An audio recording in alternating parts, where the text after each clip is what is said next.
Chapter 1, Lucky Ability. Ding. System successfully activated, host confirmed, beginning random selection of abilities. Ding. Congratulations to the host for obtaining the lucky ability. The host's luck value has now reached its maximum, truly deserving the title of Fortune Emperor. Starting from 3 p.m. on July 28, 2019, the system is officially bound to the host. It will only activate every 168 hours to draw other abilities for the host. During the remaining time, it will remain dormant. What the heck? Shin Fong stayed up all night. He opened his bloodshot eyes, looking half asleep as he sat up in bed, recalling the chattering sounds from earlier, scratching his head in confusion. He guessed he must have gone crazy playing games last night. Shin Fong glanced at the computer next to him that was still on and yawned indifferently. On the computer screen was a game known by players as Disconnected City and the Weak Warrior, also called DNF. Shin Fong had been grinding the abyss all night, but unfortunately didn't get a single epic drop. It was incredibly unlucky. If Shin Fong hadn't invested so much time and money into this game and couldn't bear to give up his equipment, he would have quit long ago. Bro! Get up quickly! You're going to be late. It's the first day of the new semester. A lively voice of urging sounded outside the door. Got it. Shin Fong replied drowsily, threw off the covers and got out of bed. After turning off the computer, he picked up the small dart on the desk and focused intently on aiming at the target on the door. Shooting darts was Shin Feng's morning routine every day, a way to check how his state was for the new day. Here I go. Squinting slightly, Shin Feng aimed the tip of the dart at the target on the door and threw it out with a bit of force. With a whoosh, the dart actually hit the very center of the target's bullseye, sticking straight into the middle. Shin Feng walked up to the door, pulled the dart out of the bullseye, and touched the small hole pierced by the dart in the center, saying with some surprise, "Oh? Is my luck this good today?" Shin Feng had only gone to bed at 3 a.m. last night. He was now in a half-asleep state. How could he possibly have the focus to aim at the bullseye? Just now, he had thrown casually, not expecting to hit the bullseye directly. Bro! Get up! Shin Feng's door was being knocked on loudly, even the dartboard hanging on the door was shaking. I'm up already. Shin Feng responded out of habit, threw the dart on the table, and opened the door. In the living room, a girl in a school uniform was fiddling with the food on the table. This girl was Shin Feng's sister, Shin Chuchu, who was now relying on him for support. She had just celebrated her 17th birthday a while ago. Shin Chuchu noticed Shin Feng at the door, then cast him a look full of complaints like a little wife. Brother, I told you not to play too long last night. If I hadn't called you, you'd probably be late again. Hee, I'll be more careful next time. I'm almost late, so I'll go brush my teeth and wash my face first. Shin Feng smiled sheepishly and headed to the bathroom to freshen up. What was that noisy chatter just now? Could it really be the auditory hallucinations from staying up all night? Shin Feng, drying his black tousled hair with a hairdryer, looked at himself in the mirror and muttered curiously. The reflection in the mirror showed Shin Feng's handsome and refined face, a neat and tidy head of black hair, a slightly strong build, and a height close to 1.7 meters, making him look dignified and imposing overall. After drying his hair, Shin Feng didn't think much and went back to the living room to have breakfast. Today was the first day of the new semester in senior year, so he couldn't be late. Shin Feng came to the living room and saw Shin Chuchu holding a bottle of breakfast milk. What are you doing? Shin Feng asked, sitting opposite her. Checking if I won something. This breakfast milk recently launched a promotion, and the first prize is an iPhone 8. Shin Chuchu said with unexpected excitement. How could a small brand company like this really have a winner? Even if there is one, it's 1 in 10 million, there's no way it would be you. After complaining, Shin Feng picked up the breakfast milk beside him and curiously flipped through it. First prize, an iPhone 8. Only 100 units left. Second prize, a box of original breakfast milk. Third prize, 1 yuan provided, which can be used to exchange for a bottle of original breakfast milk at any store. Event period, from July 24, 2019, until August 21, 2019. After the event ends, the prize is invalid. Only 100 units, there's no way you'll win. Shin Feng disdainfully set the breakfast milk aside and took a sip of the steaming hot porridge. Wow! Bro! At this moment, Shin Chuchu suddenly shouted, wildly excited, and said to Shin Feng, Bro! I won! An iPhone 8. Really? Shin Feng looked at Shin Chuchu believing it was true. You know, if you really won an iPhone 8, you could resell it to someone else to make some living expenses. An iPhone 8 can at least be exchanged for 4 or 5,000 yuan. Hee, it's fake. Shin Chuchu said with a bright smile, not forgetting to playfully stick out her tongue. WDNMD. Shin Feng rolled his eyes at Shin Chuchu speechlessly. He actually thought this girl really won a prize. Bro, you said it yourself, only 100 units left, how could it possibly be my turn? Winning or not, just think about it. Shin Chuchu said playfully, screwing the lid that said thank you for your patronage back onto the breakfast milk. Drama queen. Shin Feng looked at her gloomily, then glanced at the breakfast milk beside him. With a try-it-out attitude, he twisted open the bottle cap and focused intently on the words inside the cap. Hee hee, bro, did you also win an iPhone 8? Shin Chuchu asked with a smile nearby. Shin Feng glanced at the words inside the bottle cap, his pupils suddenly shrinking, then abruptly raised his head, looked at Shin Chuchu with firm belief, nodded, and said with a trembling voice, I won. Come on, bro, your acting is terrible. Shin Chuchu cast a disdainful look at Shin Feng. I really won. Shin Feng handed the bottle cap to Shin Chuchu and said confidently, that first prize, the iPhone 8. I really won. You're lying, right? Shin Chuchu looked at Shin Feng so seriously and took the bottle cap half in doubt. She instinctively licked it, then looked closely and was stunned. Chapter 2, The Beautiful Head Teacher. Inside Shin Feng's prize cap, the words first prize were clearly engraved, and the prize was the legendary iPhone 8 that people were said to be willing to trade their kidneys for. Wow! It's really the first prize. Shin Chuchu was so excited holding the bottle cap, never expecting that just buying 2 bottles of breakfast milk casually at the supermarket could win an Apple 8 worth more than 8,000 yuan. This kind of luck is unbeatable. Are you sure? Are you sure it's the first prize? Shin Feng asked anxiously. After all, there was still some breakfast milk on the cap, and it wasn't very clear to see. Let me take another look, don't misread it later. Shin Chuchu calmed down, carefully licking the bottle cap with her little tongue, then focused intently on the words inside the prize cap. Bro, it really is the first prize, an Apple 8. Ha! We're getting rich. Shin Chuchu cheered excitedly. Many of Shin Chuchu's classmates wanted to buy a genuine iPhone 8 to show off, but the official price was just too expensive, and the counterfeit ones were easily recognized. So if she sold this iPhone 8 to them, they would definitely want it. Today my luck is really great. Shin Feng laughed happily, but then his smile suddenly stopped because he felt like he had forgotten something. Shin Chuchu glanced at the redemption address on the breakfast milk and said to Shin Feng, the redemption company is at Century Plaza in S-City, just a 10-minute ride on the light rail. Brother, I'll go redeem this phone tonight and then sell it to my classmates. How about that? Yeah, no problem. Be careful on the way. Shin Feng said without hesitation. After all, the 2 siblings were not yet extravagant enough to use iPhone 8's earning living expenses was the priority. He made a fortune. Shin Chuchu held the trophy like it was the holy grail, cheering with a face full of joy. But there was a feeling that something might have been forgotten. Shin Feng recalled the strange noise before getting up and muttered in confusion. After breakfast, the siblings walked to school together. Shin Feng is now a senior in high school, and Shin Chuchu is a junior, so they parted ways in front of the teaching building. Shin Feng's grades were average, not bad, but he planned to venture out into society after finishing this semester. After all, no one in his family was working right now, and their only savings were about to run out. Shin Feng had to step up and support the household for both himself and Shin Chuchu.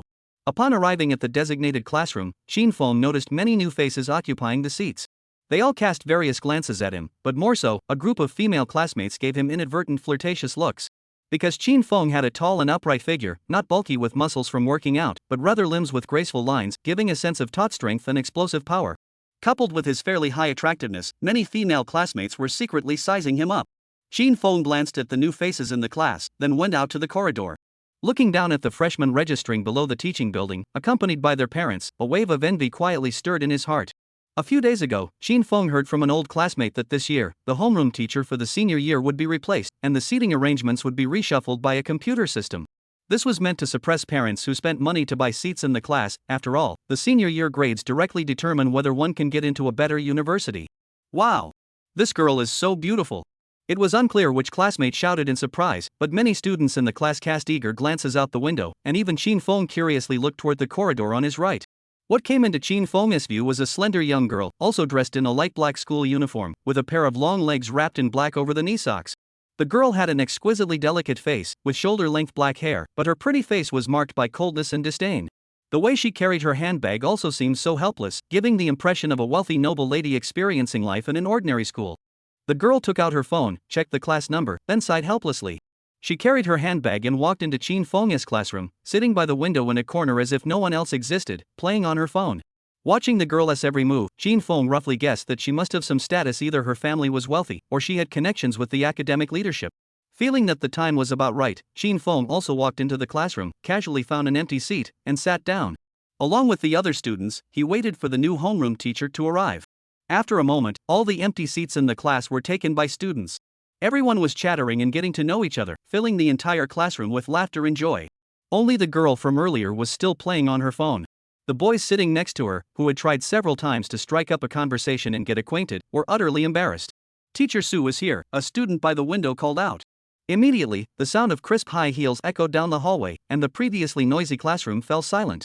Then, a woman dressed in a black OL uniform, carrying a stack of teaching documents and wearing black high heels, walked in and approached the podium. The woman had a captivating face with eyes as clear as autumn waters. Her black curly hair fell over her shoulders, and the black OL uniform perfectly outlined her curvy figure, causing many boys in the front row to swallow hard. To think that such a sexy beauty was their homeroom teacher, it was truly exciting just to imagine.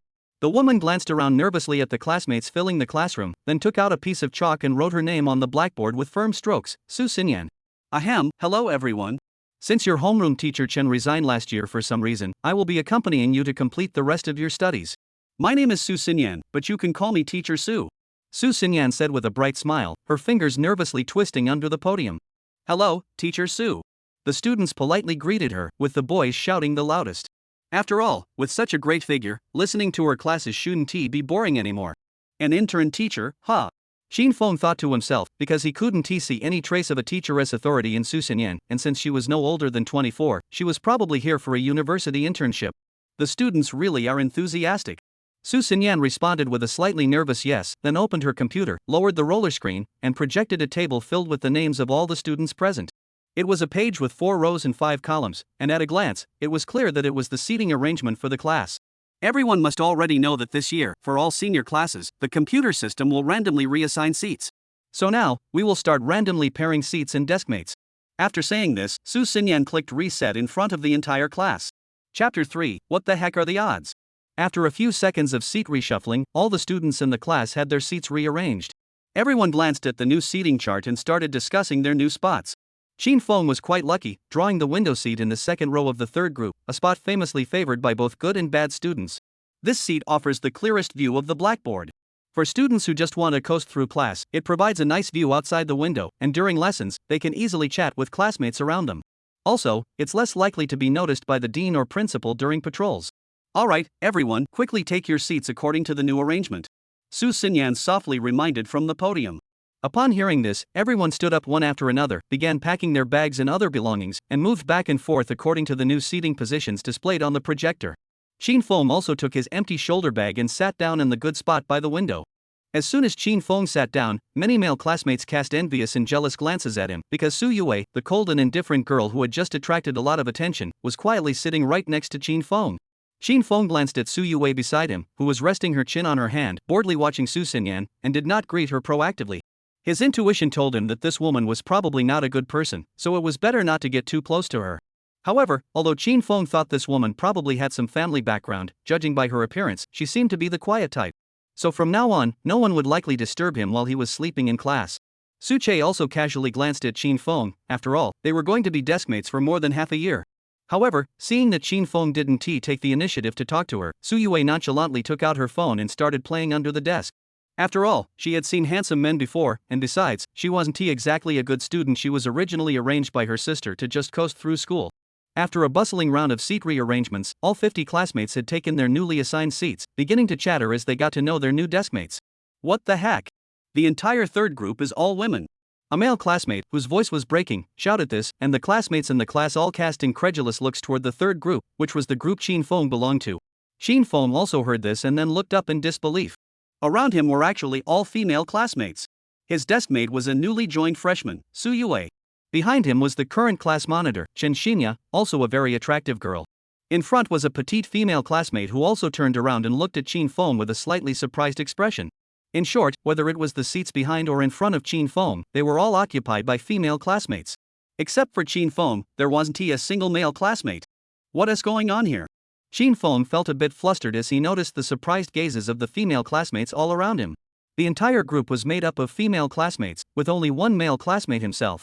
The most attractive girls in the class surrounded his seat from front to back and sides. This was practically a flood of romantic luck. Teacher, I don't accept this. What kind of ridiculous matching system is this? How could the whole group be all women with only one man? One male classmate shouted with envy and jealousy, and many other boys joined in the commotion. Senior year is naturally a great time to find a girlfriend, and having female deskmates all around is just perfect.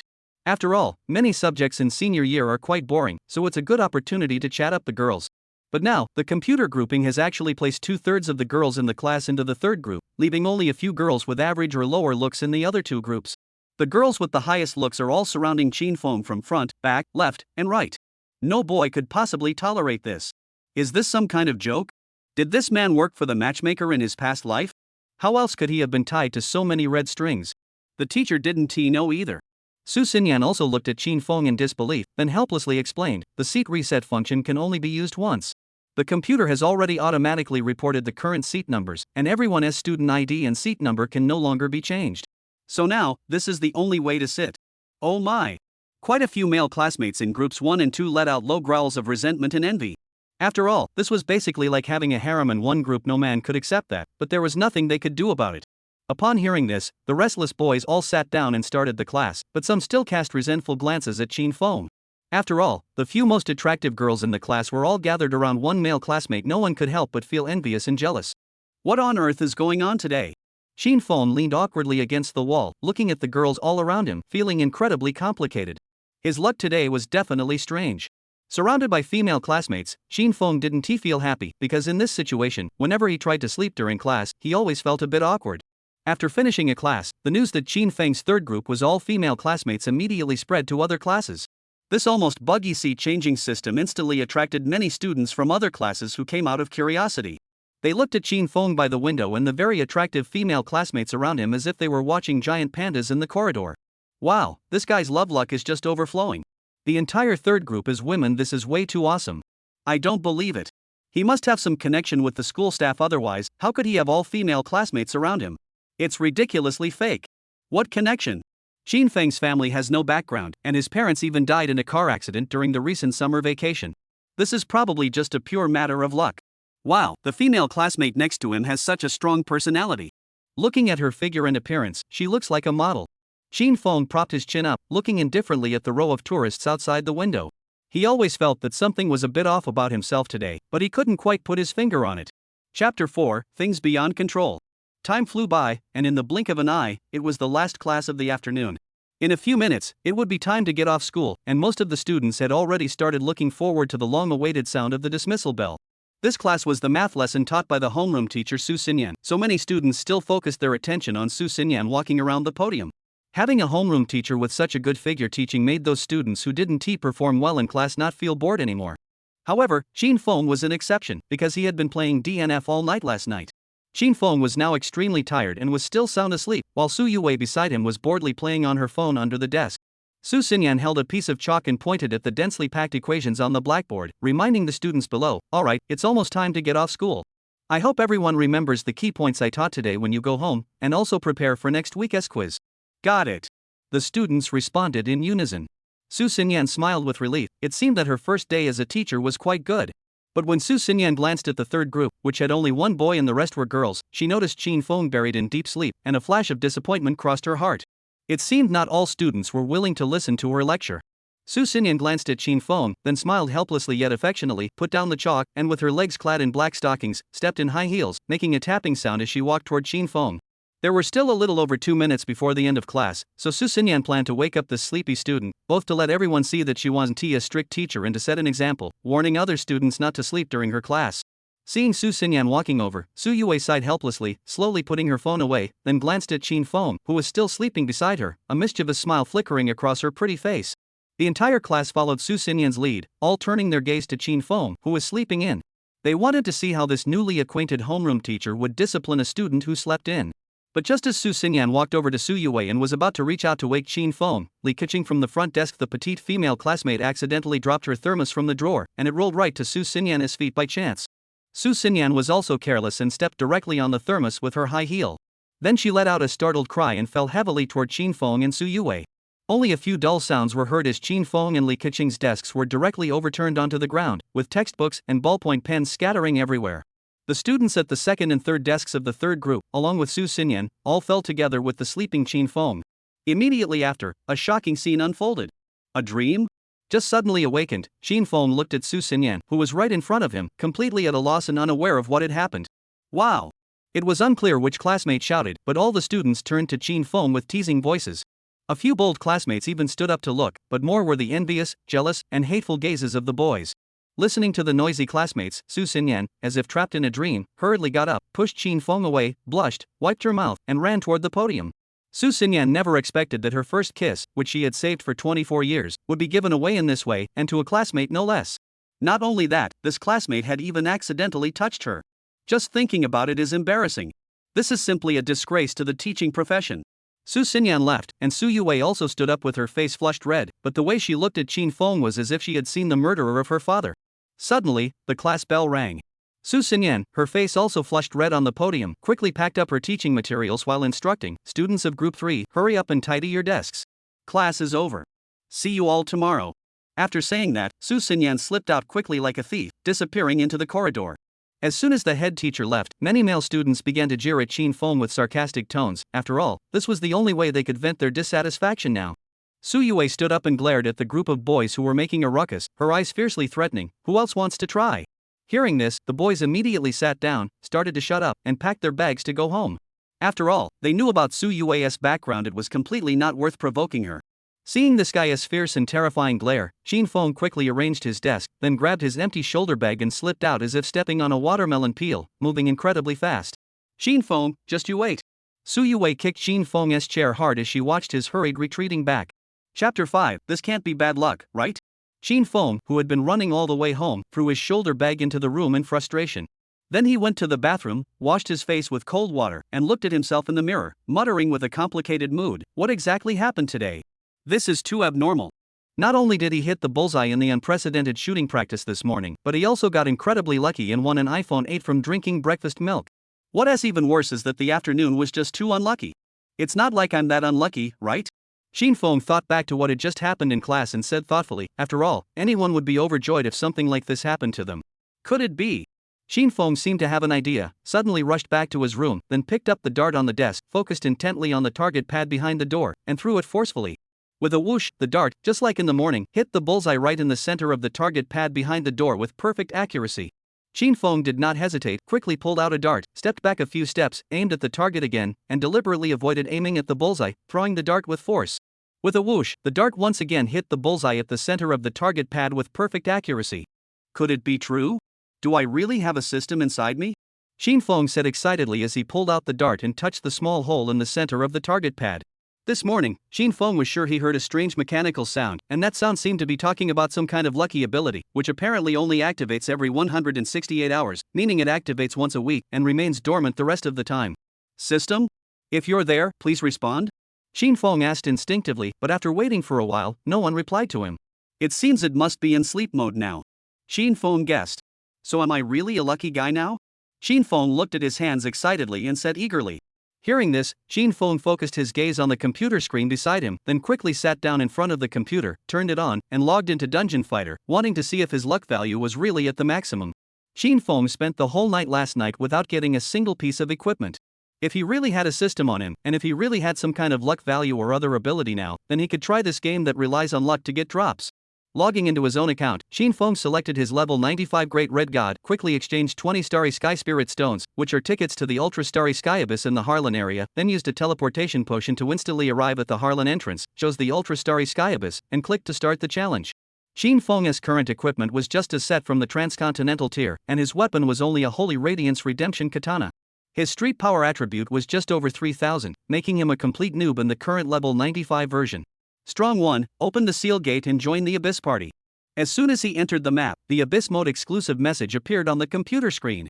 Hopefully, all of this is real. Qin Feng said, skillfully controlling his Great Red God, activating Berserk and Bloodthirst, wielding his awakened Great Blood Sword, quickly killing the small monsters in the first few levels, then arriving at the Abyss boss's room. This round's Abyss boss was the big-eyed monster that shoots lasers and can teleport to knock players away. So as soon as Qin Feng entered the map, without a second thought, he slammed his awakened Great Blood Sword right into the center of the big-eyed monster, instantly restricting its movement. Then he pressed the R skill, unleashing a mountain-cracking slash, and the black blood immediately flooded over the big-eyed monster's 180 health bar. Get out of my way. Just as the big-eyed monster's health bar was down to just a few segments, Qin Feng let out an eager low roar, immediately pressed the E skill, and stabbed at it with a blood sword. The big-eyed monster's health bar instantly emptied, and then 3 golden beams of light flashed dazzlingly on the monster. This was exactly the symbol of a drop from the abyss, and an extremely rare triple yellow. Qin Feng focused his eyes and a delighted smile immediately appeared on his somewhat nervous face. Because these 3 pieces of equipment were, the Skyfall Katana, Vera's Radiant Purification, and Kalanquel's Resolution. One is the essential Great Red God's katana weapon, and the other two pieces of equipment are also the essential heavy armor epic gear for the Great Red God. Players who have played DNF all know that to complete a full set of the Great Red God's heavy armor equipment in the game requires a lot of money and time, as these are considered endgame gear and are not easy to drop in the abyss. Some players can't even get a single piece of equipment for their character after farming for a whole month, so Qin Feng's abyss run can be said to be unprecedented and unmatched. Qin Feng didn't hesitate and quickly picked up these three pieces of equipment, placing them in his inventory. Now that the weapon, belt, and chest armor are all acquired, only the shoulder, leg armor, and shoes remain. Qin Feng's Crimson God set will be complete, the Elf's Glory, the ultimate Crimson God gear. So, without a moment's hesitation, after picking up the equipment, Qin Feng immediately clicked to challenge again.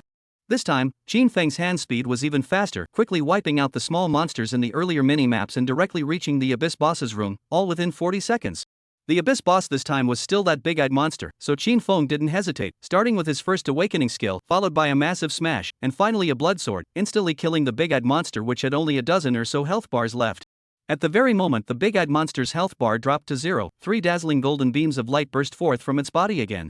Another drop, and this time it's 3 yellows.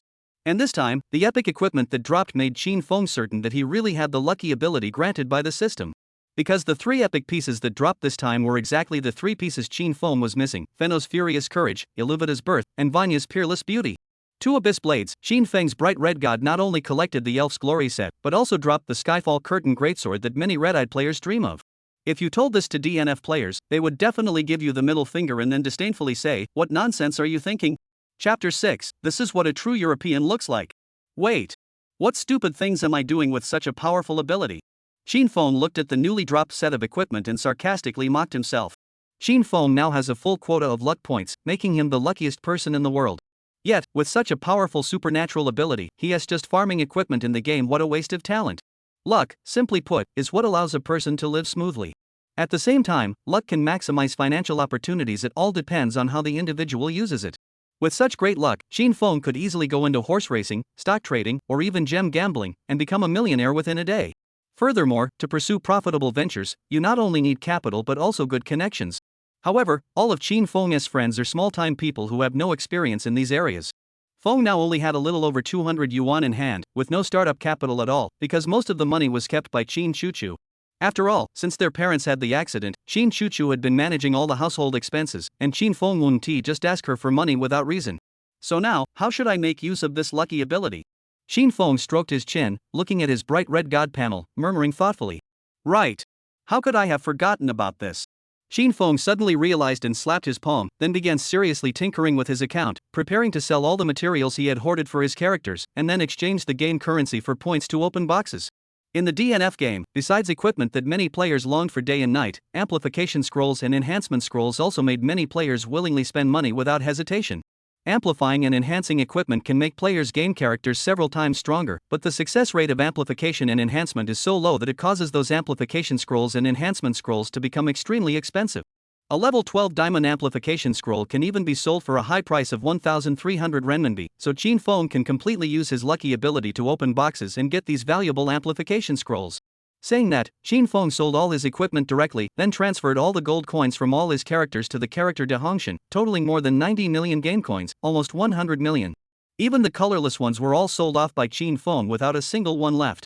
Qin Feng converted all these gold coins into token vouchers, about 20,000 token vouchers in total, and bought 98 Celia boxes in the mall.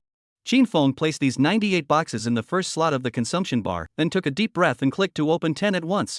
A crisp sound was heard, and after the 10 boxes were opened together, the 2 pages of items obtained were displayed in front of Qin Feng. The items on the left page are as follows: 10 equipment grade adjustment boxes, 50 pieces of golden amber, 50 resurrection coins, 100 magic juices, 100 tokens of her affection, expert's contract for 5 days, 5 demon realm anti-fatigue potions, 20 master Shilon secrets, growth contract for 10 days, 10 golden equipment synthesizers. These pieces of equipment are the most common items in the Celia box. Except for the golden outfit synthesizer, which is slightly better, the rest are all useless. However, if you open 10 Celia boxes at once, you usually get 3 extra items, and they are all doubled. Therefore, the items obtained on the right are what Qin Feng cares about the most. You have received the following double items x2. 12 emerald equipment amplification scrolls. 12 diamond equipment amplification scrolls. Divine Rare Clone Costume Set Gift Box. Hee hee, this is what a true European looks like. Chin Fong looked at the props on the right and showed a smile that was both comfortable and satisfied. Just these 10 boxes of props alone, if seen by other DNF players, they would definitely think Chin Fong was playing on a private server. You have to know, the chance of getting a 12 diamond enhancement scroll is 0.00001, but Chin Fong only opened 10 boxes and got this 0.00001 chance, and even got 2 of them. This is unbelievably lucky. Moreover, setting aside the 12 emerald enhancement scrolls, just the sacred rare clone costume set gift box. Many players spend tens of thousands of yuan and still can't get it, but Chin Fong hit the jackpot on the first try and got it. This is what the legendary Europeans are like. 2 12 diamond enhancement scrolls are worth about 2,600 yuan, and 2 12 emerald enhancement scrolls are worth about 2,000 yuan. Chin Fong earned a total of 4,600 yuan from these 10 boxes, all in just a few minutes. As for the holy rare clone costume set gift box, it cannot be sold, so Chin Fong plans to give it to his big red god. Of course, with these enhancement scrolls, you need buyers to get the money. So Chin Fong didn't hesitate and directly opened the live stream room of the so-called #1 dungeon player, Jojo Bao Bao, preparing to sell the enhancement scrolls he just obtained to this old pro. Because Chin Fong and Jojo Baby are in the same server, he can just send it directly to him. All he needs to do is leave his own Zafubo account with him. After all, Jojo Baby is a big streamer and wouldn't he swallow his enhancement scrolls over such a small amount of money. After mailing 2 12 diamond and 12 emerald enhancement scrolls to Jojo Baby, who was live streaming, Chin Fong came back to his senses and continued opening the remaining more than 80 Celia gift boxes. At this moment, Jojo Baby, who was live streaming, had just finished playing Prey and started clearing out his mailbox. After all, his advertisement for receiving enhancement scrolls was pinned in the live room, so everyday people sent him enhancement scrolls and other items. But just as Shushu Baby opened his email, he looked as if he had seen a ghost, his eyes wide open like a pair of bull's eyes, his hands gripping the sides of the chair, staring at his inbox in shock, speechless for a long time. Nearly 5 million viewers in the live stream room were also stunned by the items in the email, as a flood of barrage comments filled the chat. Chapter 7, This person must be a hacker. Now in Jojo Baby's inbox, there are a total of 12 diamond enhancement coupons, 11 emerald enhancement coupons, and 11 diamond strengthening coupons, adding up to 34 in total. Is this damn merchant quitting? Shushu Baobao looked at these enhancement scrolls in amazement, stroking his chin. You have to understand, right now, not a single 12 diamond enhancement scroll from the Jojo Baobao server can be found in the auction house. They've all been bought up by those merchants, preparing to sell them at sky-high prices to other streamers or players who want enhancement scrolls once the prices soar. But now, this big red god with the ID Shiyu Ian actually sent him 12 long diamond enhancement scrolls all at once. This clearly means the merchants don't want to continue. You have to know that if those 12 diamond enhancement scrolls were hoarded any longer, their price would definitely skyrocket. The viewers in the livestream were also shocked by these enhancement scrolls, and a flood of barrage comments floated across the livestream screen. 666. 12 diamond amplification scrolls, 11 emerald amplification scrolls, 11 diamond enhancement scrolls. If it weren't for the merchants quitting, I'd be live streaming cement ceiling bee. Ha, petroleum assassination, as everyone knows, the blood of the great red god is petroleum. Whoa. Could this be from a lucky player opening them? What if it's not a merchant? The person above must have some issues, right? I've been playing DNF for so long and never opened a 12 diamond scroll. Why don't you live stream opening a diamond scroll so we can see? Hee, that day I was farming and came across a box, then I spent a few million to buy a hammer, and ended up opening an 11 gold amplification scroll. The person above, lucky strike. WW. I have to put these scrolls aside for now. I need to ask Shanghu and Bingzi first. Shushu Baobao looked extremely envious of these amplification enhancement scrolls, smiled foolishly, and then quickly found Xianghu and Bingzi to see if he knew the player with the ID Shiyu Ian. Bingzi privately helps Baoga manage a lot of internal DNF matters, so Xianghu and Bingzi also knows many big merchants in private and indirectly observes the stockpiling trends among merchants. Bingzi, brother Bao, I asked several merchant groups, but none of them know about this petroleum Ian, and no one knows which merchant just gave up on it. Seeing Bingzi's message, brother Bao suddenly felt a bit embarrassed. Damn, could this really be an enhancement scroll opened by some player and then hoarded? That's incredible, what a ripoff. Gun Soul Bingzi, then brother Bao, are you buying these enhancement scrolls? If so, I'll transfer the money right now. Brother Bao thought for a moment, then decisively said, yes, and you also send an extra 1,000 to this person. You have to know, if you stockpile 12 diamond enhancement scrolls for a while, you'll definitely make more profit. This Shiyu Ian selling these enhancement scrolls to himself is basically making a small fortune for himself, so this 1,000 yuan is completely a thank you fee. Alright, got it. After Gun Soul Bingzi finished speaking, he sent a total of 31,000 yuan to the Zafubo account left by this Shiyu Ian. 31,000 yuan credited to Zafubo. Chin Fong's phone rang on the desk. Pretty efficient, Bao Gu. Chin Fong looked at the phone balance and smiled with satisfaction. This was also the first time Qin Feng's balance had broken into 4 digits in a long time. Then sell these newly opened amplification enhancement scrolls to him as well. Qin Feng looked at the more than 2012 diamond amplification scrolls and various other enhancement scrolls that he had just obtained after recharging 200 yuan worth of vouchers in his backpack and said with great anticipation. Upon hearing this, Qin Feng quickly sent these diamond amplification scrolls and diamond enhancement scrolls to Bao Ji's mailbox again, then left the room to go to the kitchen to cook, since Qin Chuchu should be back soon. At this moment, in Jojo Baby's live streaming room, Shushu Baby sat in his chair with a seemingly frustrated smile, looking at the more than 20 diamond amplification scrolls Qin Feng had just sent to his mailbox, not knowing what to do for the time being. Just now, Jojo Bao checked and found that the user with the ID Petroleum Murderer of Heaven had sent him a total of 26 diamond enhancement scrolls, 27 jade amplification scrolls, and 30 diamond strengthening scrolls. This was practically like playing on a private server. It should be known that whether it's amplification or strengthening diamond level 12 scrolls, the chance of getting them from boxes is terrifyingly low. Some players might spend thousands of yuan and still not get a single one. But this guy, in just half an hour, sent himself more than 30 diamond amplification scrolls, all of which were level 12 amplification. If you didn't look at the client, this would be completely like a private server. Seeing row after row of amplification and strengthening scrolls in Bao Guo's mailbox, the viewers in the live stream room exploded like stones thrown into water. 6,666. 26 diamond enhancement scrolls, 27 emerald enhancement scrolls. This damn guy is even more powerful than those merchants. This person probably started hoarding since the time protection scrolls were available. After all, with over 40 diamond enhancement scrolls in total, it would take years to accumulate that many. To be honest, this guy is either a hacker or one of those veteran merchants. If this person really is blessed by the luck god, and all these enhancement scrolls were obtained through lucky draws? Of course, that's just a possibility. The person upstairs, you're probably thinking nonsense. I've been playing DNF since the beta, and I've never seen someone this lucky, unless they're an insider who stole the code to cheat. Otherwise, no player could have such incredible luck. Seeing all the viewers in the livestream saying that this petroleum executioner is a hacker or an insider, Shushu Baby smiled nervously and said, "Hearing you say that, I'm starting to hesitate about accepting these enhancement protection scrolls." Suddenly, Bao Guo's WeChat notification rang. Bao Guo picked up his phone and saw it was a message from Changhu and Bingzi. "Bingzi, go ahead and accept them, Bao Guo. Didn't you want to enhance your female gunneress equipment? These enhancement scrolls are perfect to keep. Whether this is a lucky god or some other kind of god, it's none of your business. You're just the buyer." Looking at Bingzi's message, Brother Ba thought about it and agreed. After all, he was just a buyer, so why should he care where these protection scrolls came from? Upon hearing this, Brother Bao immediately collected all these amplification protection scrolls, treating them like treasures, locked them up in the warehouse, and then looked at the live stream camera with a wry smile, saying, "This brother called Shiyu Ian, if you're watching my stream, please stop sending me amplification enhancement scrolls, this is just too scary." Chapter 8, God of Luck. At this moment, inside Tingshuan, in the DNF section, a group of internal DNF staff were gathered around a computer, discussing and debating animatedly. On the computer was Qin Feng's detailed account data. This group of DNF staff members was analyzing Qin Feng's account, trying to uncover the cheat he used to open boxes. They only noticed this after watching Bao Ji's livestream, where the ID had just sent Bao Guo over 4012 diamond amplification scrolls in one go, which caught their attention. After all, the insiders all knew that an ordinary player could never simultaneously possess over 40 diamond amplification scrolls and more than 50 diamond enhancement scrolls. It had to be either cheating or exploiting a bug. They didn't know what they would find, but what they discovered shocked them.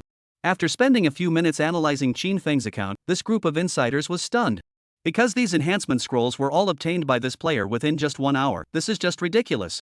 You have to know, the chance of getting a 12 diamond enhancement scroll from the box is almost 0.000001, and this guy actually got more than 40 in 1 hour.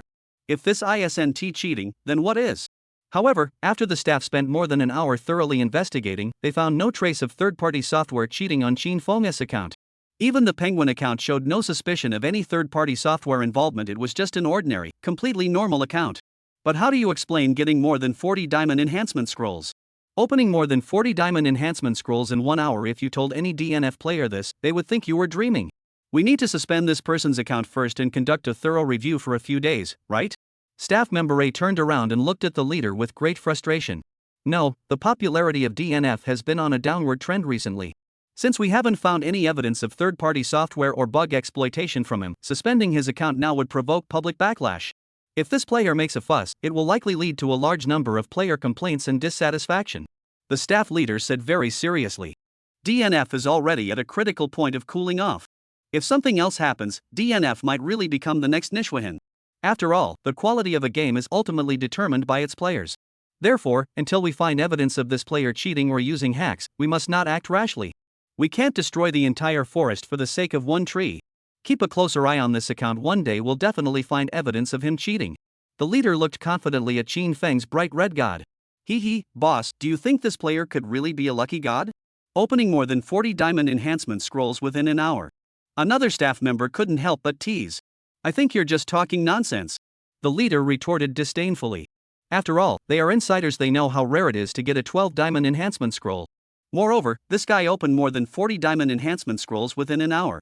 Either he's exploiting a bug, using third-party software, or he's a hacker. However, no matter how powerful this guy's cheat is, as long as he continues to use hacks in games, especially with such an exaggerated chance of getting 12 diamond enhancements, he will eventually get caught. After all, the computer skills of these staff members are not to be underestimated. Just after 8 in the evening, when Qin Feng placed the last dish on the table, Qin Chuchu happened to come back and open the door. Big brother, I'm back. I ran around outside several times, I'm so tired, Qin Chuchu said as she changed her shoes at the door, casting a joyful and cute smile at Qin Feng. Looks like that phone was sold. Qin Feng muttered as expected, then said, let's eat. Alright. Qin Chuchu cheered and happily ran to the table, grabbing chopsticks, and started gobbling down her food. After finishing the meal, Qin Chuchu took out a stack of cash wrapped in homework papers from her backpack, placed it on the table, and said, Big brother, I sold that phone to my classmate for 4,500 yuan. Take a look. No need, just deposit it in the bank yourself, Qin Feng said indifferently, since Qin Chuchu had always managed the family finances. Oh, okay. Qin Chuchu nodded, then spread out the cash, carefully counting out 10 bills and handed them to Qin Feng. Big brother, here you go. What do you mean? Qin Feng didn't catch the 1,000 yuan and looked at the girl curiously. Here, use it. Now that you've just entered your senior year, there are many places where you'll need money.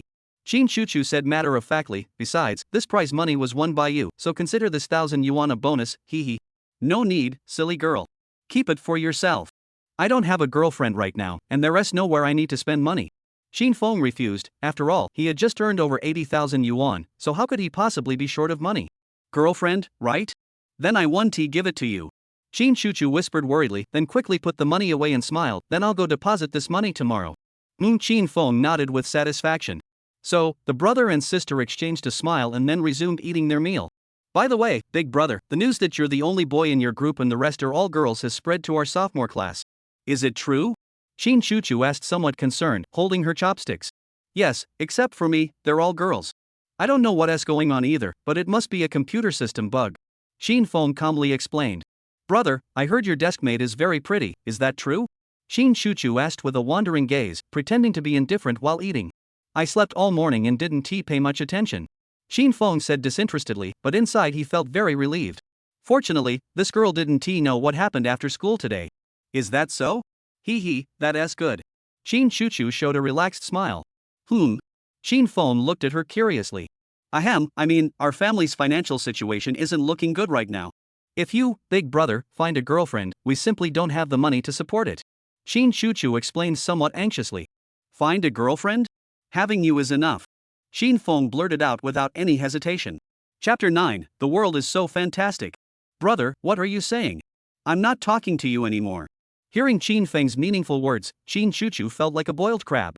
Qin Feng smiled both indulgently and with relief, then reached out and flicked Qin Chuchu's forehead as a reminder. I cooked today, so you should wash the dishes. That's it, I'm going to bed now, I have to get up early tomorrow. After saying that, Qin Feng stretched lazily and walked into his room. Silly Qin Feng. Qin Chuchu looked at Qin Feng's back, sighed with 1,000 thoughts, then got up and started cleaning up the dining area. Back in his room, Qin Feng collapsed onto the bed, staring at the ceiling and murmuring to himself, how should I explain things to that Su Yue guy tomorrow? Today, Su Yue just gave those boys a glare, and they immediately backed down. That meant this guy definitely had a very strong background and certainly wouldn't let today's embarrassing incident go. I hope this lucky ability of mine can come in handy when this guy comes looking for trouble tomorrow. Qin Feng raised his arms, looked at the palms of his hands, and said thoughtfully, "Oh right." Qin Feng suddenly realized and clapped his hands, half sitting on the bed, muttering with anticipation. The system seemed to say that after 168 hours, it would draw a new ability for me.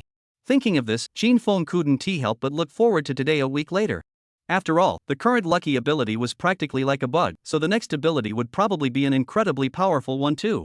Qin Feng lay back down, resting against the pillow, eagerly guessing, what will the next superpower be? Instant teleportation? Invisibility at will? Or perhaps summoning the Toad Elder with necromancy? But no matter what the superpower is, it can be fully unleashed in this world without any science fiction or magic. As he thought about it, Qin Feng lay on his side on the bed and unknowingly fell asleep. At dawn, Z City welcomed the first ray of morning light. The sun slowly rose from the horizon like a giant fireball, burning brighter and brighter.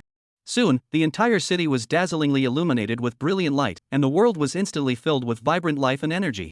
Qin Feng naturally woke up as well, rubbing his messy hair, walking to the window to draw the curtains. The brilliant sunlight poured in all at once, and the bustling city was fully visible before Qin Feng's eyes. This warm and cozy feeling was really quite nice. It seems the ancients were right when they said, the plan of the day lies in the morning. Qin Feng looked at the lively city and smiled with anticipation, then stretched energetically and headed toward the living room. Arriving in the living room, Qin Chuchu, as usual, had prepared breakfast and was busy tidying up in the kitchen. "Thank you for your hard work, silly girl," Qin Feng called out to Qin Chuchu with relief. After all, since that incident, the girl he once treated like a princess had now taken on the responsibility of making breakfast for the two of them every day. Brother? Qin Chuchu turned around and looked at Qin Feng as if he were a monster. What's up? Qin Feng felt a bit uncomfortable under the girl's gaze. Brother, you got up so early today? That's really rare. Wow, I'm about to cry. Qin Chuchu teased sarcastically, wiping her eyes with a look of grievance. Silly girl. Qin Feng glanced at Qin Chuchu in frustration, then walked into the bathroom to wash up and get ready for breakfast. After washing up, Qin Feng put on his school uniform, came to the table, and began to eat voraciously. Brother, yesterday I heard from my friend that your deskmate is a really extraordinary person. Qin Chuchu said very seriously across from Qin Feng. How extraordinary? Qin Feng asked with great interest. Do you know Tingyuan Real Estate Company? Your deskmate's sister, Su Yiling, is the female CEO of Tingyuan Real Estate Company. Qin Chuchu said very seriously. A female real estate CEO? Is she that impressive? Although Qin Feng wasn't very familiar with Tingyuan Company, as long as it was involved in real estate, the family must be extremely wealthy and powerful. Yeah, bro, try not to mess with that Su Yue from now on. Our family can't afford to provoke someone so formidable.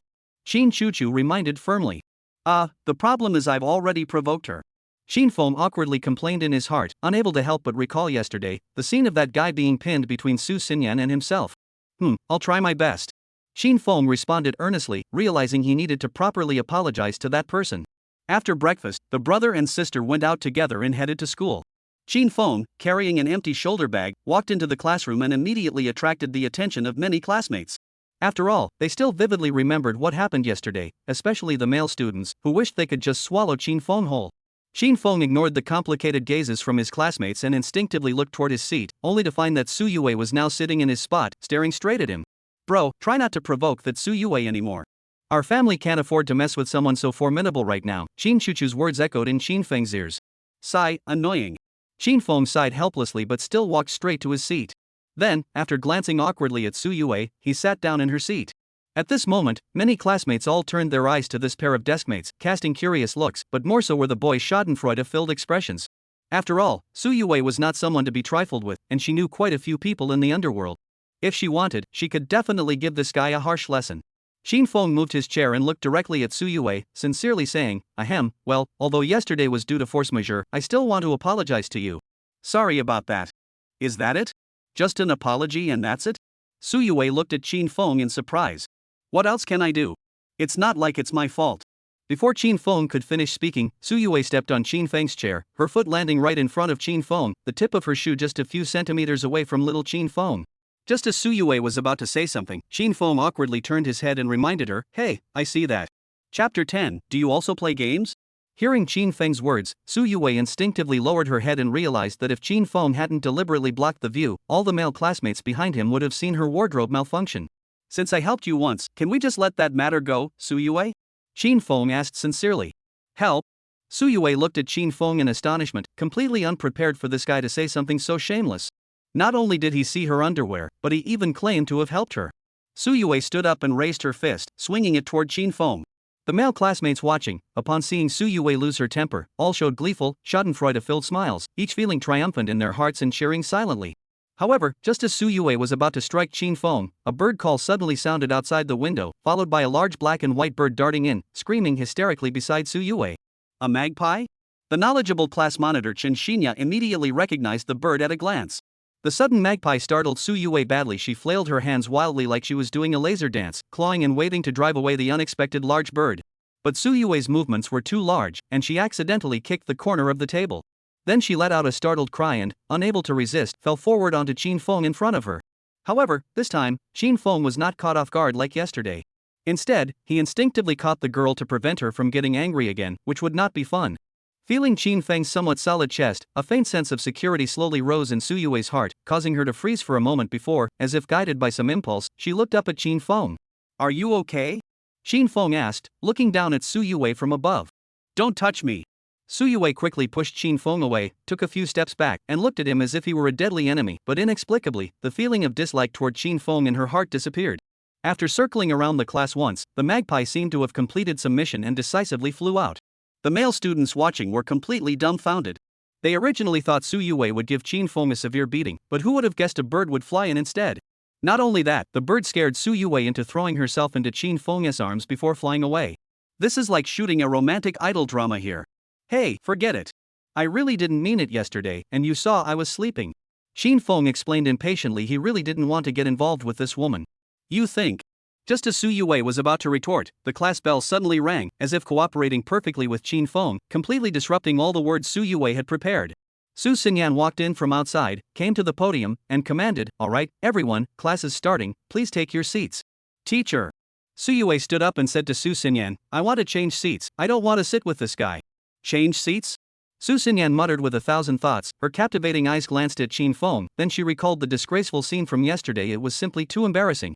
Hearing that Su Yue wanted to change seats, Qin Feng was overjoyed. This way he wouldn't have to be entangled with this woman anymore. It seemed that the lucky supernatural ability was really effective. "But, Su Yue, the teacher said yesterday that the current seats cannot be changed," Su Xinyan said with some difficulty. Although she knew Su Yue had a powerful background and other teachers had told her to avoid provoking this student, the seats were all assigned according to student numbers, so changing them was very difficult. "I'll go talk to the higher-ups later, Teacher Su, you just agree to it," Su Yue said without hesitation. This woman actually has connections with the school. Chen Xinya looked at Su Yue's slender back in surprise. "I see, alright then, you and Li Keqing can switch seats, but the switch can't be too far apart." Su Xinyan reluctantly agreed. "Huh? With me?" Li Keqing looked curiously at Qin Feng behind her. It doesn't matter." After saying that, Su Yue grabbed her backpack and went straight to Li Keqing's desk. Although it was only a table's distance, Su Yue no longer wanted to sit with this man. Facing Su Yue, who acted like the big boss, Li Keqing, who was usually submissive, had no choice but to obediently grab her shoulder bag, leave the window seat, and nervously sit next to Qin Feng. "Qin Feng, make sure to get along well with Li Keqing," Su Xinyan reminded from the podium with a fleeting glance. Qin Feng happily responded. After all, this little girl probably didn't have as many issues as Su Yue.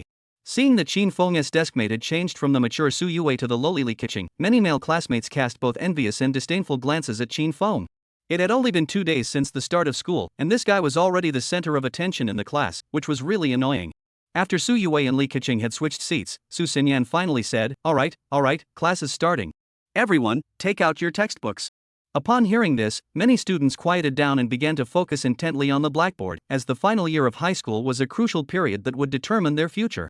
Qin Feng stood nearby, looking at his new deskmate with both satisfaction and happiness. Li Keqing had skin as smooth as if it could be pierced by a breath, clear eyes that showed a hint of nervousness, a small and delicate nose, and a petite figure no taller than 1.6 meters. Coupled with her somewhat fragile personality, she truly looked like an innocent little loli. You play DNF too? Which server?" Qin Feng quietly asked, looking at the female mage doodle inside Li Keqing's textbook. "Yeah, server 6. Li Keqing responded with some surprise, not expecting Qin Feng to also be a player of the toxic milk powder type. "What a coincidence, I'm also from District 6. Qin Feng smiled. Listening to the two guys behind her talking and laughing, Su Yue couldn't help but turn around and glance at Qin Feng behind her with her afterglow, and inexplicably hummed. Chapter 11, Acquiring New Alien Ability Magneto. Time flew by, and in the blink of an eye a week had passed. During the first few days of the week, Qin Feng utilized his lucky alien ability every day, frantically opening Cilia boxes and selling all of the increase rolls and reinforcement rolls that he opened out to those anchors with high reputation values. However, in the latter days, DNF's insiders temporarily blocked all the increase rolls and reinforcement rolls, and now the box can't open the increase rolls and reinforcement rolls, causing many players to frantically complain about DNF's staff and customer service in the official blog. The reason is, they parsed Qin Feng's account for so many days, and still did not find evidence of Qin Feng opening third-party software, but Qin Feng still opened dozens of diamond increase rolls every day, which made them have to block this prop to wait and see what happens. But even so, Qin Feng also in the first few days, opened no less than 300 diamond increase rolls and strengthening rolls, also successfully sold. For their future planning has saved 250,000 funds. Today Monday, Qin Feng woke up very early, but did not get out of bed, but in the quilt wondering, now where to go to make money using lucky ability. No one can be too little for something like money, not to mention that Qin Feng still has a stupid sister to support, so he definitely needs to save more money. Wait. Qin Feng, who was froze on the bed, slapped his thighs violently, then sat on the edge of the bed and said with immense anticipation, since it's been a week now, the system should be reactivated to give me new psychic abilities, right? Ding. 168 hours have come and gone, the system has been activated, once again extracting an alien ability for the host. As expected, that strange mechanical sound from a week ago rang in Qin Feng's ears as expected. Sure enough, there is a system. Qin Feng said with great anticipation, patiently waiting for the system to draw back what kind of alien ability for himself this time. The first lucky ability was already a bug-like existence, so the ability drawn this time must also be a very powerful ability. Ding! Congratulations to the host for obtaining the ability, Steel Ambassador. The system said respectfully. Steel Ambassador? What does that mean? Qin Feng asked curiously. Steel Ambassador ability, the host will be able to manipulate any object made of metal at will, and will be able to decompose and levitate any metal at will to guide it. To put it simply, this ability is Magneto's ability. I see. Qin Feng muttered as he came to a realization. Magneto's ability is a very bug existence, he can control any form of magnetic field, and the maximum range that can be manipulated at one time is unknown. In the original story, he has moved large planets many times and let 30,000 tons of nuclear submarines float without any pressure, but also able to manipulate the chemical structure and transformation of substances. Then host, 168 hours later, we will meet again. After the system finished speaking, it disappeared into Qin Feng's ears without any delay. Such a dry system. Qin Feng spat out awkwardly, then said indifferently, forget it, let's try this ability first. Qin Feng scanned the room, his eyes landed on the small dart on the table, then with a thought, the dart slowly levitated from the table, only with the dart head facing upwards. After all, Magneto's ability is to suck iron. Under Qin Feng's gaze, the dart began to rapidly decompose, like a puddle of flowing liquid, and the plastic end of the dart slowly separated, turning into a variety of shapes in the air, not to mention how sci-fi it looked.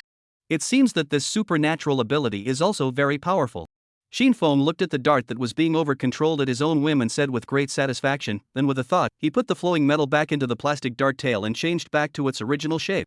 This supernatural ability is not as simple as it looks. If Qin Feng wants to, he can arbitrarily extract all the iron elements from human blood, in which case the person who has his iron elements extracted will die of oxygen deprivation, not to mention the horror. Secondly is the ability to parse and manipulate any magnetic field at will. This ability can even subject and move the entire planet. After all, the entire planet's magnetic field Qin Feng is now able to manipulate. However, how can this ability be used to make money? Qin Feng asked with great concern as he played with the dart in his hand. Qin Feng didn't have the great dream of unifying the world, he was just living in this place in an ordinary way. Is it hard to go to a construction site to move steel bars? Qin Feng spat out to himself, and in his mind, he couldn't help but fantasize about the scene where he used this ability to move rebar on a construction site. It was really graphic. Forget it, let's just leave it at that, this ability will always be useful. Qin Feng clapped his hands and turned his head over to look at the room door handle, then the metal door handle automatically rotated to the right and the door of the room opened cleanly. It's quite convenient. Qin Feng smiled in a cozy mood, humming a cheerful little song as he walked towards the living room. In the living room, Qin Chuchu had made breakfast as usual and was taking care of the aftermath in the kitchen. Qin Chuchu, who was washing the dishes in the kitchen, heard Qin Feng humming a little song, and without looking back, he flirted, "Older brother, why are you so happy today?" Qin Feng sat on the table, stretched out his right hand and used the magnetic force to pull out the metal chopsticks from the chopstick bar, then stretched out his left hand, opened the refrigerator and sucked over a bottle of canned cola in his hand, looked at Qin Chuchu's back and responded, "What's the matter? You're happy that your brother's happy and you're still not happy about it? Hey, there has to be a reason to be happy, right?" Qin Chuchu finished washing the dishes, turned around, sat across from Qin Feng and said with a smile. Qin Feng thought for a moment, suddenly realized flirting, "Well, with you on the side is not okay?" Hearing Qin Feng say this, Qin Chuchu's little face brushed red, stammered and hummed, nerves. Hey, just kidding." Qin Feng smiled, opened the coke, picked up the chopsticks on, began to eat breakfast. Looking at Qin Feng so devouring eat their own breakfast, Qin Chuchu somehow, the heart feels incomparably solid and full. Chapter 12, Magneto's Ability. After eating breakfast, the two siblings, Qin Feng and Qin Chuchu, put on their school uniforms and went out to school. Brother, have you ever thought about finding a girlfriend at school? Chin Chuchu, who was walking next to Chin Feng, suddenly voiced out and asked, his tone seeming a bit curious and concerned. Girlfriend? Chin Feng thought 1,000 times, touching his chin, a moment and a half do not know how to answer this niece. After all, Chin Feng wasn't some straight man of steel or gye, there was definitely the idea of finding a girlfriend, but Chin Feng hadn't met his favorite woman until now, so he had put such things behind him. For the time being, I don't think so. Chin Feng said truthfully, then added, moreover, if I find a girlfriend, who's going to take care of you? Then am I going to be more important than your future girlfriend, old brother? Chin Chuchu was warmly teasing. Aren't you talking nonsense? Of course. Chin Feng seriously looked at Chin Chuchu. After all, right now Chin Feng only had this one stupid sister who was dependent on him. Hearing Chin Feng such a decisive answer, Chin Chuchu first froze, then thoughtfully murmured, is that so? But don't worry, even if I find a girlfriend in the future, I'll still bring you along. Chin Feng touched Chin Chuchu's head and promised very seriously. Ah, then you're still going to find a girlfriend, ah? Chin Chuchu asked with some surprise. I seek, not to find a girlfriend, can still find a boyfriend? Chin Feng inexplicably looked at this silly girl. Humph, like old brother so straight and lazy man, I see that there is no that woman like. Chin Chuchu hummed arrogantly. It was obvious that Chin Chuchu was very dissatisfied with Chin Feng's answer. Even if I can't find one, I'll just live with my right hand for the rest of my life. Chin Feng stretched out his right hand and shook it in front of Chin Chuchu. Old brother, you're disgusting. Go to hell. Chin Chuchu laughed with a disgusted look and stretched out her hand to push Chin Feng's arm. At this time, an ear-piercing engine sound, behind Chin Feng, sped to a pure red Lamborghini, and then in Chin Feng's side of the speed swept through, stirring up a large area of roadside piles of sewage. If not for Chin Feng's quick reaction to avoid words, it is estimated to have to go home to change clothes. Unfortunately, some passers-by and students in front of Chin Feng were not so lucky. They were all drenched by the sewage stirred up by the speeding Lamborghini. Luckier, only the trouser leg was drenched a little. Bad luck, the right half of the body are drenched in sewage, and even a few elementary school students' faces are stained with sewage, standing on the side of the road helplessly howling. Several parents of elementary school students saw their children were drenched like this, have towards this speeding Lamborghini chase, want to stop the car down to find the owner to seek justice. However, the speed of this car is really too fast. These parents ran wildly for a while. They can only point at the rear of the Lamborghini in the same place, cursing one after another. Now really what people have Chin Chuchu looked at the Lamborghini that went away, very angry said. However, Chin Chuchu also just dare to be angry, after all, can open up this kind of luxury car, most of the people are rich son, she cannot dare to mess with this kind of rich and powerful people. Brother, you have not been splashed, right? Chin Chuchu worriedly looked at Chin Feng next to her. No. Chin Feng said indifferently, however, now he felt that he had a place to utilize his newly acquired supernormal ability. Upon hearing this, Chin Feng's eyes were stunned, staring at the tires of the Lamborghini that was heading away in front of him, and used Magneto's resolving steel ability. Suddenly, the steel part in the middle of the red Lamborghini's front right tire transformed into silvery iron water in a flash, but was still rolling inside the plastic tire. But now the iron was no longer in solid form, so this red Lamborghini, due to its extreme speed and the imbalance of its body, so it directly traced a Z-braking route on the road, and finally sank into the roadside fence, making a loud sound that startled all the surrounding passers-by. Wow, old brother, that Lamborghini seems to have been in a car accident, yeah. Chin Chuchu stood on her tiptoes and looked at the rowdy crowd in front of her and said happily. It should be. Chin Feng calmly responded. Go, old brother, go and see. Anyway, by the way. Chin Chuchu tugged on Chin Feng's arm and ran towards the scene of the car accident in front of him. Chin Feng and Chin Chuchu came to the scene of the accident, found that the body of the Lamborghini has been crashed into pieces, airbags were also popped out, above also stained with traces of blood. A police car was also parked on the side of the road. 2 police officers were doing protective measures for the scene of the accident and set up road markings so as to avoid the vehicles from behind to crash up. The owner of the Lamborghini had been surrounded by the parents of the elementary school students, a young man with dyed yellow hair, and his face still bore many bright red slap marks. It seemed that these parents had already educated him. However, what made Chin Feng care was that next to this almost scrapped Lamborghini, there was a business card that fell down with the 4 big words Hua Hang rental car written on it. It turns out that this car is rented. I guess this person will have to compensate for the original price. Chin Chuchu laughed with a raised eyebrow on the side. Grass mud horse, how not to run over you a motherer, driving a car terrific is not it, deliberately put the roadside dirty water to my son body splash? Damn, I was going to be late today, and then I have to go back to the child to change clothes, mud horse. Don't stop me, I'll kick his ass again. I am most annoyed with your kind of a little bee money to pretend 13 people, money not to you? Funeral, rent a car here to pretend you? Several children's parents surrounded the young man cursed, and even 1 or 2 directly in front of the traffic police, hands to the man a few slaps. Well, don't fight. The traffic police tried their best to stop this group of angry parents, although they are also disgusted with such a car owner, but it is also impossible to watch these parents beat this man to death. Okay, tell us about the situation. How exactly did it hit the fence? A traffic policeman looked at this young man who was almost beaten into a panda and asked impatiently. Just now, I feel like my front right wheel was suddenly deflated, and then the whole body directly unbalanced, and finally crashed into the fence. The front right wheel was deflated?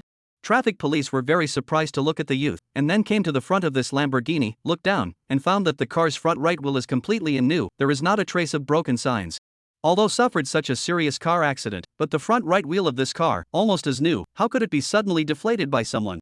Chapter 13, Losing a Lot of Money. However, I really feel like the front right wheel disappeared in an instant. The young man cried out with an innocent look. But before the young man got over it, a big car with Flower Airlines Rent-A-Car printed on the body came from the distance and parked next to the scrapped Lamborghini. After a staff member came down from the car, he took a look at the almost scrapped Lamborghini and came to the young man's side and said with a strong voice, "Sir, the Lamborghini you rented for 2 days can't be driven normally anymore, so you have to compensate us 4,660,000 renminbi according to the original price of the Flower Airlines company, or else we have to prosecute you according to the legal procedures." Upon hearing this astronomical compensation figure, the man's entire body seemed to lose his soul, sitting on his butt on the ground, looking at the staff and traffic police in front of him with a face full of despair. Onlookers of the road, see this guy so embarrassed look, have raised eyebrows on the side of the shouting. After all, such a living waste of air, dead waste of land ruffian, should give him such a painful lesson. Hey, old brother, this person is also too unlucky. Shin Chuchu looked at the man sitting paralyzed on the ground and laughed gloatingly. Shin Fong took a meaningful look at the front right wheel of the scrapped Lamborghini, and then carrying the empty satchel, he said, "Let's go, we're late." Oh. Shin Chuchu responded, squeezing out of the crowd to follow behind Shin Fong. The first time I saw this, it was a very good thing that I was able to get a good deal of money for it. An old man looked at the man sitting paralyzed on the ground and said cheerfully. Hearing this sentence, Shin Fong's heart cannot help but surge a leap of joy. It seems that the occasional fight, or quite good well. So, brother and sister left the noisy crowd, straight to the school.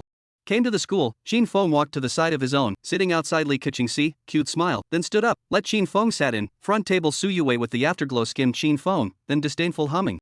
After a week of bonding, Shin Fong had already familiarized himself with each other in this stupid lowly Li Keqing, counting her as a friend of the opposite sex. After all, we all play a game and have a lot of common topics. Shin Fong, yesterday I brushed the superstar and got a piece of cloth armor that I use. Li Keqing was very excited and said to Shin Fong. Oh, then congratulations, you're one step closer to graduation. Shin Fong said with a slight smile.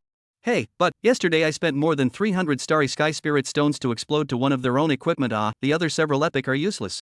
Li Keqing sighed hopelessly, depressed and spat out. Recently, Ma has not lowered the chances again. At this rate, when will my daughter be able to graduate with a full outfit? By the way, Shin Fong, didn't you say you were in the same area as me? What profession do you play? Li Keqing looked at Shin Fong with the look of a curious baby. Just 3 professions, male gunner and milkman. Big number is big red god. Shin Fong answered truthfully. I know, you male players are either ghost swordsmen or male gunners. Li Keqing expectedly spat out, and then asked expectantly, that Shin Fong, how is your equipment now?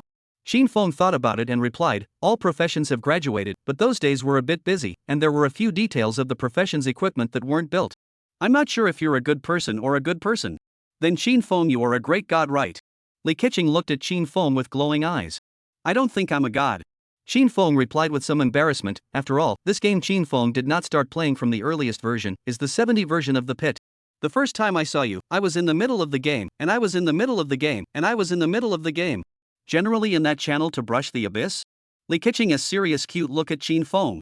It took almost half a year. Shin Fong said with some embarrassment, it was impossible to tell this girl that he only spent 2 days to brush out all the equipment of the 3 professions. Half a year, so fast, Li Keqing said with some envy. After all, some players spend a year and a half of a profession is impossible to graduate. Shin Fong only spent half a year to graduate 3 characters, has been considered fast enough. Shin Fong, are you free this Sunday? Take my daughter to play birdback while other players are abusing prey. I now even birdback cannot beat it. Take the airplane and afraid of being blocked. Li Keqing is very thirsty looking at Shin Fong. I should be free this Sunday. Shin Fong nodded. Hey, then add a prestige. Sunday I look for you. Li Keqing took out her cell phone and looked at Shin Fong expectantly. I'll look for you on Sunday. Shin Fong did not refuse, took out his cell phone and added Li Keqing's friend. Hey, that's the way it's decided. Oh, this Sunday you must take me to play birdback. Li Keqing seriously instructed. I know. Shin Fong smiled helplessly, feeling that this niece, a little bit of their own silly sister's cute flavor it. In the Weixin mutual friend prompt sound, Xin Feng in front of Su Yue face unhappy turned around, inadvertently skimmed Xin Feng's cell phone WeChat friends a glance, and then looked at Li Keqing said, "Cannot talk about this kind of nutrient-less game all day long? I'm sick of hearing about it in front of me every day." "No sorry, we will pay attention." Li Keqing apologized with some embarrassment. After all, she who had always been rebellious would not dare to mess with this woman.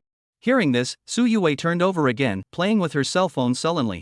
This woman designated where there was something wrong. Xin Feng looked at the back of Su Yue's head and let out a depressed sigh. At this time, Su Xinyan and class president Chen Xinya walked in from the corridor with a smile, and then Su Xinyan took the lead and said, "Tell everyone a good news, our class was drawn to civilized travel, create a green city volunteer activities, so after school in the afternoon, students have to stay we have to go to a tourist attraction to do volunteers Each group of 4 people, according to the draw, until the end of the evening at 8 o'clock, the afternoon collective in front of the school gathered, there is a tourist bus pick up and drop off." Chen Xinya added a sound on the side. "All to stay? This is still good news? Still voluntary?" Xin Feng spat out without any good breath. Chapter 14. He really gave the old man of the moon has worked. Time flew by, came to the afternoon after school. Xin Feng, a class of 50 students, all concentrated in front of the school entrance of the tourist bus, arm also surrounded by a red silk scarf, written on it conspicuously 3 big words: volunteers. Volunteers. Xin Feng glanced at the red scarf on his arm in a depressed manner, not knowing what to say. "Then everyone has arrived, now it's time to start drawing lots." Chen Xinya took a box, seriously explained to. The box has a total of 50 small slips of paper, the slips of paper above exactly 1 to 50 numbers. Everyone draws one, according to the number of 1 to 50 to form a team, every 5 students to form a team, for example, number 1, number 2, number 3, number 4, and number 5 to form a team, a total of 10 groups of teams on the line. In addition, Mr. Su is also considered a member of the volunteers. The number of the draw will participate in the volunteer action with that group. Chen Xinya added, "Teacher Su is also with us?" Many male students couldn't help but look at Su Xinyan next to Chen Xinya. "If we could draw a group with her, then we would be willing to carry steel bars even if we had to." "Well, time is not early, everyone quickly draw it, each person can only take a note." Su Xinyan reminded from the side. Hearing that, Chen Xinya himself first in the box to draw a note to see, is number 32, that is to say, her remaining 4 team members is number 31, number 33, number 34, and number 35.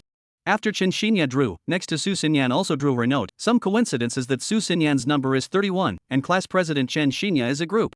"The teacher is in a group with you, class president." Su Xinyan smiled expectantly at Chen Xinya. Miss Chen Xinya smiled faintly. Chen Xinya smiled faintly, then took the box and came to the front of the classmates, letting them draw the slips of paper in the box one by one. After some extraction, there weren't many notes left in the box, and most of the students had already ganged up on the bus according to their number. Interestingly, Xin Feng's previous deskmate, that is, Su Yue, drew number 34, meaning that she was now in Su Xinyan's group.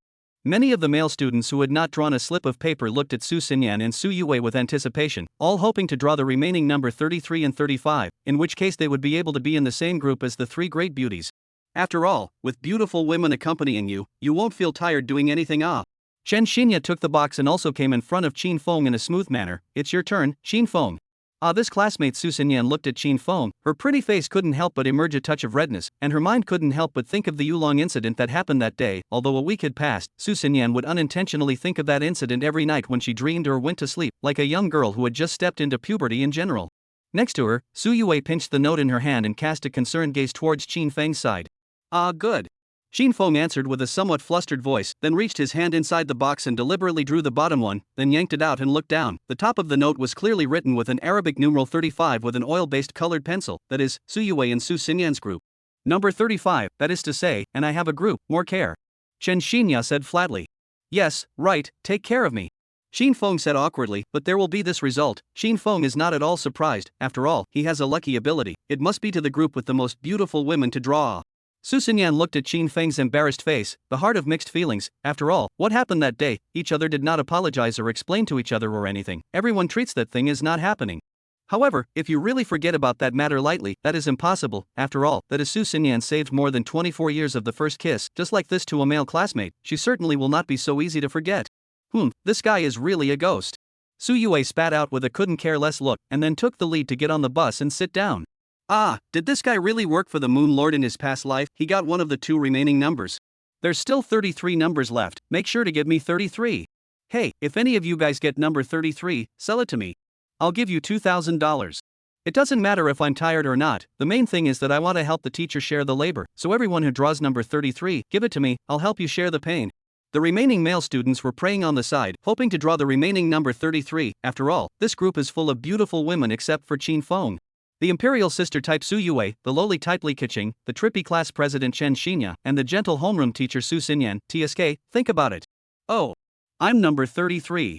Li Keqing said with some surprise as she held the note, then turned around and threw a cute giggle towards Chin Fong in the back row.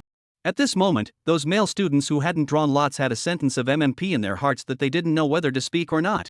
The prettiest one in the class, the one with the best body, the one with the gentlest personality, all of them are inside Chin Feng's group. This kid's luck fake is NMB outrageous. Did he really work for the Moon Lord?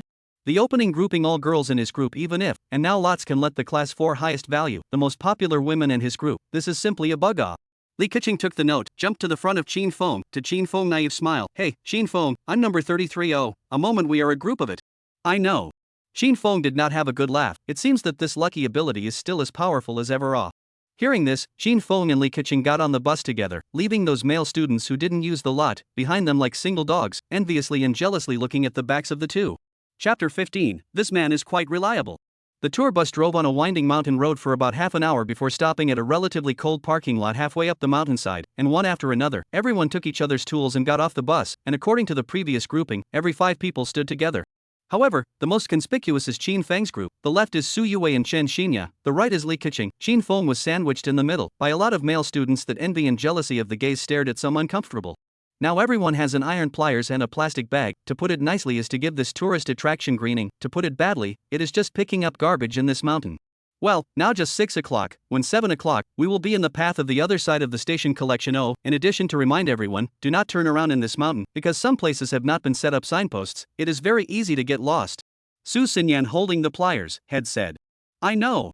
The students responded breathlessly, after all, usually at this time, they all went back home to get high, but today they have to come to this whole place to pick up garbage, it's really boring.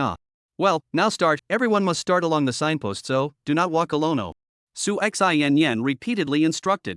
Upon hearing this, the students were talking and laughing as they took their tools and headed towards the path on both sides towards the halfway point of the mountainside. Since they are already here now, let's just pick up some garbage and treat it as a spring trip organized by the school. Chin Fong, let's go too.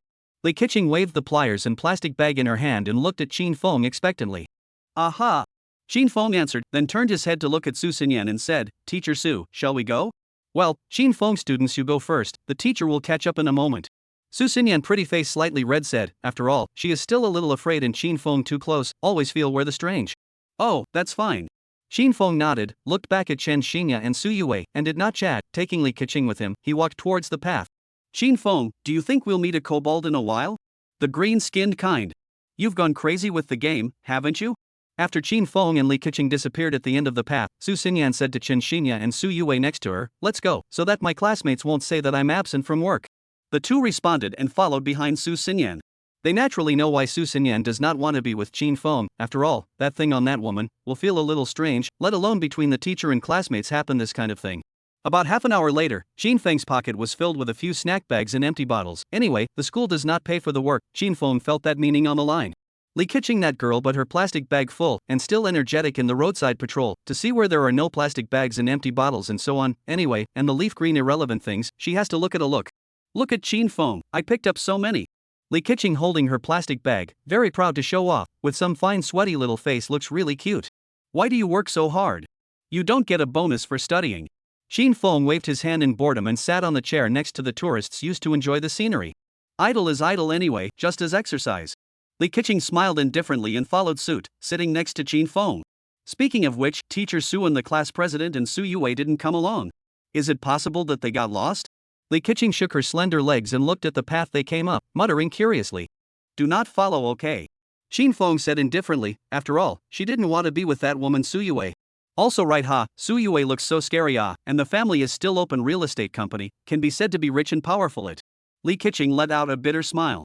Listening to the words of Li Keqing, Chin Fong thought about it, said indifferently, that guy is not bad, is too capricious, after all, rich people's children are like this, less contact with her on the line. Hey, it feels like you're over 100 years old, and you always speak with a flavor that penetrates the world, so it's hard to believe that you've experienced something important. Li Keqing looked at Chin Fong naively and laughed. As soon as Li Keqing's words fell, Xin Feng couldn't help but think of the scene in the hospital last year. It wasn't that big of a deal. Xin Feng stood up with a feigned indifference and said, "Well, pick up some more and go back, it's almost 7 o'clock, I'm starving." "Oh, look at some strange Xin Feng," Li Keqing thought a lot of thought responded, but did not think too much, pick up the plastic bag and pliers and followed Xin Feng.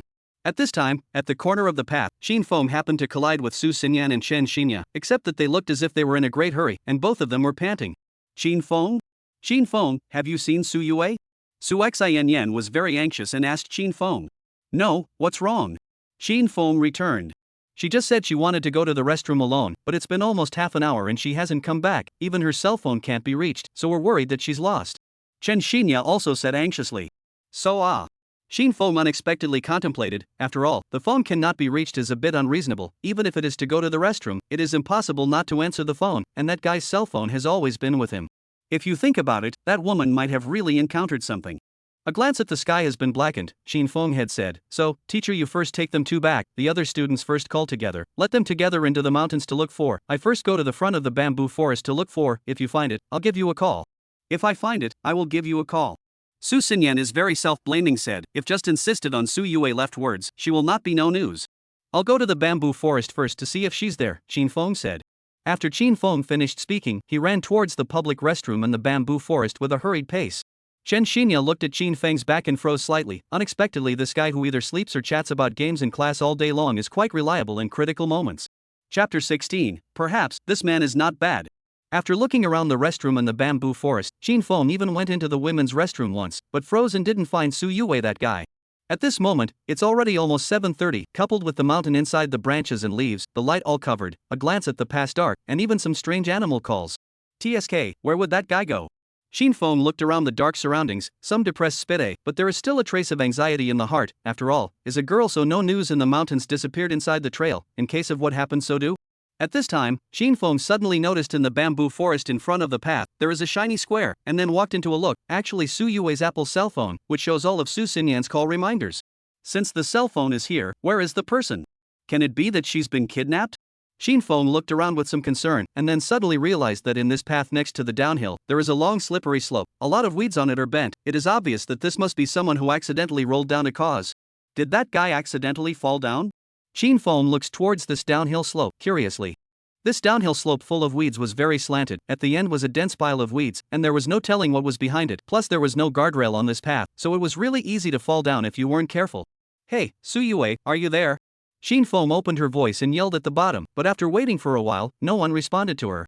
Seeing that the sky is going to be dark, plus picking up Su Yue's cell phone here, so Xin Feng clenched her teeth, directly rolled up her sleeves and pant legs, and tiptoed towards this downhill slope.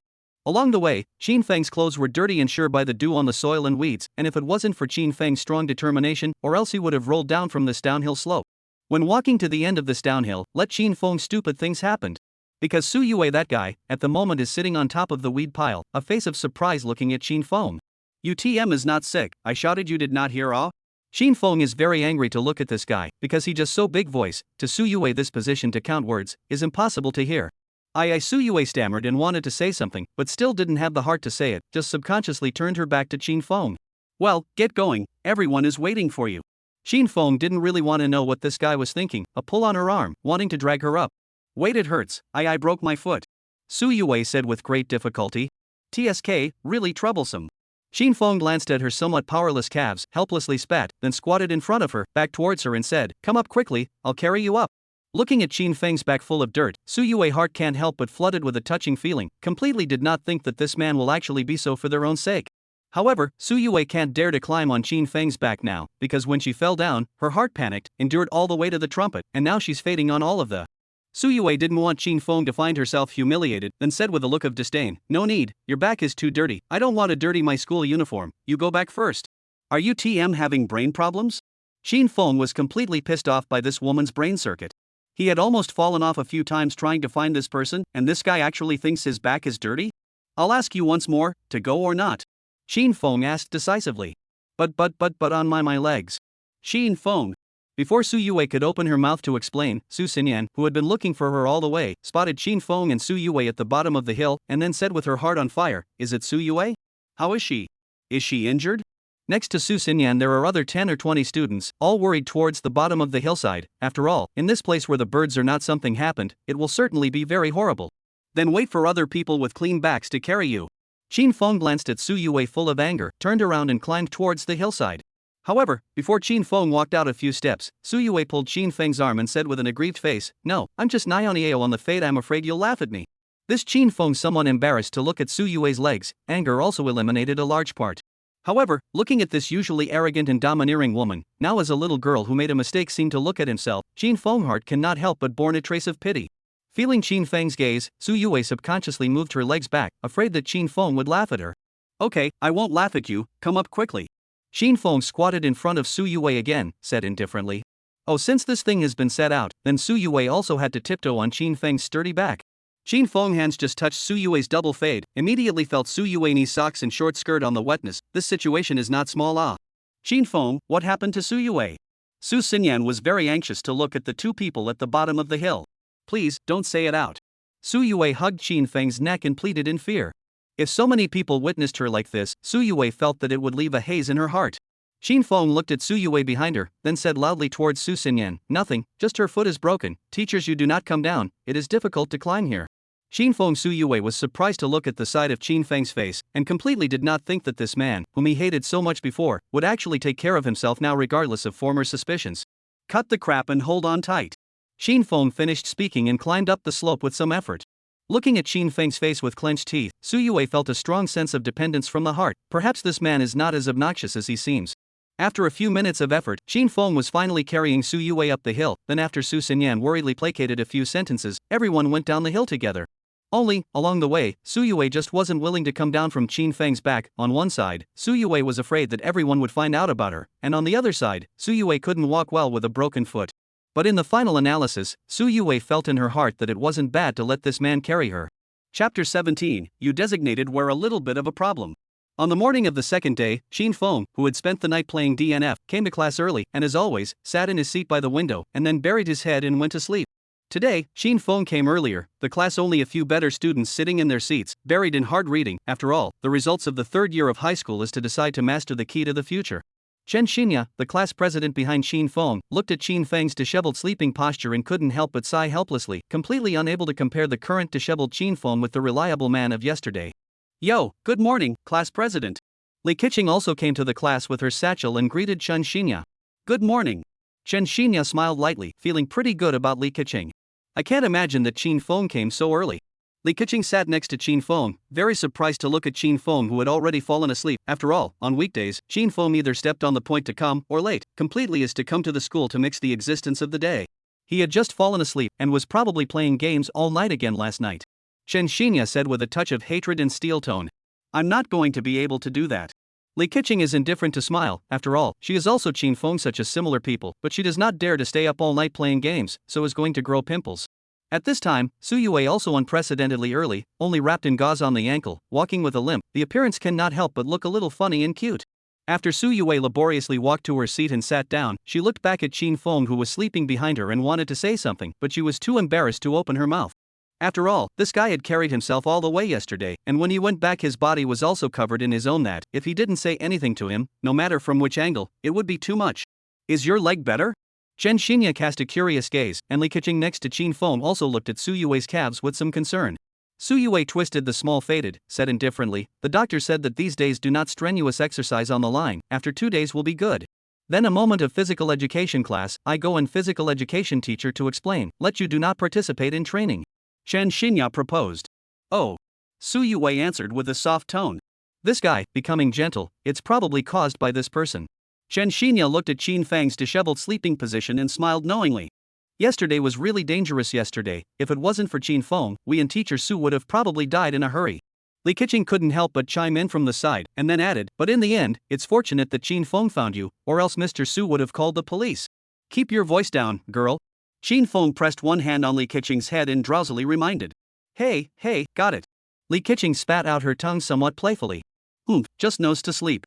Su Yue somewhat complained and glanced at the drowsy Qin Feng, then her mind couldn't help but recall the scene of the two of them at the bottom of the hillside yesterday. It had to be said, Su Yue couldn't deny that Qin Feng at that time was really charming, and if it wasn't for him, she would probably have to bring along a few hours in whichever hellhole she was in before she could wait for the arrival of the rescue team. Turning around, Su Yue, her head leaning against the table, stretched out her hands to gently embrace herself, recalling yesterday's Qin Feng's back that was both sturdy and filled with a sense of security, before revealing a touch of girlishly wistful light smile underneath the table. Maybe this guy wasn't so obnoxious after all. When the bell rang for the fourth period, Qin Feng finally woke up and yawned in a refined manner, looking at Li Keqing next to him and asking, "How many periods is this?" Li Keqing packed up her textbook and threw a helpless smile of an old mother at Qin Feng. "It's the last period of physical education class. You can really sleep. You slept for 4 periods." "How can I say this? It's going to be a lunch break soon. It's really nice." Qin Feng looked at the scenery outside the window, incomparably cozy said. Looking at Qin Feng's dangling appearance, Chen Xinya inexplicably sighed. It was really hard to compare the current Qin Feng with yesterday's reliable Qin Feng. It was completely two people. At this time, Qin Feng suddenly felt an unintentional line of sight, and then turned his head to look, and found that Su Yue, who was at the front table, was turning her body, if anything, looking at herself, and this sneaky look actually made Qin Feng feel that there was a hint of lovely flavor. "Is your leg better?" Qin Feng asked. "Well, much better. It's not a big injury," Su Yue said somewhat unnaturally. "Oh, that's fine." Qin Feng yawned again. "This kind of day is really pleasant." Thank you," Su Yue muttered in a voice like a mosquito fly. Listening to Su Yue's acknowledgement, Qin Feng teased with some surprise, "Unexpectedly, you still know how to say thank you." Hearing this, Su Yue instantly became energized. "Could it be that I am an unreasonable woman in your heart?" "Almost," Qin Feng blurted out. "You. Forget it, it's not a big deal, people are fine." Qin Feng shook his hand and said indifferently. "Right, it's great that nothing happened to you," Li Keqing interjected from the side. Su Yue listened to the two singing in double read, heart inexplicably some unpleasant. "I'm not just a fall, what can happen?" "I think you designated were a bit of a problem." Qin Feng looked at this woman who flipped her face faster than a book and spat breathlessly. "You. Forget it, don't talk to you, go silly girl, go to the playground to get some sunshine, isn't it gym class later?" "Oh." Li Keqing nodded her head dully, like a follower, following behind Qin Feng. "What the hell is this person doing in school?" Chen Xinya looked at Qin Feng's dangling appearance and spat out in her heart, then she also began to pack up her textbooks and prepared to go to the playground to gather. Looking at the back of the two people leaving with a smile, Su Yue couldn't help but feel a sense of loss in her heart. She even felt some regret for changing seats with Li Keqing. Chapter 18, Gym Class. After a few minutes, the class bell finally rang, and the boys rushed towards the playground in a jostling manner, while the girls followed behind in groups, and then every how long after that, everyone was also concentrated under the blazing hot sun of the playground. Physical education class was a course that both good and bad students enjoyed, not only because they didn't have to stay inside the boring classroom to listen to the teacher recite the sutra, but also because the teacher of the physical education class in their class was a very beautiful big beautiful woman. The physical education teacher of Qin Feng's class was called Luli. Not only was she the physical education teacher in charge of Qin Feng's class, but she was also a fitness instructor at a fitness club. "Classmates, we meet again. How a few days do not see. It feels like the boys in your class have all shriveled up, Luli inserted one hand into her slightly bronzed waist, revealing a touch of disdainful smile as she looked at the concentrated crowd. If only I had a body like Ms. Lu's in the future." Li Keqing looked at Luli's figure and couldn't help but hang her head with inferiority complex, glancing at her own flat airfield, sighing with a sigh full of helplessness. "Don't worry, in another year or two, you can still grow, certain places." Qin Feng whispered a reminder from the side. "Really?" Li Keqing asked with great anticipation. "Well, I have a sister, her situation is similar to yours, and then it is not a woman who has changed," Qin Feng said with some emotion. Hey, that would be great." Li Keqing was instantly relieved. "Smile really fake." Su Yue sat on the side of the shade of the tree, propped up his chin, moody, irritable, looking at the crowd and Qin Feng talking and laughing. Li Keqing, always feel that this woman recently let a person some inexplicable diaphragm. At this time, Su Yue looked towards the kiosk at the entrance of the school, then smiled with a sudden realization, stood up with some effort and limped towards the kiosk. "Okay, now according to the old rules, first run 5 laps around the playground, then rest for 10 minutes, and finally go to the lawn with your table mates to do sit-ups, 50 for boys, 30 for girls." Luli vibrantly finished, blew a whistle, the order, "Start running." Hearing, everyone began to spread out, around the playground began to run up, a few boys leading the front. Cool, the center is a group of panting girls. Now in the summer, the air temperature is really a little high. After running 5 laps, everyone is panting to sit on the ground, some people even directly lying in the playground on the plastic runway. Luli saw a few men lying on the plastic runway, like a duck, rushed over to remind, "Hey, after strenuous exercise, cannot lie down, careful shock. All give me up." At the word, these several boys had to exhaustion stood up, retreated to the side of the shade, walking back and forth. "Phew, it's really hard to go to gym class in this hellish weather." Shin Fong looked up at the blinding sunlight and spat out with some annoyance. At this time, another whistle sounded. Luli looked at the panting crowd, shouted, well, 10 minutes quickly to do sit-ups, boys 50, girls 30, do not think of laziness or do less, I will be on the side of the supervision of you, are fast. We have no choice but to go back to the playground and start doing sit-ups in groups of 2. You go first. Shin Fong looked at Li Keqing's sweaty face and said, oh, good.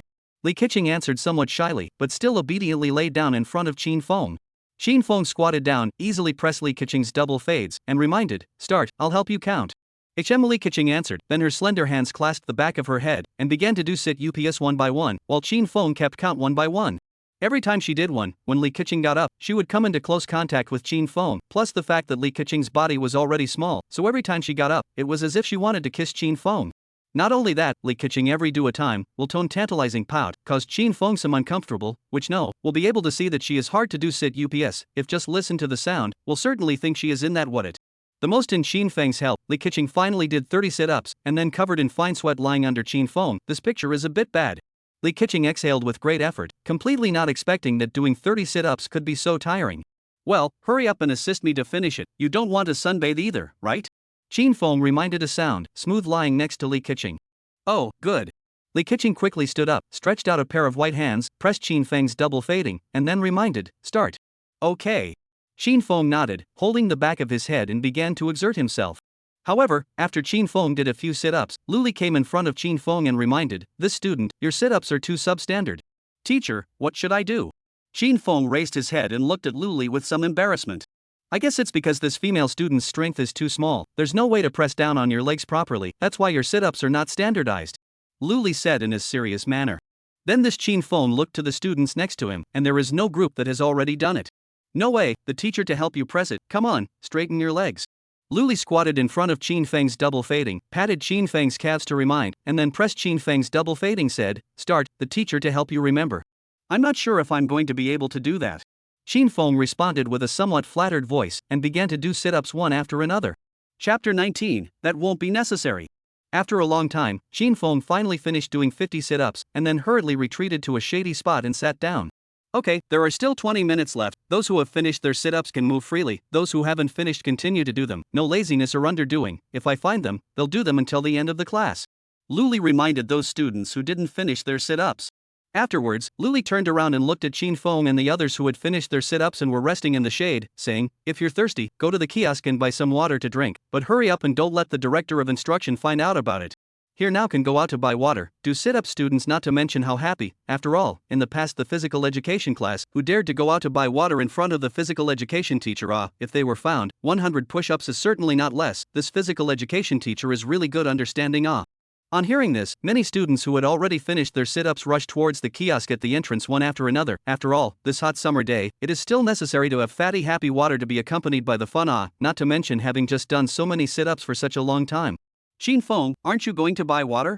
Li Keqing looked at Shin Fong sitting in the shade and asked. My legs hurt a little bit, can you bring me a bottle? Thank you. Shin Fong smiled somewhat awkwardly. Oh, good. Li Keqing nodded indifferently and rushed towards the kiosk at the entrance of the school with a cheerful pace. Listening to the conversation between the two, Luli couldn't help but sneer from the side. Luli was so close to Shin Fong when she was helping him do sit-ups just now, how could she not have noticed Shin Feng's abnormality? Only that she didn't say it out, after all, this was a class. It wasn't long before everyone had finished their sit-ups, and the students who had gone to buy water also came back one after another. Su Yue also held 2 bottles of cold Sprite, under the scorching sun of the playground, limping towards Shin Fong. Looking at Shin Feng's hunger and thirst in the shade, Su Yue's mood became expectant, and somewhat strenuously speeding up her pace, she walked towards Shin Fong. Tough to walk to the front of Shin Fong, Su Yue, pretty face slightly red hand Sprite, handed Shin Fong a bottle, then said indifferently, originally bought for the class president, but found her half a day did not find, sheep you. Shin Fong looked at the cold Sprite, could not help but gulp, and then very grateful, oh, thank you. However, just when Shin Fong was about to catch Su Yue's Sprite, Li Keqing took 2 bottles of Coke and ran towards Shin Fong. When Su Yue saw this, she acted like a thief who was caught stealing, and quickly put away the Sprite she was going to give to Shin Fong, fearing that she would be discovered by Li Keqing. Shin Fong saw the hand of the Sprite was Su Yue collected away. Heart has a sentence MMP do not know when to speak or not to speak, this woman is still intentionally play their own it? Shin Fong, here. Li Keqing handed Shin Fong a bottle of Coke, smiling nervously. Thank you. Shin Fong did not hesitate to catch Li Keqing's Coke, unscrewed the cap and drank it. Looking at Qin Feng drinking Li Keqing's drink without fear, Su Yue's grip on the Sprite inexplicably increased by 1 point. Phew, thanks girl. Qin Feng let out a breath of relief, then said, classes are about to end, I'll go over there and have a chat. Oh, good. Li Keqing answered without a care in the world, like a follower, obediently followed behind Qin Feng, leaving Su Yue alone, standing frozen in place. After the two of them walked away, Su Yue clenched her silver teeth and threw the 2 bottles of Sprite in her hand on the ground with rage, startling the other students. What's the big deal? Su Yue spat disdainfully, then limped towards the school building. Luli looked at Su Yue to return to the class, some fear of reminding that Su Yue students, now not yet class A, can wait until the end of the class to go back. Qin Feng this class, Luli many students do not know, just can call out the name of a few familiar female students, after all, is a new class. But only Su Yue this woman, Luli is familiar with it, after all, the entire school teacher, there is not that one does not recognize this woman. Su Yue turned back, full of hostile eyes looked at Luli and said, my feet hurt, can not go back first? Aha! Teacher, is this how you entertain students with special circumstances?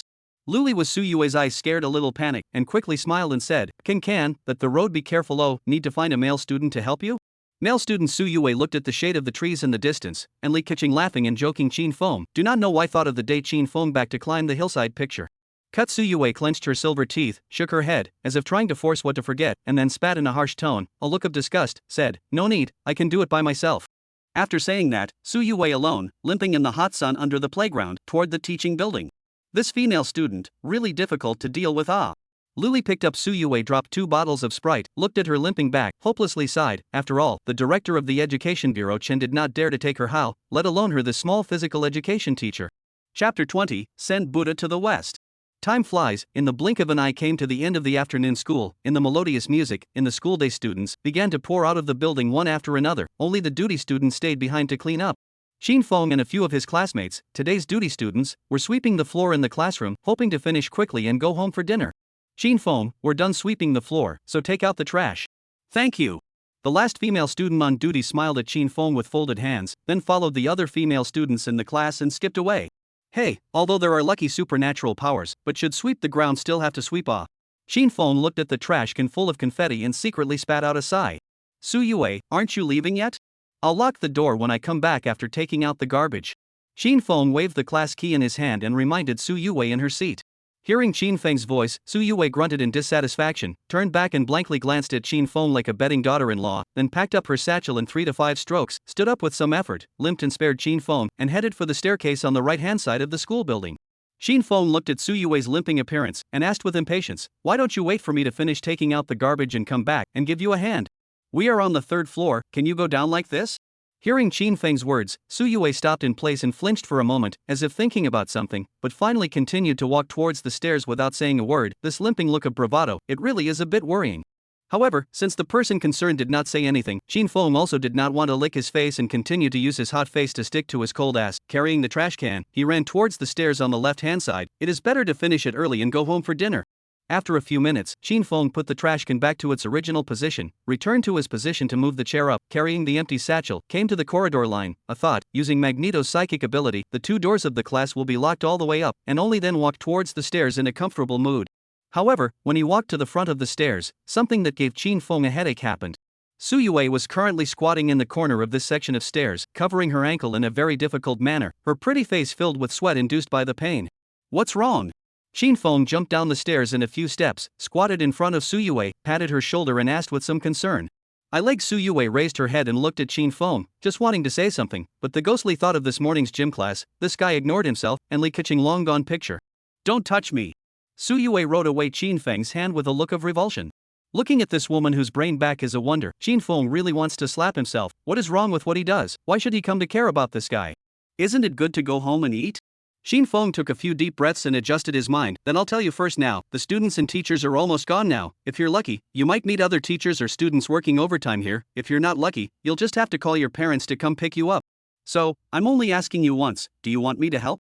Qin Feng finished and looked seriously at this feisty guy. No, don't. Su Yue's arrogance overcame her reason. Okay, Lu. Qin Feng disdainfully sneered, shook his head depressingly, carried the empty satchel and swaggered towards the bottom of the stairs to sit. Watching Qin Feng disappear around the corner of the stairs, Su Yue wanted to call out to him several times, but was still suppressed by the arrogance in her heart. Su Yue, didn't want to beg in a low voice. However, in spite of this, Suyue still felt a burst of helplessness and disappointment in her heart. She thought that Qin Feng was just talking, surely will continue to come to help themselves, after all, that day Qin Feng is so. But this time, this guy actually really did not turn back and left, completely without a trace of want to continue to help their own meaning. In a sense, this guy is really cold-blooded. Just when Suyue was ready to take out her cell phone and call her sister to come into the school to pick her up, but from downstairs there suddenly came a burst of urgent script sound. Suyue was also attracted by this burst of footsteps, and in her heart, there was a speculation that she was both looking forward to and afraid of being disappointed. However, when the owner of this burst of footsteps appeared at the corner of the second-floor stairs, Suyue was still touched in her heart, because this person was exactly the original return of Qin Feng. Why did you come back again? Suyue's tone this time seemed inexplicably gentle, perhaps she had guessed the purpose of Qin Feng's return. I'm a bit of a... Qin Feng looked at Suyue, couldn't help but laugh at himself. After all, he really can't do a woman who almost can't walk normally, regardless of staying here. I know you hate me, so I'll carry you downstairs, and you'll find other classmates to help.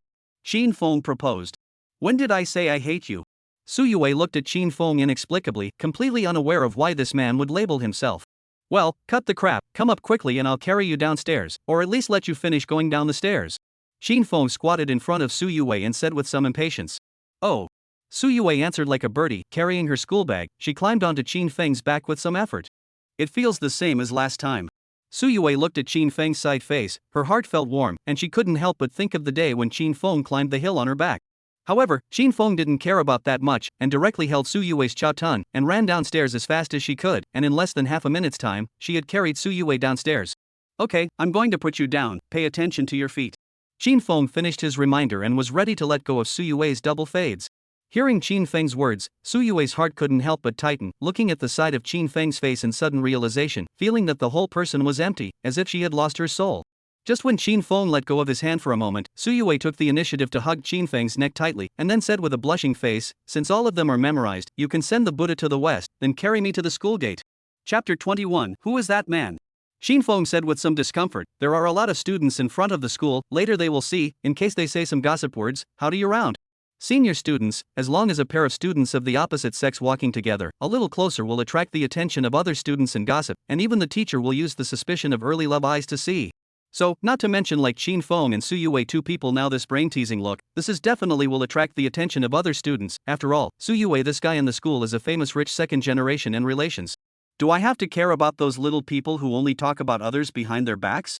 Suyue hummed without caring, and then patted Qin Feng's shoulder and said, well, hurry up, my feet really hurt, I can't get off the ground, there is a car to pick me up at the school gate, you just send me to the school gate. Hey, how do I feel like your servant? Now, I'm just trying to help you out, I don't have to help you out. Qin Feng couldn't help but question. I know, then you kindly help me to the school gate, cannot?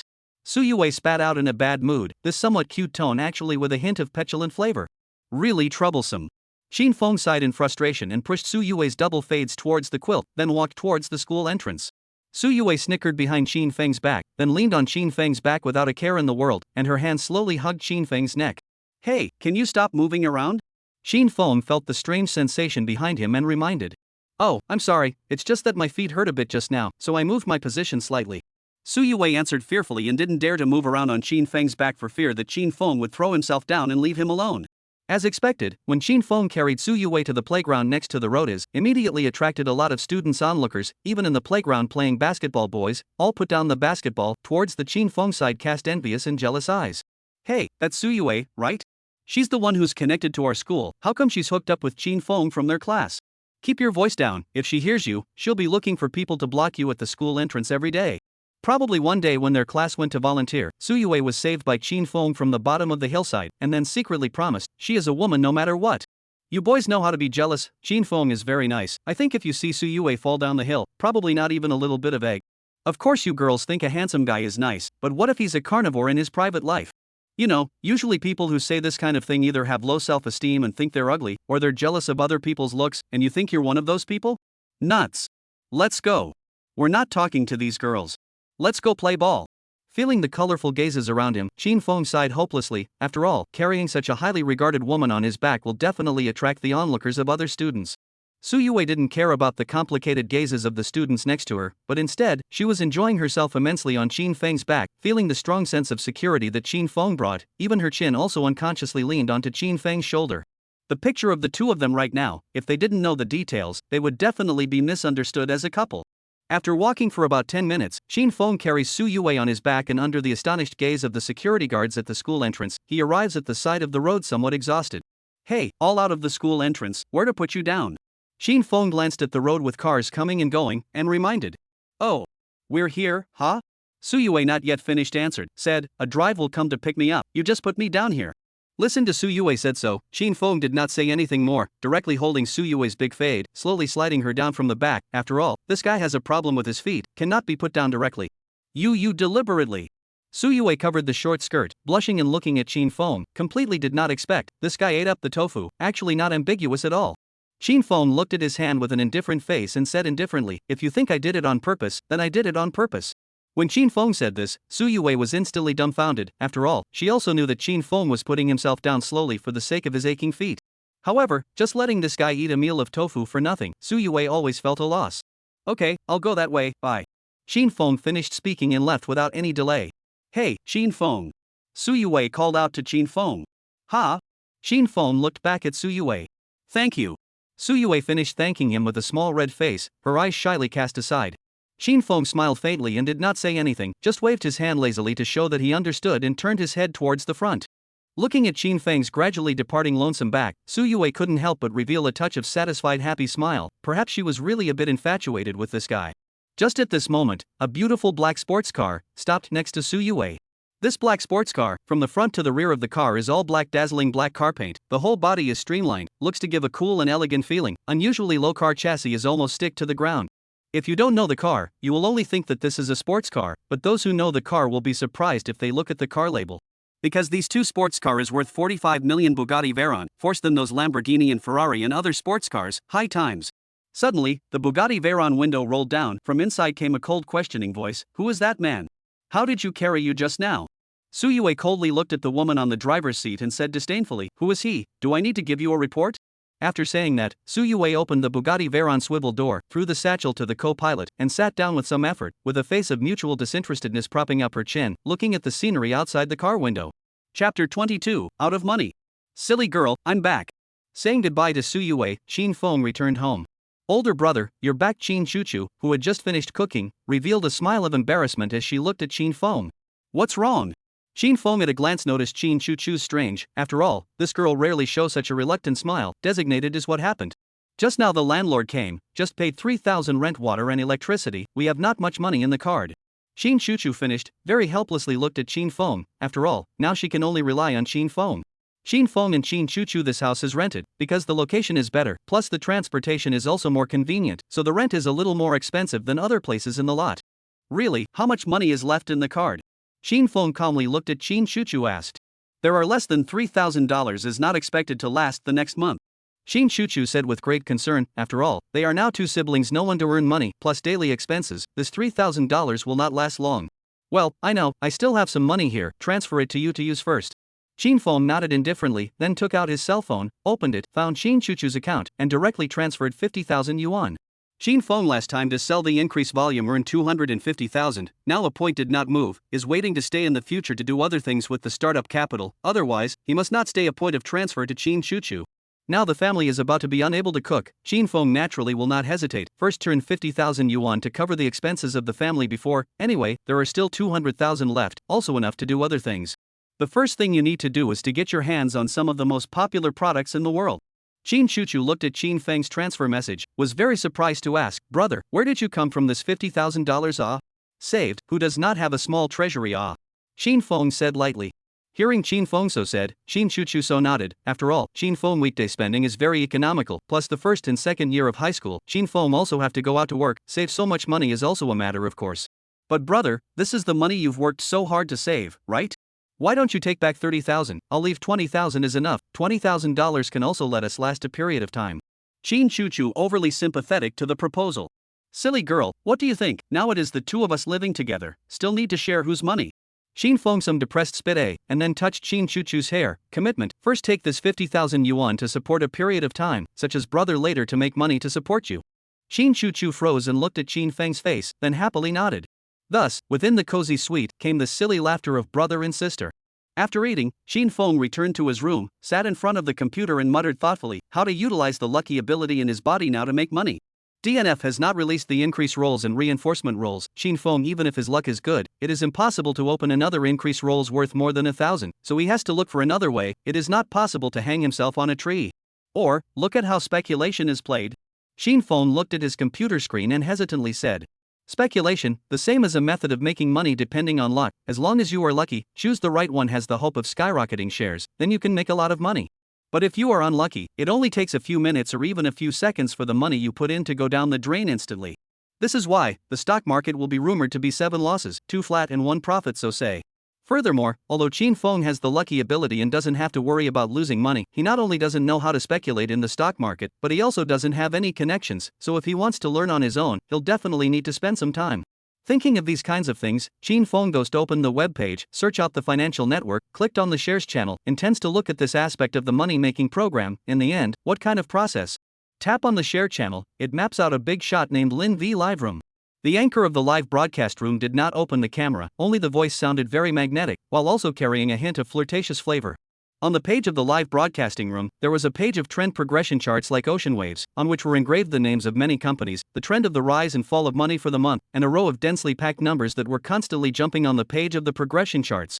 Well, today's trend will first speak here. Anyway, no matter what you are invested in, what stock, as long as you remember a sentence on the line, that is, earned on the collection, never greedy. Today's market change is really too big, do not have to wrestle with a fight, bicycle into a motorcycle mentality.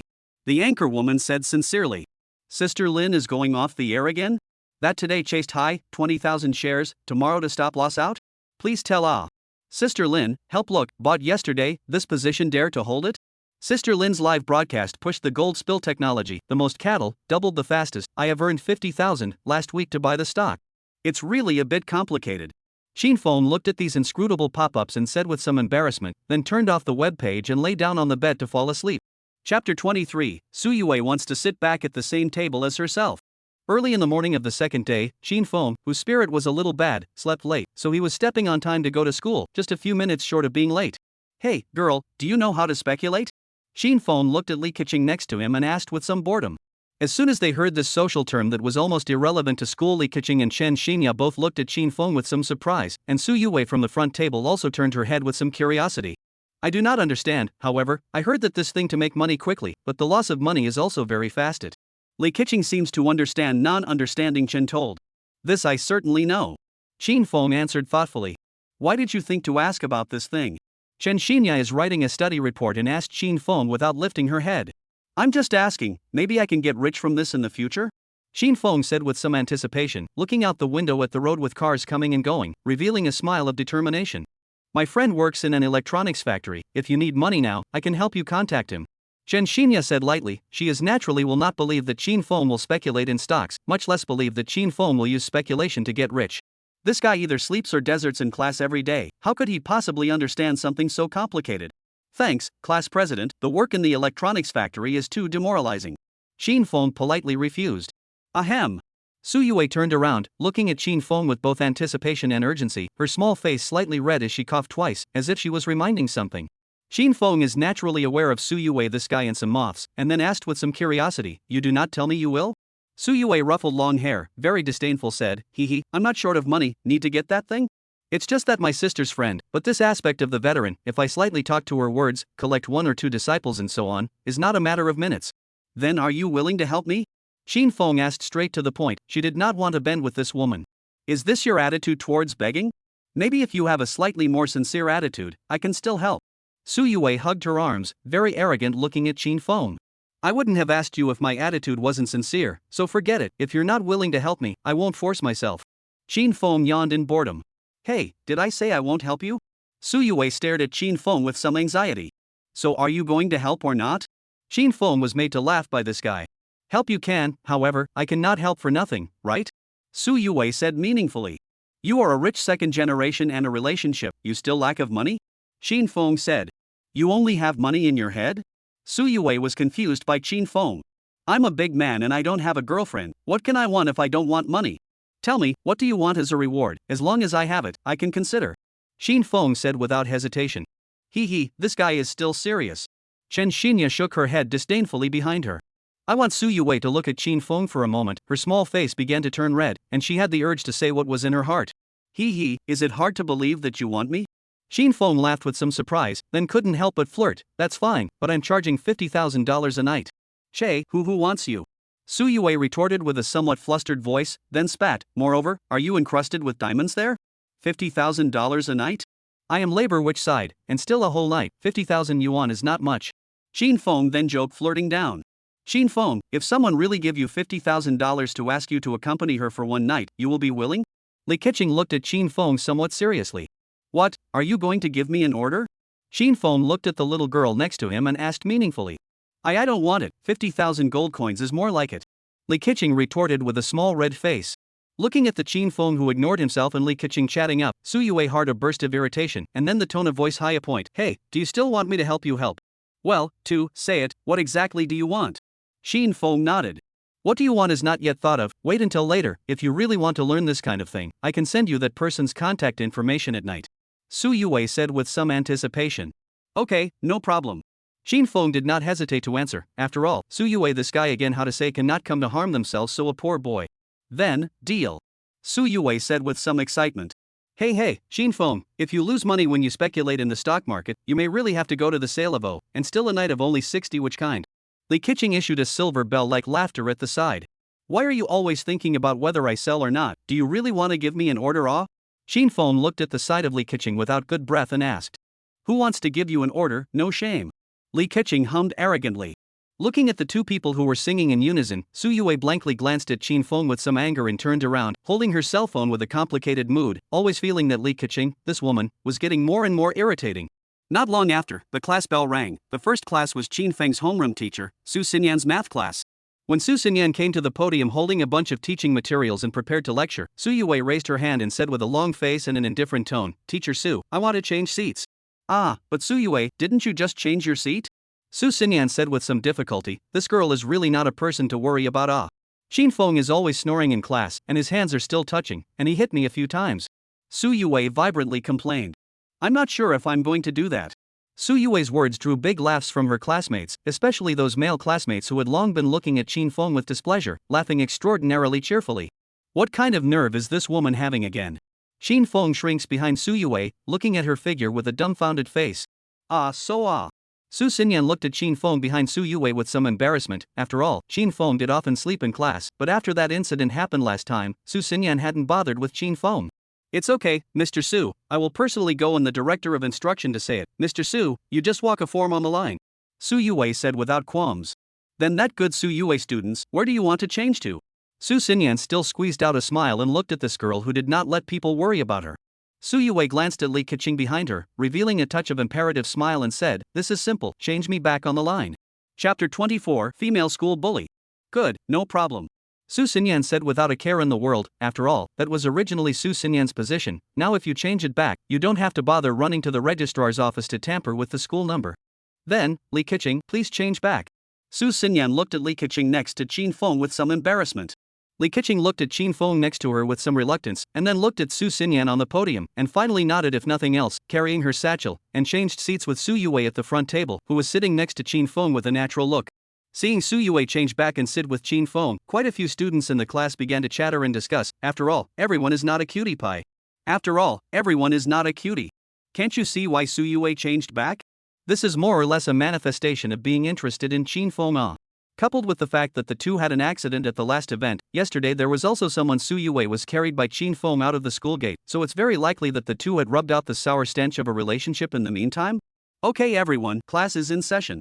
Su Xinyan clapped her hands and drew the attention of her classmates. This guy won't really be interested in me. Shin Fong looked at Su Yue, who had just sat down next to him, and propped up his chin in depressed conjecture. I said, why do you want to change back? For a good reason. If I snore, don't you hear the most clearly when you're next to me? Shin Fong tried to ask a question. There's also your hand. A few times you touched me when you were sleeping, like it was sexual harassment. Su Yue was a bit flustered and defended. It was obvious that she was a bit nervous. As expected, Shin Fong secretly said, it seems that this big lady is really looking at himself, this poor boy. However, looking back and thinking carefully, Shin Fong suddenly realized that he and this guy have already happened quite a lot of things. The gap between them is also a lot less than it was at the beginning, coupled with the fact that these 2 days by mistake and she has had the drawbridge effect over and over again. Su Yue is interested in herself is also not a particularly unexpected thing. At this time, Shin Fong suddenly noticed a somewhat unnatural line of sight and then turned his head to see that Li Keqing, who had just switched to go in front of himself, was looking at himself with an awkward smile. "Girl, are you free this Sunday? I can take you bird back." Shin Fong chimed in. "That Sunday I have something, so may not be able to play next time at Shin Fong." Li Keqing whispered a polite refusal. It could be seen that she now looked a little lost. When Shin Fong wanted to say something, Li Keqing had already turned her head away. Perhaps she also sensed Su Yue's mind, not wanting to get involved in this matter. TSK, hard to get into. Shin Fong boredly propped up his chin and leaned against the window, letting the cool wind outside the window blow on his face. Suddenly, next to Su Yue stabbed Shin Fong with her finger, handing over a piece of delicately wrapped chewing gum and asked, "Eat?" Shin Fong looked at this once high and mighty lady, now taking the initiative to accost herself in a cute manner, couldn't help but let out a light laugh, but didn't refuse, directly took the gum and threw it into his mouth and chewed it. Seeing Shin Fong chewing his own gum, Su Yue also pulled out a piece with a small red face and chewed it. Forget it, why think so much? What if this guy is just on a whim? Maybe he won't give a damn about himself after a while. Shin Fong smiled to himself, yawned, lazily lay on the table and slept. Turning to the end of the third afternoon class, the students went to the restroom to go to the restroom, study to study, only a small number of students, still there to gossip about Su Yue's switch to the thing next to Shin Fong. Su Yue now went to the restroom, while Shin Fong was wearing headphones and watching yesterday's live broadcast of the stock speculation guru named Sister Lin on his cell phone at his desk. After all, Shin Fong really wanted to try something in this area. Is this class 6? It feels pretty good, there are quite a lot of handsome men and women. Just at this time, a female voice with some bantering flavor sounded. The corridor came into a few heavily made-up girls, like a visit to the zoo, surging into Shin Feng's classroom, looking around curiously. Looking at these several girls with heavy makeup, the girls in Shin Feng's class have retreated from their desks to the side, fearing that something will happen with this group of girls. Even the boys have also walked to the corridor one after another, leaving only a few sleeping students and burying their heads in serious study in the class. The leader of these women was called Chen Li, a notorious female gangster in the senior year. This woman outside the school and many social gang leader has a relationship. It is because of these, Chen Li and the senior mixed very domineering.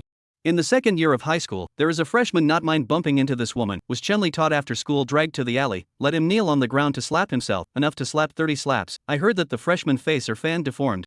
The freshman did not dare to go home for fear that his family would see him being beaten, and did not dare to call the police and tell the teacher for fear of Chen Li's subsequent retaliation, so he had to rent a hotel off campus and wait for the swelling of his face to subside before he went home. Since then, the senior 3 and sophomore students encounter Chen Li as like encountering the plague, far away from avoiding. After Chen Li, several people walked into Shin Feng's class. They either molested and flirted with the girls, or sat on other students' desks, shaking a pair of bloated fades for fun. "Chen Li, look at that boy, there is enough handsome ah." A girl pointed at Shin Feng by the window and said excitedly to Chen Li, "Yes. It's really handsome." As if she had discovered a new continent, Chen Li jumped down from the table and walked towards Shin Feng's side as fast as she could, and a few female followers also followed her. Chen Li came to the side of Shin Feng, vigorously pulled out Su Yue's chair, and then the whole person like squatting pit like squatting on Su Yue's chair, suddenly reached out and patted Shin Feng's shoulder to accost, "Yo handsome, what are you looking at? What are you looking at?" Shin Feng was startled, looked back and found himself surrounded by several heavily made-up women looking at him. "Wow, the speculation of the stock, yeah." Chen Li looked at Shin Feng's cell phone screen above the content, very surprised roar. "What's the matter?" Shin Feng looked at the group of women with some impatience. "Hey, handsome, these things have what to look at, come on, add sister WeChat, sister to send you some really good looking." Chapter 25, Hitting is Kissing and Scolding is Loving. Just when Shin Feng wanted to refuse, Su Yue, who had just returned from the restroom, was walking towards Shin Feng's side with eyes full of anger.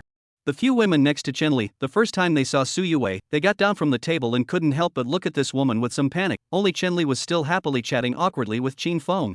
"Hey, who are you?" Sitting on Su Yue just wanted to say something, but found that this woman was actually stepping on her own chair. "HM?" Chen Li curiously turned around, looking behind her. Su Yue impatiently asked, "Who are you? Can't you see that I'm chatting with a handsome man?" Su Yue looked at Chen Li without any qualms and said, "Are you talking about your mom? Do you know this is my place? Why are you stepping on it? Can you roll down? And then roll out? Yo, you're so arrogant. What if I don't come down? Can you teach me how to roll?" Chen Li sneered without fear. See Chen Li and Su Yue barred, with Chen Li all the way to the hearts of those women are hanging in the throat, because they know Chen Li is impossible to dislike Su Yue this relationship. And the worst thing is, although Chen Li knew that there was a very powerful senior high school student named Su Yue, but she had not seen what Su Yue looked like. At this moment, the corridor was already filled with students who had heard the news, and they all wanted to see who would be better when the infamous school bully and Su Yue got together. "Do you want me to teach you? Well, watch this." Suyue finished speaking, raised her hand and slapped towards Chen Li's face, without a hint of hesitation a loud slap sounded in the ears of the crowd. Silence, deathly silence. Corridor outside, the onlookers of the classmates are looking silly, completely did not expect Suyue will not hesitate to give Chen Li a slap. Shin Feng also looked dumbfounded at the side, completely did not expect this girl will directly hit people, this is also too violent, right? Did not consider the consequences? Chen Li covered the place that was fanned by Suyue, like seeing a ghost, like looking at Suyue, completely did not think that this woman will directly hit her, simply more violent than her. What, still need to teach you a little? I repeat, hurry up and get down and out again. Suyue looked at the frothing Chen Li, and threatened in a vibrant manner. Chen Li instantly exploded and directly stood up, wanting to teach this woman a hard lesson. But before Chen Li made a move, her followers hurriedly pulled her back, and then said in her ear in fear, Chen Li, this woman is Suyue, can't afford to mess with her. This guy is Suyue? Hearing this name, Chen Li's heart of anger immediately subsided a large part, replaced by fear and anxiety. Chen Li has also heard of Suyue's family, not only in the community to know a lot of people, even the school's registrar do not dare to take this woman how, more importantly, her sister is that real estate female president, Suyu Lang Ah. Oh, you are Chen Li, that paper hanging ah. Suyue is very disdainful, light laugh, and then provoked, I heard that you know a lot of people outside the school well, but also claim to be the senior school bully? Then not after school you call them all, let's see who has more people. Aha!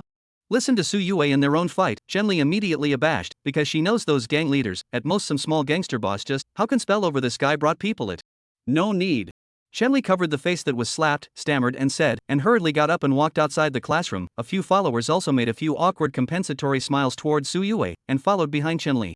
Hey framed paper, you stepped on my chair and just left off? Suyue called out to stop Chen Li and his party, and then said, now immediately give me to the storage room to give me a new chair over, or the afternoon after school you wait. Good. Chen Li hastily nodded, just now arrogant and domineering momentum has disappeared into thin air, hastily went forward to Suyue's chair up, and a few followers were in a mess to the first floor of the storage room to run. The students who were watching in the corridor were completely overwhelmed by the domineering Suyue. They completely did not expect that Chen Li, who was infamous for mixing with all the classes in the senior high school, was actually like a younger sister in front of Suyue, a batch of goons. That slap just now had even made them raise their eyebrows in a cathartic manner. Okay, don't look at it, I'll go back to your class, the teacher will come later. Chen Xinya was in front of the window, blasting away the onlookers. Upon hearing this, the onlookers had no choice but to leave one after another. Heh, female school bully. Suyue hummed disdainfully, then turned her head to look at Qin Feng and said, you are too wimpy, right? Those few women scared you into this? Just slap her wise with your hands. However, Suyue is still quite thankful to the group of women, after all, so that they have their own heroes to save the play. Qin Feng, this guy is expected to thank himself right away. I don't know them at all, okay, and you think I'm not moving to fan people. Qin Feng spat out a depressed sigh. Then you already owe me 2 favors now. Suyue said headily. Qin Feng was a bit surprised and retorted, hey, didn't I say it? I don't even know that group of women. What do you mean you owe you 2 favors? It's you who wants to beat people up, okay? Hey, I helped you drive that group of women away. You don't even have a word of thanks, but also speak to me so loudly. You are also too much. Suyue looked at Qin Feng with extreme dissatisfaction. Qin Feng sighed depressingly and compromised, okay, thanks, okay. WDNMD, your perfunctory ghosts, which have you such a man thank me properly will die Suyue carried Qin Feng's collar, like a frantic cat, constantly shaking. To hit is to kiss and scold is to love, that's what these two guys are saying, right? Chen Xinya sat in her seat, looking at the two who were fighting and laughing. Chapter 26, Obtaining Upgraded Abilities. Time flies, in the blink of an eye a week has passed, and it's time to usher in the time for the system to refresh the number of times in Qin Feng's body, and this is already the 3rd time that the system has refreshed the time difference. Today is still Monday. Qin Feng has gotten up early, sitting in front of his computer, looking at the time in the lower right corner of the computer desktop, impatiently waiting for the system to refresh. 1:23, time is up. Qin Feng lowly roared with incomparable anticipation, his eyes also stayed at 7:10, this is exactly the time Qin Feng calculated the system refresh. Ding! 168 hours have arrived, the system has been activated, once again extracting supernormal abilities for the host. As expected, that strange mechanical sound from a week ago rang in Qin Feng's ears as expected. Sure enough, it's this time. Qin Feng expectedly said, sitting on the chair waiting with great anticipation, hoping that this time the system can give a more useful alien energy do not give some like Magneto such fancy alien energy, although very B-style, but the practicality is really too small. Ding! Congratulations to the host for obtaining an upgraded psychic ability. The system said respectfully. Upgraded psychic ability? What does that mean? Qin Feng asked, puzzled. Upgrade ability, as the name suggests, the host can upgrade anything you want to learn, and the speed of learning will be several times faster than normal, and the speed of obtaining results will also be countless times faster. For example, if you do one push-up now, it's equivalent to other people doing 1,000 push-ups, and the 8-pack abs that other people get by doing 10,000 push-ups, the host only needs to do 100 of them. Oh, I see. This is a good supernatural ability. Shinfeng said ecstatically, this time the system is finally giving a useful ability. Then host, I'll see you in 168 hours. The system finished speaking and disappeared into Qin Feng's ears without any delay. Still so decisive. Shinfeng secretly spat out, then said indifferently, forget it, let's see the effect of using this ability first. Shinfeng took out an English book from his satchel and flipped through the list of words on the last few pages, specializing in picking words that he could read. After just a few words of awkward reading, such a progress bar appeared in Qin Feng's mind.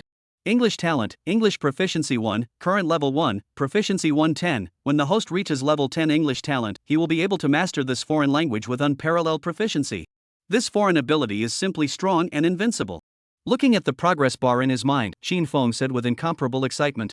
Think about it, the teaching knowledge that students have to read for a total of 20 years to master, Shinfeng can master it all in just one day if he wants to, becoming a well-deserved schoolmaster. So, this psychic ability is simply too bugged to be bug-off. Wait, isn't it possible to learn everything? Shinfeng strokes his chin with some curiosity and looks around his room. Hey, can this be learned too?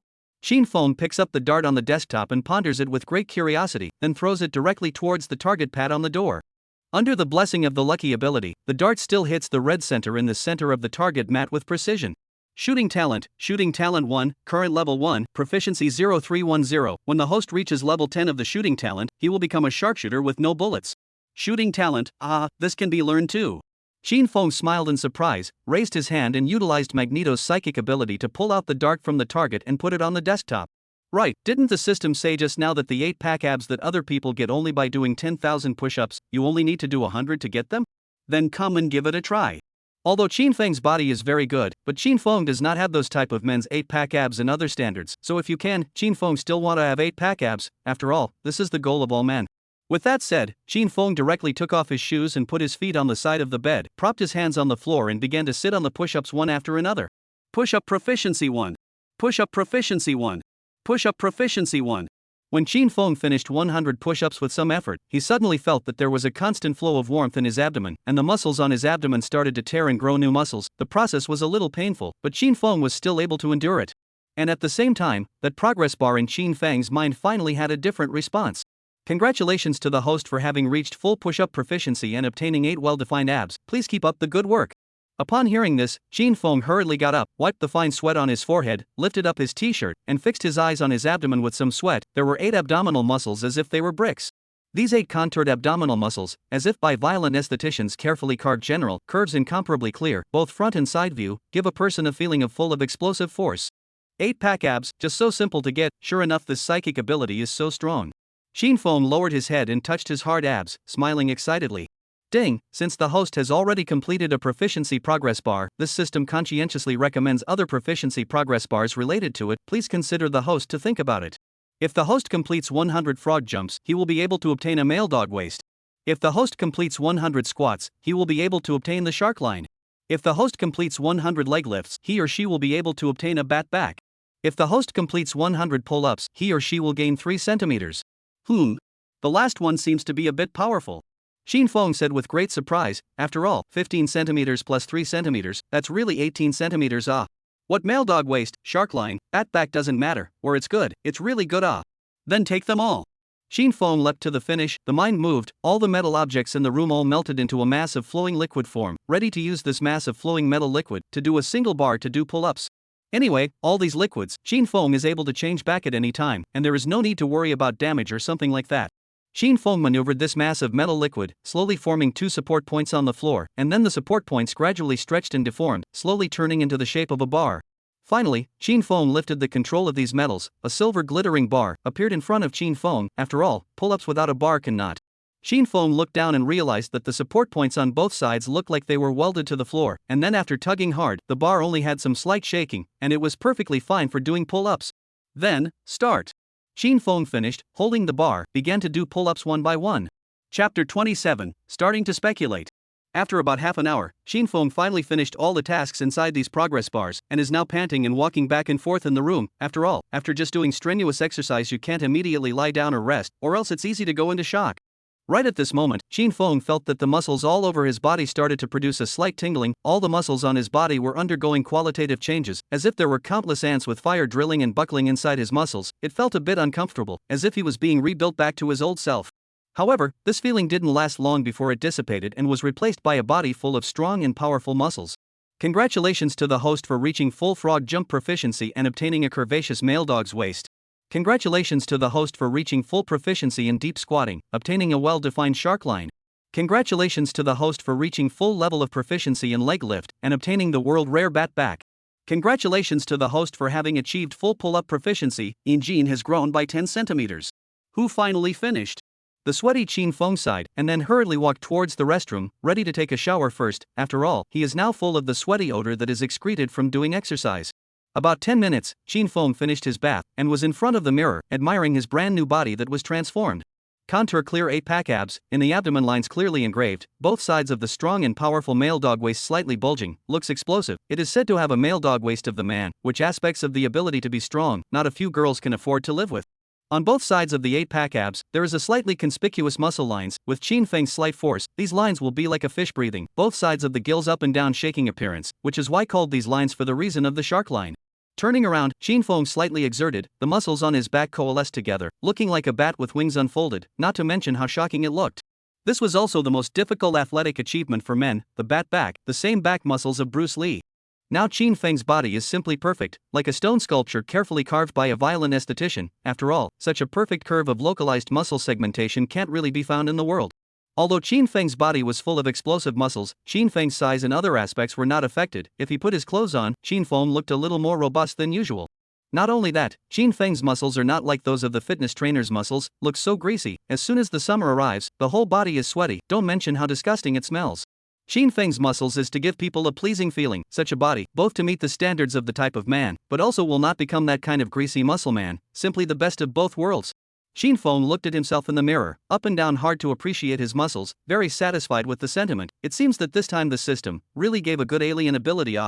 Wait, since my learning ability is so strong now, why don't I go learn to speculate on stocks? How did I forget about this thing?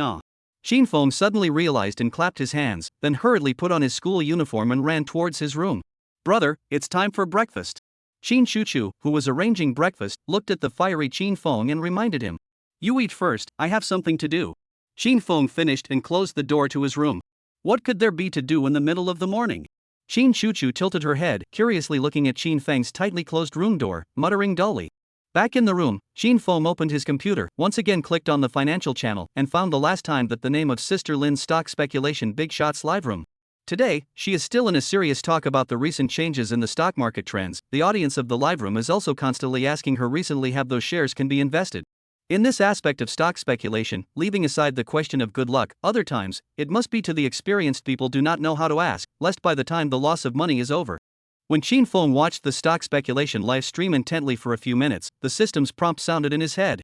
Speculation Master, Speculation Talent 1, Current Level 1, Proficiency 110. When the host reaches 10 levels of Speculation Master, will become a master of speculation to master the future and current stock market changes drive. Just as the system's voice had just fallen, the stock market trend progress chart that Feng couldn't understand at all last time, this time he was able to clearly read all the information on it. Whether it was the company shares or the rising percentage points, Feng was able to read it all this time, and even Feng was now able to slightly analyze a few shares that might be able to skyrocket. Feng looked at the time. From the class there are more than 30 minutes, so directly put on the headset, began to seriously look at the live broadcast, ready to Speculation Master proficiency to brush full, and then used to save for a long time 200,000, single hanging a stock. With the system's prompts constantly ringing in his head, Feng finally managed to brush up the proficiency of the stock Speculation Master. Ding! Congratulations to the host who has reached the full level of Speculation Master proficiency, gaining the insights of the Speculation Master and the ability to grasp the future in current stock market change drivers. You're no longer useful, sorry. Feng exhaled deeply and turned off the Big Shot live broadcasting room that spoke nothing dry, then opened his account in the stock market network. Perhaps this Sister Lin's stock speculation ability is indeed a bit, but now has full level stock speculation ability of Feng, has listened to her say a lot of nonsense, and she recommended those shares. At any time there may be the risk of letting the investor bankruptcy. Therefore, now this Lin's sister has completely compared to the speculation ability to pull full Qin Feng in listening to her to continue, but also just a waste of time. Open the stock market network. Qin Feng looked at the web page, densely packed, not up and down tens of thousands of shares up and down the trend, eager to try to wiggle his fingers, imperative smile, then start it. Finished. Qin Feng crackling keyboard, sliding the mouse, began to use this 200,000 cast shares. However, right at this moment, another ability progress bar popped up in Qin Feng's mind. Hand speed proficiency 1. Hand speed proficiency 1, current level 1, proficiency level 110. When the host reaches level 10, he will have a hand speed that surpasses normal people. Chapter 28, Maybe I'm Really a Genius? Spending roughly 10 minutes, Qin Feng used the 200,000 he earned inside DNF to buy shares in 2 different companies respectively. These 2 different shares, one was analyzed by Qin Feng and felt that there was a skyrocketing trend to buy. The other share is Qin Feng haphazardly choose and still choose the most cold. No one asked for a share because Qin Feng wants to try his lucky ability in the end how powerful. However, speculation is not like a lottery. You can get the result as soon as you buy. This kind of thing still needs time to ferment. It is impossible to say that the same day to buy this stock immediately skyrocketed on the same day. Probably within 3 days, these 2 stocks will be out of the upward trend. Qin Feng looked at the web page. He just bought down the 2 stocks, said with great anticipation. Is there anything else to learn? Qin Feng's hand speed is both elegant and fast as he spins the dart in his hand, scanning his room and muttering thoughtfully. This time, the supernatural ability is simply too buggy. It would be a waste if he doesn't make good use of it. Brother, it's time to eat. It's time to eat again. The door to Qin Feng's room was split by Qin Chuchu's knock. Forget it, I'd better go to school and think about it. Qin Feng muttered indifferently, getting up and throwing the dart towards the target mat behind the door. With the blessing of the lucky ability, the dart once again hits the red heart in the center of the target mat. The whole process is a little bit cool. Here it comes. Qin Feng answered and opened the door to the room and headed towards the living room. Just as the 2 siblings were laughing and joking in the living room while eating their breakfast, the 2 stocks on Qin Feng's computer screen, the cold stock that Qin Feng had purchased with his lucky abnormal ability, suddenly began to slowly rise. The speed was getting faster and faster, the trend up chart was getting higher and higher, instantly surpassing the current hot several hundred stocks, and it was still going up and up. After breakfast, Qin Feng, as always, carries his empty satchel and walks towards school. As his body has become stronger, Qin Feng is now full of energy, the whole person looks dignified, from head to toe also faintly exudes a hint of self-confidence. Qin Feng just walked to the class. Many students in the class cast a somewhat unexpected gaze at Qin Feng, but more as the girls like focusing mirror like nymphomaniac peeping. They watched Qin Feng all the way from the class door to his seat, eyes are about to look straight. Because they didn't know why, today's Qin Feng seemed to carry a hidden sense of confidence, plus Qin Feng was already handsome, so it was the icing on the cake for this inexplicable overflowing sense of confidence. The only pity is that this handsome guy is an authentic school scum, or a steel straight man who plays DNF, and recently, Qin Feng has also been taken in by that relationship in school, Suyue. Because, girls have a 6th sense in this area that is sharper than anyone else. Suyue looked at Qin Feng who came all the way, got up and gave him a seat, let Qin Feng sit in, then flirted, "Why so happy today, picked up money on the way here?" "Well, pretty much." Qin Feng thought about it and said as such. In the face of Qin Feng's answer, Suyue some lovely white glance at him, and then suddenly realized that, right Qin Feng, last time I said to give you the contact information of that friend of the stock speculation, I still have not given you it. Come on, add a Weibo, I'll push her to you. Suyue took out her Apple cell phone, pulled out the QR code, and looked at Qin Feng with a small red face. Looking at this usually high and mighty guy, now taking great pains to please his lovely appearance, Qin Feng somewhat spoiled smile, but also did not refuse her request, took out his cell phone and scanned the QR code, added Suyue's WeChat friend. Qin Feng now has the ability to speculate on this aspect of the pure fire. There is no need to learn what to speculate on the stock market. But Qin Feng felt that adding a friend is nothing, and maybe in the future in this regard, there is really what needs to be that friend of hers to help it? Hey, even the WeChat avatar is the game. You are too Lu, you look so handsome, do not know to use my avatar? Suyue looked at Qin Feng's big red Godland WeChat avatar, despised spit out. I'm not going to be able to do that. Qin Feng boring retort, then subconsciously looked at Suyue's WeChat avatar, actually really her own avatar. However, it is not strange, Suyue originally looks beautiful, the body is also very good, plus the girls are all creatures who love to be beautiful. Use yourself as a WeChat avatar, but also in the normal. Adding to Qin Feng's friends, Suyue hurriedly set him as a special concern and pulled it to the homepage, so that when this guy sends a message, she can see it at the first time. Hey, Suyue. What for?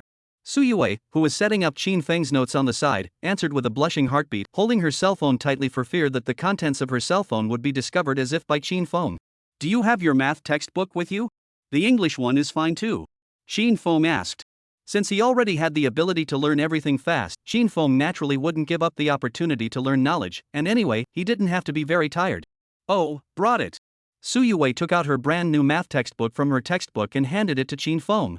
Of course, the reason why Su Yue's textbook is brand new does not mean that she loves to learn, that's why she keeps the textbook clean, but as soon as the textbook was issued, she did not turn it over at all. After all, Su Yue is also an authentic school slag. The reason why she brought it is because her sister has to check her bag every day. If she didn't bring her textbooks to school, her sister will definitely nag her. What do you want? Su Yue looked at Qin Feng and asked curiously. Next week is not going to be the exam, a little bit of review. Qin Feng said. It seems that the sun is coming out of the west today. Behind her, Chen Xinya was writing a study report and spat out without lifting her head. Class president, it's not good to look down on people. Qin Feng casually turned his hand, and the math textbook was quickly selected on Qin Feng's fingers, like an acrobat. Su Yue was beside her like a curious baby, looking at Qin Feng's spinning math textbook, completely not expecting Qin Feng to have this hand. It's not that I'm looking down on you. If you can really learn what your teacher has been teaching you for half a month and a week or something, then you're a genius, got it? Chen Xinya raised her head and said seriously. Maybe, I really am a genius? Qin Feng looked straight at Chen Xinya with a meaningful smile. Chapter 29, Math Talent Upgrade. Chen Xinya looked at Qin Feng's slightly confident smile and froze slightly, actually subconsciously feeling for the first time that this man might not really be joking. However, Chen Xinya still quickly came back to her senses. After all, she watched this guy behind Qin Feng every day, either sleeping or chatting about games in class. How could she possibly finish the lessons taught by Mr. Su within a week? This was simply dreaming. The class bell suddenly rang, everyone sat down one after another. Su Xinyan, also holding her teaching materials, from the corridor came in, said, well students, class, all quiet down, take out the textbook. Really? Then cheer up, genius, I hope you can pass this math test. Oh. Chen Xinya glanced at Su Xinyan on the podium, then revealed a light smile of indifference, buried her head and continued to write her study report. I'm sure you'll be able to do it. Qin Feng answered with confidence, turned around and flipped through his math textbook, looking intently at Su Xinyan on the podium, waiting for her lecture tour. Hee, why isn't Qin Feng sleeping today? Su Xinyan noticed Qin Feng's gaze and muttered curiously. Because Qin Feng was not only sleeping in Su Xinyan's math class, even in other classes, Qin Feng was also sleeping and chatting. The teachers of other subjects had reacted to Su Xinyan many times, only that Su Xinyan didn't go to chat with Qin Feng. Because of that incident at the beginning of the school year, Su Xinyan is still fresh in her mind. However, although she didn't know what was wrong with Qin Feng today, but being able to make a student who was a scum pay attention to the class, Su Xinyan still felt quite happy. Alright, everyone take out your textbooks, let's continue with yesterday's equations. Su Xianyan took her textbook and entered the lecture. Qin Feng, who was listening intently in his seat, also had such a progress bar floating in his mind. Math Proficiency 1. Math Talent, Math Proficiency 1, Current Level 1, Proficiency 110. When the host reaches Level 10 Math Talent, he will become the first person in the field of mathematics. Calling it a second Gauss is not too much to ask. A second Gaussian? It's a bit awesome. Qin Feng secretly said with great anticipation. Gauss, but a famous mathematician. In childhood Gauss showed amazing mathematical talent. High school Gauss had cracked a more than 2,000 years of history of mathematical problems in one night. Just as Qin Feng was listening carefully to the lesson, the math textbook was gently tugged by Su Yue next to him. What's wrong? Qin Feng looked at Su Yue next to him and asked with some curiosity. You one person to dominate the book, I see what, to see the two of us together. Su Yue said with a slightly red face. How could Qin Feng not know what this girl was thinking? It's just that she wants to interact with herself. Qin Feng sighed depressingly, but he didn't have the heart to refuse. After all, it was her book. So, Qin Feng and Su Yue had to hold down a math textbook on one side, listening to Su Xinyan lecturing.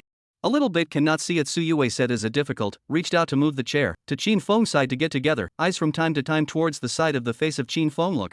Qin Feng's attention was not on Su Yue at all, but he was staring at Su Xinyan on the podium, listening carefully to what she was saying. At this moment, Qin Feng only had learning in his eyes. He was simply addicted to learning, unable to extricate himself. The attention of quite a few students in the class was inadvertently attracted by Qin Feng and Su Yue, and then they were chattering about the two under the table. Dig it, could Qin Feng be dating Su Yue already? This is all spreading dog food together. Is it an illusion? I always feel like Qin Feng is listening to the class carefully, and Su Yue is the only one peeking at Qin Feng from the side. Qin Feng is listening to the lesson? Are you kidding me? That guy either sleeps or chats in class all day long, so what's he listening to? Seriously, if it weren't for Su Yue's connections, I'd be chasing after Qin Feng. Maybe I'd get him. Chase what up? And that guy is a senior to senior, completely a straight man, and still a play DNF dead otaku. Chase to the hand, what is the use of it? And in the back of the chin, Shinya looked at the back of the two. There is a sentence MMP do not know when to speak or not, because Su Yue so put together, completely blocked the blackboard. WDNMD, this show of love don't show like this, I want to learn it. But Chen Shinya only dare to say a few words in her heart. She cannot dare to top Su Yue this relationship. To know that yesterday Su Yue did not hesitate to flash Chen Li a slap of the picture. Chen Shinya now still remember, this guy is a violent temper, cannot afford to mess with. So Chen Shinya can only admit her own bad luck now, so she can only wait for the end of class, borrow other students' notes to take a look. When Su Xinyan's class was halfway through, Su Xinyan assigned a few more complicated OU questions for everyone to spend 10 minutes solving them, and then used the rest of the time to announce the answers. Just then, the progress bar in Qin Feng's mind was also finally completed. Math talent, math proficiency 1, current level is 10, proficiency 1010. The host's current math talent has become the number one person in the field of math, and it's not too much to say that he's been called the second Gao Sai. With the sound of the system's reminder, Qin Feng feels a warm current welling up inside his brain, then looks up at the OU questions on the blackboard and stretches out his hand to Su Yue, section worksheets. Oh! Seeing how serious Qin Feng was, Su Yue didn't think too much and hurriedly took out the section homework paper from her satchel and handed it to Qin Feng. Qin Feng received the homework paper, his fingers both skillfully and elegantly turned the ballpoint pen for a while, and then buried his head and began to solve the 3 difficult coefficient deeper OU questions. Wait, am I this guy's subordinate? Su Yue puffed out her face and looked at Qin Feng with an exasperated look, which was really a bit cute. After about a few minutes, Su Xinyan looked at the time and realized that it had been more than 10 minutes, and then stood on the podium and asked, "Has anyone solved these 3 problems yet?" Upon hearing this, the class was silent, without any of the students raising their hands to speak. Because these 3 OU questions are simply too difficult, want to use their current math knowledge to solve the words, 10 minutes is not enough. Even the class president Chen Shinya racked his brains for 10 minutes, only solved the first question, and do not know whether the result is right or wrong. And just when everyone was silent, Qin Feng raised his ballpoint pen and said with a sense of determination, "Teacher Su, I solved it." Chapter 30, What about a school slag is a school slag?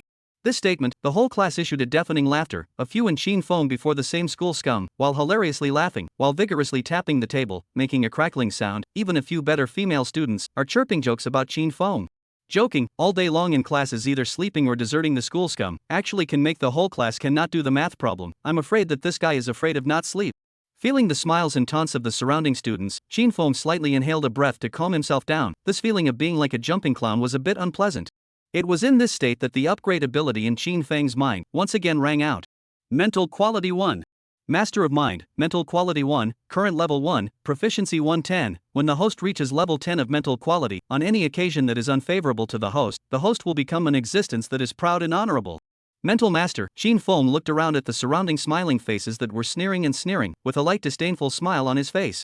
Su Yue saw the back of the few school scum male classmates were still loud coaxing, then immediately turned her head, viciously glaring at them, this fierce eyes as if to say, in the joke's Qin Feng words, "You will be dead."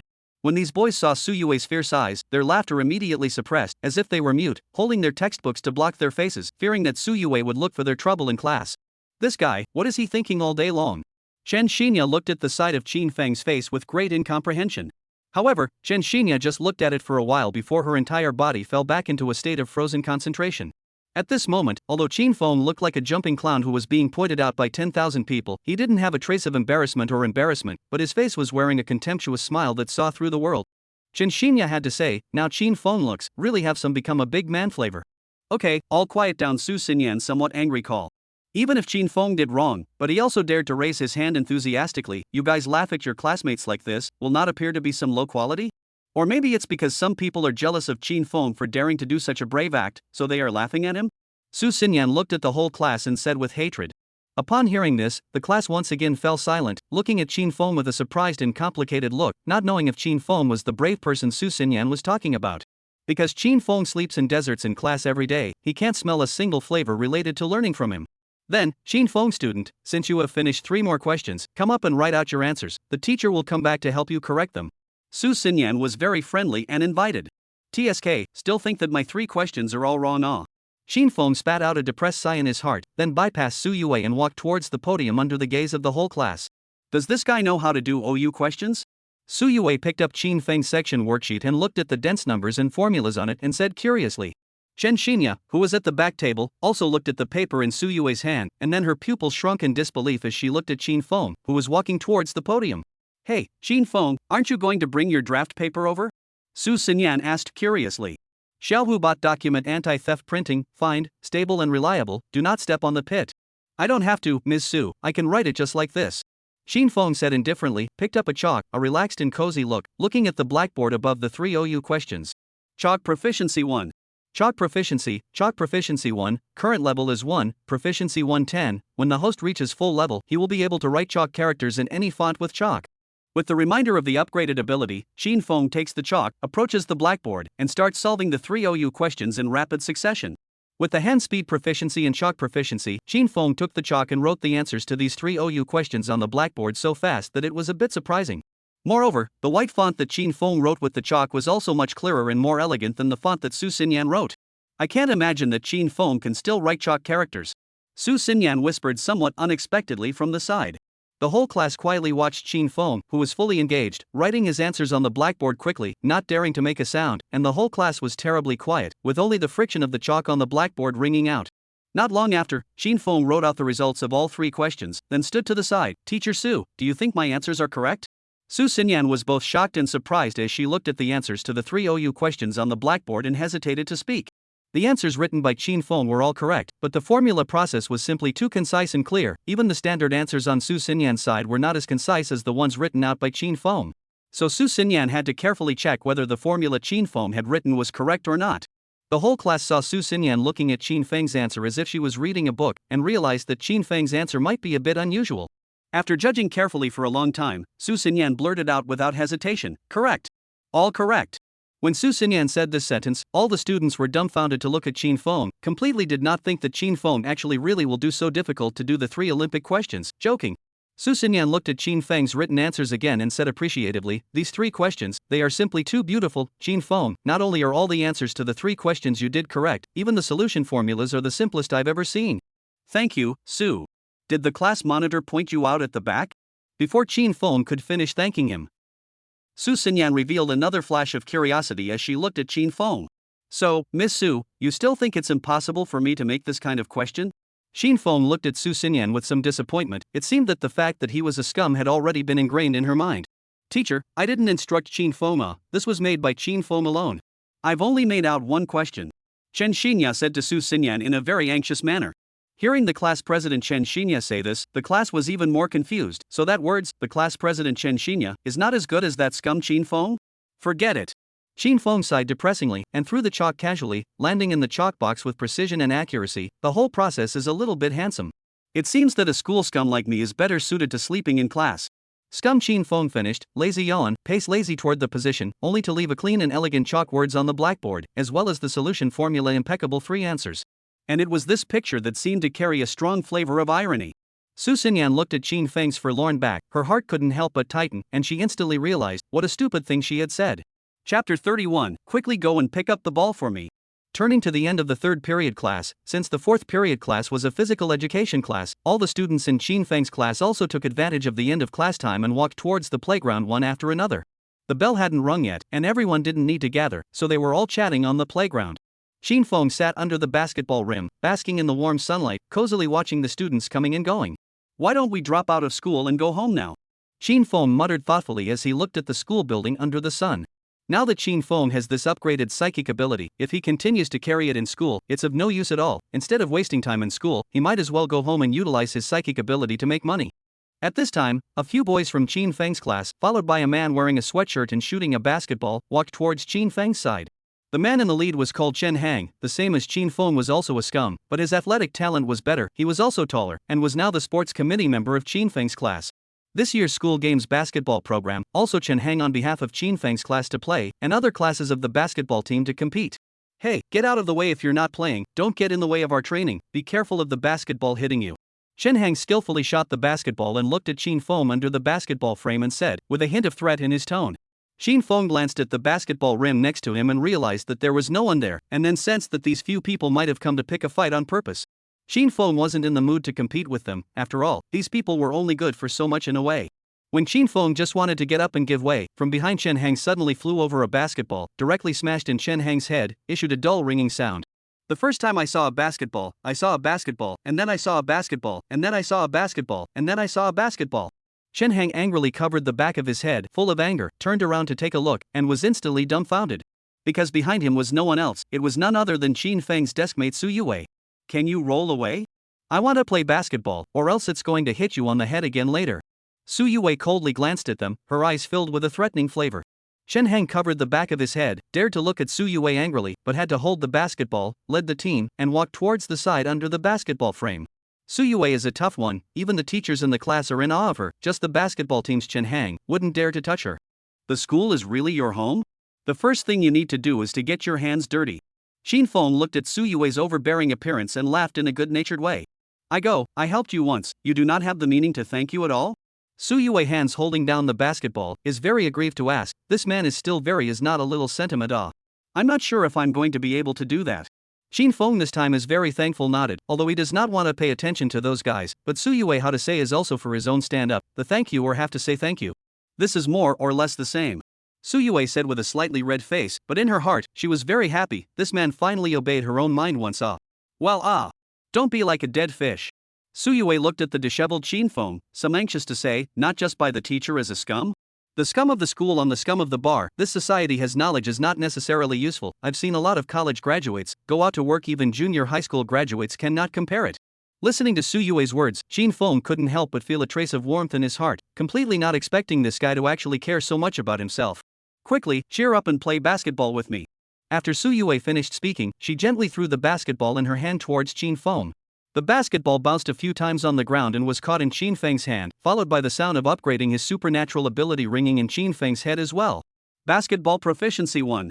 Basketball Master, Basketball Proficiency 1, currently at level 1, Proficiency level 110. When the host reaches level 10, he will have incomparable basketball skills and will become the #1 person in the NBA. Alright, let's have some fun then. Xin Feng stood up and skillfully patted the basketball, then rotated the basketball in a circle, one finger against the basketball and started to select it. Wow, can't see, you still have something Su Yue laughed in surprise, unable to imagine that Xin Feng could even spin a basketball. It's just a small skill. Xin Feng laughed indifferently, then stood outside the three-point line and threw the basketball in his hand casually after glancing at the basketball hoop. Under the blessing of Lucky Buff, the basketball traced a beautiful arc in the air, and finally went straight into the net, almost not even touching the net, not to mention how handsome it was. Basketball Proficiency 1. Wow, awesome Su Yue was surprised and praised. What's so awesome about this, go pick up the ball. Xin Feng pointed at the basketball bouncing under the basketball frame and said. Su Yue gave Xin Feng a cute blank look, but still ran over to pick up the ball. Silly woman.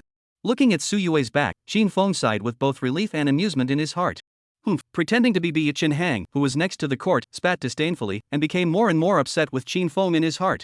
After a few consecutive baskets, Xin Feng shot the basketball, and then once again aimed at the basketball frame, coldly asked the next Su Yue, do you like me?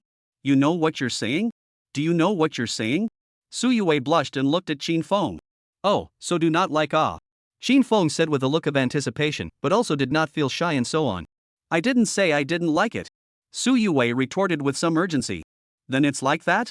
Xin Feng again flirted like asked. Su Yue now the whole person is not good, completely did not expect Xin Feng will be so direct to ask yourself, this man is also too decisive it. Su Yue although she wanted to respond, but embarrassed, do not want to respond it, but also afraid of Xin Feng misunderstanding that he does not like him, really difficult Su Yue's pretty face flushed red as she skimmed over her shy gaze, stammered and muttered, no, I don't hate it. Is that so? Xin Feng smiled heartily and once again threw the basketball gracefully in the air, once again accurately and unerringly airborne into the net. Basketball Proficiency 1. Xin Feng looked at Su Yue's shy and cute look and proposed, want to try to socialize? Listening to Qin Feng's confession, Su Yue's heart hangs in her throat, the whole face red like a boiled crab, but still coyly and gently kowtow, not impossible. Good. Xin Feng nodded decisively, then pointed to the basketball under the basketball frame and said, then go pick up the ball. Su Yue. Chapter 32, School is Your Home chanting? After a few minutes, the class bell rang, everyone gathered on the playground, and as always, physical education teacher Luli came to them, ready for class. Students, after next week's mock exams, it's the school sports meeting, so this class, I'm going to train you hard. I hope you can fight for a few good places in the school sports meeting, especially the basketball team, don't let me down. Luli said as she looked at Chen Hang with great anticipation. I know, teacher. Chen Hang answered in a loud voice. Very good.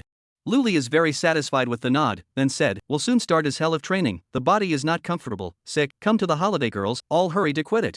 Luli's words just fell, not a few young girls and a few male students who look weaker, are one after another from the team back out, after all, this hot summer, they are really afraid that the body will not be able to hold on. You do not go out? Are your feet ready? Qin Feng looked at Su Yue next to him and asked worriedly. I'm fine. Su Yue said with some arrogance. After all, a while but to sit-ups and other projects, she did not want to waste such a good opportunity to interact with Qin Feng. I don't want to waste such a good opportunity to interact with Qin Feng. Qin Feng smiled heartily. He naturally knew what Su Yue was thinking. Okay, everyone first run around the playground for 10 laps. After running and resting for 5 minutes, the boys will do 100 sets of sit-ups and the girls will do 70 sets. Luli said in a loud voice. 1,010 laps? Su Yue fearfully looked at the large playground behind her and immediately felt a chill coming from the soles of her feet. After these 10 laps, she won't go into shock on the spot. Teacher. Su Yue hastily raised her hand and said, I'll return to the line when I do my sit-ups later. Oh, no problem. Luli said indifferently. After all, this female student, she can't afford to mess with, she can only treat her as a VIP member.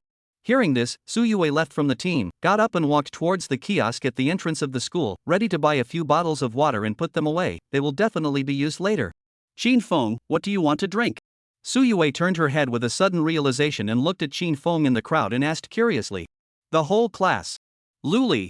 Qin Feng is also speechless. The stupid woman, really take the school as her home? Give the physical education teacher a little face cannot? Shelby Qin Feng is still embarrassed to say, and then drew a lot of students really so the eyes gathered. Oh.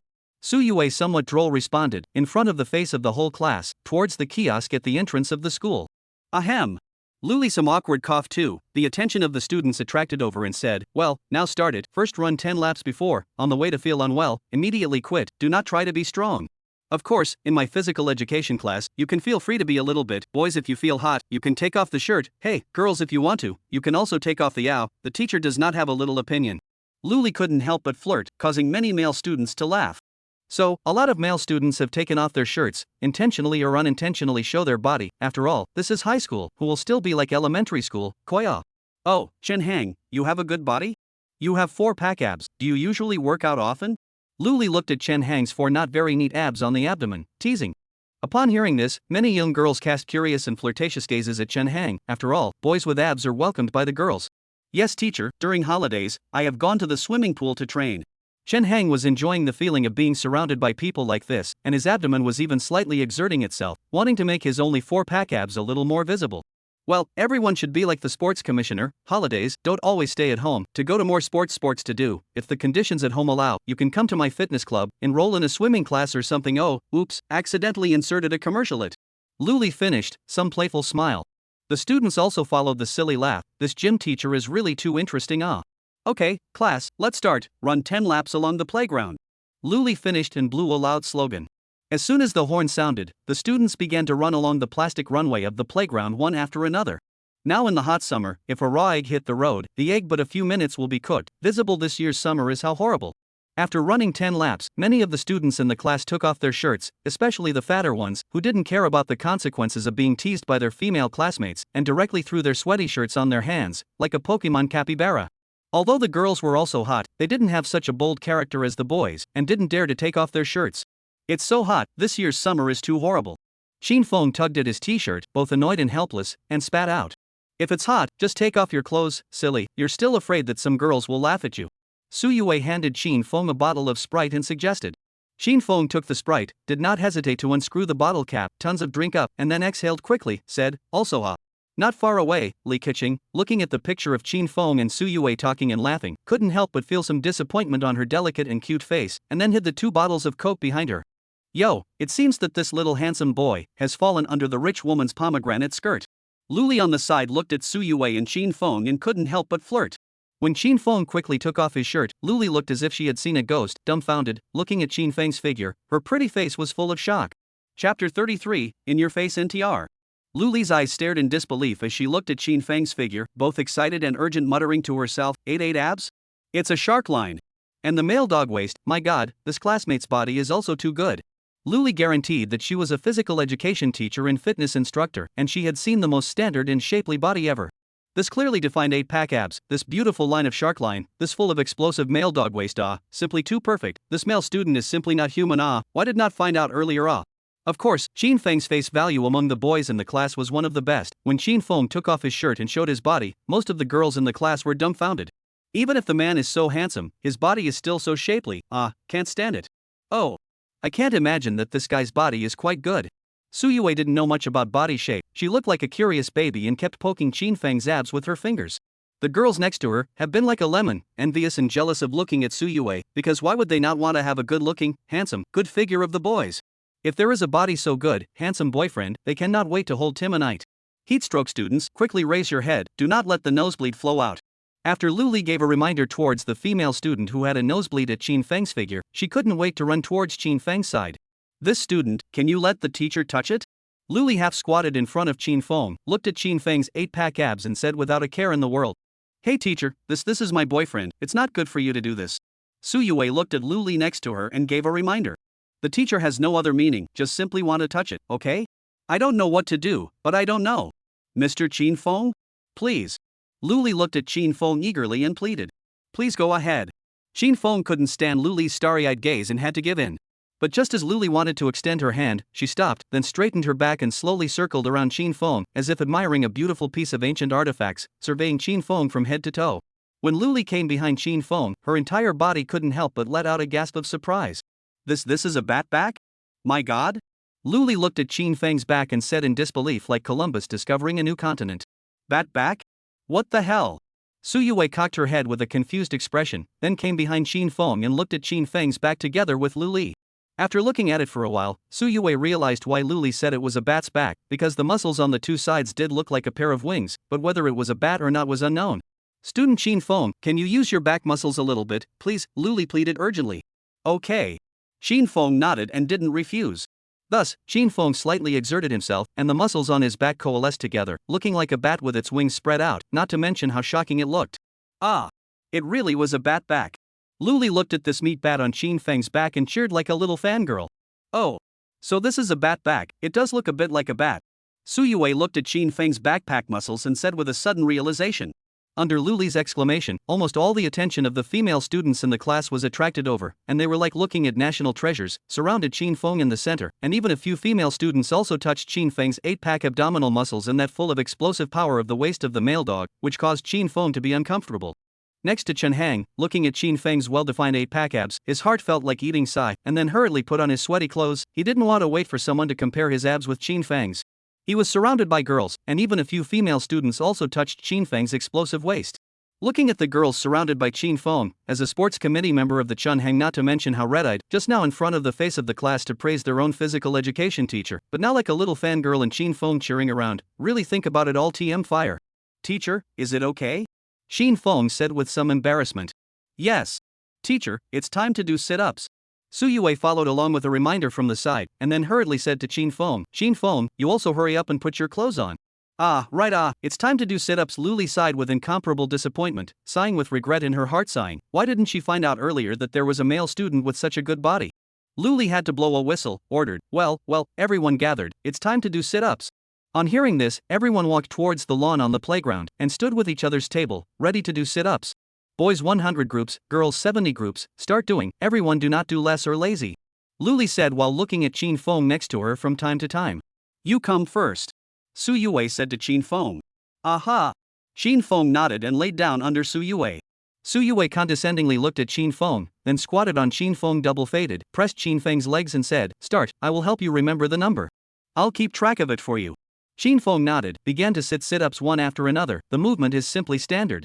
At this time, Luli came to Qin Feng's side as a patrol, looking at Qin Feng said, this student, your sit-ups are not standardized. I guess Su Yue's strength is too small, cannot press your legs. Hearing Luli say this, many young girls got up in a hurry and cast their expectant gazes towards Qin Feng's side. Teacher, I'll do it. I'm strong. Teacher, I'm a plower. Teacher, I'll do it, I'm strong. WDNMND, still come? Su Yue has a sentence in her heart that she doesn't know whether to say it or not. Chapter 34, really? Do you think that? No need, you guys finish it by yourselves first. Besides, the teacher's movements must be more standard than yours. Luli instructed to those foolish female students. Hey, this is my position. Teacher, you are abusing your personal power. Su Yue said angrily, completely not expecting that just a little bit of muscle on Qin Feng's body would make this gym teacher so enamored. Su Yue, the teacher is doing this for your own good. Luli said to Su Yue with a serious look. What do you mean? Su Yue looked at her confused. See, you don't know. Luli a deep look laughed, then a serious nonsense. In doing sit-ups, if the auxiliary which side of the operation is not appropriate, it is easy to let lie down which side of the calf deformation. If serious, it is easy to fall into the root of the disease. This is so Su Yue looked at Luli half-heartedly. Luli is very serious nodded, right so the teacher for the sake of students' safety, certainly to set an example. That's fine. Su Yue sighed sullenly and just looked at the two of them depressingly from the side, waiting for Qin Feng to switch himself after 100 last night. You still really believe it? Qin Feng laughed in his heart without any good humor. This is obviously a lie, she actually believed it. Okay, Qin Feng, let's do it. Teacher will help you keep track of the number. Luli held down Qin Feng's double fading and looked at Qin Feng's abdomen with great anticipation. In order to get rid of the obsessive Luli as soon as possible, Qin Feng hastily held the back of his head, began to sit crazily sit-ups. The speed is very fast, the other group to do a time. Qin Feng is about to finish 3. This abs are simply too cool. How on earth did this guy develop such beautiful abs? Is this the real male dog waist? They say that a man with a male dog's waist is very strong in every aspect, then this girl is not happy to die on weekdays. Sharkline a little bit cannot see it, TSK, this girl why ask him to put the clothes up What a pity why have a girlfriend and still this difficult relationship? Is it bought by her money? Looking at this close to perfect body, just under their own body constantly sit-ups, that stained with sweat abs also with Qin Feng constantly get up and bend, Luli heart inexplicably began to crazy up. Time flies, in the blink of an eye, it's time for school to end in the afternoon. Qin Feng is walking home as usual. In the future, during gym class, it's better to undress less in front of the girls, especially which gym teacher. Qin Feng thought about the morning's events and said with a complicated mood. After all, once the fire has come up, if you don't want to find a way to diarrhea it and just wait for it to disappoint itself, it's very hard to get through. Brother! Qin Chuchu's voice came from behind Qin Feng. Qin Feng turned around and looked, it was Qin Chuchu that girl towards himself running happily. Who called you half a day? Didn't you hear me? Qin Chuchu ran to Qin Feng's side, panting and complaining. If I had heard you, would I not have stopped? Qin Feng spat out in anger, carrying an empty satchel, continued to walk forward. Also Qin Chuchu muttered rightfully and hurriedly followed behind Qin Feng. Thinking about the rumors in school in the past few days, Qin Chuchu said somewhat absent-mindedly, older brother, I have something I want to ask you. Say. Qin Feng returned. Is that a lot of people at school are saying that old brother you are dating Su Yue. Qin Chuchu finished and secretly glanced at Qin Feng. Qin Feng was silent, not knowing how to answer this girl for a moment. Look at Qin Feng hesitant look, Qin Chuchu hard as if to realize what bad things, but still squeeze out a touch of indifference to the smile asked, I see them just where the gossip is just, like Su Yue which has a rich and powerful woman, how could be an old brother you dating well, right old brother? Not gossip, is really. Qin Feng still put the facts out, after all, this kind of thing is not much use to hide. It is true that Qin Chuchu tone of indifference looked at Qin Feng, a moment a little bit cannot accept this reality. What's wrong? Qin Feng curiously looked at Qin Chuchu asked. Qin Chuchu like a dream woke up in general, did not care about the smile, flirting, nothing, that old brother, you have to be good to people this is old brother your first girlfriend it. Chapter 35, Stocks Skyrocket. Well, of course. Qin Feng nodded his head as a matter of course. Well, after all, that was your first girlfriend, old brother. Qin Chuchu replied readily, she was worried that Qin Feng would see some of her little thoughts. So, the two siblings returned home as usual, talking and laughing. After dinner, at 7 o'clock in the evening, Qin Chuchu uncharacteristically went to her room to sleep, because this girl usually has to watch TV in the living room, see about 10 o'clock before going to bed, today sleep is also too early. However, Qin Feng didn't think too much about it, and after first taking a shower, he took a can of Coke and headed to his room. Coming to his room, Qin Feng, who couldn't find the air conditioner remote control for a moment, directly utilized Magneto's psychic ability to look at the air conditioner, which then automatically activated, blowing a cool 24-degree breeze. Phew, refreshing. Qin Feng sat in front of his computer, turned it on, drank a cold Coke and blew the cool air conditioner, very cozy, quite a picture of a dead fat house. So, those two stocks of mine, how are they now? Qin Feng said expectantly while his hands were extremely fast as he tapped the keyboard and logged on to the stock market finance page. Qin Feng's two stocks, one was a technology stock that he analyzed himself, a small company of average size that had been listed for just a few months. Qin Feng used his lucky ability to buy a manufacturing stock, a company that specializes in the sale of parts for the manufacture of cell phone accessories, listed for a full week, completely unattended, so cold that it can no longer be cold stock. However, when Qin Feng just opened the stock market trend progress chart, completely stunned by the scene in front of him. The general progress chart are the kind of heart-stopping, up and down the waveline. However, today's progress chart, the two stocks that Qin Feng bought were simply two shapes outlined with red wavy lines. Two big curves, clearly engraved on the top of the progress chart, the previous burst of heat of those stocks, pressed under the dead. Originally, these two stocks were both in an unattended state at first, especially the manufacturing stock, which was simply too cold to be stopped and had been in a stop trend. But when Qin Feng just invested 100,000 to buy, these two stocks are like the seeds of growth hormone, directly from the unattended stopping trend of groundbreaking, like two vigorous shoots in general, curved towards the upward spread, without a trace of downward trend. Right, even if this stock was analyzed by me before I bought it, but with the blessing of the lucky abnormal ability, how could I possibly stop falling? Qin Feng looked at this trend progression chart and laughed in a humorless manner.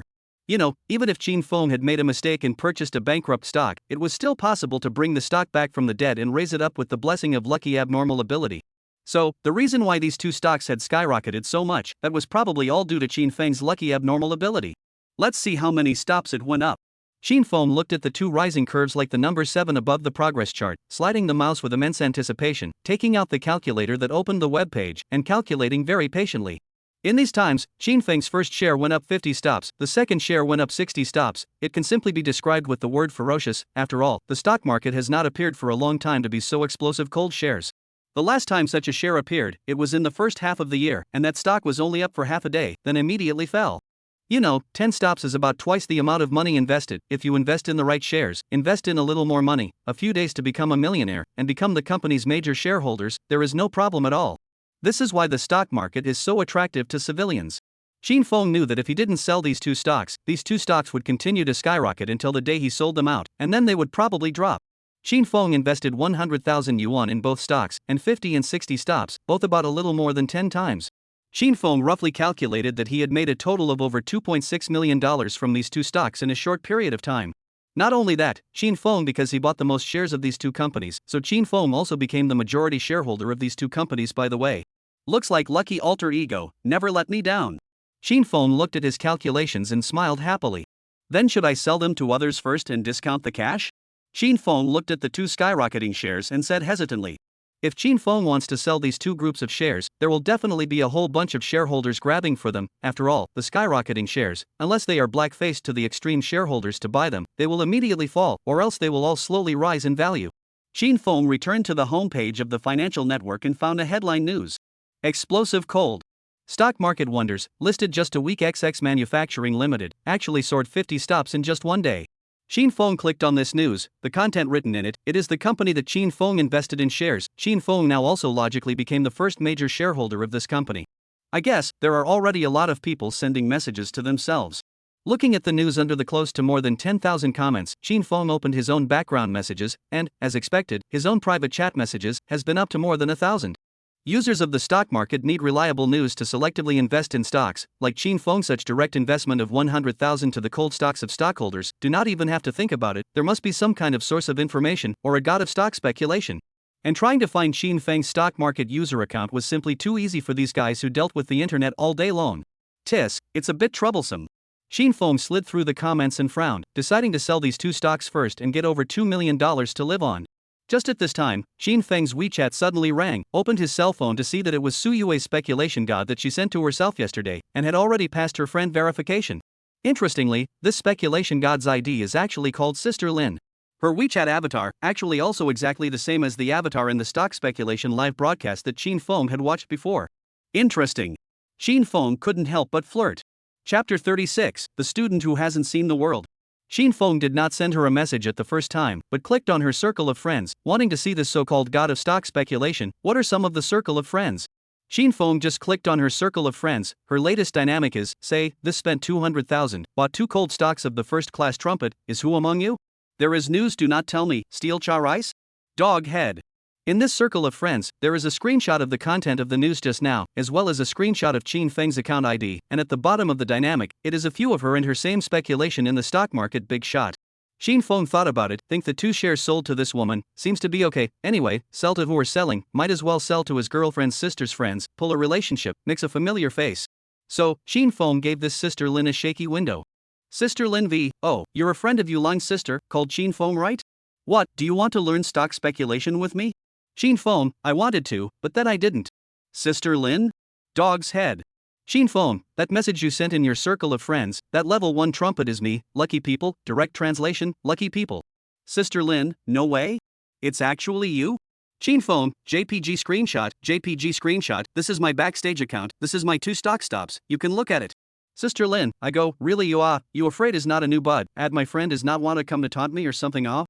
Scared. Shin Fong, well, I also a little bit of research on the stock market, but mocking you is not necessary, I just want to sell these 2 shares to you, do you want it? Sister Lin, sell them to me? Are you serious? You're soaring on this first day, and you'll definitely be soaring in the following days. Shin Fong, I'm short of money lately, so do you want it? Sister Lin, I definitely want it but in case that girl Su Yue knows about it, she'll definitely say that I'm intentionally screwing you over. Shin Fong, it doesn't matter, we just don't say anything to anyone, in addition, I hope you don't publicize my identity either, it's kind of to help me keep it a secret. Sister Lin, of course this won't happen, but are you really going to sell it to me? These are 2 skyrocketing stocks. Shin Fong, how about $5 million and 2 shares sold to you? Shin Fong out of this price, already enough meaning, after all, this is 2 skyrocketing stock, sell to other people, it is equivalent to give the money to other people to earn, if it is not Shin Fong now a little short of money, Shin Fong would not sell out. However, Shin Fong didn't care much about it, after all, stocks and stuff, you can buy them anytime you want, and it's not that bad for these 2 stocks.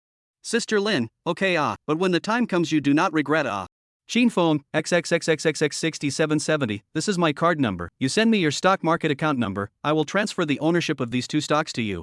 At this moment, in a detached villa, a woman with an alluring figure, wearing a light red nightgown lying on a wide bed, looked at the chat records in her cell phone with a complicated mood. This woman was none other than Lin Ichi, who had chatted with Shin Fong, and was also the anchor in the live broadcast of that financial webpage's Big Shot.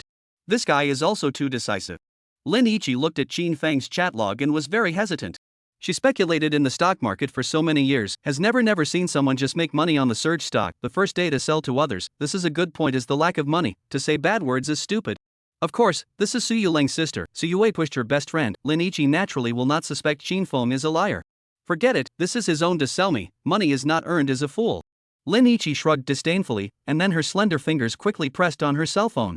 Sister Lin, yes, I'm on the number now, you transfer the 2 shares to me first, and I'll transfer the money to you right away, how's that? Shin Fong, no problem. Your card number 6770 at 817-2019, 8 p.m. has been credited 5 million. Looking at the text message on his cell phone, Shin Fong smiled with satisfaction, and then sent a message, it's in the account, so I'll go down. Sister Lin, well Lou, you go and get busy. Sister Lin shook her head disdainfully, her delicate face revealed a smile of pity. Hey, really as a student who has never seen the world these 2 stocks are dark horse stocks a little better deal, a month to earn 10 million is not a problem at all. For Shin Feng's approach, the long-experienced Lin sister just think that Shin Fong is afraid of losing money, so want to sell these 2 stocks early, put the money in the pocket to feel more at ease. This kind of timid and fearful mentality, a lot of stockholders who have just entered the stock market and made money will have. This is a kind of psychological problem, they are afraid of these 2 stocks in the future plummet, in which case, their money will go down the drain. However, with the current surge of these 2 stocks, in addition to their own face black, or else it is impossible to plummet, so these 2 stocks in the hands of Lin Ichi, how can earn more than 10 million? TSK, this stop is too scary, when can I be lucky and buy such a good stock Lin Ichi looked at the upward curve of the 2 stocks belonging to her own, said with some envy. Although Lin Ichi is a stock speculation big shot, but also in the financial sector mixed not small fame, but also opened their own in the financial network above the exclusive live room, but Lin Ichi speculation stocks but often lose money, and a loss is a few tens of millions of dollars, if it is not a little bit of her family, then, surely do not dare to continue to play the heartbeat of this kind of test to make money doorway. So, Lin Ichi intends to give these 2 stocks respectively invested 5 million, earn him a big one. But just when Lin Ichi was about to invest money, something unexpected happened to her. Because these 2 stocks actually stopped skyrocketing, and the stops in all kinds of data are flying down in a straight line, originally all the way up the rising curve, now also began to gradually bend, and finally straight toward the downward extension, as if it was being dragged downward by force. What is this situation? Lin Ichi looked at the progress chart as the 2 stocks she had just gotten plummeted, and roared lowly in despair. Chapter 37, You Look Good in a School Uniform.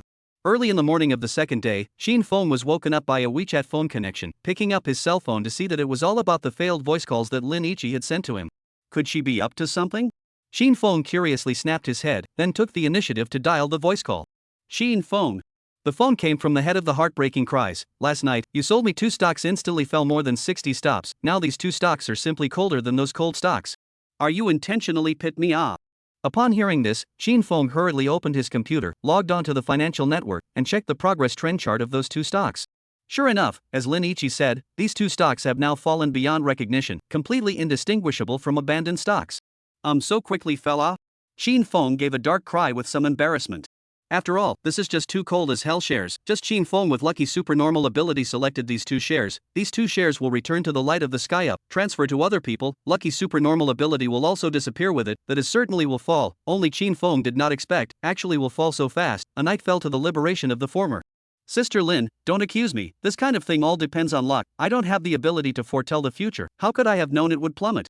Besides, if I really knew it would plummet, I wouldn't have been able to sell it to you. You're my daughter and my friend's sister's friend anyway. So, you can't really blame me for this.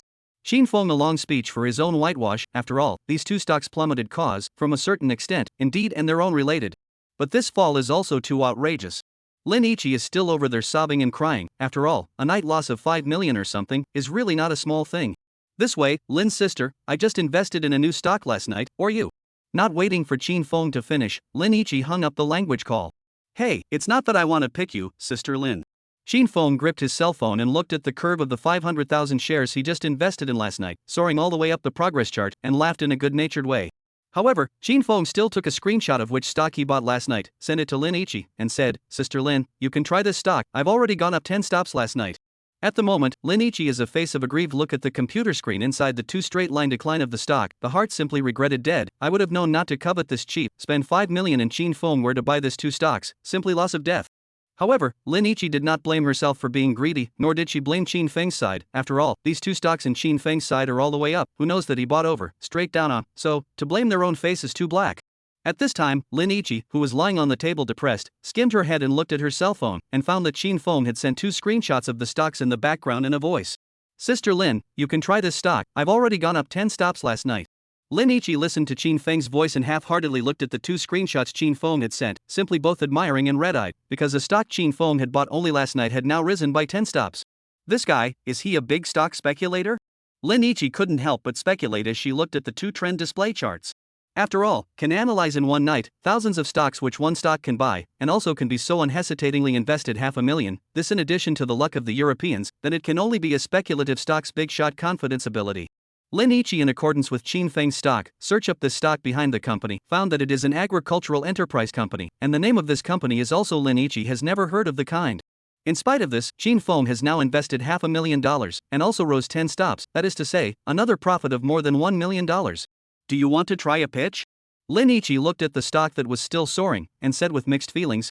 After all, stocks this kind of thing, no one cannot be sure. If you want to make the stock more up, maybe you buy this stock when the plummet, so as a stockholder, there must be a degree of pinpointing to be able to do. Forget it, I've already lost $5 million anyway, so I might as well put up a fight. Lin Ichi gritted her teeth and also invested $500,000 into this stock. I hope I've followed the right stock. Lin Ichi looked at the $500,000 she had just invested and prayed. Qin Feng sighed. Qin Feng has come to school early, lying on the table moping and playing with his cell phone. Next to her, Su Yue looked at Qin Feng with a desire to say something, but was too embarrassed to speak. Hey, Qin Feng. Su Yue still tugged on Qin Feng's clothes and shouted. If you have something to say it. Qin Feng said without looking back. Accompany me to go shopping tonight. Su Yue summoned up the courage to finish. Her delicate and pretty little face began to blush. Su Yue just finished. Li Keqing heart cannot help but thump, always feel lost. Oh, can. Qin Feng responded lazily. After all, now this guy is his girlfriend, accompanied by her shopping is also possible. Anyway, back there is nothing to do. Then that, tonight at the school gate collection, I go back to change clothes after come to find you. Su Yue is very happy to propose. Don't, just go directly after school. Qin Feng shook his head reluctantly. But, just wear the school uniform, ah? Su Yue couldn't help but look down at her school uniform, and couldn't help but raise a wave of dislike. It wasn't that the school uniform was unattractive. After all, the uniform of Qin Feng's high school was already considered good compared to the uniforms of other schools. Qin Feng looked at her with both helplessness and relief, then quipped, It's okay, you look good in a school uniform, just wear this to go. Would I look good in a school uniform? Su Yue looked at Qin Feng with the appearance of a curious baby, but it was nothing more than wanting Qin Feng to compliment her a few more times. After all, women are all animals with mouths to feed. Aha, good looking. Qin Feng casts a caring retarded smile and nods his head repeatedly. Then go right after school, remember oh. Su Yue smiled with great satisfaction. Chapter 38, You're resting here playing Gatling? Night falls, Qin Feng and Su Yue too, as promised in front of the school mat. Qin Feng and Su Yue both went back to a trip. After all, the night will be late to go back, whether it is Su Yue her sister Su Yiling, or Qin Feng his sister Qin Chu Chu, more or less will care. Suyue home, always feel that the school uniform is a bit out of place, although Qin Feng said he liked to wear his own school uniform, but Suyue still at home dressed up for a long time before coming. And Suyue also secretly used her sister Su Yiling a lot of expensive cosmetics. After all, Suyue usually not much makeup, at most is some face wash just. Qin Feng went home and also took a shower and changed a set of clothes. After all, the summer night is really a little hot. Luckily, I also took a bath, otherwise I have to wait for you. Qin Feng looked at the eye-catching Suyue, thankfully sighed. Suyue had a black beautiful medium-length hair, casually draped over the shoulder, oblique bangs moderate just from the eyelids across, long eyelashes blinking, a pair of clear and soulful eyes, with a hint of arrogance to look at Qin Feng, dexterous nose height is moderate, slightly pink face, slightly reddish double deposit, a black dress, without any modification, but wear in her body but does not feel the slightest ordinary. Qin Feng looked up and down Suyue, very satisfied, said, well, very good, I can't imagine that you wear a skirt is also quite good looking well. Unfortunately, it would be nice to be like this in normal times. Qin Feng said in his heart. He said not to change clothes, you are still not changed. Suyue's little face flushed as she changed the topic, because she couldn't stand Qin Feng's direct gaze. In this hot weather, it's not like I'm going to wear my sweaty school uniform for a day. Qin Feng shrugged off his hand disdainfully. Where to go for a stroll? Qin Feng turned around, looked at the red and green pedestrian street, asked curiously. Whatever, Qin Feng, you decide. Suyue hesitantly looked at Qin Feng's hand, several times wanting to reach out and hold it, but did not have the heart to do so. Qin Feng turned back and looked at Suyue, whose eyes were fluttering, and her small hand that was somewhat at a loss for words, and instantly understood. Let's go to the front and stroll around. Qin Feng did not hesitate to hold Suyue's hand, not to mention, the first time to hold a girl's hand, the feeling is not bad, of course, except Qin Shuchu. The first time you hold a girl's hand, it feels pretty good, except for Qin Shuchu, of course.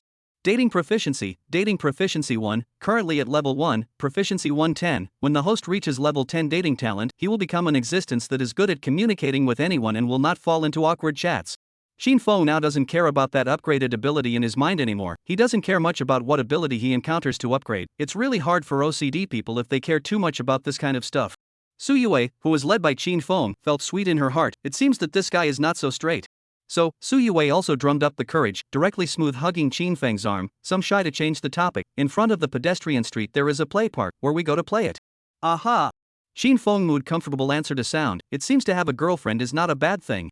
So, just like this, the two of them talked and laughed as they walked towards the pedestrian street. At the moment, unconsciously, the two threw a small alley, directly to the center of the city's pedestrian street. This pedestrian street on both sides of the major brands of specialty stores, the roadside more than a lot of snacks, this is the most prosperous street in S-City, countless people in the shuttle here. What are you looking at? You've never seen a beautiful woman before, have you? When countless men saw Suyue, they would all cast their attention towards her with fluttering eyes. After all, today's Suyue really brightens people's eyes, and the women beside the men immediately grabbed their ears, and countless pleas for mercy immediately came from them. At this moment, Suyue was holding a bunch of grilled squid, somewhat awkwardly opening her small zue, not knowing how to take a bite.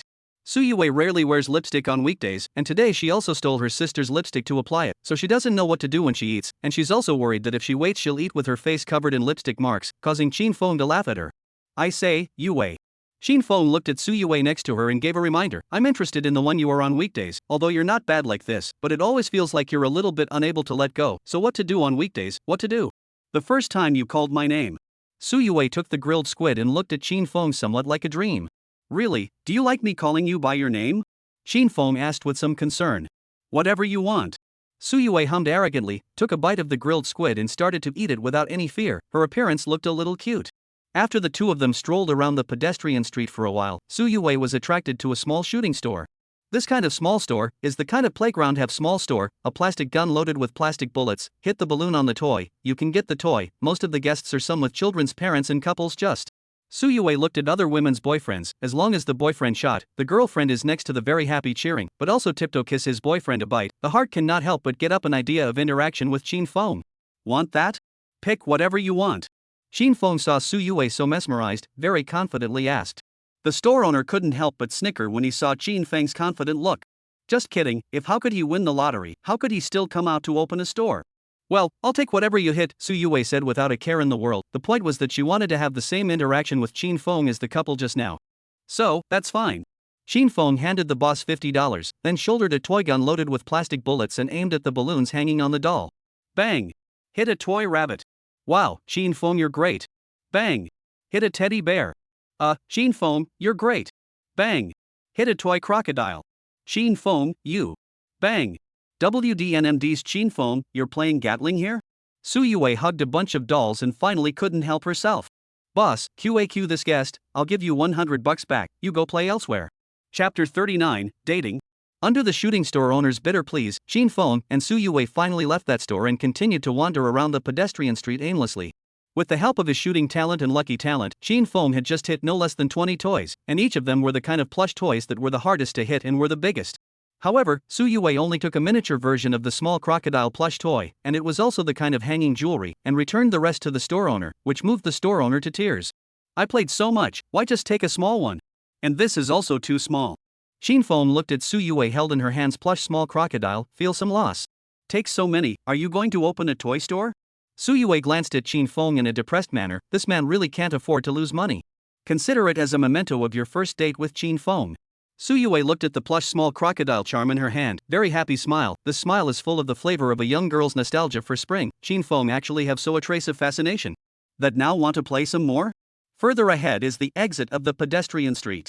Chin Fong looked at the quiet path in front of him and asked curiously.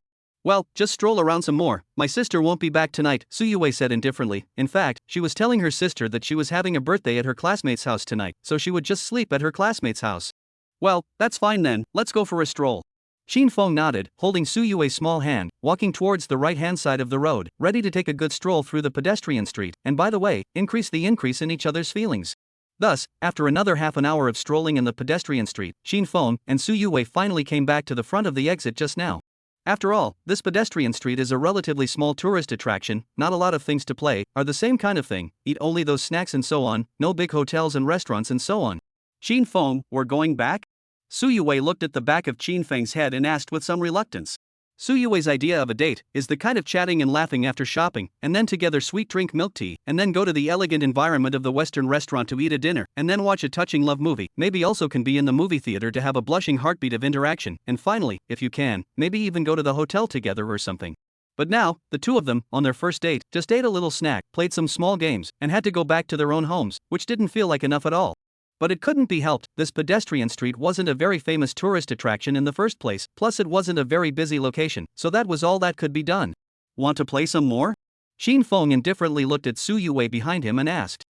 Forget it. Su Yue awkwardly refused, because that pedestrian street she and Chin Fong have strolled around 3 times, and even some of the road signs she was able to remember, there is really no point of view.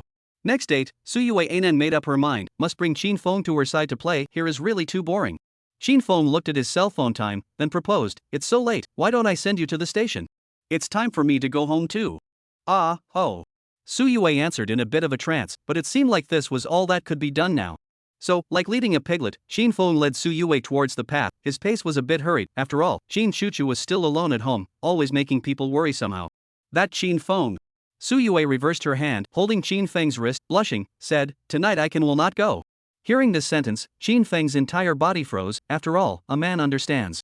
However, this morning when he went out, Chin Fong watched the weather forecast, the night may be a thunderstorm, Chin Chuchu that girl and the most afraid of thunder, a person in the home Chin Fong really a little uneasy At the moment, the dark clouds in the clouds issued a muffled rolling sound of thunder, the sky temperature also began to swelter, it is clear that this is going to be the rhythm of heavy rain. That why don't you go to my house and sleep with my sister? Chin Fong proposed with some embarrassment, although he knew how stupid it was to say this to Su Yue, Chin Fong was really uneasy about Chin Chuchu being home alone. WDNMD, this guy has too much stupidity right, I'm so direct and he still can't hear it? Su Yue looked at Chin Fong with a grumbling face, like a furious little daughter-in-law. And think about it, Su Yue has been dating Chin Fong for a while, this guy actually has no idea about himself, at most is to say a few yellow jokes to flirt with himself, even holding hands, today is also the first time. I said, I cannot go home tonight. Su Yue also did not have anything to hide, directly vibrantly looked at Chin Fong, she really do not believe that this guy does not know what he means. I know, but... Before Chin Fong could finish, bean-sized raindrops poured down from the sky, hitting the dry ground one after another, and in the end, the rain was getting heavier and heavier, and the two of them had no choice but to hide under the eaves of a house. This is too sudden. Chin Fong couldn't help but spit out a sigh, and then looked up, on the opposite side of the road, there actually happened to be a hotel. Wait a minute. Chin Fong glanced at Su Yue next to him in sudden realization, and immediately thought that perhaps this wasn't an accident anymore, but rather, the lucky abnormal ability was helping. However, Chin Fong really wanted to go back to accompany Chin Chuchu that girl now, because that girl was most afraid of thunder. Chin Fong going to the hotel? Su Yue leaned in front of Qin Feng's body and asked in a bird-like manner, which was directly explicit. Well, go. Qin Feng finally nodded. Qin Feng really cannot do to let Su Yue in the rain, accompanied by their own taxi home. Brother Qin Chuchu at the moment alone in Qin Feng's room, hugging Qin Feng's pillow, shrinking in the nest, heartbeat listening to the thunder outside. Chapter 40, Su Yulang. What time is it now? Qin Feng drilled out of the quilt, a confused look at the sunny sky outside the window. Unaware of the next, Su Yue answered in a daze. Qin Feng picked up the pants that he threw on the ground last night, took out his cell phone and opened it to see that it was actually 12 o'clock noon? That is to say, Qin Feng and Su Yue last night, the whole night? But this is not the most important. The key is, today is Thursday, is to go to school, the two have now missed half a day of school. Qin Feng instantly recovered his spirit and hurriedly pushed Su Yue next to him, urging, Yue, quickly wake up, today is a class, we did not write a leave of absence. Su Yue stretched out a smooth jade arm, insignificant look waved, not just miss half a day of class, and not without, I want to sleep a little more. You forget, then you sleep, afternoon after school I come to pick you up. Qin Feng can't do anything about this guy, and hurriedly grabbed his clothes and ran to the restroom. Just as Qin Feng rushed into the restroom, Su Yue's cell phone, which had fallen to the ground, suddenly rang. Su Yue, face depressed out of the quilt, took a look at the phone on the caller alert, immediately panicked, because this is her sister, Su Yulang's call. So, Su Yue had to pat her face to keep herself awake, and then answered the phone. Hello, what for? I am now in front of the hotel, do you need me to come up to you? An indifferent female voice came from the other end of the phone. Hearing Su Yulang this sentence, Su Yue was instantly dumbfounded, because she is aware that her own this cell phone has a positioning system. Her sister wants to find her simply too simple. How to do, finished. Su Yue looked at a touch of crimson on top of the bedsheet. Her heart was like fire as she looked at Qin Feng, who was taking a bath. Su Yulang's temperament she knows best, simply more irritable than herself. If you mess with her, it's simply equivalent to messing with a blood-shedding Super Saiyan. After a few moments, Qin Feng finally came out of the shower. Qin Feng, what should we do? My sister found us, right in front of our hotel. Su Yue looked at Qin Feng anxiously. Qin Feng also saw such a panicked Su Yue for the first time. Qin Feng also first panicked for a moment, but still took a deep breath, thought deeply for a while, calmly said, since we found, then we cannot escape, why not showdown with your sister? Mental quality 1.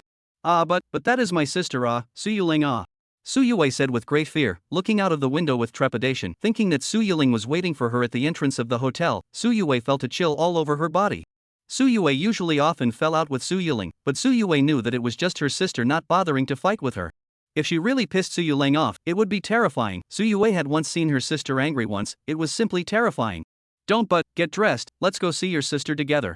Qin Feng in the state of mind master half full level, there is nothing to be afraid of, and her sister cannot swallow him alive. That is fine. Su Yue could only treat the dead horse as a living horse now, hoping that her old sister would be in a better mood today. So, Su Yue endured the soreness in her body, put on her clothes and limped after Qin Feng, which looked a little funny and a little heartbreaking. Qin Feng brought Su Yue to the downstairs. He saw a very cool black sports car parked in front of the hotel, and next to the sports car stood an alluring woman. This woman was about 23 or 24, wearing a deep black professional suit, mature and cold, giving off a sense of rejection all over her body. Qin Feng, this is my sister, be careful. Su Yue tugged on Qin Feng's arm and gave him a look. This is Su Yue's sister, Su Yuling, the president of Tang Yuan Real Estate Company. Qin Feng looked at Su Yuling, and a sense of oppression couldn't help but emerge in his heart. This woman seemed to carry a queenly aura with every move. However, when Su Yuling looked over to Qin Feng and Su Yue's side, Qin Feng could not help but freeze. Because, this Su Yuling looked like Su Yue, practically carved out of a mold. This nose, this eyes, this face, is completely a grown-up Su Yue. The degree of similarity can simply reach 98. If Su Yue is not next to the words, Qin Feng will definitely Su Yuling mistaken for Su Yue. Sister Su Yue came to Su Yuling with a somewhat awkward pace, looking at her like a little girl who had made a mistake. Not for a classmate's birthday? Over and over to the hotel? Su Yuling asked in an indifferent tone, her gaze slightly upward, looking at Qin Feng behind Su Yue. Su Yuling was not some 3-year-old child, how could she not see who this man was? Plus, Su Yue's pace just now was so feisty. That. You don't speak first. Su Yuling interrupted Qin Feng, then said to Su Yue, I'm asking you a question now, you answer it, I hope you won't lie to me anymore. Is this your boyfriend? Su Yuling asked single-handedly. Yes. Su Yue nodded. Last night? Su Yuling coldly asked. Su Yue hesitated for a while, but still nodded, but did not say anything. Then the lipstick in my room and the cosmetics and whatnot, was it also you who moved it? Su Yuling continued to ask again.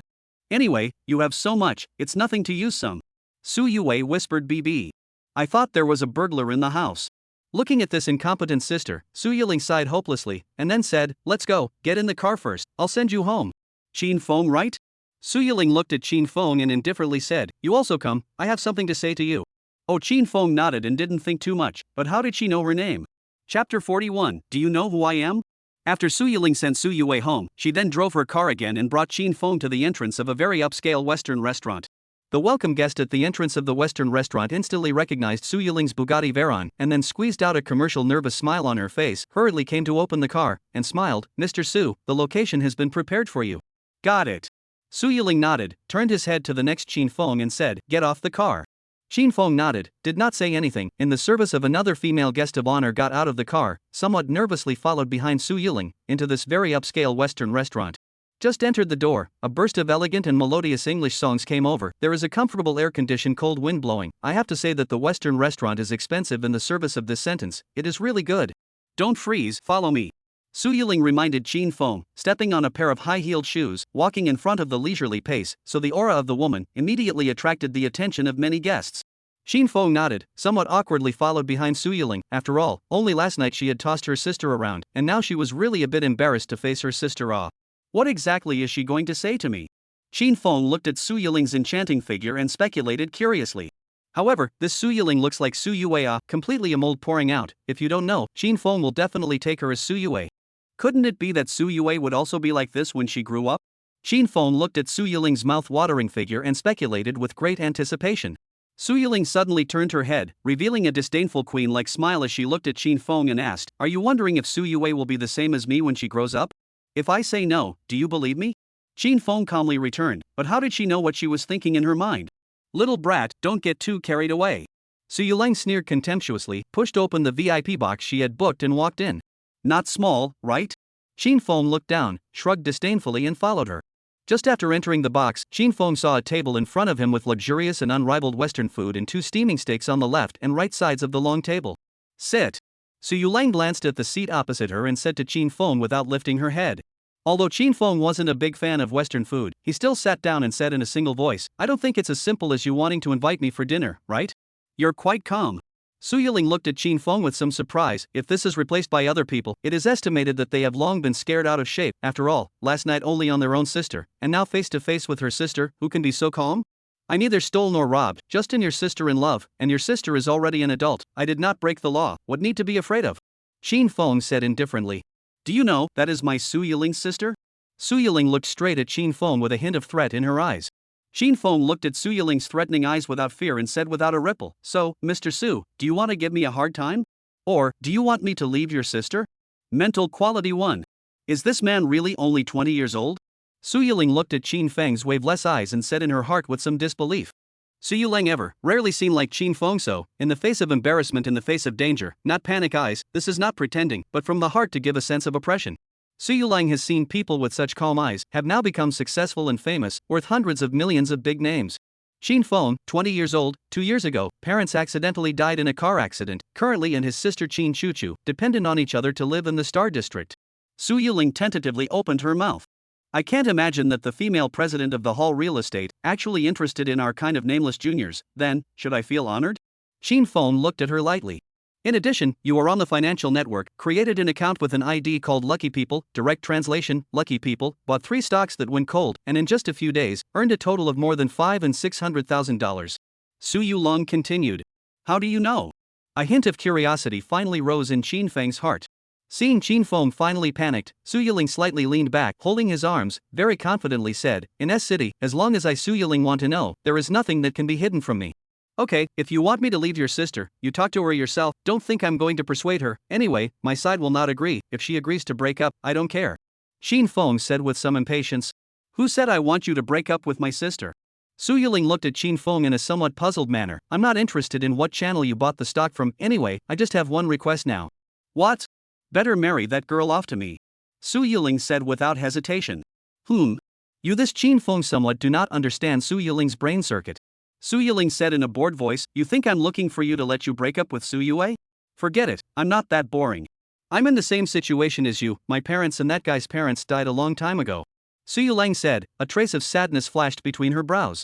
My company needs me to manage every day, so I often don't go home, even a week in the company. Suyue, that guy will have no one to control her. I worry that if this goes on, she will catch some bad vices, so I've long wanted to find a man for her to control her. Only that guy said that he's not interested in men, and I thought for a while before that she was a lily. Until the day I drove her to your school that day, she changed, began to love to dress up, until yesterday, actually even made a mess of my dressing table, so I know, she has a man outside. Su Yiling finished and smiled meaningfully at Qin Feng. It's me.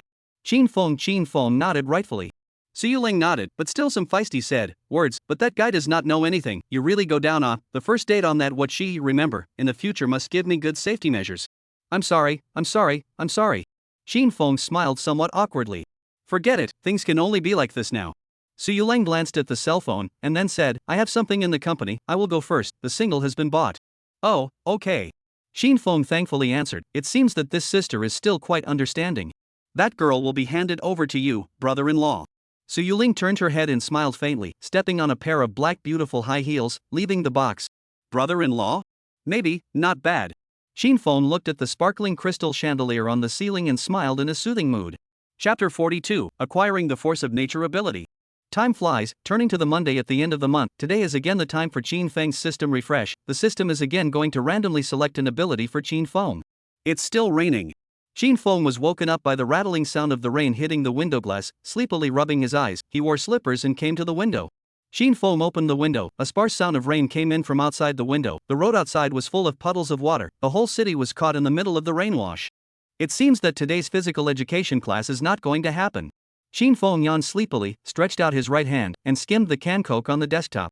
Pulling open the pull ring, Qin Feng took a sip of the room temperature cola, admiring the bustling city under the heavy rain outside the window while waiting for the system to refresh the time. After all, this significant point in time, Qin Feng wouldn't forget it. Right at this moment, Qin Feng suddenly noticed that there was actually a soggy owl resting on the windowsill next to him. I'll go and scare me. Looking at this owl whose feathers were drenched in wetness, Qin Feng laughed without any good humor. The owl just stared at Qin Feng with a pair of big Kazran eyes, looking at Qin Feng with both fear and helplessness. After all, its feathers are now covered in rainwater, so trying to fly is impossible, and it can only take the risk of hiding here on Qin Feng's windowsill to maintain its life for a little while. It's raining so heavily, why don't you go back to your nest? Qin Feng flirted while closing the window, lest this owl fly in. The owl definitely didn't know what Qin Feng was talking about, so it could only look at him with an innocent face, and quietly moved its feet to the side, fearing that Qin Feng would suddenly grab it, a comical look that looked similar to a coda duck. Ding! 168 hours have come and gone, the system has been activated and is once again extracting supernormal abilities for the host. The system's voice, long overdue, rang in Qin Feng's ears. Finally arrived. Qin Feng excitedly waved his fist, scaring the owl next to him to the point of screaming and directly shrinking in the corner of the windowsill. Ding! Congratulations to the host for obtaining the Force of Nature ability. The system said respectfully. Force of Nature? What's that? Can you explain it? Qin Feng asked curiously. Force of Nature, the host can now control the weather changes in any area at will, and can also understand the language of any living creature, and can command any animal, except humans. Secondly, with the Power of Nature ability, the host can also control the growth and slumber of plants, although plants that have already withered or decayed are ineffective. This doesn't seem to be of much use? Qin Feng muttered with some disgust. The first ability was the Unresolved Luck ability, the second Magneto ability, although Qin Feng didn't use it much, but it was also a formidable existence and the third upgrade ability, not to mention, was simply a bug. Therefore, the fourth Power of Nature, indeed seems a bit low. Simply put, it's just manipulating the weather, manipulating creatures. Qin Feng thought for half a day and couldn't figure out what this ability could be used for. System, can you change it? Qin Feng asked experimentally. Back to the host, cannot. The system said categorically. Okay, I'll do it. Qin Feng could only compromise and sighed. In addition to reminding the host, this system has been bound to the host for a month. The next time the system awakens from hibernation, not only will it once again extract a supernormal ability to the host, but it will also give the host an additional treasure chest. The system said in a headstrong manner. Treasure chest? What can I open? Qin Feng asked with incomparable anticipation. As long as it exists in the world, whether it's a human, a living thing, an attribute, or an energy, it can be opened by the host. The system patiently explained. Oh, then can you open a secondary maid? Qin Feng took a sip of Coke and joked. Of course it can, as long as it exists in all realms, anything is possible. The system said respectfully. It really can. Qin Feng said with some surprise, after all, the world of the second dimension, that is the world that countless humans aspire to and cannot reach. However, according to the words of the system, the things opened out should be random, so in case a monster or something like that opens out, wouldn't that be the end? Alright, host, I'll see you in 168 hours. After saying that, it disappeared into Qin Feng's ears without any delay. See you later. Qin Feng nodded seriously as if he was saying goodbye to a dear friend. Oh, I hope it's better not to open a secondary character, it won't be fun to open a monster or something like that later. Qin Feng drank the Coke in one go, and without looking back, threw the Coke can towards the trash can at the back. The Coke can traced a beautiful arc in the air and finally landed in the trash can with unerring precision. The ability to manipulate the weather and command any living creature? Qin Feng looked at his hands and said thoughtfully, then looked up at the sky that was still covered in dark clouds and pouring rain, ready to try out this newly acquired ability. Rain stop? Qin Feng didn't know how to use this ability, so he had to look at the pouring rain sky somewhat awkwardly like he was reciting an incantation. As soon as Qin Feng's words fell, the dark clouds in the sky instantly dissipated, revealing a fish belly white sky, and the original heavy rainstorm also looked like it was being blocked from the exit, falling for a while and then stopping. Finally, the entire sky began to glow brightly, and the golden sunlight once again shone on the earth, and the entire city once again became prosperous and flourishing under the sunlight. Nice weather.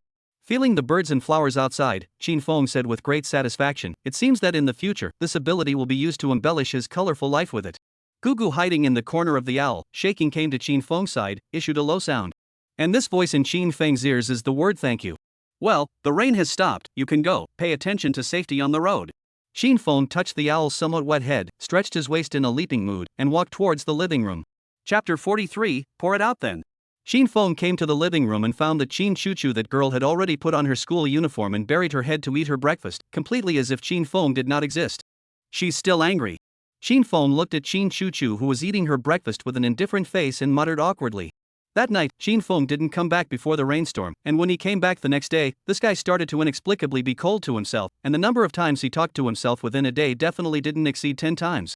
Qin Feng knew that he did not go back to accompany her that day during the thunderstorm, so this girl felt that she did not care about her, and her heart was not happy.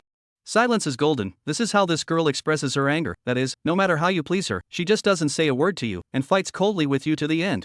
However, this time Qin Chuchu to be a little more serious, have not spoken to Qin Feng for 4 days, words generally only, oh, good, okay, you look at it. More importantly, this niece does not call himself brother, actually began to call his name, which makes Qin Feng is very depressed, which is when the sister does not call his brother for brother However, who called this girl his own sister, so even if she ignored herself anymore, Qin Feng wouldn't feel any impatience. Qin Feng came up to Qin Chuchu, looked at her side face, and curried, Chuchu where's my breakfast? Older brother is starving. No. Qin Chuchu head aside, very arrogant said, the tone is still so cold and disdain. No? Hey, our Chuchu really likes to joke off. Qin Feng laughed with a disbelieving face. No means no. Qin Chuchu tone raised a point, still a look of indifference. I'm not going to be able to do that. Seeing Qin Chuchu's so decisive appearance, Qin Feng awkwardly deducted his head, it seems that can only buy something to eat on the way to school.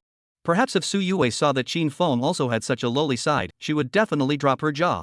At this moment, the hand in Qin Feng's pocket suddenly rang, Qin Feng took it out to take a look, and it was Su Yue who called. Aha! What's up?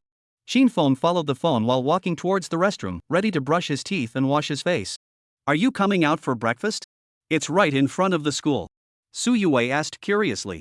Qin Feng glanced towards Qin Chuchu in the living room and realized that this guy still looked like he wasn't moving. AI, this is all that can be done now. Qin Feng sighed hopelessly, after all, Qin Chuchu didn't prepare breakfast for herself again, so she could only go out to eat. Why does it feel like you're still a bit upset that I invited you for breakfast? Invited the wrong one? Su Yue fainted and asked. No, just forget it, I'll come right away.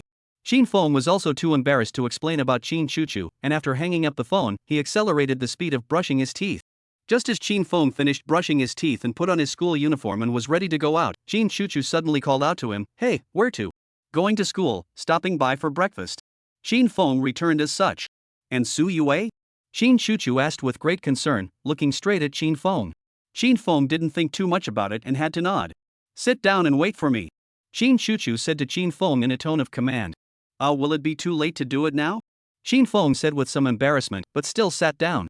After all, Qin Chuchu had already said quite a few words to herself today, showing that she wasn't as angry as before, so if she accommodated her a little bit, maybe she wouldn't continue to fight the Cold War.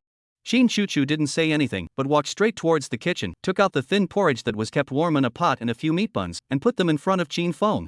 Going out to eat is a waste of money, this is what's left over from the morning's cooking, now it's cheap for you. Qin Chuchu clasped her hands on her chest, a haughty atmosphere stood out from her body. Qin Feng naturally knew that it wasn't what was left of the so-called, it was just that this girl was still angry. Hey, having such an arrogant sister isn't a good thing. Qin Feng both relieved and helplessly glanced at Qin Chuchu and picked up a steaming meat bun ready to eat. But before the bun could reach his mouth, Su Yue's phone call came again, so Qin Feng had to put down the bun and pick up her phone. Qin Feng, are you here yet? It's 7:30. Su Yue's somewhat anxious voice came out of the phone, and Qin Chuchu beside her vaguely heard it. Qin Feng looked at Qin Chuchu next to him, and then looked at the breakfast on the table, and for a moment he didn't really know what to do. Immediately come. Qin Feng still chose Su Yue's side, then hung up the phone, somewhat embarrassed to Qin Chuchu said, that, these leftovers, just stay for the evening or noon to eat it, I now have to go out a trip. This is not to do the rest, is to Qin Feng is to brother you do. Qin Chuchu some regretful complained, tone reveals a touch of anxious flavor, she was afraid that Qin Feng really will gradually leave himself, if in so Cold War continue, then they will be alone. Of course I know. Qin Feng unexpectedly smiled, and then got up and said, then let's do this first, I'm going out, see you tonight. Brother! Qin Chuchu was finally shouting out, having not shouted out the name for a few days now. What's wrong? Qin Feng's heart suddenly much more comfortable, it seems that this niece has not been very angry. These do not eat, the night will become bad, I know Su Yue in waiting for old brother you, but not just a breakfast well, where to eat is not the same it. Qin Chuchu finished, naive smile, but this smile is a little far-fetched. The first thing I want to do is to get rid of all the stuff that I've got. Qin Chuchu seemed to be using a tone of retention to persuade Qin Feng. Then dump it. Qin Feng said indifferently while changing his shoes, anyway, it's not like this girl hasn't dumped before. Hearing Qin Feng's decisive voice, Qin Chuchu's entire body flinched and looked at Qin Feng at a bit of a loss. Qin Chuchu, as if trying to salvage something, continued to compensate for the smile, that night old brother, what do you want to eat? I finished school early today, I can come back to help you do it. I can come back and help you make it. Qin Feng could not think of what to eat, said casually. Then, old brother, we'll have to get together tonight. Well, girl, I'm going out first, let's talk about it in the evening, and thanks for the breakfast. Before Qin Chuchu finished, Qin Feng carried the empty satchel and closed the door of the room. A few moments after Qin Feng left, Qin Chuchu just quietly looked at the breakfast on the table. Chapter 44, Don't be afraid, old brother is here. In the blink of an eye, it was that evening, Qin Feng returned home as always, but when he returned home, Qin Feng lifted his control over the weather. After all, the sound of rain sounds quite comforting when you sleep at night.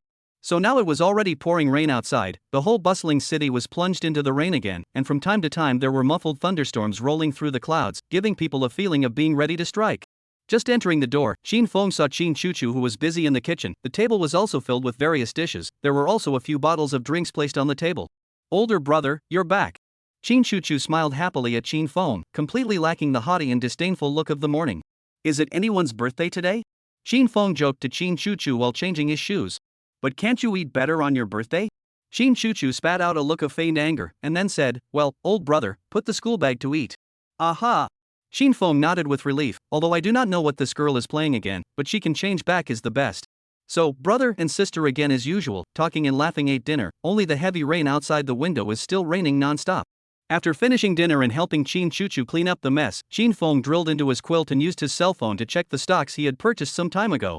Opening the financial network's stock progress trend chart, Qin Feng realized that the stock he had purchased some time ago had become one of the hottest stocks at the moment, with a bright red upward curve, like a big 7 character, outlined on the progress chart. Qin Feng purchased this stock, the stop has reached more than 40, so converted words, is 18 times Qin Feng invested funds. Although the stops weren't as high as Qin Feng's first investment, Qin Feng's current stock had netted him more than $7 million, excluding all the tax deductions. Plus the $5 million earned from the stock he sold to Lin Ichi last time, so Qin Feng now has a huge deposit of over $12 million. Well, one can go ahead and buy a better house. Qin Feng looked at the rising curve of this stock and said with great anticipation. Qin Feng is still renting someone else's house with Qin Chuchu, although the landlord is quite okay, and talk politely, but then again it is better to have a set of your own house. Just at this time, Qin Feng's WeChat suddenly rang. Qin Feng fixed his eyes to see, is the last time to buy their own stock Lin's sister, Lin Ichi. Sister Lin, Qin Dishin, oh no, Qin Feng, please allow me to call you a master. Kowtowing frantically. Lin Ichi last time was with the intention of trying to follow Qin Feng to vote for that stock, but Lin Ichi never dreamed that the stock can actually instantly surge up in one night, directly crush the hot days of the dark horse stock, and this is Lin Ichi since the purchase of the stock, the stop the highest one time. Lin Ichi in the past few days also followed the net profit of more than 6 million, although for her is not a lot, but just this stop, it is enough for her to blow a few years in the stock circle. Qin Feng couldn't help but smile and said back, say, how much money did you make? Sister Lin, more than 6 million. Shy. Sheen Foam, it's not bad, but the upward trend of this stock is smaller than I expected.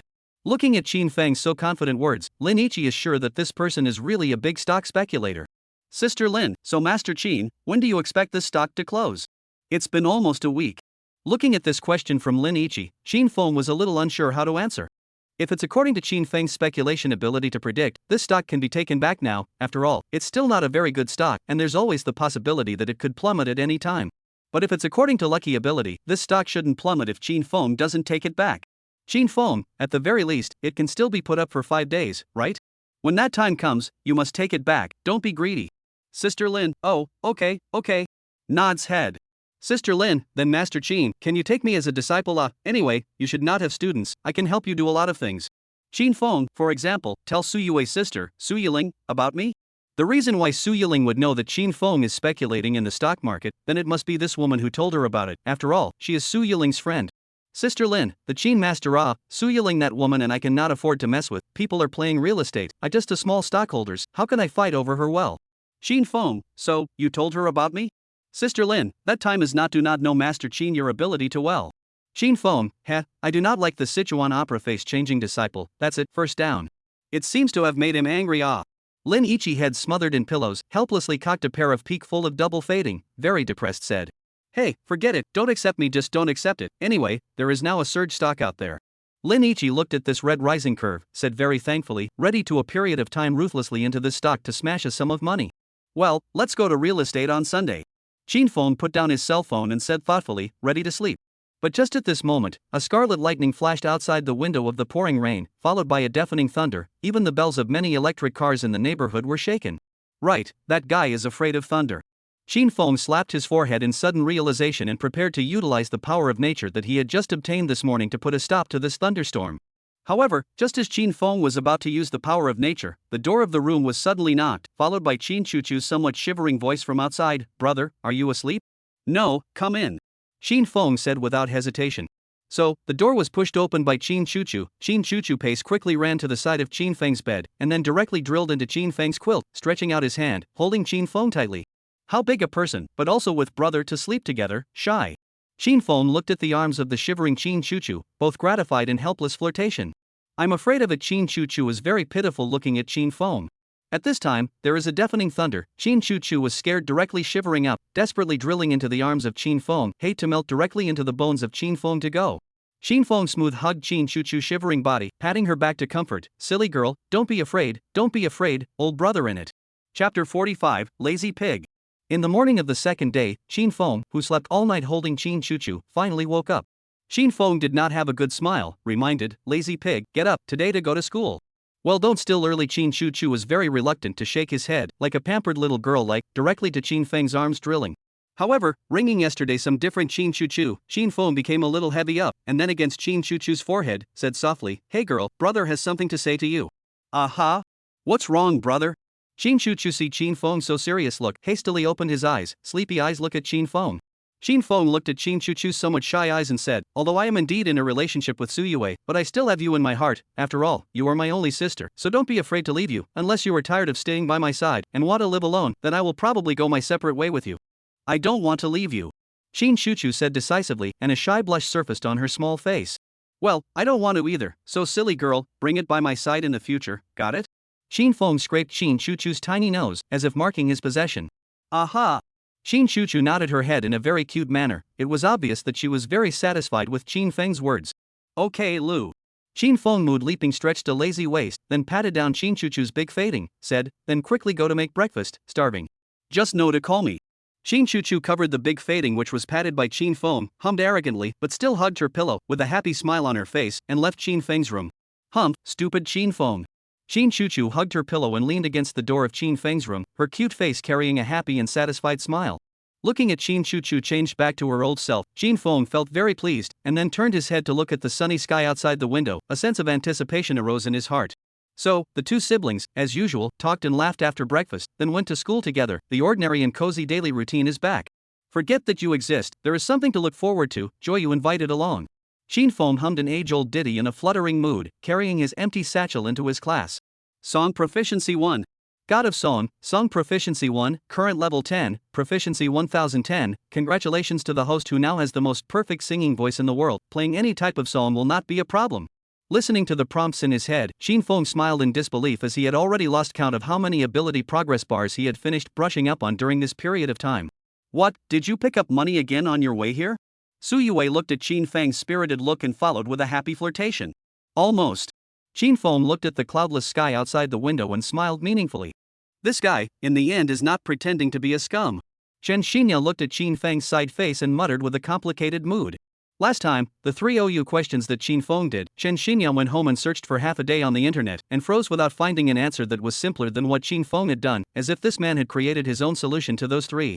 Not only that, Chen Xinya also sent a screenshot of the answer Qin Feng made to the school group, the class president and math class representatives of other classes. All of them have been stunned by Qin Feng's perfect and concise answer, and they said that it must be a school bully or a teacher who made it. Therefore, Chen Xinya was very skeptical if Qin Feng had been pretending to be a school slag or not. Qin Feng. Chen Xinya poked Qin Feng's arm with a ballpoint pen and pointed at an OU question on the exercises and asked, "This question, I kind of don't know it, do you have any opinion?" Qin Feng glanced at the complicated OU problem, then picked up a ballpoint pen on Chen Xinya's desk and did the OU problem while flirting easily. "I can't imagine that the class president still has the time to ask for help from me as a school dropout." Chen Xinya looked at the tip of Qin Feng's pen, did not say a word, and the words written by this guy is too good looking, even more neat and beautiful than the words written by some girls. After a few moments, Qin Feng put the ballpoint pen next to the answer he had written and said gently, "Okay, done. You're also too fast, aren't you?" Chen Xinya looked at the answer Qin Feng wrote out with a surprised look. After all, this was a very complicated OU question. At the very least, it would take a good 10 minutes to do it. But this guy actually looked like he was doing addition, subtraction, multiplication and division, writing it out in less than a minute. Hey, where am I fast? I'm pretty durable, all right. Qin Feng gave Chen Xinya a depressed look. Listening to Qin Feng's words, Su Yue beside her couldn't help but think of that blushing knight. Right, Yue? Qin Feng looked at the slightly blushing Su Yue next to him and couldn't help but snicker, because that knight Su Yue was truly endearing. I don't know, don't ask me. Su Yue blushed and retorted, full of arrogant flavor. Chen Xinya had no interest in the two people's yellow paragraph, directly took out her cell phone and began to search for the answer to this OU question. After a few minutes, Chen Xinya was surprised to find that Qin Feng's answer was exactly the same as the one given online, but Qin Feng's formula process was several times simpler than the online answer. This guy was definitely pretending. Chen Xinya looked at Qin Feng, who was fighting with Su Yue, and said in her heart as if she was facing an enemy. Chapter 46, I copied those questions. After one class, the class teacher, Su Xinyan, brought a woman and came to the door of Qin Feng's class. This woman was called Feng Qi and was the math teacher of the next class. Feng Qi was a woman just in her early 25s, a math senior who had returned from studying abroad in the United States, and her dress was also very fashionable and bold, especially this career line that was held up tightly in her shirt, making a lot of male classmates' eyes glaze over. Su Xinyan's eyes scanned around her classmates and then spotted Qin Feng, who was on the seat, talking to Su Yue. Su Xinyan brought Feng Qi to the side of Qin Feng's desk, looked down on him and said in a friendly manner, "Qin Feng, are you free right now? Teacher Feng from the class next door is looking for you for something." Qin Feng looked at Su Xinyan with an unexpected look and said, "I can't imagine that Ms. Su still has something to look for me as a student scum. Yo, this guy is quite a drag." Feng Qi revealed a slightly appreciative smile looking at Qin Feng. After all, compared to the nerdy nerd, she prefers this kind of personalized students. This guy, how to talk to the teacher. Chen Xinya blanked Qin Feng behind her. However, recalling the last time when Qin Feng was doubted by Su Xinyan in public, Chen Xinya felt that Qin Feng didn't mean to be like this. After all, there wasn't any student who would want to be looked down upon by other people, let alone being looked down upon by the teacher and his classmates together. That Qin Feng, the teacher, to apologize to you. Okay, I did not do the right thing last time, but it's okay, Miss Su, there's not much need for that. Qin Feng hurriedly stopped Su Xinyan's apology, looked at Feng Qi next to him indifferently and said, "So, Teacher Feng, what's the matter with me?" Feng Qi took out her cell phone and slid out a screenshot of the answers to the 3 OU questions that Qin Feng had done before, and then asked with some skepticism, "These 3 questions, did you do them?" The reason why Feng Qi asked this question was because the solution formula of these 3 questions was the most perfect and concise she had ever seen, and it was several times more concise than the formula she had figured out by herself. When Su Xinyan said that these 3 questions were made by a male student in their class, Feng Qi was a bit surprised. After all, the details and thoughts in the answers to these 3 questions were not at all like what a student could write. That was why Feng Qi had asked Su Xinyan to meet this student called Qin Feng. Qin Feng glanced at the screenshot and nodded lightly. "I did it, what's the matter?" Feng Qi looked at Qin Feng with a look of admiration and said, "It's very good. No, I should say it's perfect. The formula for solving these 3 questions should be the most perfect. There's no one." Well, something to say, I do not want to listen to you here to say some useless things. Xin Feng said with some impatience. This student, you seem to be a bit disrespectful to the teacher. Fang Qi reminded with some seriousness, and then added, although, your 3 questions do have your bragging rights, but respecting the teacher is the style that students should have. Listening to Fang Qi's voice, the noisy students in the class threw curious gazes this way, even the students who buried their heads in their studies, all ate melons and looked at Qin Feng's side. Mental Quality 1. Mental Master Talent, Mental Quality 1, current level is 10, proficiency 1010. Congratulations to the host for becoming, in any occasion that is unfavorable to the host, an existence that will be proud and honorable. Honor the master? Xin Feng gave a disdainful laugh. If teachers also properly respect their students and don't doubt them, then perhaps I'll show a little respect to the teachers as well, don't you think so, Mr. Su? After Qin Feng finished speaking, he glanced meaningfully at Su Xinyan next to him. Hey, student Qin Feng, what do you mean by that? Fang Qi looked at Qin Feng with some trepidation. Since it's a teacher, then it should be my literal meaning, and… After Qin Feng finished, he revealed a contemptuous look at Fang Qi and said, can you stop putting on such a superior appearance? Although you are a teacher, however, the teacher should be respected mentality is only right, with me this scum over and what is it? Listening to Qin Feng's sentence by sentence, Fang Qi actually couldn't think of anything to say to retort, just like this looking at Qin Feng with a desire to speak, completely not daring to imagine that this is really a senior student. Well, Mr. Su, I copied those 3 questions from the internet, so don't bother me anymore. Qin Feng waved his hand in boredom. Sorry, Mr. Qin Feng. Su Xinyan apologized with apologies and took the lead to leave the class alone. Although Fang Qi still wanted to refute something, she could not say anything to the students in the other classes, but she was the homeroom teacher of the next class, so she had to stay behind Su Xinyan. Xin Feng. Once the 2 homeroom teachers are gone, Xin Xinya behind them directly slapped the table and rose up, very puzzled to look at Qin Feng questioned, why, you want to talk to Su teacher like that? She is our teacher, even if she did not do much right, you should not talk to her like that. What if it was you that day? In front of the whole class, the teacher with high expectations said that her achievements were guided by others. What would you do, class president? Qin Feng lightly asked a rhetorical question. Qin Xinya was actually overwhelmed by Qin Feng's question. That, class president, Qin Feng, don't quarrel, we are all classmates, this small matter let's forget about it. Li Keqing of the front table finally is to drum up the courage to interject a sentence. Oh, Qin Feng, I advise you to pretend less, we are all classmates, need to be like this? At those words, Qin Feng and Chen Xinya both fell silent, feeling that this matter doesn't need to be so fussed over at all. Chapter 47, Starting the Mock Exam. Hey, Qin Feng, what's wrong today? Su Yue poked Qin Feng's arm and asked in a low voice. What's wrong? Qin Feng looked at her curiously. Why, for no reason in Mr. Su over, in fact, there is no need, was mistaken for a scum of the school just scum, what's the big deal? Su Yue said with an indifferent look. Listening to Su Yue's words, Qin Feng did not say a word. Looking at the podium and the class Su Xinyan, his mind could not help but think of the way she apologized to himself. Seeing Qin Feng so depressed, Su Yue did not mind comforting. Alright, the big deal is to transfer to another school, anyway, I'm used to it, at that time, I'll talk to my sister, you go with me, even if you don't go to school, you can still go with me, go to my sister's company to play, and every month, as always, to give you a paycheck. I don't want you to adopt me. Qin Feng did not have the good taste to spit out a sound, and then said with relief, well, it's no big deal, it's just a little bit of a disconnect with the teacher. Su Yue under the table, gently poked Qin Feng's waist, flirted, what's wrong, am I not qualified to adopt you all? Okay, go to sleep, stop it. Qin Feng yawned sleepily and began to nap on the table. By the way, Qin Feng. Su Yue came to Qin Feng's ear and whispered, tomorrow is the mock exam anyway, to be a whole day, or we don't take the exam, I'll drive you out to play, I'll turn around and the director of teaching on the line. No, if I skip school with you, I am afraid that your sister will cut me with a knife, well, really sleep. Qin Feng shook his head and utilized the power of nature he had just obtained to look at the sunny sky outside. Slowly, the sky immediately became gloomy, thick clouds blocked all the blinding sunlight, and a cool breeze blew from time to time, which was really refreshing. It's really hard to make a date. Su Yue is also like Qin Feng, depressed and lying on the table, like a salted fish. Mock exams. Do you look at Su Xinyan on the stage, who is still lecturing hard? Qin Feng hesitated in his heart, but still quickly fell asleep. The day passed, Qin Feng returned home after school, put under the bed of the senior textbooks all out, and then the computer desk above all the clutter to one side, put all these textbooks on the desktop, ready to study once. Qin Feng is completely do not care about his tomorrow's mock test results, only Qin Feng feels that he dislikes Su Xinyan today is really disliked a little too much, so tomorrow will be a good grade, sort of return to her, after all, she again, is a good teacher. Brother, the coffee is ready. Qin Chuchu pushed open the door of Qin Feng's room, carrying a cup of steaming coffee, and walked in. Wow!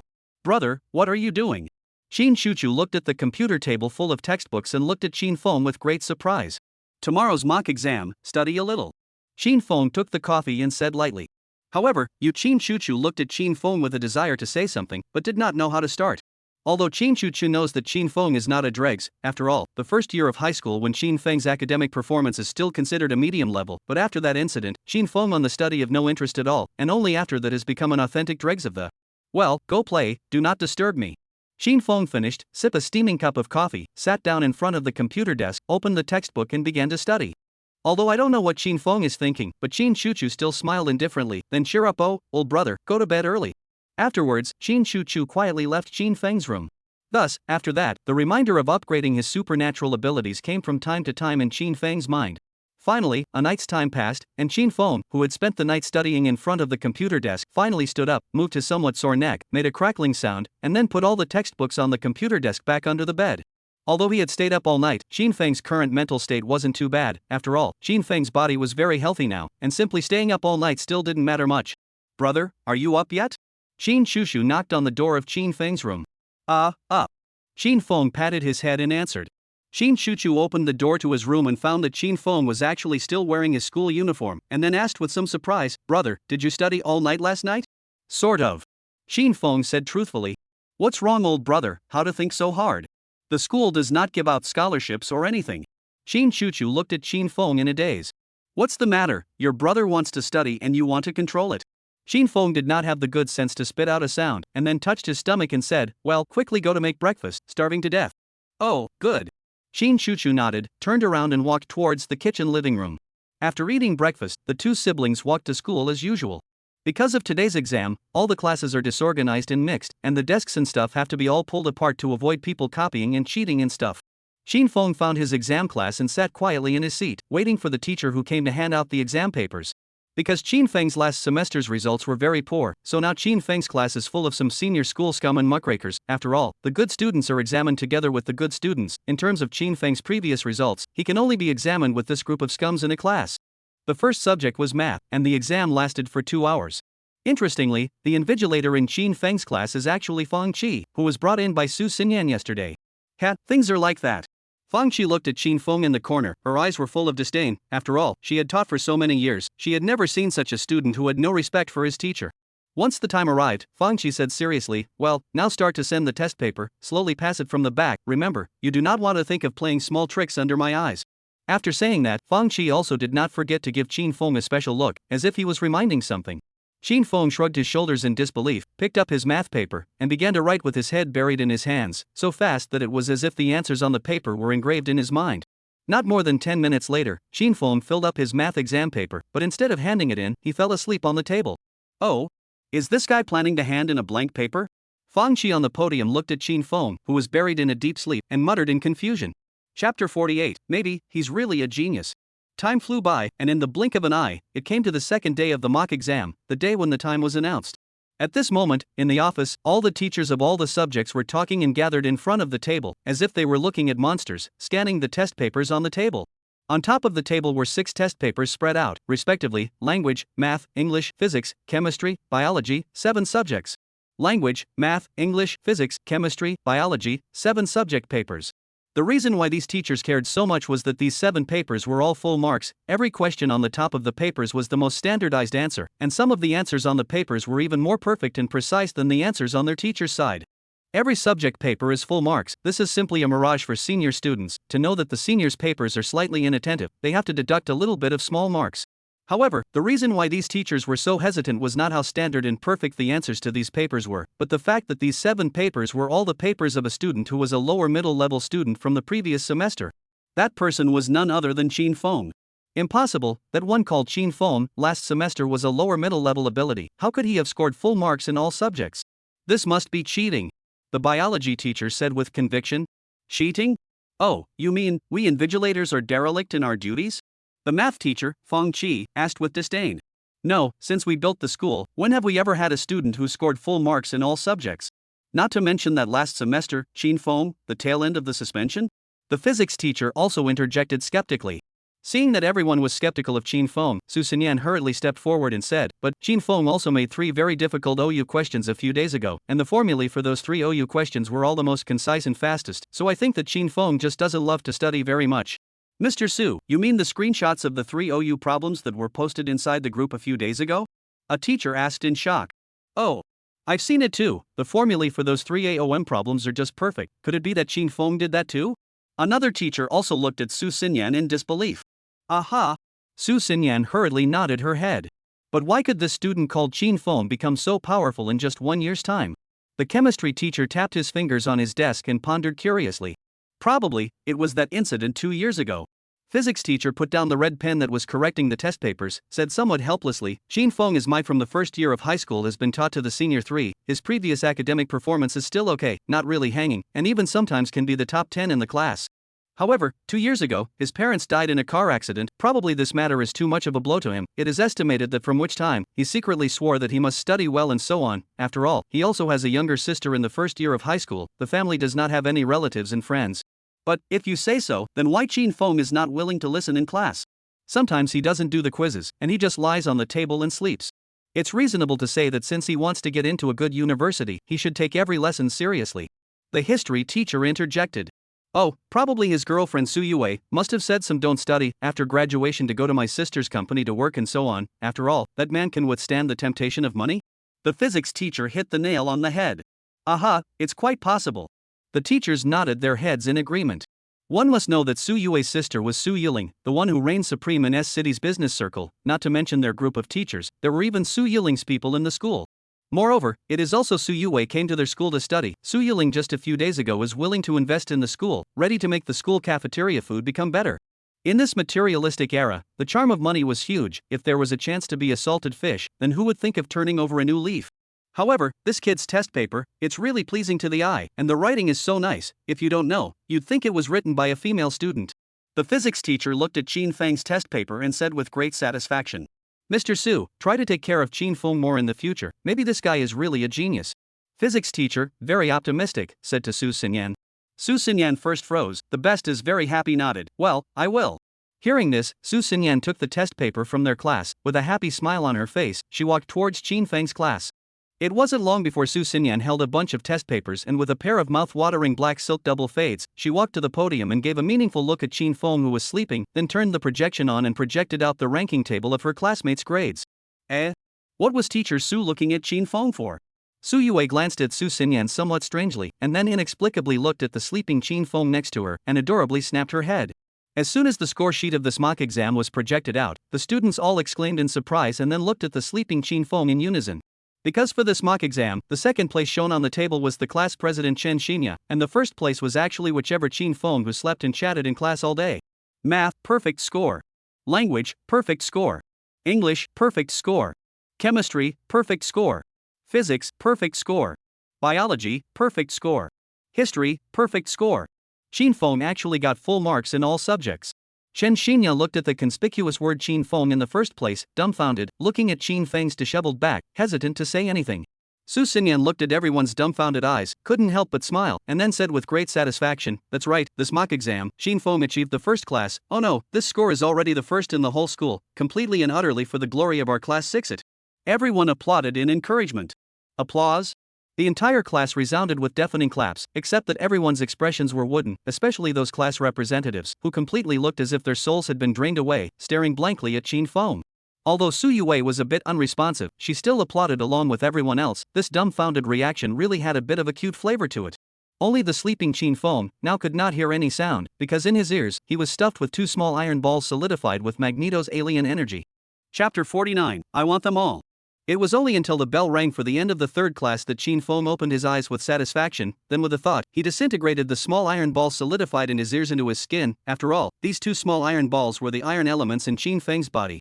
When Qin Feng just opened his eyes, he suddenly found himself surrounded by students with mock exam papers, class representatives, study committee members, and even a few scum, all looking at him as if they were looking at pandas.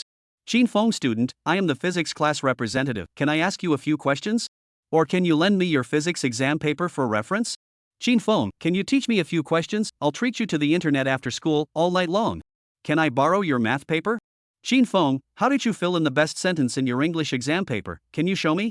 Oh, so that's it. Qin Feng looked at the projection on the blackboard, his name ranked first in the class, and unexpectedly smiled. Now it's the 10th senior year. If you want to get into a good university, you have to study as hard as you can in your senior year, otherwise it's very easy to pass by their ideal university. Ahem, will you guys ignore me too much? Su Yue next to Qin Feng knocked on the table and looked at the surrounding crowd with a smug look. It's okay, you guys take the test papers, huh? Where's my test paper? Qin Feng looked at his empty desktop and snapped his head in confusion. I have it here. Su Yue took Qin Feng's test papers of all subjects and said to them proudly, this is my boyfriend, if you want his test papers, you'll have to ask me anyway. Crowd, dare to be angry, don't dare to say anything. Ask a ghost. Qin Feng slapped Su Yue's small buttocks in a bad mood, and took the papers back, not to mention, the feeling is not bad. Here, you take it to see, don't break it on the line. Qin Feng did not mind the test papers, all distributed to these students, after all, they are all want to study seriously, but with their own salted fish is not the same. Thank you. The students were grateful, took the test papers they wanted, left next to Qin Feng's seat, like studying a treasure map, a few people surrounded in a group, concentrating on Qin Feng's test papers, from time to time letting out a sound of astonished epiphany. Hey, compared to them, your girlfriend is worthless? Eh? Su Yue carried the corner of Qin Feng's coat, her clear eyes carrying the slightest hint of the anger of a kitten lashing out. Okay, what's there to be angry about? You take it and can't read it, what's the point of taking it? Qin Feng did not have a good laugh. Then go to my house for dinner tonight. Su Yue hummed with some arrogance, her eyes fluttering as she glanced at Qin Feng. Aha, no problem. Qin Feng said without hesitation, anyway, there is nothing to do in the evening, but also by the way to Su Yue's home to see, and her sister Su Yiling grinding, after all, the last time only in the doorway and left, has not yet gone in it. Okay, let's go, isn't the next class physical education class? Quickly go to the playground to gather. Qin Feng held down Su Yue's shoulders, in a leaping mood, pushed her slender body and walked towards the class entrance. Qin Feng. Suddenly, Chen Xinya, who was behind Qin Feng, called out to Qin Feng, and after gazing at him for a long time, she finally opened her mouth and said, why pretend to be like since he were so good did I verto the quizzes before? Translation, why pretend to be a scum, since how you are good, why you never did the quizzes before? Listening to Chen Xinya's string of English, Qin Feng immediately knew that this guy was testing himself. Qin Feng thought for a moment, then returned in incomparably fluent English. First of all, I am not bored to pretend to be a schoolboy to play a pigandi to tijaray only play the gamil night and I feel sleepy for secondes. Translation, first of all, I'm not so bored that I'm pretending to be a schoolboy to play a pig and eat a tiger, I'm just playing the game all night at night and I'm just more sleepy the next day, and as for quizzes and stuff, I'm just not interested. Listening to Qin Feng's fluent and clear English, Chen Xinya completely realized that this man really wasn't some kind of scum. Okay, class president, I'll go to the playground first.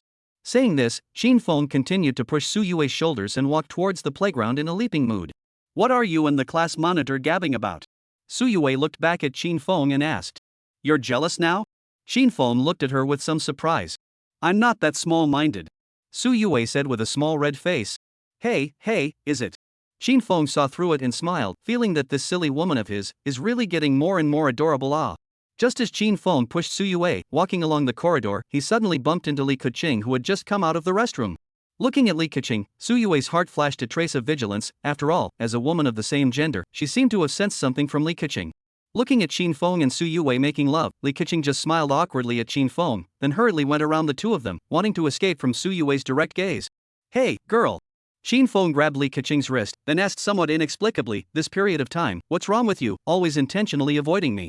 No, I just Qin Feng you and Su Yue students stating, if I in and before like and you play words, other students will gossip. Li Keqing's delicate and lovely face was flushed with an embarrassed smile. Gossip, go, let's go to the playground together. Qin Feng retorted with a disdainful face, directly pulling Li Keqing down in front of himself, and then with one hand, pushed the two women toward the playground.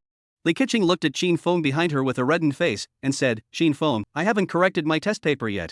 I'll change it when I come back from gym class, I'll teach you myself. Qin Feng shook his head indifferently and continued to push the two. Why are you talking to other girls like that when your girlfriend is right next to you? Thinking of something? Su Yue coldly glanced at Qin Feng behind her. That Li Keqing wanted to say to something, but didn't know where to start, so she had to be half pushed by Qin Feng. I was thinking, lowly and imperial sister, can I have both? Qin Feng said with a thoughtful look. WDNMD. Hearing these words, where could Su Yue hold back? She directly turned around, clenched her fists, and hammered towards Qin Feng. Qin Feng easily skimmed his head, narrowly dodging Su Yue's attack, and then darted towards the stairs. What a fearless guy! Looking at Qin Feng's back as he slipped away, Su Yue spat out in frustration.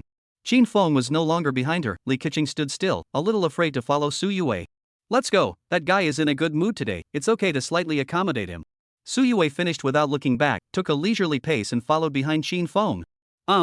Li Keqing froze as she looked at Su Yue's back, as if she was recognized. She nodded her head adorably, and also took a leisurely pace, following behind the two. Chapter 50, The Flavor of the Sea, I Know. It wasn't long before all the students from Qin Feng's class arrived at the playground one after another, and all gathered together the moment the class bell rang. Luli came to the front of the crowd, looking at everyone's spirited outlook. She nodded with satisfaction, then opened her mouth and asked, I heard that there is a student in your class who scored perfect scores in all the subjects, not only the first in the class, but also the first in the whole school. Who is that student? Qin Feng. The students in the class responded loudly, and also vaguely with a bit of pride. After all, we are all in the same class, cannot feel proud to have such a powerful bully, and? Feeling the surrounding students' proud and happy gaze, Qin Feng cannot help but feel a little uncomfortable. It seems too popular is not very good or when a salted fish is better. Well, in fact, teacher, I already knew it. Luli nodded affirmatively, then said, like Qin Feng students, such academic performance and good-looking and handsome, the body is also doubly great students, your class has no. Luli just wanted to tease the class whether there is a girl interested in Qin Feng, to set the atmosphere of the classroom, immediately felt a threatening gaze with a strong killing intent. This gaze was no one else but the very same relation, Su Yue. Ahem, just kidding, just kidding. Feeling Su Yue's aggressive gaze, Luli naturally didn't dare to continue, and then awkwardly coughed twice and said that today's goal is boys 100 sets of frog jumps, girls 70 sets of frog jumps, and finally run 5 laps along the playground. Oh? Not sit-ups this time? Qin Feng said with some surprise, but it's not bad, this is all training anyway.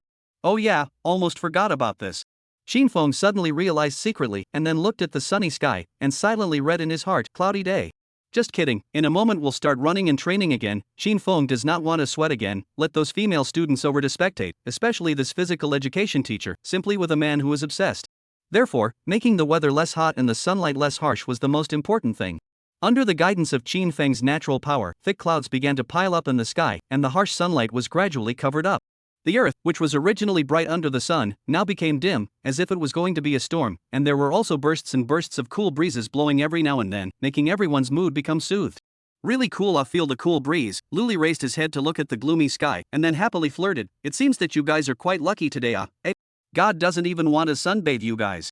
Students laughed happily, but there was not a single one of them who was not happy to have such a weather that was neither rainy nor hot. Well, any of you who want to sign up for the school field day in a week's time can use the rest of your time to practice the events you want to sign up for.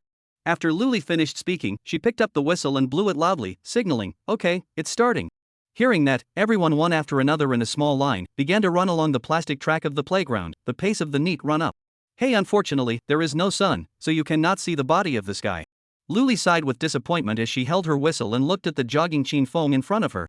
Since that day after looking at Qin Feng's body, Luli would think of the body that made her hormones soar almost as soon as she was idle, and even when she dreamed every night, Luli would dream of doing something indescribable with Qin Feng. Luli is a body control, plus Qin Feng. This guy looks not only handsome, the body is also good, even the study is so good, has been single for 24 years. Luli, there is not so a hint of ideas, that is impossible. Sure enough, money can make the devil push the mill. Luli looked at the rich woman, Su Yue, who was slowly chasing after Qin Feng, and sighed helplessly. It didn't take long, 5 laps of the playground and 100 sets of frog jumps, everyone had already done it, and now it was already free time. Only the basketball team and a few students who wanted to sign up for the next week's games were training under the basketball rims in the playground with their equipment. Qin Feng was currently sitting on the lawn next to the plastic running track, chatting with Li Keqing. After all, it had been a long time since he had talked to this girl, and he really missed her a bit. 2. By waterback Su Yue threw to Qin Feng a bottle of Sprite and then handed to the side of Li Keqing a bottle of Nutrient Express. The words have something to say, bought this for you, may be able to let you grow a little bit. Thank you. Li Keqing smiled somewhat awkwardly, but still caught Su Yue's Nutrition Express. Su Yue obediently sat next to Qin Feng and listened to the two chatting. After all, Su Yue knew that Li Keqing definitely wouldn't dare to hook up with her man in front of her. Girl, drink more milk in the morning and go to bed before 11 p.m., so a month can definitely grow. Qin Feng was very sincere and proposed. Really? Then Qin Feng, your sister is also so? Li Keqing looked at Qin Feng with great anticipation. I don't know when it happened, but I don't know when it happened. Qin Feng shook his head without understanding. Well, then go back tonight, I will start to do according to what you get. I hope to grow to 1.7 m in the coming year. Li Keqing said with excitement. 1.7 m. Su Yue couldn't help but reveal a smile on the side. I can't imagine that this niece hasn't reached 1.7 m yet. Want to sleep. Qin Feng sighed cozily and smoothly lay down. But just lying down, Qin Feng felt very uncomfortable on his back. After all, the lawn is full of grass heads, a lie down all pricked on the back. Qin Feng had to scratch his back in frustration, then got up and scanned around, finally finding a perfect place to use as a pillow. Oh? So this is a knee pillow? Well, it feels pretty good. Qin Feng leaned on Su Yue's fading and closed his eyes in a leaping mood. Looking at his lap Chin Fong, Suyue somewhat embarrassed to look around the onlookers a glance, and then said somewhat shyly, "Hey, you're heavy and the students are watching it." Chin Fong opened his eyes with some disappointment, sat up and looked at Suyue's pretty and slightly red face, protesting, "Hey, you're also too petty, not just leaning against it, I'm your boyfriend. Heavy dead, go find other people to rely on their own." Suyue arrogantly turned her head, little red face said. "Well, come on, girl, come over, borrow your double feta use." Chin Fong patted the grass next to himself and looked at Li Keqing expectantly. "Oh." Li Keqing was flattered and answered, after all, Suyue had said, let Chin Fong go to others, then Li Keqing naturally would not refuse. However, when Li Keqing just moved towards Qin Feng's side, Suyue directly pressed Qin Feng's head on her wearing knee-high socks double faded, and even wrapped up Qin Feng's head with a short skirt, looking at Li Keqing very vigilantly. Ha! Jokingly, Li Keqing laughed awkwardly, took her nutritional fast food and slipped away. Chapter 51, Is this the legendary spin scum? Turning to the noon lunch break, Qin Feng ate in the cafeteria, then returned to his seat to sit down, ready to sleep for a while. Suyue is not in the cafeteria, but with a few picky female classmates, to go to the small stove opened outside the school. Qin Feng is too much trouble, did not follow. Oh right, almost forgot. Qin Feng heart suddenly realized secretly, and then used the ability of the force of nature. The weather will change back to the original appearance. After all, now the sky is cloudy, feel a little sleepy, or a little bit of sunshine will inspire people's sleepiness. Slowly, the thick layer of clouds was slowly dispersed, and the dazzling sunlight once again refracted out from the clouds, shining on this prosperous and flourishing city. The whole city became full of vitality under the sun's illumination. Well, it's still good like this. Qin Feng looked at the scenery of birds and flowers outside, very satisfied and smiled. It seems that the usefulness of this supernatural ability can still be. Qin Feng. Li Keqing, who came back from the cafeteria, returned to her seat, then took her 97-point math paper and a red pen, turned around, put the paper and the red pen on Qin Feng's desk, and looked at Qin Feng expectantly and said, "You can teach me to correct these mistakes." Okay. Qin Feng did not refuse. After all, just promise this girl to come back and teach her to correct the exam paper. Oh, wait for me first. Hearing this, Li Keqing pulled out a glasses case from her satchel, took out a pair of black glasses and put them on, then said with a smile, "You can start." "I can't imagine that you're still nearsighted." Qin Feng curiously teased. Hey, the second year of high school when the game is too crazy, so the myopia, but the degree is not very serious. Li Keqing giggled nervously. However, how is the black glasses, girls, or buy some cute to be good, such as pink and so on? Qin Feng suggested lightly. Pink feels too childish, I was already so small, and then with a pink glasses, will certainly be treated as an elementary school student. Li Keqing spat out somewhat self-deprecatingly. Well, 1 m 6 is a legitimate elementary school student. Qin Feng nodded with an air of entitlement. Qin Feng, hurry up and teach me how to change the questions. Li Keqing urged with a slightly reddened face. Okay. Qin Feng didn't joke about Li Keqing's height, then patted Suyue's position and said, "Sit over here, can you see clearly like this?" Oh, good. Li Keqing was flattered and nodded, although this was Suyue's place, but she was only asking Qin Feng for advice on studying. Suyue shouldn't say anything. Sitting next to Qin Feng, Li Keqing inadvertently thought of the days when she and Qin Feng were at the same table at the beginning of the school year. It was really nostalgic. I'm not sure if I'm going to say anything. Looking at the froze Li Keqing next to her, Qin Feng took the red pen and knocked on her head, saying, "Correcting test papers, just be serious, what are you doing?" "Oh, sorry." Li Keqing smiled somewhat embarrassedly, then nodded seriously and looked at Qin Feng intently.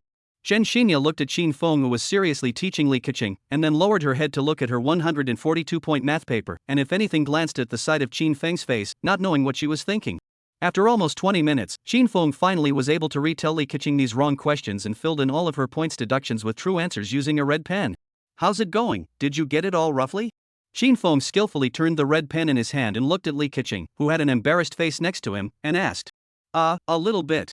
Li Keqing smiled with some embarrassment. After all, with her current math knowledge, she wanted to absorb all of Qin Feng's words, but it was still far from enough. "Stupid." Qin Feng gently knocked Li Keqing's head. A look of hatred and iron shook his head. After all, he has been the most simple, the most easy to understand the wrong questions to tell her, but this guy still can't absorb all. Hey, can't help it, I am also a person who struggles in the pile of school dregs. Li Keqing covered her head and smiled adorably. At this time, just finished eating, Suyue suddenly walked in from the door of the class, saw Li Keqing actually sitting in his seat, and also chatting with Qin Feng, laughing and joking, immediately opened his mouth and asked, "Hey, Li Keqing, why sit on my seat?"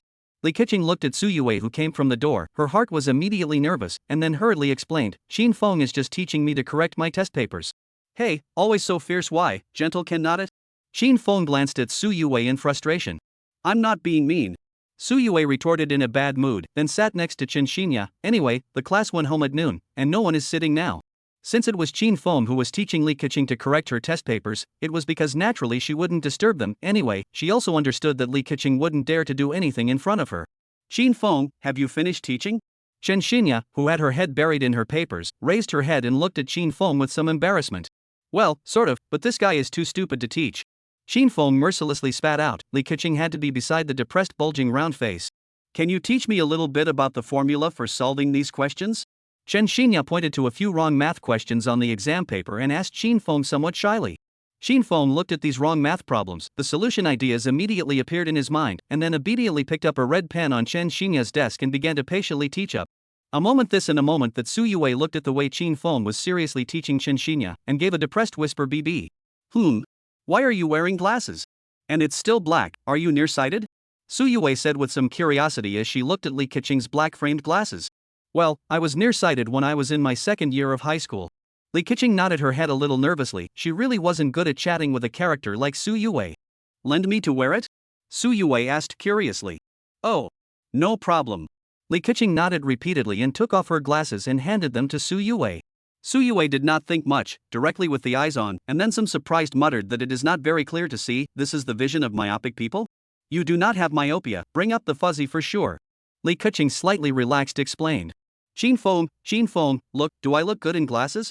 Su Yue looked at Qin Feng expectantly and asked. Good looking. Qin Feng responded absent-mindedly, still speaking earnestly to Chen Xinya about the topic. In the face of Qin Feng's tongue-in-cheek response, Su Yue was very dissatisfied and gave Qin Feng a blank look. She always felt that this guy was getting more and more unconcerned about himself recently. What would this guy look like with eyes? Su Yue speculated curiously, then took off her glasses and caught on Qin Feng's eyes. Hey, what's going on? Qin Feng held his eyes that were nearly falling off and said in a bad mood. Oh, you guys look good in glasses. Su Yue said unexpectedly. Well, I feel the same way. Next to her, Li Keqing also nodded her head happily. The way this guy wears glasses. Chen Xinya looked at Qin Feng as if he was dreaming, and the whole person looked like he was frozen. There's really nothing to do. Qin Feng depressed spat out, back to God, looked at the froze Chen Xinya shouted, Class President? Chen Xinya came back to her senses in a panic, hurriedly coughed twice, and said in a calm and unruffled manner, I'm listening, you continue to speak. Hearing this, Qin Feng began to write the true answer with a red pen again while explaining the formula of the math problem to Chen Xinya. Is this the legendary Sven scum? Chen Xinya peeked at the serious Qin Feng, her pretty face slightly reddened as she read. Chapter 52, Pretend Your Sister Ah.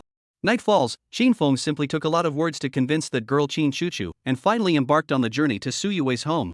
However, the premise is that Qin Chuchu requested that Qin Feng must go home to sleep at night and not spend the night at Su Yue's house. Qin Feng did not refuse and nodded his head in agreement. Su Yue's home was far away, so when Qin Feng went out at night, he called a Didi. Well, it looks like we can go and buy the house down in a while. Qin Feng looked at the 8-digit deposit in his cell phone and contemplated a sentence in anticipation. After earning more than $10 million from the previous stock, Qin Feng directly threw this stock out and discounted all the money. Now Qin Feng can say that he is not short of money at all. After all, more than $20 million for a while is certainly not used up. Qin Feng intends to buy the house first, in the girl's college money budget out, in the rest of the money all save up, later need to use again. Qin Feng is not going to continue to study in college, so this senior finished, Qin Feng intends to formally go to the city to break through. If not, you can also stay at home to continue to buy stocks to make money. After all, the ability of the lucky supernormal ability is not a joke. But why does it feel like he forgot something? Qin Feng muttered inexplicably as he looked at the more than $20 million of savings in his cell phone. Just as Qin Feng was frothing, the driver reminded him, little brother, the road ahead belongs to a private road, we can't go there with a Didi, and if we do, we'll be reported by the owner of the road, so we'll have to trouble you to come down and walk for a while by yourself. How far is it from the destination? Qin Feng answered with some difficulty, and then looked at the positioning sent by Su Yue, and found that there was actually more than 1,000 meters to go? There's still more than 1,000 meters, you'll probably walk for about 10 minutes and you'll be there. The driver smiled somewhat awkwardly. Then the road ahead, can you drive this car? Qin Feng probed and looked at the cobblestone road in front of him and asked curiously. Open is open, but this place already belongs to the private address. We are now in the entrance of the Golf Manor, in front of the camera everywhere, in case my car was photographed, certainly to be complained about. The driver said in a difficult manner. It's okay, you drive, my girlfriend is the owner of this manor, I'll turn around and talk to her about it. Qin Feng said indifferently. This place Qin Feng hadn't been here before either, it's not fun in case you get lost in the dark. Oh, it's like this.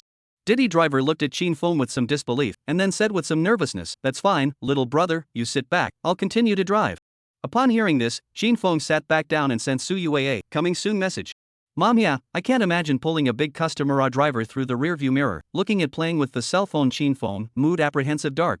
To know, all the lots in this neighborhood, all the Tang Yuan real estate company female president, Su Yiling's territory.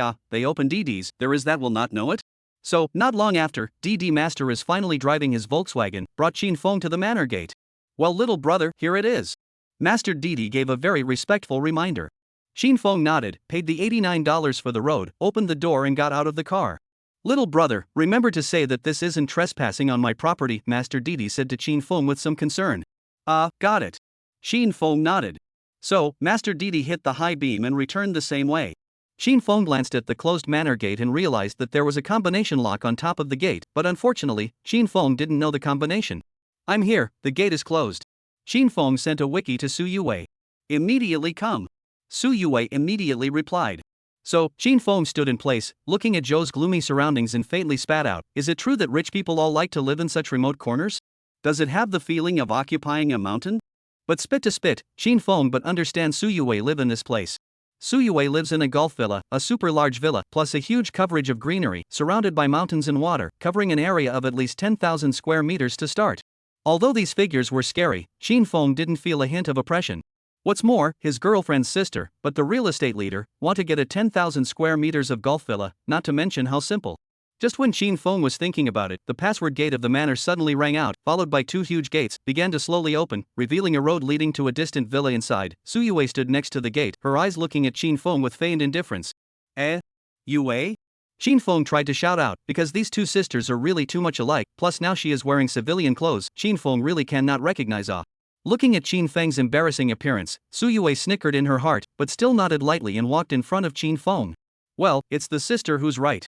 Looking at Su Yulang's refusing to let others in, Shin Fong smiled depressingly and followed behind her.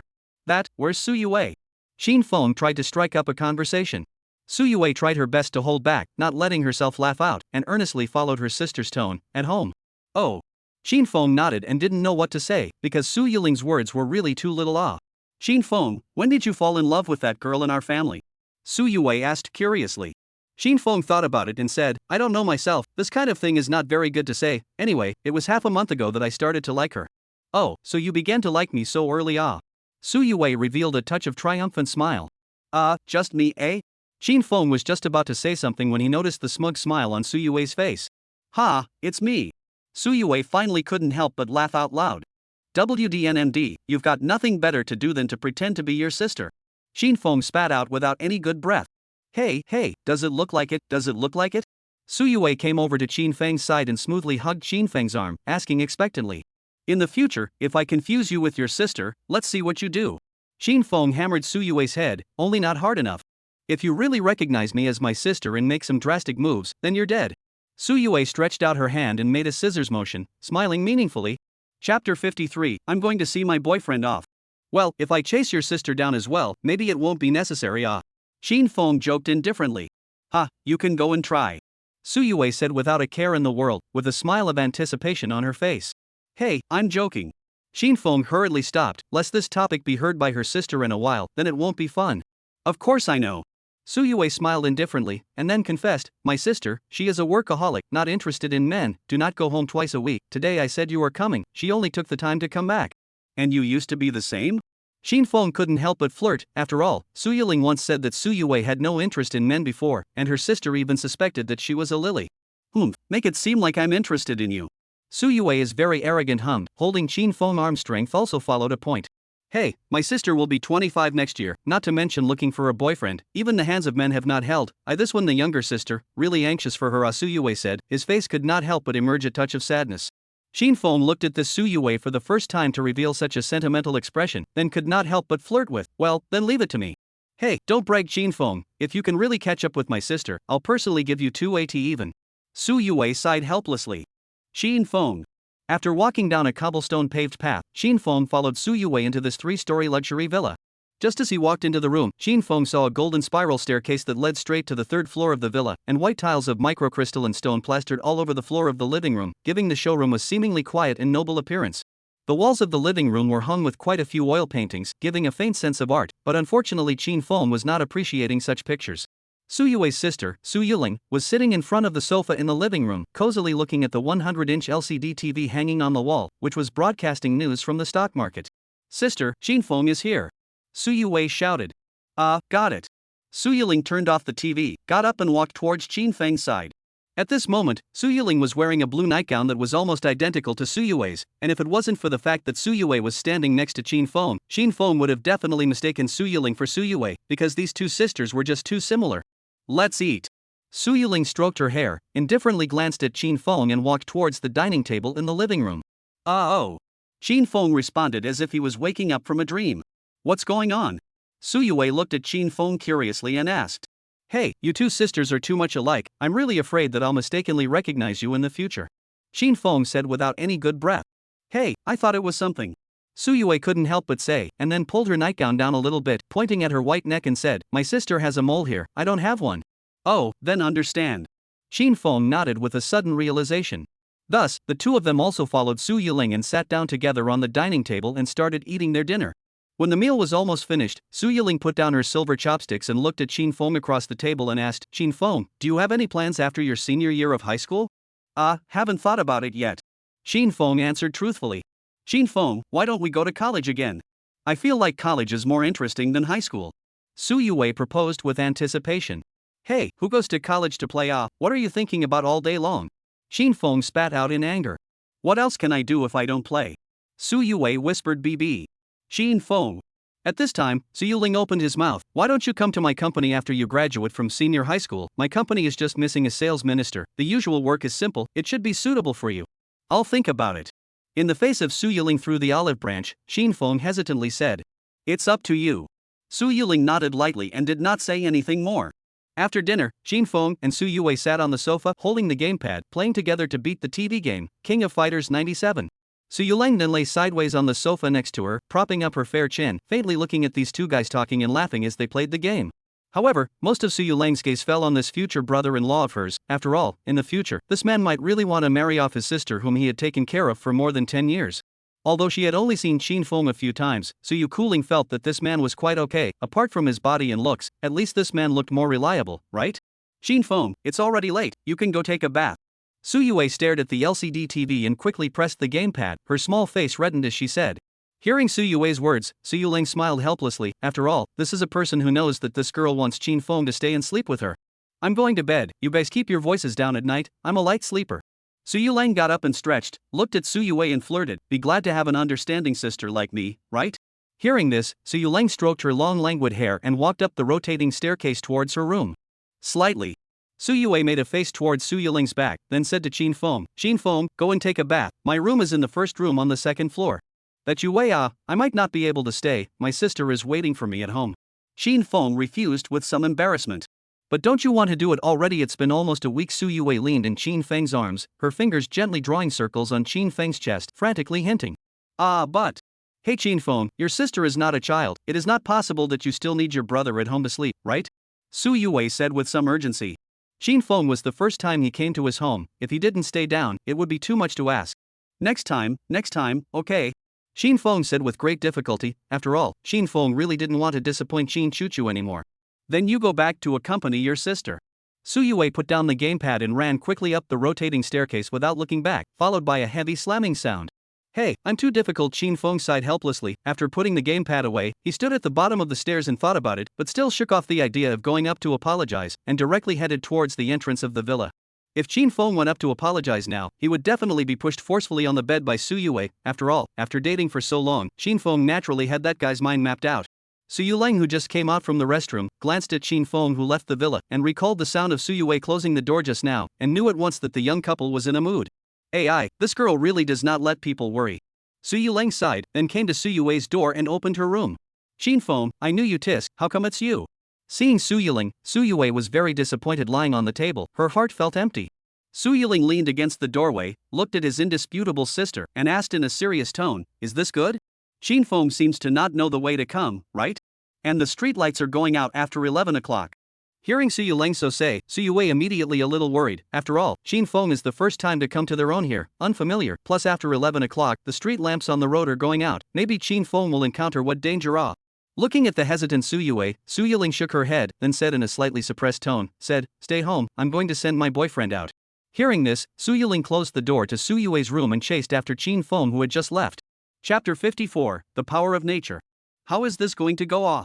Qin Feng, who had just left the gate, looked at the winding road in front of him with a complicated mood.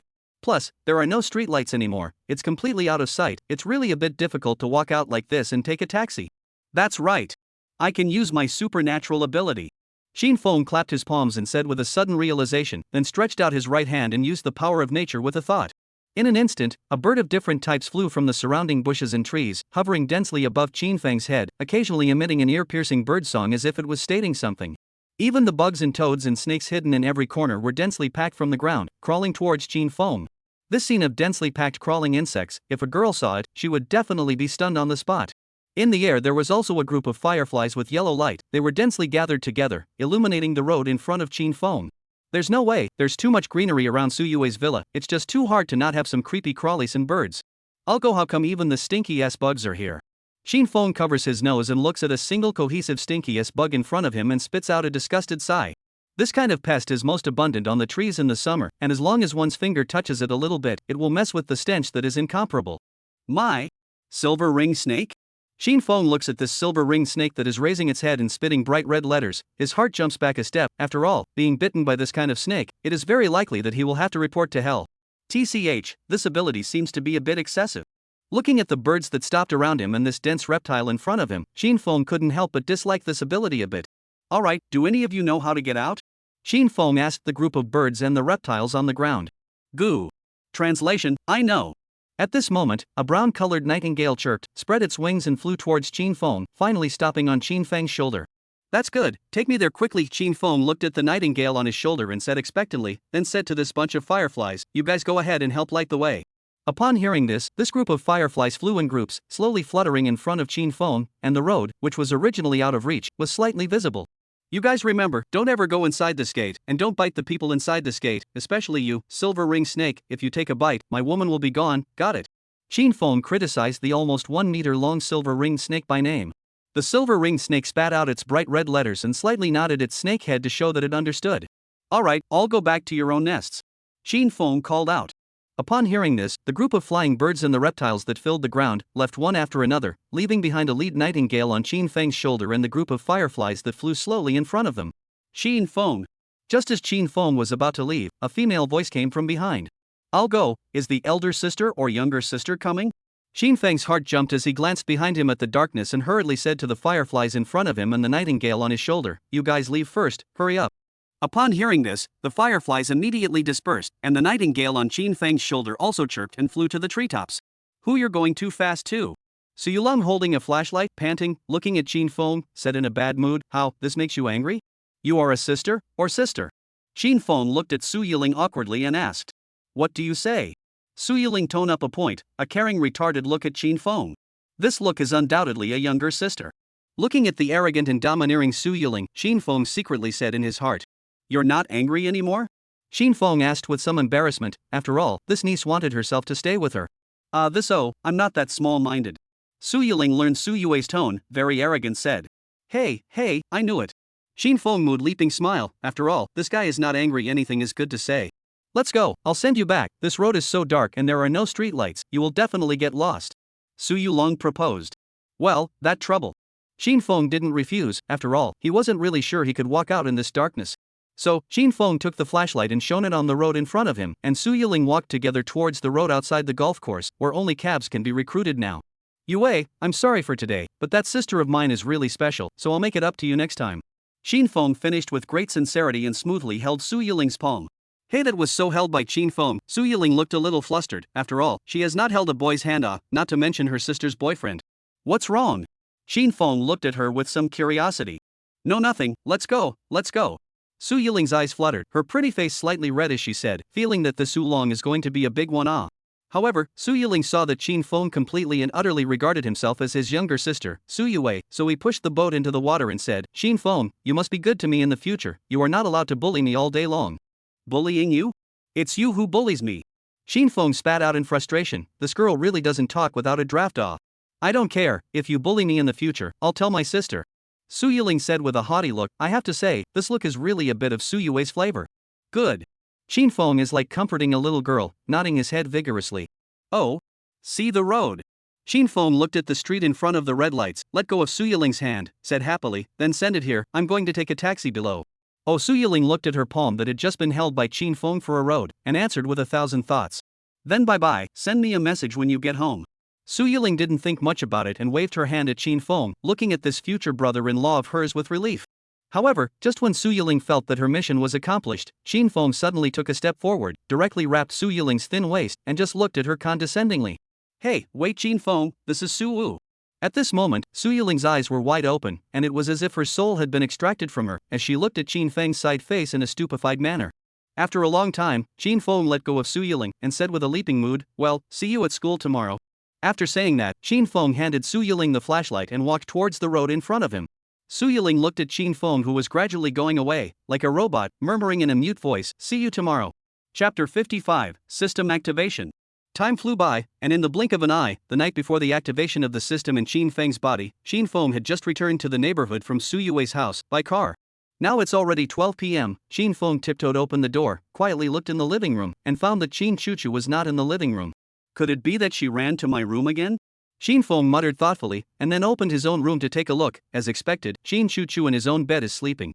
Hey, this girl. Qin Feng looked at the sleeping Qin Chuchu, gratifying smile, had to gently take off his clothes, change into a set of pajamas, came to Qin Chuchu next to lie down. If Qin Chuchu can see herself in the morning, then she won't feel that I spent the night at Su Yue's house, and Qin Feng has been like this all these days.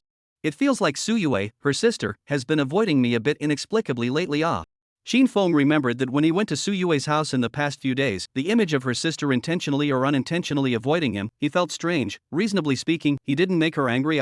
After thinking for a while, Qin Feng really can't think of what he did to apologize to Su Yulang, so he didn't continue to think about it. Anyway, the one who is in love with himself is his sister Su Yue, not her sister. Brother Qin Chuchu liked to feel the presence of Qin Feng. Sleepy eyes rolled over towards Qin Feng's arms to drill, and finally, like hugging dolls, like an octopus, will Qin Feng hug tightly. Like a pig. Qin Feng looked at Qin Chuchu, who was close at hand, and smiled with both relief and helplessness. Forget it, go to sleep, get up early tomorrow and see what kind of special ability the system can draw for me again. Qin Feng said. Sleepy eyes yawned, and obediently wrapped Qin Chuchu's thin waist and fell asleep. Righto. Qin Feng, some tired eyes open, looking at the near-at-hand Qin Chuchu, sleepy eyes murmured, as if the system said, this activation will give me a what all may open to the treasure box. Finally, Qin Feng's voice is getting smaller and smaller, and finally he is wrapping his arms around the sleeping Qin Chuchu, and enters the dreamland. 6 o'clock in the morning, the sky just a little bit blindingly bright, in the deep slightly white sky, vaguely still scattered with a few stars, until the sun burns brighter and brighter. These few stars only dim and lose color disappeared in the sky. Under the sun's illumination, the entire neighborhood was flooded with yellowish light, and heaven and earth were suddenly filled with abundant vitality and wireless energy. Yawning, Qin Feng finally opens his eyes sleepily, and then realizes that Qin Chuchu is no longer by his side, and only the restless sound of that girl cooking breakfast comes from the living room. Up so early to make breakfast? Qin Feng smiled in relief. Having such a cute sister really puts one in high spirits. Turning his head to look at the sunny sky outside the window, Qin Feng laughed a little self-deprecatingly. With the ability to destroy the heavens and the earth, but want to be a salted fish, I guess the whole world is only one of me. Qin Chuchu came to the door of Qin Feng's room, looked at Qin Feng who had already gotten up, and said in a somewhat nervous tone, brother, get up quickly and eat breakfast, today is Monday. After saying that, Qin Chuchu, as if afraid of being Qin Feng to find any clues, like, directly to Qin Feng's room door closed, continued to the kitchen to go, began to busy up. I'll be back. Qin Feng energetically answered. Utilizing Magneto's psychic ability, he sucked the dart on the desktop into his hand, then concentrated on the target pad behind the door and threw the dart in his hand.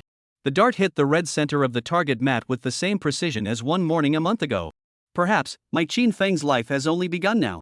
Qin Feng looked at the dart inserted in the center of the red heart and said with great anticipation. Every so often, Qin Feng washed up, put on his school uniform, and came into the living room, while Qin Chuchu's breakfast also happened to be ready. Brother, let's eat breakfast. He. Qin Chuchu looked at Qin Feng and smiled happily for some reason. Perhaps she felt happy to have a very ordinary but unique brother. What are you giggling about, silly girl? Qin Feng spat out in relief and sat down on the chair. Just as Qin Feng had just sat down, the long-lost system voice in his head finally sounded. Ding! 168 hours have come and gone, the system has been activated and is once again extracting supernatural abilities for the host. Ding! Hesitation host has bound this system for a month. This activation will reward the host with a mysterious treasure chest. Chapter 56, Shock, the treasure chest is actually opened. It's finally here. Shinfeng puts down the dishes in his hand and walks towards his room in an excited mood, then closes the door to his room and uses Magneto's psychic ability to coalesce all the doorknobs into a ball, lest Shin Chuchu's girl comes in and sees his secret. Regarding the matter of the system, Shinfeng did not intend to tell how people for the time being, including his own sister Shin Chuchu. Brother, what are you doing? Do not eat breakfast? Shin Chuchu looked at Shin Feng's closed room door and asked curiously.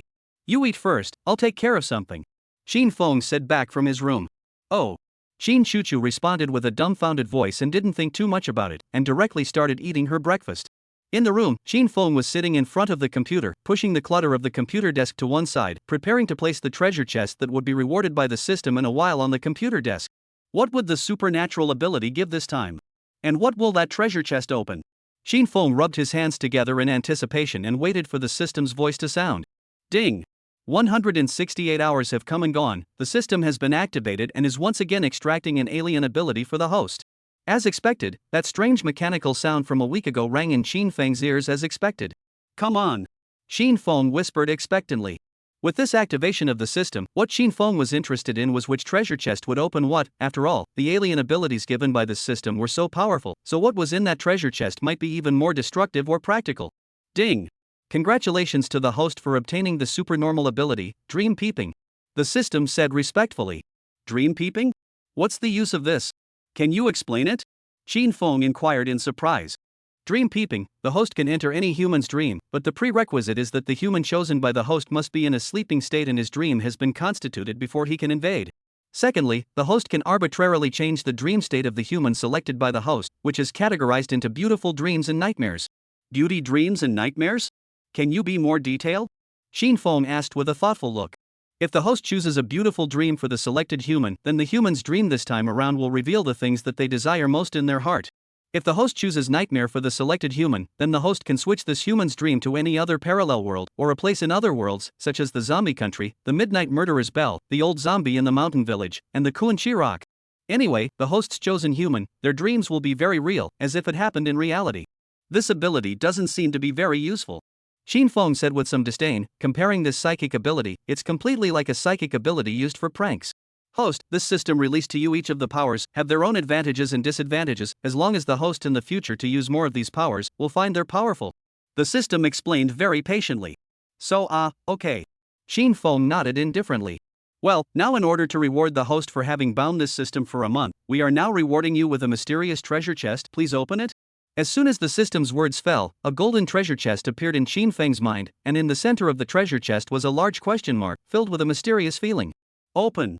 Shinfeng said without hesitation, after all, this treasure chest has been anticipated for a week, let's hope that it can be opened to a powerful thing or supernatural ability. Ding! Opening the mysterious treasure chest now. What could it be? Watching the treasure chest in his mind gradually open, Shinfeng clenched his fists in incomparable anticipation. Ding! The treasure chest is successfully opened. Congratulations to the host for obtaining a radioactively infected spider. A radioactively infected spider? Shinfeng clasped his head in utter disbelief, completely not expecting that the treasure chest he had been looking forward to for a week had only opened to a spider. Upon hearing this, a golden light flashed across Shinfeng's computer desk, and a red and blue fingernail cap-sized spider appeared in front of Shinfeng, with 8 black spider legs, slowly crawling across Shinfeng's computer desk. System, how to open a spider? What does this spider have? Then host, 168 hours later, we'll see you again. Before Shinfeng could finish his sentence, the system disappeared into Shinfeng's ears without delay, as usual. What is this going to do? The system disappeared. Shinfeng was at a loss for words as he looked at the red and blue spider crawling around on the desktop. Come here. Shinfeng used the power of nature and manipulated this spider, then put his hand in front of this red and blue spider. The spider first used its 2 pitch-black colored front legs and knocked on Shinfeng's finger as if it was exploring something, then as if it was recognizing its owner, it slowly crawled along Shinfeng's finger to the center of Shinfeng's palm. If there is no force of nature, Shinfeng certainly do not dare to put his hand in front of this spider of unknown origin. After all, the color of this spider looks so fancy, may contain poisonous. In case of being bitten on the bite, it would not be fun. How to open to a spider? Shinfeng was very disappointed. After all, Shinfeng now has the power of nature. Want any spider is available. Wait a minute. This spider seems to have been seen somewhere? Shinfeng looked at the spider crawling around in the palm of his hand and said with a sudden realization. Shinfeng hurriedly opens his computer, then opens the web page, searches out the movie, Spider-Man Part 1, and fast-forwards the movie, directly pulling the progress bar to the scene where the protagonist visits the Spider Museum.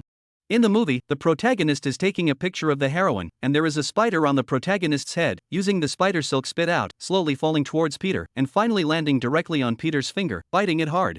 It wasn't that Chin Fong was bored and wanted to come after the movie, but this spider in the movie that bit Peter was actually exactly the same as the spider on his own hand, both red and blue in color.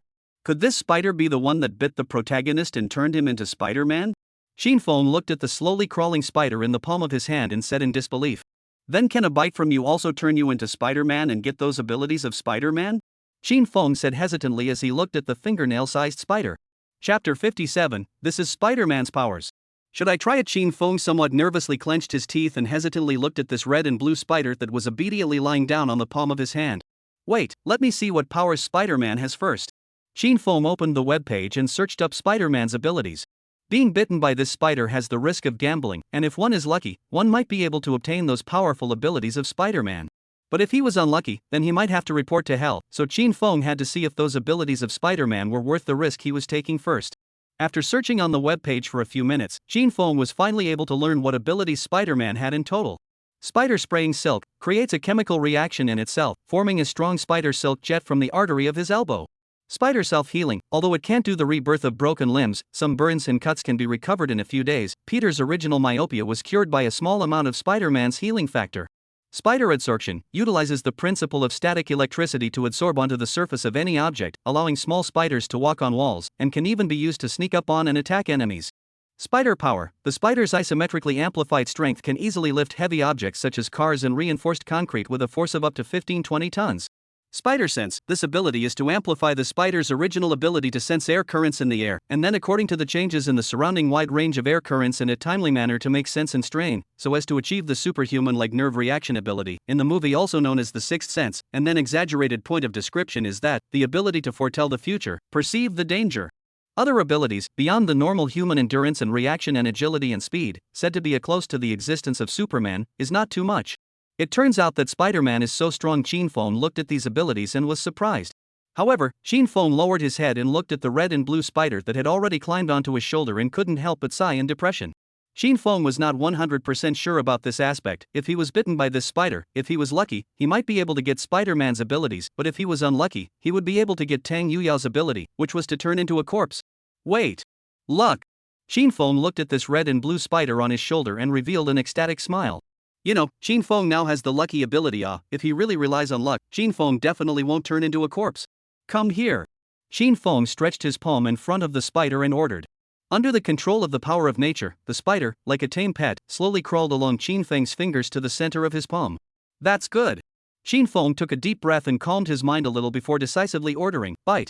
In an instant, the spider, as if out of control, directly opened its black simmering teeth and, like two ice pricks, ruthlessly stabbed into the middle of Chin Feng's finger. Hiss a bit painful. Chin Fong sucked in a mouthful of cold air and spat out somewhat unexpectedly. Chin Fong endured the fiery pain in his right hand and put his left hand in front of the spider, ordering, well, loosen your mouth, come here. Thus, the spider loosened Chin Feng's fingers and slowly crawled to lie down on the palm of Chin Feng's left hand. Not long after, Chin Fong felt a wave of drowsiness come over him, and his body felt like it was melting and weak. It seems that this guy's ability is starting to ferment. Chin Fong calmly experienced the strange sensation brought on by his body, and then looked at the time on the computer desktop, realizing that it's almost 7:30. Chin Fong looked at the dart on the table, a thought, using Magneto's supernatural ability, the metal part of the dart into an iron circle, and then put the spider into the middle of the iron circle, some effort to order, you stay in this, never climb out of this circle. The spider understood Chin Feng's words, directly obediently lying in the iron circle created by Chin Fong, motionless. Chin Fong dragged his weak body, opened the door to the room, said to Chin Chuchu who was washing the dishes, girl, I didn't sleep well last night, I won't accompany you to school today, I'll go back in the afternoon, I'm going to catch up on my sleep now. Oh, Chin Chuchu glanced at Chin Fong, nodded dully, and didn't think much about it. Well, that's it. Chin Fong smiled somewhat weakly, then closed the door to his room, dragging his body as if it was filled with lead, and collapsed on the bed with a heavy weight. I hope that the props that will be open next month won't be so hard to get through. Chin Fong looked at the two small wounds he had been bitten out by the spider, smiled in a humorless manner, and finally directly passed out. Until noon, Chin Fong, who had been sleeping for the whole morning, finally opened his gleaming eyes and looked at the iron ring on the computer desk. His handsome face revealed a smug smile. Good morning, spider. Upon hearing this, Chin Fong lifted the quilt, slightly exerted himself, and easily tumbled up on the bed, then subconsciously propped up the bedsheet with one hand, and his clear and unparalleled vision subconsciously scanned his messy room. This appearance is really a bit of Spider-Man's flavor. Xin Feng now feels that his body is full of strength, and his vision has also become incredibly clear, and can even clearly see the outline on the tree trunks outside the window. Hey, looks like I made the right bet. Xin Feng smiled in a leaping mood, then came to the side of the bed and put his hands palms on the wall, and immediately felt a strong sense of absorption. So, Xin Feng utilized this powerful sense of absorption and slowly climbed up on the wall, and finally climbed directly to the ceiling of the computer desk. If someone came in and saw this scene, they would definitely be startled. Xin Feng condescendingly looked at the spider obediently lying in the iron ring, rightfully said, "Maybe, now I am the same kind as you." Undoing the absorption ability, Xin Feng easily landed on the ground, then lifted his sleeve and found that on his wrist, there was an extremely tiny hole. If you don't look carefully, you really can't see it. Now I can also spray silk thread, right? Xin Feng looked at this hole, said thoughtfully, and then came to the window, and found that on the pole, rested a brown sparrow. Chapter 58, I am Spiderman. Thus, Xin Feng's mind moved, and the small hole on his wrist immediately ejected a stream of crystal clear silk thread, directly hitting the sparrow on top of the utility pole. Xin Feng grabbed this end of the silk thread and swaggered the non-stop struggling sparrow over, then held it in his hand and nodded with great satisfaction. Well, it seems that I now have all the powers of Spider-Man. Don't eat me, don't eat me. Sparrow subconsciously took Xin Feng as a natural enemy, and kept fluttering its wings, chirping and begging for mercy. I'm not interested in you. Xin Feng spat out in a bad mood, then pulled down the spider silk entangling the sparrow, and then said to the sparrow, "Don't on my windowsill in the future, do you hear me?" I know. Sparrow repeatedly begged for forgiveness. Let's go. Xin Feng threw the sparrow into the air, and then the sparrow hastily spread its wings and flew into the sky, disappearing. Xin Feng turned back, a feeling of leaping in his heart. Then Xin Feng propped one hand on the ground, as if he was on the verge of an attack, looking at the empty room, middle-aged and full of shouts. I am Spider-Man. Ahem, a bit awkward. Xin Feng stood up with a blush on his old face and shook his head, wanting to forget his middle-aged and full of it look just now. Using Magneto's psychic ability to suck the gaming chair over, Xin Feng smoothly sat on the gaming chair and skillfully slid over to the computer desktop. Looking at the blue and red colored spider that was still slumped in the iron ring, he hesitantly said, "So, what should I do with you?" Xin Feng naturally wouldn't stomp to death or set this spider free, but just leaving it like this, that definitely wouldn't work either. If it crawled out that day and bit Xin Choo-Choo, that wouldn't be fun. Xin Feng utilized Magneto's psychic ability to turn the iron ring surrounding the spider back into a dart. His finger reached out in front of the spider and commanded, "Come up." The spider heard Xin Feng's voice and slowly climbed along Xin Feng's finger to Xin Feng's hand. This feeling of 8 legs in contact with the skin tickled. Well, it seems that you can only be raised as a pet. Xin Feng looked at the spider in the palm of his hand and said expectantly. So, Xin Feng opened a certain treasure and bought a transparent box specialized in breeding spiders on it, intending to raise this spider as a pet in the future. Xin Feng bought this box as the same city and also expedited. In the afternoon after school should be able to be delivered to Xin Feng's home. Well, it's getting late, let's go to school. Xin Feng put the spider on the computer desk, got up and walked towards the restroom, ready to take a shower and report to school. Not long after, Xin Feng finished his shower, put on his school uniform, and said to the spider crawling around on the desktop, "I'll get you a nest when I come back from school, so feel free to play around in this room now." After saying that, Xin Feng stretched out his right wrist and ejected a spider silk, hitting the satchel on the bed, followed by a gentle tug, yanking the empty satchel over and holding it in his hand. "I'll be back at night, don't crawl around. When I come back and can't find you, and accidentally step on you, then don't blame me." "Oh, right." Xin Feng suddenly realized and slapped his hand, then looked at the open window and used Magneto's psychic ability to close the 2 windows tightly, before leaving the room with peace of mind. Xin Feng's lot is full of sparrows and other birds. If this spider is seen by them, it might turn into bird poop. I still remember you said that home is the only castle. With the river of rice and incense continue to run, a slight smile, I know the dream of my childhood. Xin Feng hummed a melodious ditty and walked towards the school in a joyful mood. The song was so engaging that even a few passers-by couldn't help but turn back to admire the hauntingly beautiful song. After all, Xin Feng's singing got talent, but it had long been brushed full. Arriving at the class, Xin Feng looked at Su Yue's several people who were getting together to chat, then smiled with delight, walked quickly behind Su Yue, stretched out his hand, and hugged Su Yue's slender body in a very pampering manner. "Xin Feng?" Su Yue was somewhat flattered as she looked at Xin Feng. "Do you miss me?" Xin Feng came to her ear and asked quietly. "I don't want to." Su Yue hummed arrogantly, but in her heart, she was happy. Looking at the 2 people spreading dog food, the onlookers had a MMP in their hearts, not knowing whether to speak or not. People dog food or inadvertently spread, you too good, directly inappropriate people spread up, really enough. Hey, it's so hard for me to have a girlfriend like you who is not what she thinks. Xin Feng sighed with a look of hopelessness. Okay, think about it. Su Yue's pretty face slightly reddened as she admitted that this guy just knew that she was looking for fun. Well, that's more or less the same. Xin Feng nodded in satisfaction and sat down. "Where did you go in the morning?" Suyue also followed and sat down, asking curiously, the teacher said you took a leave of absence, but didn't say what happened to you. Shinfeng thought about it and said, oh, bought a pet and tossed it around the house for half a day. Pet? Li Keqing turned her head with great interest and asked expectantly, Shinfeng, what did you keep? Cat or dog? My family has a Jinjila cat. Spider. Shinfeng said truthfully. Li Keqing. What's this guy doing raising a spider? Shen Xinya, who was behind him, also spat out with a shudder. What are you raising spiders for? Suyue looked at Shinfeng with some confusion. After all, that thing is hairy all over, there are 8 legs, it looks, not to mention how disgusting. Play. Shinfeng shrugged indifferently, and then added, you girls certainly do not like these animals, but turnip green vegetables each have their own favorites. Well, I think the spider is quite interesting. Shinfeng, you really are both wise and brave. Li Keqing smiled awkwardly. After all, she didn't think that spiders, that kind of horrible insects, had any interesting places. Girl, did you just want to say that I'm mentally retarded? Shinfeng held Li Keqing's cheeks and asked with interest. No, the spider is very cute. Li Keqing slurred and begged for mercy. Just at this time, the class bell rang, and the class teacher Su Xinyan walked in. Shinfeng also had to let go of Li Keqing's cheeks. Chapter 59, Dream Peeping, Welcome to Sleepy Pond Rock. Perhaps being famous in the class, or perhaps in the entire senior year, the male students in Shinfeng's class had also started to include Shinfeng in their circle. So after class, Shinfeng and a few male classmates gathered around and bragged, occasionally chatting about the female classmate who was pretty or what her body was like. After all, the only thing that could cause men to talk about, other than games, was girls. As for Suyue, he didn't know when he started, but he also had a few female friends in the class. So right now, he was sitting with a group of girls, blowing off some steam, and from time to time, casting strange glances towards Shinfeng's side. Shinfeng didn't need to guess to know that this group of girls must be asking Suyue about herself. After all, Shinfeng could already tell from the expectant eyes of this group of girls. You guys don't know, yesterday I took my girlfriend from the next school over to go to the movie theater to see Sleepy Pond Rock. That guy, her whole body is sticking to me, and then after watching it a person doesn't dare to go back, and then I sent her back, and then she doesn't dare to sleep at home by herself, and wants me to stay with her, and after that, I got my way. Hey! A male student bragged about his battle yesterday. He said, you actually know how to use this trick. Another male student exclaimed with admiration. A more civilized male student shuddered and spat out, I go, aren't you guys afraid? At first they said Sleepy Pool Rock is very scary, I do not believe, and then at home alone to see, I psychological shadow her out, a few nights are and my brother to sleep together. It was okay, not too scary, but the ghost who suddenly rapped scared me, her voice was very depressing. Yes, it's that female ghost that suddenly raps, damn, almost scared me to pee, it's hard to hear that kind of voice. Shinfeng, have you seen Sleepy Pond Rock? A male student threw a curious look at Shinfeng. Just kidding, Shinfeng has a girlfriend, how could he not have seen the Sleepy Pond Rock? Right, Shinfeng? A male student gave Shinfeng a you-know-what look.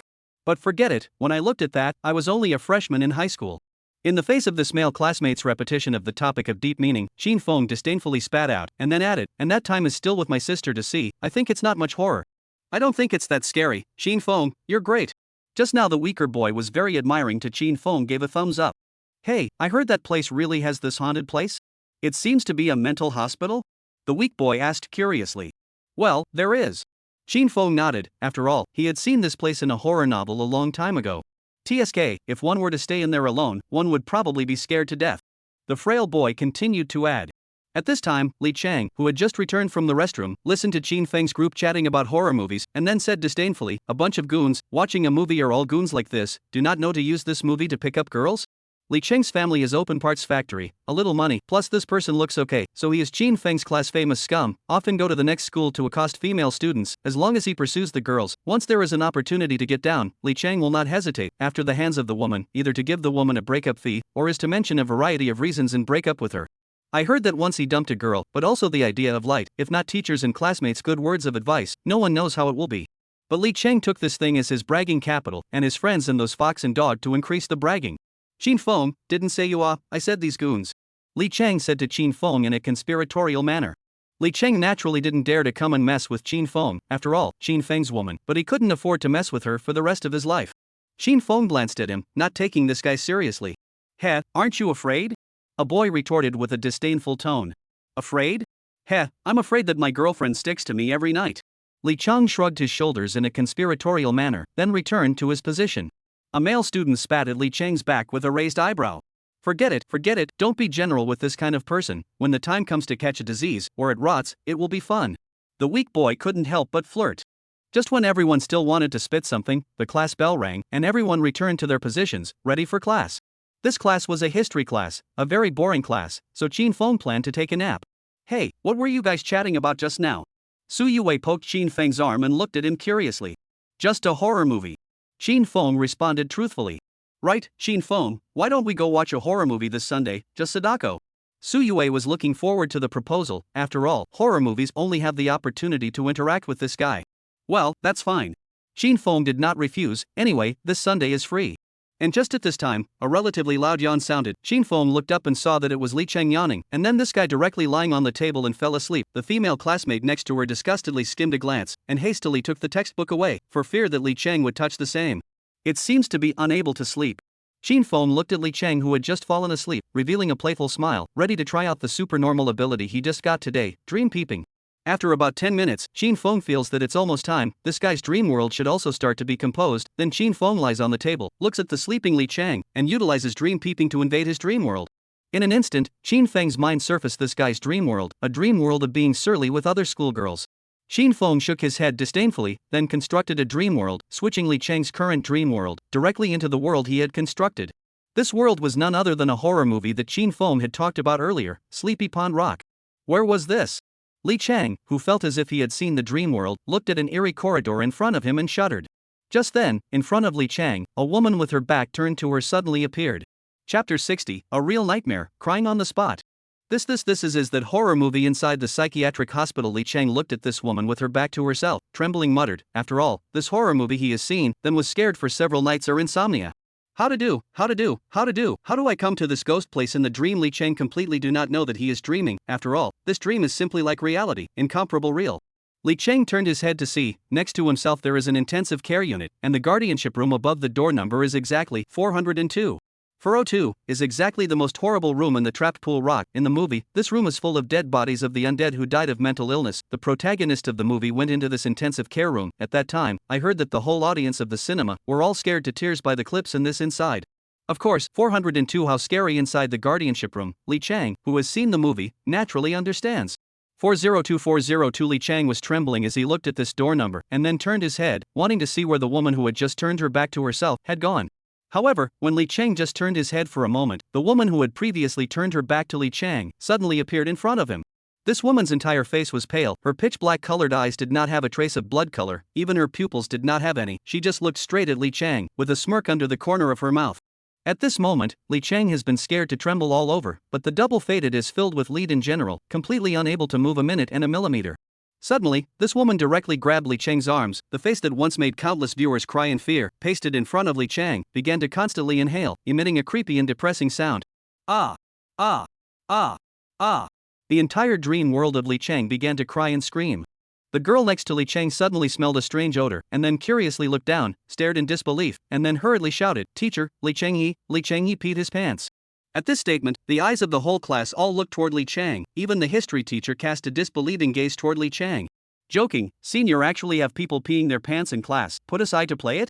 Seeing the situation, Qin Feng hastily lifted Li Cheng's dream. After all, this kind of thing made a big deal, it's not very fun. Just lifted the dream. Li Cheng, also like a ghost, began to incoherent screaming and crying. Sleep pool rock, female ghost rap. The ghosts of the mom's ghosts. Looking at Li Cheng so embarrassing, all the students laughed out loud. Especially the group of boys who were just taunted by Li Cheng, not to mention how excited to laugh. Hey! Where is the female ghost? Li Cheng like a dream like wake up look at the classmates, very confused bucklehead. After all, just now the scene is simply like real. Li Cheng feel like he is going to die we're the same. Ha, Li Cheng, female or not female ghost we do not know, we only know that you wet your pants. A boy laughed loudly. Ha! All the classmates burst out laughing. The goddesses also pointed and looked at Li Cheng, hiding under the table and snickering. Li Cheng, looked down and tugged at his crotch, and instantly realized that it was completely soaked, and there was an unpleasant smell of urine. Teacher, I don't want to sit here. Li Cheng next to the female students, hastily backed out of the school bag holding, very aggrieved, afraid of sticking so little. Li Cheng, quickly go to the corridor to stand, a moment to call your parents to send you a pair of pants.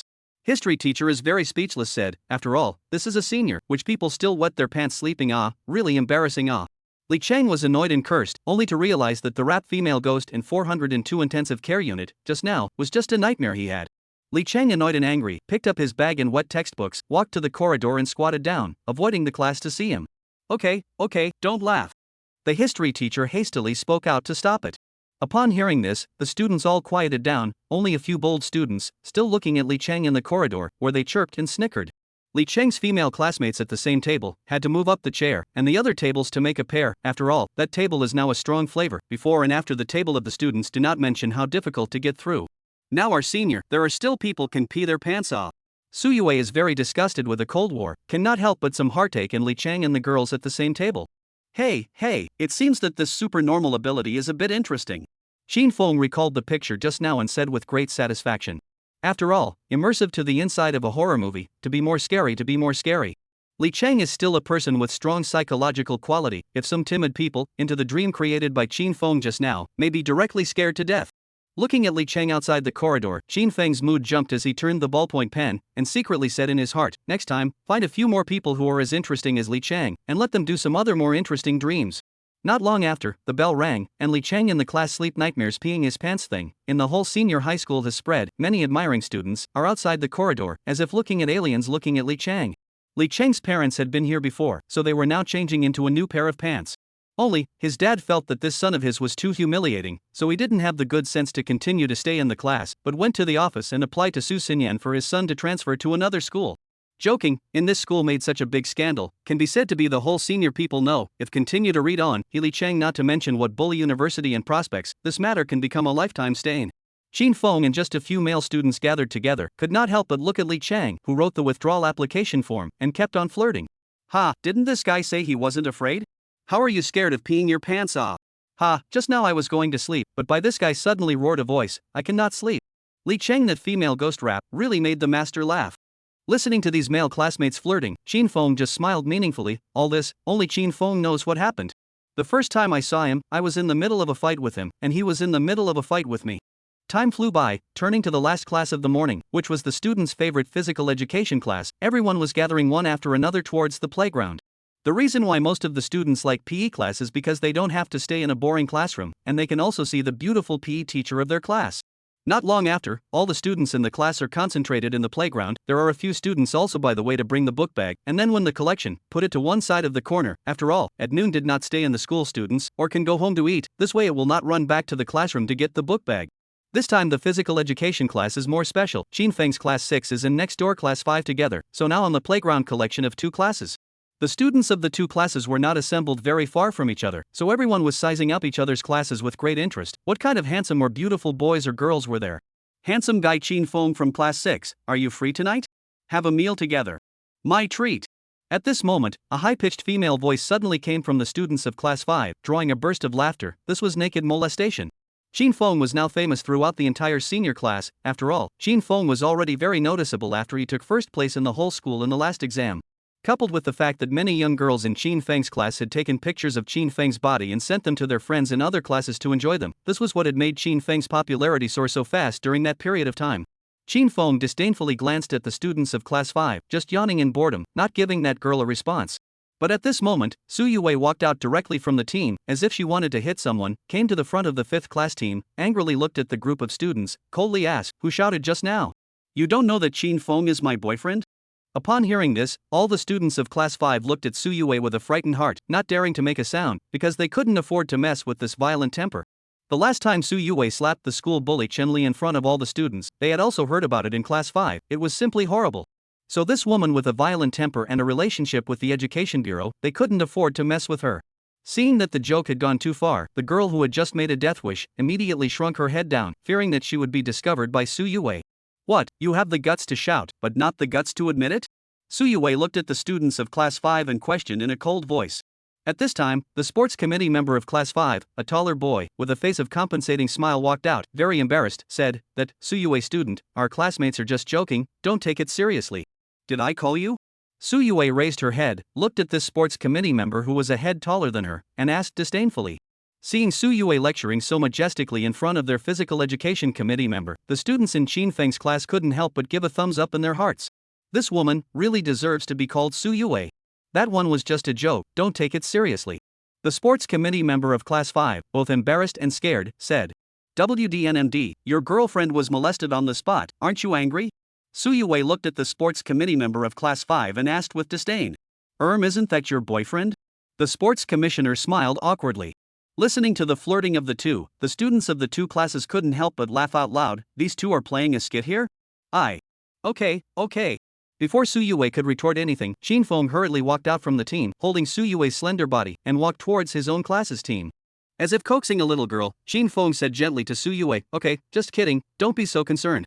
"Hey, Qin Feng, if a boy shouts at me like that, will you get angry?" Suyue was dissatisfied and retorted. "That also has to be someone who dares Qin Feng depressed spit. After all, if anyone has the guts to molest Suyue, certainly not waiting for Qin Feng shot, this guy has already swung up the bench dry on. Ha! The dramatic dialogue between the two drew another big laugh from the two classes. Only, after Suyue glanced at them angrily, these students who were laughing finally closed their mouths and obediently shrunk to the side, still chattering about something. Okay, calm down. Qin Feng patted Suyue's back, a kind old father look comforting. Hey, having such a capricious girlfriend is really both a headache and a laugh. Not long after, the physical education teachers of both classes came. After all, the school has a few physical education teachers, and each physical education teacher only teaches 2 classes at most. Luli, the physical education teacher of Qin Feng's class, still so youthful and heroic, walked to them, and then announced, "I think your practice test has passed, but your physical education test will not slip away for nothing. So this section of the physical education class, I'll give you a test of the comprehensive level of each sports program, and the results of the test will also be recorded in your physical education report card, and I hope that you will try your best to I hope you'll do your best to finish the test, got it?" Hearing that the test will be recorded, the students shouted in unison earnestly, "Yes." Good. Luli nodded with satisfaction, and then said, "Because of the limited time, we will only test the boys' program in this class, and we will test the girls in the next class. Listen up, boys, the girls in your class will be watching from the sidelines, you have to be a little more serious, don't test out an unsightly result, it would be a bit of a loss of face," Luli said with great anticipation. Hearing, many boys' hearter secretly give their own cheer. After all, if in the physical education class cannot in front of the class girls show off a bit of words, then the high school 3 years is not in vain. Well, the girls are all free to move about, you can spectate, but you can't come to interfere with them doing the test. Luli seriously reminded a sentence. Hearing this, the girls have all retreated out, leaving only the clear color of the boys, gathered in the middle of the playground, preparing for the sports program test in a while. Chapter 62, 100-meter sprint, Qin Feng takes the field. Under Luli's leadership, the 30 boys in the class came to the white line of the plastic runway, ready to test the first project, the 100-meter sprint. The girls in the class looked forward to following them as cheerleaders. After all, there was nothing for the girls to do in gym class, so they might as well see the boys in their class playing cool. Chen Xinya, the class president, is the counselor for this sports test, so she is now holding a stopwatch, standing in front of the 100 far runway, waiting for Luli's side to start the test, so that she can mark the time for the boys. The main points of the 100-meter sprint. Teacher, I will give you a popularization, you girls can also listen to it, the next class test just use. Luli finished, began to explain, 100-meter sprint, the start is very critical, the start of the moment to stir up strong, rapid and active swinging arms, but also have a very good reaction speed, which requires some practice, such as high leg, support the back of the stirrups running, frog jump and so on. Then it is the breathing when running, which is very important. When running the breathing should be even, never cause a fork in the air, or it is easy to cause the pace to slow down. When you make the final sprint, you must use all your strength, use all the power in your body to sprint, and lean your head and upper body forward as much as you can, so that you can get a little ahead of the others. Luli solution finished, opened his mouth and asked, well, 100-meter sprint points are remembered? Boys? I know. The men answered decisively, full of the flavor of iron blood. Very good. Luli nodded with satisfaction, and then added, each student only has one chance, and the class president's side will also press the stopwatch the first time you reach the finish line, so you must sprint with all your might. Then, the boys whose names are read out now, stand at the starting line. After Luli reminded her, she took the class arrangement table and said with some surprise, the first one is the sports commissioner. The sports committee member in Qin Feng's class was naturally the captain of the basketball team, Chen Hang. Luli looked at Chen Hang with slight anticipation and said, Sports Commissioner, show the boys in your class how good you are. In order to emphasize the modesty of the sports committee member, Chen Hang just answered confidently and then came to the starting line ready to go, waiting for Luli's call. Chen Hang cheers. There were still quite a few girls in the class cheering for Chen Hang. After all, most girls like healthy and stylish boys, and as the sports committee member, Chen Hang naturally gained a lot of little fans in this area. Listening to the girls cheering, Chen Hang's heart was very enjoyable, and his face also wore a smile of confidence. Ready, run! Luli decisively called out. Luli's words just fell. Chen Hang's speed is extremely fast, rushed out, in the plastic running track issued a sound of rapid stomping sound, and finally very quickly rushed to the class president Chen Xinya in front. Chen Xinya looked at the time and the stopwatch and shouted. Hearing this score, many boys couldn't help but secretly admire it in their hearts. It seems that it's not for nothing that Chen Hang was able to become the sports committee member. Not bad. Luli looked at Chen Hang, who trotted back and smiled with satisfaction. Unfortunately, this is not the best result. I ran up to 12 seconds 32 last time. Chen Hang shook his head with a look of pity. It's okay, keep up the good work. Luli smiled with a carefree look. She naturally knew that this sports committee member Chen Hang was pretending, but she, as a physical education teacher, must help cover some points. Thus, after most of the boys in the class had finished running, only Chin Fong and a few weak-looking boys were left, still not running. Moreover, none of the boys who had finished running before had a time higher than Chen Hao's, and now Chen Hang was ranked number 1, with a time of 12 seconds 52.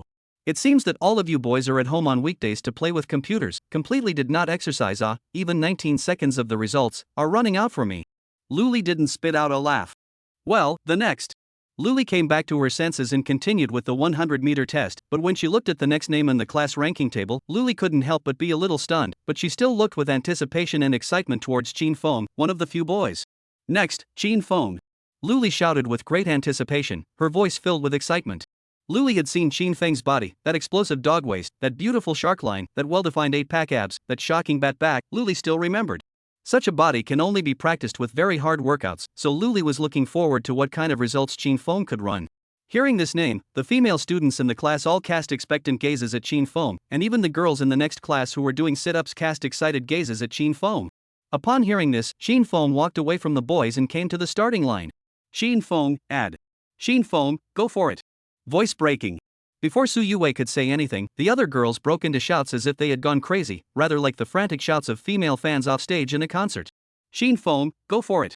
Li Keqing didn't have the big voice of those girls, so she had to secretly cheer in her heart.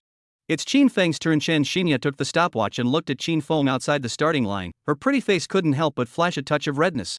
This guy Chen Hang looked at Chin Fong as if he was on the verge of an enemy, and prayed hard in his heart, hoping that Chin Fong would run a score that was not as good as his. I want to run seriously? Chin Fong looked at the distance of 100 meters and muttered with some embarrassment.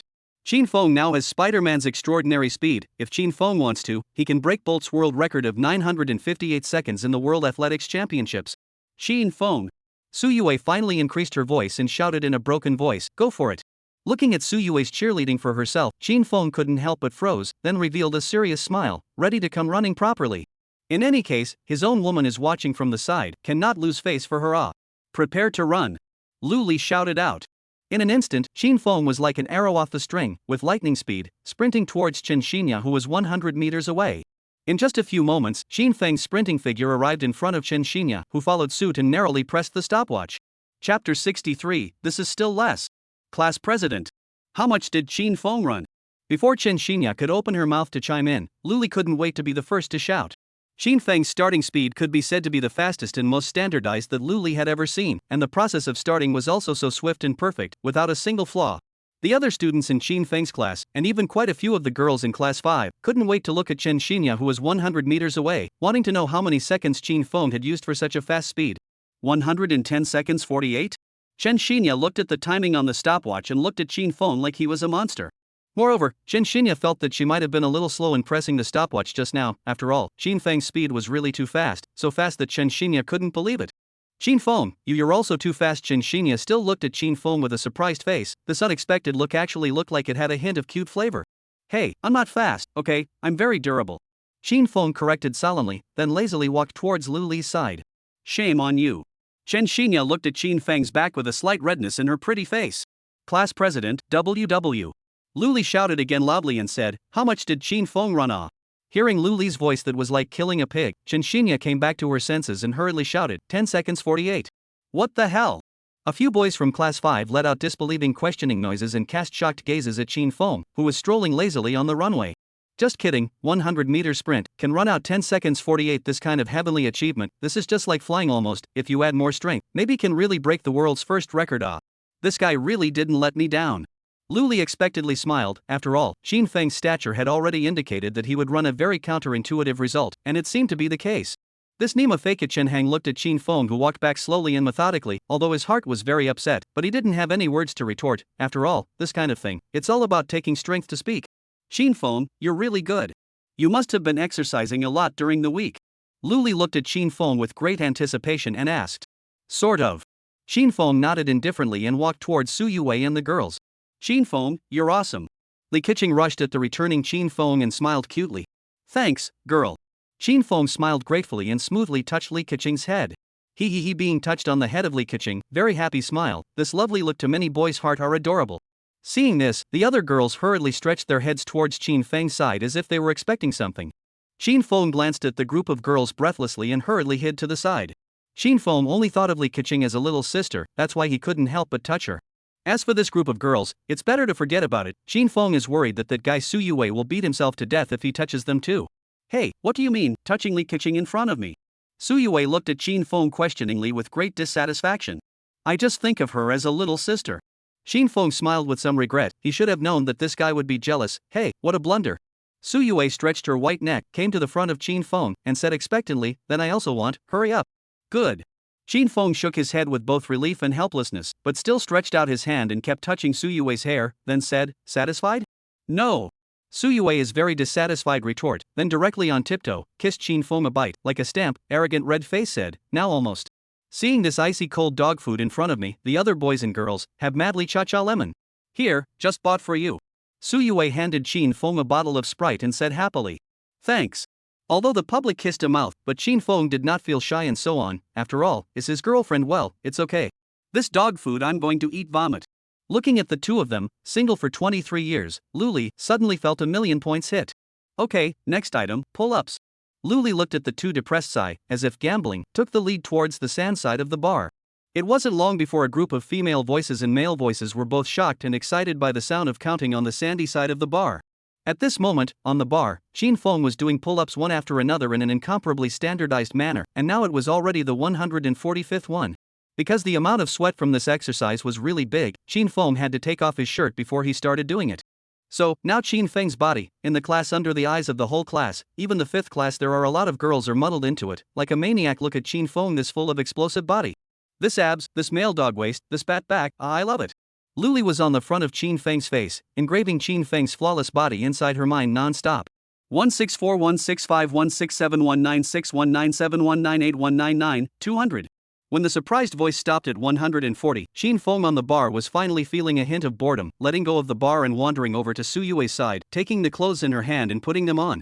200 pull-ups my what Qin Feng is also too good. This body, I can simply add a night. I've only seen Qin Feng's body in the group photo, I didn't expect it to be this good. I envy that girl Su Yue. TSK, Chen Hang, the PE member, only did 70, but Qin Feng did 200, who the hell is this PE member? Oh, Qin Feng just doesn't want to be the sports committee member. Listening to his classmates' comments, Chen Hang hurriedly put his clothes on to cover his 4 not-so-uniform abs, and in his heart, he became more and more upset with Qin Feng. Luli looked at the owner of this both explosive and perfectly built body, standing next to Su Yue, her heart was very unconvinced shouting, Qin Feng, why did you fall under the garnet skirt of that rich woman? Teacher can also support you Chapter 64, Cooperation? After some testing, the sports tests for the boys in Qin Feng's class were all completed, and it was now nearing the end of class. This time, the sports test was divided into 3 items, 100-meter sprint, pull-ups, and frog jump. In this test, most of the boys in Qin Feng's class had been wiped out, with only a few boys passing, and they were still the ones who passed the test by the edges. Among these qualified boys, Qin Feng and Sports Commissioner Chen Hang's results were the ones that made the students care the most. For the 100-meter sprint, Qin Feng clocked in at 10:48, and Chen Hang clocked in at 12:52. Pull-ups, no time limit, 200 for Qin Feng, 70 for Chen Hang. Frog jump, no time limit, Qin Feng 270, Chen Hang 60. Qin Feng completely crushed sports committee member Chen Hang with his terrifying score. Since class is about to end, the students are all chattering and gathering, waiting for Luli to come over and call for dismissal. Oh, isn't Chen Hang the sports committee member? How come he can't even beat me? Only 70 pull-ups. Yes, Qin Feng is much better than Chen Hang in every sport, so why not let Qin Feng be the sports committee member? Didn't you see Chen Hang's face grow like a shoehorn when he found out that Qin Feng ran 10:48 in 100 meters? I've long been annoyed with Chen Hang, pretending every time he's in gym class. People Qin Feng is so powerful, not like him so pretend. I do not know how this sports committee member is up. Because Chen Hang not only often uses the position of sports committee member to pressure people, but also inexplicably punishes other students for doing push-ups. Many male students have long been upset with this guy for pretending to be 13. Quiet. Chen Hang was annoyed by the chattering noise and quickly roared. Upon hearing this, the chattering boys still compromised and shut their mouths, but still looked at Chen Hang with a defiant face. At this time, Luli used a paper ball to plug a nose that had just bled profusely and came in front of the crowd, coughing somewhat awkwardly. This test, I'm very dissatisfied. Almost 70% of the boys in your class failed. 2 pull-ups, such a horrible number can be done. I really don't know what to spit out, so in the future, you must exercise more, don't always stay at home and play games anymore, got it? I know. The boys responded breathlessly. After all, the exercise just now had exhausted them. However, this time, Xin Feng's classmates are very powerful this time. The results of all the items are amazingly high. If we go to the school sports meeting with such results, if we don't take the first place, I will definitely beat the referee violently. Luli said with certainty. How the students were amused and looked at the center of attention in the crowd, Xin Feng. Okay, there are still a few minutes left. Everyone is free to move around. If you want to buy water, you can also go to the kiosk to buy it. As soon as Luli's words fell, many male students directly sat on the ground. After all, the strenuous exercise just now, but they are exhausted. Xin Feng, I'll go to the restroom first, later go sit on the grass for a while. Su Yue proposed to Xin Feng. Su Yue suggested to Xin Feng. Xin Feng nodded and took a sip of the cold Sprite. Xin Feng, Xin Feng. When Su Yue walked into the restroom, Luli suddenly beckoned towards Xin Feng and smiled mysteriously. Come over here, teacher has something to tell you. Only, Luli now this beckoning appearance, Xin Feng always feel a bit like a lady recruiting guests. Xin Feng gave Luli a curious look, but didn't refuse and followed behind Luli. As the two of them walked to Luli's exclusive office, Luli glanced outside and realized that no one was following them, then said to Xin Feng expectantly, Xin Feng, there is something on teacher's side that I'd like to ask you to do. What is it? Xin Feng asked curiously. That, Mr. Xin Feng, you should know that teacher has opened a fitness club outside, right? Luli asked tentatively. I know. Xin Feng nodded his head. It's like this, which fitness club of teachers, the business is not very good recently, so I want to find a model to take a few most natural photos to help attract popularity. Luli finished, looking at Xin Feng's body with anticipation. Sorry, I'm not interested. Xin Feng decisively refused, then added, is there anything else? Xin Feng, don't be in a hurry, teacher, I'm sure I'm not asking you to do it for me for nothing. Luli was a bit anxious to persuade the end, and then added, as long as you help me shoot a few actions, in a few words of propaganda, the teacher will give you 100,000 yuan of performance fees. Not interested. Xin Feng did not hesitate to shake his head. After all, now their own savings but more than 20 million, why come to the trouble of earning this $100,000? Xin Feng, is it too little for you? Then teacher will add another 50,000 for you, how about 150,000? Luli said without hesitation. After all, hiring a famous mannequin to advertise would cost tens of thousands of dollars, not to mention a body as perfect and explosive as Xin Feng's, so 150,000 was truly not expensive. I'm really not interested, teacher. Xin Feng categorically refused.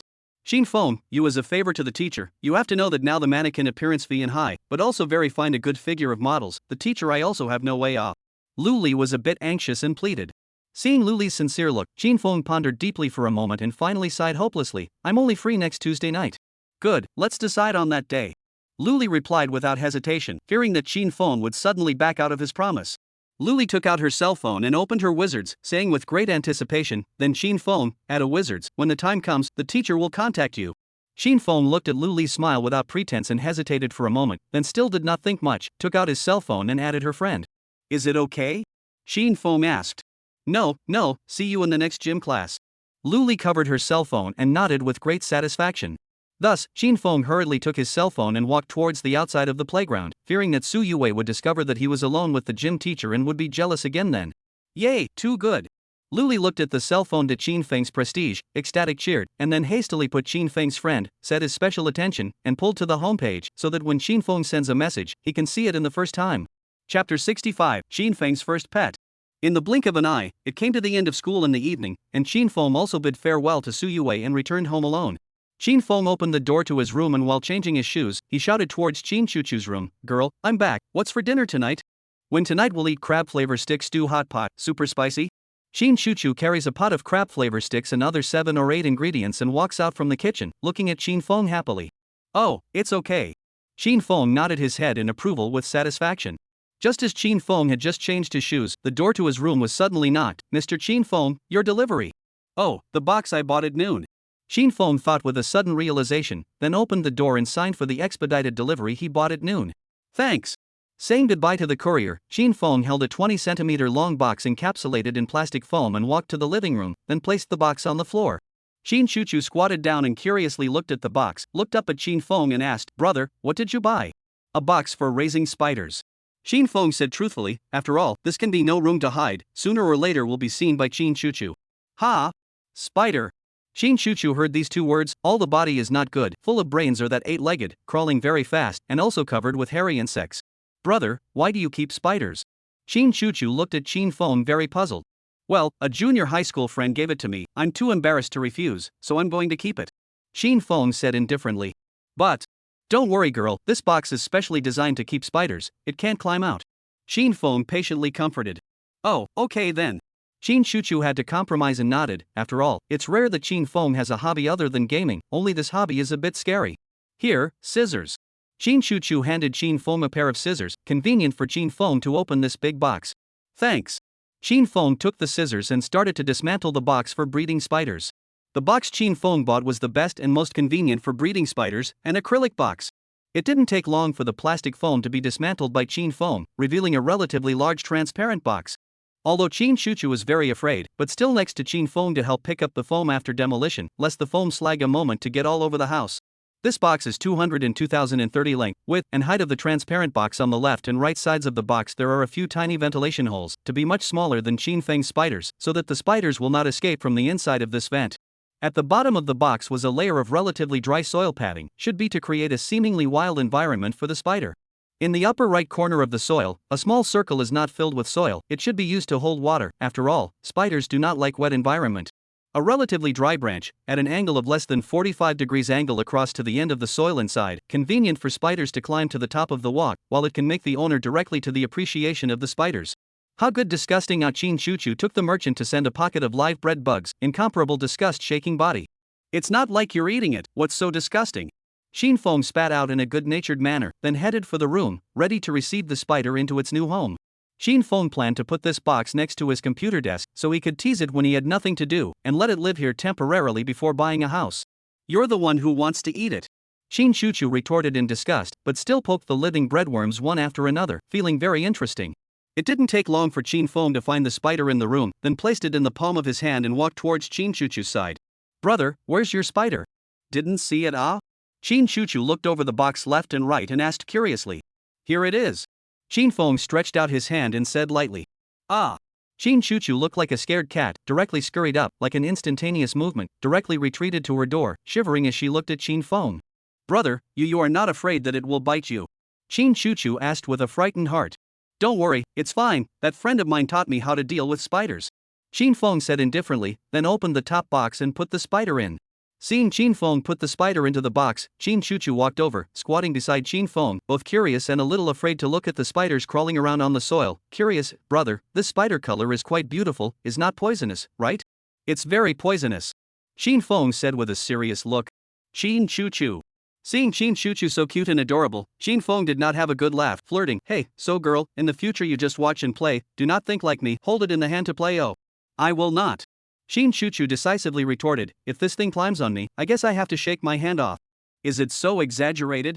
Shin Fong gave Shin Chuchu a skeptical look, then picked up a chattering breadworm, opened the top and threw it in, landing right in front of the spider.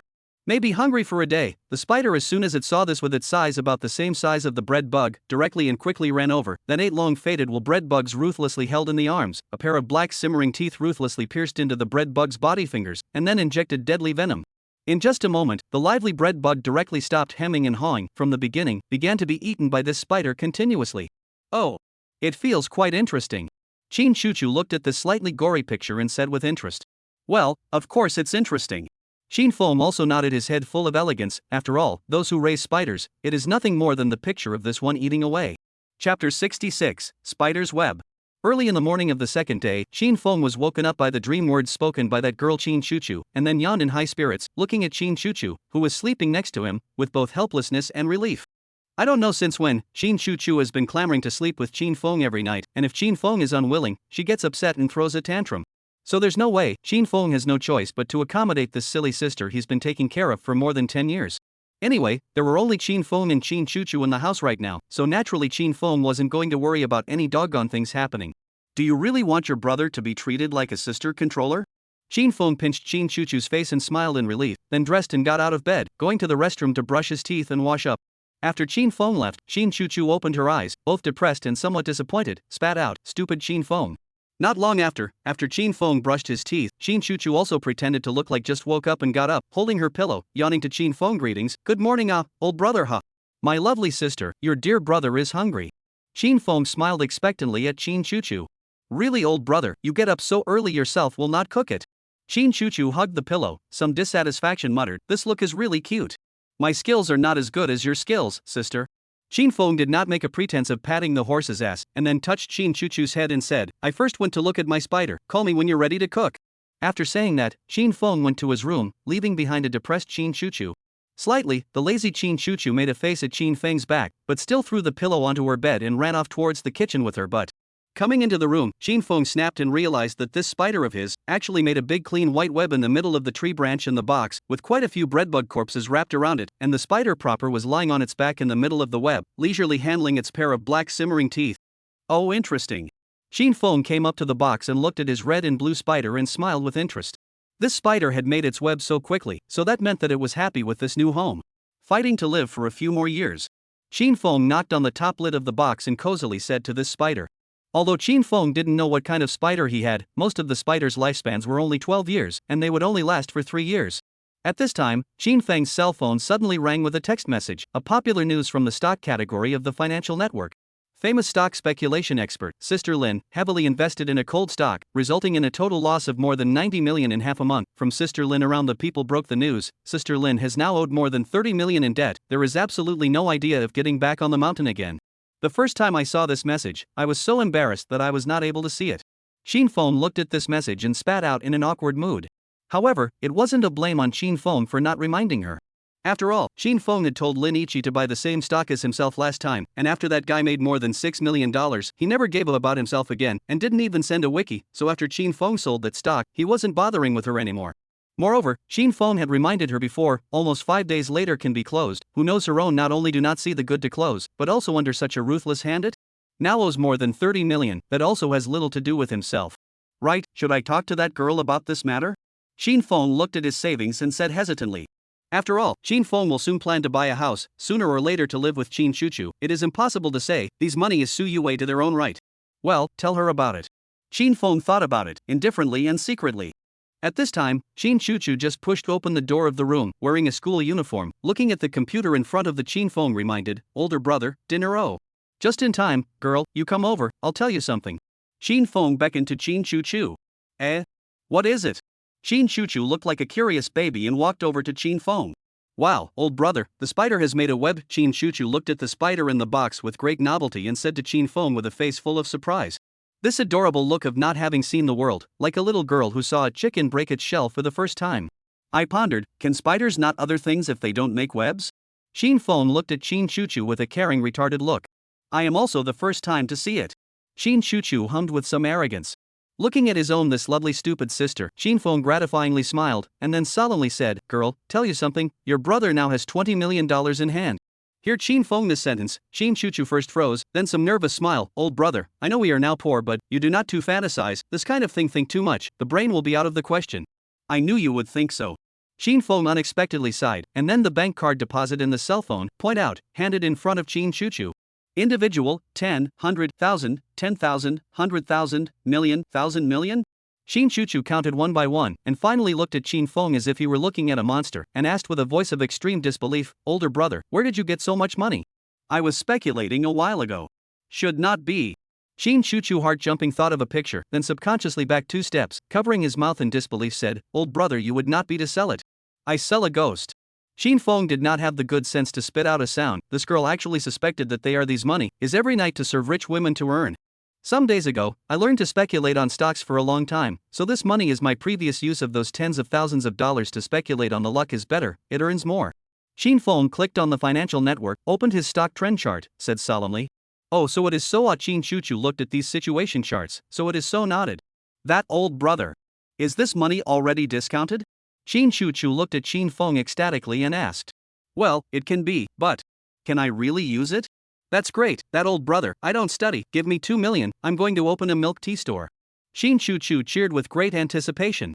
Chapter 67, Who asked you to be my brother? Open a ghost milk tea store. Qin Feng hastened to stop a sound, hurriedly added, you finish high school, but also continue to give me college, I have helped you to arrange. Ah, that does not still have to read several years. Ah. Shin Chuchu was very difficult to mutter, but also do not dare to say something to refute Chin Feng. After all, now everything in the family, our Chin Feng said. You do not want to continue to study? See Chin Chuchu so reluctant look, Chin Feng cared to ask a question. Aha! Chin Chuchu was very decisive, nodded his head, but serious added, old brother, my grades are not that kind of very good, and even if you finish college, cannot find any good jobs, you are not unaware, now the counterpart of the college students are hard to find a variant. It is also. Chin Feng whispered thoughtfully. Chin Feng wants Chin Chuchu to continue to more reasons for the university, just want to let this girl more education. If Chin Chuchu is genuinely do not want to read, Chin Feng will not force her, the family does not need her to go out to work to make money or something. See Chin Feng's decision slightly shaken, Chin Chuchu quickly said, besides, old brother, now there are not a lot of graduate students go back to sell pork news? Even if I read seriously in the university, I feel that there is not much use. Might as well follow you, old brother, early to go to the community to break through it. You are still early, girl, this society is not as simple as you think. Chin Feng revealed a light smile, and did not continue to say anything. Hey, there is old brother in, I'm afraid of what? Chin Chuchu giggled without a care in the world. Is that so? Chin Feng smiled slightly, fell into a burst of contemplation, and then compromised, okay, since you don't want to go to college, then I won't force you, I'll decisively dare to help you look at a store, open a milk tea store. Really? Older brother. Chin Chuchu came to Chin Feng and asked ecstatically. When have I ever lied to you? Chin Feng asked in return with relief. Yay! Thank you, old brother, I love you to death. Chin Chuchu was very happy and hugged Chin Feng's head and kept rubbing it, as if rubbing a hard-won treasure. Hey, girl. Chin Feng called Chin Chuchu with some curiosity, and then subconsciously asked, don't you have any doubts? I thought you might suspect me that the money came from somewhere else, like where Su Yue is. Chin Chuchu released Chin Feng's head, smiled indifferently, because I believe that old brother you say is speculation to come, that is certainly speculation to come, old brother you although lazy and straight, but I know that old brother you are definitely not that kind of white boy. However, more than 20 million, indeed some more it, I saw the first time actually thought of old brother you went to rob it. Chin Chuchu seriously added a sentence. Ha, silly girl, if I was arrested, you must not send me food every day. Chin Feng did not have the good sense to spit out a sound. Ha, also ha. Chin Chuchu followed suit and laughed out loud. Not long after, the two siblings finished their breakfast with a smile and went to school together. Chin Feng came to the class, found Su Yue that guy actually brought a laptop to school, is now with headphones, no one beside playing with the laptop, Li Keqing that girl is sitting on their seats, constantly pointing out Su Yue what. Many male students in the class do not dare to rely on the two too close, mainly do not dare to rely on Su Yue too close, so just surrounded a bunch of the city, behind the two of them, raised their heads and watched the two people enjoy playing with the computer. Walked into a look, Su Yue this guy actually in DNF, and play or an acolyte, now 18 levels, is Rusty control the role of monsters upgrade. You really take the school as your home. Chin Feng looked at Su Yue with the headset, no good breath to spit out a sound. Chin Feng you're here. Seeing Chin Feng coming, Li Keqing hurriedly got up, moved out of the way and returned to her seat, then said, today, Su Yue said she wanted to play DNF, so I taught her how to play. Chin Feng. Su Yue, who was wearing headphones, saw Chin Feng next to her and hurriedly got up, pulled him to the seat in front of the laptop and sat down, and said with great anticipation, quickly teach me how to make my character stronger. Why are you thinking of playing this game? Chin Feng skillfully pressed the keyboard and asked curiously. You're not playing, I'll just learn a little bit, and then I'll play with you at night when I'm free. Su Yue didn't feel embarrassed and answered directly. I'm not playing, so I'll learn a little bit. Chin Feng smiled heartily and focused on Su Yue's level 18 milkmaid. Su Yue's laptop is plugged into the latest wireless network card, and still foreign wireless network card, worth more than $2,000. Such a network card, unless the computer is brought to the cave, or where there is a signal, and the signal is still very strong kind. Su Yue's playing as a female acolyte, a Naima who has just been transformed into a Naima, with an ID called, someone's exclusive Nai. Hey, who is this someone of yours? Chin Feng looked at Su Yue knowingly. Knowingly asking. Su Yue muttered with a small red face, then said somewhat shyly, first don't talk about this, quickly teach me how to become stronger, why do I feel like I'm not hurt? You are playing Naima, to what harm? Chin Feng spat out in no good humor. Then I see other people's Naima, are a very big hammer smash down, boss or something, a moment to die. Su Yue said enviously. That's a nuclear naiad, it takes a lot of money to build it. Chin Feng gave a reminder. Oh, so this is a kryptonite game Su Yue suddenly realized nodded, and then took out her cell phone, crackling of operation, said, Chin Feng, you refresh the coupon to see, I just rushed 100,000, now enough to become strong? Li Keqing. Surrounding male students. Chin Feng looked at Su Yue with a dumbfounded face, refreshed Su Yue's DNF point coupon to take a look, it is exactly 10 million point coupons. Chapter 68, Hentain Game. You are really wise and courageous Qin Feng smiled admiringly. It is estimated that the only person who can recharge $100,000 into the game like it's a hit and miss is probably Su Yue.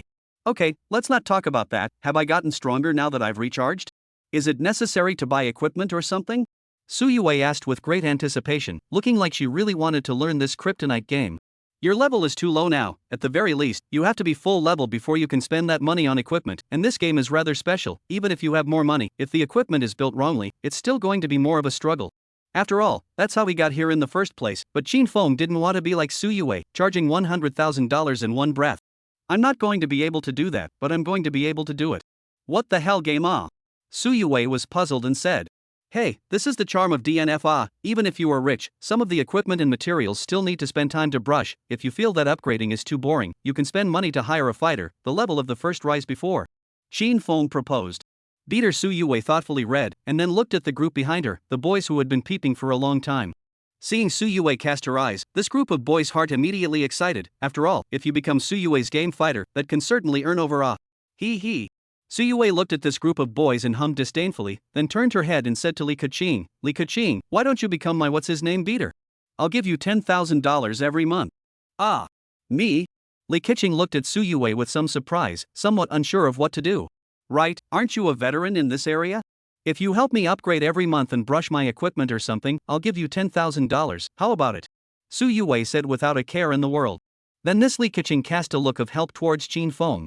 Qin Feng nodded and said indifferently, it's fine, this guy has no patience for upgrading anyway, so consider it a favor and earn some tips or something. Seeing Qin Feng agreeing, Li Keqing also nodded and coyly said, that's fine. The boys who were watching from the back saw that this 10,000 yuan a month job was just taken over by Li Keqing, and their hearts were more than a little red in the face. To know, now even a lot of office workers, a month can have a $8,000 are going to smile happy, and Su Yue this, every day just help upgrade, playing equipment and so on, every month there is $10,000 of reward, completely countless geek stream ah. This is how rich people look when they play games, this is how rich women spend their money. Ha? You still play League of Legends? Qin Feng looked at the League of Legends on Su Yue's computer desktop and said with some surprise. He, of course. Seeing Qin Feng mentioning this game, Su Yue couldn't mention how divine she was. See Su Yue so complacent look, Qin Feng some do not realize the Ming calendar asked, what segment? Yesterday just on the silver 4. Su Yue hugged her arms and said proudly. The crowd. Qin Feng. What's wrong? I silver how? I but on their own on the silver, no one to help on behalf of the kind of play, and also play as the single. Su Yue said proudly. Su Yue you silver?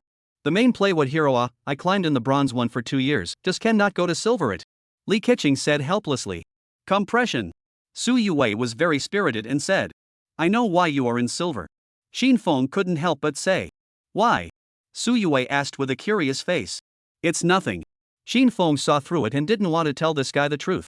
Just kidding, playing this kind of orphaned hero and still want to score? However, although I'm only silver 4 in the qualifying rounds, I'm a diamond in the ending game, and I'm playing on my own. Su Yue complacently added. Wow, this is really powerful. Qin Feng said with some admiration this time. Hentei Game Mode is the fist in the League of Legends, launched almost 2 months of self-propelled chess mode, similar to the Jedi survival like the elimination system, survival to the last player, is the only winner. This mode online in just a few days, the heat completely crushed other games, even the League of Legends itself qualifying heat, were overwhelmed by the heat of the game of the cloud top. Many anchors who mainly play qualifying matches are also attracted by this mode, and they just broadcast the content of chess every day. However, because this mode is a bit of a brain burner, such as lineup matching, or equipment matching, or whatever, it makes a lot of League of Legends players also not interested in it. If one learns a little bit, then one will experience the endless fun inside this mode. Come on Qin Feng, anyway, it's still early, turn off DNF first, let Li Keqing help me upgrade at night, you come to play chess, I'll teach you on the side. Su Yue said with excitement. Well, play a hand. Qin Feng didn't think much about it, turned off DNF and opened League of Legends. Su Yue's ID is called Gaming Old Girl Killing Mat Style Full ID. Her game region is in the 1st district and is also a server with the largest number of players, Ionia. Because it was the first zone, there were quite a few professional gods and road kings in this server, as well as countless League of Legends anchors. Thinking about how Su Yue had just charged $100,000 in DNF without hesitation, Qin Feng couldn't help but feel a little curious in his heart about how much money this guy had charged in League of Legends.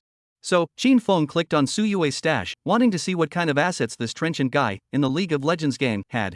When Qin Feng clicked on the top left corner of the client's stash, Qin Feng was shocked. This guy has all the heroes, a total of 144.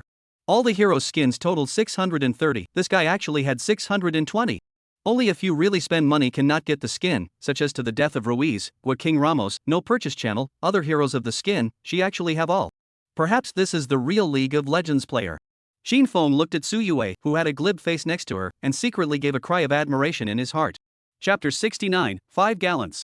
However, Shin Feng is still self-aware, because he understands too well the way Su Yue spends her money. This guy has absolutely no concept of money at all. It is estimated that what she is interested in and what she can afford to buy, she is completely not going to have a single moment of hesitation to buy it. Well, Shin Feng quickly rank it, and then after a while the class. Su Yue reminded from the side. Row. Shin Feng nodded his head and clicked on the qualifying round of the Hentain game and started matching opponents. In just an instant, the match was accepted. 7 opponents were lined up so quickly, thus showing just how hot this mode was. When entering the loading screen, a player with the ID, Rita is a small commentator, attracted Su Yue's attention. The small commentator Rita, can't be myself, right?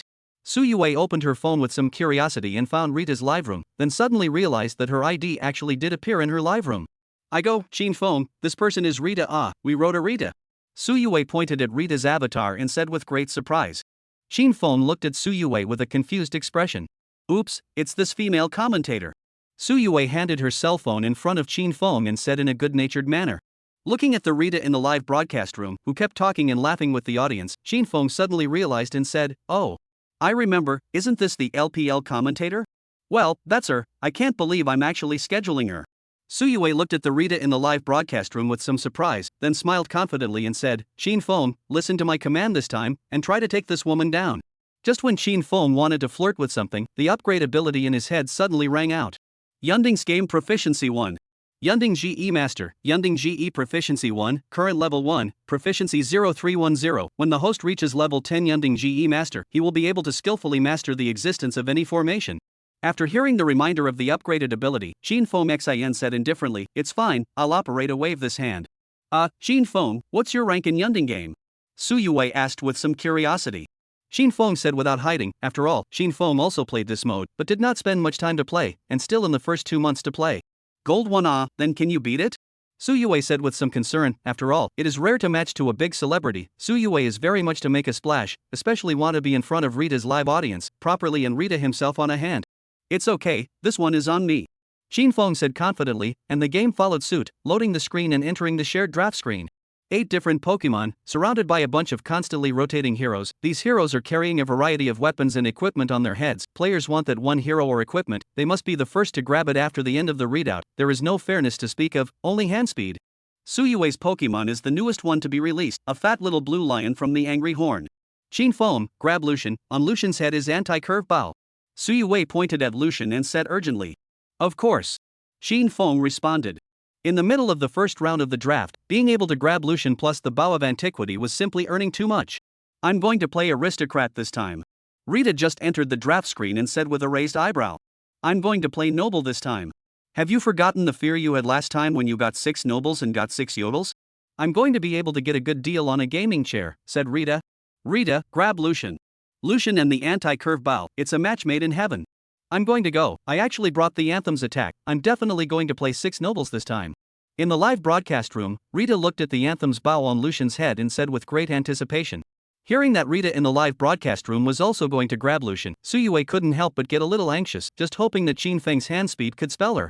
Of course, not only Shin Feng and Rita want this Lucian, even the other 6 players are stupidly leaning towards Lucian's side, and there are even a few players in Lucian's side, send out a signal that they are on the way. It can be seen how popular this Lucian. When the second reading ended, almost all of the 6 players were leaning towards Lucian, all wanting to put Lucian in the bag. How can you possibly beat me in hand speed? Shin Feng clicked the mouse with extremely fast hand speed, making a loud and clear button sound, and finally, surrounded by the other 6 players, he narrowly grabbed this Lucian with the anti-curve bow. This old woman's hand speed is too fast. Rita looked at Su Yue's lion dragging Lucian and said frantically.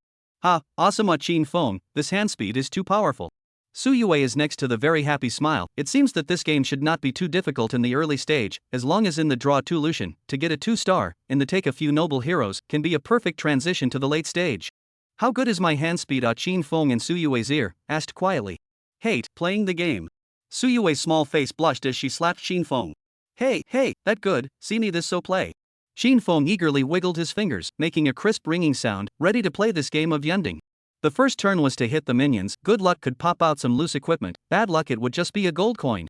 However, when Qin Feng placed Lucian on the futures board, after the two minions were killed by Lucian in turn, their corpses directly rolled out two equipment boxes with question marks. Qin Feng clicked on the two equipment boxes and saw that they were actually the anti-curve bow and the useless stick. Wow, Qin Feng, you got lucky with this one. We usually get one gold coin during this round. Su Yue looked at the two equipment and said with surprise. Luck. Qin Feng thoughtfully crumbled, then revealed a meaningful smile. He, it seems like this game should be interesting.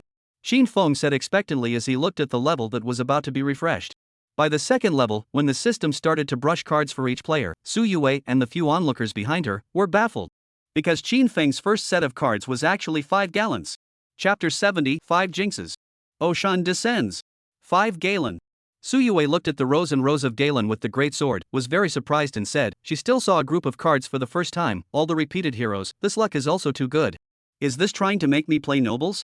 Unfortunately, I want to play the gunslinger and swordsman. Qin Feng lightly ordered 2 gallons for backup. The people were in the tower. The 2 Garans holding great swords then appeared on Qin Feng's standby. The second level, another wave of small monsters. Qin Feng only popped out a giant belt this time. Perhaps sensing Qin Feng's intention, this time the swipe cards directly swiped out 2 and a Galen and a mail gun. Plus Qin Feng already had a Lucian and 2 Galen, so Qin Feng directly synthesized a 2-star Lucian and a 2-star Galen this time, before buying the mail gun that just came out of the brush. A total of 3 positions. Qin Feng directly put together 2 gunmen and 2 nobles, although there is no 3 noble ties, but there are 2 2-star heroes. Such a lineup in the early stage is completely not false anyone. The third level, that is, the last small monster map, in Qin Feng's Lucian and Galen's combined force of strangulation, these 3 small soldiers directly burst out 2 Locke's armor and a goddess tears. Giant's belt plus the Locke's armor synthesized equipment is red buff. The gunner must have a piece of equipment, goddess's tears, and the Locke's armor synthesized equipment is silence blade, is also considered to be a gunner need to be out of the equipment. Qin Feng will be red buff and silent knife, directly to the 2-star Lucian. There is still a anthem bow left at home without using. Qin Feng intends to anthem bow, a moment to the big brother of the gunner lineup, Jinx. After the third level of small monsters were brushed, Qin Feng began to brush his cards again. This time, the heroes are actually 2 small guns and 2 male guns and a Lucian, all the heroes Qin Feng needs in his gunner lineup. It seems to be good luck. Qin Feng expectantly smiled and bought 2 male guns to make a 2-star, before buying Lucian and little cannon and placing them on the waiting table. I go, this is too smooth. Su Yue looked at the silence knife and red buff on Lucian's head and said ecstatically, after all, such a lineup can completely win more than 5 rounds in a row.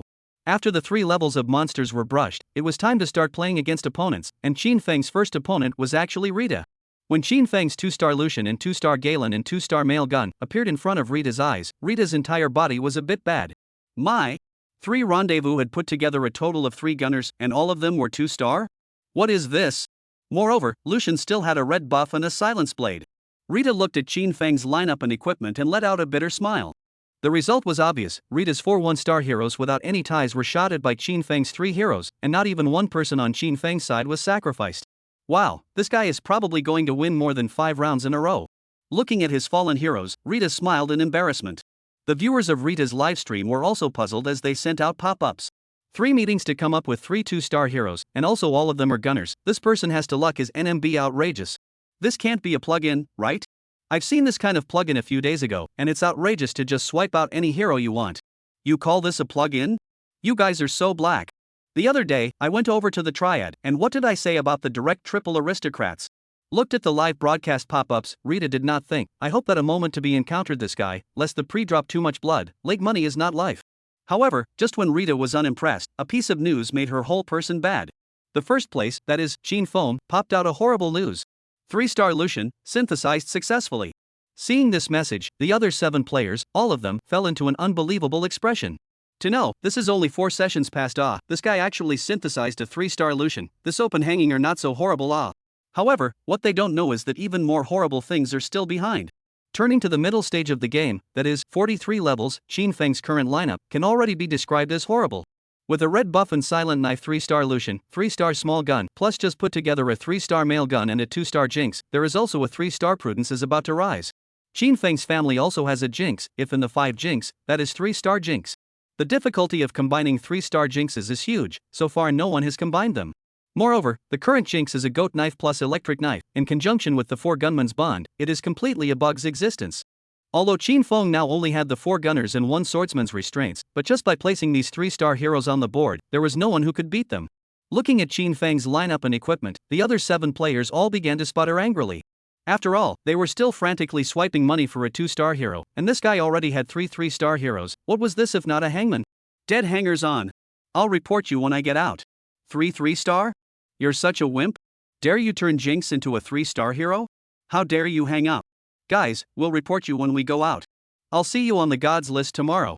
Haha, these people are going to report me.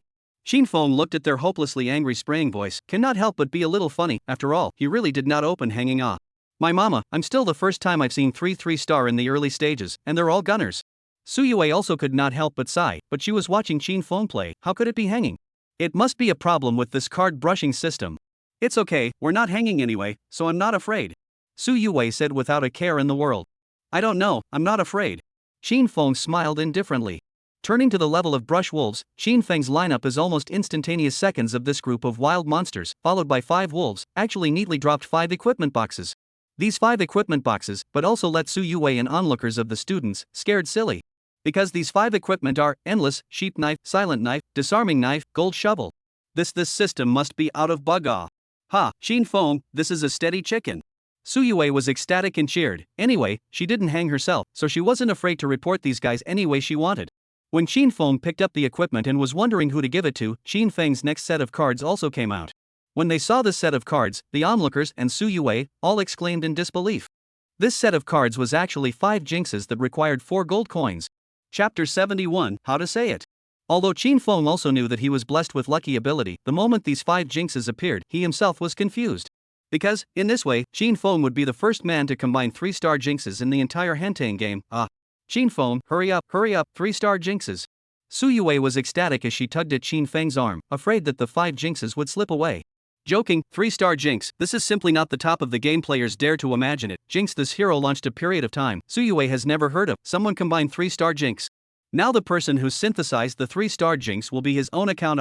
Hearing this, Qin Feng hurriedly spent 20 gold coins and bought all 5 jinxes. After that, Qin Feng's jinxes were all synthesized together, becoming a jinx with a gold bloodstripe and a gold shark cannon in hand. The old gaming girl, synthesizing a 3-star jinx. The other 7 players were dumbfounded when they saw this news, especially the player who had previously clamored for Qin Feng to synthesize a 3-star jinx, who was completely dumbfounded. What's the point of playing around with this? The 3-star jinx is really synthesized. Oh my god, what kind of monster is this guy? Is he full of gold armor? Rita looked at Qin Feng's horrible 3-star heroes and luxurious equipment. The whole person is not good. If her lineup meets Qin Feng's lineup, it's estimated that Qin Feng can't even kill a single hero, and she'll be annihilated. Seeing Qin Feng's horrible lineup and luxurious equipment, the audience of Rita's live streaming room have also been dumbfounded. 3-star jinx, this if not hanging words, I live eat anything. 3-star male gun, 3-star Lucian, 3-star small gun, 3-star jinx, and 3 swordsmen, this TM how to play? My mama, I suddenly seem to play with this person's plugin. Too interesting. Wife, a moment to go out, must report him. What makes Rita even more desperate is that in this game, with only 20 points of blood left, she actually met Qin Feng. Looking at Qin Feng's lineup of gold armor, Rita wants to cry. She only has 3 nobles and 2 rangers, how can she beat them? So, when the reading seconds ended, Qin Feng's 3-star jinx kept using her golden cannon, blasting a few of Rita's defeated soldiers, and in the end, she directly shot all of Rita's heroes to death, taking away all 20 drops of her blood. This is such a fight, all 3-star, to play a ghost. Rita cried and laughed and spat out. Qin Feng such a misunderstanding lineup, unless unplugged his network cable, or else it is impossible to lose a game, so Qin Feng is still full of blood, the other players are all dozen drops of blood kind of. And just as Qin Feng was thinking about who to give these equipments to, the other 7 players actually unanimously initiated a surrender, and even a player who was close to half-blooded also directly exited the game, threatening to go to the official blog to report Qin Feng. Is this a win? The system of today's Hentang game is also too facetious, right? Hey, added 40 points. Suyue looked at the reward score of the settlement panel and said happily. Here, take it and play with it yourself. Qin Feng pushed the laptop in front of Suyue and stretched out comfortably. I'll give it a try and see if the system bug is still there. Suyue happily took the computer and happily clicked the mouse, a proper internet-addicted girl look. Silly woman. Qin Feng looked at the side of the happy like a child like Suyue, gratifyingly spat out. After all this, only Qin Feng knows what happened. Turning to the afternoon after school, Qin Feng and Suyue each holding a cup of milk tea, talking and laughing in front of the school walking, just the look of love and affection, the onlooker looks to know that the two are a couple. Xin Feng sucked a mouthful of milk tea, looked at the side of Su Yue, asked, Su Yue, I recently intend to buy a house. Your sister is the president of the real estate. You have her sister, so do you have any recommendations? Or where do you think the real estate is good? This Su Yue Han Han habit, dumbfounded contemplation, and then some difficult to say, I'm not very interested in my sister's work, I do not understand this aspect of things, but Xin Feng, if you want, I can talk to my sister. Okay, trouble you. Xin Feng nodded, then said with some doubt, also, recently your sister feels a bit prejudiced against me. Every time I go to your home to play, your sister always deliberately avoid me. Am I not where to provoke her off? I don't think it's Xin Feng. I don't think so, it's Xin Feng's illusion. Su Yue said in surprise. Illusion? Xin Feng muttered half-heartedly.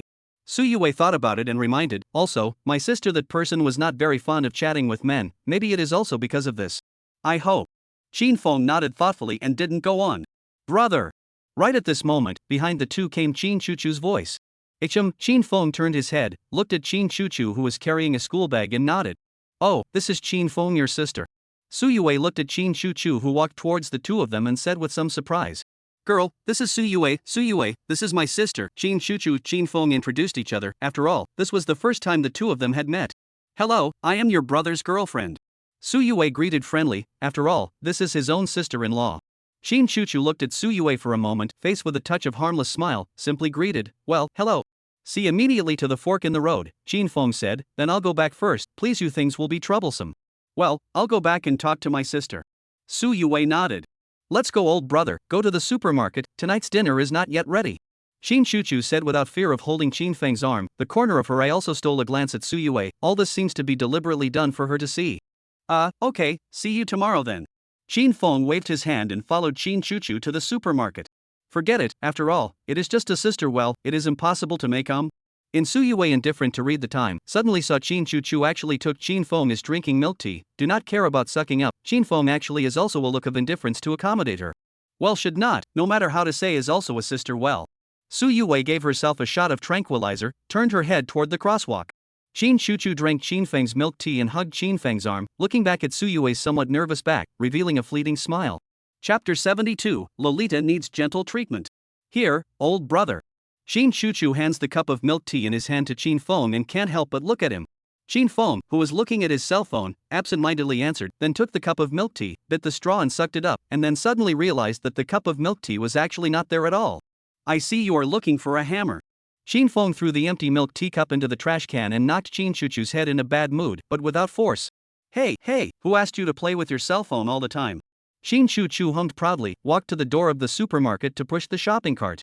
Looking at the fart to push the shopping cart of Qin Chuchu, Qin Feng thought, or put away the phone, ready to properly accompany this girl to stroll around. After all, weekdays, are this guy alone to come to the supermarket?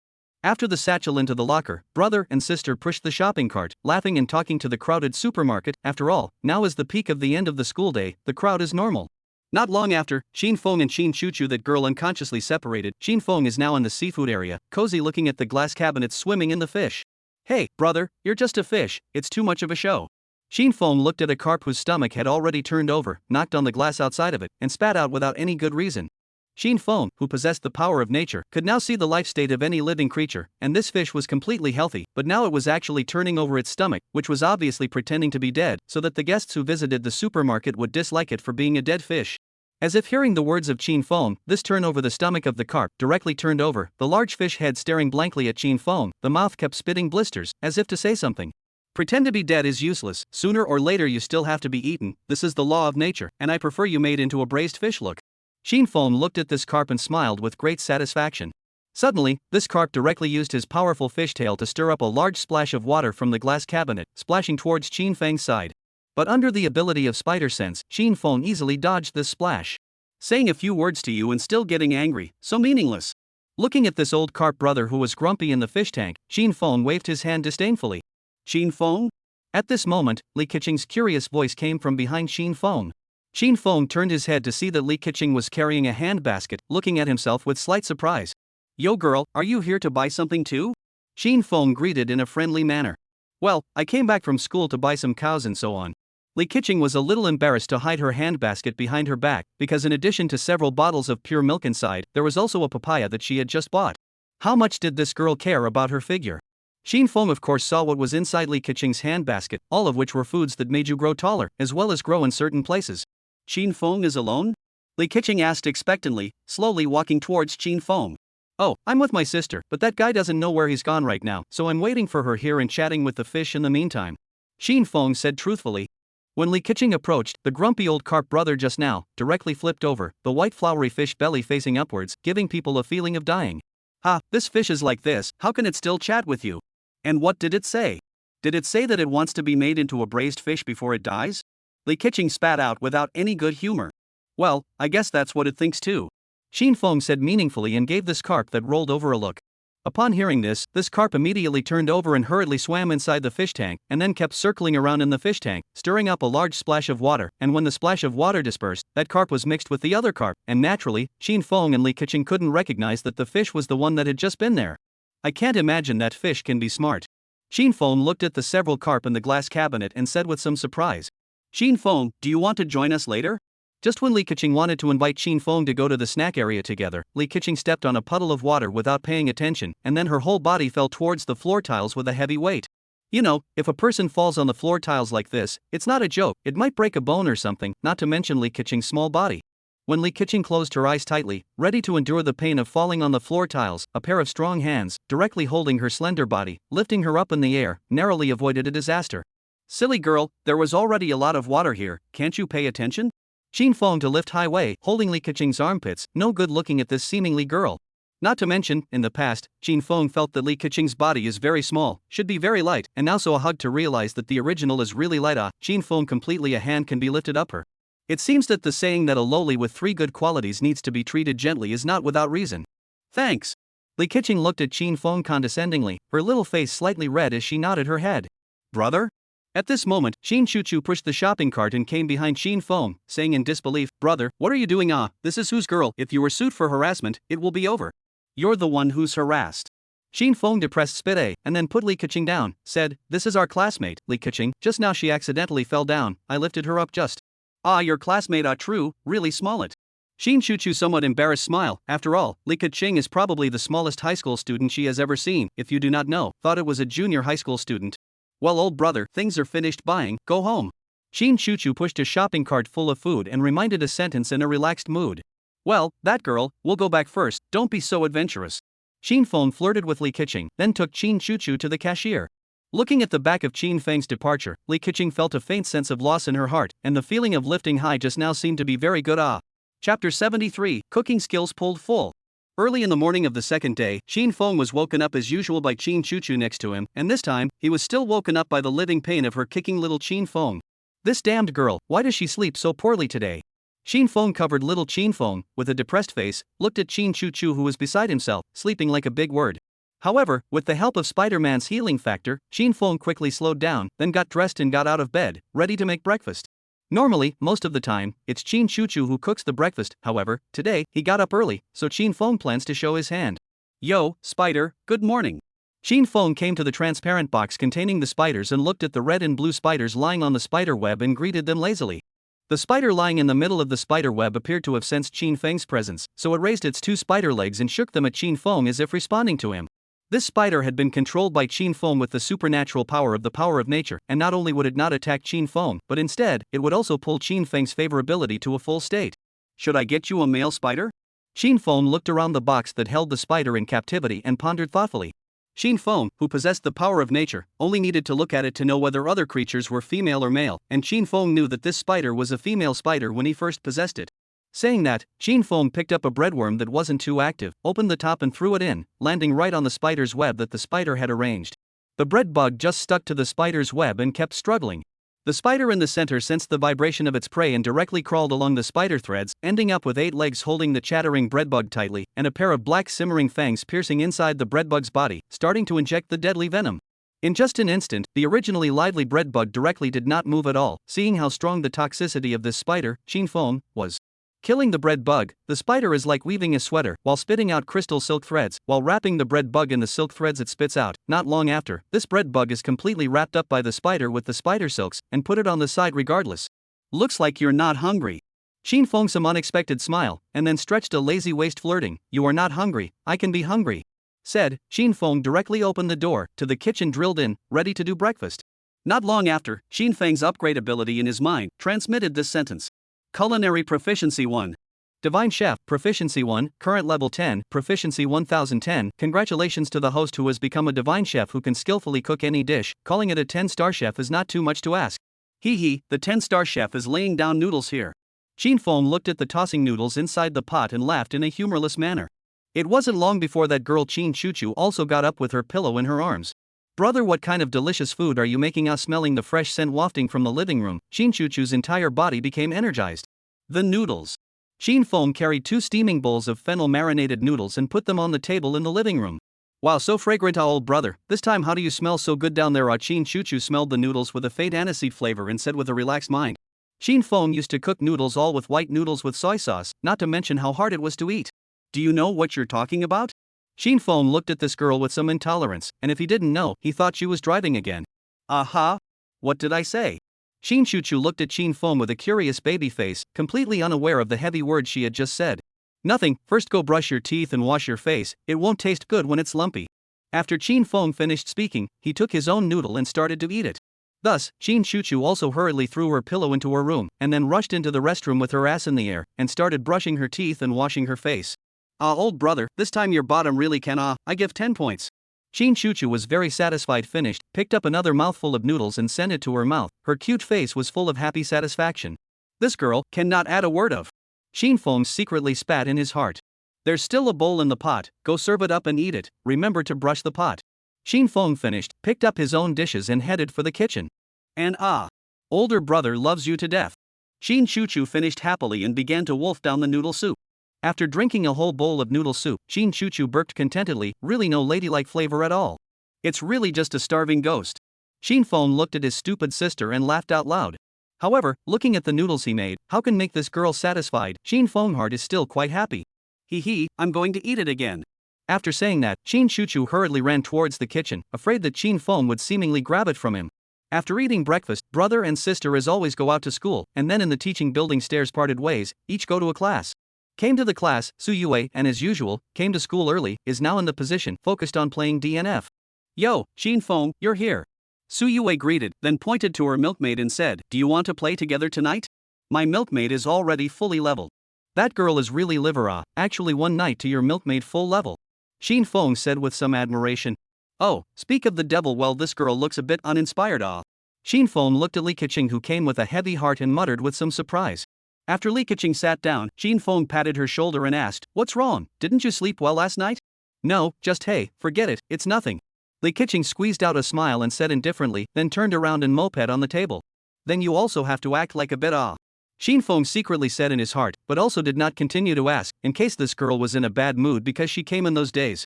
Chapter 74, Lifting People Up High. One day down, Chin Fong found Li Keqing has been in the seat slumped, from time to time sullen sighing, in the past that bouncy lowly, today's behavior extraordinarily perverse. Could it be that something happened to this guy's family? Chin Fong looked at Li Keqing's disheveled smaller back, muttered thoughtfully, because this appearance is not at all like the appearance of those days came. When that girl Chin Chuchu came those days, she looked at everything every day and complained about this and that from time to time, just like a complaining woman. The last bell of the afternoon rang again, students sat down one after another, the teacher also came to the classroom with the bell and started the lesson. Su Yue was still lying on her desk, after all, she had played the game for several classes. Chin Fong was playing with his cell phone while playing with Su Yue's hair scattered on the desktop in boredom, preparing to stay up for this last class. Right at this moment, Li Keqing from the front table suddenly sighed darkly again, and then the whole person flopped down on the table again and started to sleep. Maybe this girl's family, something really happened. Chin Fong looked at Li Keqing's smaller back, thoughtfully read. Hey yeah, can use the last just got the dream realm ability, invade her dream, may be able to see this girl home in the end what happened Chin Fong suddenly realized said, and then waited for Li Keqing to fall asleep in the use of dream peeping ability, invade her dream to see, in the end, what happened yesterday. Anyway, this class was a boring history class for 45 minutes. After a long time, Li Keqing was finally letting out a breath with a magnetic sound, giving off a lazy feeling. Well, it's almost time, this girl should start dreaming. Chin Fong leapt forward and finished, looking at Li Keqing's petite back, he used his supernatural ability, dream peeping. In an instant, Chin Fong entered Li Keqing's dream, a feeling as marvelous as an out-of-body experience. At the moment, the weather in Li Keqing's dream was pouring rain, the sky was also cloudy, and there was not a single person on the street, giving people a very depressing feeling, as if the whole world was all by itself. Xin Feng raised his head and looked at the dark clouds in the sky, then stretched out his hand and looked at the raindrops as if they were virtual projections through the palm of his hand, and unexpectedly said, "It is really a nightmare, right?" Because it was Li Keqing's dream reason, so the whole world is now only a two-story suite. This should be Li Keqing's home. Xin Feng didn't think too much about it and directly walked towards this suite, wanting to see what Li Keqing was actually doing right now. You are almost 19, still with a childlike, young not childish dead on the dead, and then by a knot on the line. Xin Feng just came to the door of Li Keqing's room. He heard a female voice coming from the room as if she had been enduring it for a long time. It sounded like she was probably in her 30s. She should be Li Keqing's mother. Because it was a dream, Xin Feng directly passed through the wall like a ghost and arrived in Li Keqing's room. In the room, Li Keqing's mother was accusing Li Keqing next to her, while Li Keqing was now sitting on her knees on the floor, holding a white cat that had lost its voice in her arms, crying continuously, and the heavy rain outside the window seemed to be gradually increasing with her cries. Because she was the one who invaded the dream, the others could not see Xin Feng, including the owner of the dream, Li Keqing. Slowly, perhaps because Li Keqing now wanted to be left alone, her mother slowly dissipated like a floating shadow, leaving Li Keqing alone, holding the already dead cat and crying continuously. So that's how it is. Xin Feng smiled with some heartache, then came and squatted down in front of Li Keqing, looking at her who was hugging the dead body of the cat, and didn't know what to say. Well, nightmares are indeed somewhat frightening, Xin Feng looked at the raging storm outside the window and sighed. Every night during that period of time, Xin Feng also often had nightmares, and it was the same nightmare every time, and every time he woke up covered in sweat, but he got used to it over time. Give you a good dream. Xin Feng finished his speech and changed Li Keqing's dream, turning her nightmare into a beautiful dream. Slowly, the sky outside the window suddenly cleared up, the endless flow of the road actually turned into a road covered with flowers, and even the sun in the sky actually looked like it was inside a cartoon, with a kind smile. Is this the thing that this girl desires the most in her heart? Looking out of the window at the city like a fairy tale land, Xin Feng smiled in delight. Meow. Right at this moment, the cat that Li Keqing was holding in her arms suddenly opened a pair of azure eyes and let out a lazy purr. Coco? Coco! You didn't die, great, you didn't die. Li Keqing hugged the cat's heat-filled body and sobbed thankfully. Although it's a dream, however, it's kind of good, at least it can make this girl feel better. Xin Feng whispered with satisfaction and was ready to leave Li Keqing's dream world. But just then, Li Keqing suddenly cast a somewhat surprised gaze at Xin Feng and asked in a flattered manner, "Brother Xin Feng? Aha! How can this girl see me?" Xin Feng stared at Li Keqing in surprise, not knowing what to do for a moment. Also, what is this brother Xin Feng's name? Li Keqing hugged the cat and hurriedly got up to come in front of Xin Feng, smiling happily. "Brother Xin Feng, look, Coco, it's not dead." "Then that's great." Xin Feng nodded his head smoothly, and in his heart, he was also satisfied with the title of Brother Xin Feng. Perhaps Li Keqing had realized that this was a dream, so she put down her cat and came over to Xin Feng, looking at him expectantly and said, "Brother Xin Feng, hug me." "Hug what?" Xin Feng looked at her confused. It's hard to believe that this guy wanted to change the beautiful dream he gave her into an aphrodisiac dream according to her heart. "Really, Xin Feng brother, is yesterday that well, hold me and then lift people high." Li Keqing finished, shyly looked at Xin Feng. This look is not to mention how lovely. The way she looked at Xin Feng was more than cute. Xin Feng nodded repeatedly. "Well, this girl like yesterday in the supermarket, lifted high, as if in coaxing a little girl like. Brother Xin Feng is so nice, a little higher." Li Keqing, who was lifted up by Xin Feng, her delicate and cute little face carried indescribable delight and happiness. Chapter 75, Brother Xin Feng. After Xin Feng lifted Li Keqing up high for almost a few minutes, Li Keqing pressed Xin Feng down to sit on the floor again, and then took out the gamepad, handing Xin Feng one and holding one for herself. Then she turned on the LCD TV and started to play the game, Super Mario. Looking at the TV screen to plumber, Xin Feng for a moment did not know what to do. It is impossible to really accompany this girl in the dream, playing Super Mario it. "Xin Feng brother, let me sit down." Li Keqing looked at Xin Feng with some anticipation and urged. Although Xin Feng did not know what this girl wants to do, but still took the gamepad, the fading disc on the floor. Seeing this, Li Keqing directly sat on her but between Xin Feng's two fades, as if she was using Xin Feng as a cushion, leaning into Xin Feng's arms. "Xin Feng brother, do you know? I'm the only daughter of my family, but I also like to have a sister or brother, so when I started school, when I saw you, Brother Xin Feng, I subconsciously took you as my brother." Seeing that Xin Feng didn't say anything, Li Keqing turned her head and looked at the side of Xin Feng's face and asked, "Xin Feng brother, will you think that I'm annoying or trespassing to take you as a brother or something?" Looking at this cute little face, how could Xin Feng have the idea of rejecting it, and hastily nodded. "It doesn't matter, I also think it's nice to have a sister as cute as you, even though I already have one." He, Brother Xin Feng is so nice." Li Keqing smiled adorably. Looking at this adorable shy expression of Li Keqing, Xin Feng hurriedly lifted his dream realm ability and returned to reality. Because if he were to stay up, Xin Feng was worried that he would turn into a hard seat in the socket. After lifting the dream, Li Keqing opened her eyes as if she was waking up from a dream, and looked around. All the students were listening attentively, and there was also the history teacher who kept lecturing on the podium. She actually fell asleep in the classroom. However, the dream just now was too real. Li Keqing recalled the dream just now and said with a small red face. However, it was because of that real dream that now Li Keqing didn't feel so bad and her mood became good. And why would I dream about Qin Feng? Li Keqing recalled the picture just now and muttered with a small red face, then slowly turned her head and looked at Qin Feng behind her. What's wrong, girl? Qin Feng looked at her with a curious look. No, what's wrong? As if she was afraid of being discovered by Qin Feng for something, Li Keqing responded in a hurry and hurriedly turned around, continuing to lie down on the table. Really, Qin Feng brother, what the hell? Thinking back to just now in his dream, a mouthful of Qin Feng brother, Li Keqing hate to find a crack in the ground to drill in, because that dream is really too real. It doesn't matter, I also think it's great to have a sister as cute as you are. However, thinking back to what Qin Feng said in the dream, Li Keqing was still quite happy in her heart, although she didn't know what the real Qin Feng really thought, but with the words of the Qin Feng in the dream, that would be enough. I don't know if the real Qin Feng will also think that way? Li Keqing secretly looked at Qin Feng behind her, muttering with both longing and curiosity in her heart. Turning to the afternoon after school, Su Yue had played computer games all day, so she called her sister to pick her up to be the first to go back. Qin Feng strolled alone in front of the school, slowly walking towards home. Qin Feng. At this moment, Li Keqing, who had chased out from the school entrance, jogged all the way and came in front of Qin Feng. What's wrong? Qin Feng looked at her curiously. I told you last time that the cat I kept at home died last night. Li Keqing looked at Qin Feng with a hesitant look, as if she was about to say something. I know. Qin Feng nodded. Qin Feng, how do you know? Li Keqing looked at him with a surprised expression. Otherwise, what's the reason you've been moping around all day today? Qin Feng responded with a calm face, almost revealing himself. Oh, so that's how it is. I thought Qin Feng. Li Keqing muttered plausibly, and couldn't help but think of that incomparably real dream just now. What happened to me? Qin Feng asked. No, how? Li Keqing blushed and shook her hand, afraid that Qin Feng would find out that she had had such a dirty dream. You still haven't said what you're calling me for? Qin Feng looked at Li Keqing with a calm face, but in his heart, he couldn't help but snicker. This girl is too cute. Oh. I just want to ask you if you're free right now. I want to go and buy a new cat. Li Keqing finished and looked at Qin Feng a little nervously. It's still early, let's go. Qin Feng nodded indifferently. Really? That's great, let's go to the pet store over at Times Square. My Coco was bought there. Li Keqing proposed happily. Then let's go. Qin Feng carried his empty satchel and walked in front of Li Keqing. It doesn't matter, I also think it's great to have a sister as cute as you. Thinking about what Qin Feng said to himself in the dream world, Li Keqing looked at the back of the handsome Qin Feng and couldn't help but fall into deep thought.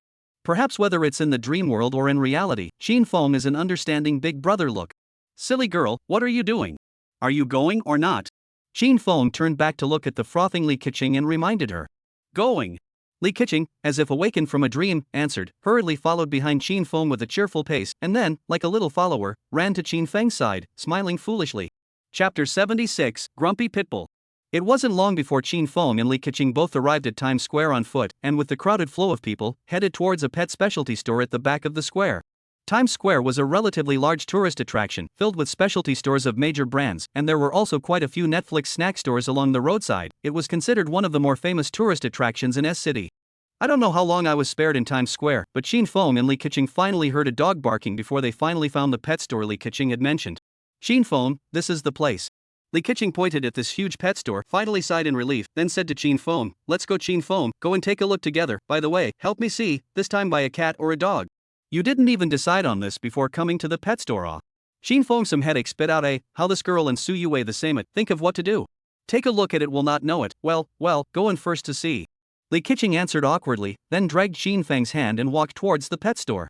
Just into the pet store, a burst of annoying dog barking and cat barking came to the ears of the two people. There is also a burst with the pet's fur flavor. After all, the pet store and how clean, that are going to smell some of the smell of their body. However, these animal cries, in Qin Feng's ears sounded like a burst of noisy anthropomorphic sounds. After all, Qin Feng's power of nature, but he could understand the language of any animal. Oh, little girl, it's you. Are you here to buy cat food? The boss's wife of the pet store was an older sister who looked to be in her 30s, and was currently bathing a cat. In the cage next to the boss's wife, there was also a sturdy, non-stop growling pit bull. This pit bull has a body about a meter wide, fat head and ears, its mouth full of sharp teeth exposed when it growls, and its robust muscles are shaking along with its growl. Just by taking a look at it, it makes people shiver, afraid that it will rush out of the cage and bite someone. Qin Feng, feel free to take a look around, I'm going to have a chat with the boss's wife. Li Keqing wanted to tell her what her cat had done the day before it died, and hoped that the boss's wife would tell her how her cat died. Go ahead. Xin Feng nodded and turned his head to look at the cats and dogs to pass the time. Li Keqing nodded and walked towards the boss lady. When Li Keqing approached the boss's wife, the pit bull that was locked in the cage directly began to growl madly. The sound of the growl was deafening, and even kept tearing at the iron cage that was locked up. The mouth full of sharp teeth, as it tore, kept splattering saliva, giving people an incomparably crazy feeling. Don't be afraid, it's closed. The boss's wife hurriedly comforted Li Keqing. Li Keqing looked at the iron cage holding the pit bull, and only then walked towards the boss's wife in fear. It hurts, it hurts, it hurts, it hurts. The deafening roar of the pit bull reached Qin Feng's ears, but it was such a painful and helpless sound. It's probably got some kind of disease. Qin Feng glanced at the pit bull that kept tearing at the iron cage and gave a dark cry of disbelief before looking at the pet dogs and cats next to him. When Qin Feng came up to the cage holding the dog, the pet dog in the cage frantically scratched the cage with its claws and kept roaring, "Pick me, pick me, pick me. Please. I'm going to roll the grass, I'm going to go out and sneak." But when Qin Feng came to the front of the cage where the cat was kept, the cat in the cage was lying on its back in a superior manner, and meowed lazily, "Get lost, human being, it's so ugly, but if you're willing to give me dried fish every day, maybe I'll let you serve me." It is said that cats despise humans in their hearts, and it is true. Qin Feng played with a Persian cat's soft furry paw and smiled unexpectedly. It wasn't long before Li Keqing came over with an orange cat in her arms, while the boss's wife went to the second floor to get the pet purchase contract form. Is it finalized so soon? Or a cat? Qin Feng looked at the orange cat in Li Keqing's arms and asked curiously. Well, the boss's wife said that my cat caught a cold from the cold weather and then started to have diarrhea, and died without giving her a timely visit to the vet. Li Keqing finished inside in a very self-condemning manner. Seeing Li Keqing so lost, Qin Feng took a look at a female cat that was breastfeeding her kittens and said, "Maybe it has been reincarnated? I hope so." Li Keqing looked at the rows and rows of little beings lying under the mother cat's body drinking milk, and her mood became a little better. "I will, this time, take good care of her." Li Keqing hugged the orange-colored cat and said with great anticipation, "Girl, the contract has been brought, come over and sign it." The boss's wife said from the stairwell, holding 2 contracts. "Qin Feng, hold it for me, it's called Little Orange." "Well, it's just Little Orange." Li Keqing finished, handed the cat to Qin Feng and turned her head to write the contract. "Where am I going?" Xiao Tangerine looked up at Qin Feng, meowing in both confusion and helplessness. Listening to Little Orange's voice, Qin Feng didn't make a reply, just rustily stroking its head and continuing to look at these many varieties of cats and dogs to pass the time. "Little girl, I'll go get you cat food, just put the contract here after you finish writing." The boss's wife finished, turned around and walked towards the second floor. "It hurts, it hurts, it hurts, it hurts." The pit bull that was locked in the cage was actually tearing at the iron cage that held it. The wire of the cage doorway was actually deformed by the pit bull's bite, which shows how horrible its bite force is. At this moment, the iron cage holding the pit bull was actually torn apart by the pit bull, emitting a sound of metal breaking. What's that sound? Li Keqing curiously turned around and suddenly realized that the cage that was holding this pit bull was actually bitten off by it. The pit bull that had bitten off the iron cage was like a fierce beast out of its cage, and madly pounced towards Li Keqing in front of it. "Yikes!" Li Keqing exclaimed in panic and subconsciously ran towards Qin Feng. "What's that sound?" The boss's wife upstairs hurriedly went down the stairs to take a look, and her entire body was stunned. The cage holding the pit bull was actually bitten off by it. "Brother Qin Feng." Li Keqing ran towards Qin Feng with a frightened crying voice. The pit bull looked like it had gone crazy, frantically chasing after the petite Li Keqing. It was too late, just as the huge pit bull with a mouthful of sharp teeth was about to bite Li Keqing's leg. Qin Feng's mind moved as he looked at this pit bull and used the supernatural power of the force of nature. Chapter 77, Summoning from Nature. Because of the urgency of the situation, the moment the pit bull rushed towards Li Keqing, Qin Feng didn't have the time to control the degree of the use of the force of nature, so this time, the force of nature's power was extremely powerful, so big that it was like a signal source that instantly covered the entire city. The fish in the supermarket for people to buy, sell, and slaughter began to continuously jump out of the glass cabinets, startling the passers-by into screaming, and even though these fish were deprived of oxygen the moment they jumped out, they were still swinging their bodies on the floor, in spectacular numbers towards the entrance of the supermarket, creeping forward. The pets that were walking with their masters in Times Square also noticed the power of Qin Feng's force of nature, and completely ignored their masters who were dragging them, and riveted themselves towards Qin Feng's side. The fish and turtles in the rivers and lakes, and even crustaceans like crayfish, were all rushing towards the shore as well, like carp leaping over the dragon gate, as if something on the shore was calling them. The slightly remote areas, the reptiles that were all lurking in the grass or in the ground during the day, also in this instant, all of them surged out, crawling towards Qin Feng in the center of the city. There were even a dozen or so 5 or 6 meter long pythons, also moving their huge bodies, slowly crawling towards Chin Fong. The drivers passing by were stunned by the scene before them. Those who didn't know thought they were filming a TV series. Even the birds in the sky also have chirped, in groups in the sky flying side by side. Even some of the migratory birds that go to the south for the winter also directly change the route, turn around and fly towards Chin Feng's side. All in all, the moment Chin Feng used the power of nature, all the attention of the birds, fish and insects in the entire city turned to Chin Feng in the pet store. Moreover, this was still almost 1/3 of Chin Feng's power of nature. In this instant, the pit bull directly froze, as if it had seen the most horrifying thing it had ever seen in its life, crouching down on the ground in fear and trepidation, and its large mouth full of sharp teeth slowly closed, as if it was looking at Chin Feng as if it was a child who had made a mistake. It dares to attack the master. Bite it to death. Bite it to death. Bite it to death.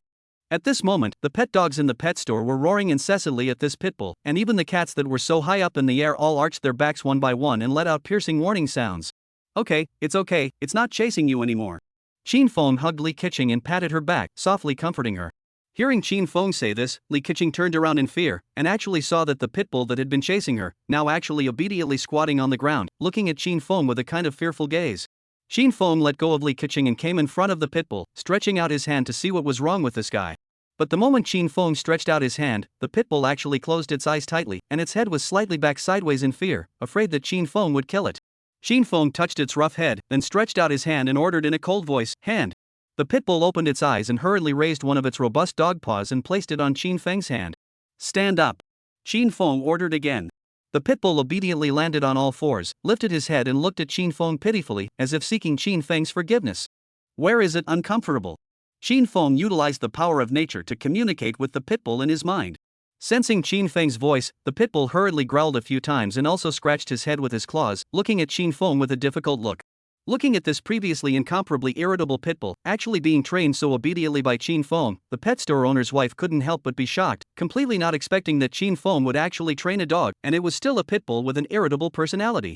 So it turns out.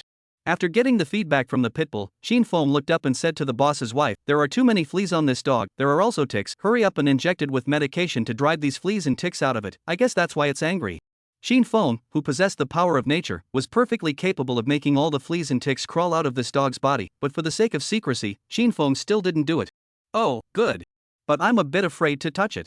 The boss's wife looked at Chin Feng with some fear. After all, she was only good at dealing with pet dogs with a docile character, and couldn't deal with a pit bull with such a bad character.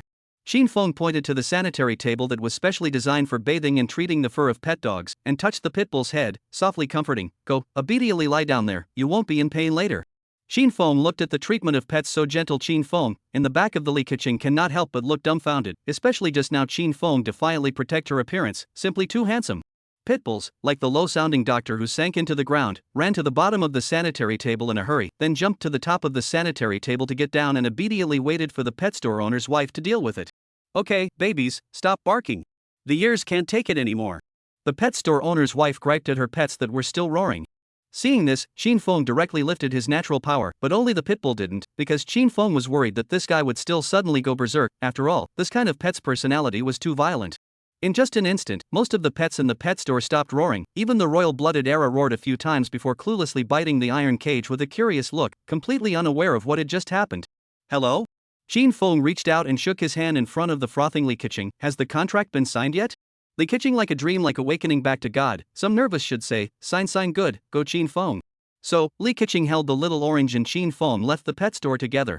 However, just a moment after leaving the pet store, Chin Feng realized that Times Square was now in chaos. The entrance of the grilled squid store was crawling with slimy squid, and the store staff were picking them up in buckets in a haze. In front of many restaurants, there were several fresh fish jumping around, and even some snakes that were supposed to be used for slaughtering were also slithering and crawling in front of the restaurants, scaring many passers-by. It seems that the power of the force of nature is still quite impressive. Chin Feng looked at these phenomena that passers-by found incomparably strange with disdain, and then led Li Keqing towards the Times Square exit. Chapter 78: The Substantial Power of the Exalts. Today at 6:53 p.m., various areas of S-City appeared, with images of service animals abnormally agitated, and reptiles marching along the road in groups, as if they were acting in a purposeful manner. Experts pointed out that such behavior of reptiles is extremely rare, and can be caused by the temperature change problem, but mammals, that is, our domestic pet cats and dogs such as animals, there is no reason to appear such abnormal behavior. After a night of analysis, the experts pointed out that the dogs and cats may have been affected by something, or felt the smell of something, and would be so agitated. And after investigation, the animals' abnormal behavior, and not online rumors of the earthquake omen please viewers' friends, rational treatment. At this moment, Xin Feng and Xin Chuchu at home, while eating dinner, while watching the TV inside the news broadcast. Xin Chuchu looked at the news inside the TV and said to Xin Feng, "Brother, did you see it when you came back today? The streets are full of bugs and snakes, which is disgusting, and a girl was scared to death on the spot. A girl was fainted directly on the spot." Xin Feng asked a question without thinking. Yes, a lot of supermarkets in front of the animal ran out it, even my friend's home that she was raised like a pig's cat, are like crazy to run out it, could it really be an earthquake ah? Xin Chuchu looked at Xin Feng with some concern. Oh, silly girl, the experts have said that there will be no earthquake, and our place is not a seismograph it, a few minutes before the earthquake will be reminded, rest assured. Xin Feng patiently comforted. Hey, is also it. Xin Chuchu laughed nervously. Okay, I'm done eating, I'm going to take a bath first, silly girl, remember to brush the bowl. Xin Feng finished speaking and went to his room to find clothes and get ready to take a bath. With my natural power, can I trigger an earthquake? Or what about typhoons and other powerful natural disasters? Xin Feng said thoughtfully as he looked at himself in the mirror. Seriously, all of the supernatural powers in Xin Feng's body, lucky power, magneto power, upgrade power, nature power, and dream power, Xin Feng hadn't studied them all seriously and carefully. Their substantial power was definitely not as simple as it appeared on the surface. For example, nature ability was definitely not as simple as changing the weather and understanding the language of all things. Since it's the power of nature, it must be the most powerful force in nature, like what earthquakes, tsunamis, mudslides, natural disasters, Xin Feng should be able to manipulate them at will, or else the system wouldn't have called this ability the power of nature. If that's really the case, then this ability is really destroying the heavens and destroying the earth. Xin Feng looked at his hands, both excited and somewhat inexplicably nervous. The power of nature was enormous. Humans had tried to conquer nature for millions of years, but all they got in return was inhumane destruction. So, if all of this was like what Xin Feng had speculated, then Xin Feng was now completely the master of all humans, an existence that possessed the terrifying power of nature. Gotta find a chance to try out all the supernatural powers in his body. After Xin Feng finished speaking, he moved his mind and utilized Magneto's alien energy to turn on the water heater and started taking a shower. After taking a bath, Xin Feng returned to his room in his pajamas, then glancing towards his bed, Xin Chuchu that girl was indeed lying on her bed playing with her cell phone again. I say, don't you have a bed? Every day you come over and rub up against me to sleep. Xin Feng looked at Xin Chuchu and helplessly snapped his head. Older brother, today in case of an earthquake, so I still sleep with my older brother to be safer. Xin Chuchu was very playful smile, but also to Xin Feng quilt drilled. The small earthquake does not need to run, the big earthquake cannot run, this point of reason do not understand? Besides, you sleep like you are practicing kung fu every night, making me unable to sleep several times, can't you think about me? Xin Feng spat out mercilessly. Isn't it just a little bit of sleep, it's not like there's going to be a piece of meat missing. Xin Chuchu retorted with some dissatisfaction. Forget it, whatever. Xin Feng really can't argue with this guy, so he had to compromise, and then lay down on the bed on his side, with his back to this girl playing with his cell phone. Looking at the back of Xin Feng's head, Xin Chuchu said in a somewhat depressed mood, older brother, last night I had a nightmare again. Hearing Xin Chuchu's words, Xin Feng first froze, then turned around and looked at the downcast Xin Chuchu and asked, did you dream about it? Aha! Xin Chuchu nodded her head with some fear, and leaned in Xin Feng's arms like a birdie, saying with some fear, so, these days I want to sleep with you, old brother, so maybe I won't dream about it. Well, come if you want to sleep in the future. Xin Feng touched Xin Chuchu's hair and gently comforted. That dream, Xin Feng had often dreamed about it for a while before, but it was just about being in the hospital, looking at two corpses covered with white cloths. Xin Feng and Xin Chuchu don't have any known relatives right now, so if the two of them really want to go their separate ways, it's a real separation. Well, how can I rest assured that you silly girl is alone, so just take it by my side, old brother to take care of you for the rest of your life. Xin Chuchu looked at Xin Feng, hesitant to say anything, because she heard the word she had been waiting for years. She thought that Xin Feng was about to keep treating herself as a younger sister, unexpectedly. Oh, of course it's as a brother's care, don't think wrongly. Xin Feng coldly added. WDNDM. Xin Chuchu cursed in her heart, like a gambling little daughter-in-law turned around, like a fried cat spit, sleep. Xin Feng looked at Xin Chuchu's back and couldn't help but laugh in his heart, silly girl, how could I possibly let you leave me? Chapter 79, Obtaining Nianli Ability. Time flies, in the blink of an eye a week has passed, it's time to usher in the time for the system to refresh the number of times in Xin Feng's body. This is already the 6th time the system has refreshed the time difference. From the first lucky ability, to the dream peeping so far, Xin Feng has a total of 5 abilities. Today is still Monday. Shin Chuchu woke up early in the morning and is now outside cooking breakfast. Shin Fong has also gotten up early, sitting in front of the computer, watching the spiders in the glass cabinet eating bread bugs, passing the time, impatiently waiting for the system to refresh. 1:23, time is up. Shin Fong looked at the time displayed on his cell phone and growled lowly in anticipation, his eyes also resting on 7:10, which was exactly the time Shin Fong had previously calculated for the system to refresh. Ding! 168 hours have arrived, the system has been activated and is once again extracting supernormal abilities for the host. As expected, that strange mechanical sound from a week ago rang in Shin Feng's ears as promised. So, what kind of alien ability will be given to him this time? This month is a new January, so it should give a different alien ability. Shin Feng guessed curiously. Ding! Congratulations to the host for obtaining the Nihility ability. Nianli ability?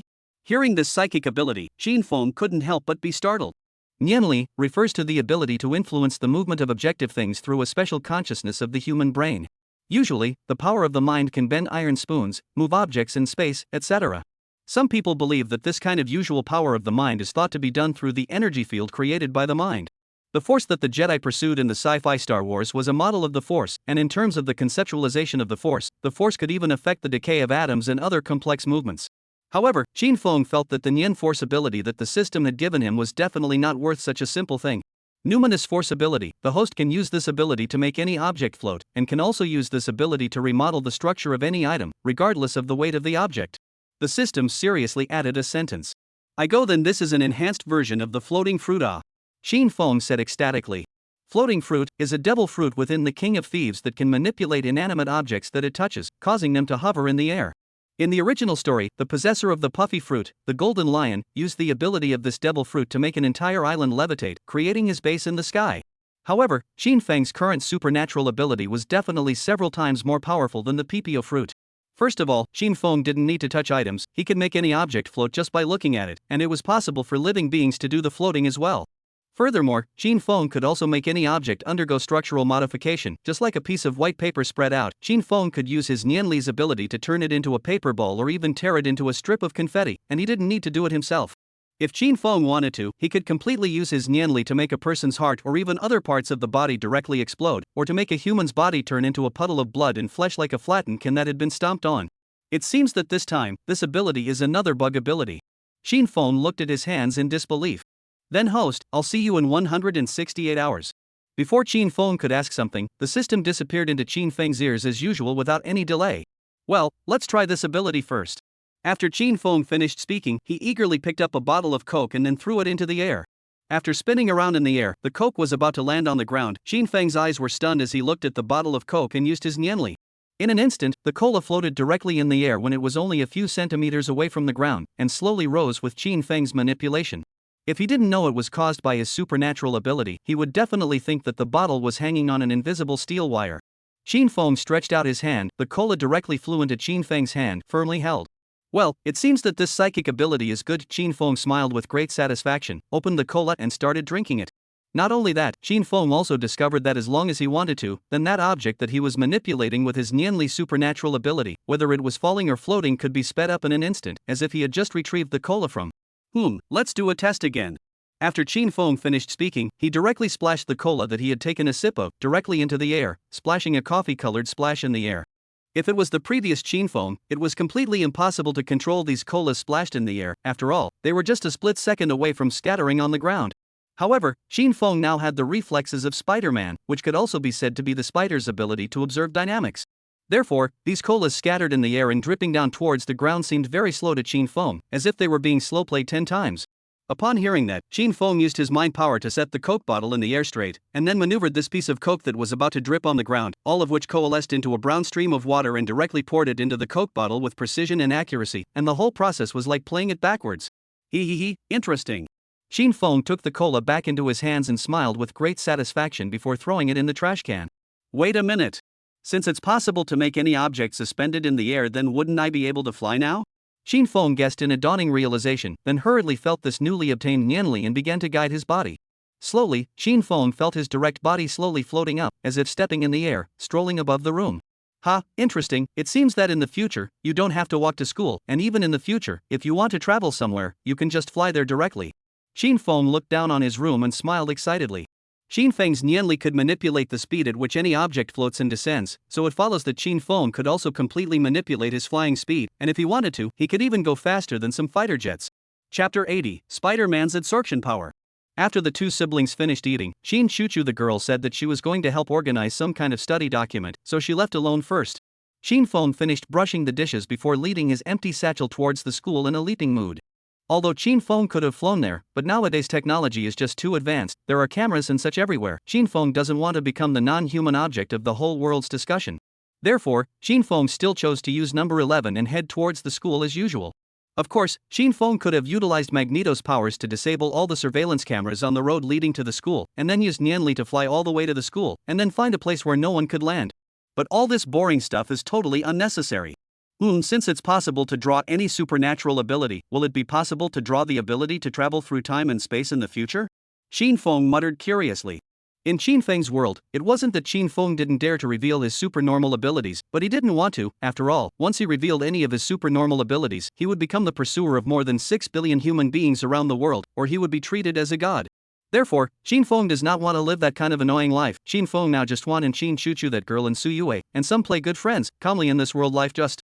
However, if Qin Feng had the ability to travel to other worlds to go, then Qin Feng would definitely use his supernatural abilities to shine in whichever world he was in. Unless, Qin Feng's world had the phenomenon of spiritual qi revival in the novels, where everyone had the ability to ride the wind with a sword, then maybe Qin Feng wouldn't hide his secret. However, when will that kind of heavenly fantasy come? Just as Qin Feng was rambling on, he suddenly found a group of passers-by clustered in front of the entrance of the neighborhood, all huddled underneath a building, with miscellaneous voices, and everyone's expression looked serious and tense. Just as Qin Feng was passing by this group of passers-by with an indifferent mindset, a familiar voice called out to him. Qin Feng? Qin Feng turned around to see that actually class president Chen Xinya was also amongst this group of people. Class president, what's wrong? Huddled here. Qin Feng walked over and looked at her curiously. Qin Feng walked over and looked at her curiously.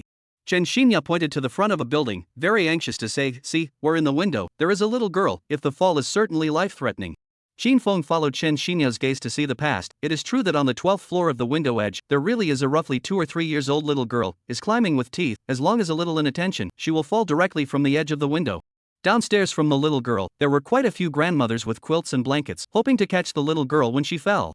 There were even a few courageous young men who had already begun to slowly climb up the rugged wall, trying to save the little girl. However, the wall leading from the first floor to the 12th floor is too difficult. In addition to a few air conditioning units hanging outside, there is absolutely no footing, so these guys climbed for a while, had no choice but to come down. See, the firefighters should be coming, right? Qin Feng said lightly. After all, in the state of mind master full level, Qin Feng really nervous. Noah, the firefighters said, they encountered a traffic jam halfway, and now the traffic police are helping to clear the road. At the earliest need half an hour to An old man said anxiously. Then there is nothing we can do. Let's go, class president, it should be late. Qin Feng said to Chen Xinya in a flat tone, because Qin Feng really didn't want to save this little girl with his supernatural powers in front of so many people. Qin Feng you. Chen Xinya heard Qin Feng say such cold-blooded words in such a flat tone. Her heart's previous influence on Qin Feng was shattered all of a sudden, and she said angrily, you're simply too cold-blooded. You go by yourself, I want to watch the firemen save this little girl before. Fine, then I'll go first. Qin Feng sighed hopelessly and inadvertently glanced at the little girl on the windowsill. This is to be blamed on this little girl's parents, stupid. But just as Qin Feng moved his foot out, the little girl on the windowsill actually stepped out of the window with her right leg, followed by her left leg, and finally the whole person slid down from the balcony. I don't know whether it was the little girl's survival instinct, or she had already realized that it might hurt if she fell down, so the little girl's hands, at the moment of sliding down, grabbed the iron railing of the windowsill with great effort, and kept crying out. Ah! Seeing this scene, the onlookers all exclaimed, and some mothers with children even began to cover their mouths and cry. Such a small life fall down, that will be how intolerable picture Mom, I'm afraid of the little girl grabbed the iron railing, constantly crying. A small cotton shoes also directly from her little feet slipped, long time before landing on the ground, visible 12 floors is how high. Qin Feng finally couldn't help it, turned around, walked over to Chen Xinya's side, handed her his satchel and said, here, take it, I'm going to try and see if I can climb up. Qin Feng you. Before Chen Xinya finished speaking, Qin Feng quickly ran towards the tall building where the little girl was. Quickly running downstairs, Qin Feng looked up at the little girl hanging in the 12th floor balcony, roughly estimated that the distance between himself and her is almost 40 meters away. A halfway to see the courageous uncle, Qin Feng said hopelessly, small brother, do not climb, 12 floors below all live and the office workers are not at home, the property has been prying the door, and there is nothing to step on. Well, I'll try. Qin Feng said lightly, rolling up his own sleeves and pants legs, and then began to climb along the air conditioning unit on the first floor, towards the 12th floor. Although Qin Feng couldn't use his other supernatural abilities, Qin Feng could still use Spider-Man's absorption ability. Chapter 81, Modern Spider-Man. Qin Feng stared with both feet, jumped, and grabbed the windowsill of the first-floor resident with incomparable dexterity, and then climbed step by step towards the 12th floor along the air conditioning unit installed outside of each resident of this building, at such a fast speed, without a hint of wanting to linger at all. Seeing Qin Feng's so calm and skillful climbing skills, downstairs onlookers, passers-by have issued a shocked gasp. This guy is a spider, right? Climbing is also too stable, but be careful, that's the 12th floor. If not to see him in the righteousness of words, I will certainly think that this guy is a thief, too powerful. But it's impossible to touch the air conditioning unit on the 12th floor. If he falls, his life will be in danger. Qin Feng listened to the Moncler outlet store anxious voice, Chen Xinya holding Qin Feng's satchel strength tighter a point, the heart of a strong prayer. Qin Feng can be safe and sound to save this little girl. Climbing for a long time, Qin Feng only then realized that the previous those who saw the courage is true, because from the 5th floor and the way up is simply too difficult to climb. In addition to the air conditioning unit and each resident's windowsill can be used as a support point, there is no other things that can be touched. If not for Qin Feng has the absorption ability of Spider-Man, otherwise I do not know how many times I fell down. Not only that, above the 5th floor of each air conditioning unit has begun to rust and aging. Qin Feng stepped on it. Air conditioning unit began to shake and shake up. A little carelessness. It is very likely an aging air conditioning unit and fall down together, because such an air conditioning unit is very difficult to withstand the weight of an adult. Almost 5 minutes, Qin Feng finally climbed to the 12th floor of the air conditioning unit, but looked at the front window. Struggling little girl could not help but fall into thought. Because the little girl is in the 12th floor right tenants, so although Qin Feng is now also in the 12th floor, but from the little girl there is a distance of up to 40 meters chasm. The following is the hard concrete floor, fall down the bloody picture, no one dares to imagine. That is to say, Qin Feng now want to touch this little girl, then must be from the feet of the air conditioning unit, jump over the difference of a few meters, but as high as 40 meters of the chasm, stepped on the little girl's home air conditioning unit, in order to be able to save her. Seeing Qin Feng on the air conditioning unit in deep thought, many onlookers' hearts followed. This young man is not trying to jump over it. My God, how is this possible? And even if he jumped over, then in case the air conditioning unit couldn't bear his weight, it would just fall down. Little brother. Forget it, it's too dangerous. Let's wait for the property owner to pry the door open. That's right, shoo. Don't move. The air conditioner won't be able to bear your weight. The firemen haven't arrived yet. It's a real emergency. However, even if the people downstairs loudly stopped Qin Feng, but the voice to Qin Feng's side has been a weak shout, because now Qin Feng from them is really too high. Big brother, I'm afraid of. The little girl looked at the difference of a few meters. Qin Feng, very afraid of crying, two small hands also began to tremble slightly, indicating that her strength is also about to be exhausted. Hold on tight, brother will be here in a while. After Qin Feng comforted her, he hurriedly used his Nianli to gently lift up the little girl's body, so that she wouldn't fall down after exhausting herself. At once, the little girl felt like she was being lifted up, lightly swaying in the air, feeling actually a hint of fun. Glancing at the air conditioning unit below the little girl, Qin Feng didn't think too much about it, and directly jumped, appearing above this chasm that was a few meters apart, but as high as 40 meters. Yikes! Seeing this practically life-threatening behavior, many of the onlookers exclaimed in shock. Even some of the oldest old men were frowning in fear. They had never seen such bold behavior before. Qin Feng. Chen Xinya's heart followed this jump hanging in her throat, completely not expecting Qin Feng to actually dare to commit such a horrible act. Only hearing a loud bang, Qin Feng landed calmly on this air conditioner's external unit, propped up with one hand on the sun-baked surface of the air conditioner's external unit, looked up at the little girl within reach, and couldn't help but reveal a smile of relaxation. Qin Feng's every move, in the eyes of the passers-by, was exactly the same as the standard movements inside Spider-Man. It was practically identical, and if Qin Feng were to be given a Spider-Man's battlesuit, it wouldn't be much different from Spider-Man. However, just when everyone was feeling happy for Qin Feng, the air conditioning unit under Qin Feng's feet suddenly collapsed downwards, and the 4 steel bars inserted into the wall had already been forced out too by Qin Feng's weight. Looking at the crumbling air conditioning unit, everyone's hearts tensed up. Chen Xinya even buried her face on Qin Feng's satchel, not daring to look at this horrifying picture at all, fearing that Qin Feng would fall down with this air conditioning unit and smash it to pieces. However, when he saw that the 2 steel bars below were also going to be forced out, Qin Feng hurriedly utilized Magneto's psychic ability to melt the 2 steel bars below directly into a ball and firmly welded them to the wall, and then nimbly climbed up to the windowsill, finally holding this naughty little girl in his arms. Good job! Seeing that Qin Feng had finally saved this little girl, the onlookers let out deafening cheers. Hearing this intense cheering, Chen Xinya then lifted her head up as if awakening from a dream and looked towards Qin Feng on the windowsill, first freezing for a moment, then revealing a smile of tears of joy. Hu Rogue, in the future you are not allowed to come here, hear me? Shin Feng looked at the little girl in his arms, reached out and scraped her tiny nose, dotingly smiled. Thank you, big brother. The little girl nodded her head adorably. Thus, Shin Feng carried the little girl over the windowsill and safely returned to her home. Chapter 82. Didn't someone say I'm cold-blooded? Not long after, Shin Feng held the little girl's hand and followed a group of property staff, walking into the elevator. When Shin Feng appeared in front of the crowd holding the little girl, the shouts and applause went straight to the clouds, deafening. Too powerful, young man, you were simply Spider-Man. Oh no, you were Spider-Man. Boy, did you get hurt? Don't get hurt trying to be brave. If only there were a few more people like you in the world who are brave enough to do what's right. Hey, don't say that. There were a lot of brave people just now, so they should all be praised. Just then, the ladder fire engine also hurriedly arrived, followed by a group of firefighters wearing fire uniforms, hurriedly rushed down. The driver also opened the ladder at the first time. Where is the little girl? How is the little girl? Where is she now? A firefighter, both self-blame and worry, inquired. A Moncler outlet store. Urgent eyes also kept scanning on the building. The little girl has been rescued. It is this little brother climbed up with his bare hands to save them. A grandfather pointed to Shin Feng in the crowd, said excitedly. I'm sorry. The firefighters looked at Shin Feng in disbelief, and then turned their heads to look at the almost impossible wall to climb, completely unable to imagine how this little brother actually climbed up. What's more, the people who called 119 said that the trapped little girl was on the 12th floor of the building. Even if this little brother stepped on the air conditioning unit and climbed up, but on the 12th floor, how did he climb up to the little girl's house that lived on the right side? It's not possible to just jump over there. Master, did you all witness the whole process of this little brother's rescue? Then let me ask, how did he climb up to the windowsill of that little girl? The fireman asked in disbelief. He just jumped right over it. It scared the hell out of us. An old woman interjected. Ha? Jumped over it for real? Firefighters incredibly exclaimed, and then looked at the distance between the left air conditioning unit and the right air conditioning unit. The whole person cannot help but shiver a little.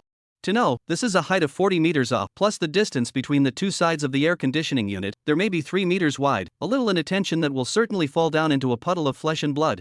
Therefore, this jump must require much courage and courage. Hearing this, the fire chief couldn't help but look at Shin Feng with more than a hint of awe and appreciation. After all, the person who can make this jump, no matter physical or mental quality, that is beyond the existence of ordinary people. He was the fire chief for so many years, very rarely can see such a bold and careful character, and still so young. At this moment, not only even the fire truck, even the news reporters have rushed. A female reporter with a camera carrying personnel began to do the photography. Female reporter with a microphone came to Shin Feng's body, began to do the aftermath of the report. Here is the scene of the incident. The scene, as you can see, now the fire trucks and courageous little brother are in, and I heard that the little girl is about to fall down when, behind me, the little brother is like Spider-Man, unarmed, climbing up to the 12th floor, and finally even more vertical leap, jumped directly to the little girl's home air conditioning unit, then successfully saved. The little girl, he is simply a modern-day Spider-Man. So let's interview this little brother at that time how to think. Upon hearing this, the female reporter nodded her head and let the camera crew point the camera at Shin Feng. Then the female reporter took the microphone and walked over to Shin Feng's side and asked, "May I ask, little brother, at that time, are you guys recording this?" Before the female reporter could finish, Shin Feng pointed at the camera and asked curiously. The female reporter flinched for a moment, then nodded. Oh, so. Shin Feng answered unexpectedly, then intentionally glanced at the camera of the little brother of photography and used Magneto's supernatural power, instantly melting all the wiring in the camera. Then, little brother, please. Wait, Before the female reporter could finish her question, the camera boy hurriedly whispered, the camera seems to be in his arms, and can't record anymore. WDNMD, just at this juncture broke down? How did you do it? The female reporter also complained in a low voice, anxious, all stomping feet. I don't know, it was fine just now. The camera boy complained. Looking at these two people gathered in front of the camera anxiously looking over, Shin Feng smiled meaningfully and left in front of their camera. After simply putting off a few enthusiastic passers-by, Shin Feng came to Chen Xinya's side, took his satchel, and warned, "It looks like we're going to be late for class president." "Why are you still so calm? Just now how dangerous?" Chen Xinya looked at Shin Feng with great fear of the aftermath, and there was both a flavor of complaint and a bit of concern in her tone. "Only, it's still fine back there." Shin Feng shrugged his shoulders indifferently. You really let people cannot catch." Chen Xinya looked at Shin Feng as if she was looking at a monster. "Didn't someone just say that I was cold-blooded?" Shin Feng couldn't help but flirt. "I'll apologize, really." Chen Xinya whispered a BB sentence, her delicate face carrying a touch of redness similar to pettiness. Shin Feng turned back to look at which two reporters' cameras, using Magneto's powers to restore all the lines inside, said, "Let's go, class president." "Aha! Chen Xinya nodded and followed behind Qin Feng, looking at Qin Feng with more than a hint of admiration, but more than that, it was her own little heart. "Hey, little brother, the camera is ready, can I interview you?" The female reporter shouted anxiously. Qin Feng shook his hand without looking back, indicating his refusal. He didn't want to appear on TV. Then you don't want to say anything at all?" The female reporter asked breathlessly. This was the first time she had seen this cold guy. Just then, Qin Feng stopped and looked back at them. "Here we go, quick, focus the camera." The female reporter hastily patted the camera boy next to her, and then the camera boy hurriedly aimed the camera at Qin Feng. "Remind the residents of this building that it's time to change the air conditioning outboard unit," Qin Feng said with a serious look. Crowd. Chapter 83, Get Lost, Don't Come Near My Man. Arriving at the school, Qin Feng and Chen Xinya were indeed late, but they were only briefly spoken to by the class teacher, Su Xinyan, before returning to their class. Qin Feng also didn't let Chen Xinya tell the homeroom teacher about him saving the little girl. After all, Qin Feng really didn't want to cause too much of a ruckus in the school, and mediocrity was enough. However, when Qin Feng returned to his class, the gazes of his classmates, who were both proud and incredulous, disappointed him. "Qin Feng, look. This is you, isn't it? My god, you've got too much guts. This video is on the hot search. My goodness, if I hadn't seen our school uniform, I would have thought it was Spider-Man. Qin Feng, you're too much. Now our class is famous. Oh my god, Qin Feng, how did you dare to jump? You weren't afraid of falling?" Looking at the students who were holding cell phones and gathered in front of him with great excitement, Qin Feng sighed faintly and didn't say anything, walking directly to his position. "You really aren't afraid to die." Just came to the position. Su Yue is very worried about knocking Qin Feng waist a hammer, the strength is quite big, and then added, "If you fall down, how to do? Do you know this air conditioning machine collapsed when I was stupid? Fortunately you guys climbed fast, or you are now a corpse, you know. This is not all right." Qin Feng smiled with relief. I can't imagine that this guy is so worried about himself. What if something happens? Su Yue is so anxious that she is about to cry out, tears in her eyes. Qin Feng is still the first time to see this guy cry. Okay, I won't next time, what's there to cry about? Qin Feng hurriedly Su Yue in his arms, like coaxing a little daughter, gently patted her back and softly consoled. "There is a next time, I will bite you to death." Su Yue was anxious and afraid to command. "Well, that bite word is not to be read separately. Qin Feng came to Su Yue's ear and asked quietly. "You're still joking." Su Yue saw that Qin Feng still looked like he was joking, and directly hammered Qin Feng again. Okay, it's okay, I'm not still here." Qin Feng was really touched by this guy. It seems that his vision is not bad, to find a girlfriend who cares so much about himself. Look at the two people love each other. The onlookers of the classmates is a face depressed. This can be spread wave dog food, simply outrageous. Well, maybe I can change my opinion of you, Qin Feng. Behind her back, Chen Xinya looked at Qin Feng with an appreciative face. "Oh? I wonder what kind of person I've always been in your heart." Qin Feng was a bit curious and asked. "Well, a little handsome waste of time," Chen Xinya said without fear. "Hey, the waste man excessive. Qin Feng flirted a bit seriously. "Hey! Everyone, do you know that Qin Feng just saved a little girl and now it's all on the hot search?" Right at this moment, Li Keqing, who had just returned from the restroom, took her cell phone and pointed at the Weibo hot search on her phone, saying with great excitement. However, at this moment, the whole class looked at her as if they were looking at a country bumpkin, and that expression seemed to be spitting. "Your village just got the internet? Other people's side have already hugged up because of this, you are here to chatter about it? What are you talking about here?" Looking at everyone's expression of caring for the retarded, Li Keqing held her cell phone and tilted her head somewhat adorably, not knowing what was going on. Turning to the weekly 3-period physical education class, everyone went to the playground to gather one after another. However, unlike usual, this time Qin Feng didn't go to the playground with Su Yue, but was snatched away by a group of boys from the same class who were talking and laughing. Maybe it's because of Qin Feng's academic performance, or maybe it's because everyone thinks he's a good person. After all, that jump in the video is enough to prove how brave Qin Feng is, and now all the students in the class, except for a very small number, are willing to play with Qin Feng in a bunch. Looking at the boys who were talking and laughing with Qin Feng, Su Yue got angry in her heart, and then spat to herself. "So, this is why you group of single dogs don't have girlfriends. Gym class doesn't go to show off, running to chat with my man so high, really nothing to do. There is also friendship between boys and men, right? Besides, now that we are in our 3rd year of high school, everyone should not have the heart to find a girlfriend." Li Keqing, who was next to Su Yue, smiled awkwardly. Between them, hearing Li Keqing say this, Su Yue couldn't help but think of a sickening image in her mind. Su Yue shook her head in horror and said in an intolerant manner, "Wow, I'm going to throw up. No, absolutely not. If some of these guys like men, then isn't that mooching? Cuckolding me?" Li Keqing. "Hello? Qin Feng." Su Yue called out to Qin Feng, who was in the crowd, then quickly walked over. "HM?" Qin Feng stopped, and the few boys beside him who were talking and laughing with Qin Feng also stopped and looked at Su Yue in confusion. "What's wrong?" Qin Feng asked. Su Yue didn't answer, she just gave a wary look at the few boys around Qin Feng, then pulled Qin Feng behind her and warned the group of boys, "Stay away from my man. Hey, they're not women, there's no need, everyone's just having fun." Qin Feng spat out in frustration. "Yeah, we're just talking about games and stuff, we're not doing anything, and we're not saying anything bad about you." A boy summoned up the courage to retort. "Who knows if any of you like men, if you do, aren't you cuckolding me?" Su Yue said in a shocking way. Shocked, deathly shocked, these few boys first looked at Su Yue like a monster, eyes wide open, completely did not think that this woman's brain circuit can actually turn so. But next to them, some girls who have some pet peeves, but were excitedly discussing something with each other, from time to time let out a delighted laughter. I heard Su Yue's words, Qin Feng is really going to be angry and laugh, this woman's imagination can completely write a novel. Ah. Get lost, don't come near my man, seeing you guys is annoying. Su Yue waved her hand impatiently at the group of boys like she was chasing away flies.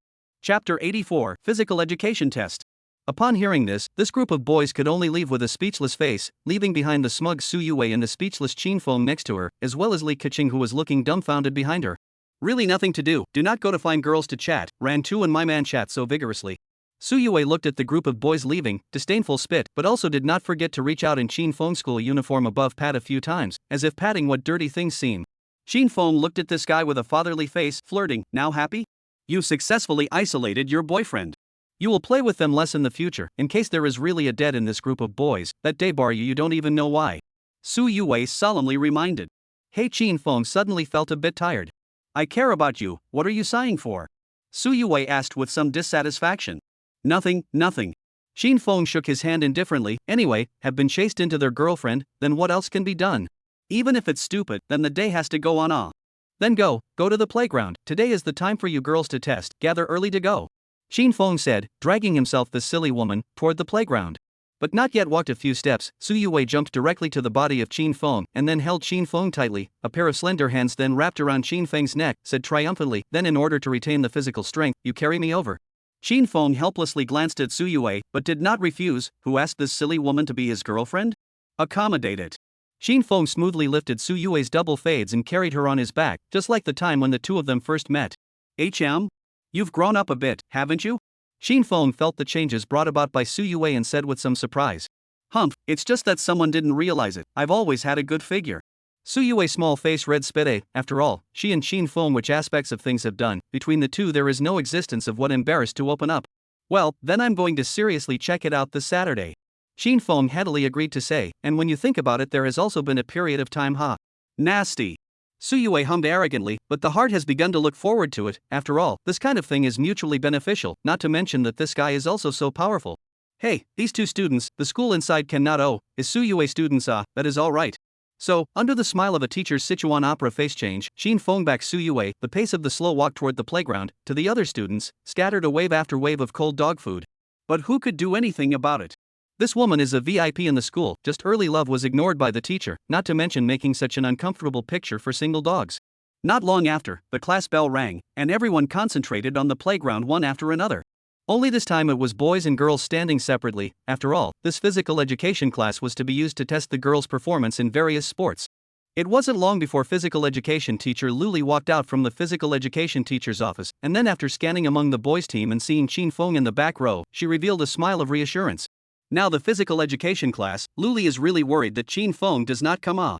Luli took a look at the male and female students standing separately, nodded with satisfaction. Well, very good, it seems that you are quite flexible. Now the girls' sports test will begin, you boys can also cheer for them, but don't mess it up.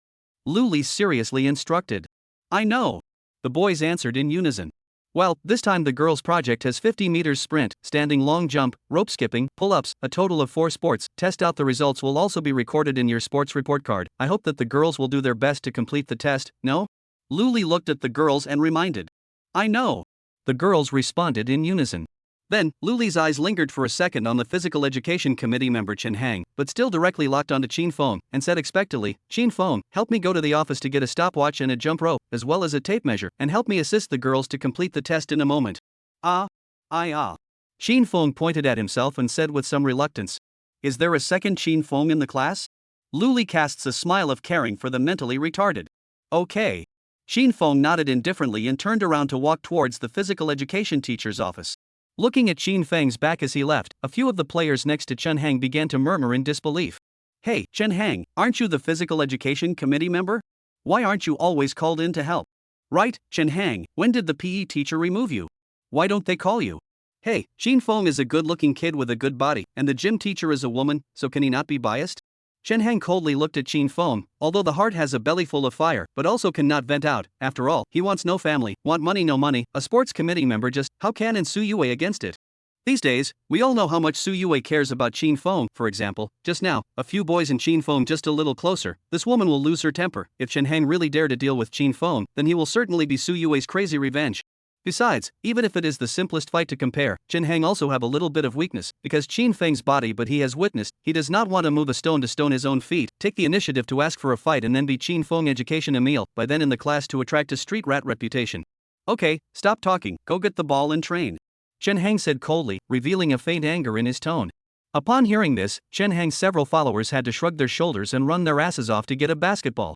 Isn't it just a sports committee member, as if I'm rare? Chen Hang spat disdainfully. The sports commissioner. Luli suddenly opened her mouth and shouted. Hey, the teacher is here.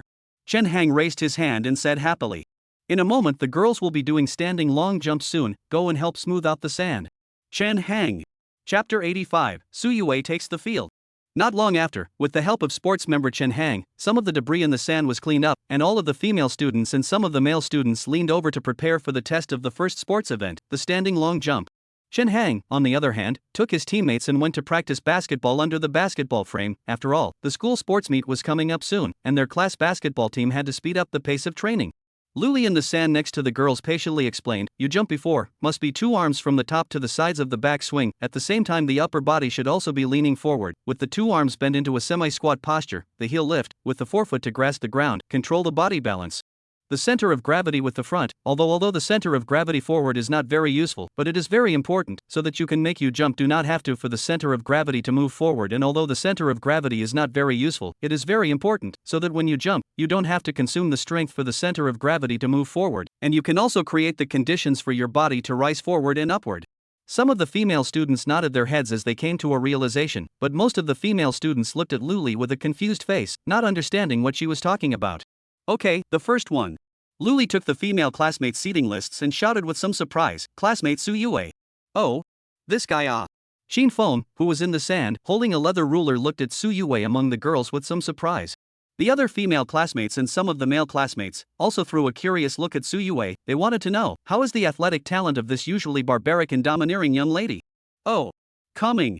Su Yue answered, and then picked up the headband that had been prepared long ago, and tied up her long black beautiful hair, turning it into a clean and refreshing single ponytail, exuding a feeling of youthful vigor from head to toe. Xin Feng couldn't help but look a little stunned, never thought that this guy would change so much by tying up a single ponytail. Prepare. Luli looked at the ready Su Yue shouted, start. Get the order of Su Yue, pretty face becomes serious, then double fade of force, vertical jump, in the air across a beautiful arc, toward the sand jumped. Oh. Can 177 meters. Xin Feng looked at the numbers on the leather ruler and looked at Su Yue who was close by and said with satisfaction. Oh, nice achievement. Keep up the good work, Su Yue. Luli praised with great satisfaction. Su Yue completely ignored Luli behind her, directly hands behind her back, a look of anticipation looked at Xin Feng and said, hey, your girlfriend is so awesome, is there any reward? Good, awesome. Xin Feng touched Su Yue's head to show his praise. Seeing Su Yue who was killed by Qin Feng touching her head, Li Keqing next to her couldn't help but freeze, and then secretly made up her mind that she must dance well. However, Su Yue's side was not at all satisfied with this praise that was like a perfunctory little girl, directly standing on her tiptoes, she fiercely kissed Qin Feng's face, only then, like a haughty peacock, she left the sand with satisfaction. Onlookers single students see the scene, have been subjected to a 1,000,000-point storm, even jump a long way have to be fed a mouthful of cold dog food, these two guys are simply not people.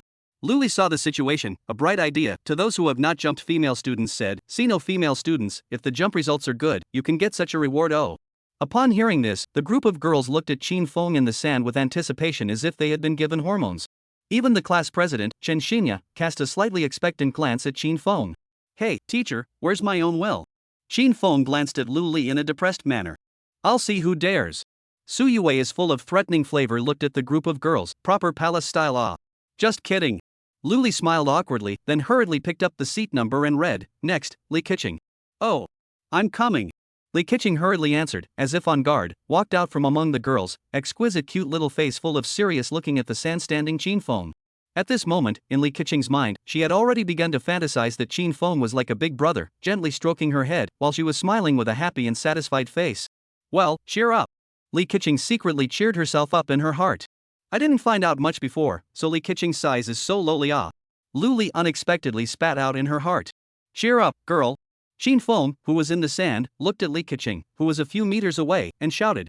Li Keqing, who was encouraged by Qin Feng, couldn't help but show a flash of an unexpected smile on her face, and then nodded her head repeatedly, looking intently at the sand in front of her, and gathered her strength for a jump. Air 114 meters. Qin Feng raised his head and looked at Li Keqing awkwardly. Ha! Many students couldn't help but let out a laugh. After all, this was an individual who could easily jump to more than 1 meter too. Wanting to jump out of this 114 meters was really hard. Listening to Qin Feng's miserable results, Li Keqing's heart, not to mention how disappointed. This time the long jump has been her milk to jump, not only did not get Qin Feng's praise, but also let the classmates taunt it for a while. Looking at Li Keqing this lost look, Qin Feng quickly got up, reached out, and touched her head to comfort. It does not matter, just a long jump, next time on the line. After being touched by Qin Feng, Li Keqing's expression seemed to turn from cloudy to sunny, immediately revealing a bright and lovely smile, nodding her head repeatedly. Aha! Hey, Qin Feng! Su Yue shouted in a serious tone from the side. Seeing this, Qin Feng had no choice but to withdraw his hand and continue waiting for the next female classmate. The reason why Qin Feng was taking such good care of Li Keqing was just that he felt that this girl was very much like the former Qin Chuchu. Next, Chen Xinya. Oh, class president. Luli cast an expectant gaze at Chen Xinya. Here it comes. Chen Xinya similarly tied her hair into a single ponytail when she came to the white line. After all, it would make it easier to exercise a bit. Class president cheers duck. Class president go for it, jump 3 meters. 3 meters, how is it possible? Boys can't necessarily jump 3 meters. As soon as Chen Xinya came up, many young girls in the class started cheering and encouraging. After all, Chen Xinya took care of her classmates in the class, and didn't look down on any students who didn't study well, so she also had a lot of popularity. Chapter 86, Qin Feng is really great. Go for it, class president. Qin Feng looked at Chen Xinya, who was eager to try and faintly encouraged. This guy looking at Qin Feng in the sand, Chen Xinya couldn't help but feel a little nervous, an indescribable sense of oppression and excitement in her heart. Prepare. Seeing Chen Xinya ready, Luli quickly ordered, jump. Chen Xinya, who got the order, swung her arms violently, leaped up, and crossed towards the yellowish sand, and finally, under the astonished gazes of all the students, Chen Xinya's double fades landed steadily on the sand. 188 meters? I go, class president can Qin Feng looked at the number on the tape measure and looked up at Chen Xinya in surprise, completely not expecting that this class president, who usually looked quiet, actually jumped farther than Su Yue. 188 meters? Many of the students couldn't help but let out a gasp of surprise. After all, this achievement was simply too high for a girl, and they also completely didn't expect that the class president, who spent the whole day reading and writing homework in class, actually had such a good athletic talent. It must be a coincidence. Su Yue spat out in her heart full of jealousy. After all, she had never seen Qin Feng look so surprised. Class president can 188 meters are jumped out, then Su Yue students jumped farther Luli also complimented quite unexpectedly. I want to enroll in the university but want a good sports score, so I usually can have often practiced. Chen Xinya said somewhat arrogantly, but in her heart, she was still quite satisfied with Qin Feng's praise. After Chen Xinya finished speaking, she stood in place with a dazed look, and still glanced at Qin Feng without thinking, as if waiting for something. Class president, it's time for the next classmate, so give way first and I'll touch off your shoe prints. Qin Feng took the sand pusher and reminded Chen Xinya. Oh, that I got sand in my shoes, sorry. Chen Xinya, as if she was discovered by Qin Feng, hurriedly retreated from the sand and sat down next to her, and pretended to take her shoes off, where she shook the sand carelessly. I don't have that treatment. Chen Xinya shook her shoes without a grain of sand, looking at Qin Feng in the sand like a gambler. This complaining look actually looks a touch of lovely flavor. It didn't take long for the standing long jump test to end. Class president Chen Xinya ranked first with a score of 188 meters, and Su Yue ranked second with 177 meters. All the other female students barely reached the passing line, and only a few of the weaker female students failed to pass. Of course, the only one at the bottom is Li Keqing's 114 meters. After all, this horrible result, if there is no skill it's really hard to jump out. I've worked hard on my jumps. Li Keqing, who was following the large group towards the bar, suddenly gave a cute spit. It's okay, sports program, it's all about participation. Qin Feng couldn't help but comfort the girl at the side, this girl is really cute. A few minutes later, after doing the standing long jump, Luli brought the girls to the front of the bar, ready to test the girls' pull-ups. Pull-ups. This is a sport that requires a lot of arm strength to complete, not to mention the delicate girls. Even the boys may not be able to do more than 50, unless it's the kind of people who work out every day in order to be able to do well in this sport with a great coefficient of difficulty. Lead everyone to the bar before. Luli is very serious about explaining. Girls, pull-ups. This movement for us girls, the coefficient of difficulty is very great, because we do not have the boys' strong endurance and arm strength, so as long as you can do the standard 20, you can pass the test. 20? Suyue looked up with some disbelief, a head taller than herself on the bar, and swallowed with effort. This movement Suyue usually will try to play a game, but every time upward, need a very strong arm to drag the whole body up. Suyue the most one time only did 7 just, this 20 is also too difficult it. Cough cough, now let Chin Fong come and give everyone a demonstration. After Luli finished speaking, she turned her incredibly expectant gaze towards Chin Fong. Teacher, can't you do it yourself? Why do you need me to do it? Chin Fong spat out unhappily. She naturally knew what Luli was harboring. Hey even if it's me, I can't do it and narrate it at the same time, so I'd like to thank you, Chin Fong. Luli playfully clapped her hands and smiled harmlessly. Chin Fong had no choice but to come to the bar, hold the bar with both hands, and began to do pull-ups with ease. The movement was so standard and perfect, simply like a national athlete. The movements were so standard and perfect, just like a national athlete.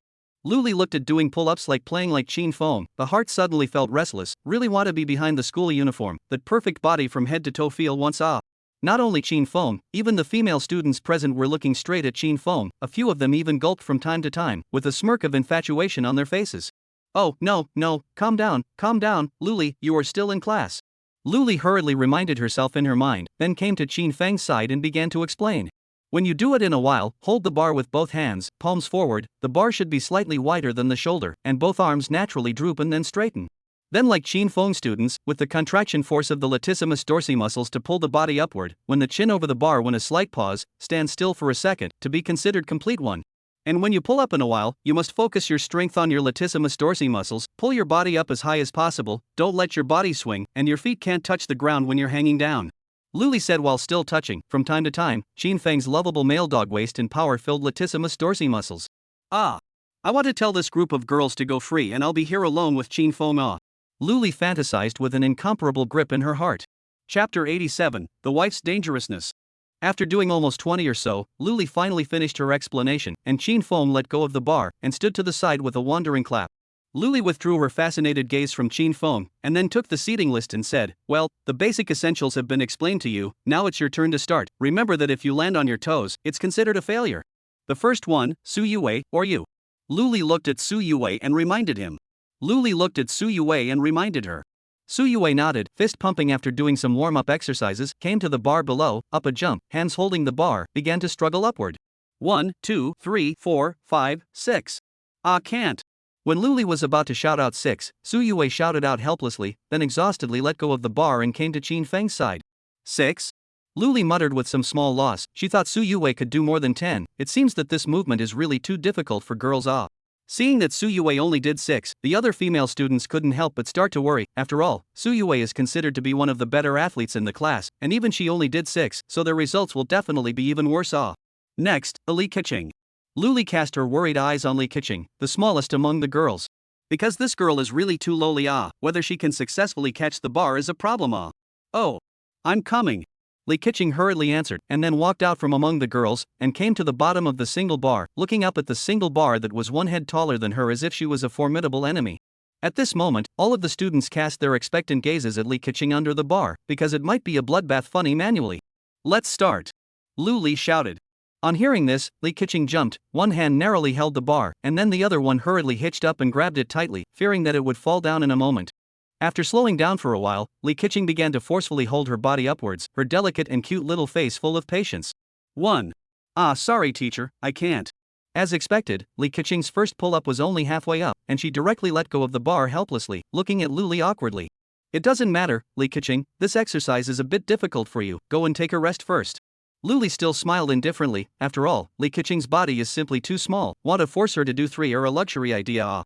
Li Keqing had no choice but to retreat into the crowd with a face full of helplessness. Hey, even I can't do well. Li Keqing looked at his white hands, very disappointed sigh, really his body is a junior high school student's body.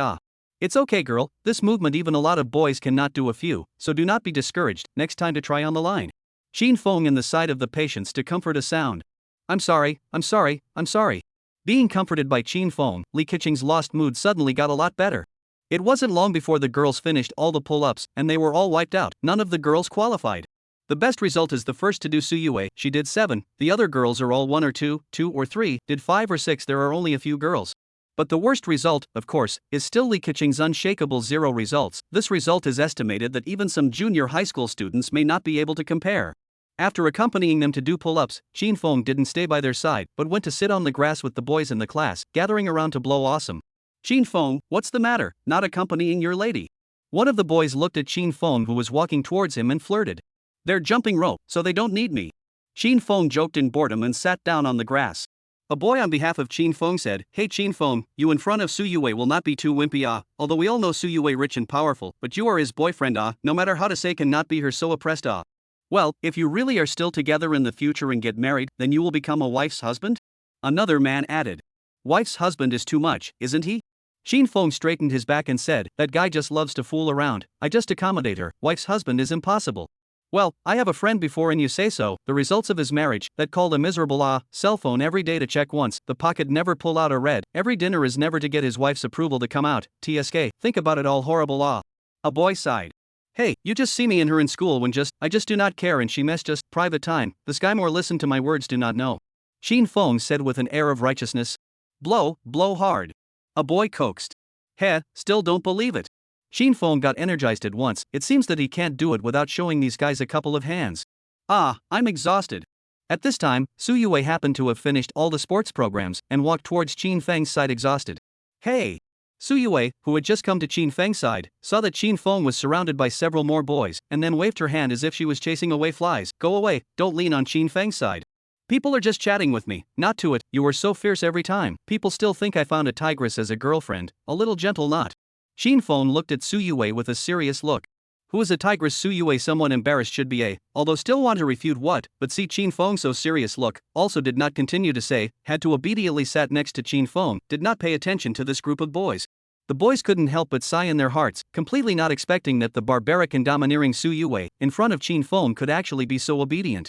Chapter 88, Forgiveness Hat.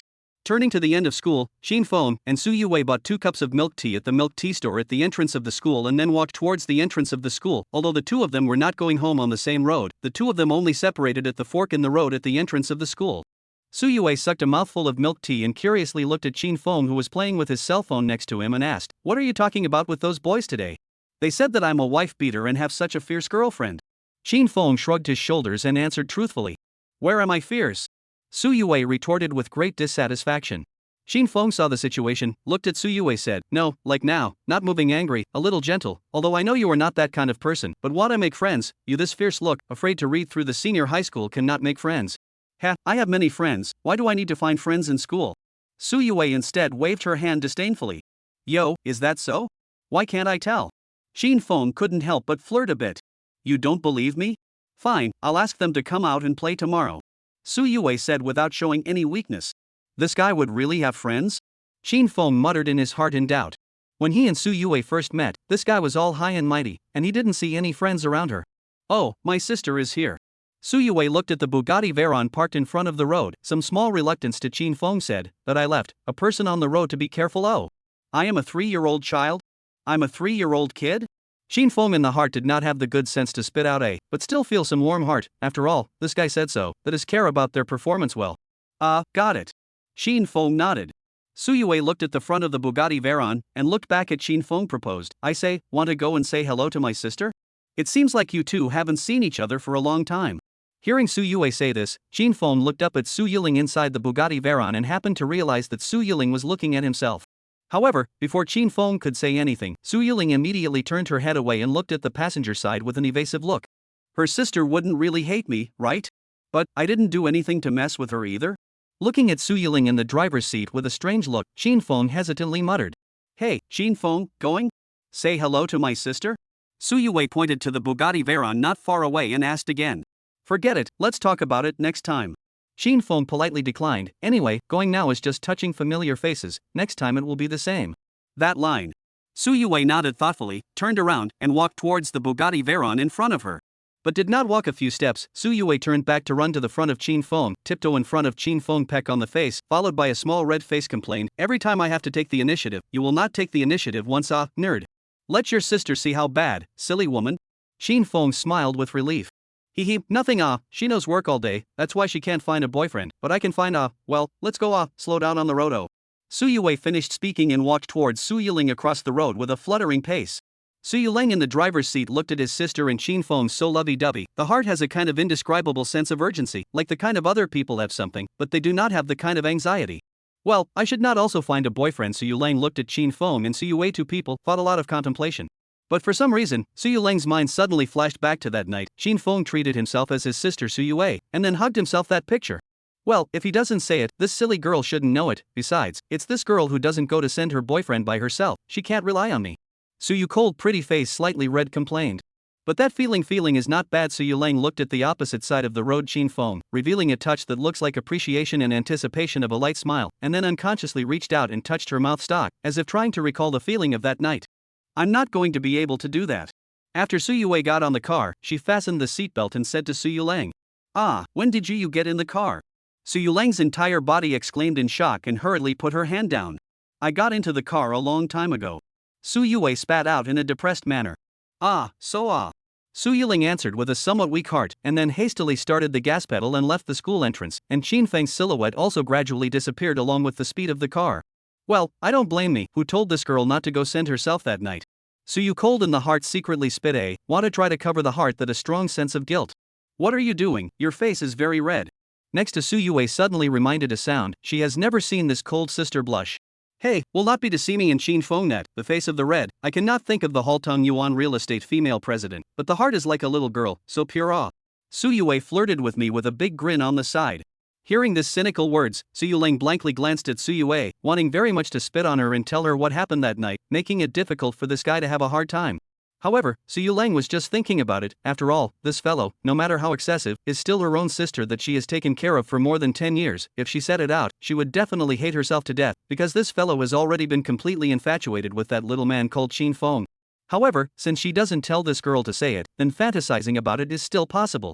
Thus, in Su Yuling's line of sight, a green high-top hat appeared on Su Yue's head. Hey that's a good mood. Chapter 89, You Still Have Me. So this is the sour odor of love. It doesn't feel too bad. Shin Fong touched the face that was nibbled on by Su Yue, and laughed in a chirpy mood, then continued walking forward. Brother. Shin Fong has not gone long. Behind him came Qin Chuchu's voice, but the tone of voice seems to carry a hint of despair. Today is quite fast. Shin Fong turned his head and looked at Qin Chuchu, who was walking slowly over. Well, there is nothing in the class today. Qin Chuchu smiled indifferently, but this smile seemed a bit far-fetched. Of course, Shin Fong and Qin Chuchu lived together for so long, naturally can see that this girl is now a little unhappy, and then softly asked what happened in class. It feels like you're not very happy. No, just too tired today, a little sleepy. Just had Qin Chuchu some panic smile, also did not forget to hit a lazy yawn. Is it? Qin Fong saw the situation, also did not continue to ask anything. Suddenly, Qin Chuchu stretched out her hands and held Qin Feng's arm tightly, like she was afraid that Qin Fong would suddenly slip away, like the feeling that Qin Fong was startled. What's wrong, girl? Scared me. Qin Fong looked at Qin Chuchu in surprise and asked. Qin Chuchu lowered his head as if thinking about something, and then raised his head, playful smile. You are my brother. Well, when I was a sister cannot hold a brother? Then can you be gentle? Qin Fong comfortably spit out but also did not refuse. Let Qin Chuchu hugged his arm, pampering. Anyway, is his own sister. Well, accommodate. Brother. Just at this time, Qin Chuchu thought a call. The tone of voice actually listened to actually let a person some heartache. So, in the end, what happened? Class is not what happened. Qin Fong looked at Qin Chuchu and asked. Qin Chuchu did not answer. His mind has been floating just now. Qin Fong and Su Yue love me the picture. After all, just now at the school gate, Qin Chuchu has seen Qin Fong, only to see Su Yue beside, did not have the nerve to go up to say hello, ready to wait for Su Yue left, Qin Chuchu and then go up. However, Qin Chuchu followed the two all the way, but saw a picture that she never wanted to see in her life. Humph. Stupid Qin Fong, bite you. The more Qin Chuchu thought about it, the angrier she got, and didn't say the picture of seeing Qin Fong and Su Yue that just now. She directly opened her mouth and bit Qin Feng's arm. You this girl, really bite Qin Fong looked at her somewhat puzzled. With the help of Spider-Man's ability, Qin Fong did not feel a trace of pain at all. Qin Fong was concerned about what this girl was playing again. Noticing that she appeared to have played off, Qin Chuchu hurriedly let go of Qin Feng's arm. Looking at the teeth marks on top of her school uniform, she asked painfully, Does it hurt? Relieved? Qin Fong to a face of indifference asked. Humph, why so good to me? Qin Chuchu arrogantly hummed, but never let go of Qin Feng's arm, so tightly held. You fool, you're my sister. If I don't treat you well, who will? Qin Feng rolled his eyes at Qin Chuchu in frustration, then touched her forehead with concern and asked, "Are you running a fever?" "You're the one with a fever." Qin Chuchu retorted angrily, then took out a napkin and wiped the saliva she had left on Qin Feng's school uniform. She then buried her head in Qin Feng's arm without saying a word. As the two walked home in silence, Qin Chuchu suddenly spoke up, "You're cooking tonight. I want the star anise-flavored noodles from last time, 3 bowls." "Alright, I'll make it for you." Qin Feng nodded indifferently. Seeing Qin Feng's obedient expression, Qin Chuchu felt a little better, but how long could this go on? Putting his phone in his pocket, Qin Feng glanced sideways at Qin Chuchu, who was still sulking, and thought to himself, "It seems like that girl saw what happened between me and Su Yue earlier." Back home, Qin Feng indeed served Qin Chuchu 3 large bowls of noodles, and to his surprise, she finished every last drop, leaving not a single drop of soup behind. "Brother, I'm going to sleep first." Qin Chuchu, who had just finished washing, hugged her pillow and ran to Qin Feng's room, then crawled into his bed and started playing with her phone. With no choice, Qin Feng had to clean up the mess after dinner alone. After tidying up the living room, Qin Feng sat on the sofa for a while looking at real estate listings. It was around 11 o'clock when he finally headed to his own room. Sigh, she's sleeping like this again. Looking at Qin Chuchu lying on the bed like a big character, Qin Feng sighed helplessly, then covered her with the blanket and pushed her to the corner of the bed before lying down himself, ready to sleep. But just as Qin Feng had settled down, Qin Chuchu suddenly turned over, wrapped her arms around him, and mumbled, "Don't be afraid, big brother. I'm here with you. I'll stay by your side the whole time." Is she talking in her sleep? But what kind of dream would make her say such things? Qin Feng wondered curiously, then decided to use his ability to peer into dreams to invade Qin Chuchu's dream world and take a look. Upon hearing this, Qin Feng turned around and used his ability to peer into dreams to invade Qin Chuchu's dream world. He discovered that the girl was currently having a pleasant dream. In a daze, Qin Feng's vision shifted to the school gate, where Su Yue stood before him with a disdainful expression. This girl had indeed seen it. Where was she? Qin Feng curiously scanned the area around the school gate, searching for Qin Chuchu's figure. Qin Feng. At that moment, Su Yue in front of Qin Feng suddenly spoke, "I've thought it over, and we're not suitable for each other. So let's break up. Don't bother me anymore. My sister is about to help me transfer schools, so we'll never see each other again." After speaking coldly, Su Yue vanished like a puff of smoke before Qin Feng. Just as Qin Feng was at a loss, Qin Chuchu walked over and said patiently, "Don't be afraid, brother. I'm still here. I'll be by your side the whole time." Chapter 90, Call Me Brother. It was indeed such a dream. Qin Feng smiled as expected, then released the dream ability. The moment the dream ended, Qin Chuchu suddenly opened her eyes, as if she had woken from a nightmare. She sat up halfway on the bed, glanced at Qin Feng's dark room, and sighed helplessly, rubbing her head. Was it really just a dream? Of course not. How could it be? Qin Chuchu looked at Qin Feng sleeping peacefully beside her, smiling both relieved and helplessly. Recalling the sweet dream she had just experienced, Qin Chuchu buried her head in Qin Feng's chest and whispered softly, "Brother, you promised you'd take care of me for the rest of my life. If you dare to lie to me." As she spoke, Qin Chuchu reached out and pinched Qin Feng's nose playfully, giving him a mischievous smile. "Alright, I won't bother you tonight. Your little sister is going to her own room to sleep." After saying that, Qin Chuchu gently kissed Qin Feng's face, hugged the pillow like a thief, and quietly left Qin Feng's room, closing the door softly. Hearing the door close, Qin Feng opened his eyes, touched his slightly damp face, and sighed with satisfaction. When has your older brother ever broken his word? You silly girl. It's just that. Qin Feng turned to look at the star-studded night sky outside the window, deep in thought. Just give me a little time. The next morning, Qin Feng woke up feeling refreshed and went to the living room, where he found Qin Chuchu had already gotten up early and was preparing breakfast. When did you go over there last night? Qin Feng couldn't help but ask. It's all because you were moving around like you were practicing martial arts last night, so I came back to sleep, Qin Chuchu said, holding a bowl of steaming porridge, sounding as proud as a little peacock. I wonder who was moving around in there.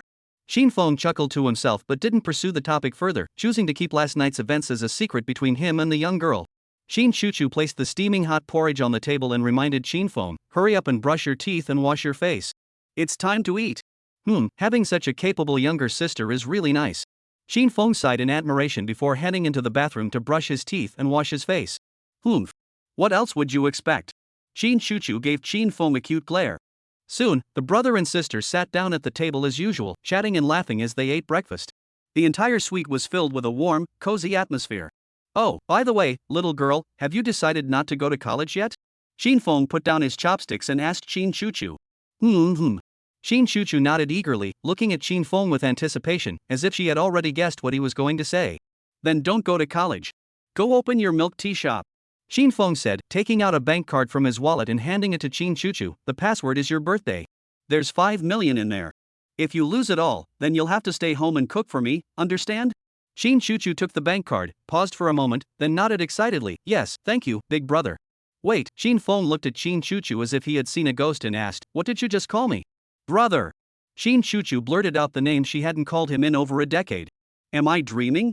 Shin Feng couldn't believe his eyes, completely taken aback that this person was willing to call him brother again. This term of address was something that siblings of a certain age would never use again, as it was both embarrassing and made one seem childish.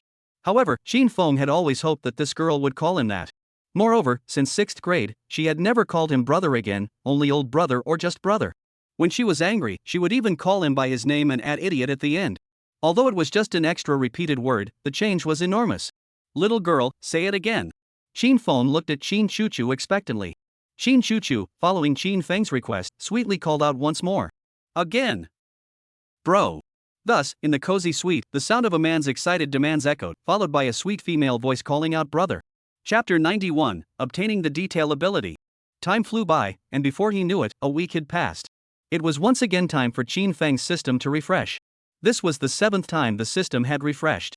In the morning, Shin Feng was woken up early by Shin Chuchu. He then hung out the clothes he and Shin Chuchu had washed on the balcony. Shin Chuchu, on the other hand, was cleaning Shin Feng's room alone. After all, as siblings living together, such a thorough cleaning was done roughly once a month, and today's weather was perfect, the sun was shining brightly. I wonder what kind of ability the system will grant today. Shin Feng basked in the warm sunlight while leisurely hanging Shin Chuchu's clothes to dry. Ding! 168 hours have passed. The system has activated and is once again selecting a special ability for the host. Sure enough, the strange mechanical sound from a week ago rang in Shin Feng's ears as expected. Here it comes. Shin Feng murmured calmly, as he had already grown accustomed to hearing such mechanical sounds in his mind at this time every week. Ding! Congratulations, host, you have obtained the Strategy Master ability. The system announced abruptly. Ha? Strategy Master? What does that mean? Can you explain? Shin Feng stopped what he was doing and felt a bit surprised by the system in his mind. The system patiently explained, Strategy Master ability, as long as the host uses this ability to select any person, they will obtain all information about that person, and the host will also gain methods on how to strategize against them. Hey, system, that's not fair. You're setting me up to be a jerk. Hearing the system's explanation, Shin Feng exclaimed in surprise. Host, whether or not to use this ability is up to you. If you want to be a jerk, then you're the one choosing that path. After all, with your current abilities, ruling the world is no problem, let alone having multiple romantic partners. This system sincerely advises the host that being a scoundrel is about abandoning someone after using them, not about having multiple girlfriends. If that were the case, all the emperors throughout history would be scoundrels. Furthermore, if the host uses this ability wisely, they can resolve any personal emotional issues. After all, with your current wealth, sexual prowess, appearance, physique, and luck, you will become the object of desire for the opposite sex. Eventually, you will become the very playboy you claim to despise. Additionally, this ability isn't the so-called playboy ability the host mentioned. It also works on men, so the host should understand that this is just an auxiliary ability to help build connections. Alright. Shin Feng pondered thoughtfully, feeling that today's system seemed to have taught him a lesson. Furthermore, when the host uses this ability on the opposite sex, there are two special mechanisms to choose from. The host should approach these with caution, as both mechanisms will alter the host's behavior for a full 24 hours. Alright, host. We'll see you in 168 hours. With that, the system vanished without a trace from Shin Feng's ear. What does treat with caution mean? Shin Feng muttered to himself, feeling a bit concerned. He had never heard the system use such serious words before. Hey, bro. What are you still spacing out for? At that moment, Shin Chuchu walked into the living room. Seeing that half of the clothes were still not hung out to dry, she immediately grew annoyed. I told you to hurry up and hang them out. We're going to be late. What are you spacing out for? Saying this, Shin Chuchu quickly took the clothes hanger from Shin Feng's hands and began helping to hang the clothes. Let's see what this ability is like. After saying that, Shin Feng used this ability to look at Shin Chuchu. Slowly, a page resembling a dating simulation game appeared in Shin Feng's vision. Shin Chuchu, female. Appearance, 94. Affinity toward the host, 100. Trust in host, 100. Personal interests, enjoy strange and unusual things, such as breadworms in pockets and wasp nests hanging by the window. This ability is way too detailed. Shin Feng looked at Shin Chuchu's profile and muttered to himself with a complicated expression. Shin Feng couldn't figure out why Shin Chuchu, who was currently looking displeased, still had a 100% liking for him. How much did this girl care about him? What are you doing? Stop staring at me. If you're not going to help, go eat breakfast and stop bothering me. Shin Chuchu said impatiently while quickly hanging up her clothes. I'm going to eat breakfast first. Seeing that her affection level hadn't dropped at all, Shin Fong gave a sheepish smile, deactivated the ability, and returned to the living room. This ability is way too overpowered. Shin Fong muttered angrily while holding a bun in the living room. But it seems to have helped me see things more clearly. Shin Fong looked at Shin Chuchu on the balcony and smiled contentedly. After breakfast, Shin Fong and his sister Shin Chuchu went to school as usual. When Shin Fong arrived in the classroom, he noticed that Su Yue was already there, chatting with Chen Xinyu about random things. Hey, Shin Fong, you're here early today. Su Yue glanced at Shin Fong beside her and teased him. Shin Fong nodded, unable to help but wonder what Su Yue thought of him. After all, she was his first girlfriend. So, Shin Fong looked at Su Yue beside him and used the special ability he had just obtained today. Su Yue, female. Appearance, 93. Affinity toward the host, 98. Trust in host, 84. Personal interests, enjoys some arcade games and is deeply invested in her first boyfriend she recently started dating. Target strategy, the target has not achieved 100% completion across all projects, so the host should spend more time with her and avoid interacting with others, including men, when she is around. System summary, this is a woman who says one thing but means another, the so-called tsundere type, with strong possessiveness and self-esteem. The host can use the tease and retreat strategy to turn her into a well-behaved girl. Chapter 92, Withdrawal from School. It seems this girl cares about me after all. Shin Fong looked at Su Yue's data and thought to himself with a good mood. Hey, what's with the weird smile? Is there something on my face? Su Yue touched her face in surprise. Nothing, just looking at my girlfriend. Shin Fong shrugged indifferently. You're such a pervert. Su Yue blushed and muttered under her breath, unable to resist Shin Feng's cheesy pickup line. At that moment, Su Yue seemed to think of something. She almost pressed herself against Shin Fong, leaning beside him and said eagerly, Hey, Shin Fong, it's Valentine's Day in 2 days. Where should we go? Where do you want to go? I don't mind. Shin Fong replied honestly. Then let's go to the amusement park near my house. We can stay over at my place tonight. As she finished speaking, Su Yue made a very suggestive gesture under the table, blatantly hinting at Shin Fong. Sure. Shin Fong nodded without hesitation. At such a young age, all they think about is this kind of thing. Chen Xinyu watched the two of them chatting excitedly, shook her head helplessly, and felt a faint pang of jealousy. Hee, it's settled then. Don't try to back out later and use your sister as an excuse. Su Yue hurriedly added. Alright, fine. Anyway, that girl isn't going to school anymore anyway, she's opening a milk tea shop. Really? That's even better. My sister has a lot of work at the company lately, so there won't be anyone bothering us two anymore. Su Yue said excitedly. Shin Fong propped his chin up, watching the girl who looked as happy as a little girl, and asked, Yue, I plan to drop out after this month. What about you? Shin Fong, you're not thinking about breaking up, are you? Su Yue looked at Shin Fong with concern. What are you thinking? Shin Fong tapped Su Yue's head playfully, then said earnestly, I think studying ISNT very useful right now. I plan to go out and explore after this month. Why? Why did you suddenly think of this? Before Su Yue could finish her question, Chen Xinyu interjected, with your grades, getting into a good university should be a breeze. Studying is so boring. Going out is much more interesting. Shin Fong shrugged indifferently. After all, he possessed such immense power that could destroy the world. He couldn't possibly just sit around in school. Su Yue was still worried that Shin Fong might use this as an excuse to break up, so she hurriedly said, Then why don't you go work at my sister's place? I won't study either. I'll go with you and be your secretary. I can consider it. Shin Fong said hesitantly. What's there to consider? Su Yue was a bit displeased. She glanced at Chen Xinyu behind her, then leaned close to Shin Fong and whispered, Shin Fong, I'll be blunt. After my parents passed away, I inherited half of the company's assets. I just have no interest in managing it. Everything in the company is handled by my sister. If you want, you can take any position in her real estate company as long as it's not the CEO. You dare say that to me? Shin Fong shook his head helplessly yet with a touch of relief. However, the fact that Su Yue was willing to tell him all this meant she cared deeply about him and didn't consider him an outsider. You're my boyfriend, who else would I talk to?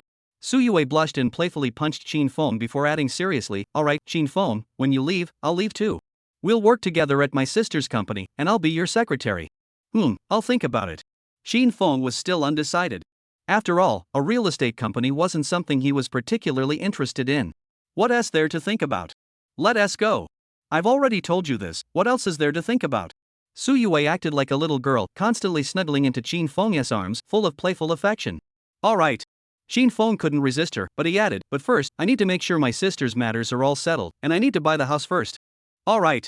Su Yue nodded without hesitation, then said firmly, Then let's go today. We're going to leave eventually anyway. Why stay here? Let's go check out the storefront for your sister, and then we can take a look at the house at my sister's company.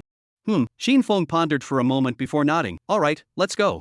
I'll head to the office to handle the withdrawal procedures with Mr. Su. At this point, Shin Feng had nothing left to linger over in his studies. Staying another month wouldn't accomplish anything, so he might as well handle these trivial matters sooner and then use his abilities to build his own world. Alright, let's go. Su Yue smiled without hesitation, taking Shin Feng's hand and leading him toward the office. Is that really true? Chen Xinyu watched the two of them walk toward the office, her heart in turmoil, unable to speak for a moment. A few minutes later, Li Keqing, carrying her backpack, excitedly walked into the classroom and called out eagerly, Shin Feng, my kid's gear is fully upgraded last night. Ha? Where's Shin Feng? I saw him at the school gate just now. Li Keqing looked at Shin Feng's empty seat and asked curiously. He dropped out with Su Yue. Chen Xinyu forced a smile. Withdrawing from school? Li Keqing looked at Shin Feng and Su Yue's empty desks, and the smile on her face was instantly replaced by endless confusion. After a long time, the bell rang for the first class. Su Xinyan walked into the classroom with a heavy heart. She glanced at Shin Feng and Su Yue's empty desks and forced a smile as she explained, Shin Feng and Su Yue just went to the teacher's office to withdraw from school. They are no longer students here. What? The unsuspecting students looked at Su Xinyan as if they had seen a ghost, unable to believe their ears. They never imagined that the two of them had dropped out. Weren't they still in class yesterday, acting all lovey-dovey? Wow, Chen Hang, this is great news.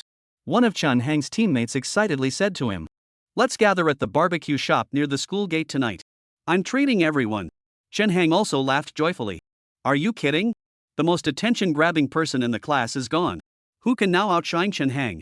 Seeing that most of the classmates looked disappointed, Su Xinyan quickly smiled awkwardly and comforted them, but Shin Feng said he'll come back to visit occasionally. I hope everyone won't miss him. Chapter 93, Luli loses her temper.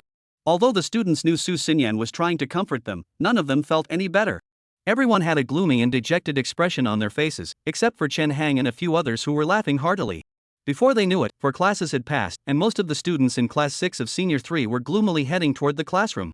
After all, the last class was PE, and they had to gather on the playground. At that moment, in the senior high school teacher's office, teachers of various subjects sat gloomily at their desks grading exams, occasionally glancing at Su Xinyan in the corner of the room and shaking their heads helplessly. Su Xinyan was flipping through Shin Feng's mock exam papers from last time, looking gloomy, and occasionally sighing for no apparent reason. The history teacher tapped Su Xinyan's desk gently and reminded her, Miss Su, have you filled out the withdrawal forms for Shin Feng and Su Yue? I'm heading to the academic affairs office. Should I bring them for you? No, I'll go myself later. Su Xinyan gave a wry smile and politely declined. If these 2 withdrawal applications were submitted to the registrar's office for approval, Shin Feng and Su Yue would no longer be enrolled students at the school, let alone students of Class 6, Grade 12. Su Xinyan couldn't bear to see the 2 students who had once been so mischievous in class leave her class, especially Shin Feng. Speaking of which, why would Shin Feng, who was doing so well in his studies, want to drop out? The monthly exam is just around the corner, and we were counting on him to help boost our senior class's average score. The physics teacher sighed in disappointment. What else could it be? It's all because of Su Yue. The whole school probably knows about their relationship at school. The history teacher sighed in frustration. Indeed, in this materialistic society, money is king. Alavilmony, degrading devil. The evil money, the devil that corrupts people. The English teacher couldn't help but blurt out 2 English phrases. But that kid is at least practical. Besides, we shouldn't point fingers at others. After all, Shin Feng has a younger sister who needs money. The chemistry teacher reminded everyone. Alright, class is about to start. I should go teach those man-eating flowers in my class. Fang Qi finished speaking, hugged her teaching materials, and walked toward the office door. As she passed by Su Xinyan, Fang Qi patted her on the shoulder and gave her a reassuring look before leaving the office. Just then, the bell rang, and the students of Class 6, Senior 3, gathered on the playground, their minds elsewhere. However, this time, they couldn't see Shin Feng, who was carrying Su Yue, the rich girl, and running over to show off their love. Luli emerged from the physical education office, noticing that all the students were wearing sour expressions. She couldn't help but tease them, hey, what's going on? The weather is so nice today, yet you all look like you've wilted. The students looked at each other, then silently stared at the physical education teacher Luli, as if they had something painful to confide. Seeing the students looking so pitiful, Luli couldn't help but feel sorry for them and asked softly, what's wrong? You all look so down. Did the homeroom teacher make you copy the lesson again or something? Seeing that no one responded, Luli didn't press further. Instead, she called out in her usual tone, never mind. Shin Feng, go to the PE office and get the equipment. We're going to have the boys practice high jump today. Reporting to Ms. Liu, Qin Feng and Su Yue have dropped out. Chen Hang raised his hand excitedly because now no one would compete with him for attention during PE class. Just thinking about it made him feel energized. Qin Feng dropped out? Luli looked at Chen Hang as if struck by lightning, then quickly scanned the line. Sure enough, Qin Feng wasn't there, no familiar figure in sight. What's wrong with you? Qin Feng dropped out and you're acting like you're going to die?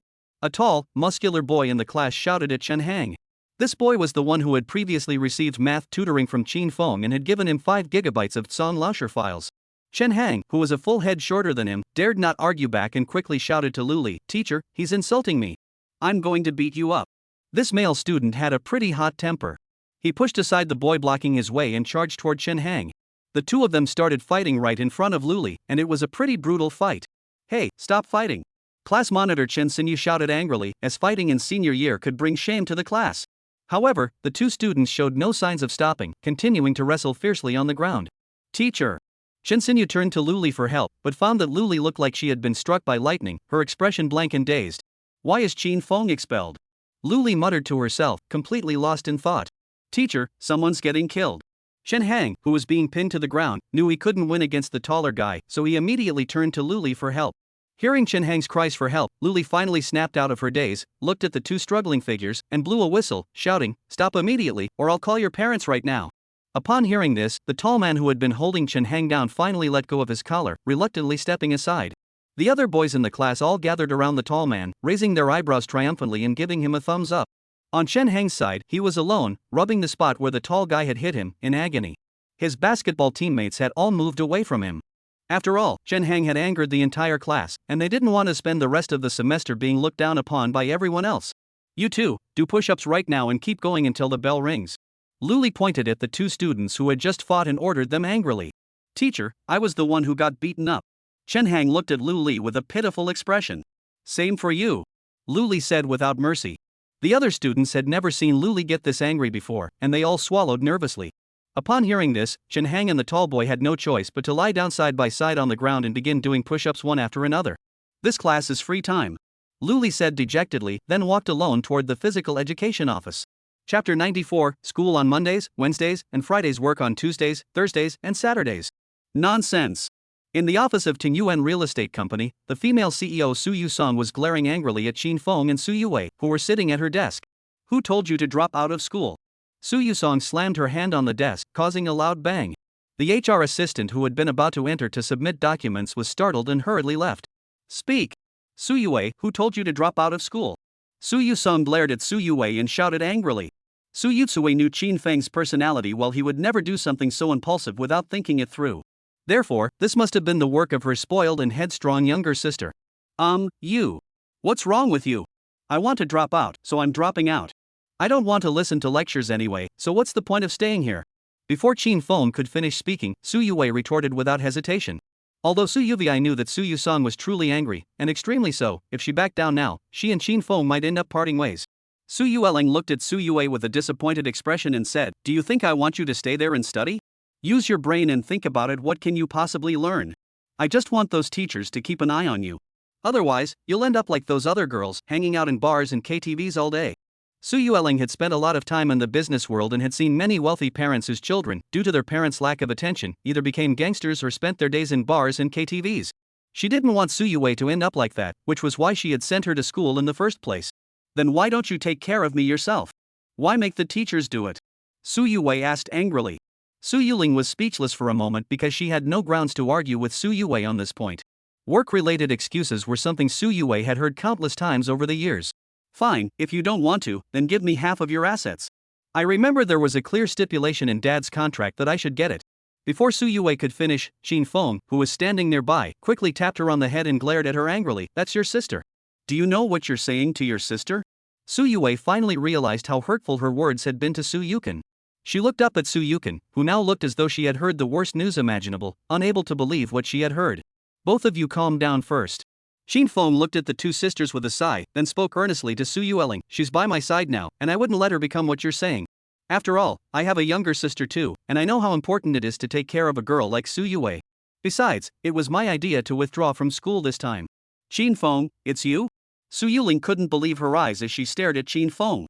"First, my sister wants to open a milk tea shop and I want to buy my own house. So I thought continuing in school wouldn't be of much use, and it's better to start working sooner. No way. She must go to school. I don't care how she is at school, but she must finish university before she can come out. That was my mother's last wish. Su Yukin said firmly, leaving no room for argument. But can you guarantee she won't get into trouble with others while she's at school? Shin Feng reminded him. Then go with her, just like before. Su Yu added coldly. I already told you, I need to find a place to open a milk tea shop for my sister. I can't. Otherwise, I'll go to the Civil Affairs Bureau right now and get your marriage certificate. What if you mess with my sister and run away? Su Yu coldly said with conviction. Shin Feng. Su Yue tugged at Qin Feng's clothes from behind, her face red as she said in a soft voice, that's acceptable. Qin Feng gave Su Yue a frustrated look, then turned back and said, I'm only 21 at most. Do you think it's good for me to marry her so young? What if you run away? This guy doesn't even listen to me anymore, he only listens to you. If you run away, he'll definitely turn into a female troublemaker. Su Yu coldly said, still feeling scared. Why would I run away? Qin Feng was increasingly baffled by the sister's way of thinking. Anyway, I have to give my mom an explanation. This girl must finish college. She absolutely can't go out into society without a degree. Su Yuling said coldly. What should we do then? I don't want to stay at school every day, and you're making her stay there. I can't be in two places at once. Qin Feng complained irritably. That's easy. Su Yuling said as expected, the head of our human resources department was just fired today. You can take his position. You don't need to do much, just review the resumes of job applicants. From now on, you'll go to school on Mondays, Wednesdays, and Fridays. On Tuesdays, Thursdays, and Saturdays, come to my company. I don't care what you two do there. Just make sure to call your homeroom teacher and tell them you're at school. Alright, I'll do it. Su Yue tugged at Qin Feng's clothes, nodding repeatedly. After all, she was a bit reluctant to leave her classmates. But, a 5-bedroom villa with a living room, plus a 40-square-meter storefront on the pedestrian street. Su Yu coldly replied without hesitation. That's not fair. I'm not with your sister for the money, and I don't need it anyway. Qin Feng looked at Su Yuling with some displeasure. Then come up with a solution that benefits both of us, huh? Brother-in-law? Su Yuling gave him a disdainful cold smile, staring at Qin Feng. Alright, but I'll definitely give you the money. I'm not some kind of son-in-law who marries into the family. Qin Feng emphasized. What a fool. If you give it to me, isn't that the same as giving it to him? Won't you two be using your own money when you get married? Su Yuling shook her head in disappointment. Seeing that Su Yulu kept bringing up marriage, Qin Feng asked impatiently, so, you two sisters have decided to pin me down? Though he complained like that, Qin Feng still agreed to the plan. After all, there were some things at school he didn't want to part with. Of course, someone is willing to even discuss dividing property for you. What else can I do? Su Yuling sat in the swivel chair, turned around, and sighed helplessly. Hey! Qin Feng patted Su Yuvi's little pert bottom, glanced at Su Yusong, who was facing away from them, gave her a warning look, and then left Su Yusong's office first. Thank you, sister. Su Yue blushed and apologized, then hurried out of the office to catch up with Qin Feng. Hearing that name she hadn't heard in over a decade, Su Yutsue finally let a faint smile of relief cross her face. Chapter 95, Qin Feng is back.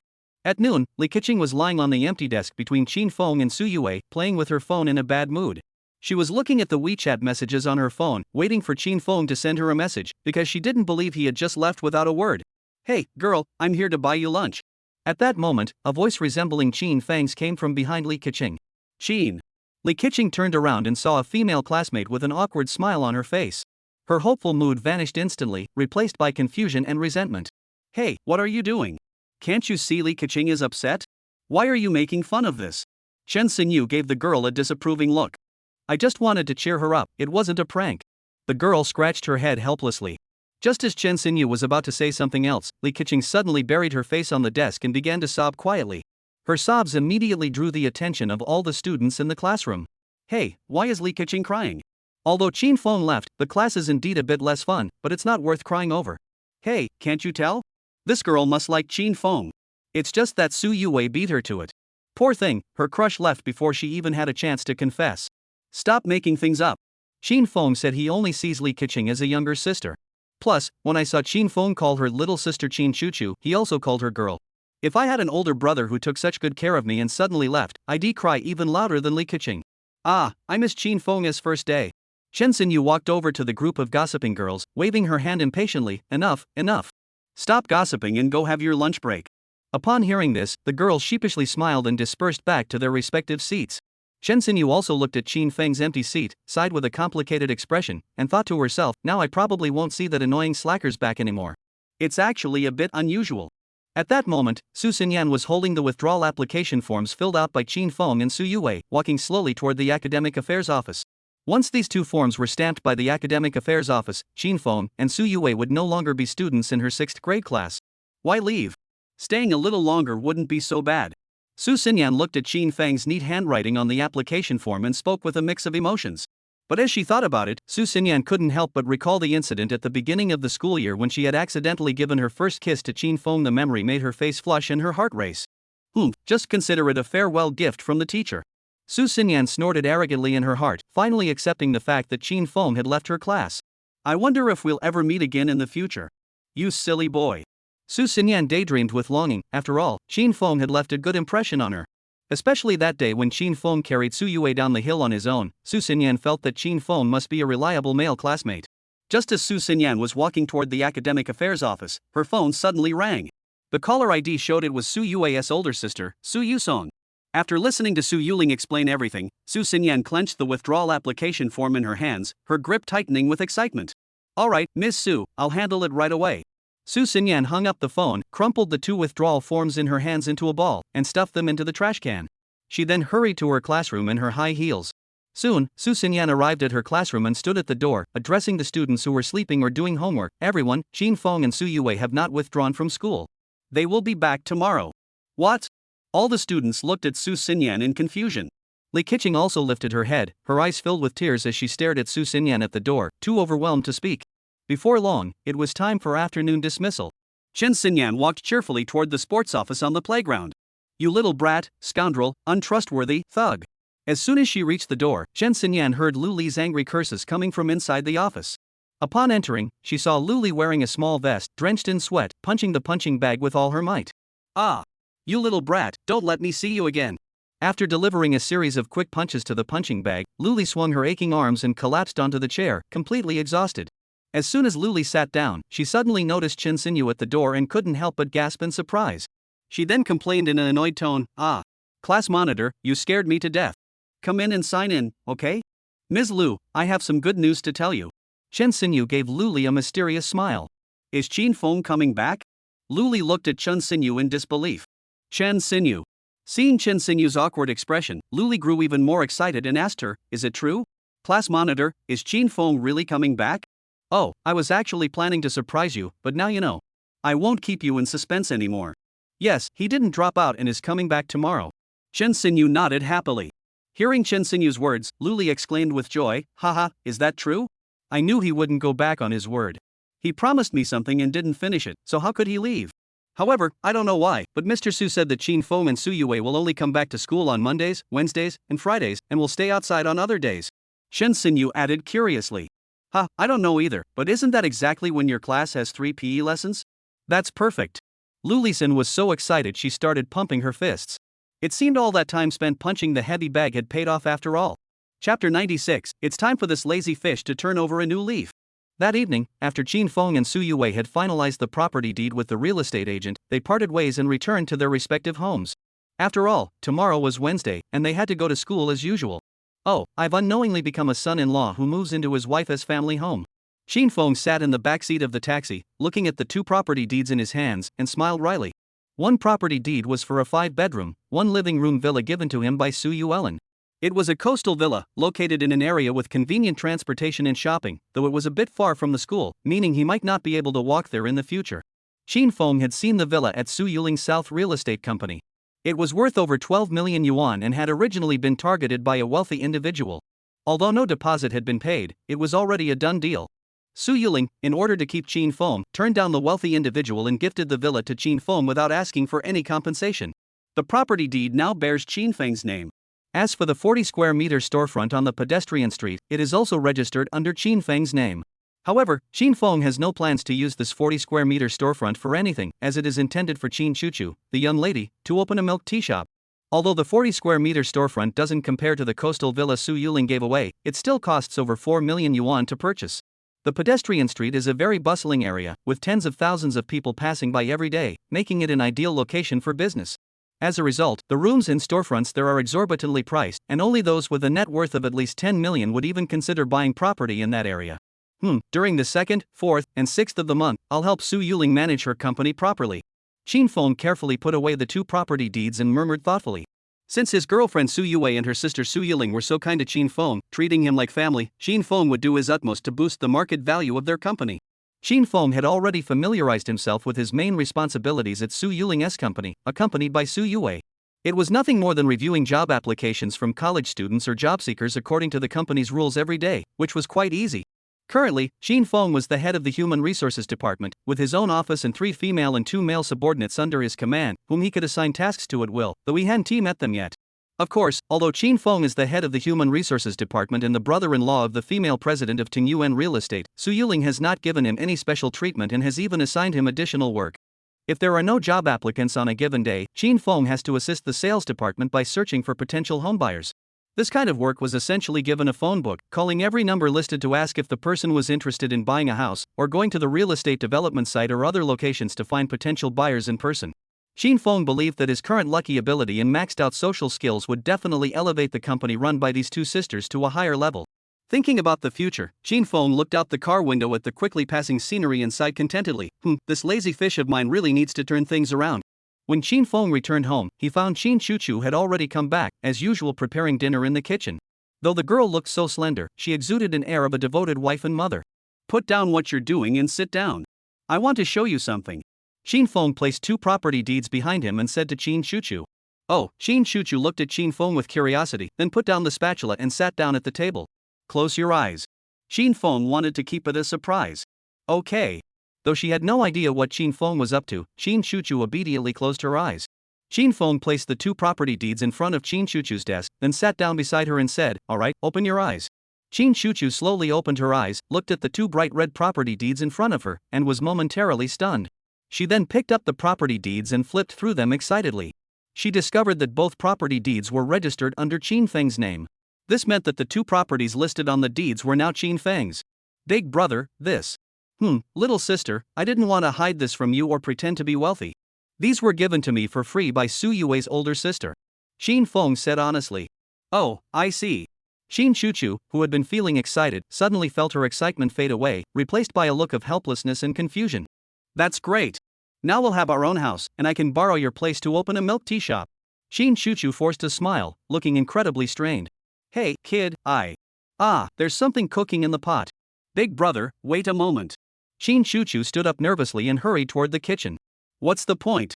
I'd rather stay here than open a milk tea shop. Why did you agree to this?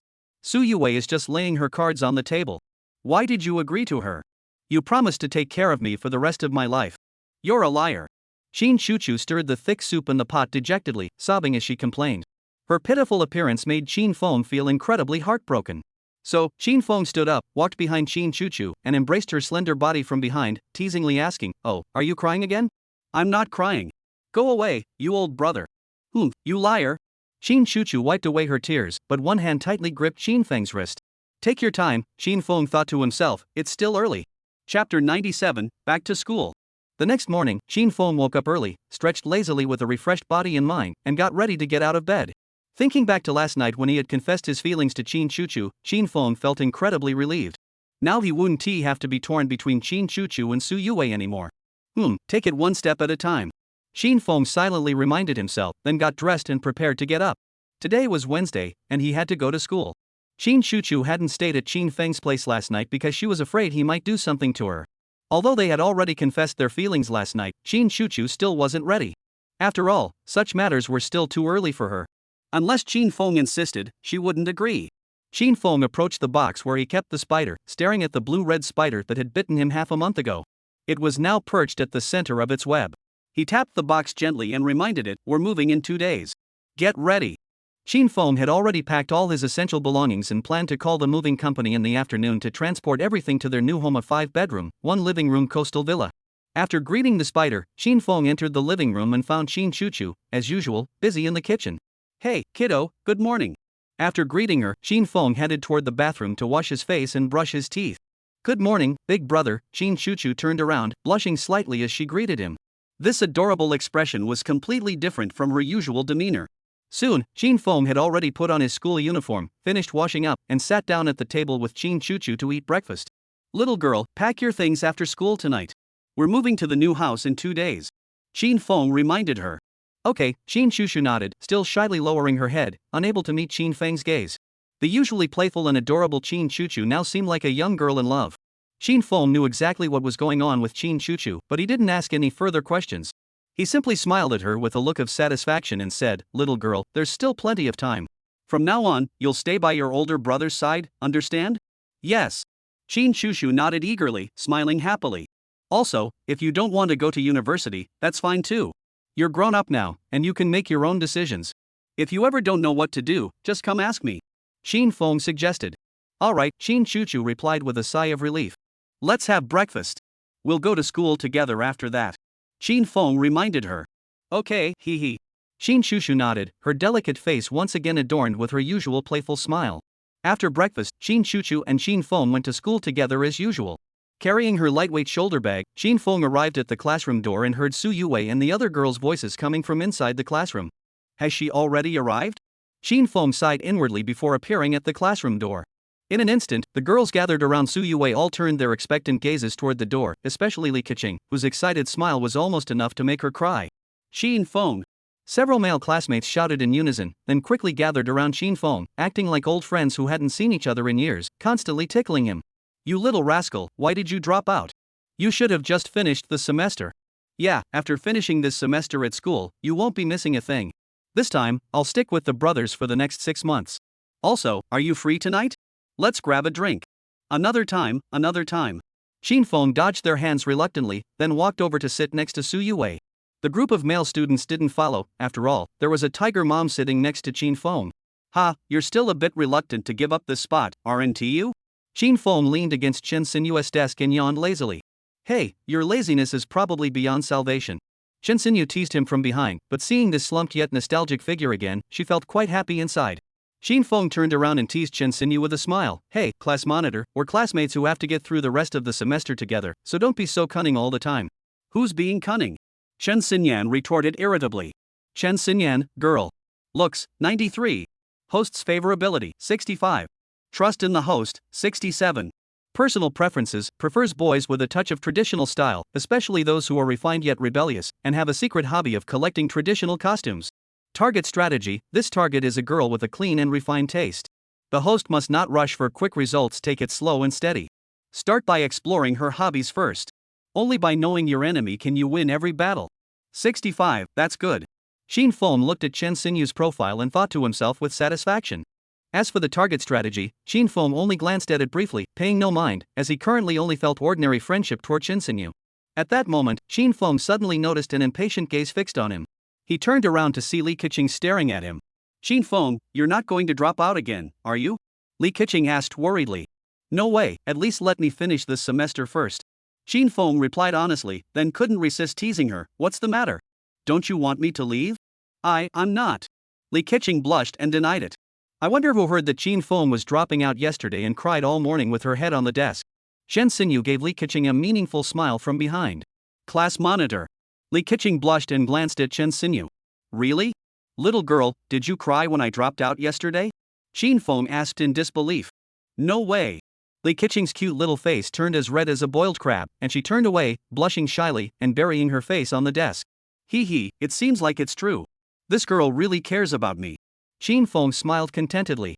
It seems like all the care he's given her hasn't been in vain. What would her feelings toward me be now? Chin Fong wondered curiously, then used his guide ability to look at Li Keqing in front of him. Chapter 98, Spider Sense. As Chin Fong activated his ability, a detailed guide panel for Li Keqing appeared before his eyes. Li Keqing, female. Appearance, 92. Affinity toward the host, 89. Trust in host, 100. Push ability, 80. Personal preferences, loves fluffy toys and pets, and is a die-hard anime otaku. She often fantasizes about having a magical encounter with the host, just like in an anime. Target strategy, this girl is the typical submissive, delicate lowly type. The host can act as an older brother figure, gently staying by her side and frequently using head pats, which will yield twice the result with half the effort. Li Keqing has such high feelings for me. Looking at Li Keqing's profile, Chin Fong couldn't help but sigh in surprise. Just look at that 80 push ability rating, it clearly shows she doesn't see herself as just a little sister anymore. As Chin Feng stared at Li Keqing's profile, Su Yue nudged his arm and said excitedly, "Hey, Chin Feng, to celebrate our successful mission, let's go to a KTV tonight? My friend opened a KTV outside the university town, and we can drop by to support them." Upon hearing Su Yue's words, Li Keqing and Shen Xinyu both lifted their heads, glancing at the two of them with a hint of curiosity.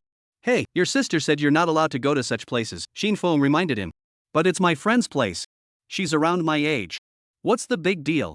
We'll just sing and chat. What do you think? Besides, you don't have anything to do after school anyway." Su Yue tugged at Chin Feng's arm and pleaded, come on. It's my friend's KTV. It's not one of those seedy places. Just the two of us. What's so fun about that?" Chin Feng said reluctantly.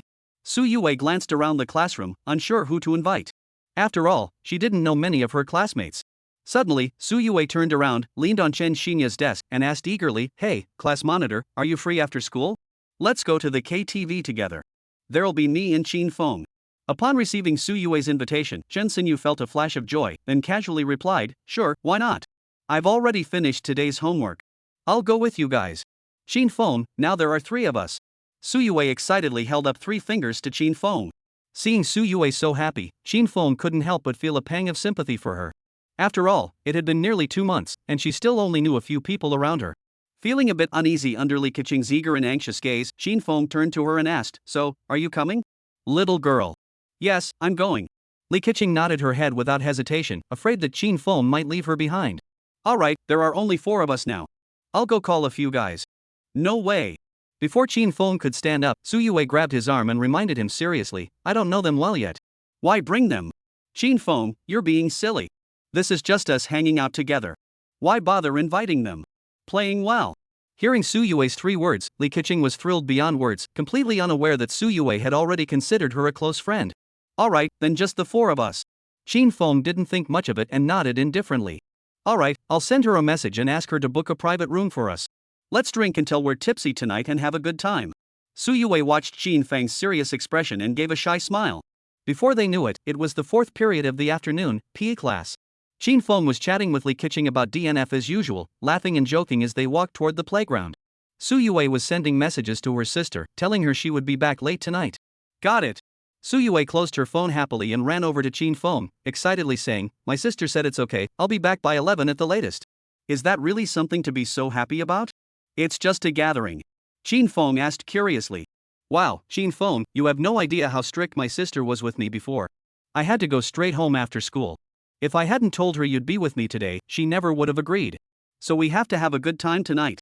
Su Yue clenched her fists and cheered excitedly. "But don't get too wild, or your sister will say I didn't keep an eye on you." Chin Feng reminded her casually. No way. Su Yue laughed carelessly. "Hey, Li Keqing, how about you? Did your parents let you come out?" Su Yue turned her head and asked Li Keqing, who was sitting next to Chin Feng. Yeah, they said as long as I come back early." Li Keqing nodded awkwardly. Actually, her parents had said, "Class reunion? Then don't come back tonight. Make sure you find someone to take care of you, someone who won't mind you're just an elementary school student. Even if you have to get on the bus first and buy the ticket later, it's fine." Just as the 3 of them were chatting and laughing their way toward the playground, Chin Feng's eyes widened suddenly, and a sense of urgency surged from his heart. This was the spider's instinct, a warning of danger. The sensation was coming from the wall outside the chemistry lab on the 3rd floor right above their heads. "Hey, you guys down there, get out of the way." Several painters working high up on the wall shouted down at Chin Feng and the others below, looking very concerned. Chin Feng suddenly looked up and saw a plastic bucket filled with cement plummeting from the 3rd floor, heading straight for Li Keqing's head. The cement inside the bucket spilled out, swirling rapidly through the air. Such a plastic bucket filled with cement probably weighed around 10 pounds. Combined with the height from the 3rd floor, if it hit someone on the head, it would definitely result in serious injury or even death. "Chin Feng, should I use a spear or a stick?" Li Keqing asked Chin Feng, completely unaware of the danger. Chin Feng had no time to answer Li Keqing's question. He swiftly picked up the 2 women beside him and fled from beneath the cement bucket. "Hurry up and get out of here." A dull thud echoed as the plastic barrel crashed onto the ground, bouncing several times. The force of the impact was immense, and a pool of cement spread out like an umbrella on the plastic track.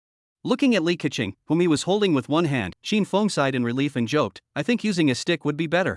Chapter 99, Graduates of the Same Class? Glancing up at the painters on the roof, Chin Feng's sense of urgency vanished instantly. He set the two women down and asked curiously, "Are you okay?" "I'm fine."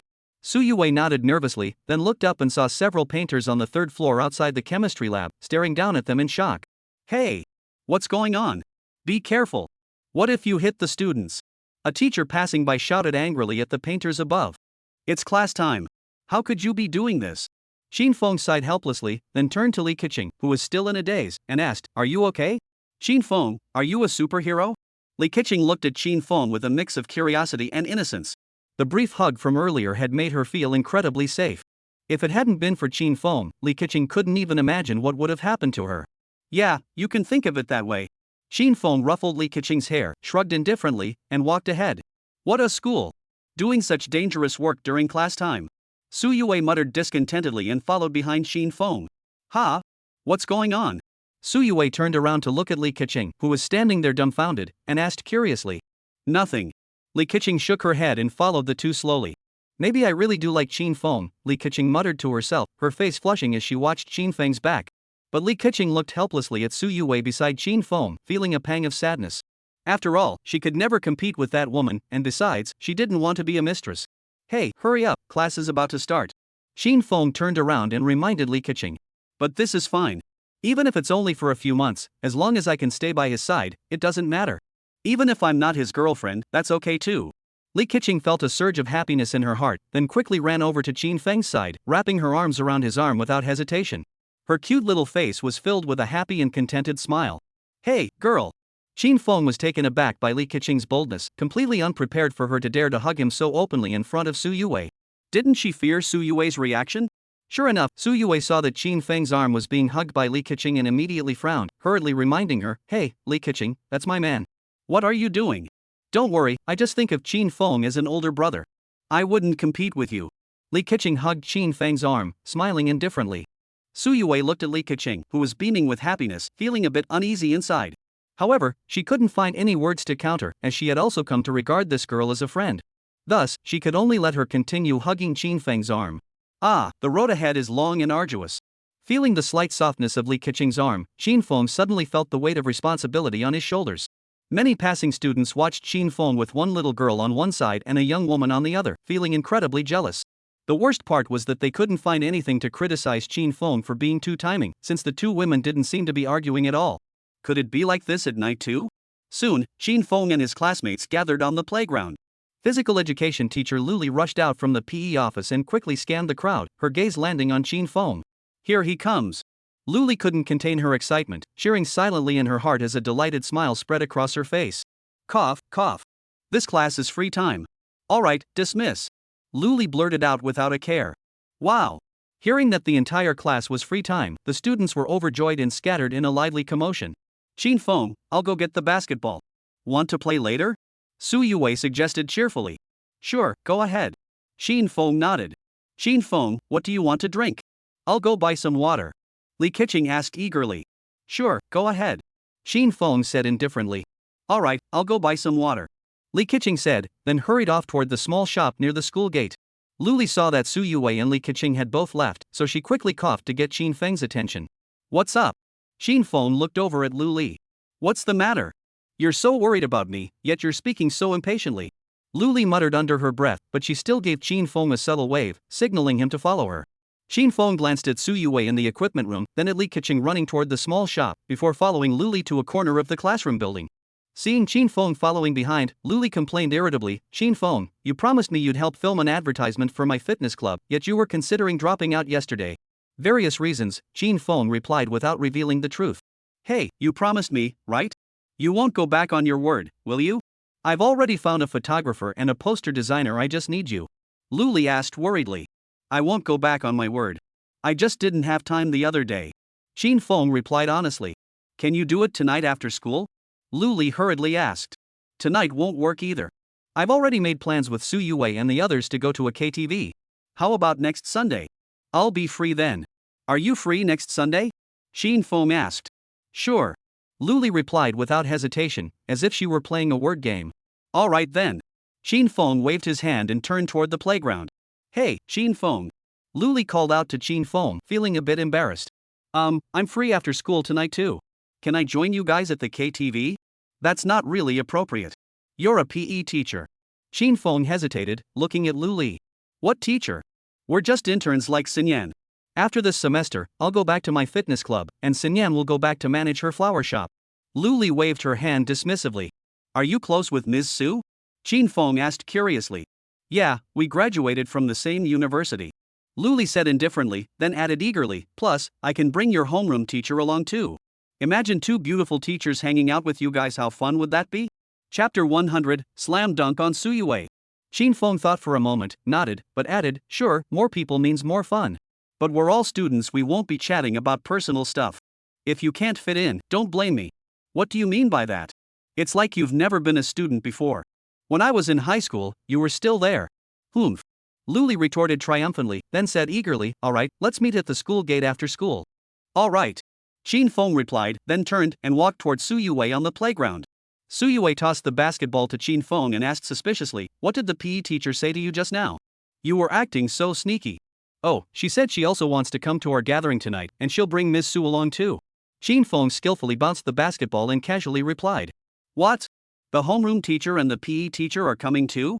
Can they hang out with us students? Did you agree to let them come, Qin Feng? Suyue asked in surprise. I agreed. Anyway, once this semester is over, we won't have any more chances to see each other. It's like a farewell party, right? Qin Feng shrugged indifferently, then jumped up, sending the basketball through the air in a beautiful arc before it landed precisely in the basket, not even touching the net. But isn't that a bit inappropriate? Can we really hang out with our teachers and classmates like that? Suyue still hesitated, rubbing her chin as she pondered how to deal with the two teachers that evening. At that moment, Qin Feng walked over to Suyue, who was lost in thought, and placed his arm around her shoulder like a good friend. He kissed her cheek and said affectionately, come on, stop thinking about it. It's just one night. It's not a big deal. Go pick up the ball for your boyfriend. I can't pick them up myself, Suyue blushed and protested.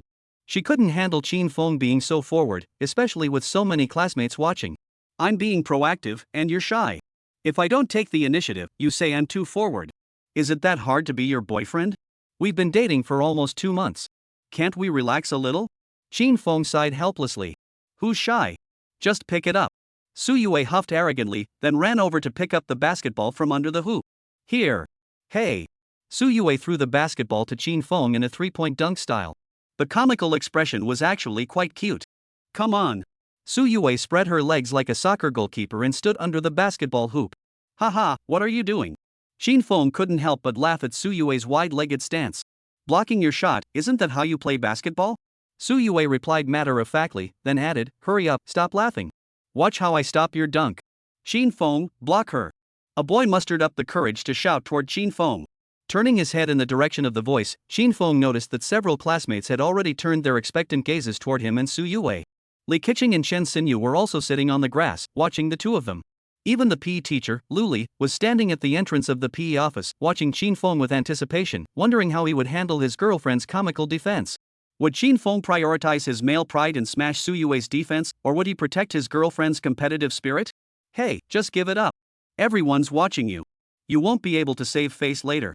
Qin Feng skillfully dribbled the basketball, giving Suyue a meaningful look as she stood beneath the basket. It's fine, just play around.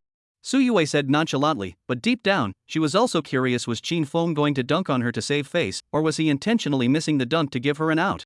Seeing that Suyue wasn't giving up, Qin Feng couldn't help but say with a hint of excitement, alright, I'll go then. Come on. Suyue shouted, forcing herself to speak. Alright. Qin Feng spoke, then gripped the basketball tightly, focusing intently as he charged towards Suyue beneath the basket, giving off an air of determination to dunk on her. At that moment, many students' eyes were fixed on Qin Feng. They couldn't believe that Qin Feng would actually block Suyue's shot. This guy really wants to block Suyue. Watching Qin Feng's smooth ball handling skills, Lu Li couldn't help but speculate. In the blink of an eye, Qin Feng darted towards Suyue, grabbed the basketball, and slammed it down on the net above her head with all his might. Suyue saw Qin Feng leap up in front of her with such determination, and a flash of disappointment crossed her mind. This guy really wants to block me. In front of all these classmates. Hearing this, Suyue, who had a fiery temper, didn't hesitate for a moment. She jumped up as well, reaching out to stop Qin Feng's dunk. Stupid woman. Qin Feng saw that Suyue was actually trying to block his dunk, smiled as expected, and then, at the exact moment she jumped, grabbed her waist with one hand and slammed the basketball into the net with all his strength. The sound of the basketball hitting the ground echoed, and the ball was successfully dunked into the net by Qin Feng, bouncing on the ground. Su Yue was held by Qin Feng like a little chick, landing steadily beneath the basketball hoop.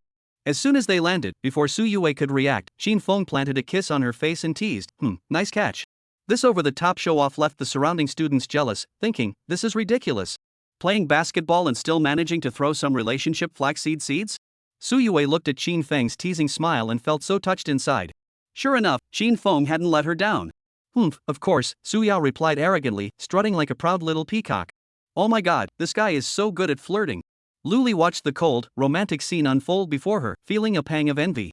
She couldn't help but wish she could be teased like that by a man she liked, under the basketball hoop. Chapter 101, The Boys' Little Game. Halfway through PE class, Qin Feng and Su Yue played basketball for a while before lying on the grass to soak up the sun. Su Yue was lying on top of Qin Feng, using his body as a pillow, and was enjoying herself playing with her phone. Normally, the lawn was everyone's designated resting spot, but with Qin Feng and Su Yue lying there, the other students felt too awkward to sit nearby and be the third wheel. What's going on with the weather these days? It's way too comfortable. The sun is so small and warm, I'm so sleepy, Su Yue mumbled, using Qin Feng's chest as a pillow. It's nice, isn't it? Qin Feng gently stroked Su Yue's hair, looking up at the cloudy sky, and smiled contentedly. The pleasant weather these past few days was all thanks to Qin Feng's use of natural energy. What should have been the scorching June heat had been transformed by Qin Feng into a cool, autumn-like climate, with little sunlight and a very comfortable temperature, a true summer retreat. Moreover, due to Qin Feng's natural power, his city had attracted many tourists from other cities seeking to escape the heat. In just half a month, the number of visitors to many tourist attractions in Qin Feng's city had increased by half compared to previous years. At that moment, Qin Feng suddenly heard the boys in his class whispering and chattering among themselves. He looked up and saw over 20 boys sneaking toward the corner of the school building. What are they up to? Qin Feng muttered curiously, feeling a bit restless. He wanted to go see what those guys were doing. After all, he still wanted to get along with the boys in his class. Oh, don't move. Let me rest my eyes for a moment. Su Yue gently tapped Qin Feng and burrowed deeper into his embrace, like a sleepy kitten. My cigarette. Shoo, keep it down. Don't let the PE teacher hear us. Quick, who else wants to bet? Hurry up and place your bets. What are we betting on? Who among us can beat Li Yi? What about Qin Feng? That guy has such a great build, he must be really strong. Go get him. If you want to go, go yourself. Su Yue, that tigress, is all over Qin Feng. 3 cigarettes, I'll go. Alright, here you go. Just then, a rather timid-looking boy emerged from the corner of the classroom building, shot Qin Feng a mysterious glance, then quickly waved him over. This guy must be up to something. Qin Feng muttered curiously, then tapped Su Yue's arm and said, I'll go check it out. You get up first. Ha? Where to play? Su Yue lifted her head, her sleepy eyes looking at Qin Feng. Qin Feng pointed to the group of boys at the corner of the classroom building. Following Qin Feng's gaze, Su Yue also looked curiously at the boys at the corner of the classroom building. However, as soon as she looked at them, the group of boys seemed to have stepped on a landmine and quickly retreated back into the corner. Originally, Su Yue wanted to refuse, but she thought that might be too controlling of Qin Feng, and she might end up being called a tiger mom by those guys. Go ahead, I'll just relax here for a bit, Su Yue said indifferently, then got up from Qin Feng. Qin Feng, as if he had received permission from his wife, ran toward the group of boys with a joyful expression. Ha? Where is Qin Feng going? Luli watched Qin Feng's suspicious figure and muttered curiously before following him. Soon, Qin Feng arrived in front of the group of boys and noticed that they were all holding cigarettes, as if they were gathering to smoke. What are you guys doing? Why are you all gathered here? Qin Feng asked curiously. Come here, Qin Feng. A boy pulled Qin Feng into their group, then squatted down in front of Li Yi alongside Qin Feng and said with a look of trust, We're gambling with cigarettes here. Ugh, that's pretty boring. Qin Feng muttered in frustration, but still asked out of curiosity, What are you betting with? Arm wrestling. The boy next to Qin Feng said excitedly. Not only is the bet boring, but the gambling process is boring too. Why not just play rock, paper, scissors? Qin Feng laughed sarcastically. The boy next to Qin Feng complained boredly, Rock, paper, scissors is so boring. This way is more fun, and Li Yi has already won over 10 times. Now it's just you left. Li Yi was a muscular guy Qin Feng had privately taught before, and he was also the one who had fought with Chen Hang during PE class yesterday. The boy continued, Don't worry, Qin Feng.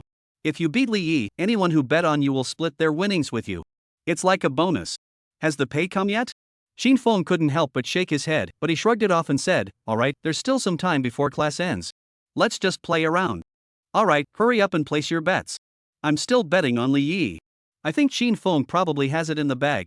I trust Feng Ji's skills 2 shares. What the hell? Who brought cigarettes worth 3.5 yuan? The minimum is 7 yuan. I'll put 5 sticks of yushi on Li Yi. She? You must be rich. Before long, a few scattered cigarettes appeared at Qin Feng's feet. On Li Ye's side, the ground was littered with cigarettes XX Wang, CC, and more, all costing over 20 yuan. Even the most expensive cigarettes that senior high school boys would smoke were all gathered at Li Ye's feet. You guys don't trust me at all. Qin Feng looked down at the few cheap cigarettes at his feet and muttered in frustration. Come on, Qin Feng, you've been the center of attention this semester. Today, I'll show you who's boss. Li Yan extended a muscular arm, holding his large palm in front of Qin Feng, eager to challenge him. No one has ever beaten you? Then let me be the one to break your streak. What are you all doing here? Just as Qin Feng was about to reach out, a voice that sent a chill down the spines of all the boys suddenly rang out from behind him. The boys turned around and, except for Qin Feng, all sucked in a cold breath. The voice belonged to none other than the physical education teacher, Lu Li. Chapter 102, Little Fangirl Lu Li. Ms. Lu. The boys panicked and shouted in unison, then hurriedly hid the cigarettes under Qin Feng and Li Ye's feet. If they hadn't been under their feet, they would have been crushed. If seniors were caught smoking, the punishment could range from copying the senior morality guidelines to being called to the principal's office and having their grades deducted. So their panicked expressions were perfectly understandable. Lu Li wasn't blind with so many cigarettes under their feet, there was no way the boys could hide them. She cautiously asked, "Were you all smoking together?" No. The boys shook their heads vigorously, like metronomes. Then what are you doing? All these cigarettes are on the ground. Tell me, I won't report you. Lu Li asked curiously. Lu Li wouldn't report the boys for hiding cigarettes or smoking. After all, she had been a student before and knew how it felt to be punished. She decided to turn a blind eye. However, the more important reason was that Qin Feng was also among them. If she reported them, Qin Feng might also get punished. We're here arm wrestling. The winner gets the cigarettes on the ground. It's now Qin Feng's turn against Li Yi. The boy who had pulled Qin Feng over explained anxiously. Is it Qin Feng's turn to arm wrestle? Lu Li murmured to herself, then looked at Li Ye's broad arms and couldn't help but wonder if Qin Feng could beat him. Lu Li secretly loved watching all kinds of sports programs, especially those intense combat sports that got her blood pumping, like UFC, professional boxing matches, and cage fights. Any sports that could boost her adrenaline were right up her alley. Although it was just a simple arm wrestling match, where the stronger side wins, it was an extremely fair and quick game. However, Lu Li really wanted to see who would win, Qin Feng, the guy with the perfect physique, or Li Yi, who had beaten up Chen Hang during PE class yesterday. Lu Li glanced at the playground and saw no teachers or students approaching. She hurriedly said, "Quick, the principal isn't patrolling now. Let's do it. I'm betting on Qin Feng to win. A pack of foreign Wang cigarettes, I'll bring them to you next PE class." Qin Feng. Seeing that the PE teacher also wanted to join the bet, the other boys were thrilled, as this meant they wouldn't get punished and could continue the bet. Hurry up, put down all the cigarettes you bet earlier, don't hide them. A boy next to Qin Feng hurriedly said. Upon hearing this, everyone pulled out all the cigarettes from their pockets and scattered them on the ground. Qin Feng looked at Lu Li, who was crouching beside him, excitedly, and muttered, "Hey, is this okay, teacher? Are you really going to associate with us students? It's fine. There's no principal patrolling around, and this area is a blind spot for the cameras. We're not worried," Lu Li said nonchalantly. "Alright, let's start. I'm worried the class monitor will come over soon," a timid boy said nervously, glancing at Chen Xinyu practicing skipping rope on the playground. Chen Xinyu was known in the class for being fair and strict. If she saw the teacher and students gambling here, especially betting cigarettes, she would definitely tell the homeroom teacher. "Alright, let's get started. Qin Feng, Li Yi." The boy to Qin Feng's right urged him seriously. "Alright, let us go." Qin Feng rolled up his sleeves, revealing his arms, and eagerly grasped Li Yi's hand. Qin Feng's well-defined, wheat-colored biceps made Lu Li, who was standing nearby, feel a tingling sensation in her heart, wishing she could touch them. As for Li Yi, his entire upper arm was like a solid block of muscle. After all, although Li Yi was built sturdy and strong, his physique couldn't compare to Qin Feng's. "Qin Feng, go for it." Lu Li cheered him on like a little fangirl. Li Yi, seeing this, felt his competitive spirit grow even stronger. After all, the PE teacher was watching, and whether it was the dignity of a student or a man, he had to win this arm wrestling match. A boy stepped forward, gripped both of their hands, glanced left and right, then immediately released their hands and shouted, "Begin." In an instant, Qin Feng felt the immense force from Li Yi's palm, relentlessly pressing his own palm down toward the ground on the left. Unfortunately, while this force might have been significant for an ordinary person, it felt like nothing to Qin Feng. "Come on. Come on. Li Yi, come on. 5 packs of Fu Rong Wang. Li Yi, don't let Qin Feng break your virginity. Come on, be strong. Li Yi. Don't lose." Most of the boys who were supporting Li Yi were cheering wildly beside him. However, despite the encouragement from the boys, Li Yi couldn't muster any more energy as he felt like he was trying to bend a piece of solid steel. It was incredibly difficult. Xin Feng, go for it. Xin Feng, go for it.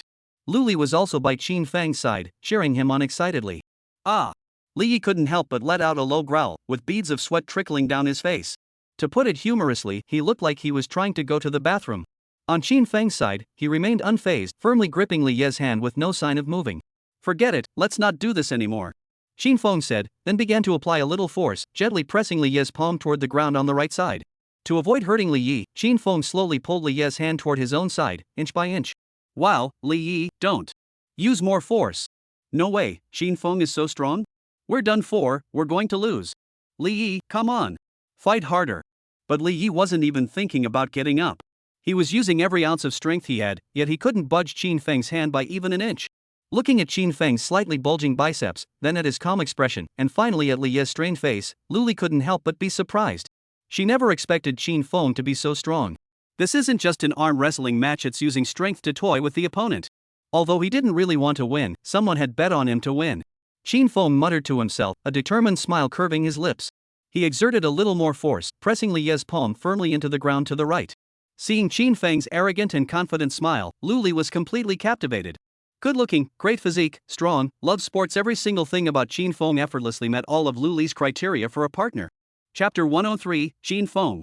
The boys who had bet on Qin Feng's side saw the outcome and couldn't help but burst into joyful laughter.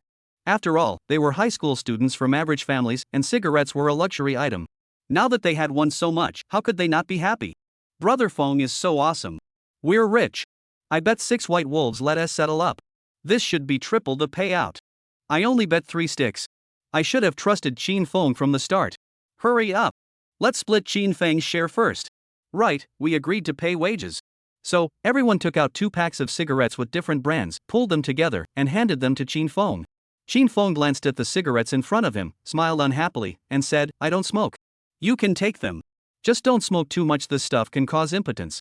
Actually, Qin Feng just wanted to play around with the boys in his class, since the semester was over and they wouldn't have a chance to meet again. As for the outcome, there was no need to think about it. Qin Feng's strength was terrifying. He could lift a car with ease. If he took it seriously, Li Yi's arm might be torn off. So, Qin Feng definitely wouldn't use his full strength, but he still had to win, right? Seeing that Qin Feng didn't want the spoils of war, the boys didn't bother with any polite gestures.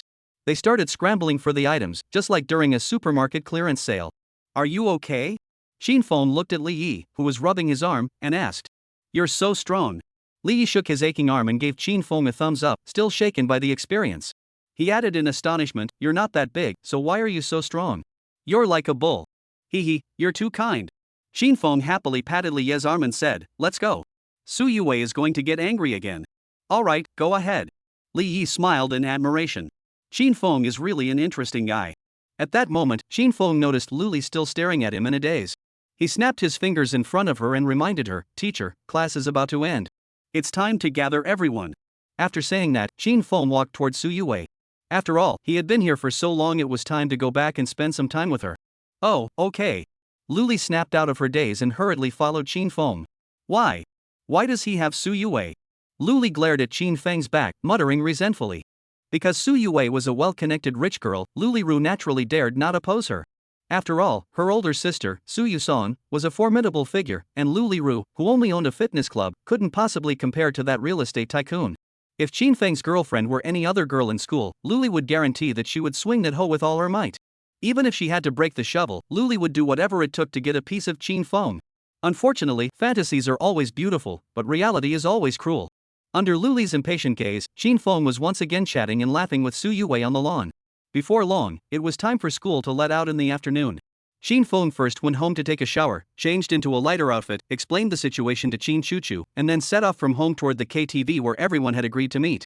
Although Qin Feng could have brought Qin Chuchu along, he really didn't want to let her go to a place like a KTV.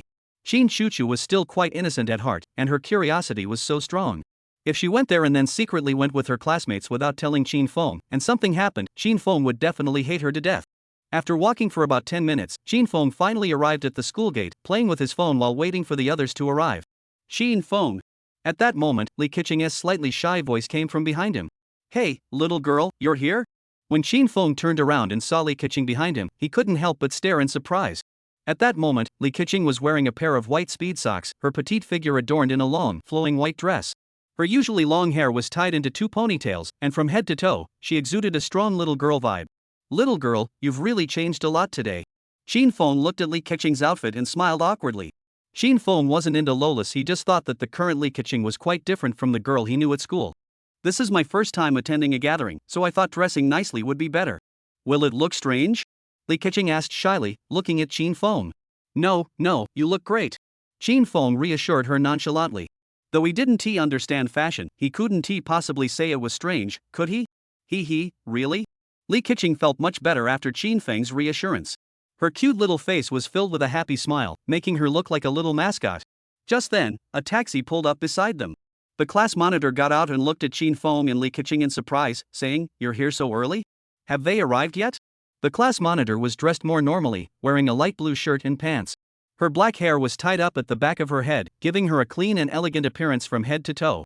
No, Qin Feng was the first to arrive, and I'm the second, Li Keqing explained with a smile. At that moment, a black Bugatti Veyron drove up from the distance and slowly came to a stop beside the group. The scissor doors of the Bugatti Veyron opened slowly, and Su Yue also got out of the car, looking a bit awkward. Su Yue was wearing the same black dress she had worn on her first date with Qin Feng. Since Qin Feng had previously complimented her on how well it suited her, Su Yue had hesitated for nearly 2 hours at home before finally deciding to wear this outfit. Shen Xinyu and Li Keqing stared in disbelief at the drastically transformed Su Yue, their eyes wide with shock as they asked, "Who are you?" Chapter 104, Alright, then. Seeing Li Keqing and Shen Xinyu's utterly shocked expressions, Qin Feng couldn't help but laugh out loud. Su Yu, sitting in the driver's seat, also couldn't help but smile. That spoiled princess who had been so arrogant and domineering at school all day long was now wearing a skirt reserved for good girls. No one could accept that change overnight, so their reactions were understandable. Su Yue shot a disapproving glance at Qin Feng, who was still chuckling, then turned to the 2 girls with a frown. "Hey, are you doing this on purpose? It's not you? You're Su Yue." Shen Xinyu still couldn't believe it. Under that innocent girl's facade was the same Su Yue who had been so arrogant and domineering at school. "Ah. Yes, are you satisfied now?" Su Yue crossed her arms and glared at Shen Xinyu. "Ah, now it is." Shen Xinyu gave an awkward smile. Su Yuling couldn't help but laugh from the driver's seat, then turned to Qin Feng and said, "That's settled then. I have work to do at the office. You take care of this girl tonight. Keep an eye on her." "Alright, no problem." Qin Feng nodded. "And remember, don't do anything like last time." Su Yuling reminded him seriously. She didn't want to have to hold her nephew so soon. Everyone. After giving her instructions, Su Yusong drove off in her Bugatti Veyron, leaving the stunned crowd behind. Let's go first. I've sent the location to Mr. Liu. They said they'll come over once they're ready. Qin Feng awkwardly reminded the stunned crowd. The 3 women snapped out of their daze from Su Yuling's shocking words, nodded blankly, and then headed toward the KTV where Su Yuling's friend was. Su Yue's friend was named Lin Yun, a close friend she had known since middle school. They had an excellent relationship. Back then, both were extremely proud women, and because of this, they had no friends in middle school. Eventually, they ended up getting to know each other, perhaps drawn together by their shared sense of loneliness. This gathering was also organized by Lin Yun, who wanted to meet Su Yue's boyfriend, Qin Feng, and had invited Su Yue to her newly opened KTV. Su Yue had previously told Qin Feng that Lin Yun's older sister, Lin Yu, was a powerful and influential figure in S City. Her sister was the chairwoman of a jewelry company and owned over a dozen jewelry and gold stores in S City. Though she couldn't compare to Su Yueling, Lin Yu still knew many prominent figures in society. The KTV that Lin Yun had opened just over a week ago was funded by Lin Yu, who said she didn't want Lin Yun to stay home playing games all day and wanted her to go out and gain some social experience. Not long after, Qin Feng and the 3 women arrived at the entrance of a KTV called Changxiang KTV. After being warmly escorted by a staff member, they entered a very luxurious private room. The private room was filled with the melodious sounds of music. The sofas were adorned with clean and tidy cushions, and the table was piled high with various snacks, cigarettes, and bottles of alcohol with English labels. Su Yue hung up the phone and explained to Qin Feng and the others, she said she'll be here soon. "Let's play for a while. Feel free to eat whatever's on the table." Qin Feng didn't hesitate, sitting down on the sofa and watching a romantic movie on the screen to pass the time. Li Keqing, however, sat nervously beside Qin Feng, her petite body trembling slightly as she looked around the dimly lit room with a mix of anxiety and fear. After all, Li Keqing was visiting a KTV for the first time, and she was here with so many people. Someone who had always stayed at home like her would naturally feel out of place. "Don't be nervous, girl. We're all friends. We're just here to chat." Chin Fong comforted her patiently from the side. Okay. After being reassured by Chin Fong, Li Keqing's nervousness eased slightly, and she gave a faint smile. Just then, the door to the private room was pushed open by a server, followed by Lu Li and Su Xinyan. Hey, everyone. We're late. Lu Li held Su Xinyan's hand shyly and walked in enthusiastically, then sat across from Chin Fong. Hello, teacher. Except for Chin Fong and Su Yue, Li Keqing and Shen Xinyan shyly greeted the teacher. Don't call us teacher here. That's only for school, right, Xinyan? Lu Li asked Su Xinyan beside her, then quietly patted Su Xinyan's arm, as if reminding her of something. Oh, right, Su Xinyan replied nervously, giving a sheepish smile. She must have been dragged here against her will. Chin Fong looked at Su Xinyan's awkward smile and thought to himself, no surprise there. With her slightly introverted personality, she definitely wouldn't come to a student gathering on her own. Just as the atmosphere grew increasingly awkward, the private room door opened again, and a girl of similar height to Su Yue walked in. The girl had long, black, lustrous hair that reached just above her waist. Her face bore a pair of indifferent eyes, and her figure was similar to Su Yue's, both belonging to the youthful, girlish style. This girl was none other than Su Yue's best friend, Lin Yun. Are you all here? Lin Yun scanned the crowd, then looked at Chin Fong sitting at the table and said as expected, You're Chin Fong? You're pretty handsome. Where's Su Yue? There she is. Chin Fong pointed toward the entrance where Su Yue stood, unable to suppress a smile. What? Lin Yun stared at Su Yue, who had changed drastically at the door, and asked in disbelief, You're still Su Yue? No way. Su Yue, I want to smash your head in. Chapter 105, King's Game. Oh my goodness. Lin Yun surrounded Su Yue like she was admiring a priceless treasure, unable to believe what she was seeing. It was hard to believe that the once bold and brash Su Yue, who acted like a tigress, could be so girly. What kind of love potion did this man named Chin Fong give her? After scanning the room, Lin Yun finally approached Su Yue, nodded approvingly, and said, They say the power of love is immense. I finally believe it now. Are you teasing me? Su Yue asked Lin Yun with a skeptical expression. Of course not. I'm just happy for my best friend of 3 years finally finding someone who likes her. I'm thrilled. Lin Yun said sincerely, though she still couldn't quite accept the girly Su Yue. She missed the old Su Yue who was so straightforward. Enough with the flattery. Let's eat and have a drink to celebrate your new store. Su Yue chuckled happily and sat down beside Chin Fong with a smug expression. Lin Yun also sat down next to Chen Xinyu, her pretty face showing a playful smile as she looked at Chin Fong and said, Chin Fong, you'd better drink a lot today. No matter what Su Yue says, she's still my best friend for 3 years. My best friend was stolen away like this, so I have to drink a few more cups for her. After speaking, Lin Yun skillfully opened a bottle of Corona canned beer, a specialty of the KTV, and handed Chin Fong a bottle of stronger English beer. She asked curiously, Chin Fong, can you drink alcohol? If not, take a soft drink. Sure, I'll have a little. Chin Fong shrugged indifferently, not thinking much of it, and took the English beer from Lin Yun's hand. Glancing at it, he noticed the alcohol content was 25%, much higher than regular beer. Sure. Lin Yun gave Chin Fong a slightly satisfied glance before picking up the Corona and drinking it without hesitation. Can this woman drink so much? Watching Lin Yun's throat move constantly, Shen Xinyu couldn't help but exclaim in awe from the side. Since the other party had started drinking, according to the unwritten rules of the drinking table, Chin Fong couldn't just sit there idly. He also opened the can and began drinking, quickly finishing the bottle of English beer, even faster than Lin Yun. Is Chin Fong really that good at drinking? Lu Li looked at Chin Fong, who had finished his drink without showing any signs of intoxication, and couldn't help but marvel at his endurance. Su Xinyan, on the other hand, looked at Chin Fong with a curious expression, as she couldn't drink alcohol at all and had a very weak tolerance. Back in high school, when Lu Li invited her over for dinner, Su Xinyan had only managed to drink 2 bottles of very low alcohol beer and already felt a bit tipsy. How could she possibly drink an entire bottle of such high alcohol foreign beer in one go like Chin Fong? Watching Chin Fong finish the bottle of beer, Su Yue teased him with a meaningful smile. Hee, if you get drunk tonight, I'll have my chance. I'll try to give you a chance tonight, Chin Fong said eagerly. This guy is pretty good. Lin Yun looked at the beer can Chin Fong had placed on the table and said admiringly. The brand of canned beer Chin Fong was drinking had a high alcohol content. Even someone who doesn't drink much would get drunk after 2 bottles, and even those who can drink wouldn't dare to chug it like that, as it's easy to black out that way. Alright, everyone, let's eat. Su Yue looked at everyone and said enthusiastically, after all, these people were now her friends. Upon hearing this, everyone felt at ease and began eating the snacks on the table. As for the cigarettes and alcohol, not a single person touched them, as they didn't want to get drunk in front of Chin Fong. Their alcohol tolerance was simply too low. After snacking for about 10 minutes, everyone started making small talk without any real topic, and the atmosphere was incredibly awkward. With 2 teachers present and the others not being the type to frequent such places, they had no idea how to liven up the atmosphere, so they could only continue the awkward small talk. Ugh, hasn't anyone here ever been to a KTV before? Lin Yun muttered to herself, feeling disappointed as she watched the few people still awkwardly chatting. After all, she had come to the gathering to have fun with Su Yue, not to sit here and make small talk. If she had known that this group didn't often come to KTV, Lin Yun wouldn't have come to accompany them. After all, just chatting without drinking or smoking was so boring. Hey!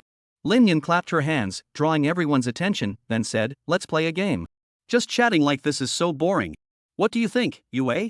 After saying that, Lin Yun gave Su Yue a meaningful glance. Su Yue, as if she had received a signal, blurted out, oh, you're right. Just chatting like this is indeed boring. Plus, the two teachers said we should play here today since we're all friends. Why don't we think of a game to play? But what should we play? Luli asked awkwardly. Upon hearing this, everyone fell silent. After all, they really couldn't think of anything to play in a KTV without drinking or smoking. Maybe singing? At that moment, Li Keqing raised her hand shyly and said, there are so many of us we could play King's Game. The King's Game?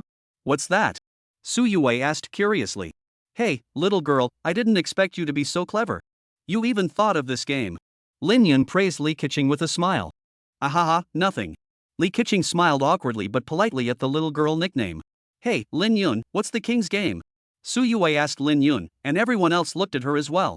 Lin Yun first took out a deck of playing cards from the drawer under the table, then drew the King of Hearts, and distributed the remaining cards to everyone according to the number of people. She began to explain. It's simple. There are 7 cards here. We'll each draw one later. If you draw the King of Hearts, you become the king, and the king can order the owners of the other cards to do anything. Lin Yun finished speaking and smiled meaningfully, and the king's orders must never be disobeyed. Whatever the king commands, it must be carried out completely. Chapter 106, Who Cares? Must be completed? Su Yue instinctively glanced at Qin Feng before continuing, what if the king orders the owners of other cards to kiss? Then you'll just have to accept it.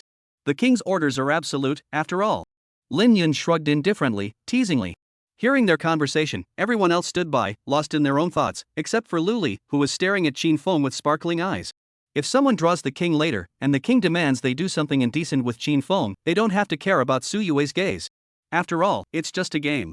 No matter how capricious Su Yue is, she can't possibly be so sore about losing, especially in front of so many people.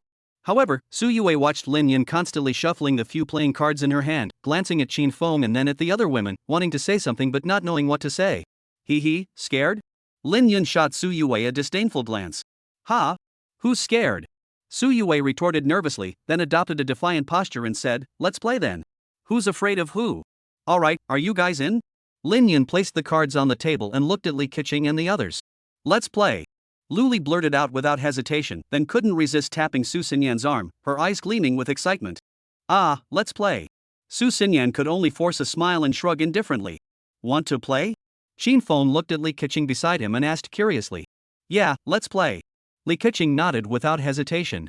After all, she was the one who suggested the game, so how could she not participate? Moreover, if the king later asked her to do something indecent with Qin Feng, that would be perfect. After all, it's just a game.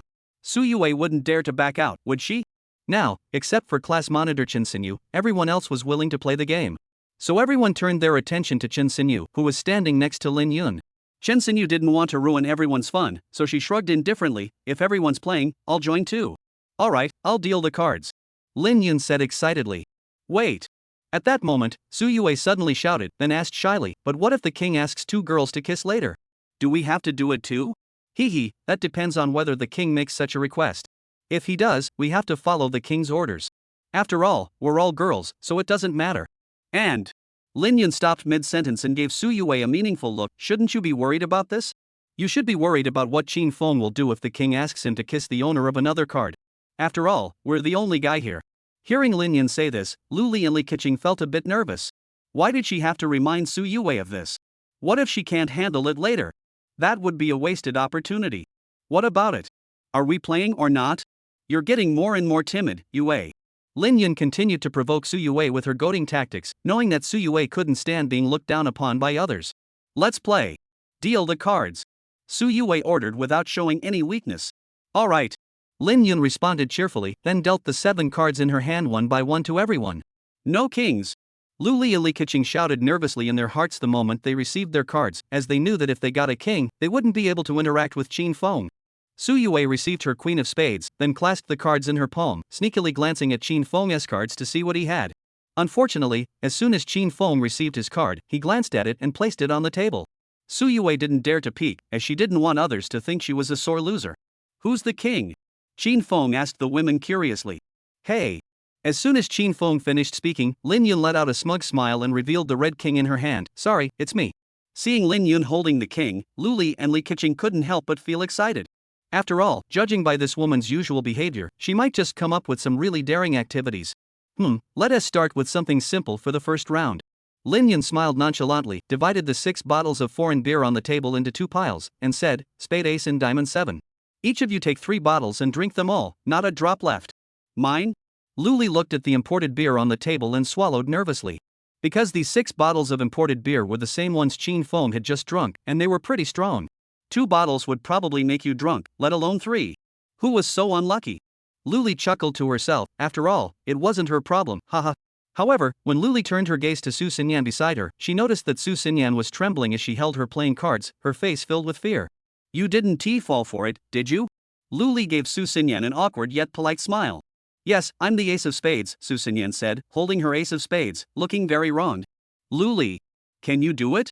Qin Feng glanced at Li Keqing beside him and gave her a reminder. After all, Li Keqing's card was the 7 of diamonds. It seems like we already know who it is. Lin Yun looked at Su Xinyan and Li Keqing with an expectant smile, then said, Quick, finish these 6 bottles, and let's move on to the next round. No helping allowed. Loser pays. It's okay. Li Keqing smiled nervously, then picked up the foreign beer on the table and began sipping it cautiously. Seeing that Li Keqing had started, Su Xinyan also picked up the foreign beer on the table and began to drink it slowly. Ton. The entire private room echoed with the sounds of 2 women continuously swallowing beer.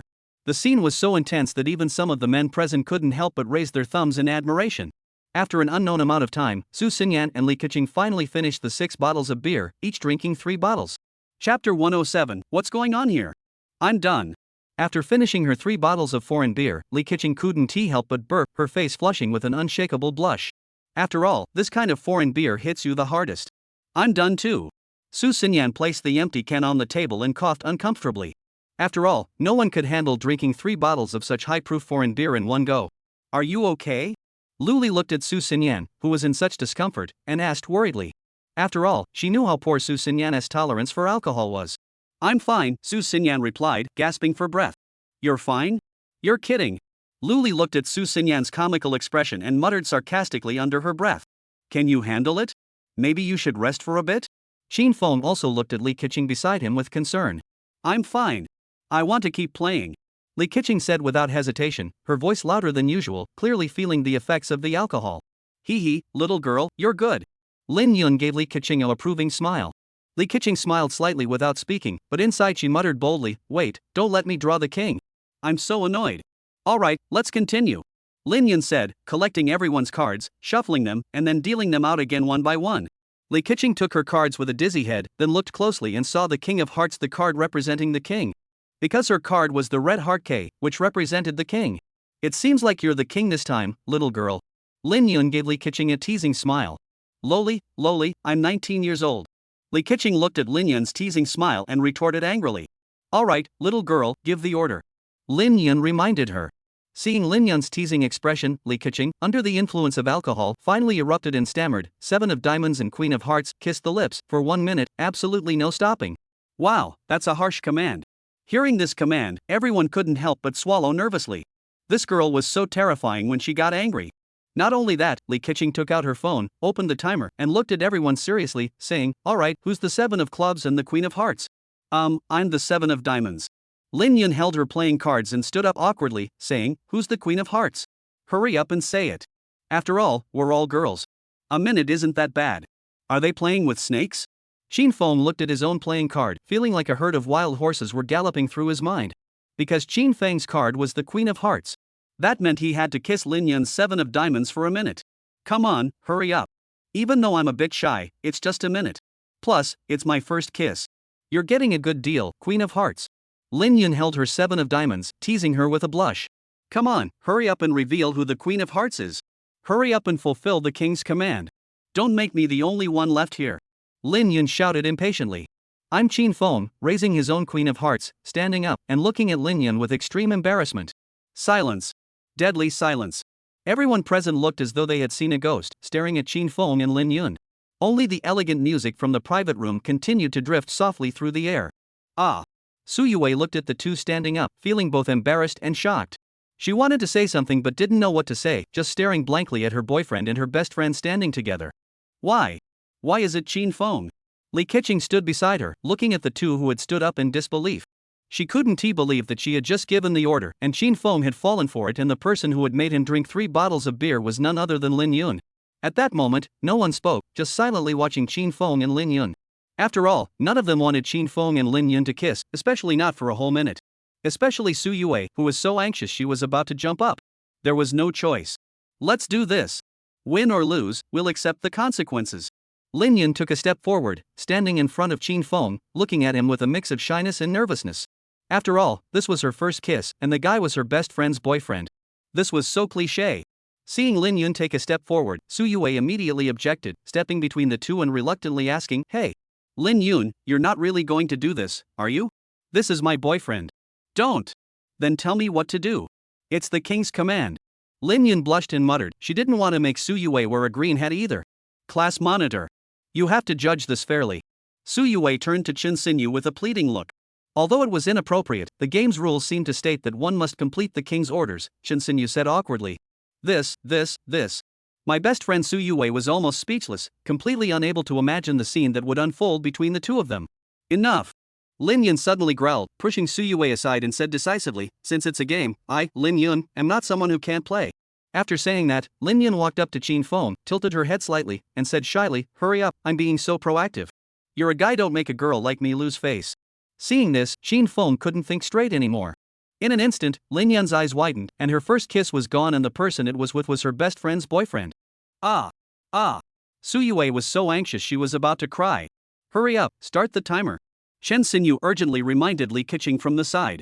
Li Keqing heard Chen Xinyu's voice and quickly pressed the 1-minute timer on her phone. Ah! Why? Why him? Luli was beside her, bitterly eating a lemon, completely caught off guard that Qin Feng had been beaten to the punch by someone else. Chapter 108, I just love Qin Feng. Ding! Congratulations, host, you have reached max level in the kissing talent. Keep up the good work. Qin Feng's upgrade ability suddenly reminded him. At the same time, Li Keqing's phone timer finally reached 60 seconds, ringing a crisp bell. Alright. Time's up. Su Yue immediately separated the two, speaking with a hint of pity. I'm sorry. Even though it's just a game, Qin Feng did take this guy's first kiss, so Qin Feng apologized to Lin Yun. It's okay, it's just a game. Don't worry about it, Yue. Lin Yun shrugged indifferently, then sat down on the sofa, her face slightly flushed as she took a sip of her drink, glancing sideways at Qin Feng beside Su Yue. This guy's skills are way too good, Lin Yun muttered to herself, still feeling unsatisfied. Why did we have to play this game? Su Yue finally couldn't hold back her tears and looked at Qin Feng with a pout, complaining, why couldn't you just refuse? Even though it's just a game, you could have said no. You're my boyfriend, why did you have to let someone else kiss you? Joking aside, her boyfriend was kissing her best friend right in front of her, and as his girlfriend, she couldn't even say anything. This feeling was beyond frustrating. If it weren't for the fact that Lin Yun was her best friend, she didn't know what she would have done to her. Qin Feng saw Su Yue crying with tears streaming down her face, so he quickly hugged her slender body and sat her on the sofa, comforting her softly. It's okay, it's just a game. Look, Li Keqing and Su Teacher, who can't drink, finished 3 bottles of beer in the first round. If your boyfriend doesn't want to admit defeat, that would be so embarrassing. But you're my boyfriend. Su Yue still looked at Qin Feng unwillingly. Qin Feng wiped away Su Yue's tears and comforted her with a pained expression. Yes, I know. But there's nothing we can do. After all, the king issued such a strict order. Hearing Qin Feng say that, Su Yue turned her resentful gaze toward Li Keqing. Li Keqing felt uneasy under Su Yue's gaze and quickly smiled awkwardly. Su Yue, I didn't mean to. I didn't know the Queen of Hearts was Qin Feng. Joking aside, if Li Keqing had known that the Queen of Hearts was Qin Feng, she wouldn't have let him kiss another girl. Lin Yun, seeing Su Yue still nitpicking, said impatiently, Enough, Yue. It's just a game. Is it really worth getting so worked up over? I even gave away my first kiss. Did I say anything? Am I not human? I wasn't being petty. Su Yue retorted unwillingly. You call that not being picky? Looking at Su Yue sitting on Qin Feng's lap, Lin Yun had a few choice words she didn't dare to say. Just as Lin Yun was venting, Su Yue, sitting on Qin Feng's lap, seemed to realize something. She looked at Qin Feng with a sudden understanding, then firmly kissed him, doing so with such intensity that it seemed like she was trying to cover up Lin Yun's scent. After a few minutes, Su Yue finally let go of Qin Feng, still sounding a bit reluctant. I can't let you have that guy's taste in your mouth. Silly woman, Qin Feng smiled affectionately, nodding as if it were the most natural thing in the world. Hey, do I have bad breath or something? Lin Yun muttered in frustration. I didn't say that. Su Yue said triumphantly. Although she had been secretly kissed by Lin Yun under the pretext of a kiss, this guy was still her boyfriend, so it wasn't a big deal. Enough, let's continue. I can't be the only one to lose out. Lin Yun collected everyone's playing cards and said triumphantly, you better pray that I don't draw the king, or you'll regret it. After saying that, Lin Yun once again collected everyone's playing cards and added eagerly, also, since Qin Feng and I have both accepted the bet, I hope everyone else will play fair too. Seeing Lin Yun's vengeful gaze, Li Keqing and the others shivered in fear, hoping they wouldn't be the ones to draw the king next. It was unclear how much time had passed, but it was already past 11 p.m. After a night of chaos, everyone was exhausted, leaning against the sofa, occasionally laughing drunkenly. After playing the king game for about 10 rounds, all the beer on the table, except for the cigarettes, had been drunk. There were roughly 40 empty cans scattered on the table, looking terrifying at first glance. The worst at passing the ball tonight were Su Xinyan and Li Keqing. The two of them had each drunk nearly a dozen bottles of high-proof foreign beer and were now drunk as mud, leaning against the sofa. Qin Feng was lucky and hadn't been chosen many times, but he had drunk quite a few beers for Li Keqing and Su Yue, and in the end, he had drunk more than Li Keqing. He was also starting to feel a bit tipsy. Perhaps the luckiest person tonight was the class monitor, Chen Xinya. Everyone had drunk at least 5 bottles of beer, but Chen Xinyang hadn't had a single one. This was because she hadn't been included in the King's game, where the king issues commands, so she was still in a normal state. At that moment, Li Keqing, who was leaning against the sofa, suddenly hugged Qin Feng, her cute little face flushed red, and said to Qin Feng, I like you, I like you, I like you. Dump Su Yue, and I'll be your live streamer and take care of you. Ha! Su Yue's been cuckolded. Everyone couldn't help but laugh out loud. After all, everyone was drunk now. Who would care if Su Yue flew into a rage? Su Yue, drunk and stumbling, approached Li Keqing and pointed at her delicate nose, saying, Hey, Li Keqing, what do you think you're doing? Qin Feng is my man. I don't care. I just like Qin Feng. Li Keqing, who was drunk, retorted without hesitation, then kissed Qin Feng on the face and started singing. Qin Feng, you're the electricity, you're the light, you're the only one. However, before she could finish a few lines, Li Keqing collapsed onto the nearby sofa and fell asleep. Chapter 109, Everyone's drunk out of their minds. Qin Feng took Li Keqing's legs off himself and carried the girl to the empty sofa beside him. With some effort, he said, Lin Yun, she's drunk.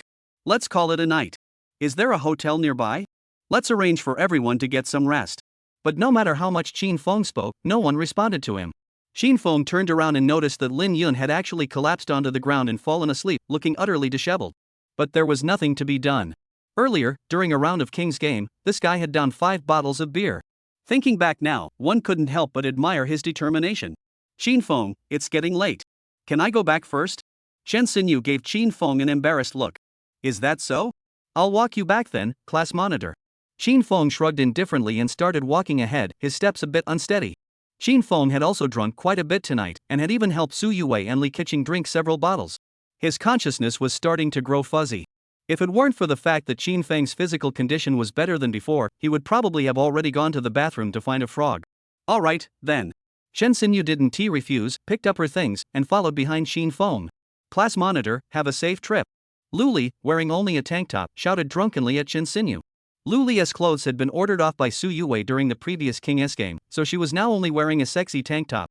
Teacher, make sure to put your clothes on properly before we leave. Shen Xinyu reminded her impatiently, then smiled helplessly and continued to follow Qin Feng. No, I need to go to the restroom. Su Xinyan mumbled incoherently, weakly standing up and staggering toward the exit of the private room. Class monitor, did you have fun tonight? Qin Feng asked Shen Xinyu beside him. Yeah, I did. Shen Xinyu replied without hesitation. Really? That's good. Qin Feng smiled contentedly, accompanying Shen Xinyan to the roadside to hail a taxi. Ugh, I drank a bit too much tonight. Qin Feng pressed his forehead, shaking his head uncomfortably, looking as if he might collapse at any moment. Are you okay? Shen Xinyu saw this and hurriedly supported Qin Feng, afraid he might fall to the ground. Sorry, I made the class monitor laugh. Qin Feng smiled awkwardly. Who told you to drink with Li Keqing and Su Yue? You've almost drunk half of tonight's alcohol. Seeing Qin Feng's drunken state, Shen Xinyu said with a hint of concern. It's okay, I didn't drink much. Qin Feng shrugged it off with a smile. You're already like this, and you say you didn't drink much. Shen Xinyu scolded him playfully, but her tone was full of concern. Shin Fong looked at the taxi approaching in the distance and hurriedly reminded her, "Class monitor, the taxi is here." Taxi. Shen Xinyu hurriedly waved her hand, and the taxi finally stopped by the roadside. Shen Xinyu could only let go of the tipsy Shin Fong and asked with concern, "Shin Fong, I'll go first. Will you be okay going back alone?" "No problem. There's a hotel right next to us. If worst comes to worst, we can just stay there for the night." Shin Fong shrugged indifferently, waving his hand and saying softly, "Class monitor, let's go. Send me a message after you get off the taxi."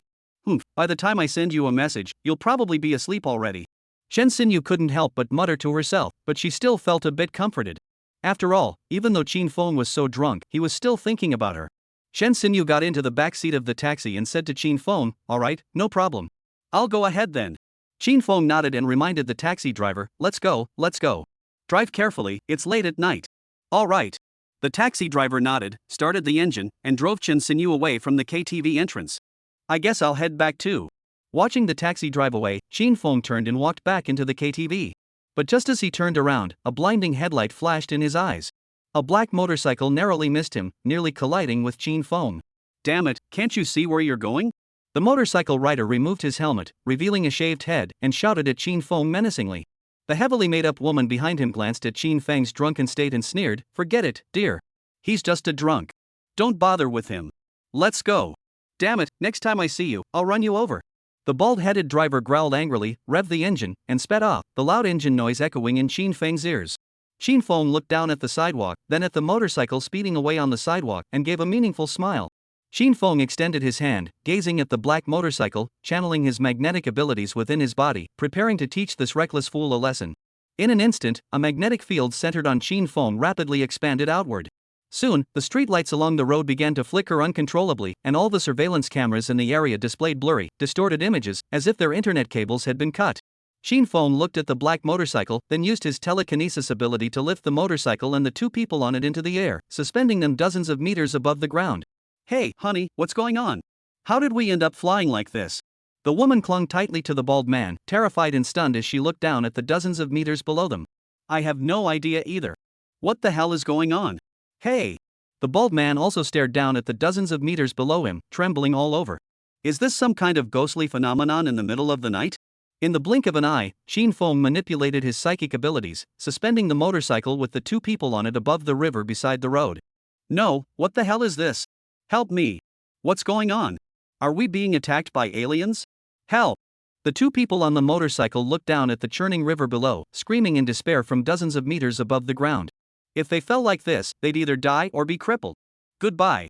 Shin Fong sneered, releasing his psychic energy and tossing the motorcycle and the two men into the churning river. A loud splash echoed, and the motorcycle and the couple were instantly swallowed by the churning river. "Go back." Shin Fong smiled contentedly, then staggered toward the KTV. Chapter 110, Sudden Emergency.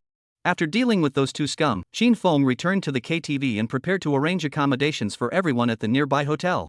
Shin Fong was starting to feel a bit disoriented. Those who couldn't hold their alcohol would probably be unable to find their way back to the north, and he couldn't let them sleep in the private room. Just as Shin Fong arrived at the private room door, a female server approached him with a smile and said, "Sir, our manager said it's time for them to rest. We've already arranged a hotel for them. It's on the third floor of the adjacent hotel, and you can use any room you like." "All right." Shin Fong nodded and added, "Could you please send some people to help carry them? They're all drunk and can't walk to the hotel on their own." "Of course, since they're the boss's sister's friends, we'll definitely help." The female server nodded without hesitation. "Also, no male staff, only female staff, is that okay?" Shin Fong asked seriously.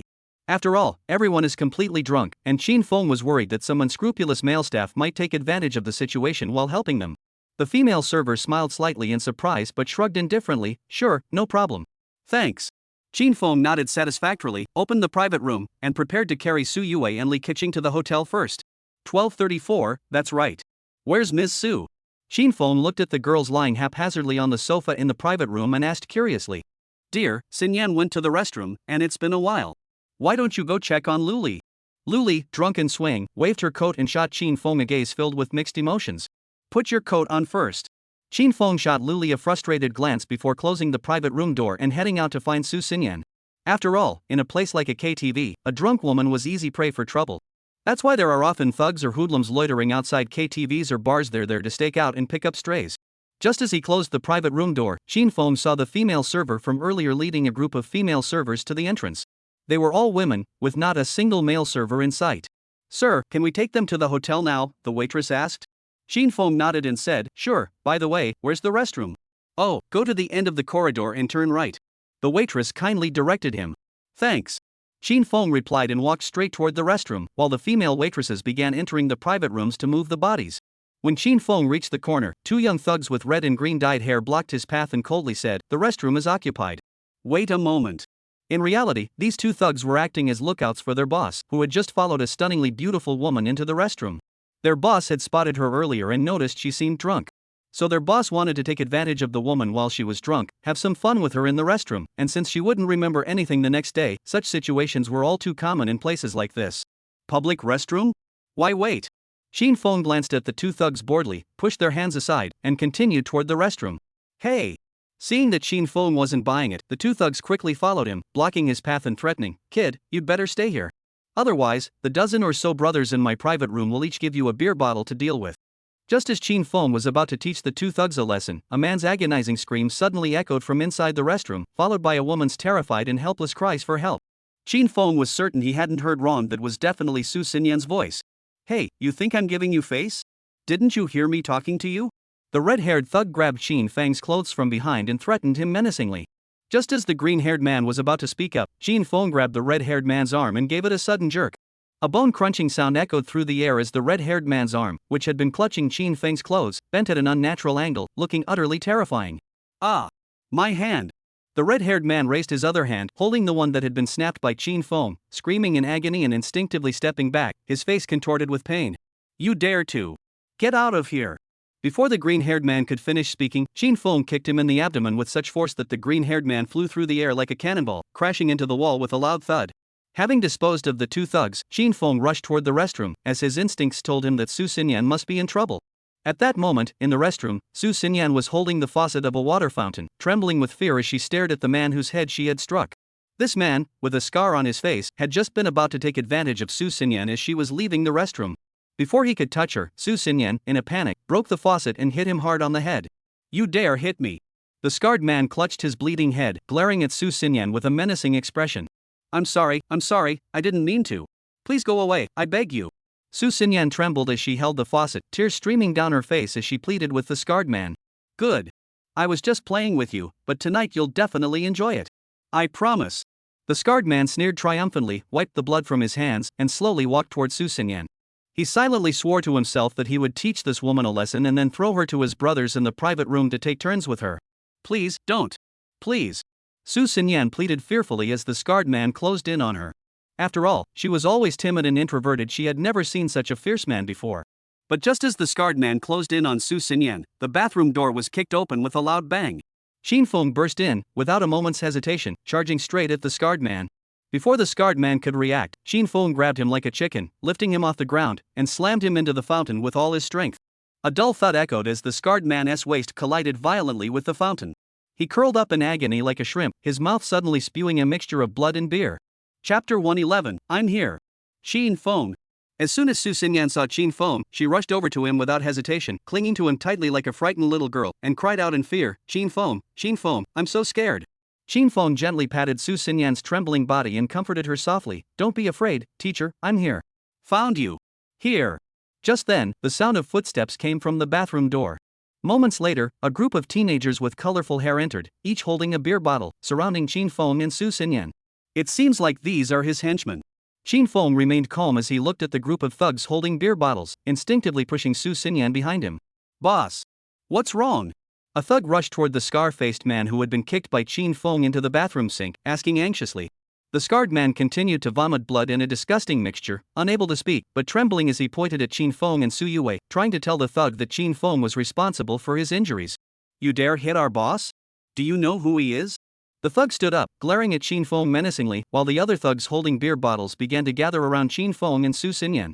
A battle between the many and the few was about to erupt. If Shin Fong were to take on these thugs alone, he wouldn't feel any pressure at all. However, bringing Su Xinyan along would be a different story. After all, in a gang fight, especially one where they were outnumbered, bringing along a defenseless woman would make things extremely difficult. Therefore, Shin Fong decided to use his special abilities. Damn it, attack. I'll see who dares. Just as the thugs were about to charge forward, a cold, sharp female voice suddenly rang out from the bathroom door. Immediately afterward, a woman dressed in a red dress appeared before everyone. This young woman in the red dress had bright eyes, a beautiful smile, and a flawless face. Combined with her seductive figure, she exuded a mature yet alluring charm from head to toe. However, her face now bore a hint of anger that couldn't be hidden.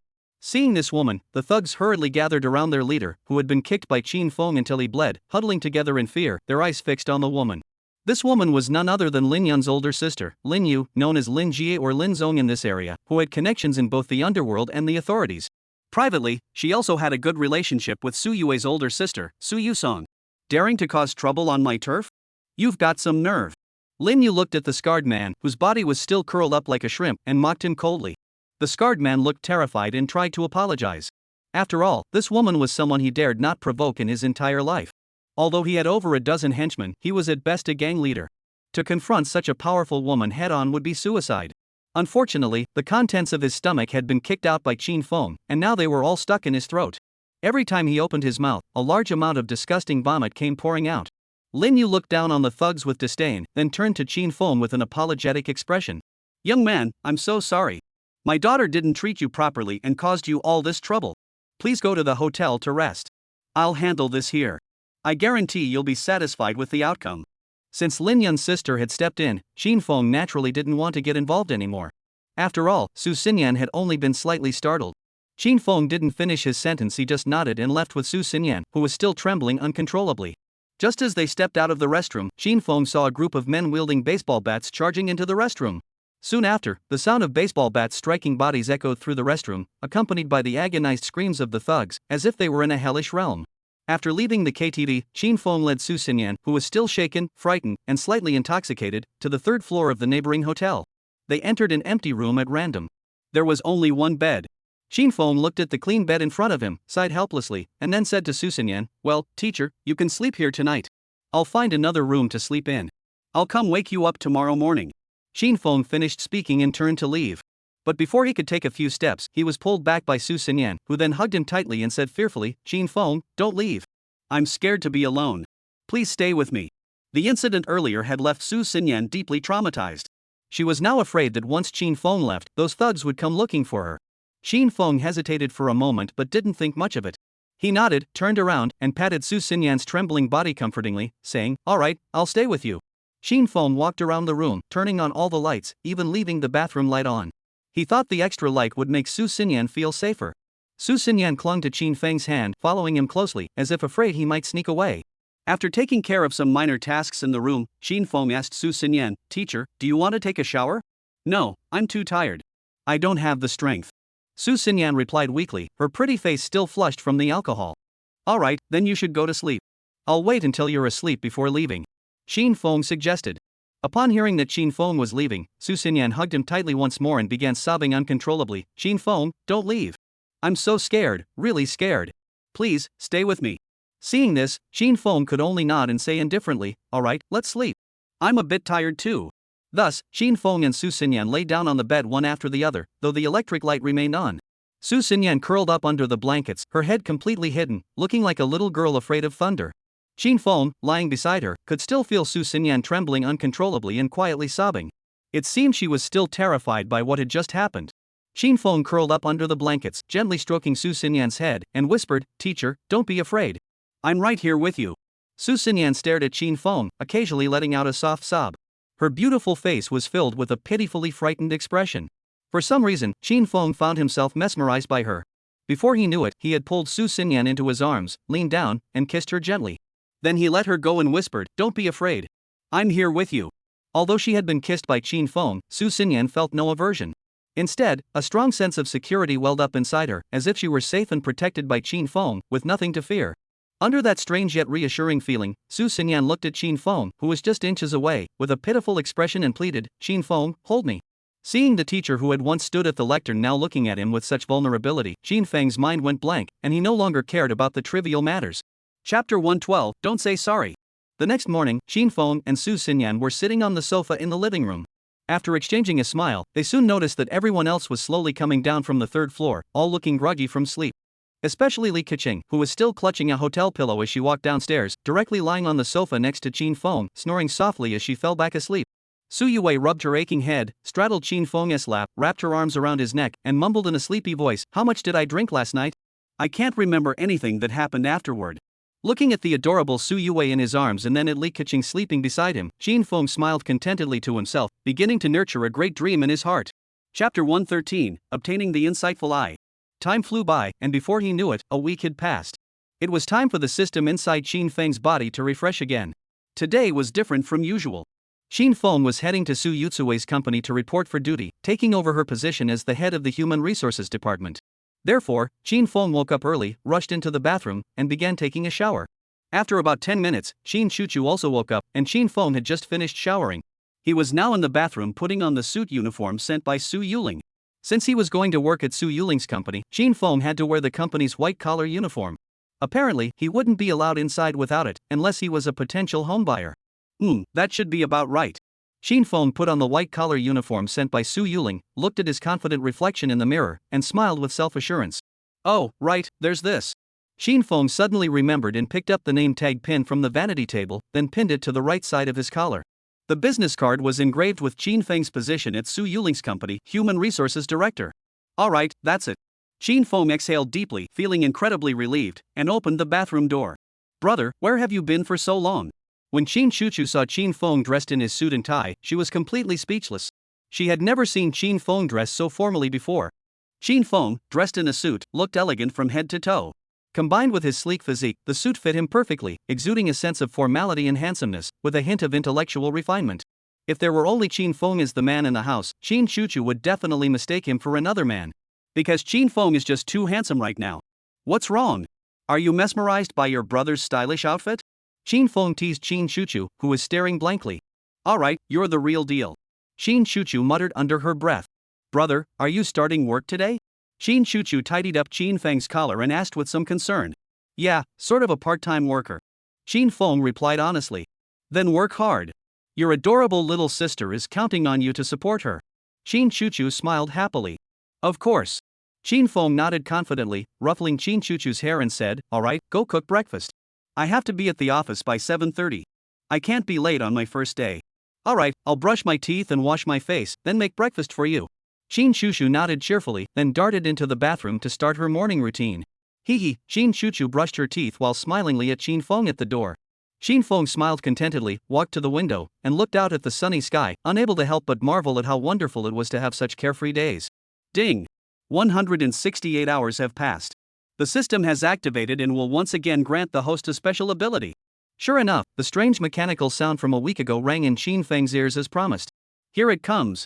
Qin Feng growled excitedly, wondering what kind of ability the system would grant him this time. Ding!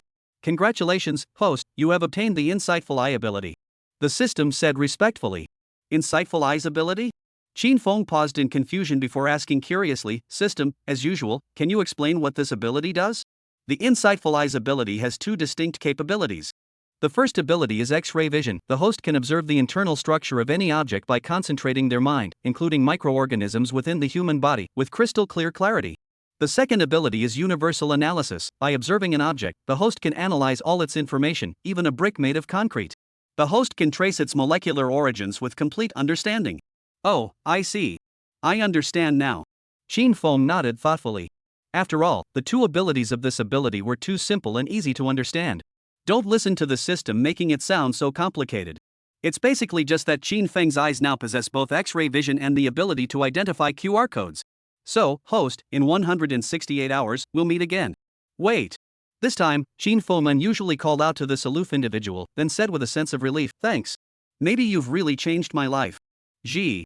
The system emitted a sound resembling electromagnetic waves, then mechanically replied in a respectful tone, Host, the future you may understand.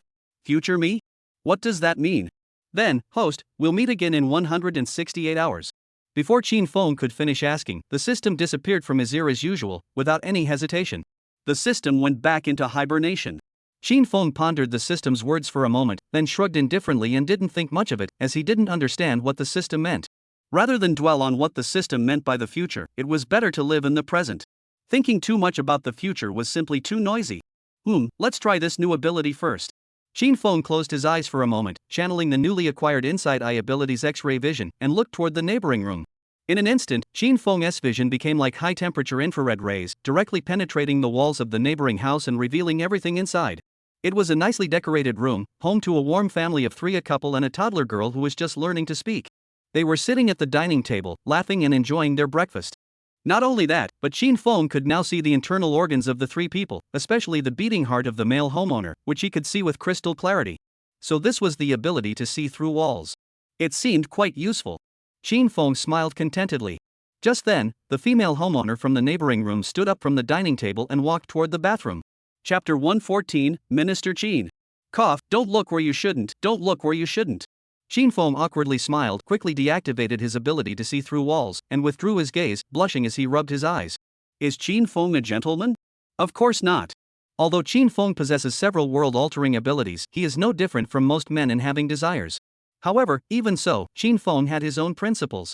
For instance, this was a family with a husband and a cute daughter. Qin Feng couldn't possibly keep looking.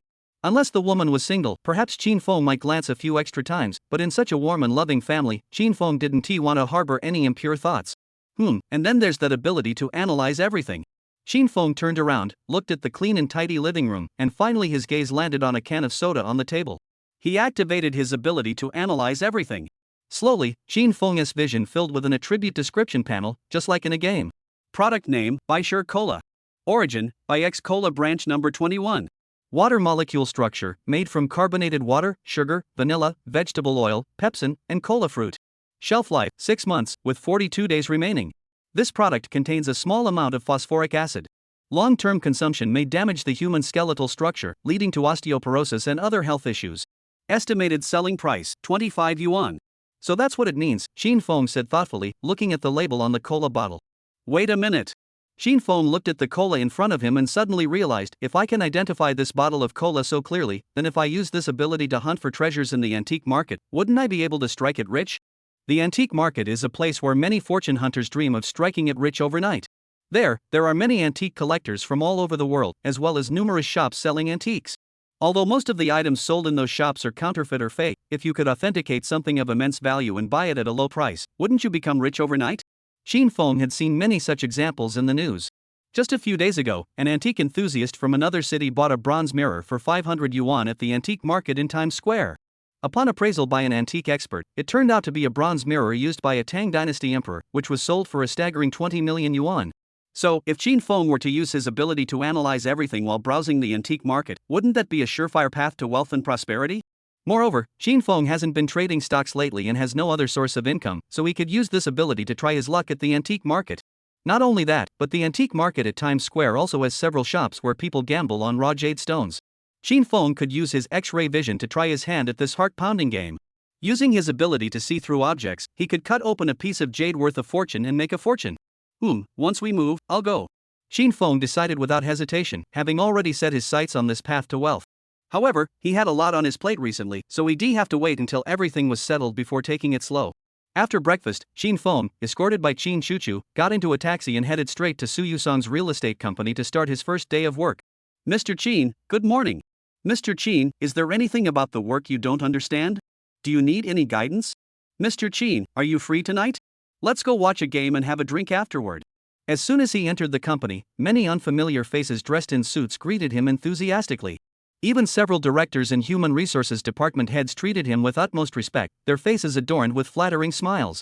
Facing these people, Qin Feng merely responded with a polite smile, saying nothing more. Because Qin Feng knew that these people were all trying to build a good relationship with him, hoping he could speak well of them to Su Yusong or Su Yue, and see if they could get a promotion or a raise. After all, that's how this society works. No matter what industry you're in, as long as there's an opportunity to climb the ladder, why would anyone pass it up? Those who are just trying to make a living have some connections, and finding out about Qin Feng's background was no big deal. Therefore, they all knew that Qin Feng was Su Yue's boyfriend. Otherwise, how could a high school senior not even pass an interview and directly become the head of the human resources department? Following the instructions of the HR department assistant, Qin Feng arrived at the HR department, pushed open the door, and walked inside. Glancing around, he saw that there were 2 men and 3 women in the human resources department, all sitting at their desks, constantly making calls and copying down important information, looking very busy. Xin Feng's office was behind these 5 people, with the words Human Resources Department Director's Office clearly written on the door. May I ask who you are? At that moment, a young woman in a white uniform curiously looked over at Xin Feng. Her tired eyes immediately perked up when she noticed the name tag on his collar. Are you Mr. Qin, the director? The woman asked in surprise. The other 4 people also put down their work and looked at Xin Feng with disbelief. Yes. Xin Feng nodded politely. Wow, you're so young, and so handsome.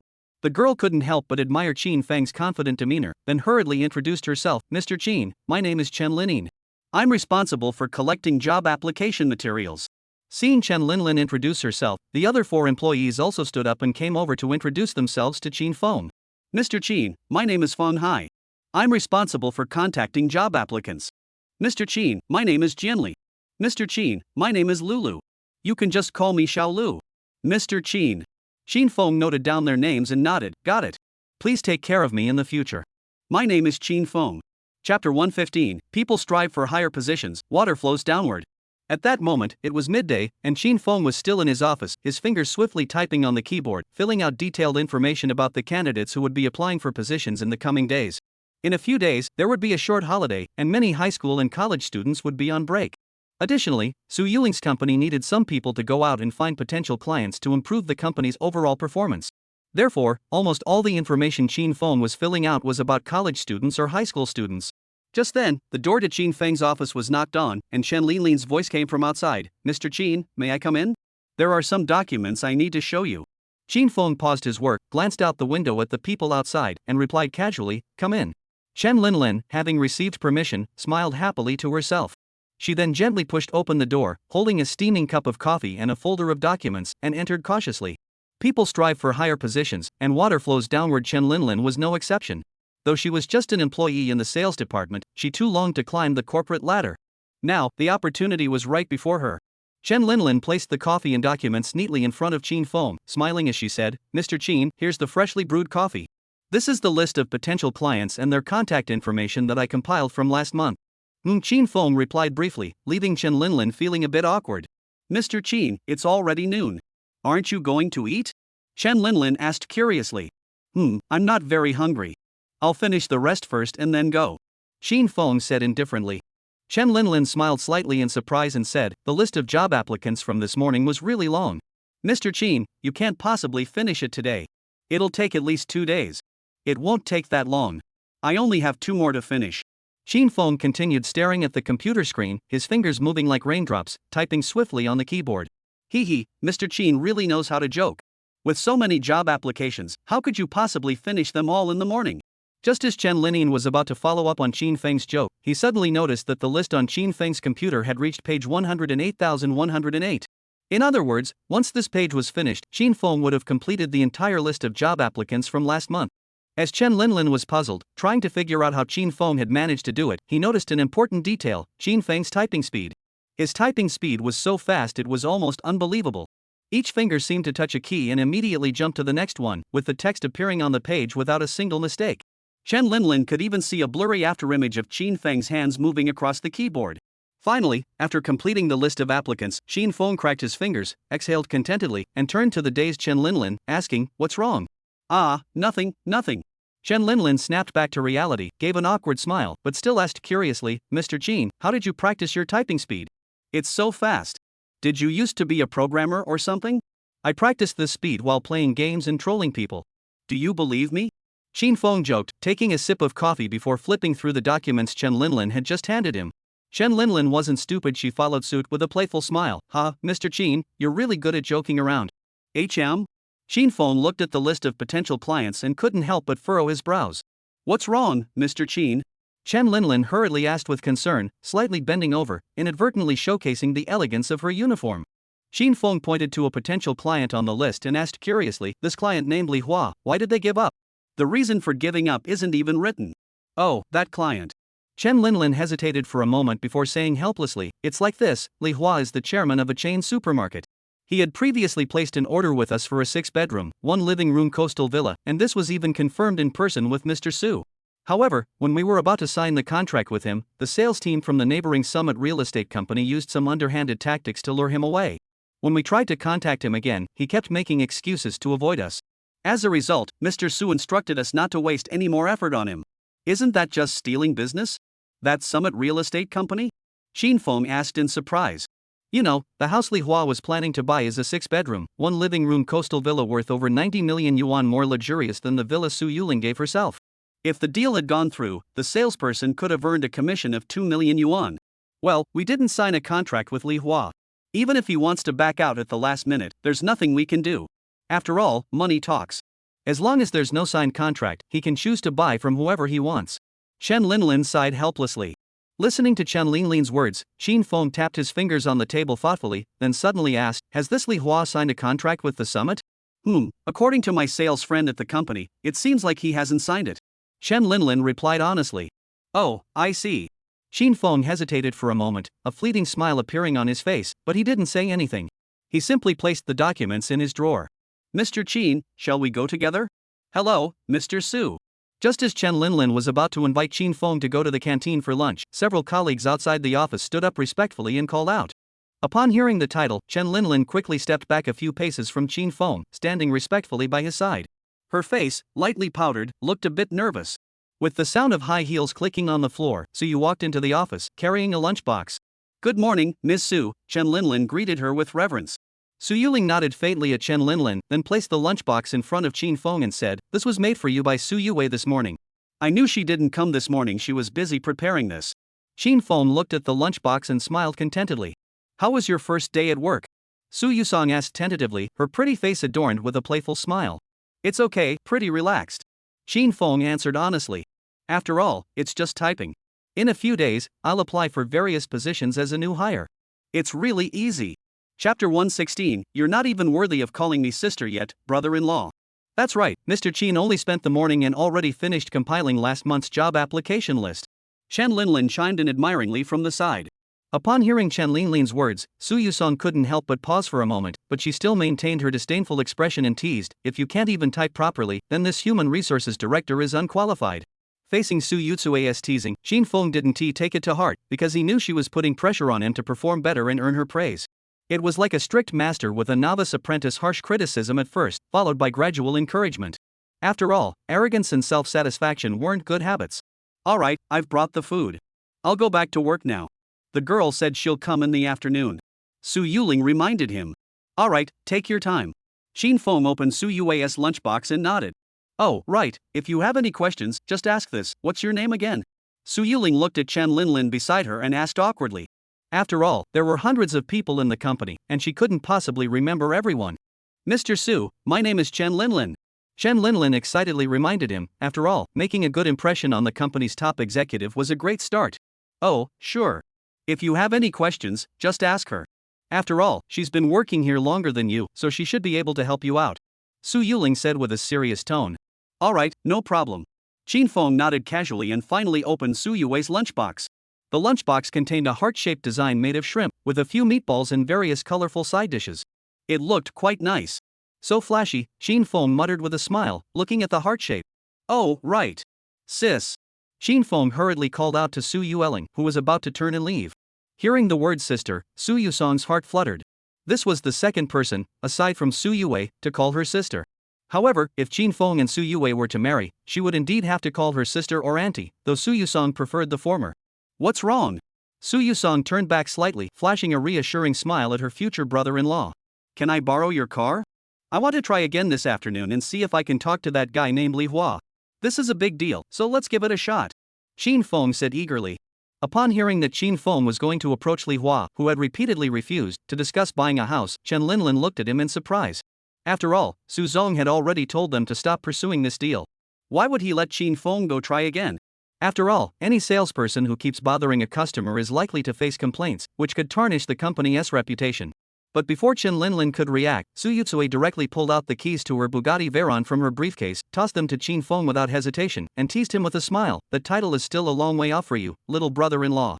After saying that, Su Yuling walked out of the Human Resources Department in her high heels, making a clicking sound. Who's any different? Shin Feng caught the Bugatti Veyron keys and sighed contentedly. So, Miss Su really cares about Mr. Qin, doesn't she?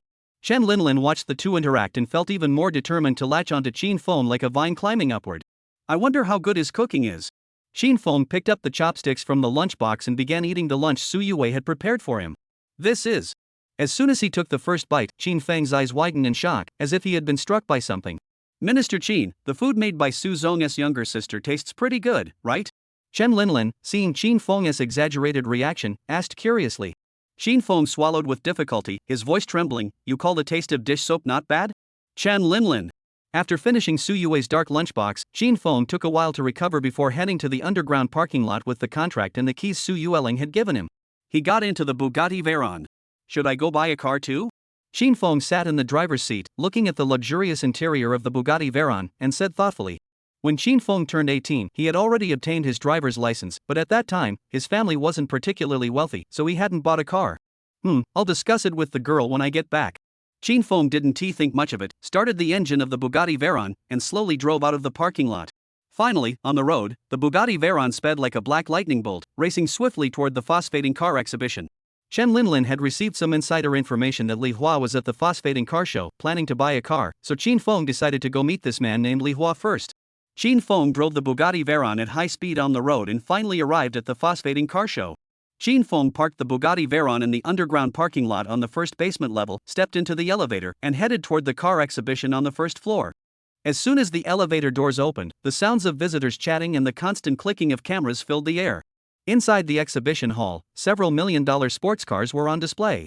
After all, while these car enthusiasts couldn't afford to buy them, taking a few photos was still within their means. After wandering around the car show for a while, Qin Feng finally spotted a man whose appearance matched Chen Linlin's description. The man was dressed simply yet neatly, with a lean build and appeared to be in his late 50s. He was constantly moving a string of brown-yellow prayer beads in his hands. A car salesman was enthusiastically introducing today's car models to the man. To be safe, Qin Feng used the insight he had just obtained to look at the man, to avoid wasting time later and striking up a conversation with the wrong person. Chapter 117, only 50 years old, and already so many illnesses? Slowly, all of Li Hua's detailed information appeared before Qin Feng's eyes. Li Hua, 53 years old. Gender, male. Personal status, chairman of Chongqing Chain Supermarkets, currently owning 27 chain supermarkets in S-City, with the 28th supermarket under renovation. Personal information, has 2 mistresses, a wife who is 2 years older than him, and is currently considering what kind of sports car to buy for his second mistress. Personal interests, extremely superstitious, frequently visits temples to have his fortune told and draw fortune sticks. Last Thursday, the abbot of the temple told him that he would encounter a benefactor during this period. Excitedly, Li Hua donated 100,000 yuan in offerings to the temple and made a wish, may this benefactor protect my aging body and grant me a few more years of life.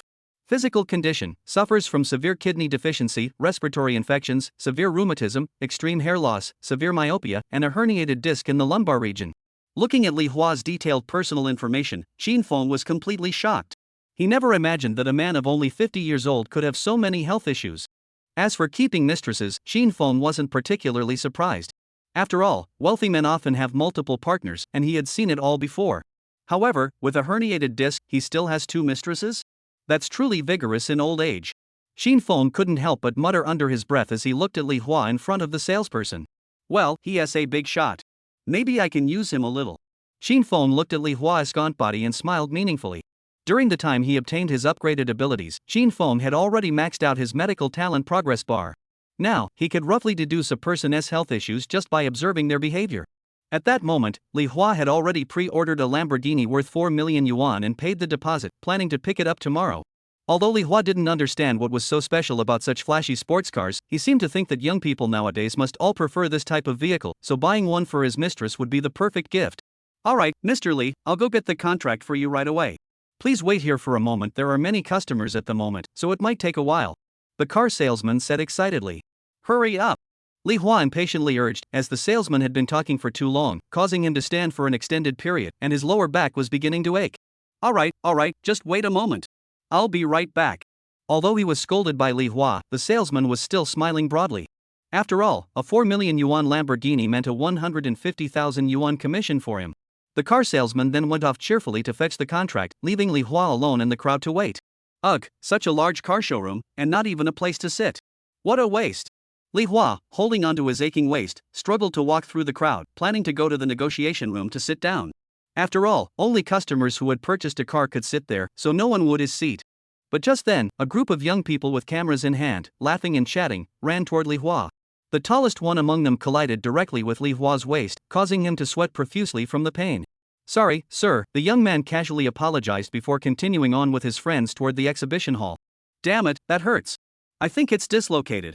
Li Hua glared angrily at the young man as retreating back, muttered under his breath, then hurriedly supported his deformed, aching waist and headed toward the exhibition hall. He was worried that someone else might bump into him again, which would be the end of him. After exerting tremendous effort, Li Hua finally sat down at the negotiation table in the exhibition hall, breathing heavily and sighing. His waist had been hit by that guy earlier, and now his old injury had flared up again. If one looked closely, one would notice that Li Hua's waist was completely deformed. Where are the cushions? There are no cushions in such a large exhibition hall? Oh, here they are. Li Hua leaned on his aching waist, looked at the cushions on the nearby seat, and let out a relieved smile. Waiter! Waiter! Li Hua shouted loudly, trying to call a server over to bring the cushion from that seat to support his waist. After all, even the slightest movement caused excruciating pain, making it impossible for him to stand up and fetch it himself. However, no matter how many times Li Hua called out, no waiter came over. Today, there were simply too many customers, and all the waiters at the car show were busy attending to them. Damn it! I'm not buying a car here. Li Hua spat angrily, then struggled to pull a tissue from the table and wipe the cold sweat from his face. Just then, Li Hua suddenly felt a soft, soothing sensation on his back, and the pain in his waist eased significantly under its comforting touch. Sir, are you feeling better? Qin Feng stood behind Li Hua and asked kindly. Oh, much better, much better. Thank you so much, young man. Li Hua expressed his gratitude to Qin Feng. Li Hua, male. Host's goodwill, 100. Trust in the host, 68. Personal interests, extremely superstitious, always visits various temples in S City during his free time, and donates a significant amount of incense money each time. Trust building strategy, the host can use their medical expertise to subtly point out the host's health issues. This method will definitely be highly effective, but the key is not to mention that the host works for a real estate company. Li Hua has already been stressed out by this matter recently. Just placing a pillow under someone's back increases their trust by 100%? Qin Feng looked at the information provided by the guide's ability and thought to himself, it seems this person's herniated disc is no ordinary case. Probably because I'm dressed more formally, he thinks I'm sent from the sales department. Qin Feng looked at the 68 trust rating and guessed as expected. Sir, may I sit here? Qin Feng pointed to the seat across from Li Hua and asked politely. Of course you can. Sit down, young man. Don't worry about the salespeople here kicking you out. I just bought a car, so they won't dare to cause trouble. Li Hua nodded without hesitation, looking proud and satisfied. Chapter 118, You're Crazy. Qin Feng placed his briefcase on the coffee table, then sat down across from Li Hua and tried to strike up a conversation. I didn't expect you to be so sophisticated, uncle. Coming here to buy a car? This place is full of flashy sports cars. Haha, style? I'm buying it for my daughter. Li Hua smiled faintly, his impression of Qin Feng improving significantly. After all, he was over 50 and still being complimented on his taste. He must be thrilled inside. Just then, Li Hua noticed that Qin Feng's gaze toward him had changed, becoming complex and serious, the kind of look that was unintentional yet noticeable. Young man, is there something on me? Li Hua asked cautiously. Oh, nothing. I'm a medical graduate, and I just noticed a few issues with your health. It's nothing to worry about. Qin Feng's expression softened, and he shrugged it off with a smile. Li Hua looked at Qin Feng seriously and asked, Issues? What kind of issues? Can you tell me about them? It's fine now, let's just chat about it. But I'm afraid if I tell you, you might get upset. Qin Feng smiled awkwardly. Oh, come on, you're an old man. How could you possibly care about such things? Li Hua replied dismissively, then asked nervously, Go ahead, young man. What did you notice about me? All right, then. Qin Feng interlaced his fingers, propped his chin on his hands, leaned toward Li Hua, and said seriously, I'll ask you a few questions first. I hope you'll answer honestly. After all, I'm a medical student, and I want to confirm whether my judgment is correct. Seeing Qin Feng's serious expression, Li Hua nodded quickly. All right, young man, go ahead. Qin Feng looked at Li Hua and asked seriously, Uncle, have you been feeling mentally exhausted lately? Do you lack patience when doing things? And occasionally feel cold in your limbs, a heavy sensation in your body, and aching in your waist and knees? Do you frequently get up to use the restroom in the middle of the night? Listening to Qin Feng's description, Li Hua's eyes widened in surprise, and he nodded quickly. Yes, young man, you've described all my symptoms. Qin Feng smiled awkwardly, but his voice was very soft. I'm afraid I might be off the mark, but these are signs of kidney deficiency. I'm sure you've heard this from other doctors before. Upon hearing the words kidney deficiency, Li Hua was reluctant to admit it. After all, two men talking, who would want to admit they have kidney deficiency? However, Li Hua's personal doctor had told him that this was indeed a symptom of kidney deficiency, and Li Hua himself could relate to it. After all, each time it only lasted 30 seconds. What else could it be but kidney deficiency? Cough, cough. Young man, keep your voice down. Give me some face. Li Hua gave an awkward smile and relented. Qin Feng nodded in acknowledgement. Besides that, can you detect any other issues with my health? Li Hua asked seriously, his voice even quieter than Qin Feng's. If I heard correctly, have you been sneezing frequently lately, experiencing occasional nasal congestion, a dry and itchy throat, and a subtle burning sensation? Qin Feng continued to ask. Yes. Yes. Li Hua exclaimed excitedly, as everything Qin Feng described matched his recent symptoms exactly. Then, uncle, you have a respiratory infection. Have you seen a doctor? Qin Feng asked cautiously. No, I thought it was just because this summer has been cooler. Is it serious? Li Hua asked with some concern. Well, it's not too serious. Just drink plenty of water. However, given your current condition, I still recommend you see a doctor. If left untreated, this illness can easily lead to toxic pneumonia, viral encephalitis, or even acute heart failure. After all, disease enters through the mouth, so don't take this lightly like a common cold. Qin Feng added seriously. Ah, okay. Li Hua nodded in agreement, as if he had been struck by a sudden realization. Seeing Li Hua's trust in him rise from 68 to 89, Qin Feng flashes a brief, expected smile. And uncle, how about you? What else? Tell me. Before Qin Feng could finish, Li Hua eagerly asked, as he now fully trusted this young man. After all, if he were lying, how could he possibly describe his symptoms so accurately over the years? This young man must be a renowned doctor who is indifferent to fame and fortune. Seeing Li Hua's anxious expression, Qin Feng smiled as expected, then said somewhat embarrassedly, Uncle, to be blunt, your current condition is already very serious. I advise you to avoid doing certain things in your daily life. You know what I mean, right? If you push it too far, it could easily flare up, and then you and your wife would be in a very awkward situation. Aha, I understand. I'll try my best. Li Hua smiled awkwardly, but deep down, he was increasingly impressed by Qin Feng. He never expected this young-looking guy to be so good at conversation and so skilled in medicine. Seeing that Li Hua's trust in him had risen to 100%, Qin Feng felt it was time to get down to business. Sir, to be honest, I actually work for Tinghua Real Estate Company. Qin Feng gave an apologetic smile. You're from a real estate company? Li Hua looked at Qin Feng in surprise, and his good impression of him dropped by half. Seeing Li Hua's sudden drop in goodwill and trust, Qin Feng remained completely unfazed, as this was exactly what he had anticipated. Qin Feng explained confidently, Well, uncle, I actually came here to discuss the matter of your purchase at our company last time. However, I noticed something off about you, so I thought I'd address that first before getting into the details. Ah, young man, it's not that I want to go back on my word. It's just that the salesperson at the summit is my nephew, so I have to give my relative some face. Li Hua explained helplessly. If it weren't for that nephew, Li Hua would have definitely bought the property from Qin Feng without hesitation, because this young man really knows how to chat. Chapter 119, The Power of Nature. I see. Qin Feng nodded as expected, with no further words. At that moment, the car salesman who had been there earlier walked over to Li Hua with the purchase contract in hand, looking excited. Alright, that's settled then. Thanks for coming all this way, young man. I have some work to attend to at the office. Once I sign the purchase contract, I'll have to leave. Please convey my apologies to Mr. Su. Li Hua sighed regretfully, patted Qin Feng on the shoulder, and struggled to stand up, heading toward the car salesman to sign the contract and leave. Although Li Hua could have stayed seated to sign the contract after all, his back was already in such pain that standing up would only cause him more discomfort.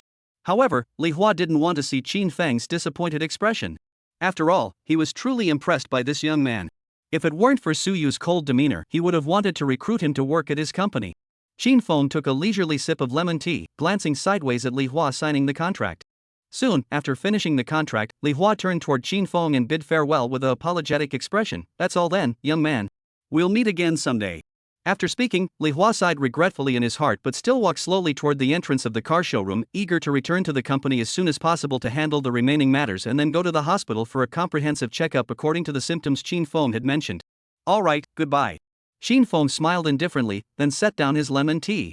His eyes widened as he activated his natural ability.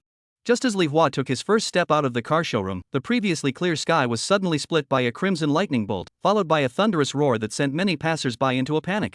Even the alarms of several luxury cars were triggered by the sound of the lightning, blaring incessantly. What's going on? Li Hua looked up at the vast sky, muttering to himself in confusion. Just then, something even more shocking happened. The once clear sky suddenly filled with thick layers of dark clouds, swirling like a massive vortex in the sky, creating an oppressive and suffocating atmosphere. The scene was reminiscent of the moment in Kung Fu Hustle when the protagonist enters the mental hospital to confront the fire cloud demon, leaving everyone in awe. A fierce wind howled from the sky, blowing against Li Hua's numb face. Li Hua froze in place, and the words the abbot had spoken to him in the temple echoed in his mind. Layman, your future prospects, marriage, and even family relationships will be in complete disarray. However, within the next year, a very important benefactor will appear in your life. You must seize this opportunity. Could this benefactor be this young man? Li Hua looked up at the swirling dark clouds in the sky, then turned to look at Qin Feng, who was still sipping his lemon tea leisurely on the coffee table. He felt torn and indecisive. So, Li Hua took a tentative step forward, wanting to see how the heavens would decide. Just as Li Hua's foot was about to touch the ground, a brilliant crimson lightning bolt suddenly flashed across the sky, even brighter and more dazzling than the previous one. A deafening clap of thunder then echoed in Li Hua's ears. To outsiders, the lightning bolt seemed merely sudden and startling, but to Li Hua, it appeared as though it were warning him of something. Absolutely. Absolutely him. Li Hua's face lit up with a mix of excitement and joy. He quickly clasped his hands together, gripping the prayer beads tightly in his palms, and bowed his head toward the swirling dark clouds in the sky, silently murmuring, "Thank you, heaven. I understand." Upon hearing this, Li Hua hurriedly supported his aching lower back and rushed toward the car showroom with hurried steps. Seeing the wealthy man who had just bought a $4 million Lamborghini rush back in, the car salesman who had been attending to Li Hua hurried over with a fawning smile and asked, "Sir, would you like to see any other cars?" "We have." "Get out of the way." Li Hua pushed the salesman aside and rushed straight to Qin Feng's seat, then sat down across from him with a delighted expression. "Ha? Uncle, what's going on?" Qin Feng looked at Li Hua with curiosity. "Young man, I've decided. I don't need to save face for my nephew anymore. So, I'm choosing your company's property. What do you think?" Li Hua looked at Qin Feng with great anticipation. "Oh, that's great," Qin Feng said awkwardly, not wanting to say more. "What's wrong?" "Young man." Li Hua looked at Qin Feng's hesitant expression and couldn't help but feel a bit anxious. Moreover, Li Hua noticed that it had started pouring rain outside, and the entire city was suddenly engulfed in a downpour. You see, Li Hua had checked the weather forecast before leaving home, and it was supposed to be sunny today. Could it be that I offended this important person? Li Hua thought to himself, feeling very afraid. "Sir, it's like this. When you said you didn't want this house earlier, another client just messaged me saying they wanted it, so our company has already decided to sell it to them." Qin Feng finished speaking and then smiled awkwardly. "Although we haven't signed a contract yet, it's already a done deal. If you want to reclaim this house now, I won't be able to help you." "No. No, young man." Li Hua hurriedly reached out and grabbed Qin Feng's wrist, speaking earnestly, "That was just a minor issue. We never said we definitely wouldn't buy it. Could you please cancel that other client? I'll buy this apartment. I can sign the contract right now, and I'll pay the full amount." "Are you kidding? How could Li Hua possibly give this valuable client away to some unknown person for nothing? How about this, uncle? Buy another house from me? When I go back, I can report it to my superiors. After all, randomly turning down a client will get me scolded." Qin Feng finished speaking, revealing a smug smile, deliberately showing it to Li Hua. "Ha, you little rascal. You're really greedy." Li Hua smiled sarcastically. "It seems like that client was also made up by this important client. Hee, in our line of work, the commission is so small." "Uncle, please understand." Qin Feng followed with a smile. "All right, no problem. 2 sets it is." Li Hua said without hesitation, waving his hand in a generous manner, "Bring out the contract. I'll sign it right now." Chapter 120, Do you think I need to joke around? "All right, thanks a lot, sir." Qin Feng smiled satisfactorily, took out the contracts for the 2 apartments in the company, and placed them in front of Li Hua. The villa that Qin Feng had just added to the deal was more than 20 million yuan more expensive than the one Li Hua had originally booked. It was a 3-story coastal villa. This villa had been on the market for 2 years since it was launched by Su Yusong's company, but no one had shown any interest in it. The price of the villa was over 110 million yuan, making it an unattainable goal for most wealthy individuals. As a result, the villa had remained on Su Yusong's list of properties that were difficult to sell. However, Li Hua picked up the contract for the villa, glanced at it briefly, and without hesitation, picked up a pen and signed his name on both copies of the contract. "All right, the price is right. All right, young man, take a look. Is that acceptable?" Li Hua handed the 2 contracts to Qin Feng, looking at him earnestly. No problem." Qin Feng gave it a quick once-over, nodded in satisfaction, then extended his hand with a warm smile. "Thank you so much for looking out for our company." "Not at all, not at all." Li Hua immediately grasped Qin Feng's hand, smiling excitedly. Just then, Li Hua suddenly noticed that the sky outside the window was beginning to grow brighter, and the dark clouds were gradually dissipating. The once overcast sky had returned to its former clear and sunny state. "My goodness, what a lucky charm. This young man is truly my lucky charm. Li Hua looked at Qin Feng in front of him, his heart racing with excitement, and gripped Qin Feng's hand even tighter. It seems the effect is not ordinary. Qin Feng smiled meaningfully to himself. Young man, what's your name? Li Hua asked curiously. After all, they had been talking for so long, and he didn't even know the name of this benefactor. How improper of him. Qin Feng, the Qin from the great Qin dynasty, and the Feng from Maple Leaf. Qin Feng smiled slightly. What a great name. Qin Feng, let's exchange contact information. I'll treat you to a meal someday. Li Hua pulled out his prestigious 8848 phone, opened WeChat, and looked at Qin Feng with anticipation. Sure, no problem. Qin Feng didn't think much of it, took out his phone, and added Li Hua as a friend. This man is the owner of over 20 chain supermarkets. His net worth must be well over 100 million.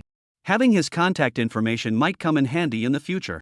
Alright, I'll head back to the office first. Uncle, maybe we'll meet again someday. Qin Feng finished speaking, packed his briefcase, gave Li Hua a friendly smile, and left the car showroom. Li Hua watched Qin Feng's departing figure, wanting to say something but not knowing how to put it into words, looking as though he had something on his mind. It wasn't until Qin Feng disappeared from the parking lot that Li Hua sighed helplessly. I should have asked for more information about that influential person. But there's always tomorrow. There will be plenty of opportunities to get to know influential people in the future. Li Hua looked up at the bright sunshine and smiled contentedly before leaving the car showroom. Selling houses isn't that difficult after all, is it?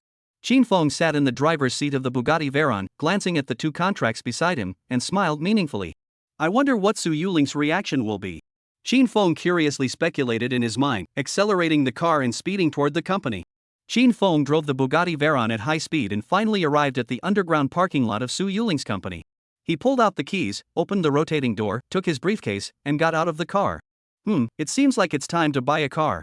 Qin Feng looked at Su Yuling's sleek black Bugatti Veyron, murmuring to himself with anticipation, then stepped into the elevator, intending to head to his office first.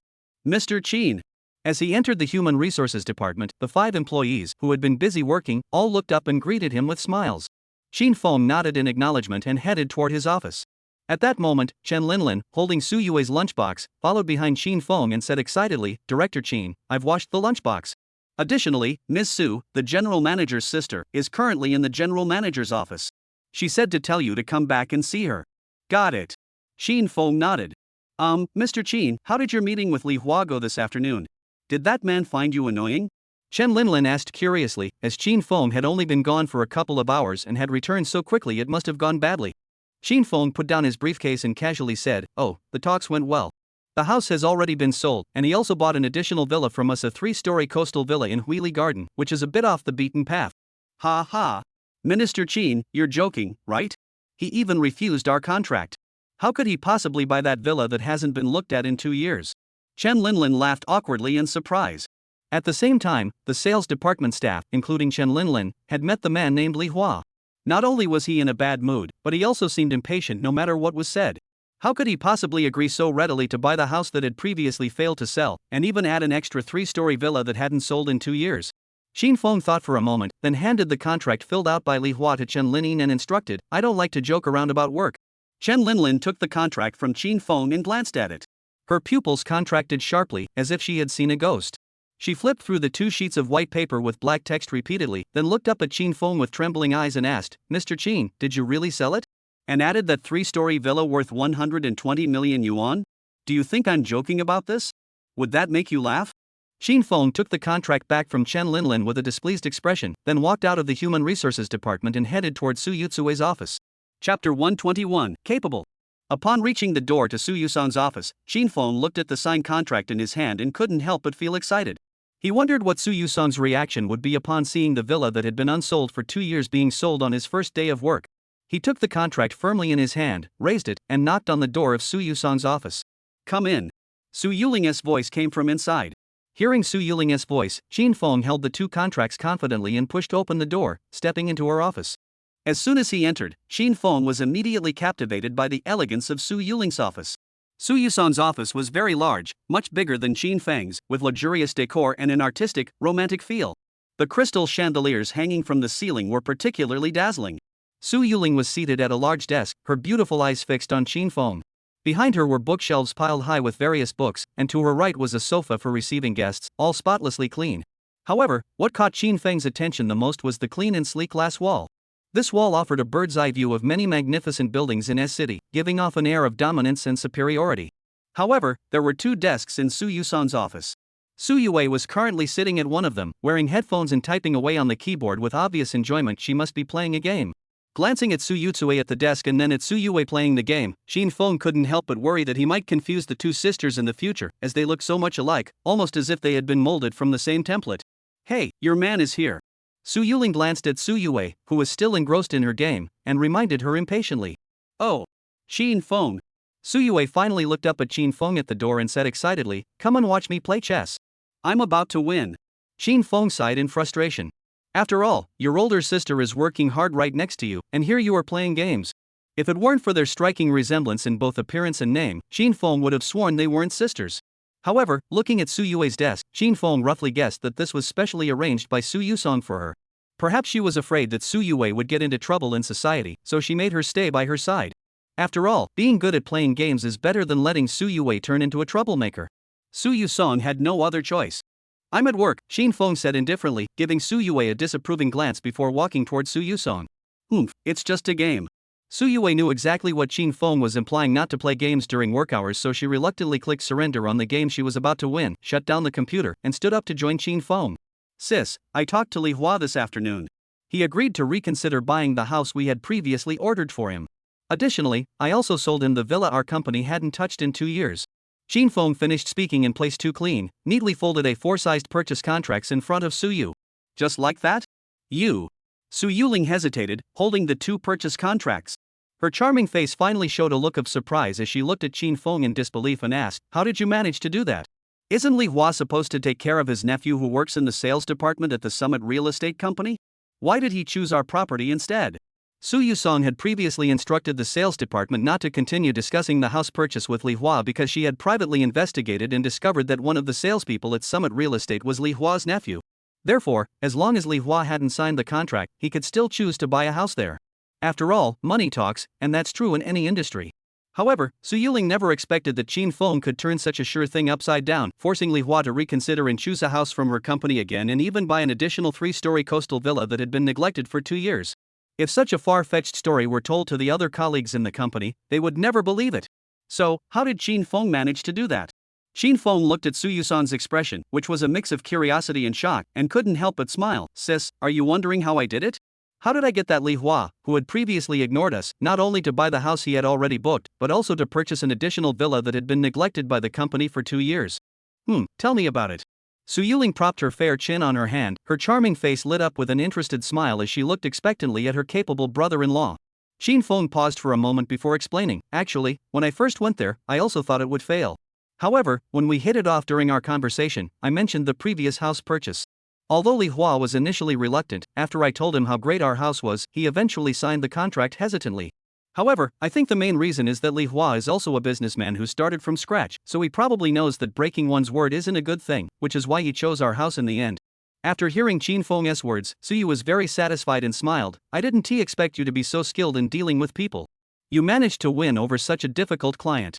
It's just good luck on my part." Shin Feng joked. Su Yue looked at the contract for a while and said in surprise, "Shin Feng, with this deal, you can get at least 3 million in commission." Although Su Yue wasn't as knowledgeable about real estate as her sister, she still knew the basics of sales.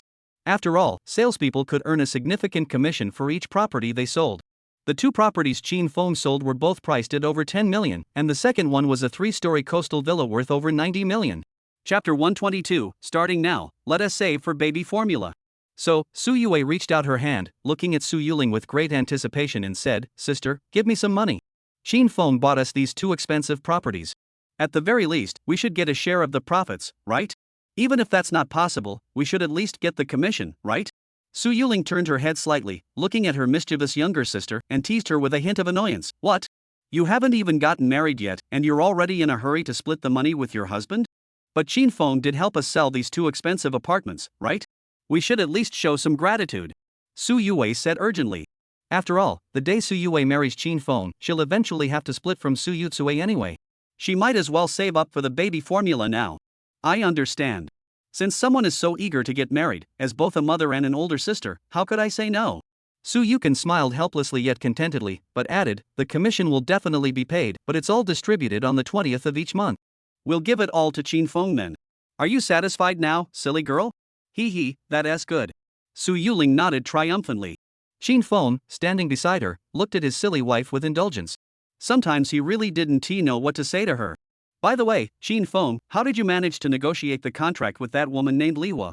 Su Yue asked curiously. After all, the sales department was the department that tested one's communication skills and ability to think on one's feet the most.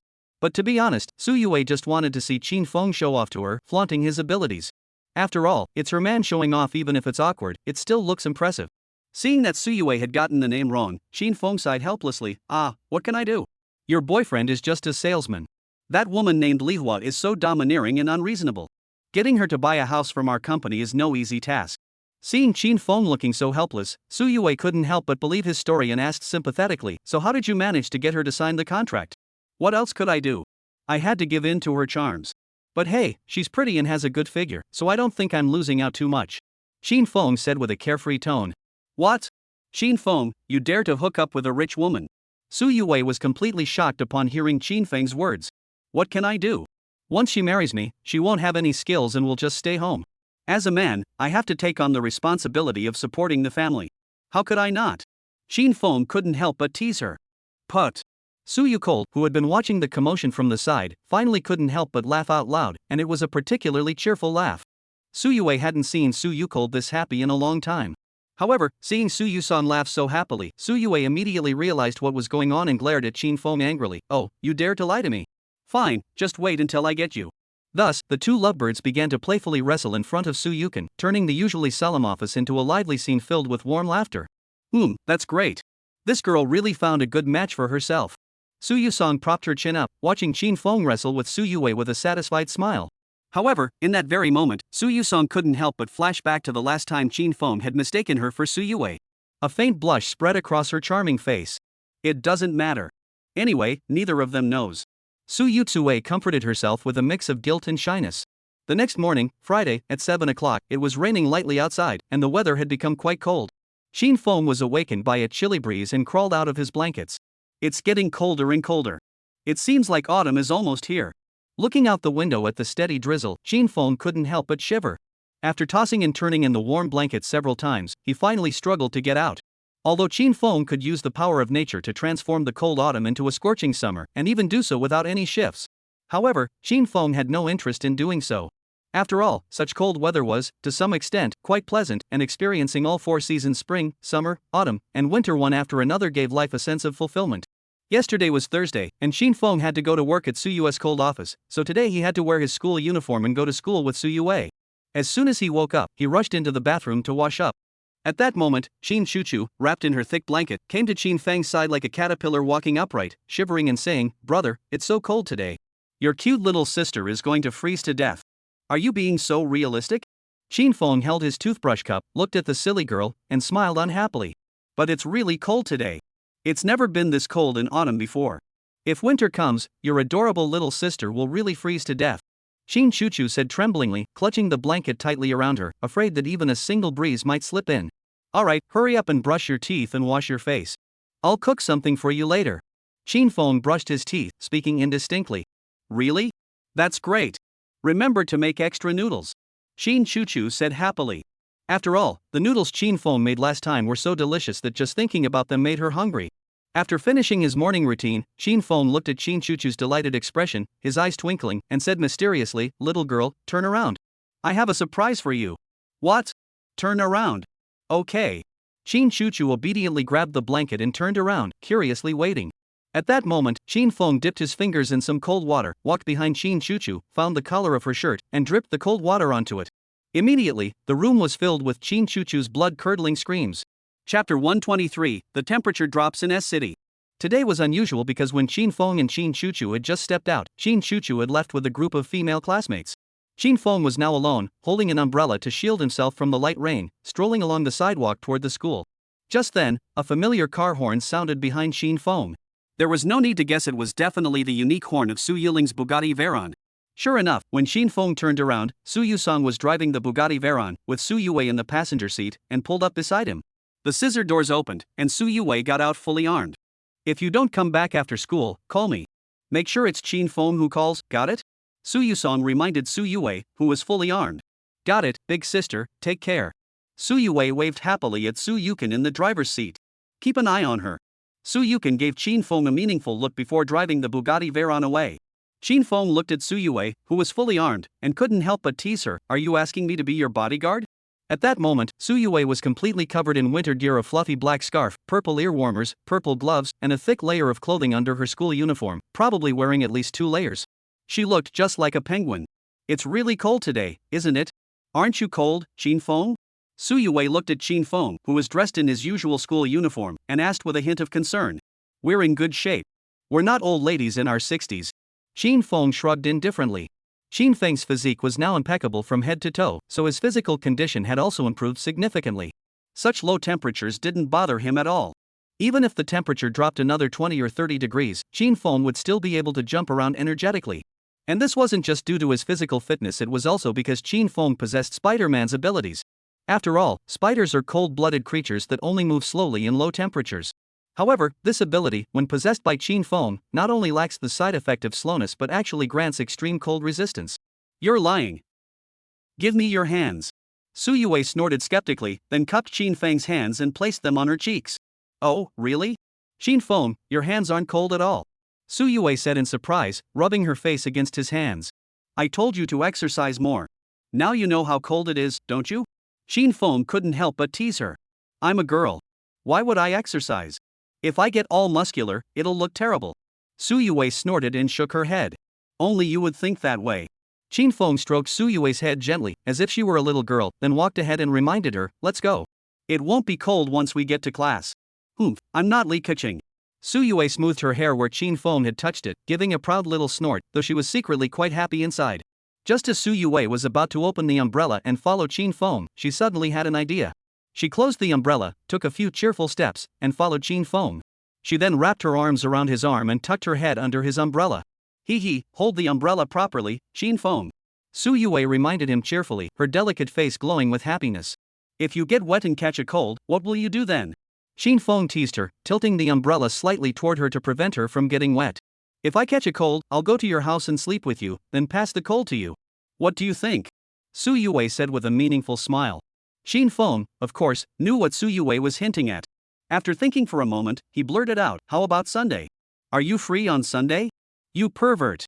Su Yue blushed and playfully hit Qin Feng's arm, but she was still looking forward to it in her heart. After all, it had been a while. Just then, a couple from the same school walked past Su Yue. She noticed that both of them had a clean, neat towel tied around their necks, and they looked very sweet together. So, Su Yue had an idea too.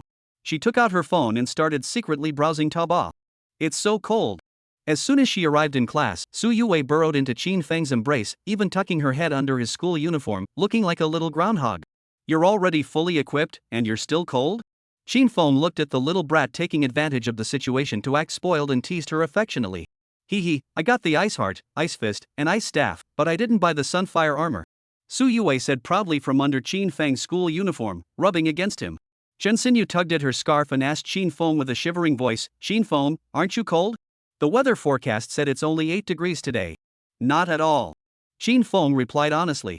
He found the weather quite pleasant and even considered turning all the fans in the classroom to full speed, but he was afraid his classmates would gang up on him. That makes sense. You exercise every day, so your body must be in better shape than ours. Chen Xinyu nodded admiringly, then looked eagerly toward the door and said, I remember Li Keqing said she's the most sensitive to the cold. I wonder if she'll take the day off today. Afraid of the cold and take a day off? That's not necessary. I know that girl pretty well. Qin Feng said. Just then, a female student rushed in from the hallway and said to the classmates with a suppressed laugh, you guys wait and see Li Keqing, she'll definitely scare you all. Hearing the girl's words, many students turned their curious gazes toward the classroom door, and a few even ran out to see for themselves. Soon, the corridor echoed with shocked exclamations. What's wrong with that girl? Hearing the surprised voices of the students outside, Qin Feng grew even more curious. Even Su Yue crawled out from under Qin Feng's school uniform and peered toward the door with a curious expression. Slowly, Li Keqing finally appeared before everyone, and all the students were stunned. Because Li Keqing had actually come to school wrapped in a blanket. Chapter 124, Li Keqing Trends on Social Media. At that moment, Li Keqing, wrapped in a blanket adorned with cartoon characters, shivered as she walked from the door to her seat, turned around, and awkwardly looked at Qin Feng. Good morning, Qin Feng. How cold are you? Seeing Li Keqing wrapped up like a caterpillar, Su Yue asked with a mix of amusement and curiosity. Don't worry, I'll take off the blanket during class. It won't block the view of the students behind me. Li Keqing smiled awkwardly. If you're cold, why not just take a day off? Why go through all this trouble? Su Yue asked, completely baffled. Li Keqing glanced at Qin Feng and explained awkwardly, isn't the mock exam coming up soon? I just want to get into a better university. In truth, Li Keqing really wanted to take the day off today. After all, she was the most sensitive to the cold. Even a slight drop in temperature made her feel uncomfortable, so whenever the weather turned cooler, she would come to school fully bundled up. However, today's temperature was simply too cold. Even though Li Keqing had wrapped herself up like a rice ball, she still felt shivering all over. She had no choice but to bring the blanket along. Since Qin Feng was coming to school today and had to go back to work tomorrow, Li Keqing didn't want to take a day off, lest she have to wait 2 more days to see him. Plus, there was PE class today, and Li Keqing didn't want to waste any time she could have spent playing with Qin Feng during PE. You really are so hardworking. Su Yue couldn't help but sigh sympathetically, because she simply couldn't understand why getting into a better university was worth all this trouble for Li Keqing. The classmates in the class were also quite considerate. Seeing that Li Keqing was so afraid of the cold that she had wrapped herself in a blanket, they all closed the doors and windows to prevent the cold wind from blowing in. However, there were still many students who took out their phones and started snapping photos of Li Keqing wrapped in her blanket. After all, such a novel scene was something they had never seen before. Oh, you've scared me. Qin Feng sighed inwardly, glancing out the window at the steady drizzle and activated his natural energy ability. Gradually, under the effect of Qin Feng's natural power, the dark rain clouds in the sky began to dissipate, and golden sunlight slowly filtered through the clouds, illuminating the earth that had been shrouded in rain all day. The extremely low temperature also began to rise gradually under the sunlight. Before long, the once bitterly cold temperature gradually warmed up, as if someone had turned on a large heater that started slowly and then accelerated. It doesn't seem that cold anymore, Chen Xinyu extended her hands, feeling the gradually warming temperature, and said in astonishment. Yeah, it's really not cold anymore. The sun is out. Wow, the heavens are really looking out for us. Su Yue exclaimed joyfully.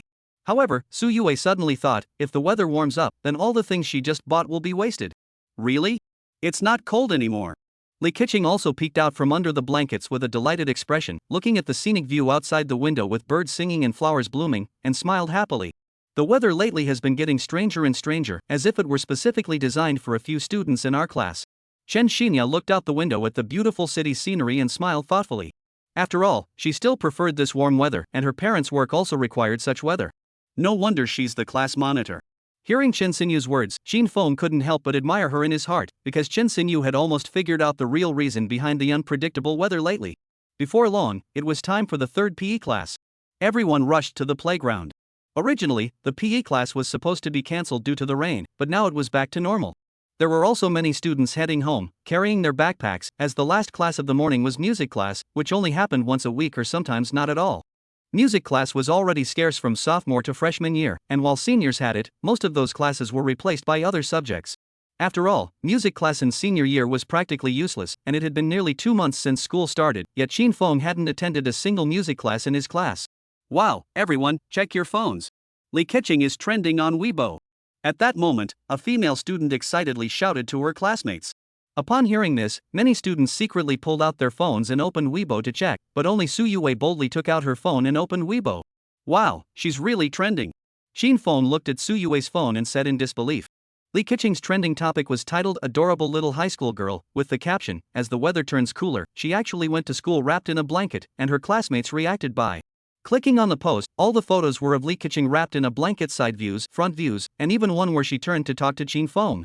There were photos from every angle, leaving no stone unturned. And the comments on this post had already reached over 3,000 by mid-morning, with the number and heat continuing to rise. If it weren't for the fact that other students were wearing school uniforms, I would have thought she was a middle school student. The text is so tiny, it's so cute. Ha, seeing these photos reminds me of when we were in our first year of high school. All the boys in our dorm would wrap themselves in blankets to go to school, and the teachers were laughing so hard they couldn't stop. Those were the days. Hey, are you guys only looking at the little girl? Check out the guy behind her, he's so handsome. Senior year, isn't that legal then? Give me 3 minutes, I want all the info on this legal age lowly. The guy above, this is our Chang X University, Senior 3 Class 6. Sure, girl, you're a big deal on Weibo now. Qin Feng turned around and teased Li Keqing, who was blushing. What big star, what legal lowly? Li Keqing muttered under her breath, wondering who Qin Feng was talking about. If it weren't for him, she would have been sleeping at home already. Chapter 125, Girl, You're in Love. After gathering on the playground and doing some routine exercises under Luli's instructions, everyone started to hang out freely.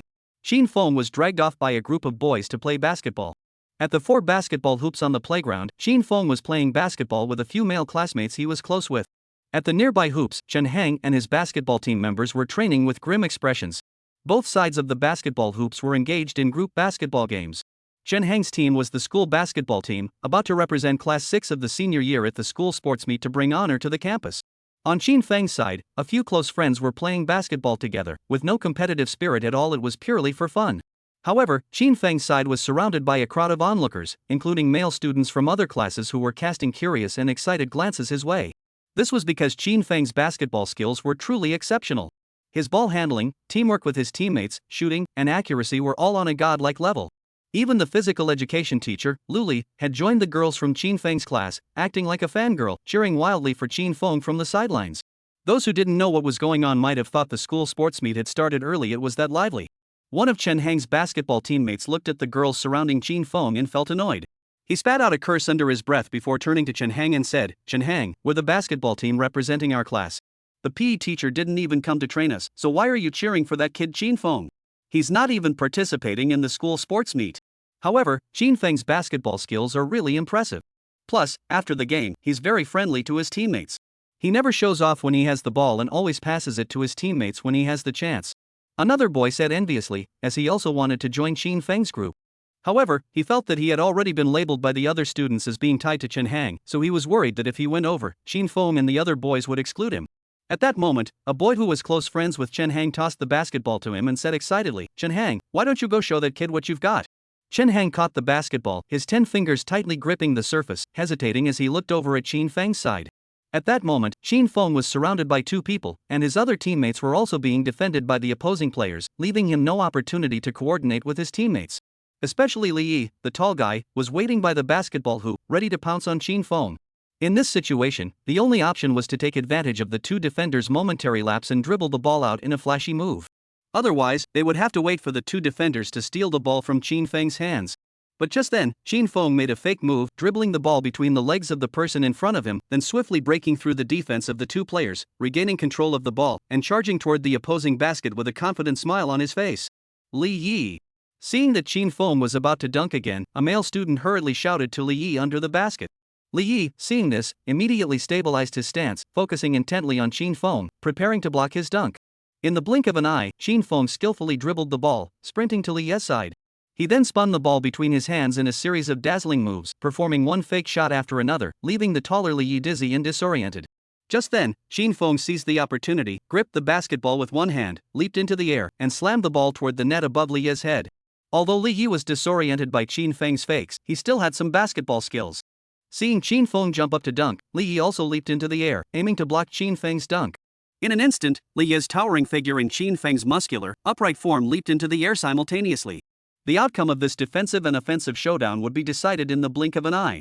A dull thud echoed through the air as the taller Li Yi was forcefully slammed down by Shin Feng's immense strength, landing awkwardly beneath him. Shin Feng's muscular arms gripped the basketball, violently slamming it into the net, completing the dunk.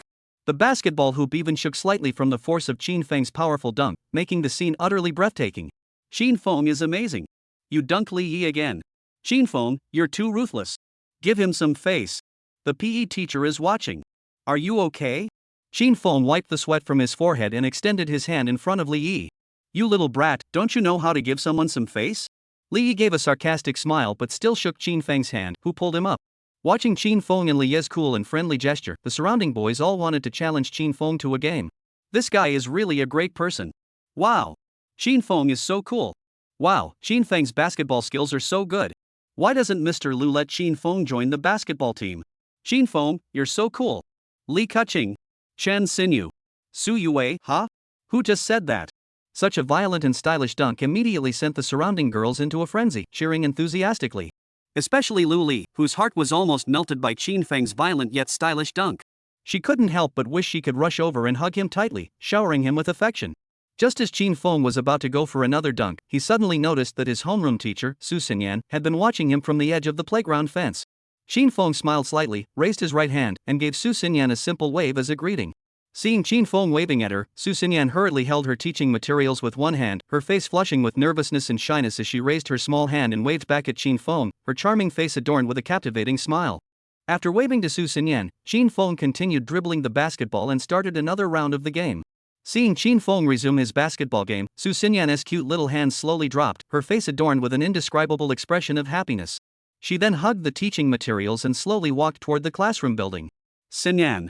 Thinking about the night when Qin Feng called out her name and the unforgettable scene from that night, Su Xinyan's face flushed bright red, and she buried her face in the teaching materials. Her blushing, shy demeanor made Su Xinyan look like a young girl in the throes of first love. Chapter 126, Music Teacher? Chen Hang watched Qin Feng's violent dunk and couldn't help but shiver. In his mind, he imagined what it would be like if he were the one being dunked on by Qin Feng, lying helplessly at the bottom of the basketball hoop and then being mocked by his classmates and the PE teacher. What a terrifying scene that would be. Therefore, Chen Hang chose to avoid the confrontation and said nervously, "It's just some flashy moves. I'm not interested in playing with him. Let's just practice on our own." The other teammates could tell that Chen Hang was backing down, but they chose to let it go. After all, Chen Hang was still their basketball team captain and physical education representative. They had to give him some face. Before long, it was almost time for class to end. Luli took advantage of Su Yue going to the restroom to call Qin Feng into the PE office. "What's going on?" Qin Feng entered the sports office and saw Luli standing in front of the equipment room, curiously asking, Qin Feng, do you have anything planned for tonight? The matter we discussed last time has been delayed for quite some time. You said you wouldn't go back on your word, right? Luli said, her face suddenly taking on a slightly pouty expression. "Oh, that thing? I almost forgot about it." Qin Feng scratched his head awkwardly but then thought for a moment and said indifferently, "Yeah, I'm free tonight." "Are you free?" "Sure, any time is fine. As long as you're there, I can call the photography team over right away," Luli said excitedly. "Alright, let us do it tonight. After school, send me the location of your fitness club, and I'll come over after I finish dinner," Qin Feng said, then turned to leave. "Qin Feng." Before Qin Feng could take a few steps, Luli called him back, her tone sounding a bit urgent. "Ha? Is there something else?" Qin Feng turned back to look at Luli, who seemed a bit strange, and asked curiously. Cough, there's a newly opened hot pot restaurant near my fitness club. I heard the food is really good. I was planning to invite Su Xinyan to go with me, but she said she's busy preparing teaching materials tonight and can't make it. So I was wondering if you'd like to go." Luli finished speaking, looking a bit embarrassed at Qin Feng. Qin Feng had never seen Luli this nervous and anxious before. Luli, female. Appearance, 92. Affinity toward the host, 100. Trust in the host, 100. Pushability, 100. Personal interests, extremely body conscious and passionate about intense sports such as boxing matches and cage fights. She is highly interested in any activities that showcase violence and passion. Target strategy, host, showcase your perfect physique and occasionally interact with her using the behavior and speech patterns of a domineering CEO. This will yield twice the results with half the effort. Additionally, Luli has a 40M type personality. The domineering CEO Qin Feng glanced at the information about Luli provided by the strategy guide and muttered under his breath with a sour expression. Although Qin Feng knew that Luli had some feelings for him, he only thought she was interested in his physique. He never imagined that Luli's 3 progress bars were all at 100%, just like Qin Chuchu's. "Teacher, why didn't you call the other students?" Qin Feng asked cautiously. "Qin Feng, you seem more reliable. If something happens to the teacher, you can protect me, right?" Luli teased calmly, but her heart was racing. After all, she was trying to date Su Yue's boyfriend. If Su Yue found out, the consequences would be terrifying. Qin Feng thought it over carefully. After all, he had to eat after helping her take those posters. As for the strategy, that required careful consideration. After all, Qin Feng only felt platonic friendship toward Luli, he hadn't even considered anything else yet. So, Qin Feng nodded indifferently and said, "Alright, send me your location tonight." After saying that, Qin Feng walked toward the playground. She actually managed to get a date. Luli watched Qin Feng's back, unable to believe it, muttering to herself. "Well, since we've already made plans, let's give it a try. After all, I might never meet a man like him again." Luli silently encouraged herself, finally setting her sights on that terrifying yet exciting goal. That was Su Yusong's younger sister, Su Yue's boyfriend, Qin Feng. Although Luli's family background couldn't compare to Su Yuling's, her family was still considered middle class, with parents working in state-owned enterprises, and she herself owned a successful fitness club on the side. If she could really steal him away, Luli would have the financial means to take care of Qin Feng, and who knows, maybe after she succeeds, Qin Feng will graduate and break up with Su Yue? Thinking about all this, Luli couldn't help but look forward even more to her date with Qin Feng tonight. Before she knew it, the bell rang, signaling the start of class. Chin Fong, who was paying the water bill in the third-floor restroom, quickly pulled up his pants and rushed out of the restroom, heading to the music classroom on the third floor for class. Yikes! Suddenly, as Chin Fong stepped out the door, he collided with a woman who was just coming up the stairs. The woman was holding a stack of white A4-sized papers, which scattered onto the ground between them. Chin Fong noticed that the woman wasn't wearing a school uniform but a neat white uniform, and immediately realized she must be a teacher, even though he had never seen her at school before. "I'm so sorry, teacher," Chin Fong said awkwardly, kneeling down to pick up the papers from the ground and tidy them up. "Ha? Lyrics?" Chin Fong looked at the words on the A4-sized papers and said in surprise. "It's okay, student. You should go first. Class has already started. I'll handle this myself." The white-clad teacher responded hurriedly, picking up the lyrics quickly and frantically, as if searching for something. Stranger still, she was using one hand to pick up the lyrics while the other was tightly covering her right eye, giving her an odd appearance. "It's okay if you're a little late." Chin Fong shrugged indifferently and continued helping her pick up the lyrics from the ground. Is that an eye patch?" Chin Fong looked at the eye patch made of gauze in his hand and tilted his head curiously. Chapter 127, The Secret of the Right Eye. "That's mine." The white-clad teacher turned around in panic, holding out both hands in front of Chin Fong, her face filled with tension and anxiety. "Oh, I'll give it back." Just as Chin Fong was about to return the eye mask to the white-robed teacher, he witnessed a rather unsettling sight. The white-clad teacher's right eye was completely filled with a dark red color, with not even a hint of black pupil, looking extremely terrifying, as if a piece of blood-soaked flesh had been stuffed into the eye socket. Seeing Chin Feng's shocked expression, the white-clad teacher seemed to realize something and quickly covered her terrifying right eye with her hand, lowering her head in shame, her fair face filled with a look of grievance. For the teacher. Chin Feng was surprised but didn't feel afraid. He handed the eye mask in his hand to the white-clad teacher. "Thank you." The white-clad teacher took the eye mask from Chin Feng's hand, responding with a nervous and uneasy voice. He then clutched the eye mask in his hand, holding the lyrics and sheet music, and hurriedly left. What could be wrong with her? Chin Fong watched the white-clad teacher's departing figure and murmured thoughtfully. Generally, excessive fatigue can cause red eyes and bloodshot pupils. But that teacher was different. Only one of her eyes was red, and the redness wasn't bloodshot, it was a black pupil that had turned bright red for some unknown reason. "Never mind, I'll just go to the music room." Chin Fong didn't continue speculating, after all, it wasn't his business. Chin Fong hurried to the music classroom door, pushed it open, and called out, "Sorry, teacher, I'm late." "It's okay, come in quickly." When the white-clad teacher by the piano looked toward the door at Chin Fong, she felt uneasy. She never expected that the boy who had discovered the secret of her right eye was actually in the class she was about to teach. "It's really her," Chin Fong thought to himself, remaining surprisingly calm.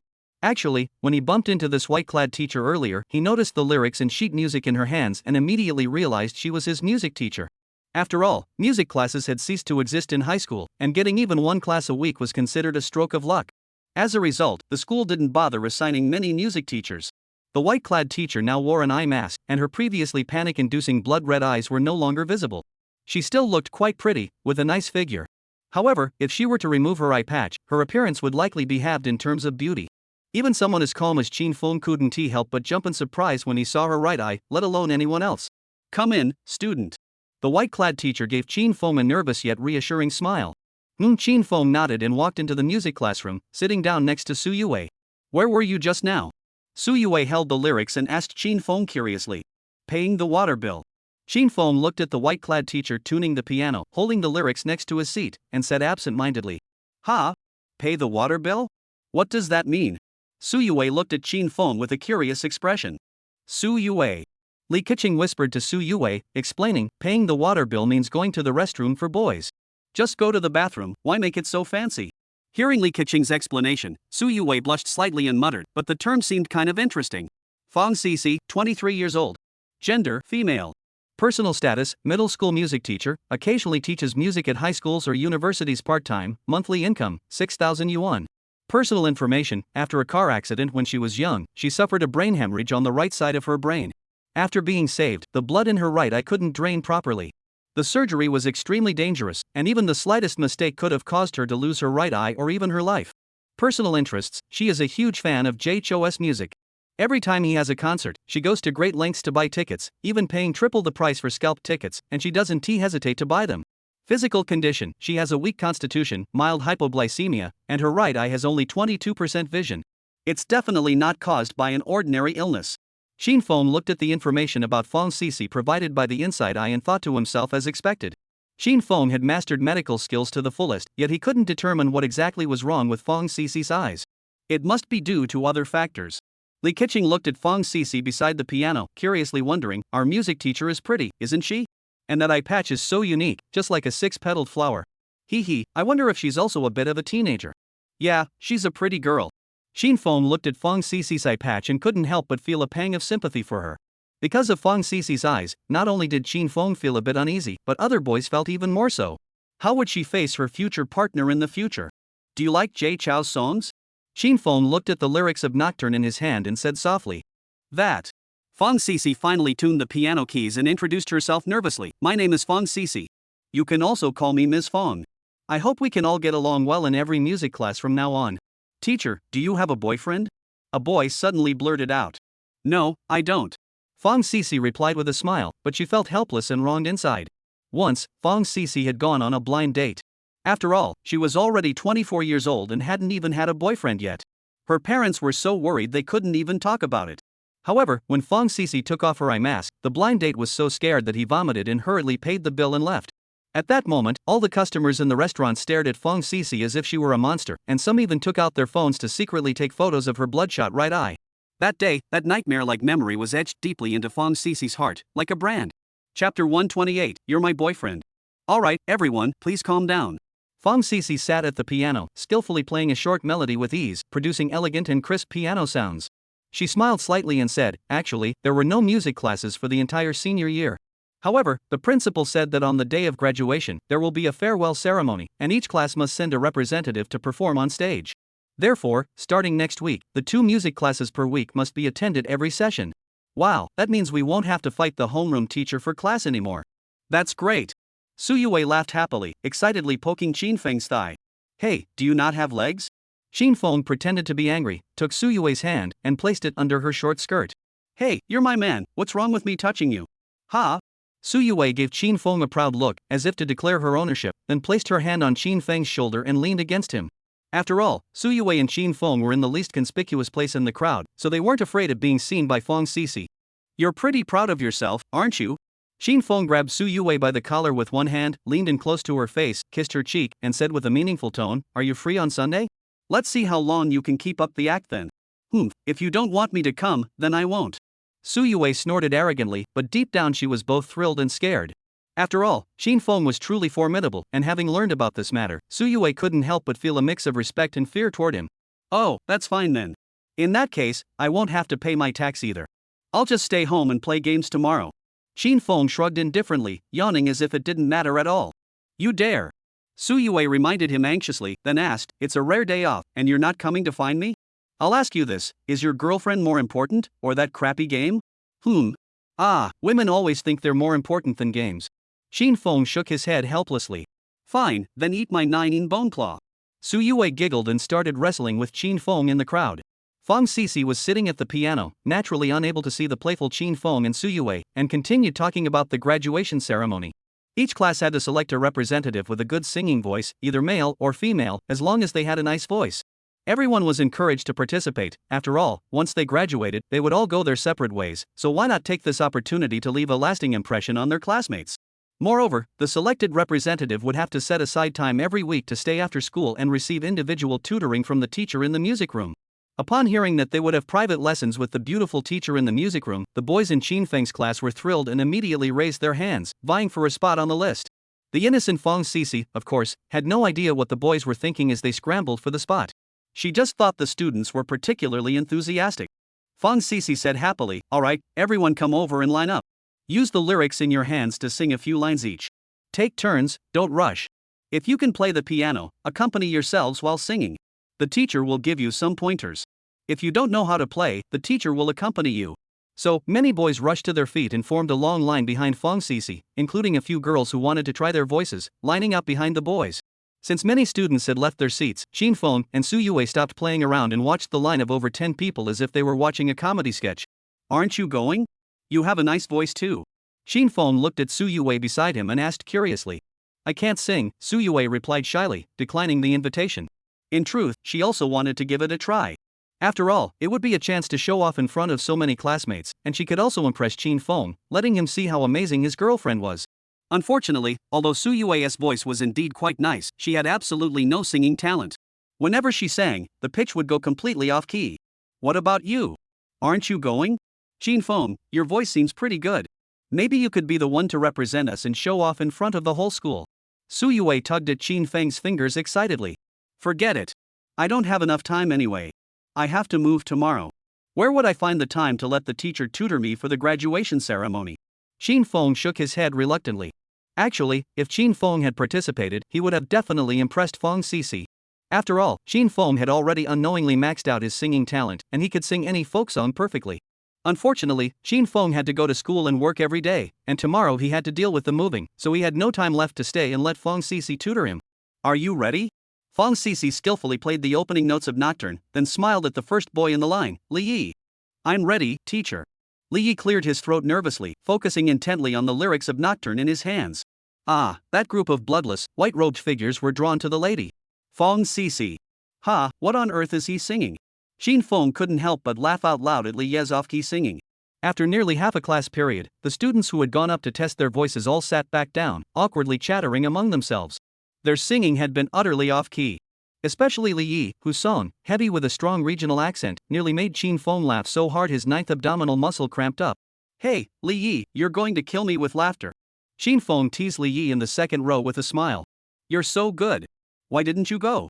I was just improvising. Li Yi blushed and retorted. Alright, I get it. Qin Feng couldn't help but nod with a smile. Ha, you're killing me.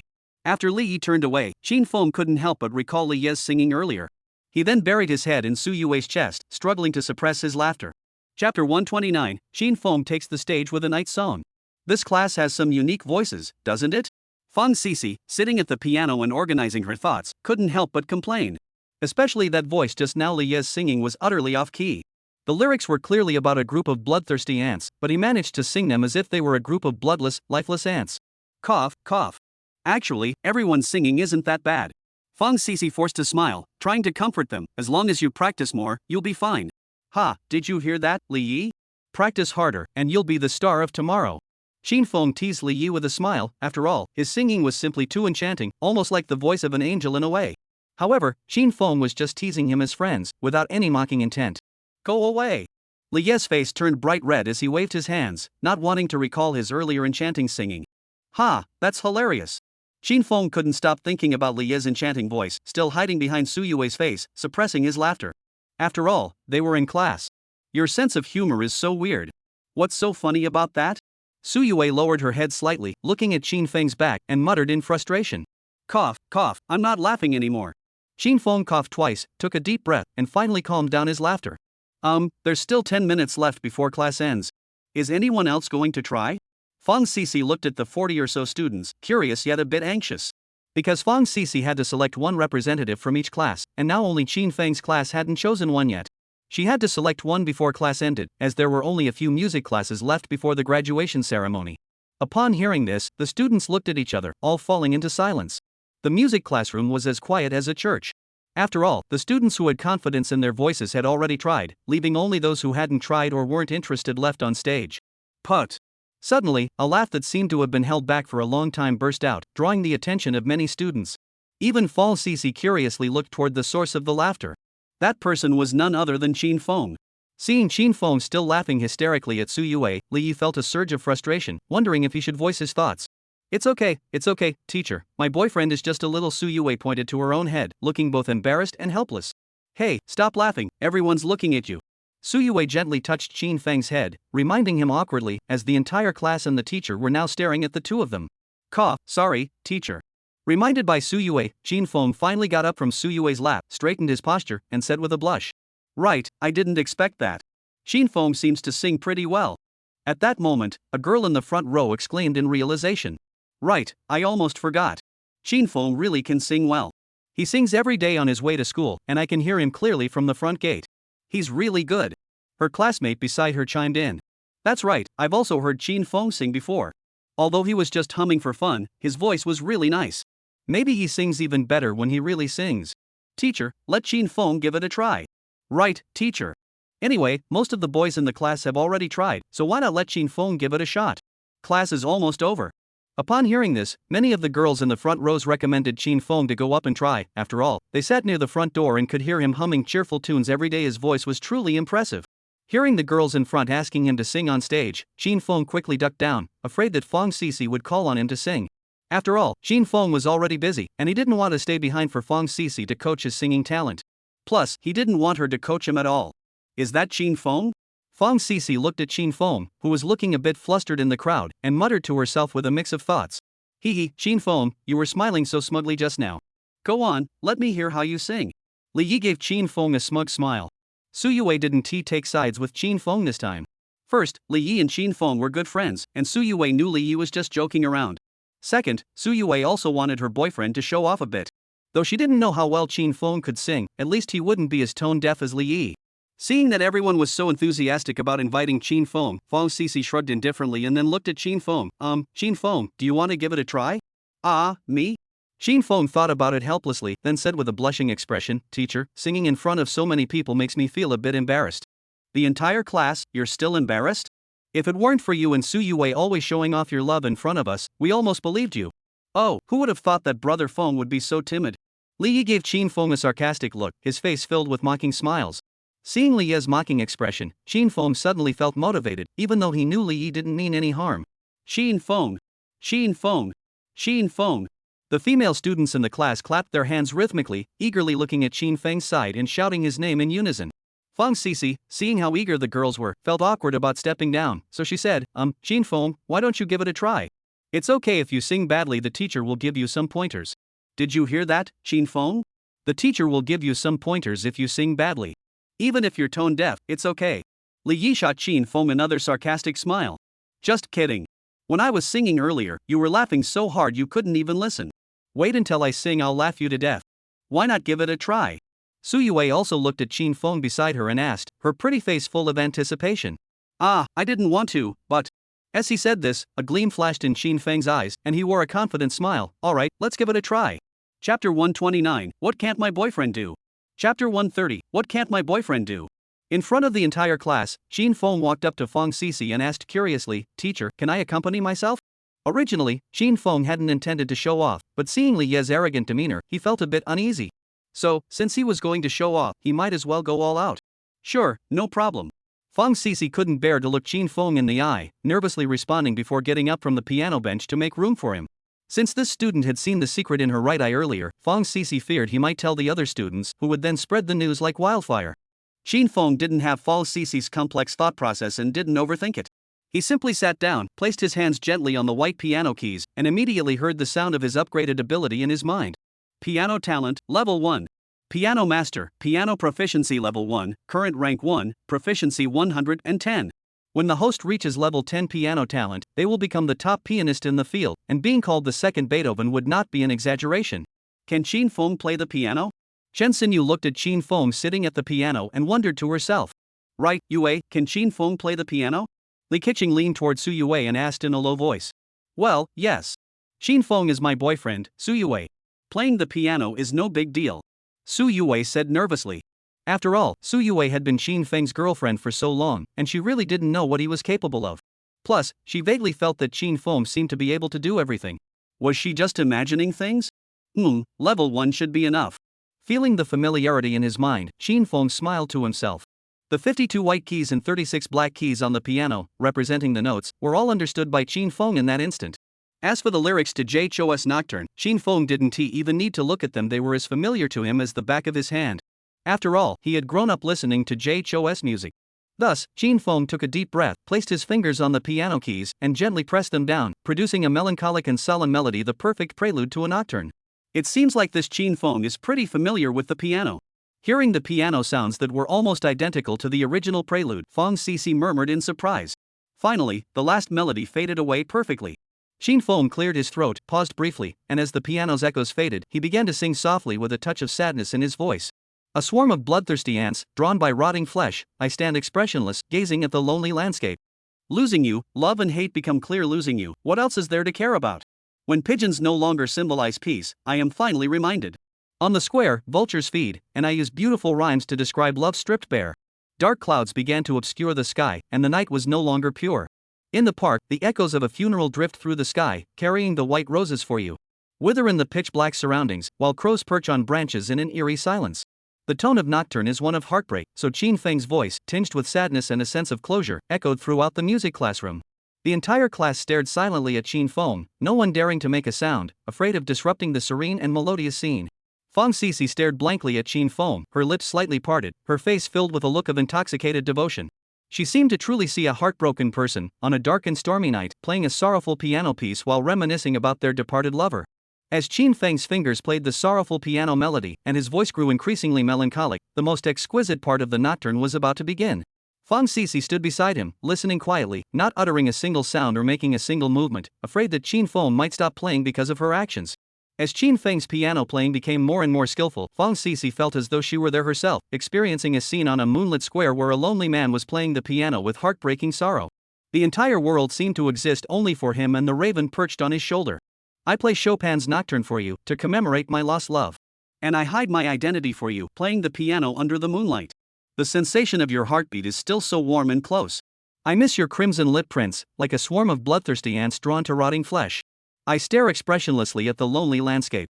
Without you, love and hate become clear. Without you, what else is there to care about, when pigeons no longer symbolize peace? I am finally reminded that the birds being fed in the square are vultures.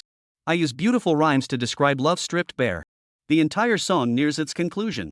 Qin Feng skillfully plays a few harmonies before finally completing the nocturne. It took a long time for the entire class to recover from Qin Feng's sorrowful and melancholic voice. Teacher, I don't know if I was just being modest, wondering where he could improve, when he suddenly noticed that Feng Sisi's left eye, which wasn't covered by a blindfold, was slowly welling up with tears, which then trickled down her cheek. Oh, I'm sorry. Feng Sisi blushed slightly and wiped her eyes, then smiled contentedly. Qin Feng, right? You're the representative of your class. Everyone, give him a round of applause. In an instant, the entire class burst into applause, with Su Yue clapping the loudest, and even Li Yi couldn't help but clap in admiration. Teacher, I'm sorry, but I've been really busy lately, and I only came up to try it out. I didn't plan on being the representative, Qin Feng awkwardly declined. But Qin Feng, you sing so beautifully. If you could add the other instruments from the original song, it would sound just like the original singer. Feng Sisi asked in confusion. Teacher, I really don't have time. Please choose another student. That's all. Qin Feng blushed slightly and made a zipper motion with his fingers behind his back, signaling he wouldn't tell anyone else about Feng Sisi's eyes, before walking over to Su Yue's side. This student is so kind, Feng Sisi thought to herself, looking at Qin Feng beside Su Yue, feeling deeply touched. Chapter 129, The Master of the Martial Arts Hall. Chapter 131, Taekwondo Talent 1. Before long, it was time for school to let out in the afternoon. Qin Feng didn't go straight home but first said goodbye to Su Yue, then explained his plans to Qin Chuchu before hailing a taxi and heading toward the location Luli had sent him. We're here. 84 yuan. After weaving through the bustling streets of S City for a while, the taxi driver finally dropped Qin Feng off at the entrance of Lulia's fitness club. It seems like it's time to buy a car. Scanning the QR code of the taxi app, he said thoughtfully.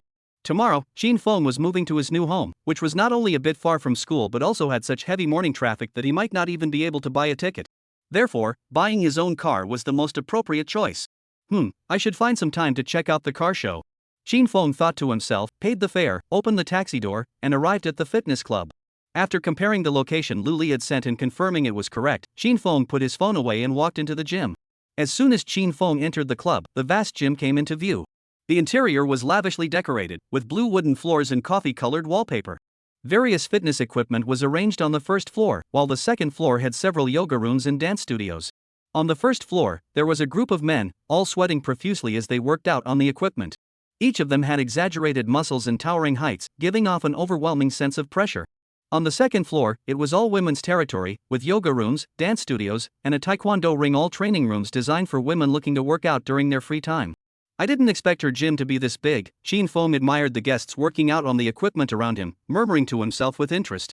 As Qin Feng entered the gym, a beautiful front desk attendant immediately looked over at him and gave him a professional smile. Sir, are you here to work out? Would you like to sign up for a membership? We offer monthly plans. No, I'm not here to work out. Before the front desk attendant could finish her pitch, Qin Feng hurriedly said, I'm a friend of your boss, Ms. Lu. Do you know where she is? Are you Qin Feng? The one who came to shoot the poster? The young woman at the front desk looked Qin Feng up and down, asking in surprise. Yes. Qin Feng nodded. Oh, the front desk staff looked at Chin Fong thoughtfully, a hint of confusion in her eyes. Because Ms. Liu had already turned down countless men who came to apply for the poster shoot, insisting on reserving the spot for a high school student named Chin Fong, claiming that his physique was sculpted to perfection and incredibly handsome.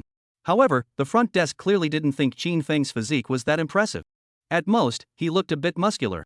Could there really be the 8-pack abs and doggy waist that Mr. Liu mentioned under that school uniform?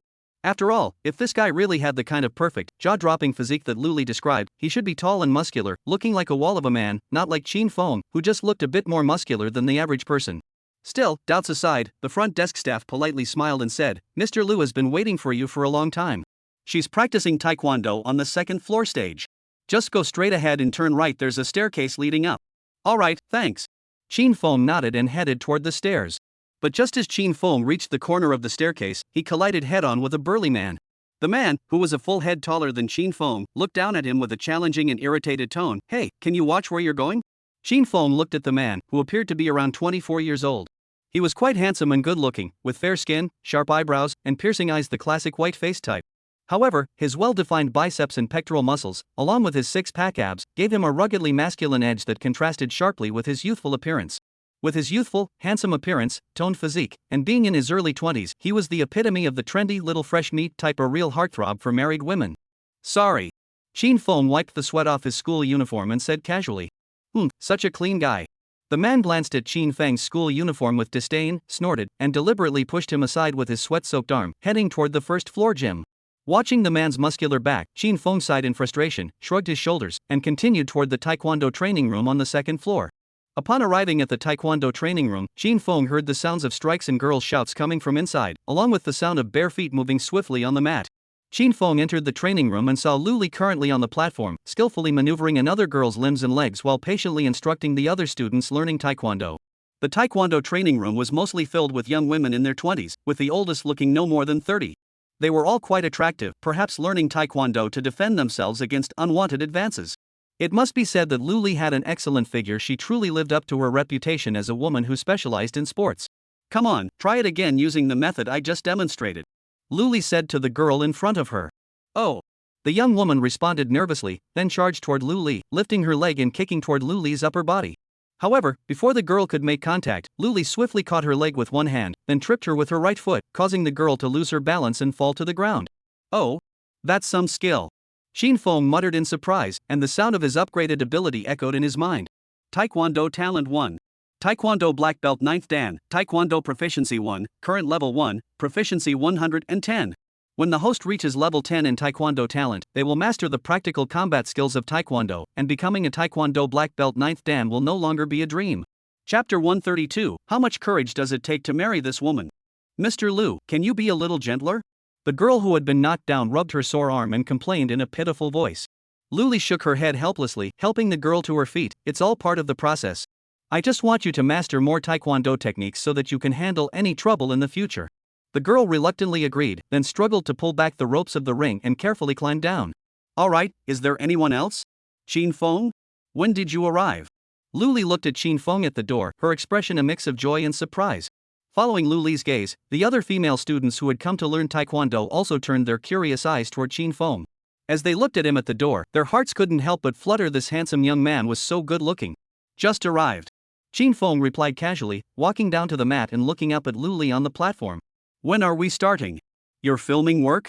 Luli leaned against the ropes, feeling a bit embarrassed, and said, "Chin Fong, could you wait a little longer? There's still over an hour left before class ends. I need to fill their time slots. After all, they've paid tuition fees." "Alright, I'll wait for you." Chin Fong shrugged indifferently, pulled out his phone, grabbed a chair, and sat down to play with his phone. Luli didn't want to waste the students' time either, so she quickly said, "Alright, next one. You all signed up for the taekwondo class and paid the tuition. You can't possibly plan to leave after just 1 month without learning anything, can you?" Upon hearing this, the girls below the stage looked at each other, as if challenging them, and nodded seriously one after another. They then pulled the ropes and stepped onto the stage. Just as Luli had said, they had all paid tuition fees, and they had specifically enrolled in Luli's class. They couldn't possibly have paid thousands of dollars in tuition fees only to end up getting beaten up for a month. Soon, the sound of punches and kicks, followed by the cries of the girls, echoed across the stage. Luli, after all, was a second-degree black belt in Taekwondo and was about to advance to the third degree. Dealing with these beginners who only had white belt level skills was a piece of cake. Handsome guy, want some water? At that moment, the girl who had been thrown to the ground by Luli pulled over a chair, sat down next to Qin Feng, handed him a bottle of mineral water, and looked at him expectantly. After all, Qin Feng's physique and looks were flawless. Besides, her boyfriend had just gone downstairs, and she was bored anyway. Chatting with a handsome guy wasn't a bad idea. I'm not thirsty. Qin Feng smiled slightly and continued to focus on his phone. Oh, I see. The girl smiled awkwardly but persisted. Hey, are you here to learn Taekwondo too? No, I'm here to help with some things. Qin Feng replied without looking up. Oh, I see. The girl felt frustrated seeing how aloof Qin Feng was. Soon, all the students who had been eager to get on the stage were defeated by Luli and hid in the corners, rubbing their sore arms and legs, as Luli had really hit them hard. Luli, however, looked disappointed, standing in the middle of them, carefully explaining their techniques and movements, though her tone carried a hint of dissatisfaction. I told you, it's all about technique. You didn't even kick her when I did, and you just crouched down. That's way too cowardly. And you. When I was doing the forged kick, you should have grabbed my leg like I did with the previous student and swept it horizontally. That's the simplest move. Although the girls were being scolded harshly by Luli as if they were students, they didn't dare to argue back, because this woman was simply too skilled in combat. Who would dare to marry such a strong woman? At home, you'd never dare to disobey her. If you even slightly upset her, it'd be a Taekwondo black belt warning. What should we do? There's only an hour left. Luli looked around at the students on the stage and then at Qin Feng below, feeling a bit anxious. Teacher, you really need to show us more examples. We've only been learning for a few days. We need to see more from the textbook. A girl mustered the courage to speak up. Have I not demonstrated enough in the past few days? Luli sighed in frustration, unsure how to teach this group of female students. Ah, that's right. At that moment, Luli suddenly realized something, and couldn't help but smile to herself. She hurriedly called out to Qin Feng below the stage, Qin Feng, come here. Oh.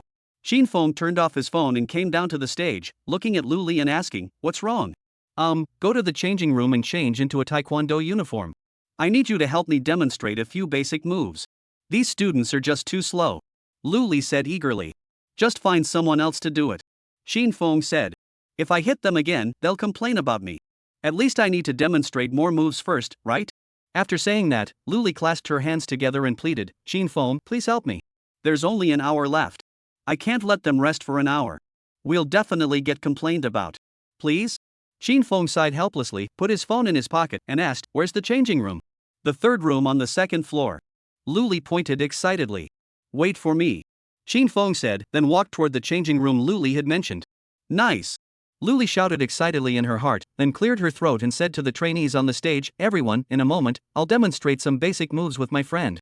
Make sure you listen carefully.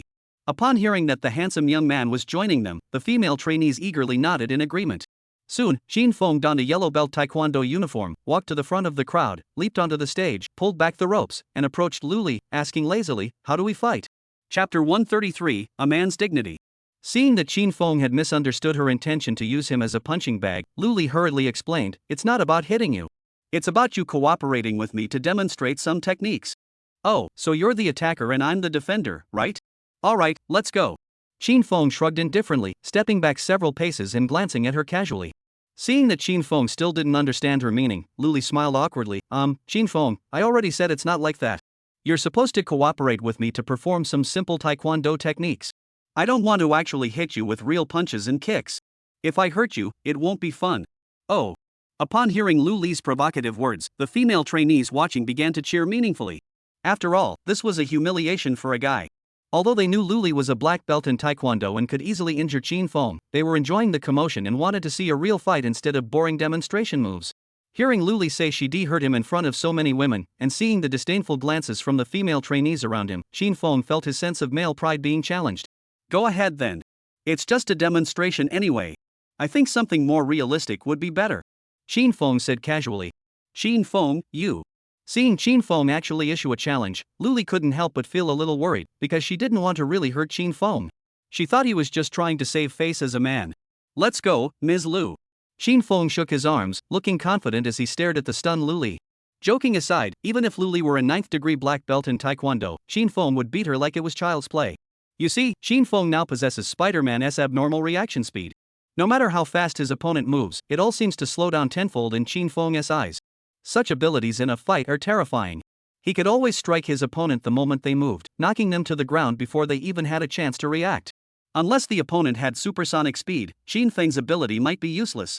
Qin Feng, are you sure? Luli clenched her fists and cautiously asked Qin Feng in front of her. She felt like this guy wasn't taking her second-degree black belt in Taekwondo seriously at all. Come on. Qin Feng nodded, still looking calm and composed. Forget it, I'll just go easy on him. Let's just play around. Luli thought to herself. Alright, but Qin Feng, don't blame the teacher for bullying you later. Luli finished speaking, warming up by jumping side to side, ready to give this kid a taste of his skills. Come on. Qin Feng stepped toward Luli and said.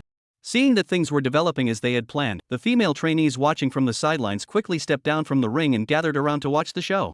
As for the outcome, they didn't even need to guess. It was obvious that the Taekwondo instructor would win. After all, she was a second-degree black belt in Taekwondo, a highly skilled martial artist, and a woman at that. Qin Feng, I'm coming. Luli looked at Qin Feng in front of her and gave him a subtle warning, wanting him to be a bit more cautious, otherwise it would be hard to save face later. Alright, ready? Let's go. Qin Feng pulled his gaze back from the window and nodded. This guy really doesn't take my second-degree black belt seriously. Seeing Qin Feng so casual, Luli couldn't help but feel a surge of anger. After all, it had taken her nearly 4 years of hard work to achieve that rank, and now she was being looked down upon by someone who barely knew anything about Taekwondo. If that's the case, then I'll show you what I'm made of. Luli smirked to herself, her eyes fixed intently on the careless Qin Feng. She then moved swiftly, charging toward him at lightning speed. The ring echoed with the sound of drumbeats, clearly indicating how fast she was moving. Upon reaching Qin Feng, Luli didn't hesitate, directly aiming her kick at his upper body, the most common and deadly high roundhouse kick in Taekwondo. However, just as Luli's leg was about to strike Qin Feng's upper body, Qin Feng raised his arm like a shield, blocking Luli's powerful high kick. He then swiftly swept his right foot, sending Luli crashing to the ground with a dull thud. The onlookers, seeing the outcome was completely opposite to what they had expected, were all stunned. Wow, no way. Lu teacher was taken down so quickly? Is Ms. Lu intentionally going easy on him? That doesn't seem right. What are you talking about? That kick was so fast. If it were me, I would have been knocked out already.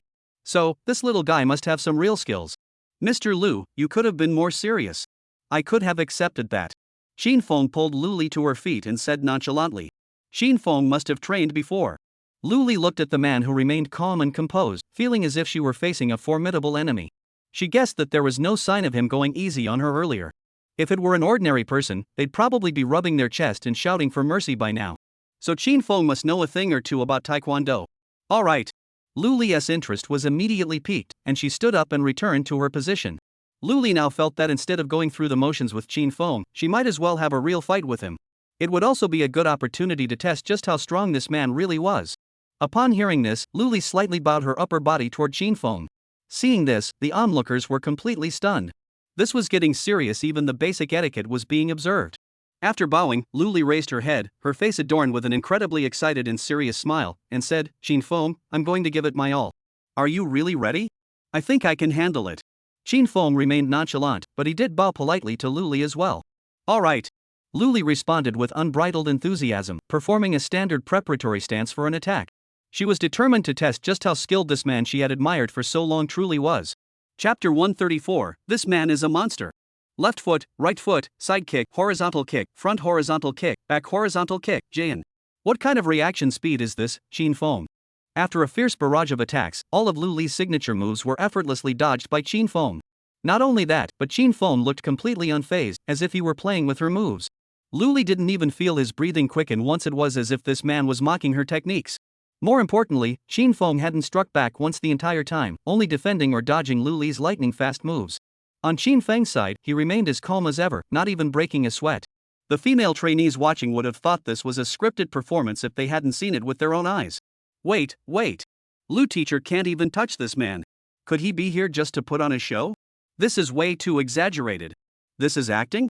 Didn't you see that Lu teacher almost kicked him in the head just now? Try acting that out yourself. If even Mr. Lu, a second-degree black belt in Taekwondo, can't beat him, then this man must be even stronger than a black belt. I don't know. This man didn't even fight back, he was just defending himself. Who could tell? Did Qin Feng contact a Taekwondo instructor? Or did he specifically train in some defensive techniques? Luli clenched her teeth, her face covered in sweat as she stared at Qin Feng. Her body was trembling from overexertion. Although Qin Feng still maintained a calm expression, in Luli's eyes, this man seemed like a monster. Enough, right? Ms. Liu, count me out. Qin Feng scratched his head, asking reluctantly. After all, this was just for fun. He didn't want anyone to say he was bullying a woman. No way. Lu Li refused firmly, adding seriously, a competition is a competition. You only win if you beat me. When Lu Li opened this fitness club, it took her 4 years to reach her current rank of second-degree black belt. During her journey to achieve second-degree black belt, Lu Li twisted her arms, sprained her legs, and even fainted from being struck by her female coach on one occasion. Having achieved this through so much hard work, Lu Li refused to lose to Qin Feng so easily. At the very least, she wanted to lose convincingly. This isn't good. Seeing Lu Li so serious, Qin Feng couldn't help but feel a bit panicked. It seemed like things were getting out of hand. After all, if Lu Li refused to concede, the only option was to beat her until she could no longer fight. After all, there were no scoreboards or referees here like in professional taekwondo competitions. What should I do? Qin Feng looked at Lu Li, who was completely focused, and pondered in his mind. Hey, Qin Feng, it's not over yet. Lu Li shouted at Qin Feng, who was distracted. This time she was truly angry. She was furious that Qin Feng didn't take her, a black belt in taekwondo, seriously. Alright, fine. I'll take this seriously. Qin Feng cracked his neck and focused intently on Lu Li, who was full of openings. It could be said that Qin Feng now had dozens of ways to make Lu Li fall to the ground and not be able to get up, not even crawl. Hearing Qin Feng's words, Lu Li couldn't help but feel a sense of panic. She swallowed nervously. After all, if this guy was this terrifying in defense, how much more brutal would his attacks be? It could be said that Qin Feng was the most terrifying opponent Lu Li had ever faced in all her years of practicing taekwondo. Suddenly, Qin Feng moved, his speed so lightning fast that the female trainees watching below could only see a flickering white taekwondo uniform. The stage was being stomped on by Qin Feng's wind-like speed, making cracking sounds like someone was beating a drum. In an instant, Qin Feng charged toward Lu Li, who hadn't even had time to react. Seeing Qin Feng so close, Lu Li instinctively raised her arms to defend against his attack. However, just as Lu Li raised her hands, Qin Feng grabbed her arm with one hand and clamped the other onto the front of her taekwondo uniform. He then lifted her up like a small chicken and slammed her down onto the stage with all his might. Oh no! This can't be happening! Seeing this brutal scene on the ring, the female trainees watching nearby dared not look directly and closed their eyes. After all, if someone were to be slammed onto the ring like that, it must be excruciatingly painful. This man is way too ruthless. At that moment, Lu Li, who had been thrown onto the ring by Qin Feng, had closed her eyes tightly, as if she had accepted her fate. However, compared to the intense pain she would feel when her body collided with the stage, Lu Li was more concerned about the fact that Qin Feng had actually used such a brutal move against her.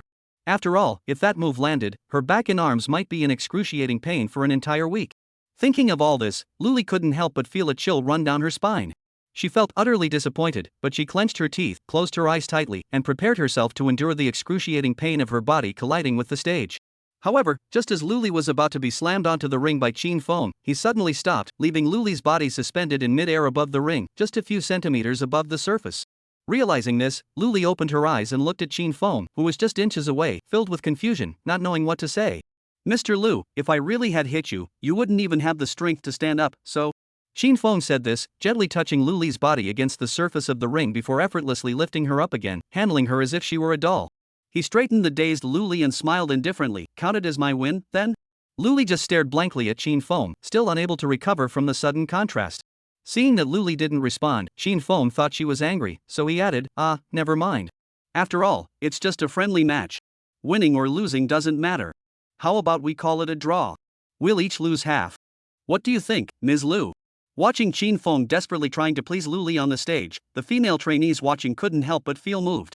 They never expected this handsome young man to be using such a method to flirt. Chapter 135, Provocation. Qin Feng, you. Lu Li stared at Qin Feng in front of her for a long time, her expressionless face gradually turning slightly aggrieved. She first looked as though she was about to cry, with tears welling up in her eyes, then wiped away the tears and smiled through her tears, teasingly saying, "You're such an enigmatic guy." As she spoke, Lu Li, overcome with joy, playfully kicked Qin Feng with a gentle force, as if a girlfriend were teasing her boyfriend. Earlier, when Qin Feng had lifted her up, Lu Li had thought he was going to really throw her onto the stage, as he had looked so serious just moments before. She had even started to brace herself for the pain of being thrown onto the stage. If he had thrown her, it would have proven that Qin Feng didn't care about her at all, not even enough to save face in front of the teacher, especially with so many students watching. If she had been thrown onto the stage like that, Lu Li would have been utterly humiliated. However, what Lu Li never expected was that Qin Feng not only didn't throw her onto the stage, but also gave her a gracious way out. This showed that Qin Feng still cared about her. Seeing Luli's adorable, helpless expression, Qin Feng sighed helplessly, patted her on the shoulder, and comforted her. Come on, what's there to cry about? Let's finish teaching them quickly and go eat together. After speaking, Qin Feng pulled back the ropes of the stage, intending to go change his clothes first. But before Qin Feng could jump down, Luli grabbed him by the arm. Her tear-stained face broke into a mischievous smile. Hee, Qin Feng, give me a hand. I'm all sweaty. Can you teach them while I go change? We're supposed to have dinner together tonight, right? But, Classmates, do you want Qin Feng teacher to teach you? Before Qin Feng could object, Luli eagerly looked at the female trainees by the stage and asked. Yes. The female trainees nodded without hesitation. After all, they had witnessed everything that had just happened. Having such a handsome and kind-hearted guy as their coach, how could they possibly refuse? Hey, Mr. Lu, I can't. Give me a hand. Before Qin Feng could finish speaking, Luli gave a joyful smile, pulled the side ropes, and jumped down from the stage with agility. As soon as Luli left, the female trainees by the ring eagerly pulled the ropes and climbed onto the ring. A group of women in taekwondo uniforms surrounded Qin Feng. Coach Qin, teach us the move you used on Coach Lu just now. I want to learn it to use on my boyfriend. You can use me as a demonstration now. Coach Qin, have you ever practiced taekwondo? If so, what rank are you? Coach Lu was beaten like that by you. Coach Qin, are you free tonight? Let's grab dinner together. Wow, Coach Qin, you have 8 abs. How did you get them? My boyfriend only has 6. Is that a doggy waist? Coach Qin, are you free tonight? I just opened a new hotel. Want to come check it out? Never mind, it's not much time left. Qin Feng checked the time on his phone, then put it back in his pocket and said, there's only about 10 minutes left. Do you guys want to keep practicing? Yes. The female trainees responded in unison. Before long, Luli had already changed into a sleek, casual outfit, carrying a black handbag, and entered the taekwondo training room. She looked toward the stage, where Qin Feng was intently teaching the female trainees. If this really works out, what will it be like? Luli looked at Qin Feng on the stage and couldn't help but let out a dreamy, infatuated smile. It could be said that everything Luli was thinking at that moment perfectly matched the classic online saying, the moment I saw you, I already knew what I wanted to name my child. Hey! What the hell are you doing, you brat? Just as Luli was lost in her daydreams, a furious shout erupted from the doorway. A burly man, accompanied by several guests who had just finished working out on the first floor, stormed in. The man leading the group was Linley, the same man Qin Feng had bumped into at the staircase. Ha! What did I do? Qin Feng looked at Linley, completely confused. Seeing Linley charging toward him, the woman who had earlier approached him nervously pulled her hand back and instinctively took a few steps back, keeping her distance from Qin Feng, because her boyfriend was very hot-tempered. This female student was the woman who had approached Qin Feng earlier, and the man shouting angrily at the door was her boyfriend.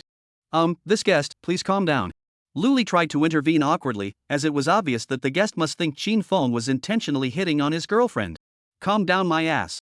Linley ignored Luli and stormed toward Qin Feng on the stage. His friends followed suit, eager to join the fun. After all, the other guy was just a youngster, there was no need to show off. They were just there to watch the show. Linley's muscular hands grabbed the ropes and he jumped onto the stage, pointing at Qin Feng's nose and shouting, you bastard. Don't you know she is my girlfriend? How dare you hit on her? Qin Feng glanced at the finger almost touching his nose, a flash of fierce anger in his eyes. He grabbed Linley's thick wrist, then swept his right foot out, sending Linley crashing down onto the stage with a thud. Qin Feng shook his wrist, looked down at Linley from above, and coldly said, oh, your girlfriend, huh? Sorry about that. Chapter 136, I'll teach you. Shock, utter shock. Everyone present stared at Qin Feng and the man he had knocked down as if they were watching a monster. The companions who had entered with Linley were completely taken aback. They never expected Qin Feng to resort to violence so quickly. This kid has such a temper. This is bad. Luli felt panic rising within her as she responded, then hurried toward the stage, hoping to defuse the tense situation between the two men. Linley's companions also followed closely behind. After all, they were just there to work out. They didn't want this man to get into trouble, as they didn't want to be banned from the gym by the owner, which would ruin their fun.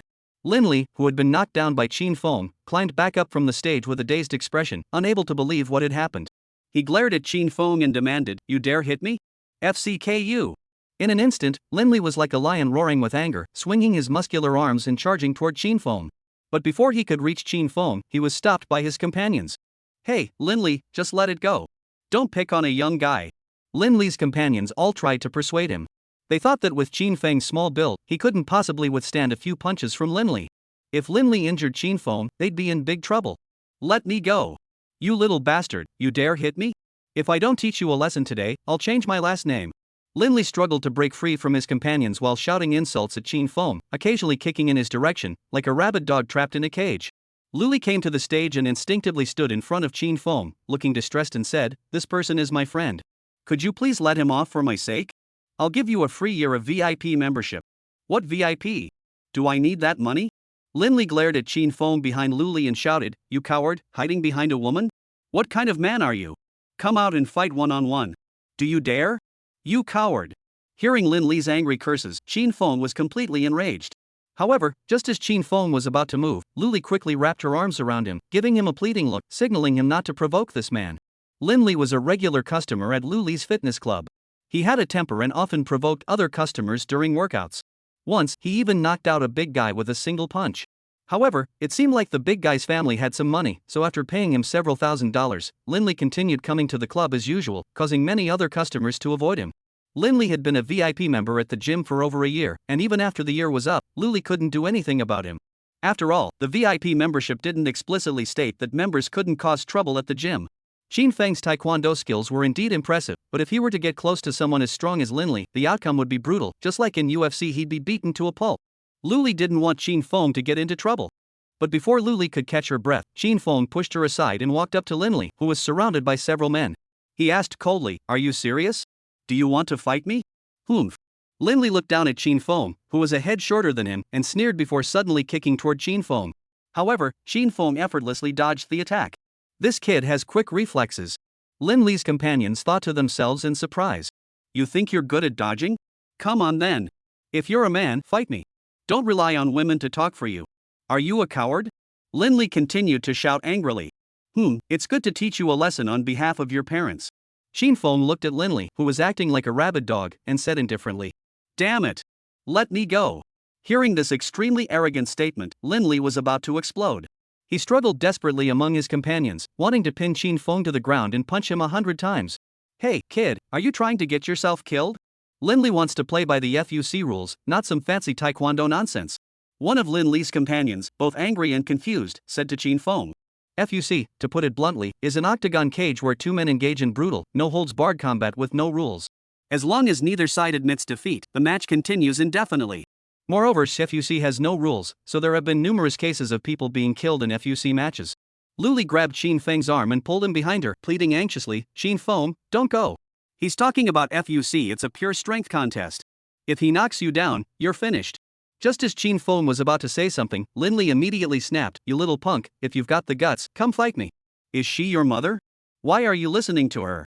Luli heard this and couldn't help but feel a surge of anger, but there was nothing she could do.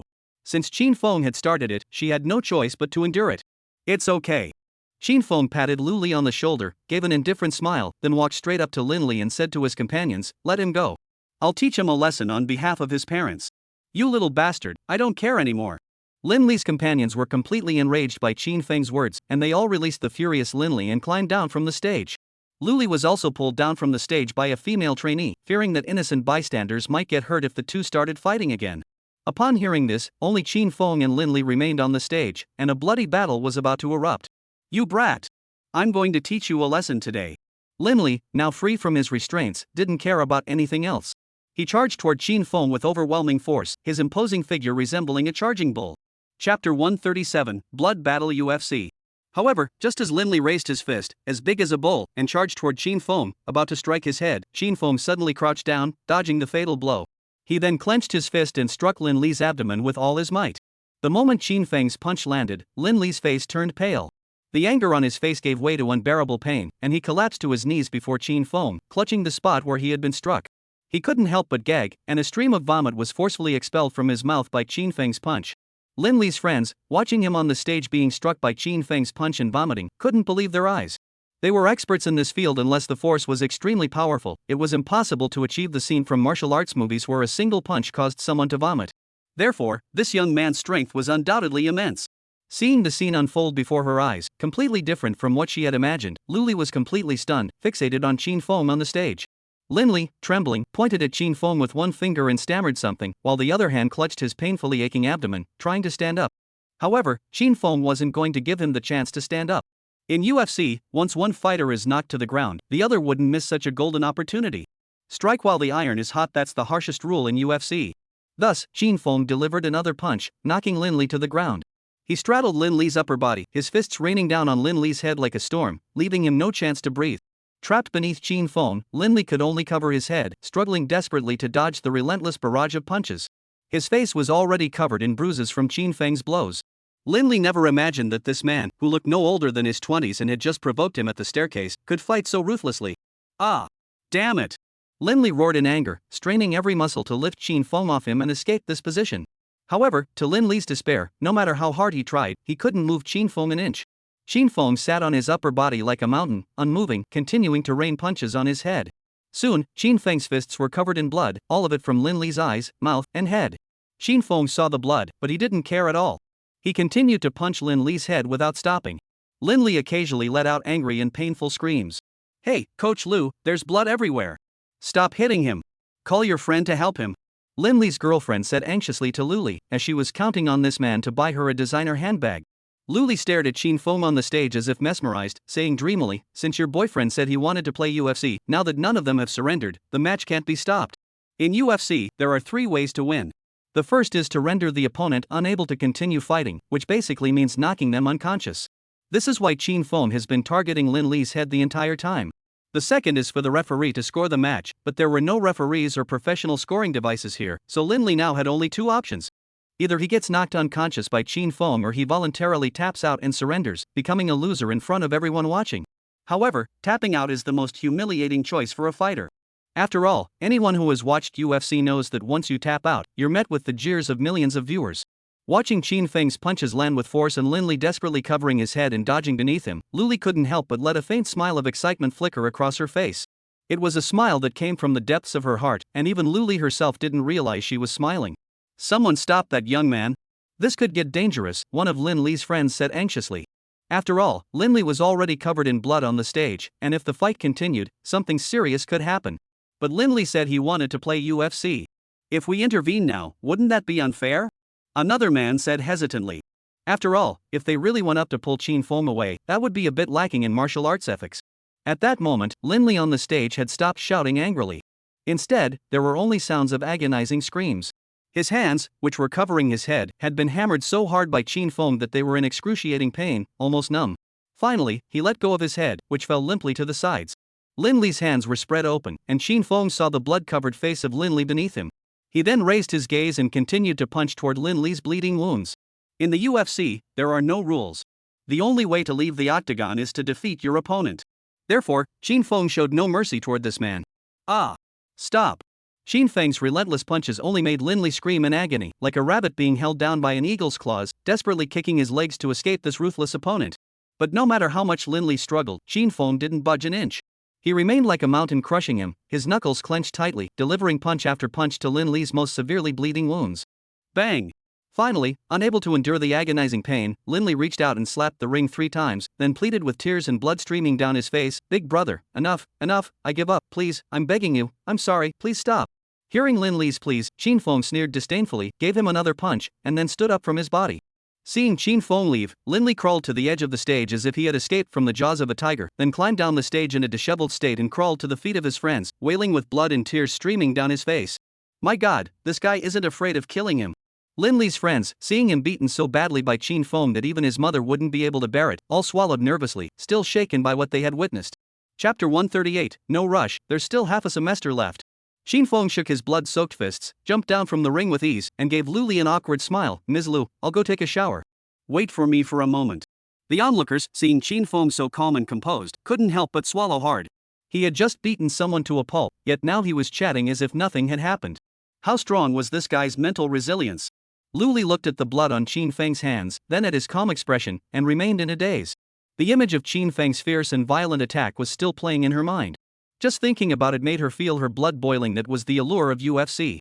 At that moment, Lu Li was certain. This man was the one she was going to pursue. Even if she had to break a few shovels, she would dig him out and make him hers. Qin Feng glanced at Lin Li, who was hiding behind the other men and frantically wiping blood from his face, sneered disdainfully, and strolled toward the taekwondo training room. After Qin Feng left, Lin Li was hurriedly helped up by his friends and left Lu Li's fitness club, rushing to the hospital with his body covered in blood. At that moment, on the stage, several staff members were cleaning up the bloodstains on the ring. Seeing the pools of blood, the staff couldn't help but shiver, completely unable to believe that this was the work of a man in his 20s, barehanded. It was simply too brutal. My goodness, Coach Chin is so ruthless. You wouldn't have guessed such a handsome guy could fight so fiercely. That's too violent. Maybe a cute little guy is better. You don't understand. These days, handsome guys who can fight are rare. What good is a little puppy? When you're bullied outside, he'll probably be thinking about going to apologize to the other guy. Exactly. I think Coach Chin is a great guy. Even I, as a woman, felt my blood boiling just watching him. Though it was indeed pretty bloody, that man's head was almost beaten to a pulp. Luli was sitting on the chair where Chin Fong had been sitting earlier, listening to her students' conversation and glancing at the blood-stained ring. A smile couldn't help but spread across her face. After about 10 minutes, the female students all left the fitness center. Chin Fong had just finished showering, changed into his school uniform, and arrived at the taekwondo training room door. Chin Fong looked at the empty taekwondo training room and asked Luli, who was sitting on the chair, "Hey, Ms. Lu, have all the students left?" Upon hearing Chin Feng's voice, Luli slowly turned around, staring at the man who had been so violent moments ago but now seemed so casual, as if nothing had happened. Luli stood up, walked over to Chin Fong, took his hands, and curiously examined his tanned palms, speaking in a mesmerized tone, "Chin Fong, you really have impressed me." The violent, passionate, and ruthless Chin Fong had completely captivated Luli, the sports enthusiast. She was now certain that this man must be hers, no matter what it took. Chin Fong shrugged indifferently and reminded her, "Ms. Lu, if possible, please don't tell any of the classmates about this, especially Su Yue." "All right." Hearing the name Su Yue, Luli's previously firm resolve was shattered. After all, that woman's sister was too formidable, even the school's academic affairs office feared her. What could a woman who ran a fitness club possibly do against her? After taking a few high-resolution photos in the dance studio for the poster materials, Chin Fong finally walked down the street with Luli, chatting and laughing. However, the two weren't going out to eat together. After everything that had happened earlier, it was already quite late, and Luli was sending Chin Fong back in a taxi. Chin Fong had taken over a dozen photos in the dance studio. Originally, they had agreed on 150,000 yuan, but Chin Fong didn't want to take it. After all, he had beaten up an old customer at someone else's fitness club, leaving him bloodied and bruised. Chin Fong really felt too embarrassed to accept the money. But Luli wasn't having it. She insisted on giving him the 150,000 yuan, and when she asked for his bank account number earlier, she was as stubborn as ever. "Chin Fong, I'm really sorry to make you take a taxi home so late. I didn't bring my car today," Luli said nervously beside Chin Fong, occasionally glancing at him. Her shy, love-struck expression was a stark contrast to her bold and sunny personality. At school she was like a completely different person. "It's okay, my place isn't far," Chin Fong replied indifferently. Just then, Chin Fong spotted a taxi approaching in the distance. He quickly waved it down and said to Luli, "Well, I'll head back first. Be careful on your own. If that guy named Lin comes to your fitness club causing trouble, let me know." Luli replied with 1,000 thoughts racing through her mind, feeling both reluctant and helpless as she watched Chin Fong leave. "All right, then," Chin Fong said, then turned and walked toward the taxi. "Chin Fong." Before Chin Fong could take a few steps, Luli called out to him urgently. "What's wrong?" Chin Fong turned back and asked Luli curiously. Luli didn't say anything, just stood there quietly looking at Chin Fong as passing vehicles sped by them. "Are you leaving or not, young man?" The taxi driver leaned out the window and asked Chin Fong. "Ms. Lu, is something wrong?" Chin Fong asked casually, perhaps already knowing what Luli wanted to say. "Nothing." A fleeting look of tension crossed Luli's face before she regained her usual bold and straightforward demeanor. "Drive carefully on the way, and remember to come to school for PE on Monday." "Okay." Chin Fong nodded, got into the front passenger seat of the taxi, waved at Luli on the sidewalk, then told the driver to start the engine. Watching the taxi disappear at the end of the street, Luli smiled with a sense of relief. Looking at the bustling, neon-lit streets, she murmured, "No rush. There's still half a semester left." Chapter 139, Moving to the New Home. The next morning, Chin Fong and Chin Chuchu got up early and began packing their belongings. They were moving into their new home, a small coastal villa with 5 bedrooms and a living room. The moving company's staff had arrived and were currently helping to carry computers and some furniture downstairs to load them onto the large truck. Chin Chuchu had already moved a pile of stuffed animals, textbooks, and various odd items into the living room, waiting for the moving company to help. She then turned to Chin Fong in the room and said, "Brother, I've finished packing all my things. Is there anything else you need moved?" Chin Fong glanced around his room and shook his head indifferently, "Nothing else, just some odds and ends." Chin Feng's belongings consisted only of some clothes and a computer. The rest of the miscellaneous items he planned to discard and replace with new ones. "Wow, you're still carrying this crystal ball?" Chin Fong looked at the faded crystal ball in Chin Chuchu's luggage and asked curiously, "It's broken, and everything inside has spilled out. Can we just throw it away?" This crystal ball was bought by Qin Feng when he was in 7th grade as a birthday gift for Qin Chuchu. It's almost been 10 years now. No way. Qin Chuchu nervously picked up the crystal ball, turned her body away, and said reluctantly, "This was a gift from my older brother. I want to keep it for a little longer. How about I buy you a new one tomorrow? This one doesn't even shine anymore, and it's broken." Qin Feng looked at Qin Chuchu as if she were a little girl. "No way." Qin Chuchu muttered softly, then carefully tucked the crystal ball into her suitcase and hurriedly said, "Big brother, let's go. I can't wait to see our new home." "Alright, let's go."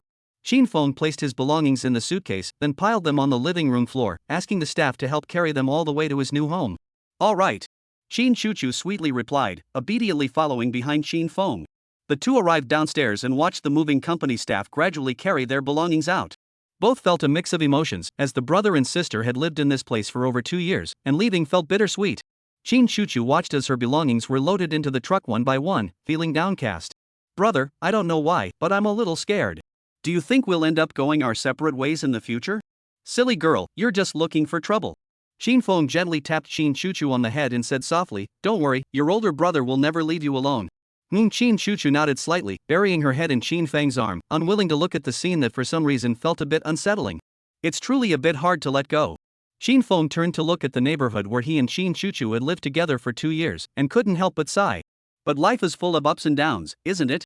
Qin Feng shifted his gaze back to the bustling city, and a sense of determination welled up within him. After a 10-minute drive, Qin Feng and his sister Qin Chuchu finally arrived at the coastal villa that Su Yusong had gifted to Qin Feng. It was a 3-story villa with 5 bedrooms, a living room, 2 garages, and a basement. Behind it lay the most famous CNS city, where many tourists often gathered on the nearby beach to enjoy the scenery.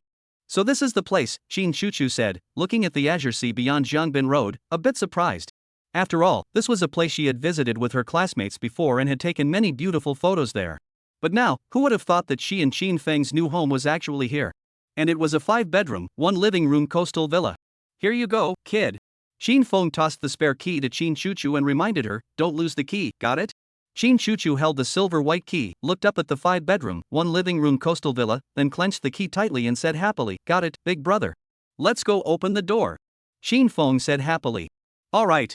Qin Chuchu responded enthusiastically, then ran excitedly to the dark brown front door, inserted the key, and opened the door to her and Qin Feng's new home with great excitement.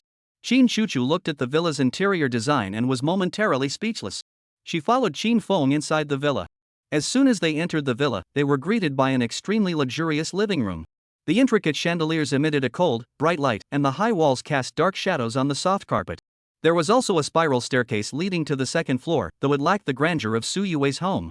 On both the 1st and 2nd floors, there were 2 wide yet deserted corridors. The design of each bedroom was, of course, extremely elegant and meticulously decorated, as this was a coastal villa worth tens of millions of dollars. Such standards were a must. Upon entering the villa, Qin Feng did not rush around excitedly like Qin Chuchu. Instead, he went straight to the electrical panel in the basement, turned on the power for the entire villa, and then returned to the main house. "Where are you?" Qin Feng looked around the empty living room and asked curiously. "Upstairs." Ding. Qin Chuchu descended the spiral staircase like a little girl, rushing down from the 2nd floor with great enthusiasm. She approached Qin Feng and said, "Big brother, the 2nd floor is amazing. Every room has a view of the sea." Qin Feng smiled contentedly and then asked, "Have you chosen your room yet? On the 2nd floor, or the 1st? "Big brother, you can stay wherever you want. I'll just stay next door." Qin Chuchu blurted out without hesitation. "Alright, I'll take the 1st room on the 1st floor." Qin Feng pointed to a room on the 1st floor, shrugging indifferently. "Alright, I'll take the one next to yours." Qin Chuchu said excitedly, but then asked with a curious expression, "But what about the other 3 empty rooms, big brother?" Hearing Qin Chuchu's question, Qin Feng walked to the living room window, looked out at the vast blue sea, and smiled meaningfully, "We'll figure it out later. They'll come in handy someday." Chapter 140, Obtaining the Ability of a Spacetime Wormhole. The next morning, Qin Feng opened his eyes on his spacious and soft bed, greeted by a yet luxurious ceiling. This feels a bit strange," Qin Feng said, leaning against the pillow with a touch of nostalgia. Usually at this time, either Qin Chuchu would come to wake him up, or the noise outside the window would disturb his sleep. Putting on his slippers, he walked lazily across the smooth, white ceramic tile floor to the window, gazing out at the azure sea and golden sandy beach. I'll take her to the beach tonight." Qin Feng looked at the scattered tourists on the beach and smiled with anticipation. Opening the window, Qin Feng felt the cool sea breeze blow against his face, then basked in the warm sunlight. The feeling was incredibly comfortable, invigorating and refreshing. I should go wake her up first. Qin Feng spoke, then opened his bedroom door, intending to wake Qin Chuchu. However, as soon as he opened the door, Qin Feng heard the sounds of Qin Chuchu bustling around in the kitchen of the living room. It was clearly the sound of her preparing breakfast, just like when they were in the neighborhood. Upon entering the living room, Qin Feng glanced into the kitchen and saw Qin Chuchu, wearing an apron, preparing breakfast for the two of them. Steam rose in wisps from the hot food, drifting toward the exhaust hood. Although Qin Chuchu was usually mischievous and playful, she was the most serious when it came to cooking. Her skilled movements made Qin Feng feel as though she was the epitome of a devoted wife and mother. Such a capable younger sister, how could he ever let her leave him? Qin Feng thought to himself with a smile, then walked over to Qin Chuchu. "Hey, little one, good morning." Qin Feng greeted her. "Big brother, why are you up so early?" "I didn't plan to wake you, I wanted you to sleep in a bit longer." "It's better to wake up early. Remember to come wake me up next time, okay? I'm not used to waking up without you." Qin Feng said with a touch of nostalgia. Hee, okay. Qin Chuchu gave a playful smile and continued to focus on preparing breakfast for the two of them. "Little girl, cook less of this kind of breakfast in the future. Make something more nutritious." Qin Chuchu nodded. "Are we going to check out your milk tea shop this afternoon?" Qin Feng hugged Qin Chuchu and asked curiously. Ding! 168 hours have passed. The system has activated and will now extract another ability for the host. Just as Qin Feng wanted to tease this adorable little one some more, the strange mechanical sound from a week ago rang in his ears as promised. Cough, cough. "That girl, I'll go brush my teeth and wash my face first." Qin Feng cleared his throat uncomfortably and hurried toward the bathroom. The familiar and longed-for embrace was gone, and Qin Chuchu felt a pang of sadness. Holding the spatula, she watched Qin Feng leave quickly, feeling both worried and curious as she muttered to herself, "Did I misunderstand something?" Upon entering the bathroom, Qin Feng first closed the door, then picked up the toothpaste and toothbrush and began brushing his teeth while waiting for the system to extract his special ability. Ding! "Congratulations, host, you have obtained the ability, Spatial Wormhole System," it said respectfully. Upon hearing the name of the ability, Qin Feng couldn't help but curse under his breath, spraying toothpaste foam onto the mirror. He never expected the system to grant him such a powerful ability this time. "Host, as usual, would you like an explanation of this ability's capabilities?" the system asked patiently. Sure." Qin Feng nodded, not wanting to risk the ability turning out completely different from what he imagined, in which case he'd have to wait another week to ask the system again. Spacetime wormhole, in simple terms, it is a spacetime tube connecting distant regions of the universe. Dark matter maintains the opening of the wormhole, which can connect parallel universes and infinite universes, enabling spacetime travel. Additionally, wormholes may serve as spacetime tunnels connecting universes, black holes, and white holes, hence the alternative name Gray Passage. This ability has evolved within this system to allow for substantial manipulation. In other words, the host can now freely open spacetime wormholes within their own world and travel to any location within that world at will. Additionally, the host now possesses the power to open portals to black holes and white holes. Black holes and white holes? What are those? Qin Feng, who knew nothing about astronomy, asked curiously. Black holes and white holes are celestial bodies with extremely high density and extremely small volume that exist in the universe according to modern general relativity. Both are formed when a star with sufficient mass dies after its nuclear fusion fuel is exhausted, causing gravitational collapse. Black holes have such strong gravity that even light cannot escape. In essence, the host now possesses a path leading to death. Anyone or anything else that enters a black hole or white hole will be instantly crushed into cosmic dust by their immense gravitational force. Finally, this ability is the most important and perhaps the one the host cares about the most: time-space travel. Right. Time travel. Does this ability work the way I imagine it, allowing one to freely traverse any world? Like in anime or novels? Just thinking about it, Qin Feng couldn't help but rub his hands excitedly. After all, with his world-shattering abilities, the scope for him to utilize them in his own world was far too limited. He had to go to other more powerful worlds to truly unleash his potential. Host, this ability isn't as simple as you imagine, the system patiently reminded him. Chapter 130, Random Teleportation? Chapter 141, Random Time Travel? Hearing the system speak so seriously, Qin Feng couldn't help but ask in a slightly over-the-top manner, "Not as simple as I imagined? What does that mean? Does it require some kind of sacrifice to perform time travel? Or does each time travel cause significant physical strain on the body?" Host, please listen as I explain in detail. After speaking calmly, the system began to elaborate on the characteristics of the time-space wormhole ability. Firstly, the spacetime wormhole can indeed function as you described, allowing time travel. Whether it's novels, movies, or even the anime world, you can freely travel back and forth between this world and others. I knew it. But host. Before Qin Feng could finish celebrating, the system added seriously, if the host truly uses the ability to traverse parallel worlds, the host's original world will be affected by other worlds to some extent. My world will be affected? What kind of impact? Xin Feng asked with great concern. The system remained silent for a moment before responding in an unusually helpless tone. Host, this system cannot analyze what kind of impact it will have. However, frequent use of time travel will definitely cause your original world to undergo drastic changes. If you don't even know what kind of changes will occur, Xin Feng fell into deep thought for a moment before shrugging indifferently. Well, never mind then. Anyway, I'm not going to give up this ability. Joking aside, this was the time travel ability Xin Feng had dreamed of since middle school. If possible, he wanted to go to the Arcadia continent right now to see what his game goddess Celia looked like. Is there anything else to note about this time-traveling ability? Xin Feng asked curiously again, already eager to use this ability and explore other worlds with his other world-shattering abilities. Additionally, I must remind you, the host, that this ability does not allow you to choose the world you wish to travel to. Furthermore, every time the time tunnel is activated, the other world connected to your main world will be unknown to both of us. What? So it's random time travel? Xin Feng asked in surprise. You can think of it that way, host. The system responded calmly. Alright, as long as I don't end up in a world as boring as my own. Xin Feng reluctantly agreed. Additionally, constructing a spacetime tunnel to another parallel world requires an enormous amount of spatial matter converted into energy. Therefore, the host can currently only open the dimensional gate 3 times. Once the spatial matter has been fully converted into energy again, the spacetime tunnel to other worlds can be reopened, which will take approximately 15 days.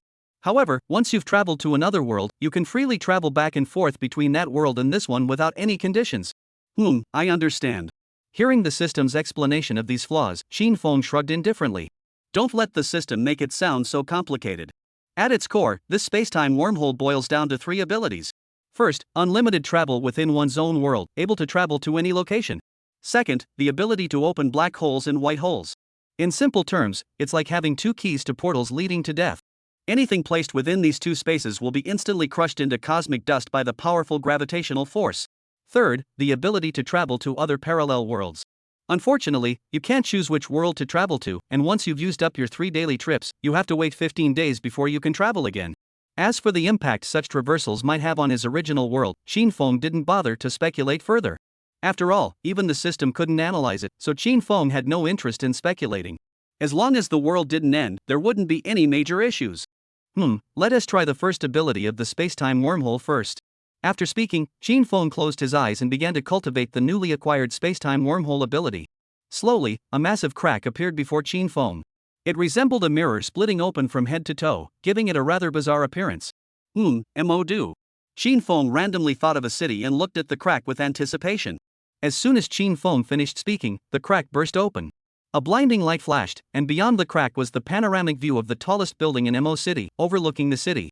Xin Feng excitedly stepped into the crack and found himself instantly transported to Mo City, only a few hours' flight away from his original location in S City.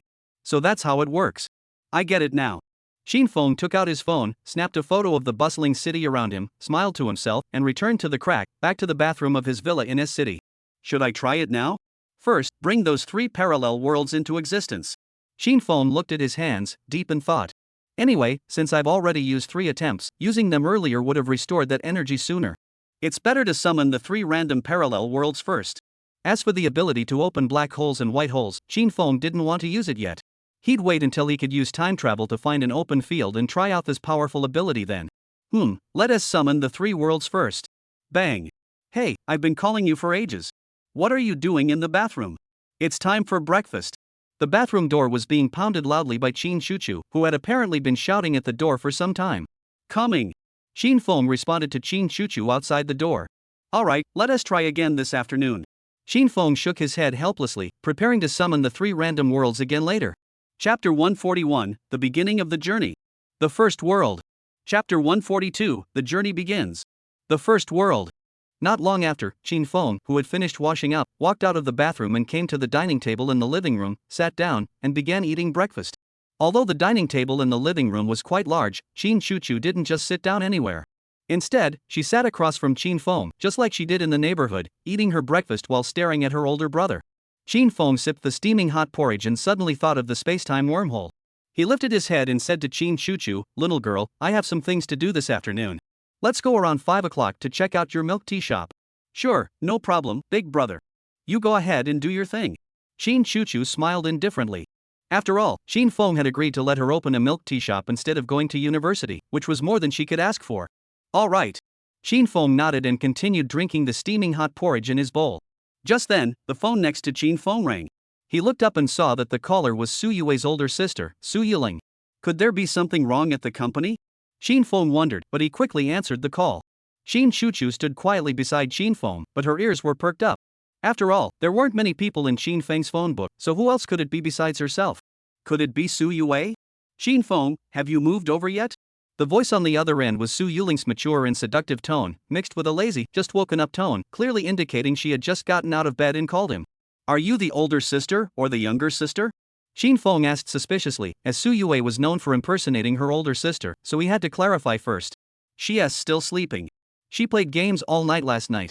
Su Yuling laughed dismissively. So it's the older sister. Hearing Su Yu's helpless yet amusing voice, Shin Feng thought to himself. Oh, I've already moved over. Sister, is there something you need? Or is the company busy now? Do you need me to help? Shin Feng asked curiously. It's Sunday today, the company is completely closed. Do you think the company is busy? Su Yue asked back. I forgot. So, sis, what's on your mind? Shin Feng continued to ask. Su Yueling lay on the bed, idly playing with the pillowcase with her slender fingers, gazing at the sunny sky outside the window, and said softly, that girl said she's coming over to play with you tonight. I don't have anything to do, so I'll come over too. Alright, that's fine. Alright, I'll sleep a bit more. Bye. Su Yuling hung up the phone, her entire body collapsing onto the soft bed, her eyes slowly closing. However, as soon as Su Yusan closed her eyes, she couldn't help but think about that night when Shin Feng had mistaken her for her younger sister, Su Yue. Thus, Su Yusan opened her eyes shyly, a faint blush spreading across her lovely face. Looking at the empty spot beside her on the bed, she murmured softly, it seems I really do need to find a man. Brother, is this Su Yu's phone? Shin Shuchu reluctantly accepted the unwanted title, forcing an awkward smile. Yes, she said she'd bring Yue over to play tonight. Shin Feng replied honestly. Oh, Shin Shuchu replied gloomily, her mind elsewhere as she stared at the thin porridge in her bowl. Little girl, are you jealous again?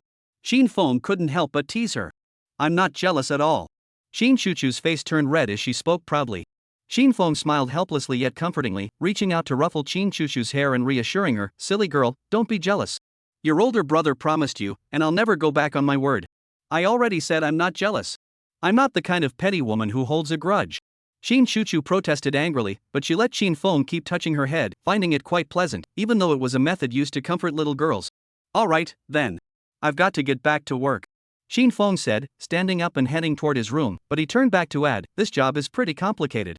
Remember not to disturb me, okay, little girl? Got it. Shin Shuchu propped her chin up and replied with a pout. Silly girl. Shin Feng smiled to himself before returning to his room to prepare to refresh the number of times he had traveled through the world. Stupid Shin Feng. If you dare to lie to me, I'll bite you to death.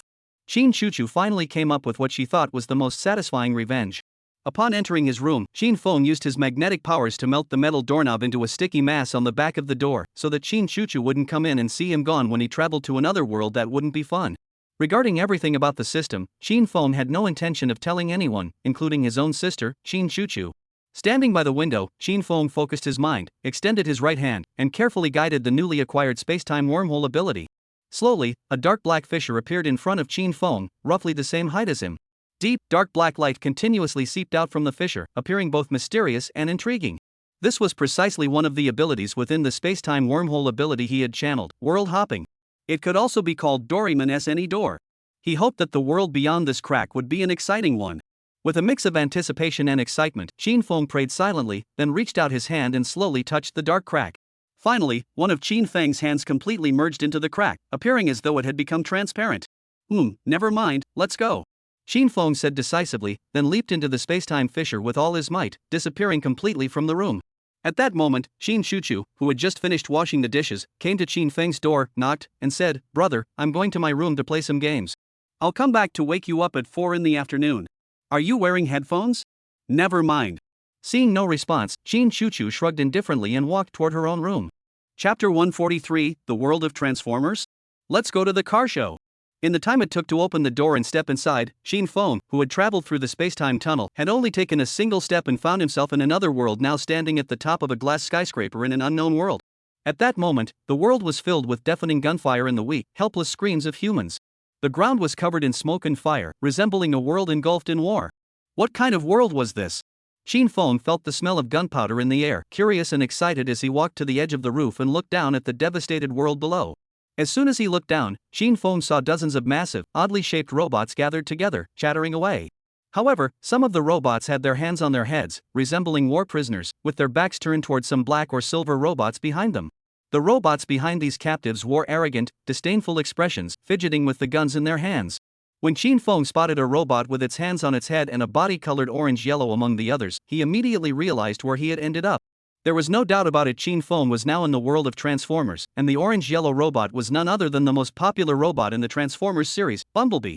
So this was the Transformers world. Shin Feng was now sitting on the edge of the rooftop, lost in thought as he looked down at the war-torn world below. If Shin Feng hadn't guessed wrong, the timeline of this world should correspond to the events of the third Transformers movie. The plot of the third movie is simple. Megatron betrays Optimus Prime and conspires with Megatron to use the teleportation columns to merge and devour the current Earth with Cybertron, the planet where they originated in outer space. It seems like the end is near. Shin Feng looked up at the strange sky above him and said unexpectedly. The sky now reflected the outline of an endless planet, which was gradually growing larger and clearer, as if another planet were colliding with Earth and constantly devouring and merging with this parallel world's Earth. This planet, which was slowly devouring Earth, was none other than Cybertron, the homeworld of all Transformers in the outer reaches of the universe. It was now being transported here by Optimus Prime and Megatron using the teleportation columns, devouring and merging with Earth. Right. Shin Feng clapped his hands in realization, excitedly exclaiming, "Now I can drive a Transformers back home." After all, most of their original forms are vehicles, and even if they're not, they can transform into vehicles. Just imagine having a transformable, highly destructive Transformers exclusive sports car. How exciting would that be? And there are so many Transformers in this world. As for the world being about to be destroyed, what does that have to do with me? If I have to save the world every time I travel through time, wouldn't I just become a tool? Let's deal with this little mess first, then take our time exploring the car show. Shin Feng looked down from dozens of meters above, where several Decepticon robots were discussing how to deal with the Bumblebee prisoners, and smiled with a hint of amusement. At that moment, the male and female leads from Transformers were hiding under a car that had been blown to pieces, watching in fear as Bumblebee and the other Autobot robots were about to be executed by the Decepticon robots. "It's your turn." A silver-colored robot sneered arrogantly, dragging Bumblebee's mechanical arm and tossing him to the ground. Then, it raised its gun arm and aimed it directly at Bumblebee's head. "Goodbye, my old friend." Bumblebee uses his electronic chip's voice function to bid the male protagonist a helpless farewell. "Goodbye." The silver robot sneered again, and a turquoise-colored high-temperature cannonball erupted from its gun arm, hurtling toward Bumblebee's head. Just as the male and female protagonists believed Bumblebee was certain to be blown to pieces, a high-temperature projectile suddenly froze mid-air, just a few meters away from Bumblebee's head. How is this possible? The silver robot stared at the projectile it had fired, frozen in mid-air, its mechanical head clutched in confusion. "All of you, transform back to your original forms." At that moment, a man appeared above all the robots, diving downward at an incredible speed, as if he had jumped from dozens of meters in the air. This man was none other than Shin Feng. Upon hearing Shin Feng's command, all the robots beneath his feet began to transform rapidly, eventually reverting to their original forms. The original dozen or so robots instantly transformed into a dozen or so luxury sports cars, coming to a stop at Shin Feng's feet. Take Bumblebee, for example. His original form was an orange Chevrolet. After watching Transformers, many friends must have dreamed of owning a sports car just like Bumblebee. As Shin Feng descended rapidly, he used his telekinetic abilities to float slowly in midair just as he was about to hit the ground, performing an emergency stop, and finally landed safely on the ground. Since this wasn't his world, Shin Feng wouldn't hold back. Any abilities he had, he would use without hesitation. Natural energy is indeed effective against these robots. Shin Feng looked at the dozen or so luxury sports cars parked in front of him and smiled as expected. As extraterrestrial life forms from another universe, the Transformers naturally possess their own unique life forms. Additionally, since they were not designed to be human, Shin Feng could manipulate them with his natural power as freely as he would control the flowers, birds, fish, and insects in his own world. With a loud bang, the high-temperature missile that was about to hit Bumblebee was once again deflected by Shin Feng's telekinesis, striking a nearby building with a deafening explosion. So, which sports car should he choose? Shin Feng walked toward the dozen or so luxury sports cars parked there with the same enthusiasm as someone browsing a car show. Who was that? The male lead was stunned to see this Asian man able to command the Decepticons and Autobots so effortlessly. After all, the Decepticons were a group of bloodthirsty, merciless robots. How could a single human accomplish such a feat? Chapter 144, It's Decided You're the One, Shockwave. "Hey, buddy." At that moment, the male lead crawled out from under the wrecked car, looking disheveled and covered in dirt, and approached Shin Feng with a sincere expression. Although I don't know how you managed to turn them into this, please join me in saving the world. Please, the teleportation columns will soon transport the entire Cybertron here, and we'll both be doomed.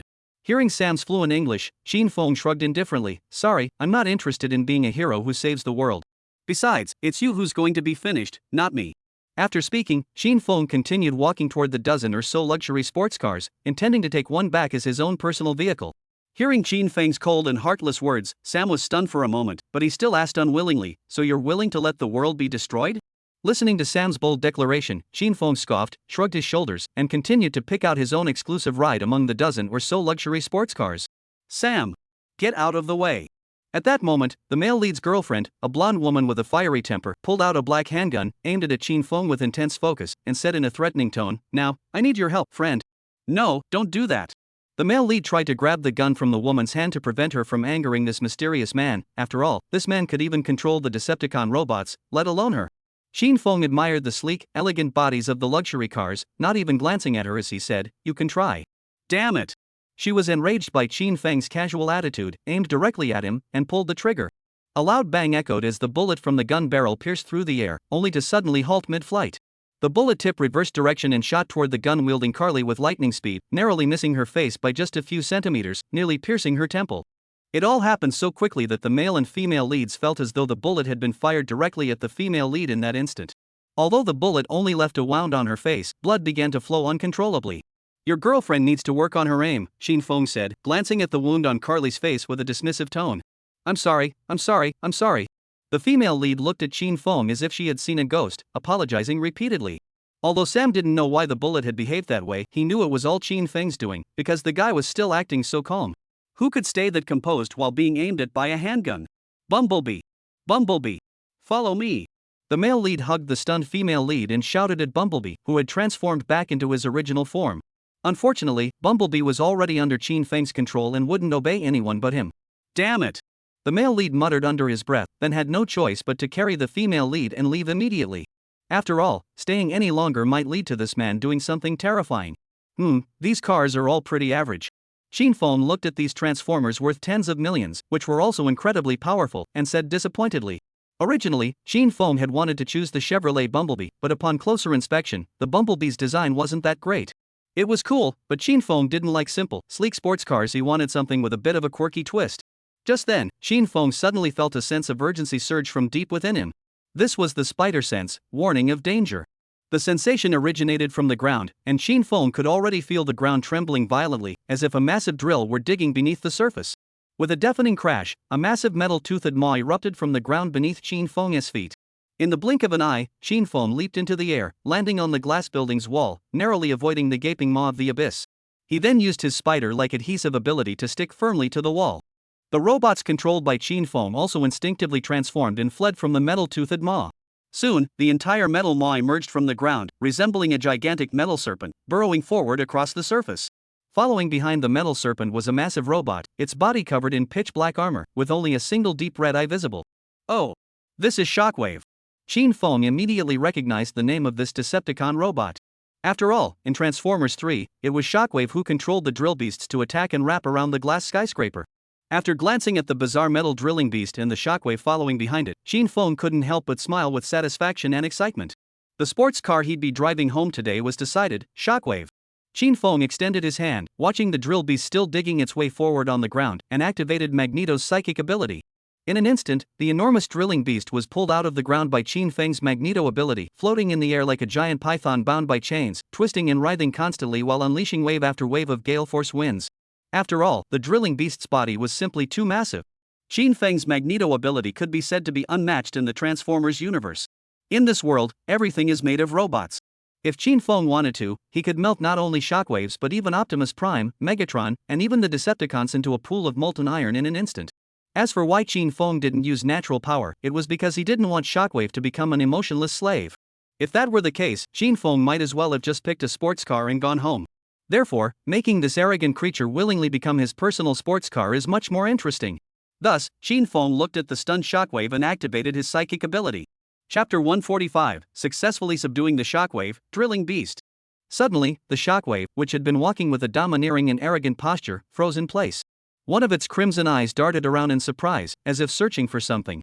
Its steel-like body was now completely immobilized, as if it had been forcibly controlled by someone else. No hacker system detected. No Bumblebee robot intrusion detected. System functioning normally. No scan detected. Stop scanning, it was me. Before the shockwave could complete its full body scan, Shin Fong used his telekinetic abilities to levitate himself into the air, landing on the shoulder of the shockwave's steel form.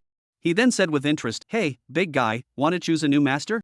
Following that fool Megatron, you won't last past this episode."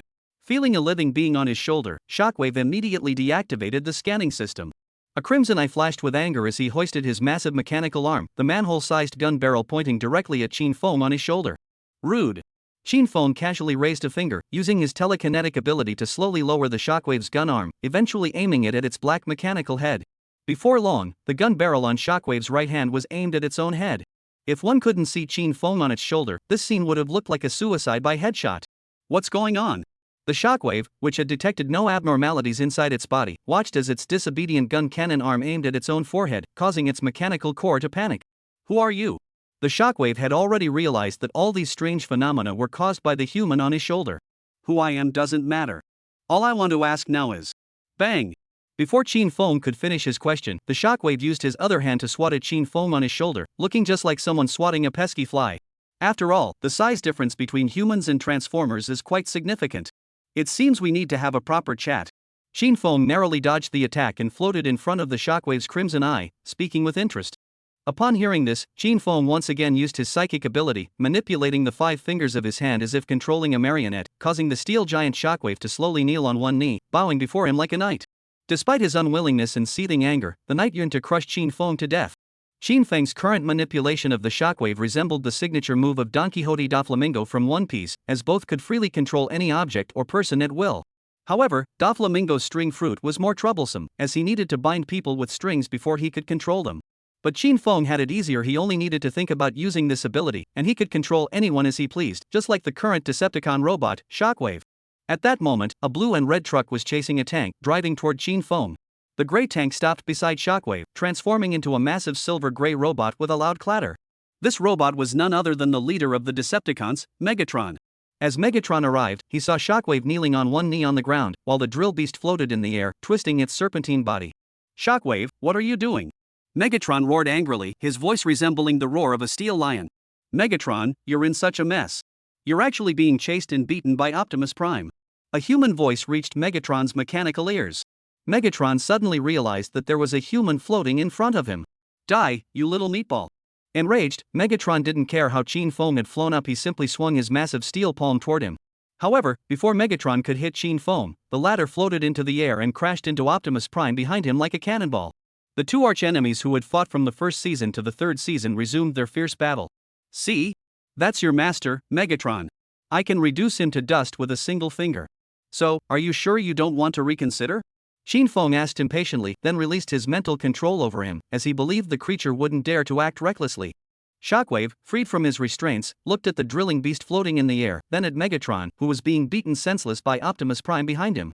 He couldn't help but ask in a hoarse mechanical voice, "What are you? You're definitely not human."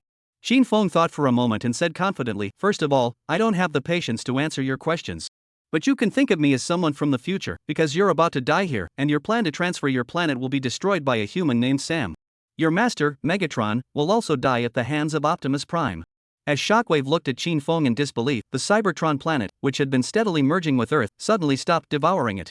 It began to crack like a whirlpool in the sky, and eventually, the Cybertron planet in the sky turned into a cloud of cosmic dust. All of this was caused by Sam, who had damaged the teleportation pillar. Once the teleportation was interrupted, Cybertron would become trapped in the atmosphere, constantly melting under the intense heat and powerful gravity. In the original story, Cybertron met the same fate. The plan had failed. Megatron raised his head, watching his former home turn into cosmic dust. The massive steel colossus actually revealed a hint of indifference. Suddenly, Shockwave turned around, kneeling heavily on one knee. The ground cracked beneath him due to his immense strength. He then declared resolutely, "My master, I will follow you forever." Now that Cybertron is gone, the leader of the Decepticons, Megatron, has been driven into retreat by Optimus Prime, and the Decepticons are on the brink of defeat. Shockwave realized it was time to recognize the times and choose a stronger master. Moreover, Shockwave knew that this new human master was no ordinary being. He was incredibly powerful. Chapter 146, Recruiting Two Capable Subordinates. At that moment, Megatron, who had escaped from Optimus Prime's grasp in a disheveled state, had arrived before Megatron and the damaged teleportation columns. After all, the two were now in the same boat. If the plan failed, they would have to face the human army and the Autobots together. As soon as Megatron approached Optimus Prime, he glared at him angrily and roared, "Optimus Prime, why? Why did the plan fail? How did you guard the teleportation pillars?" Optimus Prime, already furious over the plan's failure, couldn't tolerate Megatron's provocative outburst. He grabbed Megatron's steel head and slammed it against the bridge, sparking a massive explosion. As he did so, he snarled, "I told you before, I only teamed up with you to rebuild Cybertron. I'll never follow your orders. Now that the plan has failed, you're nothing. Is the infighting beginning now, Megatron?" Optimus Prime arrived, holding an energy laser sword in his left hand and a flaming battle axe in his right, ready to strike as he watched the two on the bridge. Optimus Prime. Megatron looked at the fully armed Optimus Prime, his voice tinged with a hint of regret, a touch of helplessness, but mostly anger. He hated this former comrade in arms, a fellow Cybertronian who had once lived alongside him, for not standing by his side, for not joining him and saving the Cybertron planet, but instead aligning himself with the humans of Earth. "Then, let's settle this once and for all, Optimus Prime." Megatron also drew his massive energy blade and a red, hard shield. Once again, the two engaged in fierce combat on the bridge, sparks flying everywhere from the collision of metal. Just then, a sleek black sports car speeds toward the bridge from the direction of the glass skyscraper. The sports car had a sleek, streamlined body, entirely painted in a deep black color. The smooth body lines extended from the front to the rear, and the futuristic diamond-shaped crimson headlights, resembling two drops of crimson tears, were etched into the front, while the sleek black paint made the entire vehicle look incredibly imposing. This car is none other than the luxury sports car transformed by Shockwave, designed according to Qin Feng's style. As it approached the bridge, Shockwave executed a dramatic emergency stop, then automatically opened its 90-degree rotating doors, allowing Qin Feng to exit. It then transformed back into its previous massive form with a series of loud clangs. On Qin Feng's right wrist now was a very black watch, and its design and style were completely different from the watches in Qin Feng's world. "Is it starting again?" Qin Feng watched the two figures battling on the bridge and the dying Megatron beside them, speaking thoughtfully. "Shockwave." Qin Feng called out to the tall, muscular Shockwave beside him with a meaningful tone, giving him a calm glance. "Yes, Master." Shockwave responded in a hoarse yet obedient voice, transforming back into a sports car and speeding toward the battlefield on the bridge. "Go have some fun too." Qin Feng spoke, then removed the black watch from his wrist and tossed it into the air. In an instant, the watch, which was only a few centimeters in size, grew to an enormous size, transforming into the massive metal drilling beast from before, accompanied by a roar resembling that of a bulldozer. The drill beast opened its massive mouth filled with metal fangs and began digging relentlessly into the ground below, eventually disappearing before Qin Feng, leaving behind an enormous crater. "Show me your true hearts." Qin Feng looked at the Shockwave approaching the bridge and the enormous crater, smiling with anticipation. At that moment, Optimus Prime and Megatron, who were still battling on the bridge, were both exhausted. However, Megatron, with his extensive combat experience, had the upper hand and still appeared to be fighting with ease. On the other hand, King Tianzu, after the prolonged battle with Wei Zhenqian, was completely drained of energy, and even defending himself was becoming difficult. Suddenly, Optimus Prime launched another attack on Megatron, and the two clashed once more on the bridge, their massive weapons colliding with such force that the sparks they produced were hot enough to melt a human in an instant. But at that moment, Optimus Prime seized the opportunity, using his massive longsword to sever Optimus Prime's mechanical arm. The intense sparks erupted on Optimus Prime's arm, and his mechanical limb fell onto the bridge. Enraged, Yu Tiandi showed no mercy, plunging his sword into King Tianzu's other arm and then kicking him violently to the ground. "Once we were all gods, but now there is only one left." The sky enemy pulled out the steel-bladed sword, gripped it tightly with both hands, and lunged toward the dying sky column. However, at that critical moment, the ground in front of the bridge suddenly cracked open, and a massive metal serpent emerged from the earth. Its mouth, filled with metal fangs, lunged toward the enemy. Caught completely off guard, the celestial enemy was immediately seized by the drill beast and bitten viciously. The drill beast coiled around Yu Tiandi like a serpent hunting its prey, wrapping itself tightly around him and forming a circle. Finally, it opened its mouth filled with metal fangs and began to chew on Yu Tiandi's head, sparking dazzling sparks and the unique dark green blood of the Transformers. Before long, the entire mechanical body of the Yu Tiandi was completely devoured by the drill beast, leaving only scattered metal parts of the Yu Tiandi on the bridge. Optimus Prime, who had been mysteriously saved, stood there dumbfounded, staring at the massive metal monster, completely at a loss for words. At that moment, the sports car-shaped Shockwave drove up to the dying Megatron, then transformed with a series of loud noises, turning into a pitch-black steel giant. "Oh, Shockwave, well done. Thanks to you, the plan has failed. We'll have to start over." Bang! Before Megatron could finish speaking, Shockwave fired a high-temperature jet blast, hitting Megatron's mechanical core. Chapter 147, with such a powerful master, do we still have to work? Why? Before Megatron could ask Shockwave why he had betrayed him, his massive steel body crashed to the ground in front of Shockwave, emitting a deafening roar, and his crimson eyes gradually lost their glow. This time, Megatron was truly dead. Seeing that Megatron had been killed by one of his own generals, Optimus Prime was completely dumbfounded, having no idea what had just happened. Looking at Megatron's lifeless body, Shockwave felt no emotion. After all, in this world of the strong preying on the weak, following a more powerful master was the only way to survive.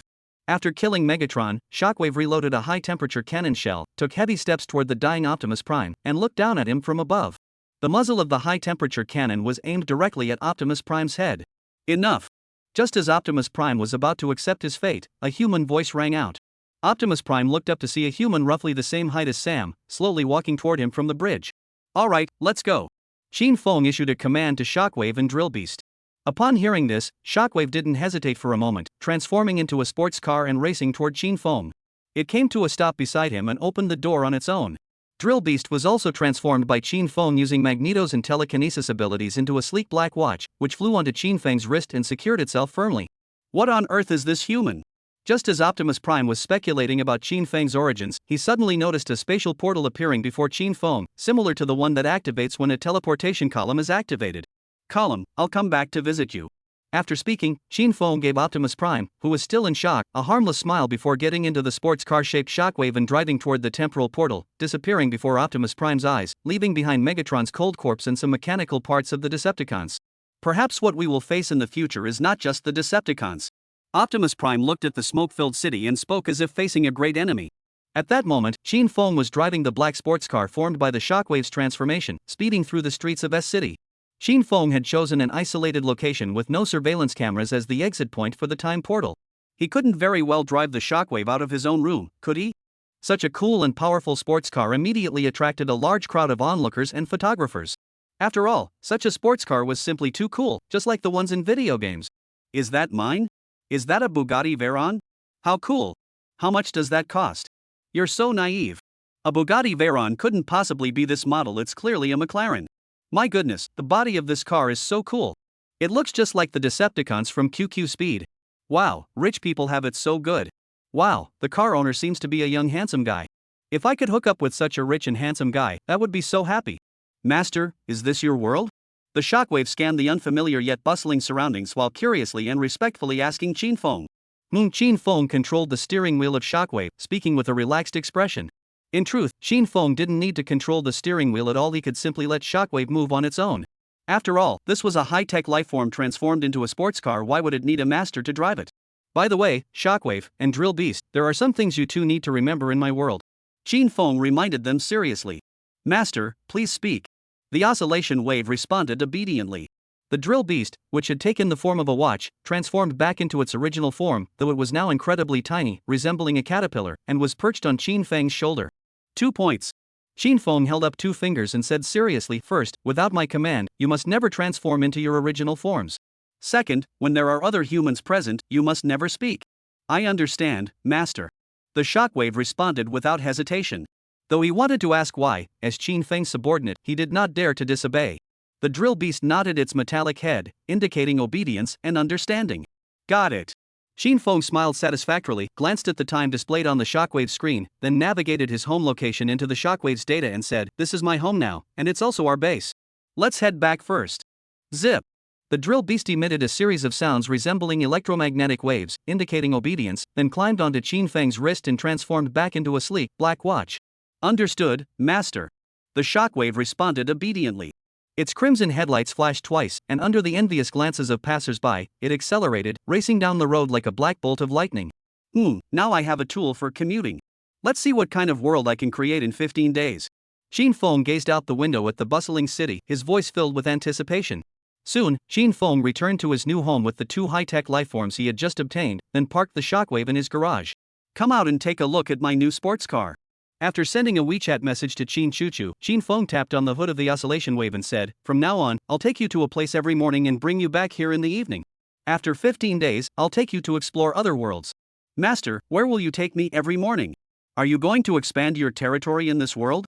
The shockwave asked eagerly, its crimson headlights flashing twice. No, I'll take you to work.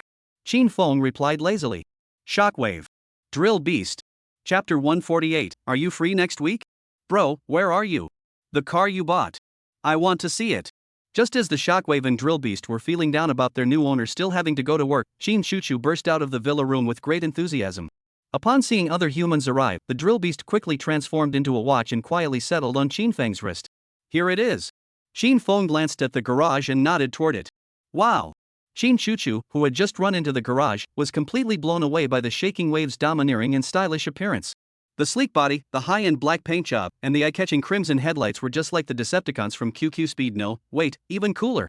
Bro, what kind of car is this? It's so cool. Could it be a Bugatti Veyron? Or maybe a Lamborghini? Chin Chuchu asked Chin Feng excitedly. Chin Feng was caught off guard by the question, as he had no idea what type of vehicle the Shockwave belonged to. After all, it could transform into any vehicle. Just as Chin Feng was about to find a car model to fool Chin Chuchu, the scarlet headlights of the oscillation wave suddenly flashed, and then a mechanical voice spoke. The Pagani Huayra is a mid-engine supercar. The Huayra is powered by a 6.0L twin-turbo V12 engine developed by AMG specifically for Pagani, delivering over 900 horsepower and peak torque of approximately 1,000 Nm, featuring gull-wing doors, a wedge-shaped front grille, teardrop-shaped glass cabin, alpaca-colored leather seats, and a full carbon fiber body. Along with an integrated audio-visual system and driving communication system, the Huayra combines luxury with cutting-edge technology. Wow, bro, this car even has an automatic voice system. Chin Chuchu exclaimed in surprise, clearly delighted with the vehicle. Chin Feng nodded in agreement. It seemed his new subordinate was quite perceptive, knowing how to ease the host's awkwardness. This is amazing. You have such great taste, bro. This car is so cool, it's a million times better than those Lamborghinis. Chin Chuchu looked around excitedly, like a curious child, unable to contain her excitement. Hey, big brother, you bought a watch too. Chin Chuchu's gaze fell on the drill beast on Chin Feng's wrist. She then ran over excitedly, grabbed Chin Feng's arm, and looked at the black, stylish watch, saying, Wow, big brother, how much did this watch cost? It must be really expensive. It's just a cheap knockoff. Why would it be expensive? It came free with the car. Chin Feng said awkwardly, instinctively pulling his arm back, as he could tell that the little girl wanted the watch. Hee, big brother, since you already have such a cool sports car, just give me this cheap watch. I'll look great wearing it, Chin Chuchu said excitedly, looking at Chin Feng. No way. Chin Feng refused decisively. After all, if it were just an ordinary watch, Chin Feng wouldn't have hesitated to give it to her. But this was a watch made from a drill beast. If he gave it to this girl, who knew what might happen? Ah, big brother, you already have such a cool sports car. Can't you just give me this cheap watch? Chin Chuchu pouted unhappily. In truth, she didn't really care about the watch. She just felt that Chin Feng had refused her too decisively, as if he didn't care about her at all. Silly girl, if you had told me earlier that you wanted a watch, I would have had the staff send you a red one. Besides, a black watch doesn't look good on you. Why don't I take you to buy a new one now? Chin Feng asked. Seeing how much Chin Feng cared, Chin Chuchu smiled contentedly, then teased playfully, Silly older brother, I was just joking. I don't really want one. I have my phone, so I can check the time. Silly girl, Chin Feng said with a teasing tone, ruffling Chin Chuchu's hair. Come on, I'll take you for a drive and check out your milk tea shop. Great. Chin Chuchu excitedly nodded her head and hurriedly made her way to the door of the vibrating car. Seeing the human girl beside him, the Shockwave car hesitated for a moment but then respectfully opened the rotating door on its own. After all, she was the master's sister, which made her like a second master. Wow, is it an automatic transmission? That's so cool. It looks like a spaceship. Chin Chuchu exclaimed in wonder, as if she were watching a sci-fi movie. Good thing I picked up a piece of steel on the way back. Chin Feng tossed the black car keys in his hand and smiled as expected. These two car keys were created using Magneto's ability, fusing a piece of steel he had picked up. After all, in his own world, he had to maintain a sense of normalcy. So, Chin Feng sat in the driver's seat, started the engine that emitted shockwaves, and drove off slowly with Chin Chuchu, who was enjoying the ride in the passenger seat. Finally, they sped down the road like a black lightning bolt. Night fell, and the brother and sister, who had been playing outside all afternoon, finally returned home from the supermarket with their arms full. After all, Su Yue and Su Yiling, the two sisters, were coming over to play that night, so they needed to prepare some extra food. Since it was his girlfriend coming over, Chin Feng was busy in the kitchen preparing a delicious meal to treat the two sisters. Chin Chuchu was sitting on the sofa in the living room, endlessly playing with the black watch transformed from the drill beast. Actually, it wasn't too bad. The black watch was pretty cool. Chin Chuchu put the drill beast on her wrist, lay on the sofa, and happily shook her legs. Then, she turned around excitedly and suggested to Qin Feng, "Big brother, are you free next Sunday? Let's go racing again. Are you free next Sunday?" Qin Feng asked, then turned to give Qin Chuchu a meaningful smile. Originally, Qin Chuchu wanted to refuse and give Qin Feng a pervert label, but upon recalling Qin Feng's awkward behavior in the kitchen earlier, she swallowed the words just as they reached her lips. Thus, Qin Chuchu lay on the sofa with 1,000 thoughts racing through her mind, shyly and nervously glancing at Qin Feng, and whispered in a shy voice, "Yes, I'm free." Chapter 149, This brother-in-law is truly satisfying. Little girl. Qin Feng. Your adorable girlfriend has brought her sister along. Just as Qin Feng was about to say something, the villa's doorbell rang, emitting a crisp sound, and Su Yue's excited voice could be heard from outside. "I'll go answer the door." Qin Chuchu blushed and muttered under her breath, then hurried toward the door. However, she still felt a hint of disappointment because of Su Yue's sudden arrival. "Qin Feng, did you miss me? It's your sister." Su Yue, who had intended to give Qin Feng a big hug, now looked awkwardly at Qin Chuchu and smiled. "It's like these two sisters." Qin Chuchu looked at Su Yue and Su Yuching at the door in utter surprise, completely unprepared for the fact that her older brother's girlfriend looked so much like her sister. If it weren't for their different attire and mannerisms, Qin Chuchu would have been unable to tell which one was the sister and which one was the younger sister. Su Yiling rolled her eyes at her silly younger sister before turning to Qin Chuchu and asking softly, "Is Qin Feng here?" He's here. My older brother is cooking in the kitchen. Come in and sit down, Yue and Yulang." Qin Chuchu smiled politely, opening the villa's doors wide to welcome them in. Hee, that's great." Su Yue smiled contentedly. It seemed like her future sister-in-law was quite well-mannered after all.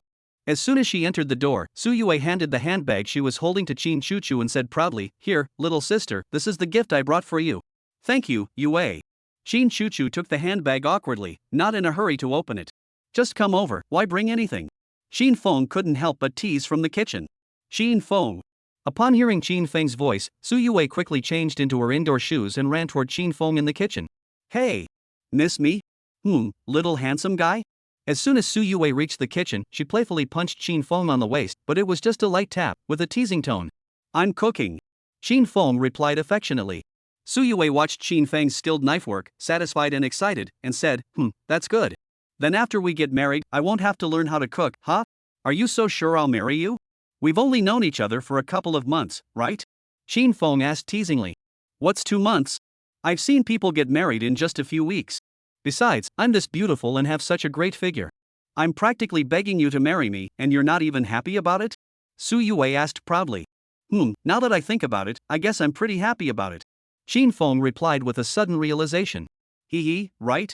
Su Yue also jumped up and down excitedly, then looked at the unprocessed ingredients next to Qin Feng, rolled up her sleeves, revealing 2 slender white arms, and said enthusiastically, "Qin Feng, let me help you." "Can you handle it?" Qin Feng looked at her doubtfully, still remembering the dishwashing liquid incident from last time. "I'm just kidding. Watch me." Su Yue said confidently, then picked up a kitchen knife and started randomly chopping the ingredients beside her. Maybe we should just discard these for now." Qin Feng looked at the ingredients that Su Yue had chopped into irregular shapes and thought to himself.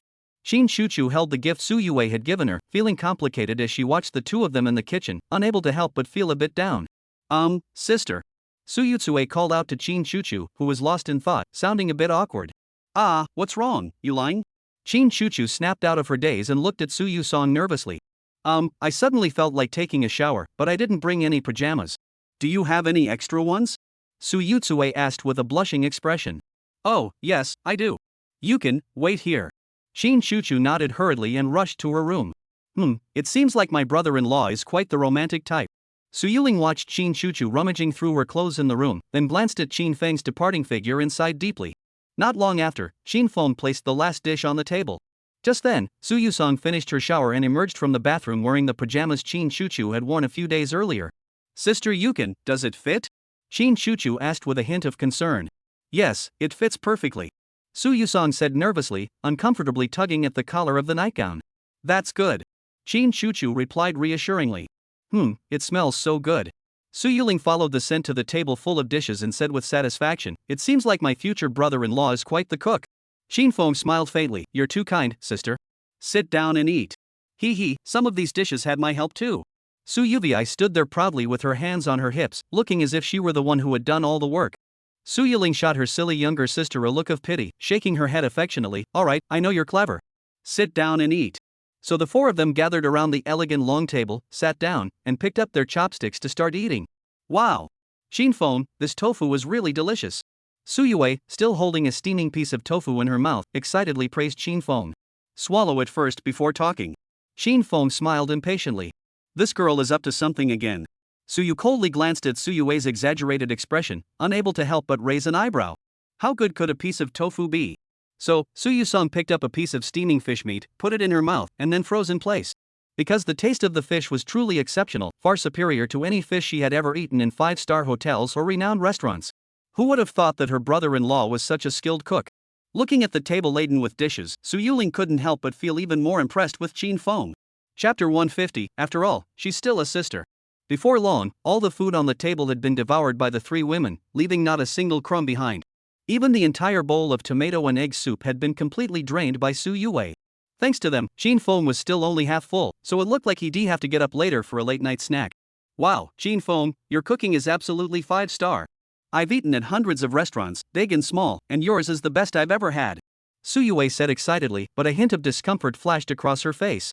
She quickly tapped her bloated chest, as if trying to push the food stuck in her throat down, looking utterly ridiculous. Brr!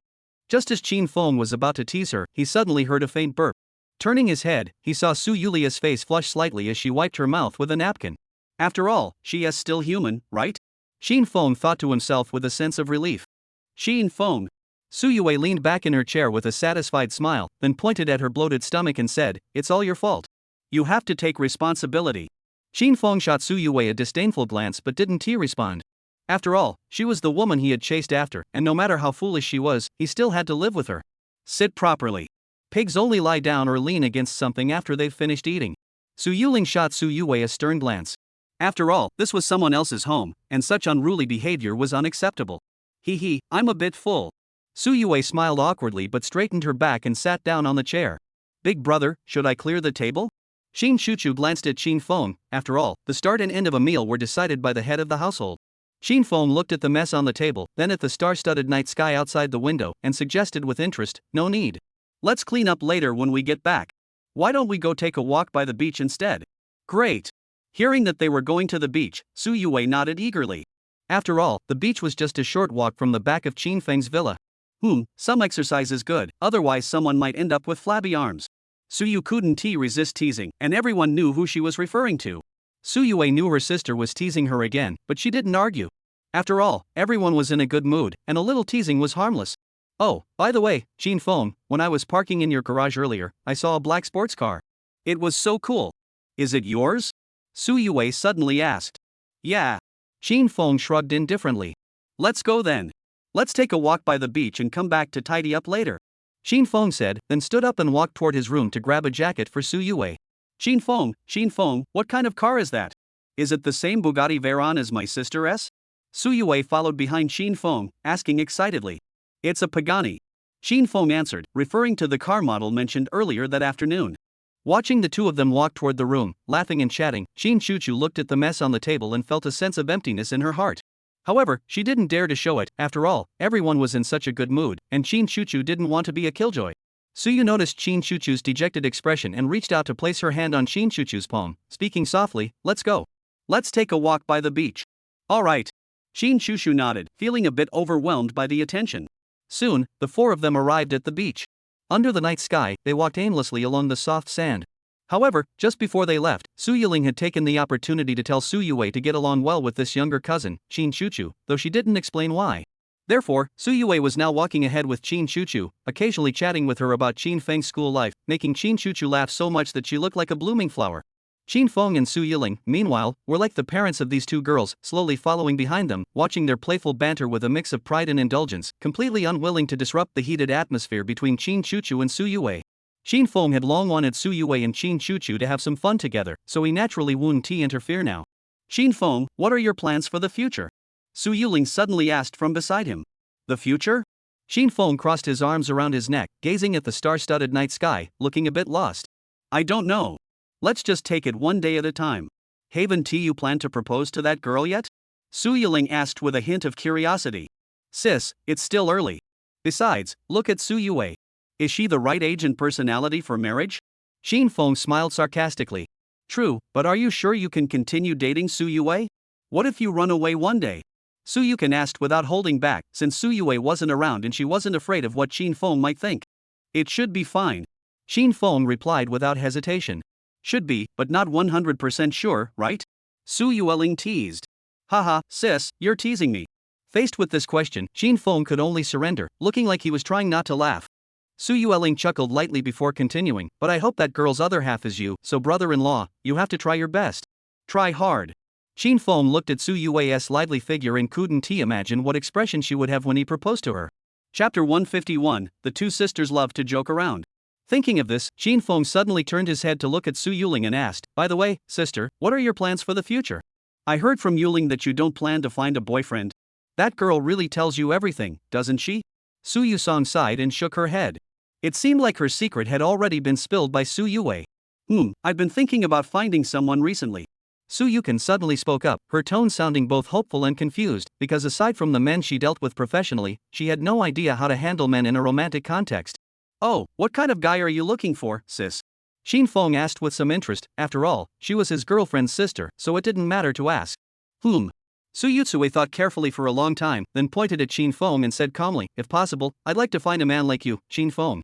Sis, are you joking? Shin Feng smiled, flattered by the compliment. No, I'm serious. Su Yuling said indifferently, actually, I've set some requirements for my future husband before, and over the past 2 months, I've realized that you meet all of them. Really? Shin Feng shrugged indifferently and continued walking aimlessly forward. Shin Feng, of course, wouldn't dare to ask Su Yuling what those requirements were. After all, those were her personal secrets, and even as her brother-in-law, he knew better than to pry. Sigh, I wonder where my man is right now.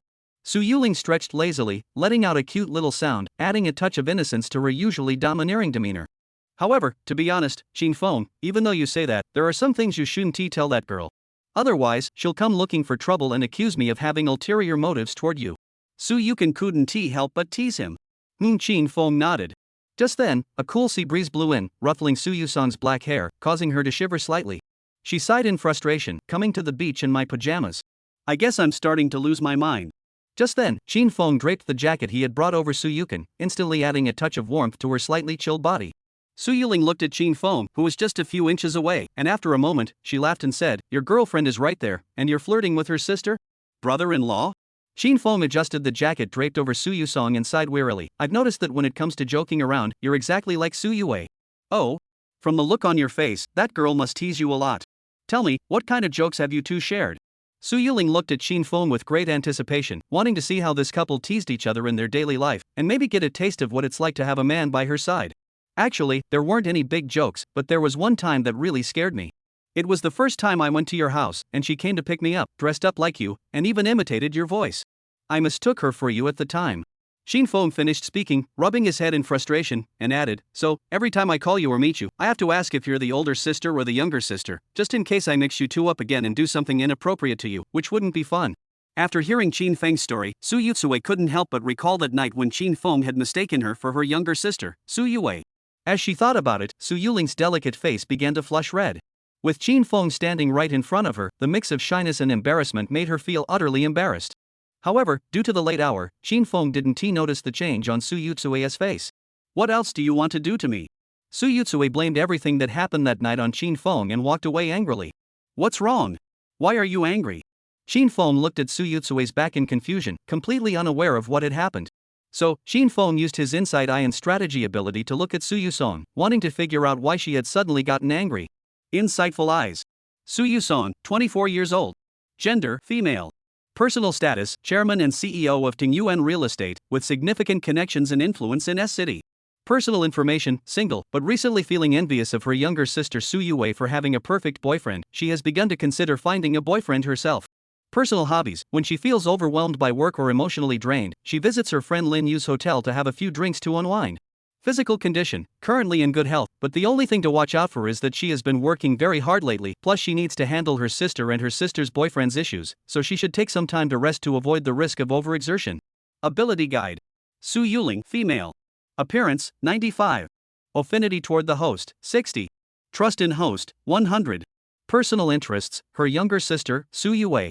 However, she has started to think more about the host recently compared to when she first met them.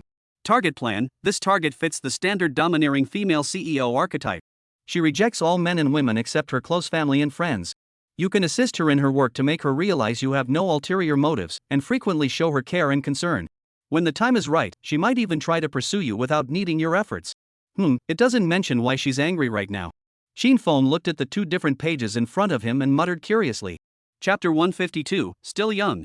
After spending about half an hour by the beach, the four of them returned to Qin Feng's villa with great enthusiasm. Su Yue and Su Yiling also planned to stay the night at Qin Feng's house. Currently, Qin Chuchu and Su Yue were playing a shooting game in the living room, a classic arcade game called Metal Slug. Since they were staying overnight at Qin Feng's house, Su Yiling was currently in the room next to Qin Chuchu, making up the bed for herself. As for Su Yue, Su Yusong hadn't even considered her. After all, it was she who had suggested staying overnight at Qin Feng's house, and the reason was obvious: she must be sharing a room with Qin Feng. Sigh, having a boyfriend is just different, Su Yusong muttered under her breath while making the bed, her tone faintly tinged with envy and anticipation. Qin Feng, who had just finished showering, came into the living room and reminded Su Yue, "Yue, it's your turn. Go take a shower." "Oh." Su Yue responded happily, quickly putting down the game controller and rushing toward the bathroom. As she passed by Qin Feng, she gave him a meaningful glance. Thankfully, there were still a few left. Seeing Su Yue rush into the bathroom, Qin Feng silently sighed in relief. After all, both he and Su Yue were still young, and they couldn't afford to have such thoughts. Qin Feng sat down on the living room floor, picked up Su Yue's game controller, and said, "Come on, little sister, let me play with you." "Okay," Qin Chuchu replied happily, moving closer to Qin Feng. After all, her sister wasn't around, so there was no need to worry about any dramatic scenes. Game Talent 1. Game Master, Game Talent 1, Current Level 10, Proficiency 1010. Congratulations, host, you have successfully unlocked the Game Master talent. From now on, you will possess top-tier skills and awareness in any game you play. Bro. Just as Qin Feng was listening to the upgrade ability's notification sound, Qin Chuchu suddenly called out to him. "What's wrong, little girl?" Qin Feng asked. "That Yue's sister is so kind," Qin Chuchu murmured softly, feeling a mix of disappointment and helplessness. She now felt a bit guilty towards Su Yue. "So, what do you want to say?"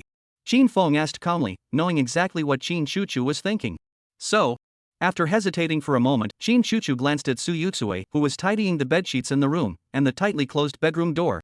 She then looked at Qin Feng seriously and said, "So, you must try your best to convince Sister Yue about my situation."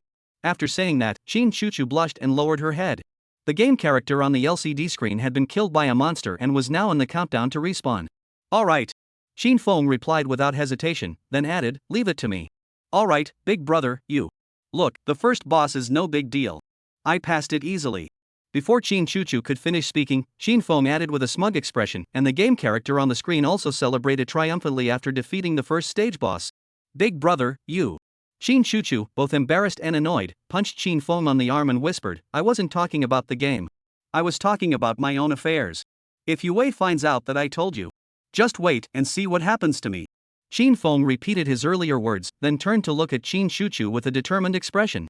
Qin Chuchu stared at Qin Feng for a moment, then nodded happily. "Yeah, big brother, it's up to you." Qin Chuchu didn't want to be separated from Qin Feng, so she could only cheer him on now, hoping Su Yue would approve of them. "Girl, hurry up and revive so you can help me. The second level is full of zombies. Help me clear the monsters behind me." Qin Feng reminded her, his hands flying over the game controller buttons. "Okay." Qin Chuchu nodded happily, pressed the revive button, and brought her game character back to life. She clumsily and awkwardly followed Qin Feng's character. On the LCD screen, Qin Feng's game character was frantically eliminating monsters, while Qin Chuchu's character looked like a fool, swaying left and right behind Qin Feng's character, and nearly getting killed by monsters several times. Watching this scene, Qin Chuchu immediately recalled her childhood, when she was just as clumsy and naive, following Qin Feng everywhere, and Qin Feng had never once looked down on her, preferring to stay by her side rather than play with other boys. Qin Chuchu put down the game controller, burying herself in Qin Feng's embrace. Her face was filled with a mix of relief and gratitude. "Hey, silly girl, my character died."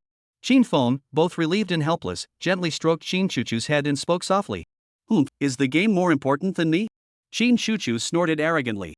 "Not really," Qin Feng laughed. "Brother! Come on, take down Yue." Qin Chuchu waved her fist enthusiastically, cheering Qin Feng on. Of course, Qin Feng looked out the window at the star-filled night sky and replied with anticipation. Not long after, Su Yue came out of the bathroom, took Qin Feng's place, and started playing the game with Qin Chuchu. Su Yiling also tidied up the blankets and sat down on the sofa in the living room, watching the two girls' awkward and clumsy game controls to pass the time. After playing for over 3 hours, Qin Chuchu and Su Yue finally beat the entire Metal Slug game. As for how many times they had to restart, no one could remember. All anyone could recall was that the two characters kept dying and reviving repeatedly, essentially risking their lives to complete the game. Alright, Chin Fong, time to sleep. Su Yue put the game controller away, glanced at Chin Fong, then stood up and headed toward Chin Feng's room first. I'm going to bed too. I have school tomorrow. Chin Chuchu, also feeling sleepy, put down the game controller and headed toward her room. Alright, I'm going to bed too. Su Yu coldly said as she stood up and headed toward the room she had just prepared, but she turned back to remind Chin Fong, keep the noise down tonight. You know I'm a light sleeper. Chin Fong replied awkwardly. Chapter 152, slowly over time. Chapter 153, we'll take it slow later. The next morning, Su Yue woke up early. She was currently brushing her teeth in the bathroom. After all, she had the habit of waking up early, and there were many tasks to handle at the office, so she had gotten up before everyone else. Sis, you're up? Su Yue's weak voice came from behind Su Yu-song. Su Yuling wanted to laugh but managed to hold it back. Hurry up and brush your teeth and wash your face. Go to school with him. I'm heading to the office now. There's a pile of documents waiting for me to sign. After saying that, Su Yuling walked toward the living room. Sigh. Su Yue leaned against the bathroom door, her delicate face filled with restraint, and shakily made her way toward the vanity table. Wait. At that moment, Su Yuling suddenly rushed back and saw Su Yue's awkward, bow-legged gait. Her charming face immediately broke into a smile. However, Su Yuling managed to hold back, as she was her younger sister she couldn't laugh. Cough, cough. Are you coming back tonight? If you're not, I won't come to pick you up after school. Su Yuling teased in a sarcastic tone, wishing she could capture this ridiculous moment on camera. Yes. Definitely coming. Su Yue nodded frantically. Big sister, you must come pick me up. Otherwise, your little sister will die here. Early in the morning, don't say that word, it's unlucky. Su Yukin rolled her eyes at her, then nodded. Alright, I'll pick you up tonight. After saying that, Su Yuling grabbed her briefcase and left Chin Feng's villa. Damn Chin Feng. Su Yue muttered while brushing her teeth, her face flushing red. However, deep down, she felt a hint of joy after all. This was a mutually beneficial arrangement. Wow, the weather's nice today. At that moment, Chin Feng also got out of bed full of energy and went to the bathroom. Seeing Su Yue with a murderous expression on her face, he teased her smugly. Hey, dear, you got up so early? I thought you wanted to sleep in a bit longer. Go to hell. Su Yue really wanted to pounce on Chin Feng and give him a good bite. Chin Feng, however, smiled helplessly, walked behind Su Yue, embraced her slender body, and asked, What's wrong? Why are you so angry this early in the morning? You, don't touch me. I need to brush my teeth. Su Yue couldn't find any words to counter Chin Feng. After all, she couldn't blame him for being so capable, could she? Looking at the feisty little cat in his arms, Chin Feng smiled meaningfully. After all, this was just the first step of the plan. There was plenty of time to take things slowly in the future. Soon, the three of them finished breakfast at the villa. Chin Feng then drove the shockwave car, taking Chin Chuchu and Su Yue to school. When the black sports car-shaped shockwave appeared at the school gate, it immediately caught the attention of a large group of students. After all, such a cool and stylish sports car was the dream of many men to drive. Many students pulled out their phones to take photos of the sports car-shaped shockwave, while some couldn't resist chasing after it, marveling at the vehicle like it was a Transformers robot. However, when Chin Feng drove the sports car toward the school gate while surrounded by students, he was stopped by the security guard at the entrance. Hey, who are you? I've never seen your car before. The security guard tapped on Chin Feng's car window, looking suspicious and on guard. Su Yue rolled down the window, her face filled with frustration and irritation as she glared at the security guard and demanded, What's going on? Are there no parking spots left at the school, or what? Can't my boyfriend's car park here? Ah, it's Su Yue. The security guard, recognizing her, immediately gave a dismissive smile. You can park, you can park. Upon hearing this, the gate barrier at the school entrance rose for the first time in history to allow the student's sports car to pass. I told you there's a parking lot at the supermarket by the school gate, but you had to park inside the school grounds. Chin Feng felt the envious glances from his classmates and sighed helplessly. Do you think it's because of someone? If I could walk, would I need to drive all the way to school? Su Yue said angrily. Yue, don't get angry, don't get angry. Your health is more important. Chin Chuchu hurriedly comforted Su Yue. Ha! Hearing Chin Chuchu speak as if to a pregnant woman, Chin Feng couldn't help but laugh out loud. You're laughing. I'll bite you to death. Su Yue exploded in anger. Chapter 154, Some things are better left unknown. Not long after, Chin Feng stopped the shockwave at the parking lot behind the classroom building. As for the drilling beast, Chin Feng had placed it in the car last night. Now he could wear it on his wrist as an accessory. After all, there were no school rules against wearing watches. Brother, I'll go to class first. Chin Chuchu reminded Chin Feng. All right. Chin Feng nodded. See you later, Yue. All right, little sister, goodbye. Su Yue forced a smile and waved her hand. Thus, Shin Shuchu left the two of them first and headed toward the classroom. Do you want me to carry you? Shin Feng looked at Su Yue, who was still trembling beside him, and asked with a touch of concern. Su Yue glanced at the passing students and then at the path leading to the classroom building, then nodded hurriedly. Come on. Shin Feng knelt down in front of Su Yue and gestured for her to get on his back.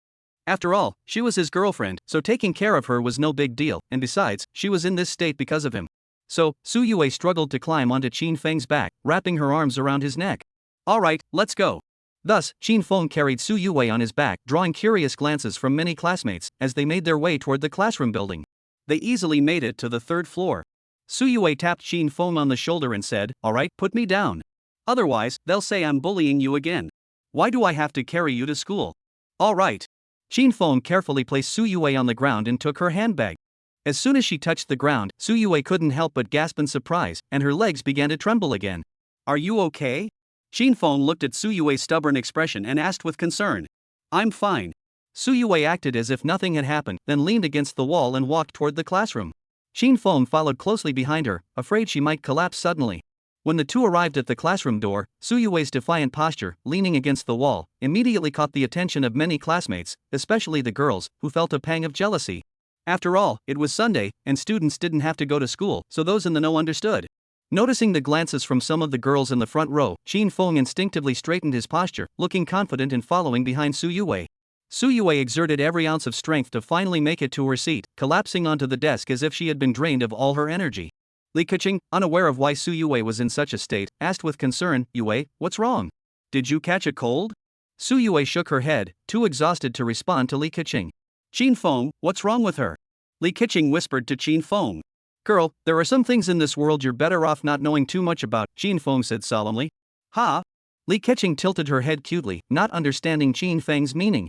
Soon, the bell rang, signaling the start of the first class. The first period was Ms. Su Xinyan's class, so she quickly came to the front of the classroom and began teaching. Su Yue had already fallen asleep next to Qin Feng.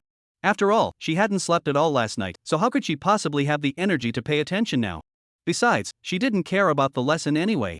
Qin Feng hadn't slept all night either, but now he was wide awake. So, Qin Feng propped his chin up and leisurely watched Su Xinyan, who was focused on teaching at the front of the classroom. This X equation we should have been halfway through explaining the first problem when Su Xinyan suddenly noticed Qin Feng staring at her. Xinyan. The X equation. Su Xinyan, who had been lecturing intently, thought back to the scene from that night when Qin Feng had called her name, and she suddenly felt nervous and shy. Her hand holding the chalk became trembling, and she froze in front of the blackboard. Ms. Su? A girl in the front row suddenly called out curiously. Nothing. Su Xinyan panicked, took a few deep breaths, and hurriedly composed herself to continue teaching, afraid that other students might notice something amiss. Forget it, I'll just sleep. Qin Feng smiled to himself, leaned over next to Su Yue, and closed his eyes to rest. Soon, the bell rang, signaling the end of class. Su Xinyan didn't drag on, quickly gave some instructions for after class, and hurriedly left the classroom with her teaching materials. Upon hearing the bell, Qin Feng woke up feeling refreshed. He glanced over and saw that Su Yue was still asleep, her soft snoring echoing gently in his ears. Never mind, I won't disturb her. Qin Feng thought to himself. Suddenly, Chen Xinyan tapped Qin Feng on the back. Qin Feng, are you free? Ms. Su didn't explain many parts clearly earlier. Could you walk me through the solution process for these problems? Sure.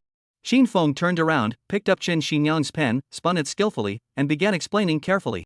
Chapter 155, The Stingy Man. Finally, the bell for the second class rang. Qin Feng had just finished explaining the problems Chen Xinyu had pointed out. He placed the pen on her desk and asked, Is that okay, class monitor? Do you understand everything now? Chen Xinyu looked at Qin Feng's neat penmanship and smiled contentedly. Your mind really is sharp. Are you insulting me or complimenting me? Qin Feng gave her a frustrated look. Of course I'm complimenting you. Chen Xinyu laughed, then asked, Qin Feng, the high school entrance exam is coming up soon. Are you ready? Oh, I plan to go help out at her sister's company one of these days. Qin Feng said nonchalantly, as grades meant nothing to him. You're so confident. Chen Xinyu wanted to say something, but upon thinking about Su Yue's family background, she decided to keep her thoughts to herself. After all, with such a wealthy and influential girlfriend, what use are grades? Even if Qin Feng didn't come to school for an entire year, Su Yutsue could probably help him get a diploma. What's the matter? Since I'm not here, you can take first place in the class, isn't that great? Qin Feng teased her. Are you mocking me? Chen Xinyu asked, clearly upset. Of course not, I'm complimenting you. Qin Feng replied honestly. Such a stingy man. Chen Xinyu muttered to herself, then lowered her head to carefully examine Qin Feng's penmanship. This class is history. Qin Feng looked at the history teacher walking down the hallway, yawned lazily, and said, "Forget it, let's sleep through another class." Upon hearing this, Qin Feng looked up at the sky and used his natural abilities to instantly transform the previously sunny sky into a gloomy one. The bright sunlight couldn't break through the thick clouds, and the entire land became dark and gloomy. This weather is perfect for sleeping. Qin Feng smiled to himself, stretched lazily, and lay back on the desk. But he didn't fall asleep immediately. Instead, he looked at Su Yue's sleeping face beside him and idly played with her black hair. What kind of weather is this? Chen Xinyu looked out at the gloomy sky and couldn't help but gaze toward a distant field. What's wrong, class monitor? Qin Feng heard Chen Xinyu's sigh and asked curiously. Nothing. Chen Xinyu snapped back to reality and replied nervously. Qin Feng glanced at her but didn't think much of it, turning back to play with Su Yue's hair. To be honest, a girl's hair was quite fun to play with.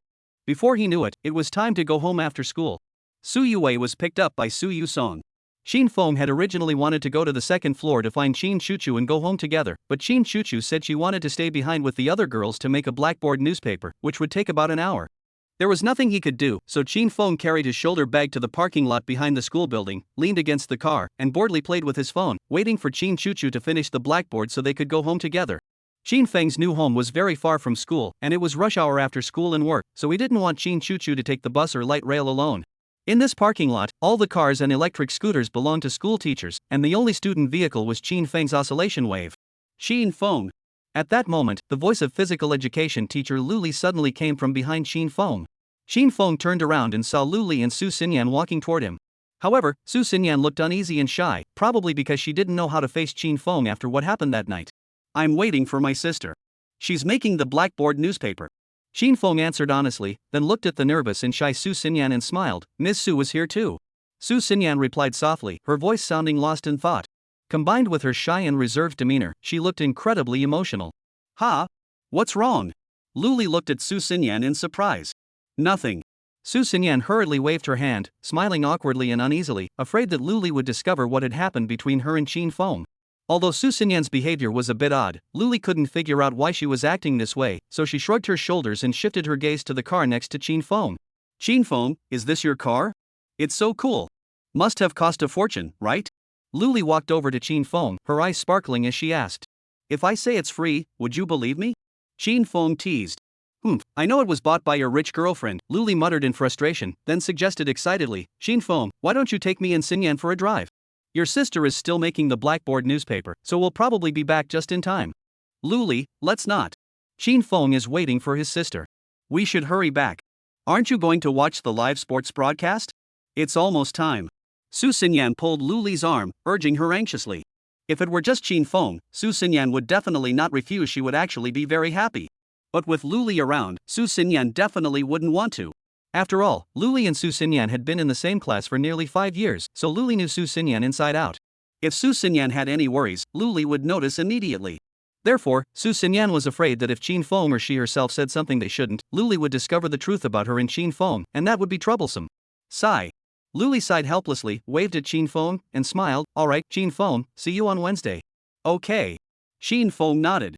Then, Luli took Su Xinyan and got into her Audi A4, started the engine, and drove slowly past Qin Feng. On the way, Su Xinyan sat in the passenger seat, shyly waving at Qin Feng. I hope that day comes soon. Qin Feng looked at Su Xinyan, waved back, and thought to himself. After the two drove off, Qin Feng tapped on the hood of the oscillation wave and asked, We've been here all day. Want to go out and have some fun?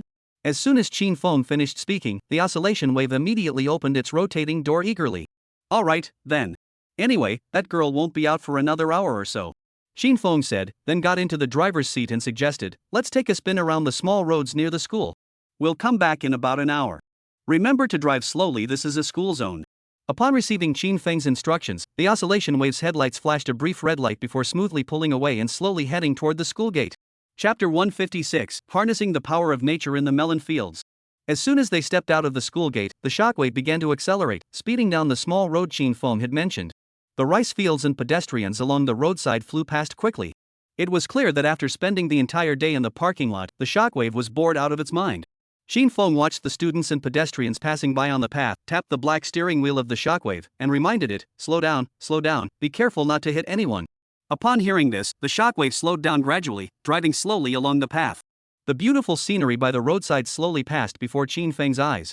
Just then, a strange smell wafted past Qin Feng's nose, reminiscent of something sour, like rotten fruit or something similar.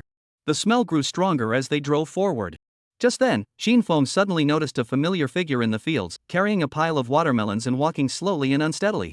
Qin Feng rolled down the window and looked closely. It was none other than his class monitor, Chen Xinyu. Shockwave, pull over to the side, Qin Feng ordered. Upon receiving Qin Feng's order, the vehicle skidded to a halt beside the field, then opened the rotating door, allowing Qin Feng to get out. Hearing the screech of brakes, Chen Xinyu looked up and saw that Qin Feng was actually walking toward her on the small path in the farmland. Seeing Qin Feng, Chen Xinyu was completely flustered. She was wearing a pair of ragged farm clothes, and her body emitted a foul odor of rotten watermelon. If Qin Feng discovered her, she would be utterly humiliated. So Chen Xinyu hurriedly hugged the pile of rotten watermelons in her arms and turned around, running away as fast as she could. The sight of her was utterly ridiculous.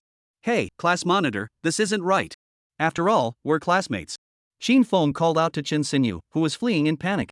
Seeing that Qin Feng had recognized her, Chen Xinyu could only stop awkwardly, turn around, and look at Qin Feng nervously and with a touch of self-consciousness, unable to speak. Qin Feng walked along the muddy path and came to Chen Xinyu's side. Looking at her in her farm work clothes, he teased with a smile, "Class monitor, if you think I'll mock you, then you'll have to apologize to all the farmers." "I'm sorry," Chen Xinyu said, her face flushing red, as she hugged a pile of rotten watermelons with nowhere to put them. Class monitor, what are you doing here?" Qin Feng asked curiously, looking at Chen Xinyu. Chen Xinyu pointed to her parents busy in the melon field and said shyly, "This is my parents' melon field. I came to help them." "Are you here to pick watermelons? But these watermelons are already rotten, aren't they?" Qin Feng wrinkled his brows at the sour smell. Chen Xinyu saw there was no point in hiding anything anymore, so she sighed and explained, "Well, my parents' watermelons were almost ready to harvest, but the weather has been so unusual lately that most of them have gone bad. When we cut them open, they're all white inside." "Oh, really?" Qin Feng scratched his head awkwardly, completely unaware that his actions had caused such a disaster for the class monitor's watermelon field. "Yeah, look." Chen Xinyu tossed a watermelon on the ground, then gently stepped on it, crushing it into a pile of white flesh. Even the seeds were half white and half black. Such watermelons aren't even worth buying at the supermarket, let alone by passers-by. After all, who would spend money on a watermelon with white flesh? At that moment, Chen Xinyu's father walked over, glanced at the sports car on the small road, then looked at Qin Feng, and asked nervously, "Xinyu, what's this?" "A classmate." Chen Xinyu blurted out quickly, afraid her father might think something else. "A classmate," Chen's father said, understanding, though his tone carried a hint of disappointment. "Qin Feng, I have to go now." Chen Xinyu still didn't want Qin Feng to see her in such a disheveled state, so she hurriedly carried the pile of rotten watermelons toward the small tent ahead. Qin Feng nodded. "Uncle, are all the watermelons in this field ruined? I don't even see a single vine left." Qin Feng asked directly, after all, it was his fault. "Sigh, about 80% are ruined. The rest are just some that aren't rotten but aren't sweet either." Chen's father sighed helplessly. After all, the livelihood of a watermelon farmer depends entirely on the quality of the watermelons. These rotten watermelons can only be sold to pig and chicken farmers, but they won't make much money, probably not even enough to cover the costs. Chen's father looked at the field helplessly and added, "We just plowed the land today and planted seeds all over it. I hope the heavens will be merciful. If this strange weather continues, I'm afraid I won't even be able to earn enough to send my daughter to college." "Is that so?" Qin Feng looked at the fertile soil and smiled reassuringly. At that moment, Chen Xinyu brought over a fresh watermelon and said to Qin Feng, "These are the only few that didn't rot. Have some."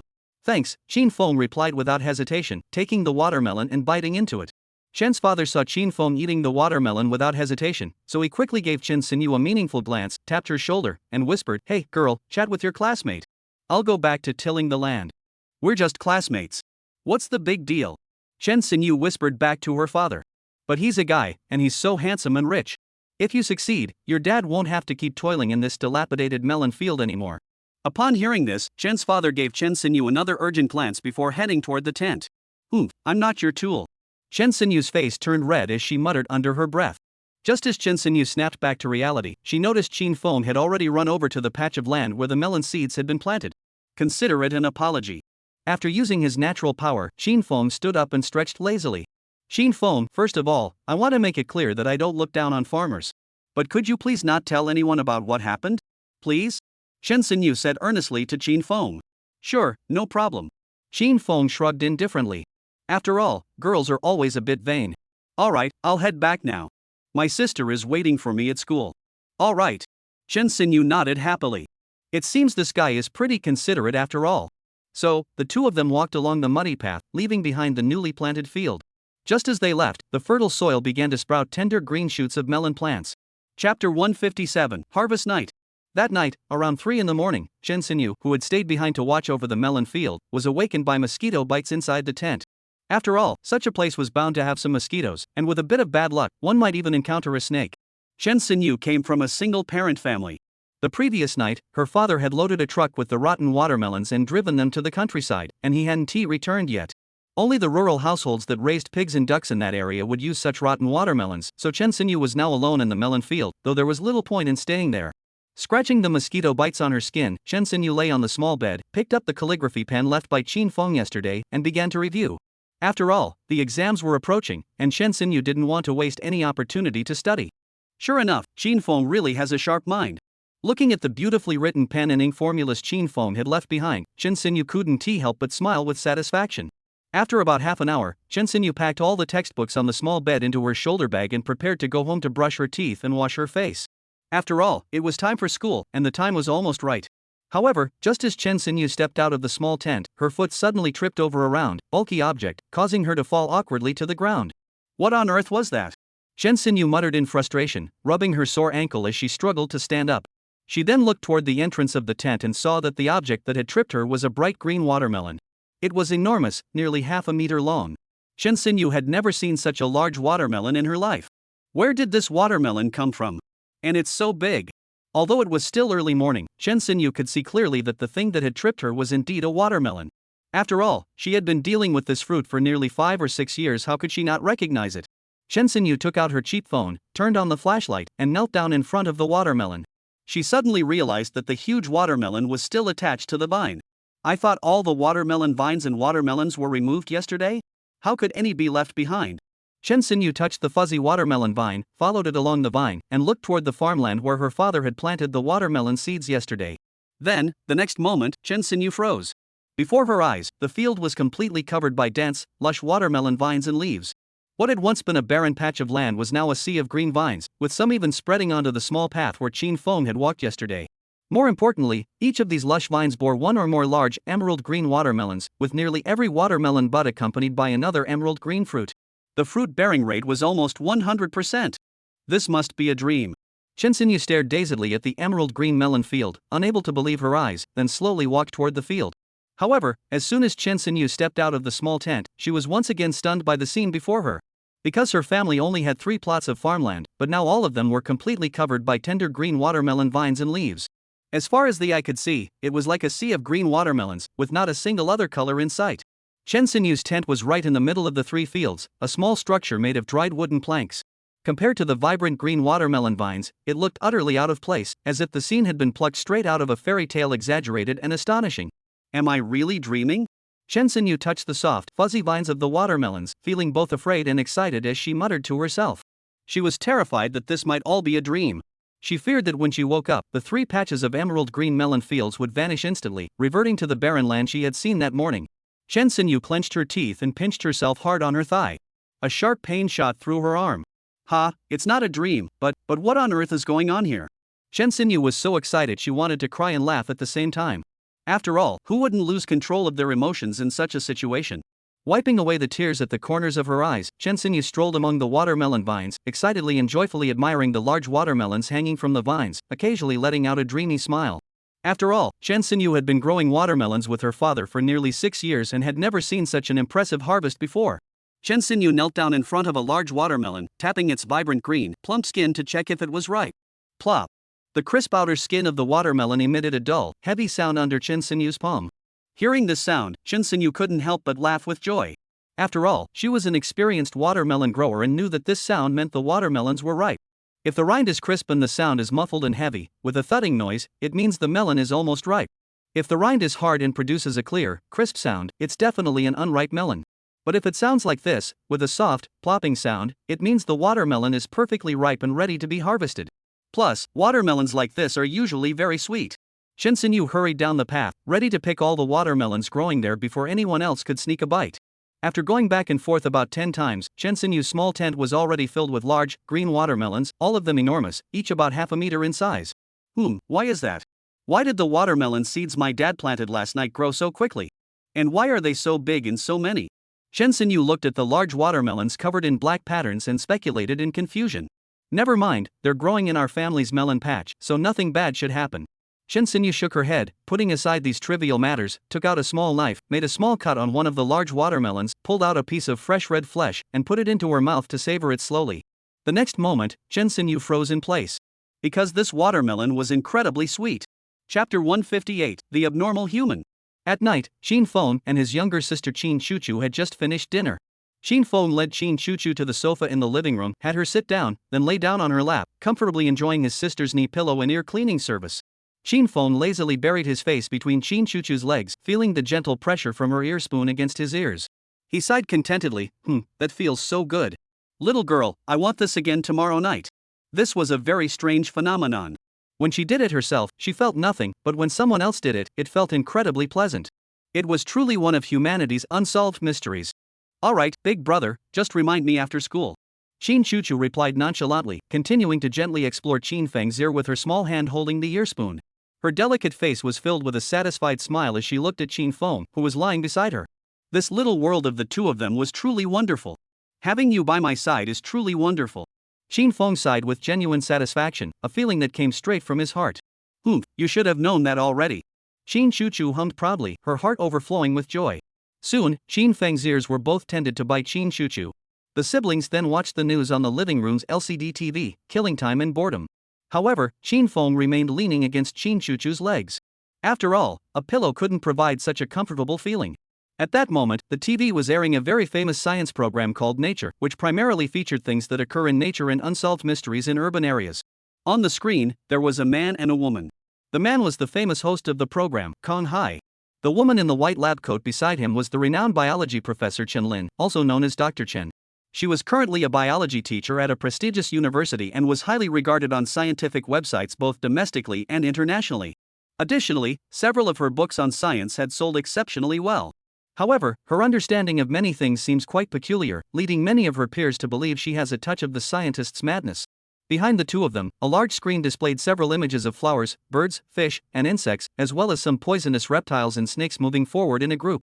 These were the images created by Qin Feng using his natural abilities when he and Li Keqing went to buy a cat earlier. Professor Chen, this is an unusual phenomenon that occurred in our city a few weeks ago. Many experts believe it was caused by recent unpredictable weather changes, leading to abnormal behavior in the animals. What is your opinion on this? Asked host Kong Hai. Chen Lin glanced at the images on the screen, propped her white chin on her hands, and pondered for a moment before flashing a meaningful smile. I've noticed this as well. However, in my personal opinion, the abnormal behavior of these creatures has nothing to do with the recent weather. Oh? Could you elaborate on that, Dr. Chen? Kong Hai followed up. My thoughts might be a bit unconventional or even sci-fi. Chen Lin hesitated for a moment before sharing her thoughts. First, have you noticed that in this photo, the five-step snake and the wild mouse are clearly predator and prey, yet they are coexisting peacefully? Doesn't that seem odd to you? Chen Lin looked at Kong Hai with a questioning expression. Oh, right. Kong Haishun exclaimed in realization. Qin Feng, the woman, looked at Dr. Chen on the screen and felt a strange sense of tension. Take a look at this. Chen Lin said, enlarging all the images and explaining, look closely at the expressions in these animals' eyes. They're completely devoid of any vitality, like puppets being controlled by strings. There's not a single trace of the natural behaviors or expressions of animals. So, Dr. Chen, what do you think? Kong Hai looked at Chen Lin in astonishment. Yes, my more sci-fi hypothesis is that they've all been controlled by something, and that thing is located in the center of S-City, near the pedestrian street by XX University. Chen Lin explained confidently. Wow, that's impressive. Qin Feng couldn't help but admire Dr. Chen in his heart. After all, Dr. Chen was almost onto the true cause behind these strange occurrences himself. Ha, Dr. Chen, you're joking, right? Kong Hai laughed awkwardly. I'm not joking. Chen Lin looked at Kong Hai seriously, his gaze carrying a hint of warning. Seeing the tense atmosphere on stage, the director quickly signaled to Kong Hai, indicating that he shouldn't provoke this mad scientist. After all, Chen Lin was a prominent figure in this field, and he didn't want to anger her over a few playful remarks from the host. Cough, cough. Kong Hai cleared his throat awkwardly, regained his composure, and asked again, Dr. Chen, recently, even though it's June and supposed to be hot, it's suddenly become as cool as autumn, with the sun often covered by clouds. What's your take on this? Chen-Lin nodded in agreement and said, yes, the weather lately has indeed been quite strange. Even the weather forecasts can't keep up with the recent changes. Many experts can't figure out the cause, so I think this kind of weather change with no scientific basis might be caused by some special force or a special object. What a lunatic. Special force?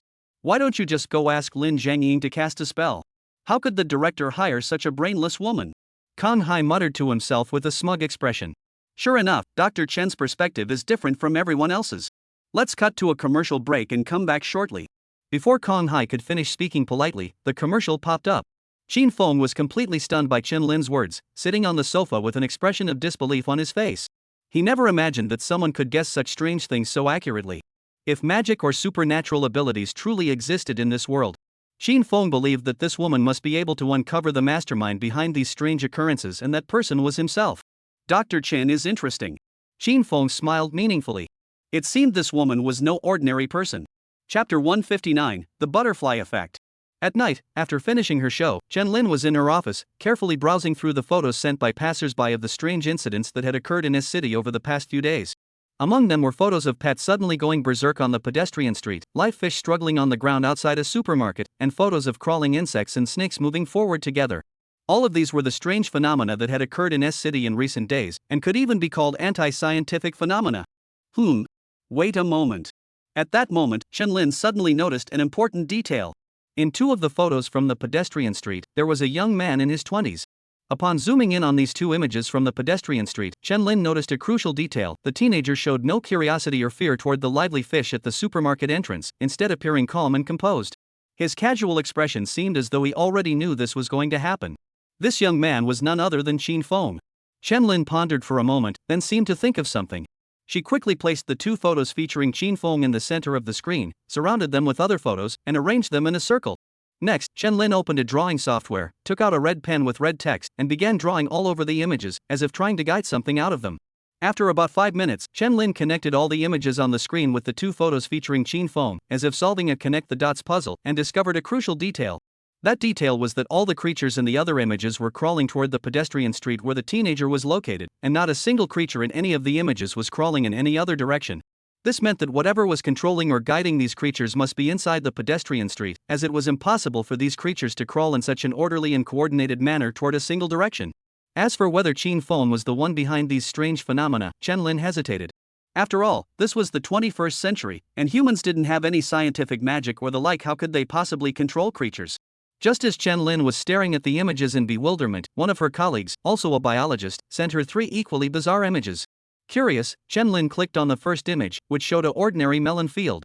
The second image was of Qin Feng descending from the shockwave. It's you again? Chen Lin looked at Qin Feng in the photo, and her suspicions grew even stronger.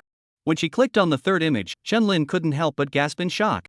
Because the third photo was of Chen Xinyu, who had taken the day off, and Chen's father joyfully carrying a large watermelon. Dr. Chen, these photos were taken today, so you understand, right? The colleague who sent the photos to Chen Li asked as expected. Taken today? That means the watermelons ripened before the day was even over? Chen Lin stared at the watermelons, each nearly half a meter long, utterly shocked. After all, even if you use ripening agents on watermelons, it's impossible for them to grow this big in just one day.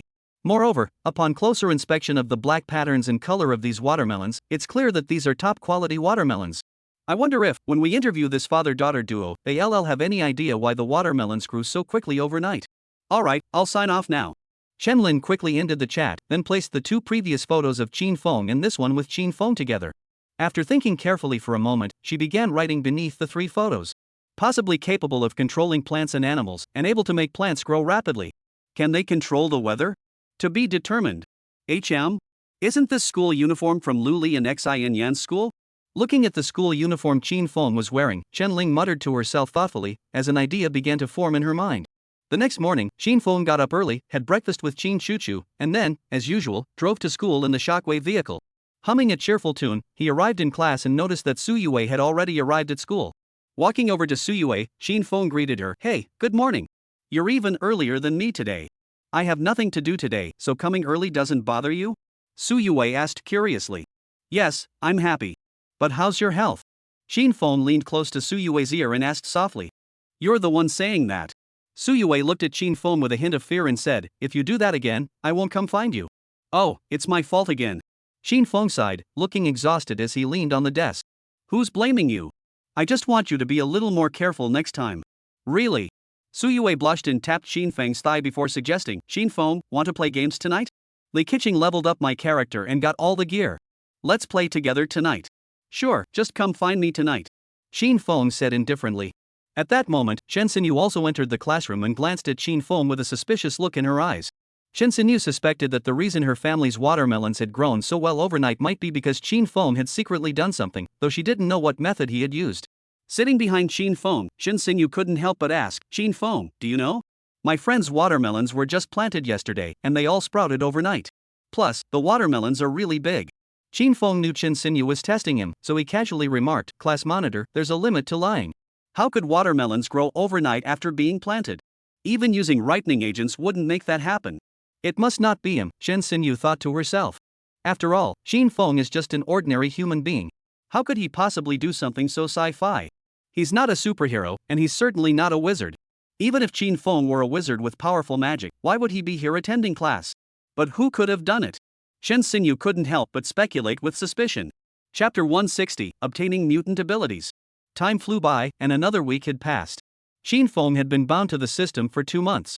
Today, the system would reactivate, granting Xin Feng a new ability and presenting him with a treasure chest capable of containing anything.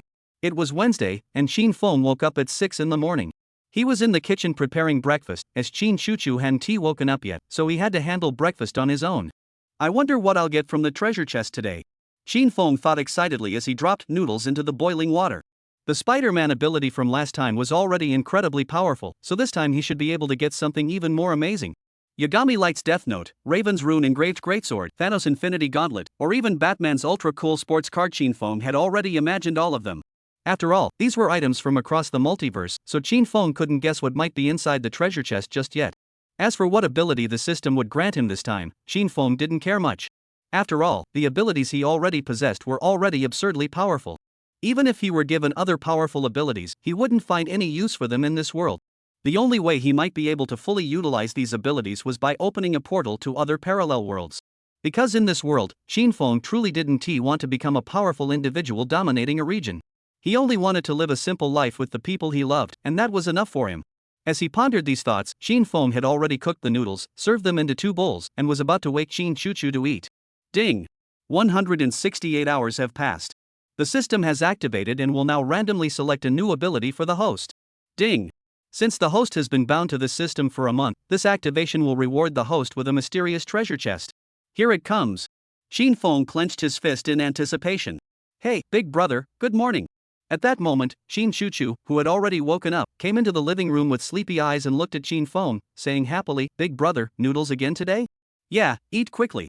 If it gets too soft, you can have my bowl too. Xin Feng washed his hands and headed to his room to open the treasure chest. Ha! Big brother, what are you doing? Aren't you going to eat noodles? Qin Chuchu tilted her head curiously, watching Xin Feng's back and asked. I've got something to do. Xin Feng said, then entered his room and closed the door to prevent Qin Chuchu from coming in and seeing anything she shouldn't. Qin Chuchu shrugged indifferently, then hurried toward the bathroom to brush her teeth and wash her face before coming back to eat the noodles. Upon entering his room, Xin Feng once again utilized his magneto-like ability to melt the metal doorknob into a ball and stick it to the back of the door, waiting for the system's voice to speak. Ding!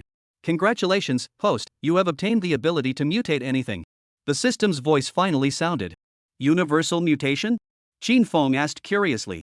All things mutation ability, the host can mutate any object twice every 168 hours. The process and outcome of the mutation will depend on the structure and properties of the object you choose. Transformation. Xin Feng scratched his chin in confusion, not quite understanding how to use this ability. If it's about evolution, Xin Feng understood that it's about evolving from ordinary to intermediate, then to advanced, and finally to ultimate. The term mutation felt strange to Xin Feng, like those odd monsters or alien creatures from the movie Alien. Well, whatever. There are 2 mutation opportunities each week. I'll try it later and see how this ability works.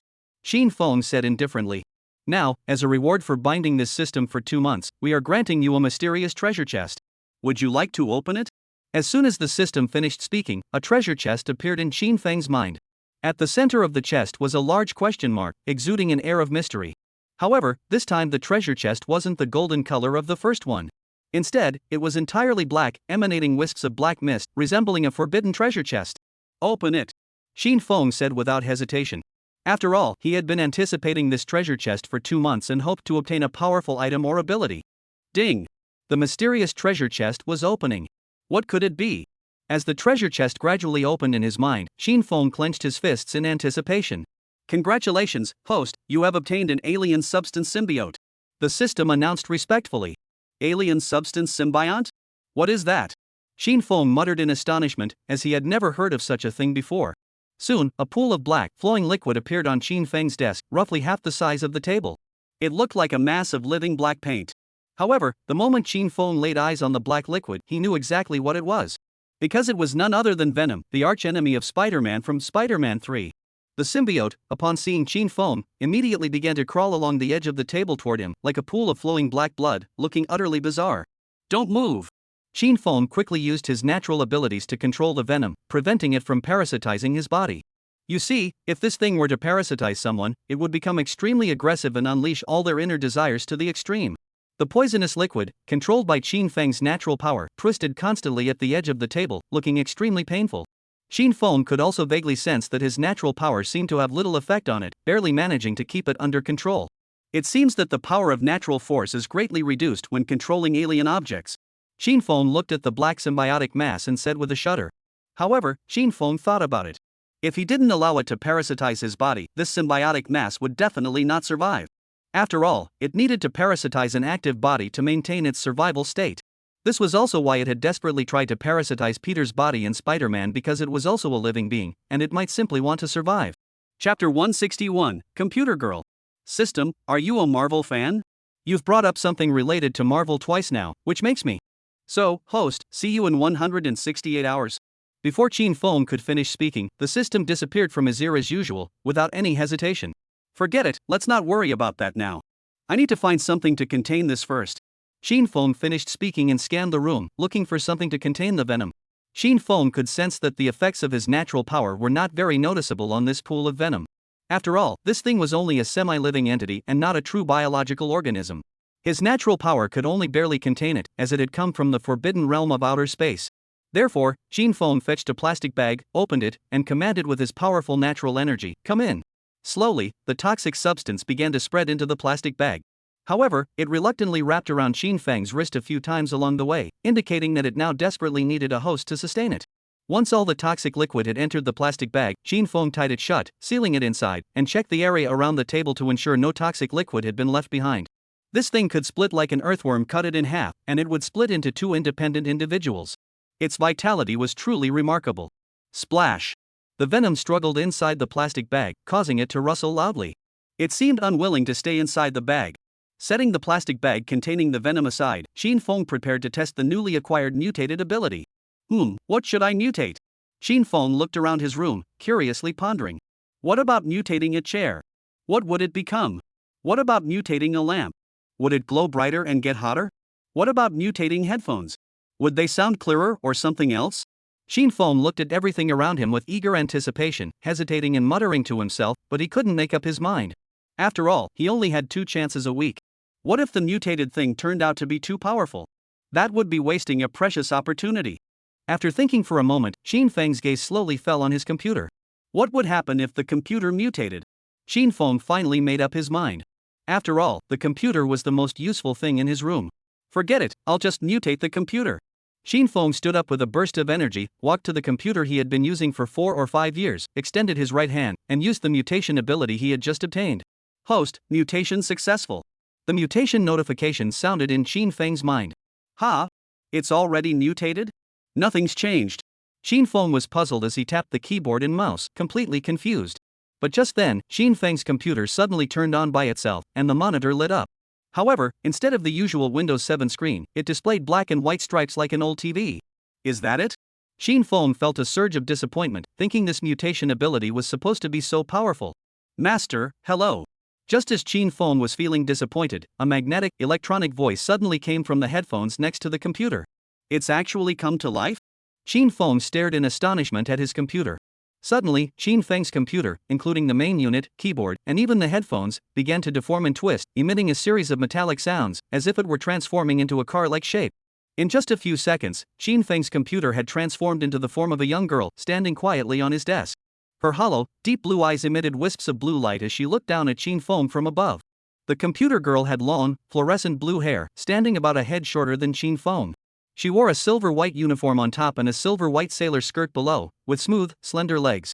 Apart from her sapphire blue hair and the glow emanating from her entire body, she resembled a human being in every other way. Silence, dead silence. Qin Feng slowly raised his head, staring blankly at the computer that had accompanied him for 4 years. This computer, which had been used for 4 years of gaming, 4 years of watching movies, and even occasionally for practicing right-hand exercises in front of her, had come to life and transformed into a young girl, standing before him. Master, the computer girl's electronic voice echoed in Qin Feng's ears. Ah, oh. Qin Feng shook his head vigorously, snapping back to reality, and said, "You're still my computer, right?" "Yes, master." The computer girl nodded blankly, then extended her hand, projecting a virtual interface onto her palm. On the screen were all the game software and music apps Qin Feng had downloaded, along with a few short videos. It really is my computer. Looking at these familiar apps, Qin Feng smiled shyly, feeling a bit overwhelmed. But even though it's come back to life, what practical use does it have? Qin Feng examined his revived computer with curiosity, then decided to use his inside eye to see what practical functions the computer girl now possessed. Product, Asus computer. Gender, unknown, appearance determined to be female.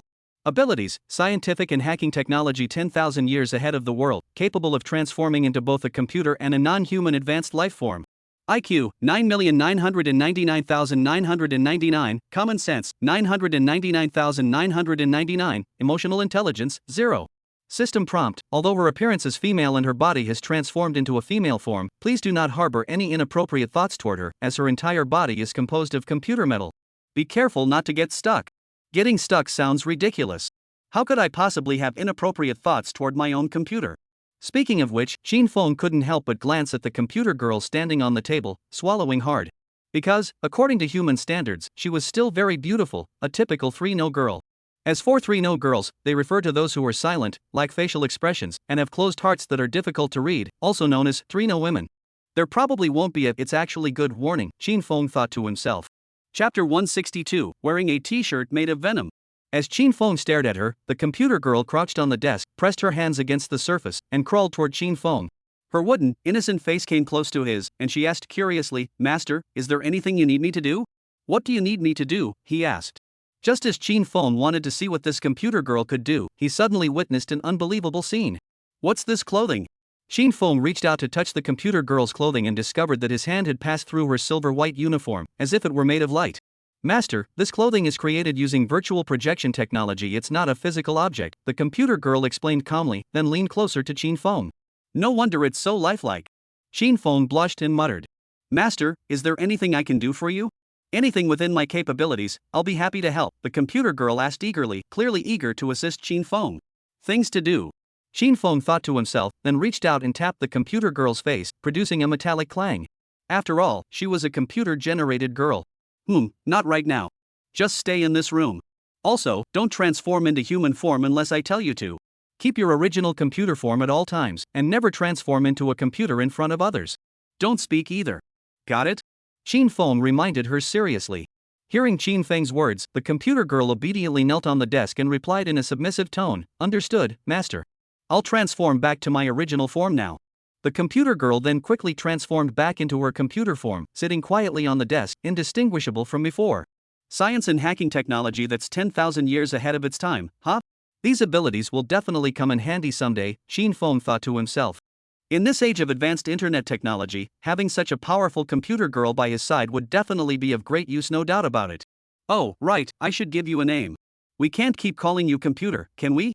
Qin Feng said with anticipation, smiling. "Come on, open Baidu and see what name suits you." Qin Feng wasn't good at naming girls, so he decided to leave this task to the all-knowing Baidu. In the blink of an eye, the computer girl's screen lit up, and various female names flashed across the screen at an extremely fast pace, too quick for an ordinary person to discern. However, this was child's play for Qin Feng, as he had the ability to slow things down by dozens of times. Every single female name that flashed across the screen was clearly visible to him.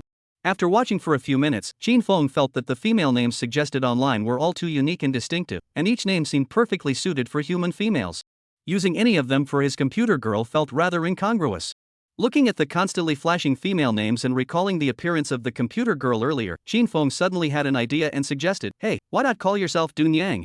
Suddenly, the name on the screen stopped, and two clear characters slowly appeared exactly the name Qin Feng had chosen, Dun Yang. Baidu is all-knowing, and my computer girl is also all-knowing. Plus, she's currently a young girl, so the name Dun Yang is the perfect fit. Decided. From now on, you'll be called Dun Yang. Qin Feng nodded in satisfaction. On Dun Yang's screen, a large symbol appeared, indicating that she had understood her name was Dun Yang. Alright, Dun Yang, I'll come back to play with you later tonight. I have to go to school now. After saying that, Qin Feng began rummaging through his wardrobe for his school uniform, preparing to head to school. Whoosh! It seemed like the poison in the plastic bag heard Qin Feng leaving, and it began to struggle and twist inside, making the plastic bag rustle loudly, as if there was an angry cat inside. Qin Feng, who had finished putting on his school uniform, noticed this as well. He placed the plastic bag containing the venom on the computer desk, hesitating and contemplating whether he should allow it to parasitize his body. Once the venom parasitizes a living host, it will make the host extremely aggressive, amplifying all their desires to the extreme, much like the saying, liquor gives courage to the timid.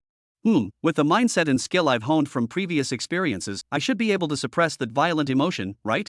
Qin Feng pondered thoughtfully. Whoosh! The venom inside the plastic bag began struggling violently again, seemingly eager to parasitize a living being. Let's give it a try. If it doesn't work, I'll use the power of nature to command it to release its parasitic hold. Qin Feng thought to himself, then slowly opened the plastic bag. The moment the bag was opened, a large mass of black venom rushed out, eagerly wrapping itself around Qin Feng's wrist and spreading rapidly toward his upper body. The scene was utterly breathtaking. Wait, hold on. Qin Feng used the power of natural forces to stop the venom from wrapping around his arm, then warned, "You can parasitize me, but don't turn into your original form and become a t-shirt." The venom could take any shape, just like in Spider-Man 3, where it transformed into a black Spider-Man suit for Peter to wear. Therefore, Qin Feng didn't want it to parasitize him in its original form, as that would be terrifying. Upon receiving Qin Feng's command, venom obediently retreated from his arm and swiftly transformed into the appearance of a black t-shirt from Qin Feng's wardrobe, constantly twisting and contorting until it became a black t-shirt, which it then placed obediently before Qin Feng. Wearing it underneath should be undetectable. Qin Feng shrugged indifferently, then picked up the black t-shirt transformed by venom, removed his school uniform, and slipped the black t-shirt underneath. In an instant, Qin Feng felt a subtle restlessness slowly coursing through his entire body. Chapter 163, Encountering a Scammer? Bro! I'm late. What are you doing in the bathroom? At that moment, Qin Chuchu was frantically pounding on the bathroom door, urgently urging Qin Feng inside to get out and drive them to school, as it was almost 7:30 and they were about to be late. Qin Feng had been in the bathroom for nearly half an hour and still hadn't come out.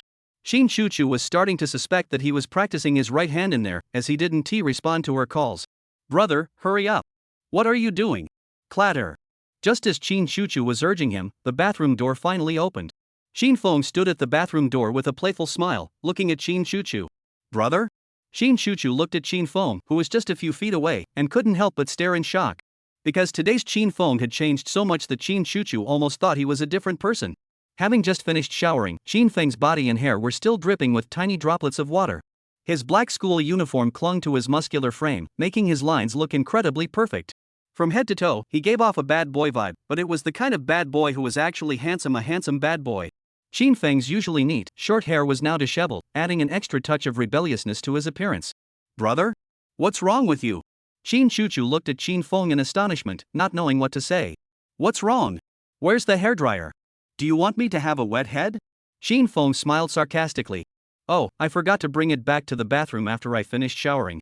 Wait here, big brother. Qin Chuchu said, then hurried off to the living room. Doesn't feel any different.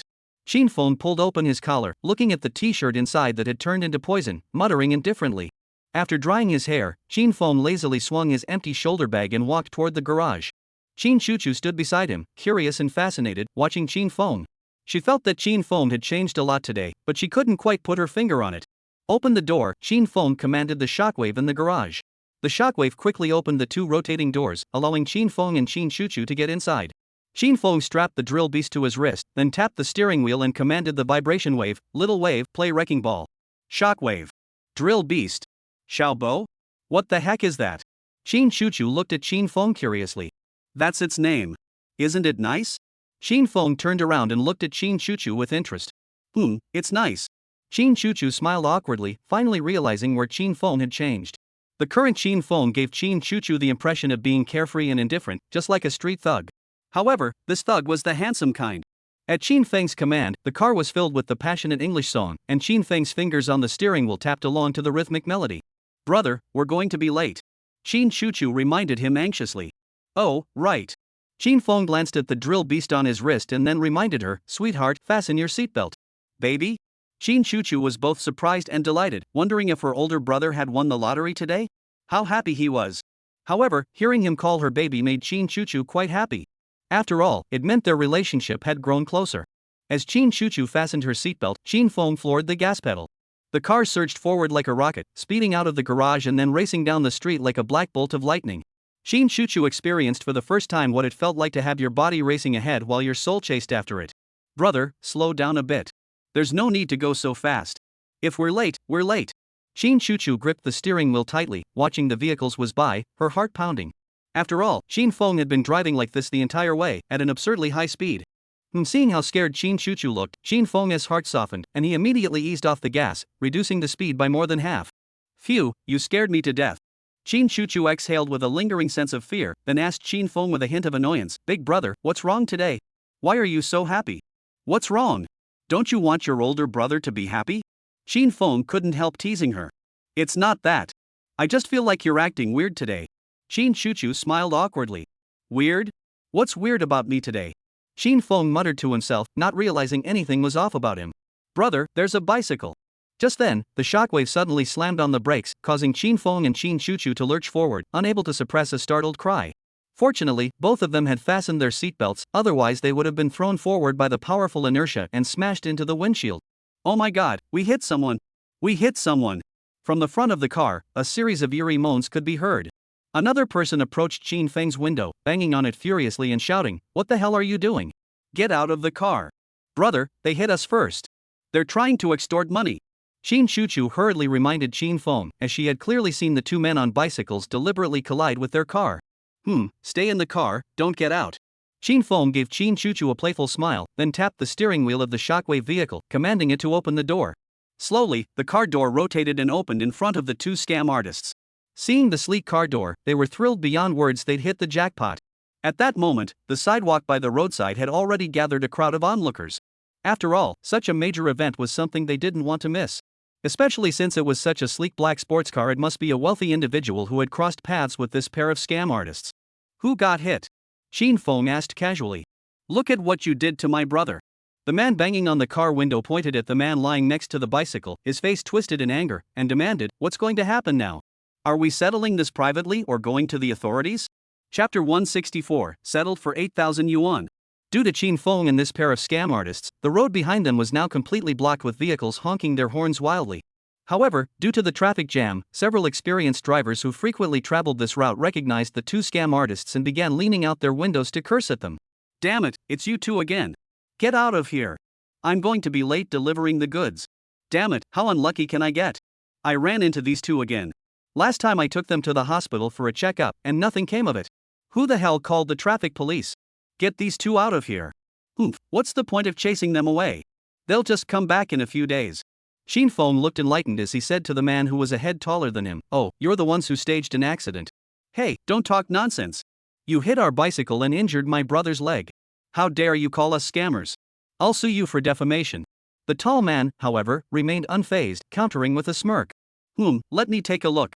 Qin Feng walked over to the man lying next to the bicycle and asked with feigned concern, "Brother, are you okay? Can you move your leg?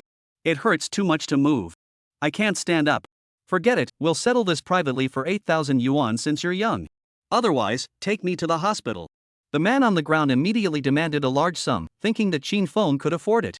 After all, this was the best and most stylish sports car he had ever encountered in all his years of scamming. "Yes, 8,000 yuan privately. I don't think you want to go through this hassle with us, do you?" The tall man spoke directly into Qin Feng's ear. They weren't afraid that Qin Feng wouldn't pay, and even if he didn't, they could always make him take them to the hospital for a full checkup. In other words, they wanted to make him pay even if he didn't want to. And that's exactly why many car owners, especially those who are wealthy or in a hurry, don't want to waste their time on these two scum. Most of them choose to settle privately. Qin Feng heard the tall man's voice and couldn't help but sneer. He then walked over to the man lying beside the bicycle, raised 3 fingers, and warned, "I'll count to 3. If you don't get up, I guarantee you'll regret it. Otherwise, you can try it. Hey, threatening me? The man on the ground immediately felt disrespected and shouted loudly, "There's no law here. You hit me and now you're threatening to beat me up? Can rich people just do whatever they want?" Seeing the man acting so convincingly, the drivers behind him were so angry they wanted to drive right over him, crushing the fallen man into a pile of flesh. Damn it, this is so infuriating. The worst part is that there's nothing you can do about it. Either pay them money or wait for the traffic police to arrive and take them both to the hospital, wasting half the morning for nothing. What a nightmare. Shin Chuchu in the car muttered in frustration, then started taking out her phone to transfer money. 3. As Chin Fong counted to 3, he suddenly lifted his leg and kicked the man lying on the ground in the waist, sending him flying like a cannonball from the middle of the road to the edge of the sidewalk. Vomit. The man, upon being kicked to the edge of the sidewalk, immediately clutched his abdomen and began vomiting. A large pool of disgusting vomit mixed with blood sprayed out of his mouth. The onlookers were completely terrified by the scene. How much force would it take to kick an adult from the middle of the road to the edge of the sidewalk, especially with such lethal intent? After all, the man had vomited blood. However, the drivers behind him cheered triumphantly, feeling more excited than watching the World Cup. After all, they had long wanted to teach the two men who frequently staged accidents in this area a lesson, but had been afraid of causing trouble, so they hadn't dared to confront them before. It's clear that this young man isn't just wealthy, he is also well connected. He didn't hesitate for a moment, striking with such ferocity. Huff. Glancing at the man on the sidewalk clutching his abdomen and vomiting, Shin Fong exhaled contentedly before turning to the tall man behind him and asking, "How much longer?" You bastard." The tall man was completely stunned by Chin Feng's brutal kick. He never expected this young man, who looked like just a street thug, to be so ruthless. Could he be one of those wealthy playboys who kill without a second thought? Forget it. The tall man gritted his teeth, fell to the ground in front of Chin Feng, and deliberately leaned toward the shockwave, closing his eyes and pretending to be dead. After all, the man who had collided with him was genuinely injured by Chin Feng, and the injuries were severe. If they let Chin Feng drive away now, they wouldn't even be able to claim medical expenses. Anyway, by stalling like this, the traffic police would eventually arrive. At that point, they would have to ask them to help send the man who had been kicked until he vomited blood by Chin Feng to the hospital and pay a few $1,000s in medical expenses before they would agree to leave. Interesting. Chin Feng looked at the tall man lying on the ground, flashing a meaningful smile, then walked right past him and got into the driver's seat. What does this man intend to do? The tall man squinted his eyes, trembling with fear as he watched Chin Feng in the driver's seat, a bad thought forming in his mind. "Brother, shouldn't we go check on that man?" Chin Chuchu looked at the man vomiting at the edge of the sidewalk and asked worriedly. "You silly girl, why care about a scum like him?" Chin Feng gave Chin Chuchu a frustrated look before restarting the engine and preparing to drive off. Just then, the crimson headlights of the car flashed briefly in front of the man on the ground, and the low rumble of the engine echoed in his ears. "I don't believe it. I don't believe this kid dares to drive over me." The man clenched his teeth, his heart pounding as he watched the black sports car about to start moving. "Goodbye," Chin Feng said, then suddenly stepped on the gas pedal. The car immediately sped off, racing toward the man lying on the ground. "Brother, there's still someone there." Shin Chuchu covered her eyes in fear. The onlookers couldn't believe what they were seeing, pulling out their phones to record the bloody scene. Some worried bystanders, like Shin Chuchu, also covered their eyes. Chapter 165, Big Brother, Go Get Your Hair Cut. Just as the shockwave was about to hit the man lying on the ground, everyone screamed in unison, including Shin Chuchu, who covered her eyes and dared not look out the windshield. However, just as the shockwave was about to crush the man, he rolled over once and narrowly avoided being hit by the speeding black sports car. If it had been a second later, the man's head would have been crushed like a watermelon. Damn it. The hit-and-run man stood up trembling, staring at the black sports car that had shown no intention of braking, speeding past him in a flash, causing his entire body to shake. Suddenly, the scam artist felt a warmth between his legs. He looked down and pulled up his cheap jeans, only to find they were soaked through. He had peed himself out of fear. The smell of urine lingered in his nostrils. Damn it, I've met a ruthless person. The scam artist could only curse at Chin Feng's black sports car. He never expected that this young man, who looked to be in his early 20s, would dare to be so ruthless. Did he really not fear killing someone? Daring to drive over him in front of so many people, and with the accelerator pedal pressed to the floor. As the scam artist continued to curse at Chin Feng's black sports car, suddenly an arm reached out from the window. Immediately afterward, the palm of the hand extended a middle finger in a blatantly provocative gesture. The onlookers, seeing the middle finger outside the window, burst into laughter, feeling vindicated. After all, they had been frequently targeted by these two men in this area, and now someone had finally taught them a lesson. Ha, that's satisfying. I'm impressed by that middle finger. Damn it, if that guy had sped up earlier, he could have just run this scum over. He's a waste of air while he's alive and a waste of land when he's dead. 666, this is the most temperamental driver I've ever seen. Any female driver would be no match for this guy. Wow, this guy is so tough, and he's so handsome. I'm in love. Seeing that middle finger, the scam artist was about to explode with anger. He never expected that after 5 or 6 years of scamming, he'd come across a man who wasn't afraid of trouble, and he's even a young guy. The worst part is that you can't do anything about it.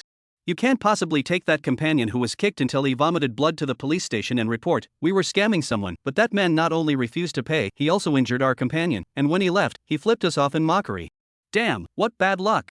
Despite the onlookers cheering triumphantly, the scam artist had already become as bold as a pig in boiling water.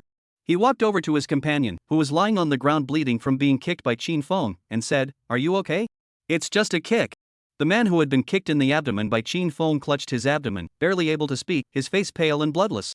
"Where's it broken?" the man asked anxiously, worried that he wouldn't be able to work tomorrow. "3 ribs are broken," the man clutching his abdomen said, suddenly coughing up more blood that stained his clothes. The terrifying and disgusting scene terrified the bystanders. How the hell did one kick break 3 ribs? Even if you were hit, that's impossible. The standing man gritted his teeth angrily, looking like he dared not speak, then muttered a few curses before helping his half-dead companion to his feet and heading toward the hospital. "Hey, are you leaving the bicycle behind?" A truck driver leaned out the window, mocking the 2 men with a cold smile. "What do you want with a bicycle?" Another driver leaned out and laughed triumphantly, causing the onlookers to burst into laughter. "Damn it, I have to report this to the boss." The man in the wet pants thought to himself, feeling a sense of relief. Meanwhile, on the other side, Chin Fong was in the car. Chin Chuchu was still covering her eyes, looking terrified, and huddled in the passenger seat. "Hey, we're already at school. What are you doing?" Chin Fong asked Chin Chuchu with a frustrated look. Chin Chuchu slowly lowered her hands, saw the students arriving at the school gate, and snapped back to reality. She then looked at Chin Fong with confusion and asked, "Big brother, did you know he was going to dodge us?" "Of course I did. Those scum are just out here to make a quick buck. Why would they risk their lives? It's not worth it," Chin Fong said casually. Oh, Chin Chuchu nodded half believingly and didn't ask any more questions. But earlier, Chin Chuchu felt that Chin Fong had suddenly stepped on the gas pedal to the floor. Was that really because he knew the man was going to avoid him? Who knows? Chin Fong suddenly muttered under his breath, his face adorned with a sneer, as he drove toward the parking lot behind the classroom building, the car shaking violently. After parking the car in the parking lot behind the classroom building, the brother and sister got out together. "Bro, you should go get your hair cut. I still think your old hairstyle was pretty cool." Chin Chuchu looked at Chin Fong and smiled thoughtfully. For some reason, Chin Chuchu felt that Chin Fong was acting a bit odd today. Though he was still himself, there was something off about him, or perhaps his personality had undergone a significant change today. "Is that so?" Chin Fong lowered his head slightly, tugged at the ends of his black hair, and laughed indifferently. "Alright, I'll listen to you. You can cut it for me tonight." Hee, I'll do it for you tonight. "Your current hairstyle is pretty cool, but it looks like a gangster's, and I don't like gangsters." Chin Chuchu replied contentedly. "Alright, that's settled, big brother. I'm heading to class now. See you tonight." Chin Chuchu finished speaking, waved cutely at Chin Fong, and skipped off toward her classroom. Watching Chin Chuchu's youthful and lively figure, Chin Fong smiled contentedly before heading to his own classroom. As he reached the corner of the building, a ray of brilliant sunlight hit Chin Feng's face, causing him to frown slightly. He then channeled the natural energy within him and snapped his fingers sharply. Instantly, the previously sunny sky turned overcast, with the brilliant sunlight completely obscured by dark clouds, leaving not a single ray visible. The sky now looked incredibly oppressive. The once bright earth had grown dark and gloomy. Though it was only just past 8 in the morning, the weather now resembled that of 5 or 6 in the afternoon. This kind of weather is just right. Chin Fong smiled contentedly, humming a cheerful tune as he made his way to the 3rd floor. Chapter 166, My man looks so handsome today. Although it was almost 8:30, which was definitely considered late, Chin Fong didn't care at all. He still carried his empty shoulder bag, strolling leisurely down the hallway of his classroom, taking his time to admire the beautiful girls in the neighboring class. However, Chin Feng's gaze was not lecherous, it was a genuine, admiring look, as if he were examining a precious artifact, scrutinizing every detail from head to toe, and he was doing so with his X-ray vision activated. The girls in the back rows of Class 5, seeing Chin Fong dressed so uniquely today, couldn't help but stare in surprise. They then waved their hands enthusiastically at Chin Fong, as if to say, "Handsome guy, come play with us." In contemporary society, both men and women are drawn to attractive individuals. A guy like Chin Fong, with his good looks and athletic build, naturally attracts a lot of female attention. And with his unique, rebellious outfit today, he only made these teenage girls even more restless. However, just as these female students were enthusiastically greeting Chin Fong, he suddenly gave them a disdainful glance, shrugged his shoulders with a look of contempt, and walked away arrogantly from their window. The girls couldn't help but mutter under their breath, "What the hell? After all, they were still young girls, and their figures and faces weren't that bad. Why did he have to look at them like they were ugly monsters?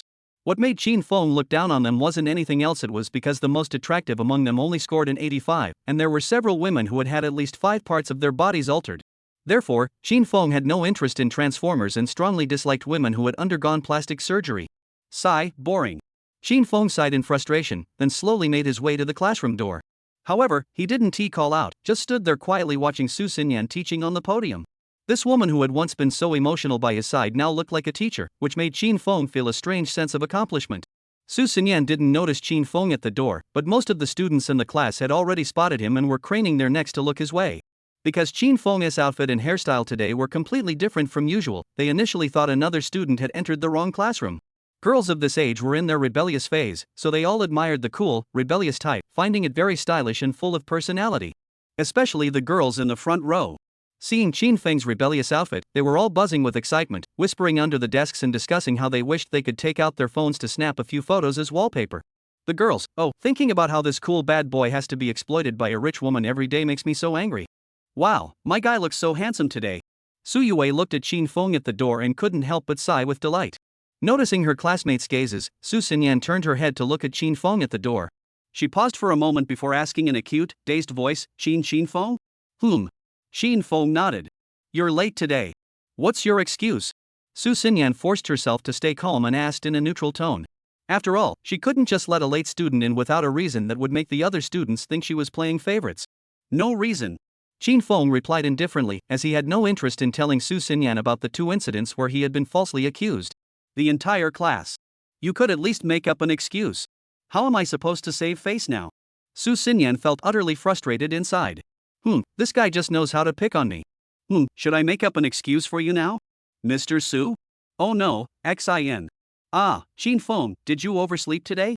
Alright, I understand. Come in quickly, come in. The teacher 1T blame you. Before Chin Feng could say those 2 words, Su Xinyan hurriedly waved her hands in panic, as if begging for good luck, and said to Chin Feng, "Oh, thank you, teacher." Chin Feng gave a faint smile, then picked up his empty shoulder bag and, without meaning to, gave the girl in the front row a glance before walking over to Su Yue's side. Witnessing Chin Feng's teasing glance earlier, the girls felt like concubines favored by an emperor, excitedly whispering under the table. He always picks on me. He always picks on me. Su Xinyan glared at Chin Feng's carefree back, tightening her grip on the chalk, feeling both angry and embarrassed, but dared not show it on her face. As soon as Chin Feng sat down, Su Yue shot him a curious glance. His outfit today was simply too cool, exactly like the Chin Feng she had always imagined. What's up? Can't recognize your man? Chin Feng glanced at Su Yue beside him and asked curiously. I have to admit, you look really handsome today, especially your hair. Who did your hair? Su Yue said with satisfaction, then reached out her hand, as if petting a well-behaved child, and ruffled Chin Feng's messy hair a few times. Silly woman. Chin Feng gave Su Yue a look as if she were a child, then said, You're not the only one who was a little silly today. Hey, this isn't the first time you've called me a silly woman, and I'm only 20 years old, I'm not even close to being a woman yet. Su Yue said discontentedly. Just as Chin Feng was about to say something, he suddenly noticed Li Keqing also looking at him curiously. Little girl, why do you always sneak glances at me? Chin Feng couldn't help but ask. What? Me? Li Keqing stammered nervously, like a thief caught red-handed. See, you're doing it now. Chin Feng smiled mischievously. No, I didn't. Li Keqing huffed, turning her head away. What a cute girl. Chin Feng thought to himself with a meaningful smile. Su Yue suddenly tugged at Chin Feng's arm and asked curiously, Hey, Chin Feng, where are we going to play this Saturday? I'm so bored. Come to my place. Chin Feng said without hesitation. No way. Su Yue refused firmly, as the nightmare from that night was still fresh in her memory. What's wrong with him today? Why did he get such a hairstyle? Chen Xinyu watched Chin Feng, who had changed so much, and muttered curiously. Chen Xinyu didn't like this rough and tumble version of Chin Feng. She preferred him when he wore glasses, looking like a bookish, nerdy type. Chen Xinyu didn't like this tough-looking Chin Feng. She preferred him wearing glasses, looking like a bookish intellectual. Chapter 167, Su Xinyan's Setback. Before she knew it, the morning had passed, and it was time for the last class of the day PE. All the other students in the class had gathered on the playground, but Su Yue was still sitting dumbly at the staircase, waiting for Chin Feng to be called by Su Xinyan. Because during the 3 classes this morning, Chin Feng had been talking to her the whole time, and he had done so in private, which had annoyed quite a few teachers. What's more, whenever the teachers called on Chin Feng to answer questions or solve problems on the blackboard, he would quickly finish and return to his seat to chat with Su Yue. This laid-back yet brilliant student's attitude left the teachers completely at a loss. So the teachers had no choice but to report the matter to the homeroom teacher, Su Xinyan, hoping she would discipline Qin Feng properly. At that moment, in the office, Qin Feng and Su Xinyan were alone. All the other teachers had either gone to eat lunch or to teach their classes. Qin Feng sat in front of Su Xinyan, watching her with interest, while Su Xinyan pretended to be carefully grading homework, though she was nervous beyond words inside. Although the teachers had all reported Qin Feng to her and Su Xinyan had called him over, she dared not scold him, instead awkwardly continuing to grade the homework. What should she say? Su Xinyan kept glancing at Qin Feng, hesitating and muttering to herself. Her hand holding the red pen was sweating nervously. If this were an ordinary student, Su Xinyan wouldn't be this nervous, but Qin Feng was different. Qin Feng naturally noticed Su Xinyan's nervousness and chuckled to himself. He moved his chair next to hers and invited her with interest. Xinyan, are you free tonight? Let's have dinner together. Qin Feng, you should call me teacher in school, Su Xinyan blushed and reminded him. Her submissive demeanor made it seem as though she was the one being scolded. Qin Feng sighed indifferently and said, well, Miss Su, did you call me over for something? The other teachers said you're always talking to Su Yue in class and not paying attention, so. Su Xinyan stopped there, looking at Qin Feng's casual expression. Her heart softened, and she couldn't bring herself to say the rest. Those words would be like a warning, and she didn't want to strain their relationship. Oh, I see. Is there anything else? Qin Feng asked indifferently. No, that's all. Su Xinyan sighed in relief. It seemed like Qin Feng was giving her face. Got it. Qin Feng patted his knee, stood up, and walked toward the office door. Qin Feng. Su Xinyan called out to Qin Feng. Is there something you need? Qin Feng turned around as expected and asked, looking at Su Xinyan. I'm free tonight. Want to grab dinner together? Su Xinyan said, lowering her head shyly. This gesture made her appear even more alluring. I'm sorry, I'm busy tonight. I invited someone else, but they didn't want to talk about this with me. What else can I say? Qin Feng finished speaking and walked out of the office without looking back. Qin Feng and Su Xinyan watched Qin Feng's departing figure, feeling empty inside. Her beautiful face was filled with confusion and bewilderment. Hey, still waiting? Qin Feng came downstairs and asked Su Yue, who was sitting by the staircase, with a satisfied smile. What did Mr. Su call you for? Su Yue stood up and asked curiously. Oh, Miss Su wanted to invite me to dinner, but I turned her down. Qin Feng replied honestly. I knew you were just bragging. Su Yue didn't believe Qin Feng's story, then climbed onto his back and said excitedly, let's go to the playground. Qin Feng felt the subtle sensation Su Yue was giving him and asked with a hint of restlessness, are you sure you won't come find me tonight? Aren't you afraid I'll sneak a bite? You dare. Can't control yourself? Go play with your right hand. Su Yue warned him arrogantly. She naturally didn't want to experience such a terrifying night again so soon. Is that so? I understand. Qin Feng smiled meaningfully, then slowly walked toward the playground with Su Yue on his back. After gathering on the playground, they did some routine exercises under Lu Li's command, and then everyone started to hang out freely. Qin Feng joined a few classmates and some boys from the neighboring Class 5 for a friendly game. Now, the basketball hoop was surrounded by students from Class 5 and Class 6, with only a few students idly chatting elsewhere. Even the physical education teacher, Lu Li, had joined the girls from Qin Feng's class, acting like a group of fangirls, cheering wildly for Qin Feng from the sidelines. Especially Qin Feng, who was dressed in a uniquely stylish outfit today, had completely won over Lu Li, his #1 fan. The girls from Class 5, on the other hand, were all frowning disappointedly, watching their classmates being soundly beaten by the boys from Class 5, or rather, by Qin Feng alone. After all, they were their own class's boys, and they wanted to see their own boys gain some face in front of the other class students. However, even though it was a friendly match, Qin Feng showed no mercy. As long as the ball was in his hands, he would throw it into the opponent's net, refusing to lose a single point. Moreover, once Qin Feng got the ball, he didn't pass it to his teammates. He was like Kobe Bryant possessed, fighting alone, leaving the boys from Class 5 completely caught off guard. Especially his dunks, not a single boy from Class 5 dared to block him. When Qin Feng dunked, he was like an angry brown bear, unstoppable. So, the current score is 210. Just then, Qin Feng delivered another dunk, slamming the 5th grade class sports representative into the basketball hoop. He then flashed a smug smile, skillfully dribbling the ball toward midcourt. 22-0. Li Yi shouted excitedly. This is so boring, I'm done. Qin Feng, bored, tossed the basketball to the sports committee member of Class 5 and walked toward the restroom. Chapter 168, Breaking Up with Su Yue. At that moment, Qin Feng was once again playing the same game he had played earlier with the boys in his class at the corner of the classroom building. The game involved arm wrestling, and the stakes were still cigarettes. However, Qin Feng wasn't just a pawn this time, he was actively participating in the bet and had already won more than 5 or 6 packs of cigarettes. Plus, he hadn't lost a single round so far. Luli had also abandoned her classmates and was now sitting beside Shin Fong, managing the cigarettes he had won, acting like his little sidekick. Hey, Shin Fong, what's up today? You're having a lot of fun, aren't you? Li Yi shook his sore arm and looked at Shin Fong with surprise, while the physical education teacher Luli beside him was already used to it. Is that so? Shin Fong shrugged indifferently. Wow, Fong Ge, you won so much, aren't you excited? A boy sighed wryly, as he had lost an entire pack of 20 yuan Furong Wang cigarettes to Shin Fong. Yeah, that's right. I won so many cigarettes. Shin Fong looked at the cigarettes at Lu Li's feet, suddenly realizing something. He then skillfully picked up a cigarette and put it in his mouth, making him look even more like a tough guy. What's wrong with this guy today? He's so cool. Lu Li looked at Shin Feng's tough appearance and couldn't help but go crazy with admiration. Shin Fong looked at Lu Li with satisfaction, then invited her eagerly, Ms. Lu, are you free tonight? Let's go out for dinner. Hearing Shin Fong take the initiative to ask her out, Lu Li couldn't possibly hesitate. She nodded eagerly and said decisively, sure, where should we go? Let's. Hey, bad news. Su Yue is coming over. Before Shin Fong could finish speaking, the boys keeping watch hurriedly reminded him with tension. Ah, Shin Fong, I'm so sorry. Upon hearing the name of this troublemaker, Lu Li quickly took the cigarette from Shin Feng's mouth, stomped it out, and made sure there were no embers left before tossing the butt into the grass to cover her tracks. Su Yue strode over to Shin Feng's back and noticed a pile of cigarettes at Lu Li's feet. Curious and suspicious, she asked, Hey, Shin Fong, what are you doing here? Mr. Lu, what are you doing here? I'm just hanging out here. Lu Li smiled awkwardly, afraid that Su Yue would find out about the invitation Shin Fong had just extended to her. What are these cigarettes for? Are you smoking here, Shin Fong? Su Yue asked in surprise. No, these are for us. They have nothing to do with Fong Ge. Right, these are the ones we asked Fong Ge to keep for us. Su Yue, don't misunderstand.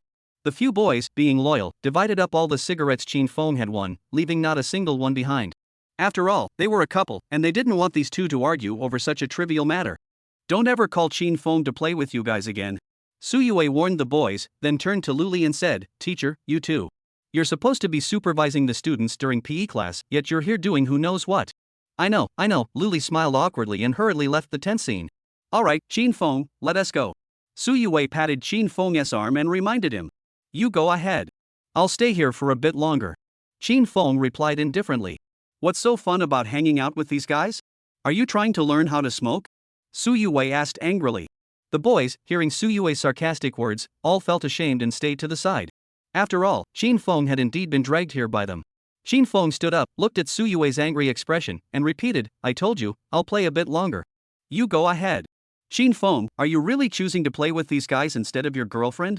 Su Yue was furious, feeling that Shin Fong didn't care about her at all.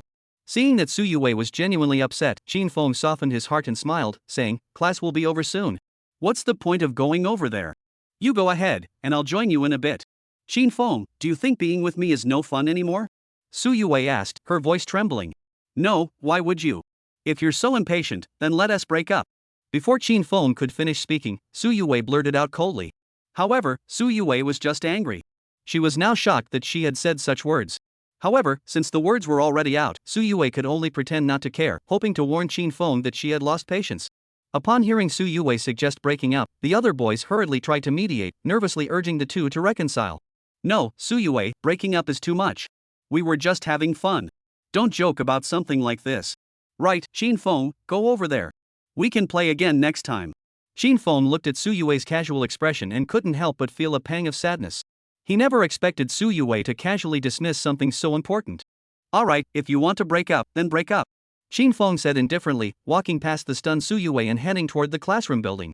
Alright, let's just split up then. Shin Fong said indifferently, walking past the stunned Su Yue toward the classroom building. Chapter 168, Sister, Shin Fong wants to break up with me. Chapter 169, Sister, Shin Fong wants to break up with me. Seeing that Shin Fong had actually agreed, the other boys were utterly shocked. They never expected Shin Fong to agree so decisively. After all, just a moment ago, the two of them had been walking hand in hand from the classroom building, and now they were breaking up? And they actually succeeded in breaking up. Watching Shin Fong walk away without looking back toward the classroom building, Su Yue immediately realized the seriousness of the situation and clearly understood that Shin Fong was serious. Su Yue followed slowly behind Shin Fong, afraid of angering him but also afraid he might really want to break up. She lowered her voice and gently reminded him, Hey, it was just a joke. Is it really that serious? Who wants to break up with you? Why are you taking it so seriously? However, Qin Feng continued walking forward without looking back, completely ignoring Su Yue following behind him. Hey! Qin Feng! Su Yue hurriedly ran up to Qin Feng, spread her arms wide, and seriously reminded him, it was just a joke. Is it really that serious? You're being too petty. Qin Feng looked at Su Yue's reasonable expression and couldn't help but scoff. You can take this as a joke, but I can't. Forget it, let's just leave it at that. After saying that, Qin Feng walked around Su Yue and continued toward the parking lot behind the classroom building. However, Su Yue wasn't giving up. She hurriedly followed Qin Feng, persistently trying to please him. Qin Feng, why don't you come to my house for dinner after school? My sister said she hasn't seen you in a long time and wants to meet you. Qin Feng ignored her. Qin Feng, what about tonight? Are we still going to play games together? Li Keqing has already leveled up my account. Let's play that game together. Qin Feng still ignored her and continued walking forward, as if Su Yue were talking to herself beside him. Hey, don't be mad. I was just joking. Come on, can't you just go play with them now? I won't bother you anymore. Please? Qin Feng, say something. Qin Feng glanced at Su Yue and continued walking forward, his steps gradually quickening. Seeing that Qin Feng was still determined, Su Yue stood there regretfully, watching his departing figure. She realized that Qin Feng was serious, he really wanted to break up. But is it really worth it? To break up over just one sentence? But after standing there for a few seconds, Su Yue quickly ran back to Qin Feng's side, forcing a smile and said, Qin Feng, can I come to your place tonight? Forget it. Since you've already said you want to break up, what's the point of saying anything else? Qin Feng said indifferently, then walked away resolutely, leaving Su Yue standing there frozen in place, as if she had been turned to stone. Finally, Qin Feng disappeared around the corner of Su Yue's classroom building, leaving her standing there, her face twisted in a mix of tears and sorrow. Yue, what's wrong? Li Keqing approached Su Yue from behind, both concerned and curious. The boys in class said you broke up with Qin Feng. Is that true? Su Yue sniffled a few times, turned her head, and said stubbornly with reddened eyes, how could that be? He was just upset because I said a few things to him. He's probably venting his anger in class now. You know how Qin Feng is, he's such a proud and stubborn guy. Don't worry, everything will be fine. I'll go back to class later, and he'll probably act like nothing happened and stick to me again. Oh, Li Keqing looked at Su Yue's reddened eyes, feeling both heartbroken and helpless, and replied with a sigh. Just then, the sound of a sports car engine roared from the direction of the classroom building. Moments later, Qin Feng's black sports car appeared before Su Yue and Li Keqing, then sped away from the school gate right in front of them. The person driving the sports car was none other than Qin Feng. Sister Yue, Qin Feng is driving out of the school gate. Li Keqing, stunned and curious, pointed out the black sports car. Su Yue, seeing this, quickly pulled out her phone and dialed Qin Feng's number. However, after 6 or 7 seconds, Su Yue's phone emitted the sound of the other party having turned off their phone. It was clear that this wasn't because Qin Feng had turned off his phone, but because he had blocked Su Yue's number. Once you block someone's phone number, if they call you back and the phone says off after 6 seconds, it's almost certain they've blocked you. That guy is really something. His phone must be out of battery again. Su Yue awkwardly smiled at Li Keqing, then quickly opened WeChat to send a voice message to Qin Feng. However, when she saw the message on WeChat indicating that the message was rejected, Su Yue finally realized that Qin Feng had really blocked her, not just her phone number, but also her WeChat. Sister Yue, what's going on with Qin Feng? Before Li Keqing could finish asking, Su Yue burst into tears, her face streaked with tears, and tremblingly dialed Su Yueling's phone number. Hello, what's the matter, girl? I'm busy here. What's the matter? Su Yusong's voice came through the phone. Upon hearing Su Yukol's voice, Su Yue burst into tears. Qin Feng wants to break up with me. What should I do?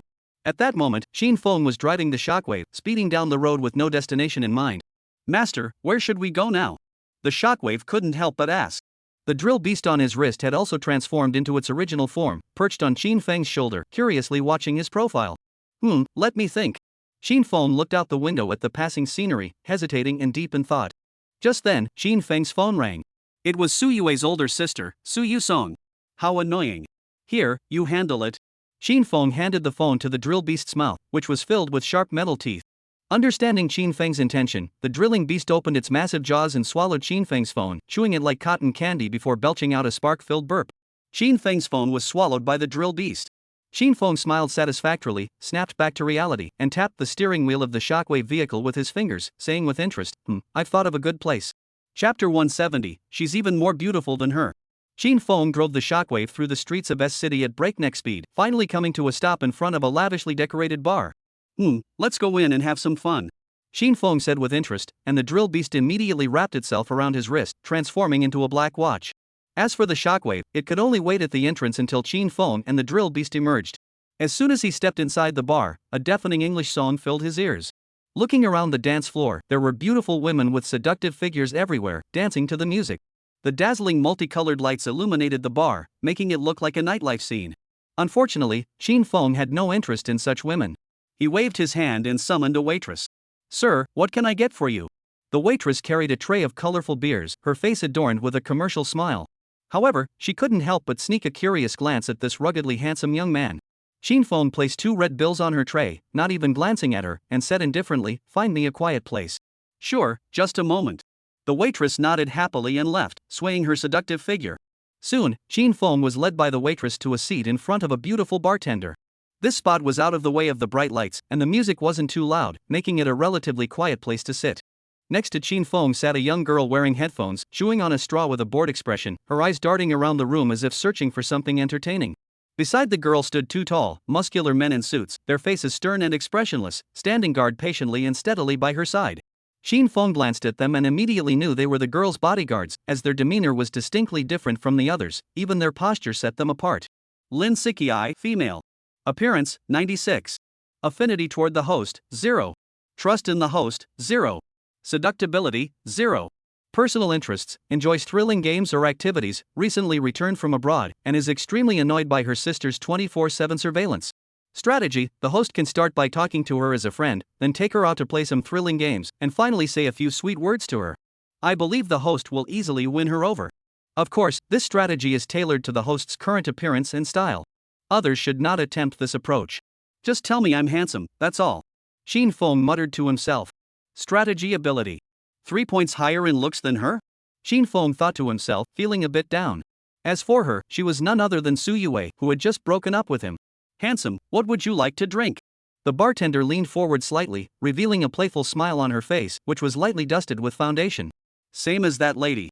Qin Feng pointed to the girl wearing headphones beside him and said casually. The bartender glanced at the juice in front of the girl with headphones, then looked at Qin Feng and smiled knowingly. Sure, just a moment.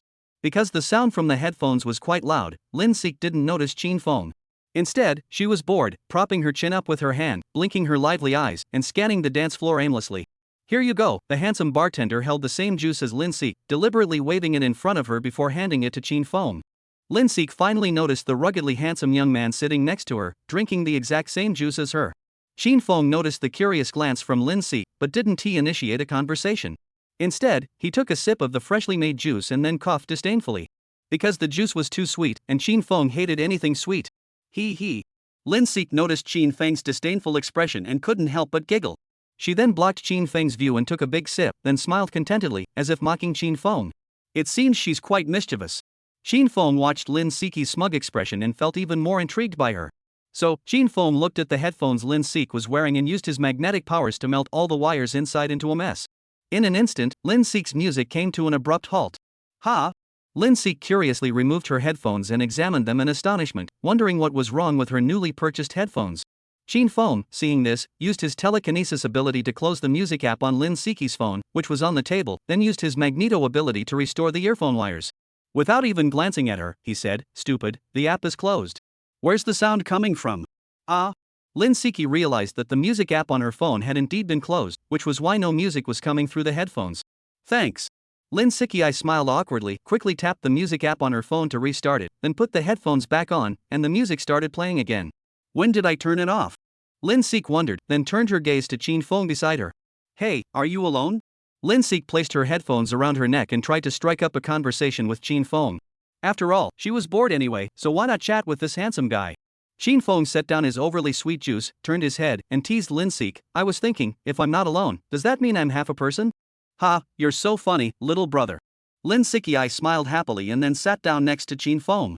She watched the bartender busy at work in front of other customers, then raised her hand to snap her fingers, inviting Qin Feng to have some juice. But Lin Sik didn't know how to snap her fingers. Instead, she rubbed her thumb and middle finger together, producing an awkward, raspy sound. Oh, how embarrassing. Lin Sik quickly withdrew her hand, feeling extremely awkward as she sat beside Qin Feng, occasionally glancing at him to see if he was secretly laughing at her. Qin Feng noticed this, snapped his fingers sharply, summoning the bartender over, then turned to look at Lin Sik and asked, "What would you like to drink?" "It's on me." Lin Siki looked at Qin Feng, paused for a moment, then excitedly replied, "Anything is fine." Chapter 171, Out with the old, in with the new. Socializing Proficiency 1, currently at level 10, Proficiency 1010. Congratulations, host. You have become someone who can communicate with anyone and never get stuck in awkward conversations. After chatting with Lin Siki for about 2 hours, Shin Feng heard a notification sound from his level up ability, reminding him that it was already late. During those 2 hours, Shin Feng had been chatting with Lin Sik, occasionally telling a few dirty jokes and funny stories, making Lin Sik blush and laugh uncontrollably. Even the beautiful bartender couldn't help but listen in on their conversation. Because this handsome guy is really good at making girls laugh. Pulse, sell holes, ha. Even now, Lin Sik was still reminiscing about the funny dirty jokes Shin Feng had told earlier, laughing so hard she couldn't stop. Even the 2 bodyguards behind her were struggling to suppress their laughter, because this guy was just too good at chatting. Is it really that funny? Shin Feng looked at Lin Siki, who was still laughing beside him, and couldn't help but mutter under his breath. Hey, Shin Feng, do you always make girls laugh like this? Lin Sik asked with a smile, though there was a deeper meaning behind her words. Who knows? Shin Feng swirled his wineglass absent-mindedly, not really paying attention, as he couldn't help but think of Su Yue for some reason. What's wrong? Lin Sik noticed Shin Feng's slightly dejected expression, stopped laughing, and asked with both concern and curiosity.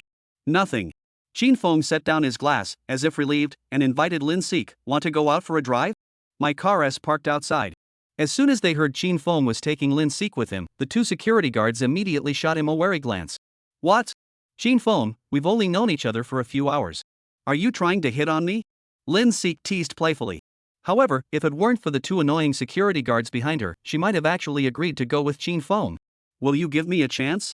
Shin Feng casually asked back, his eyes filled with a hint of playful curiosity. There's no need to be in such a hurry.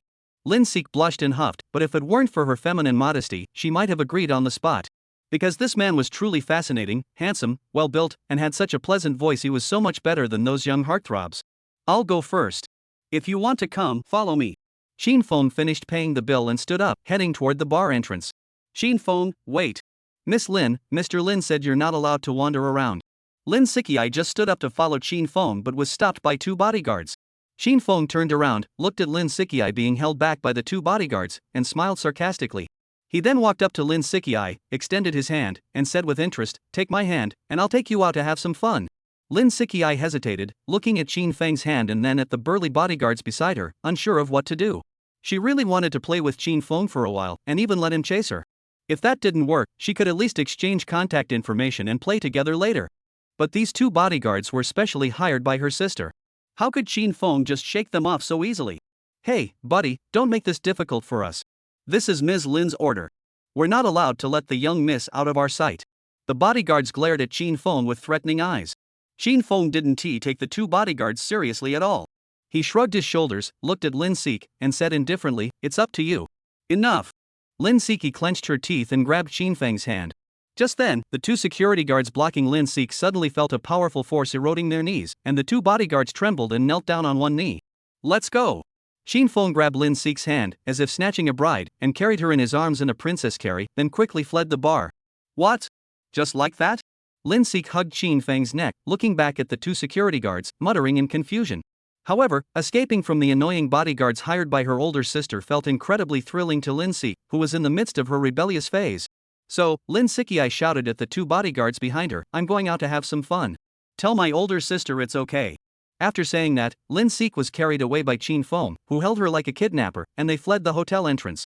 Half an hour later, Shin Feng's car was speeding wildly along the rugged mountain road, reaching a speed of 180 km per hour, like a black lightning bolt, constantly heading toward the mountain peak. If he made the slightest mistake, he would plunge off the mountainside. Sitting in the passenger seat, Lin Siki watched the bushes whiz by, her excitement at an all-time high.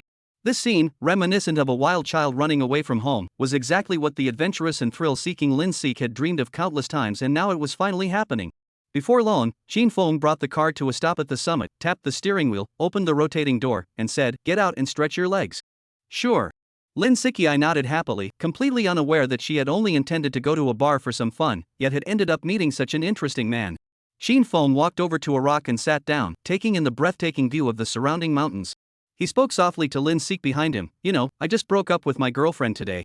Hearing Shin Feng's voice tinged with sadness and seeing his melancholic profile, Lin Siki's previously cheerful mood vanished, replaced by a look of sympathy. Really? Lin Sik sat beside Shin Feng, comforting him like an understanding older sister. It's nothing. As the saying goes, right, old things must go for new things to come, yeah, that's it. Chin Fong was amused by Lin Six's words and teased her, your way of comforting people is pretty unique, isn't it? Seeing Chin Fong smile, Lin Six said proudly, I've never been in a relationship, let alone been dumped. How would I know? Really?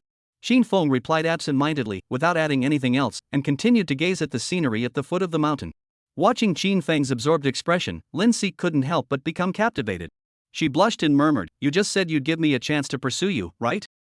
Out with the old, in with the new, right? Chin Feng murmured thoughtfully, then turned to Lin Six and teased, well, it seems I'll have to make the most of this opportunity. Well, we'll see how you perform. Lin Six nodded matter-of-factly. After all, this man was so interesting. If he could really be her first love, it might just be wonderful. Chapter 172, Chin Feng has disappeared. Time flew by, and it had been 3 whole days since Su Yue and Chin Feng broke up. During those 3 days, Chin Feng didn't return to Chin Chuchu's home or come to school. He seemed to have vanished into thin air, disappearing from S City entirely. Over the past 3 days, Chin Chuchu has been searching everywhere for news of Chin Feng, even going as far as visiting her distant aunt's house, despite their strained relationship, but she has yet to find him. Su Yueling has completely put aside all her work at the company, spending a significant amount of money and leveraging her connections to search for Chin Feng in S City, even going so far as to report it to the police. Su Yueling suspected that Chin Feng might have been abducted by someone or that he couldn't bear the pain of the breakup and had done something reckless. However, because Su Yueling was so preoccupied with finding Chin Feng, she neglected her company's affairs, leading to a sharp decline in performance and even the resignation of several employees. However, Su Yueling didn't care at all about this. She continued to search for news about Chin Feng, almost turning the entire city of S upside down. Over the past 3 days, Su Yue has been at school, sitting at Chin Feng's desk, holding his empty backpack, waiting for him to return, even though she doesn't know if he'll come back. Today is Thursday, and Su Yue is still the first student to arrive in class, just like the previous days.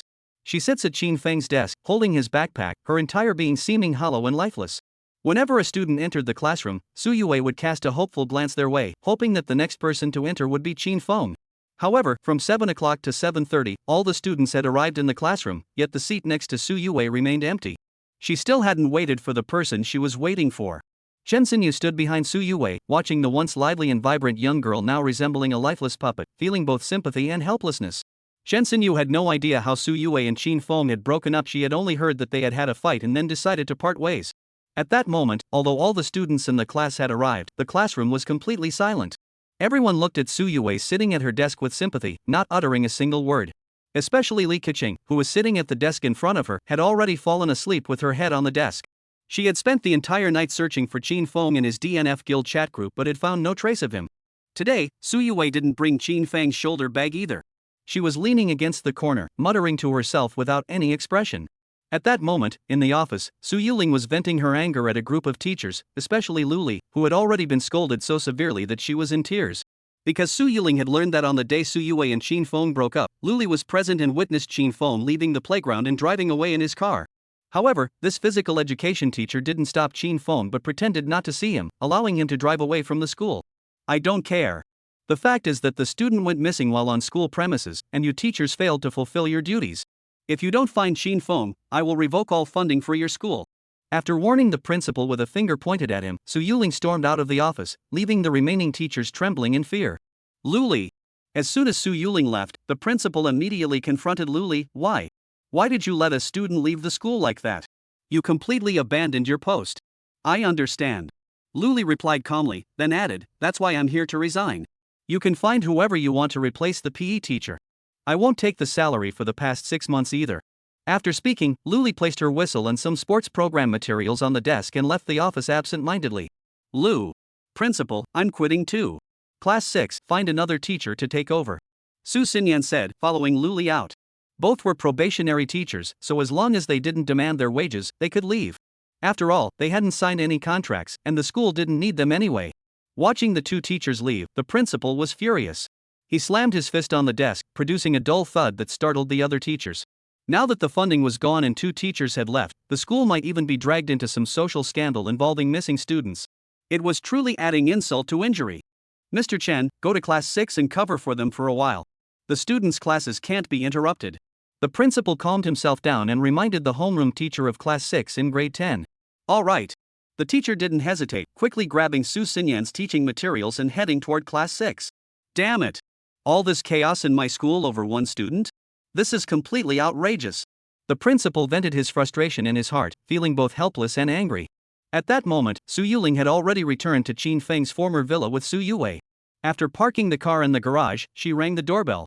After a series of hurried footsteps, the door was opened by Qin Shuchu. "Where's my brother? Did you find my brother Qin Feng?" Qin Shuchu looked at the two sisters at the door and asked anxiously. "No, we haven't." Su Yukan looked at the anxious Qin Shuchu and said with a touch of sympathy. Then, Qin Shuchu couldn't help but burst into tears. "Yutsing's sister, do you think my brother might have done something reckless? What should I do if my brother isn't here?" "No, he wouldn't. Qin Feng wouldn't do something so foolish."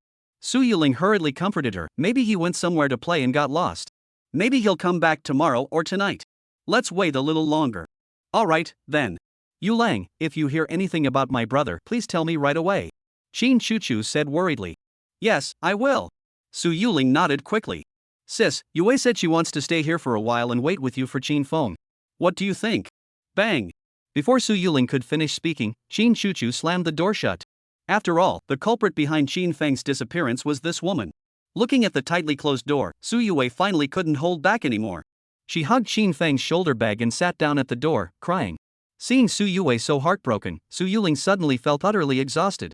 Chapter 173, Remove the Venom. Return to your own world. At that moment, on a vast plain, a group of massive beasts, covered in earth-yellow fur, were sprinting toward the coast at breakneck speed. Some of these beasts had necks as tall as 10 meters, some had heads as large as a car, and others resembled tanks, swinging their tails which were as thick as 1,000-pound hammers slowly following behind the main herd. These beasts were none other than the long-extinct ancient creatures, dinosaurs. At the forefront of these dinosaurs stands a black Tyrannosaurus rex with blood-red eyes, leading the herd forward at breakneck speed. This black Tyrannosaurus rex is none other than the Shockwave, transformed into its dinosaur form. Suddenly, the ground beside the dinosaur herd cracked open, and a pitch-black metallic serpent emerged from the earth, following closely behind the herd. Qin Feng, who had been missing in S-City for 3 days, was now sitting on the neck of the leading black dinosaur, riding it like a wild horse, leading the tens of thousands of dinosaurs behind him. This world was the parallel universe Qin Feng had traveled to through the space-time gate, the world where dinosaurs had gone extinct, effectively returning to the Earth's primordial state. This herd of charging dinosaurs was under Qin Feng's control, harnessing the power of nature. Soon, Qin Feng led the massive army to the edge of an endless ocean. Suddenly, the calm ocean began to churn, and massive waves crashed against the shore. One by one, enormous marine creatures, as large as whales, burst from the water, creating towering waves in their wake. These massive marine creatures were none other than the extinct dinosaurs known as mosasaurs, which had been extinct for 70 million years. They had been guided out of the ocean by Qin Feng using the power of nature. Interesting. I never expected this time travel to take me back to the ancient era. Qin Feng watched the massive mosasaurs swimming toward him from the shore, remarking with curiosity. Master, aren't we going back? It's been 3 days already. The seismic wave twisted its massive Tyrannosaurus rex skull and asked curiously. Go back where? Qin Feng asked, completely confused. Back to your world, master. The one where you have to work and go to school. The seismic wave awkwardly reminded him. My world. Qin Feng murmured, then his pupils suddenly contracted as he recalled everything that had happened over the past few days. Breaking up with Su Yue, rejecting Su Xinyan, not answering Su Yu's cold call, and even hitting on a young girl at the bar. But strangely, Qin Feng had no idea why he was only remembering these things now. The memories of the past 3 days felt like they had been swallowed up by something. Wait, something? Qin Feng suddenly realized with a start, then tore open his already torn school uniform, discovering that the poisonous liquid had turned into a t-shirt, now completely wrapping around his upper body, like a black tight-fitting garment. However, this bodysuit was alive and kept writhing. Damn it! So it was all you're doing. Qin Feng quickly jumped off the neck of the shockwave, gripping the toxic liquid tightly adhered to his upper body with both hands, trying to tear it all off. Because this thing truly devours one's mind, Qin Feng had fully experienced it over the past few days.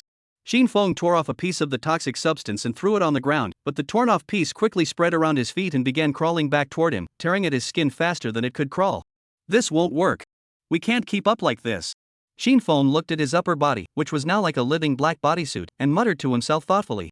Wait, these things are afraid of sound. Ultrasonic waves. Qin Feng quickly came up with an idea, spread his arms, and urgently shouted to the Tyrannosaurus rex-like creature, Quick, use your sonic waves, full power, roar at me. But, master. Hurry.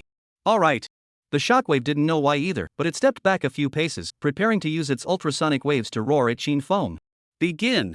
Qin Feng spread his arms, revealing his upper body covered in venom, and commanded. Roar. A deafening roar erupted from the mouth of the Tyrannosaurus rex like shockwave, even causing the air currents to tremble. Even the real Tyrannosaurus rexes behind Qin Feng were startled by the roar and began to retreat. In an instant, the venom on Qin Feng's upper body began to twist in agony, then trembled violently before suddenly peeling off his body, revealing his well-defined 8-pack abs. Ha, it's back to normal. Qin Feng exhaled deeply in relief, and the reckless, uncontrollable thoughts vanished from his mind. Whoosh! The venom, which had been struggling on the ground for a moment, suddenly attacked Qin Feng again, attempting to parasitize this incredibly powerful host once more. Don't move! This time, Qin Feng wouldn't give it a chance. He used his mental ability to control the attacking venom, causing it to float in the air like a black cloud of gasoline. Moreover, Qin Feng noticed that the venom's capacity had significantly increased, likely having absorbed a considerable amount of energy from his body. Because of you, I lost my girlfriend. I'll deal with you when I return. Qin Feng pointed at the venom in the air, warning it angrily, then hurriedly ordered the drilling beast in shockwave behind him, "Quick, transform back to your original forms and return to my world." "As you command, master."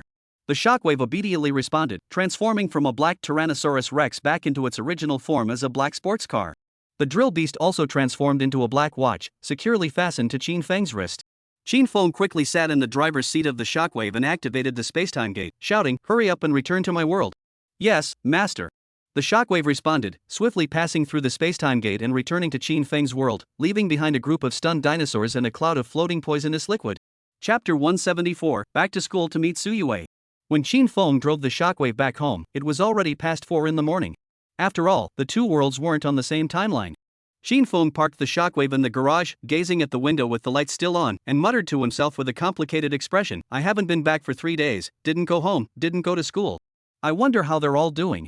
The feeling Qin Feng was experiencing now was very similar to the sense of urgency he felt when he stayed up all night surfing the internet in middle school and returned home the next day.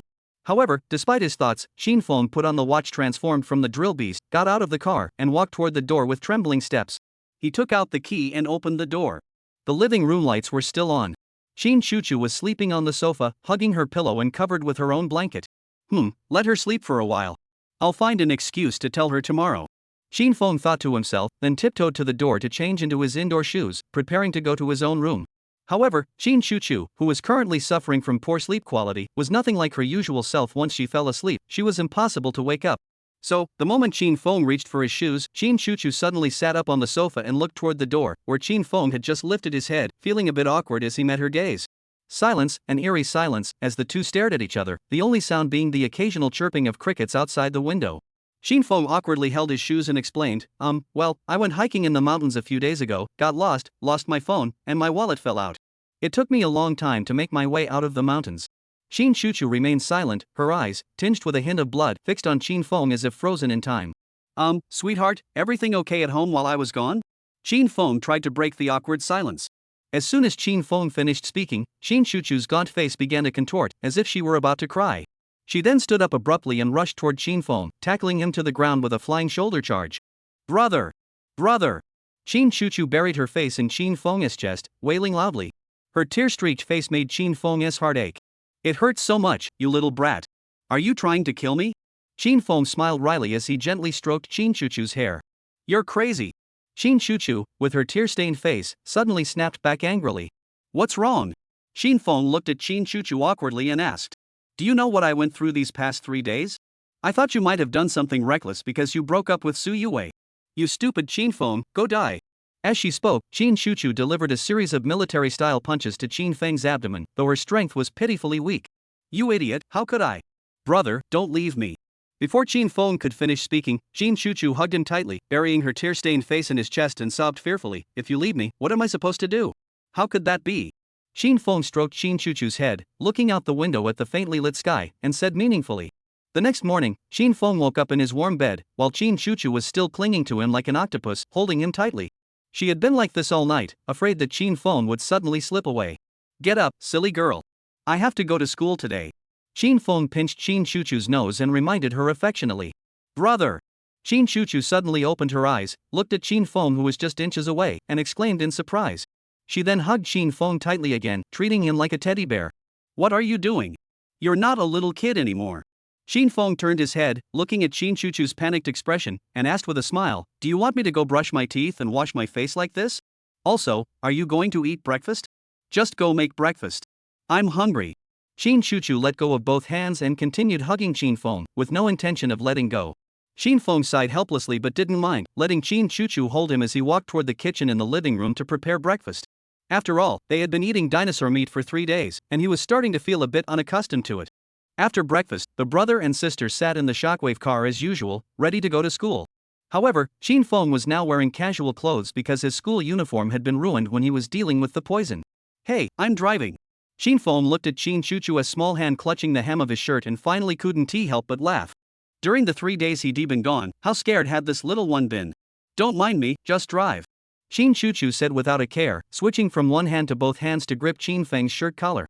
She looked both silly and adorable.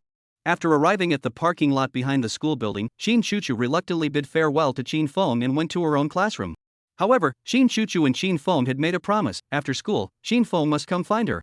At that moment, Chin Feng walked toward his classroom with empty hands, feeling both nervous and oddly excited. He wondered what everyone would think when they saw him after 3 days of absence. Especially whether Su Yue would be able to reconcile with her. Chin Feng walked down the corridor, passing by his classmates who were all staring at him in shock, and arrived at the classroom door. He then looked at a stranger who was the teacher and greeted him with some surprise. Report. The substitute teacher at the door froze upon seeing Chin Feng, and not just the teacher, the entire class froze as well. As for Su Yue, the look in her eyes as she looked at Chin Feng was the most complex, yet also the most unmistakable. Chapter 175, Let's not break up, okay? Although the substitute teacher was also surprised that this student, who had been absent for 3 days, suddenly appeared at the classroom door.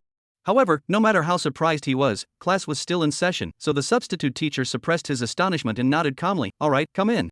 Thus, Chin Feng walked straight toward Su Yue in front of the 40-odd stunned eyes of the entire class, then sat down beside her with a slightly awkward expression. At that moment, the 40-plus pairs of eyes in the classroom were like spotlights, fixated on Su Yue and Chin Feng. Even the substitute teacher cast a curious and expectant glance at the two of them. After all, over the past 3 days, the entire school had been buzzing with talk about this young couple, and even the school principal had mobilized staff to search for Chin Feng.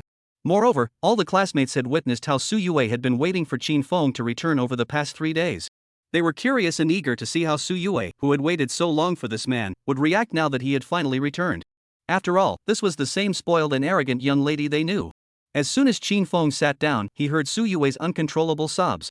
He could tell that she was desperately holding back her tears, her eyes red as she stared at him. Chin Feng wanted to say something to Su Yue, but he couldn't think of the right words. He sat awkwardly beside her, feeling as though there were needles on her body, dared not to get any closer. After all, they had just broken up a few days ago, and now she was suddenly in front of him again. Chin Feng really didn't know what to do. This feeling was incredibly frustrating. Chin Feng raised his head slightly and noticed that Li Keqing was also staring intently at him, her eyes brimming with tears, as if she were about to cry. If it were any other time, Chin Feng would have definitely ruffled Li Keqing's hair and teased her a bit. But now, Chin Feng felt like a criminal, huddling in his seat, too afraid to approach anyone around him, especially Su Yue. Chin Feng had no idea what to say to his ex-girlfriend, who had already broken up with him. "All right." The substitute teacher tapped the desk, drawing everyone's attention, and said, "Class is in session. Pay attention." Upon hearing this, a few students turned their attention back to the teacher and prepared to listen carefully. However, most of the students' gazes were still fixed on Chin Feng. He felt like a criminal, being stared at by his classmates with a mix of emotions. "This is tough." Chin Feng felt the spotlight-like gazes on him and immediately buried his head in his hands on the desk. Just then, Chin Feng caught a glimpse out of the corner of his eye that Su Yue, sitting next to him, was trembling as she reached out her hand toward him. Chin Feng thought she was trying to strike up a conversation, so he quickly lifted his head and looked at Su Yue, whose eyes were red and teary. However, Chin Feng's sudden movement startled Su Yue, who quickly withdrew her hand and shivered involuntarily. Ever since their breakup, the cold and indifferent Chin Feng from that day had been etched deeply into Su Yue's mind. Therefore, Su Yue had become cautious. She feared that Chin Feng would suddenly avoid her advances, and even more so that he would say something indicating they were no longer connected. If that were the case, then the two of them were truly finished. Su Yue, female. Appearance, 93. Affinity toward the host, 100. Trust in the host, 52. Push ability, 100. Personal interests, none. Target strategy: this target has been deeply hurt by you, host, and her trust level has dropped from 98 to 52. However, if you try to win her back now, no special methods are needed. Simply approach her proactively and sincerely apologize. I'm confident you'll be able to win her back.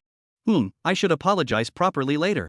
Looking at Su Yue's profile, Chin Feng thought to himself with a heavy heart. Before long, it was the third period PE class, and the students had all gone to the playground one after another.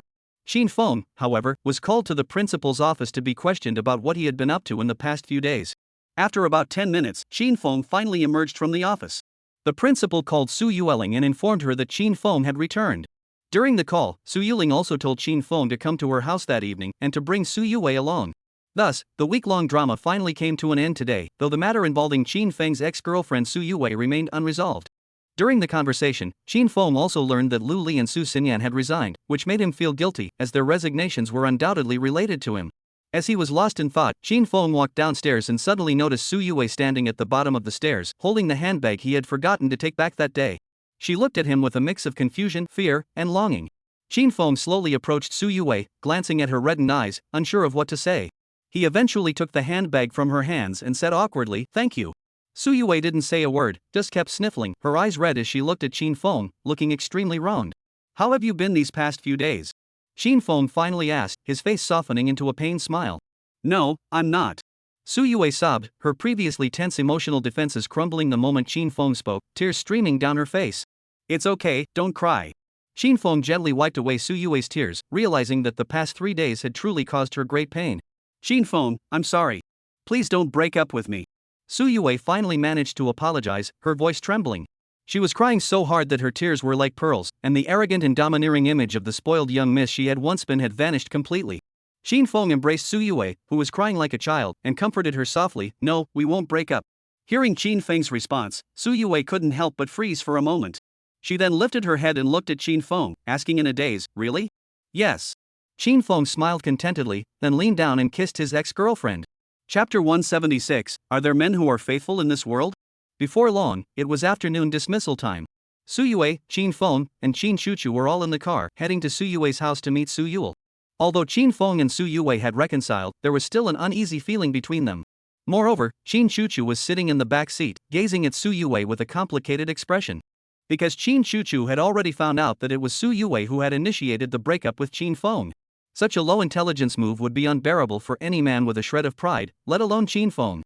If Shin Chuchu were Shin Feng's girlfriend, she wouldn't even have time to think about liking him, let alone wanting to break up.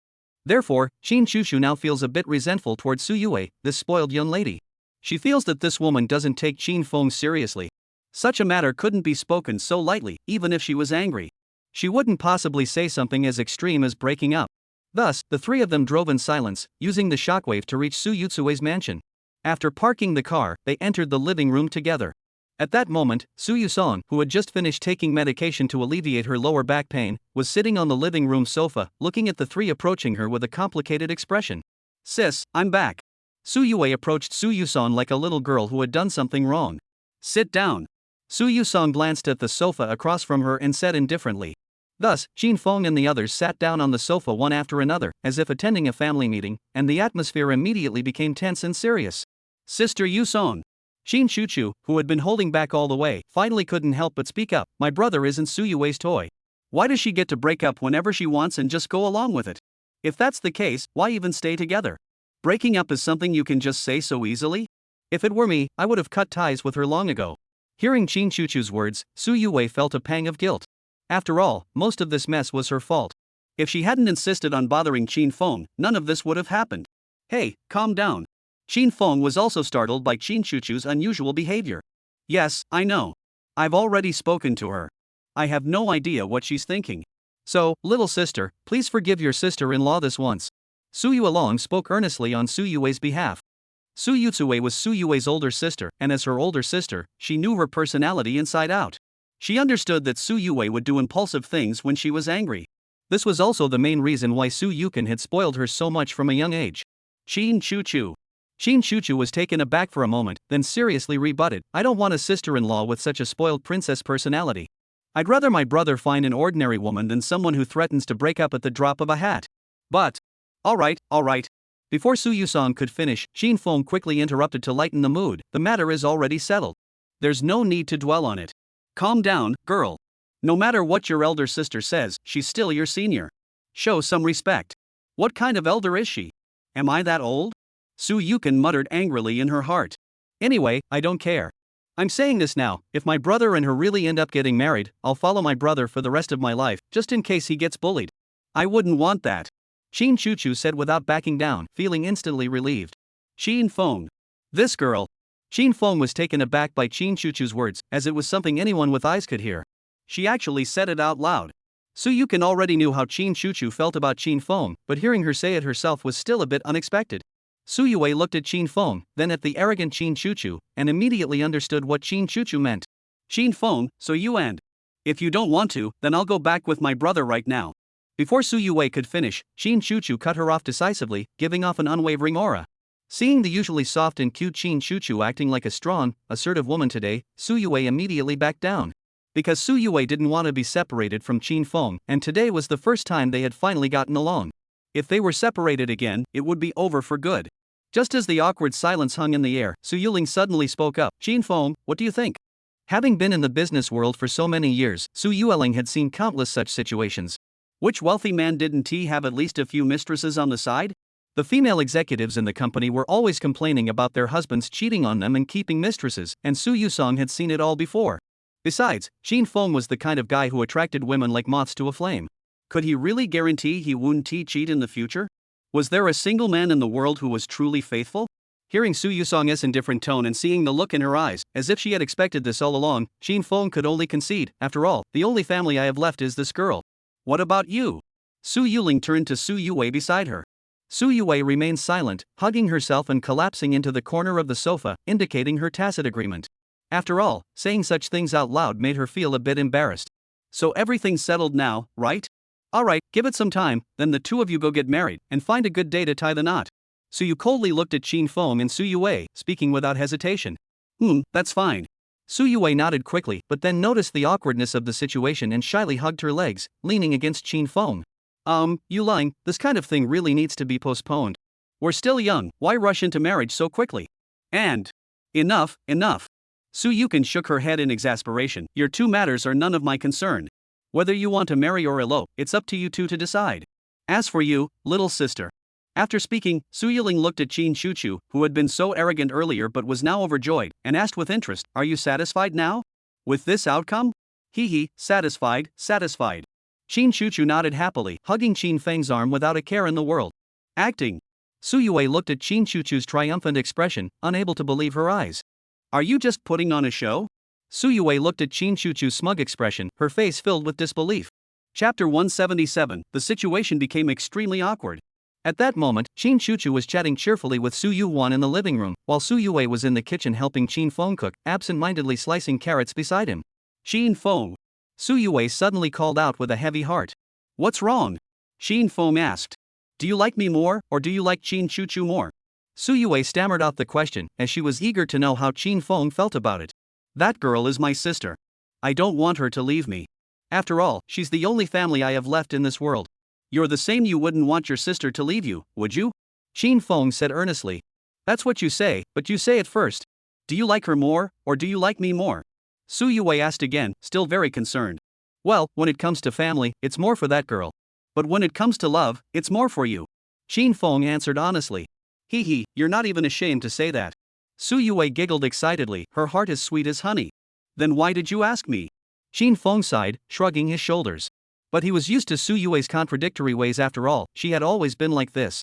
Su Yue put down the kitchen knife, wrapped her arms around Qin Feng's waist, rested her head against his chest, and said apologetically, Qin Feng, I won't meddle in your affairs anymore. My older sister was right. We both need some personal space. I shouldn't have been treating you like a canary in a cage all this time. I'm sorry. Qin Feng felt relieved as he stroked Su Yue's hair, speaking tenderly, it's okay. Let's not dwell on the past. We both made mistakes, so let's share the blame equally. But, Su Yue suddenly added, you already have two now. You absolutely can't go looking for other women. When you can't resist, just use your right hand. Isn't that what they say online? This is going to be tough. Qin Feng sighed in frustration. After all, there's still Su Xinyan. But this kind of thing can't be rushed, we'll take it slow in the future. Also, you're not allowed to be mean to me anymore. My sister never even scolded me. Su Yue reminded him nervously, recalling the cold-hearted Qin Feng from that day, which made her feel uneasy. When did I ever be mean to you? You were the one who started it. Qin Feng retorted. I'm a woman, you're a man. You should know to give in to me. If you dare to be mean to me again, we're breaking up. Su Yue stopped mid-sentence, feeling utterly embarrassed as she looked at Qin Feng. Her hands, which were wrapped around his waist, trembled slightly, for she had uttered those two words, the two most taboo words between a couple. Chin Fong was also startled by Su Yue's words, his heart skipping a beat. This girl was at it again. She had forgotten the pain of her wounds. Bite me, Su Yue whispered softly, then gently bit Qin Feng's waist, but only lightly, trying to change the subject. You silly woman, Qin Feng said, wrapping his arms around Su Yue's head. He sighed with a mix of exasperation and relief. It seems the good times are finally beginning. After dinner, it was already midnight at 11 o'clock. Everyone had finished washing up and was getting ready for bed. However, tonight Qin Feng was sleeping in Su Yue's room, while Qin Chuchu was sleeping in Su Yu's room, each with their own sister. Su Yue's room had a very masculine style, as it was filled with gaming items. Posters of League of Legends were plastered everywhere, and a pile of game boards were stacked in the cabinet next to the computer. Only a few fluffy stuffed animals hinted at her girly side. Did you used to play games alone in your room all the time? Didn't you have any friends? Qin Feng picked up a Monopoly game piece and asked curiously. Su Yue combed her jet black hair while speaking with a touch of sadness. I only made a few friends in middle school, like Lin Yun and a few others. I hardly ever went to school in elementary school because my older sister kept transferring me to different schools, and I found it too troublesome, so I didn't want to go. Is that so? Qin Feng played with the game piece in his hand, nodding in understanding. After all, Qin Feng had also lived mostly alone for several years. Su Yue finished combing her hair, crawled into the blankets, then poked her head out from the corner of the bed, patted the spot next to her, and said in a cute, innocent voice, Qin Feng, come quickly. They should be asleep. Want to finish a tense game of flying chess? Qin Feng held a board of flying chess and asked eagerly. Su Yue. In the next room, Su Yuling and Qin Chuchu were already lying in bed asleep, the lights turned off. The large room was pitch black, with only the faint glow of city lights visible through the window. Ouch! Su Yuling, who was asleep, felt a sharp pain in her lower back, waking her up immediately. Sister Yutsing, what's wrong? Qin Chuchu immediately noticed something was wrong with Su Yutsing and sat up quickly, asking with concern, did I accidentally touch you while I was sleeping? No, it's not your fault. My back has been like this for the past 2 days. It's nothing. Go back to sleep. I'll fall asleep soon. Su Yusong endured the pain and smiled indifferently. Yutsing, I'm so sorry for making you work so hard these past few days. Qin Chuchu said apologetically. After all, over the past 3 days, in her search for Qin Feng, Su Yutsing had practically scoured the entire city of S. On top of that, she had to manage numerous matters for a company. Even a normal person would struggle to endure such a workload. It's nothing. Su Yukin shrugged it off with a smile, but Qin Chuchu's words made her feel very warm inside. At that moment, Su Yue's voice came from the next room. Go back to sleep. Hearing Su Yutsue's voice, Su Yutsue blushed and reminded her. Alright, Qin Chuchu hurriedly lay down, blushing and burrowing into the blankets. The scene became extremely awkward. Chapter 178, Sister, Save Me. The next morning, Su Yusong got up early as usual.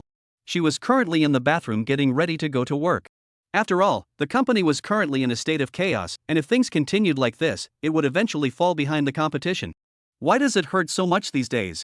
Su Yuling looked at her slightly haggard reflection in the mirror and thought to herself with a lingering sense of fear. Due to her long hours sitting at a desk, Su Yuling's lower back occasionally ached intensely. She had grown accustomed to it and had been taking medication for her lumbar spine condition. However, the pain in her lower back over the past few days has been completely different. This sharp, stabbing sensation is far more agonizing than the usual aching pain from sitting for extended periods. Moreover, it wasn't just her lower back that hurt, other parts of her body would also ache intermittently. At times, the pain was so intense that cold sweat would break out on her forehead. I should go get it checked out in a few days. Su Yuling thought to herself, not wanting to tell Qin Feng and the others about it. After all, these troublemakers had just settled down, and Su Yuling didn't want them making a fuss again and causing more trouble. Sis, good morning, Su Yue's weak voice came from behind Su Yusong. Su Yuling turned around and saw that Su Yue had indeed stayed up all night. She was holding onto the bathroom door with both hands, her legs trembling uncontrollably, looking shivering and weak. There was no need to guess it had to be Qin Feng. After all, Su Yuling had heard everything last night. What a fool. Su Yutsue couldn't help but smirk inwardly. After saying that, Su Yusong patted Su Yue's arm with a heavy sigh and smiled knowingly before leaving the bathroom.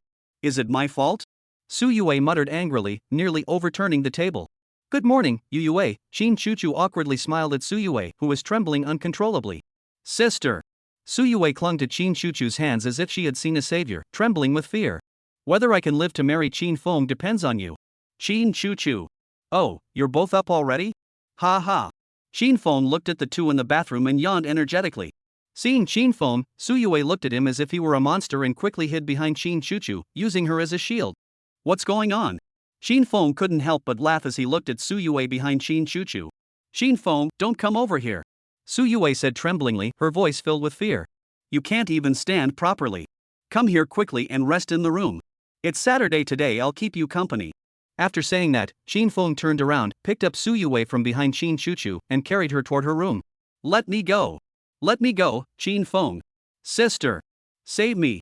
Su Yue struggled fiercely in Shin Feng's arms, like a crazed kitten. But no matter how hard she struggled, how could she possibly match Shin Feng's strength? Sister. After Su Yue's desperate cries for help faded away, Shin Feng closed the door to her room. Humph, I wouldn't do that with him, Shin Chuchu muttered with a blush on her face, but her true thoughts were entirely different. After a morning had passed, Shin Feng finally drove away from Su Yue's house with Shin Chuchu, using the shockwave to head back to his own home. At that moment, Su Yue lay in bed like a lifeless piece of fish, her eyes vacant as she curled up in the blankets.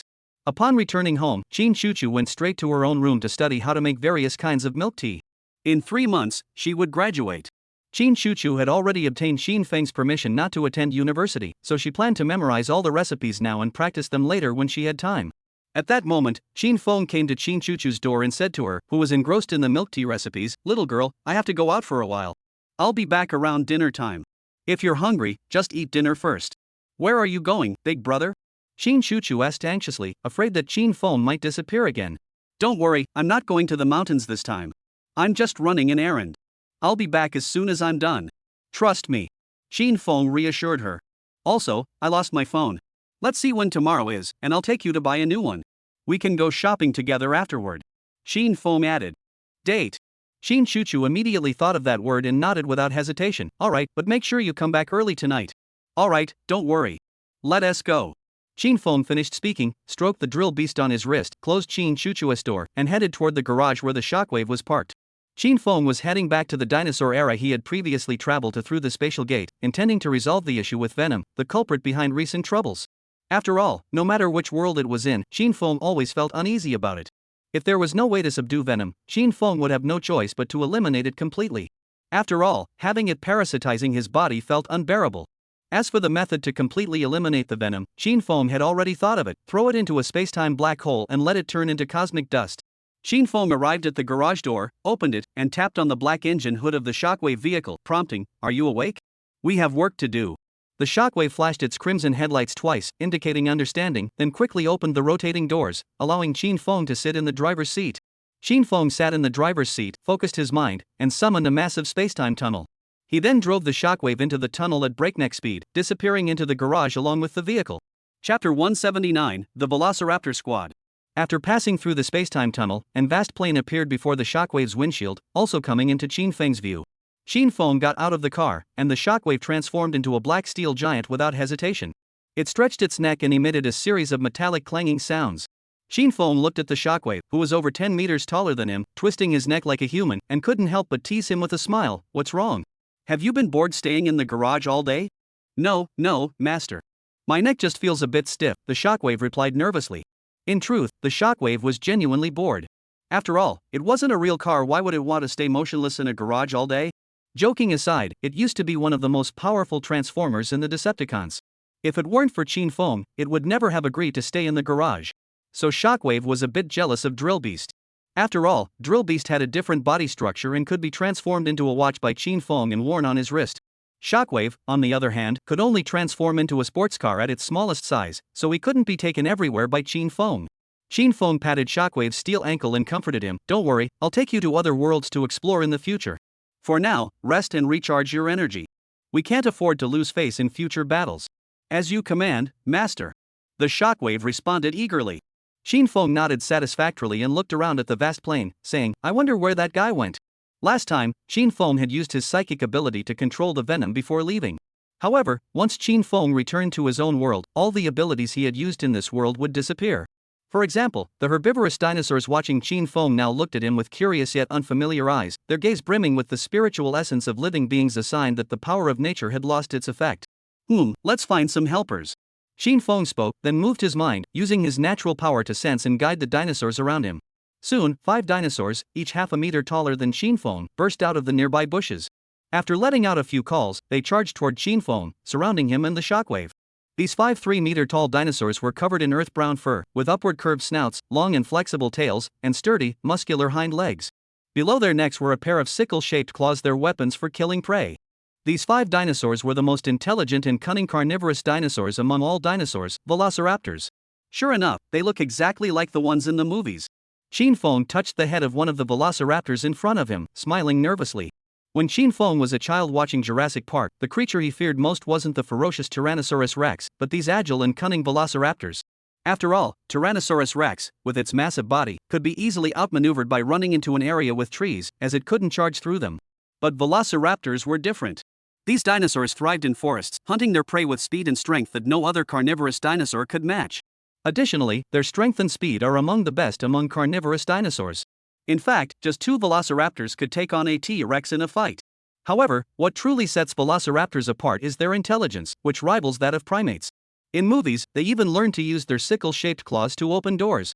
Imagine this, a velociraptor over a meter taller than you, using its sickle-shaped claws to open your front door, then suddenly charging inside. How terrifying would that be? Qin Feng rode on the back of a velociraptor and addressed the other velociraptors and the pteranodon. You've all seen the black substance on my body last time, right? Start searching now. Once you find it, wait for me to handle it. Yes, master. The shockwave obediently responded, then transformed into a black sports car and sped off toward the plane ahead. The other 4 velociraptors also let out a cry to signal their understanding, then darted into the bushes at incredible speeds, disappearing from sight. Let's go too. Qin Feng patted the velociraptor he was riding, gave a reminder, and used Spider-Man's adhesive ability to firmly attach his hands to the velociraptor's rough neck. After all, this creature ran extremely fast, and there were no seatbelts on the dinosaur's back. Of course, Qin Feng could easily use his telekinetic abilities to fly, but he wanted to experience the feeling of riding a dinosaur, especially a velociraptor. Upon receiving Qin Feng's command, the velociraptor obediently let out a cry and then sprinted forward at the speed of the wind toward the vast plain ahead. Qin Feng rode the velociraptor across the surrounding plains for a long time but found no traces of Venom's presence. He even returned to the beach where he had been last time but found nothing. Where could this creature have gone after leaving me, its host? Qin Feng wondered curiously. Wait a moment. Host? Right, this creature isn't the only host it can possess. Qin Feng suddenly realized. After all, venom can parasitize any living creature. So it must have possessed another dinosaur. Qin Feng felt a headache coming on. After all, this world was 70 million years ago. There were so many dinosaurs, flying pterosaurs, running Tyrannosaurus rexes, swimming mosasaurs, it was simply too many to count. However, if we can find the dinosaur it's possessed, we should be able to identify it clearly. After all, the venom is entirely black, and possessing any dinosaur would turn it completely black, just like Qin Feng's upper body before. Ja! Just then, a swift, commanding cry of a velociraptor echoed from the distance. Upon hearing the sound of its kind, the velociraptor Qin Feng was riding on tilted its head and listened for a moment before turning back to Qin Feng on its back and chirping excitedly. Found it? Hurry up! Qin Feng said eagerly. Chapter 180, Venomous Qin Feng wants to use his special ability? Qin Feng rode the velociraptor to an open area and found the 4 velociraptors he had previously guided using natural energy gathered around a black Tyrannosaurus rex, constantly bellowing. This Tyrannosaurus rex was entirely black from head to toe, resembling a genetically mutated creature, standing approximately 12 meters tall, roughly the height of a 2-story building. It constantly opened its massive jaws filled with sharp teeth, roaring furiously at the velociraptors surrounding it, appearing utterly enraged. Parasites on the Tyrannosaurus rex? Qin Feng rubbed his chin with interest, pondering what to do with the venom he currently possessed. Whether to subdue or eliminate it was a matter of a single decision for Qin Feng. After all, as long as he threw the venom into the space-time black hole, even an alien symbiotic organism would be reduced to cosmic fertilizer. Just then, the shockwave arrived, transforming into a steel giant beside Qin Feng. It looked at the black Tyrannosaurus rex and asked, Master, is this the alien symbiote that parasitized you last time? Qin Feng replied absent-mindedly. Should we eliminate it? The shockwave controlled the high-temperature energy cannon on the steel right hand, eager to act. As soon as Qin Feng gave the order, that energy cannon, capable of melting a truck, would strike the Tyrannosaurus rex covered in poisonous liquid without hesitation. Don't use that. Qin Feng glanced at the energy cannon in Shockwave's right hand and said with interest, Can it fight among humans? Just subdue this thing. Qin Feng's purpose was to have Shockwave remove the venom from the Tyrannosaurus rex, while he tried to subdue this alien symbiote himself. After all, it was from a treasure box the system had only given him once a month, and Qin Feng was reluctant to destroy it. It could also give this big guy, who had been stuck in the garage all day, some exercise. Qin Feng didn't take the initiative because he had 2 capable subordinates. Did the boss really need to handle this minor threat himself? Alright, master. Shockwave retracted the high-temperature energy cannon in his right hand, and his massive steel arms clenched in anticipation as he approached the entirely black Tyrannosaurus Rex.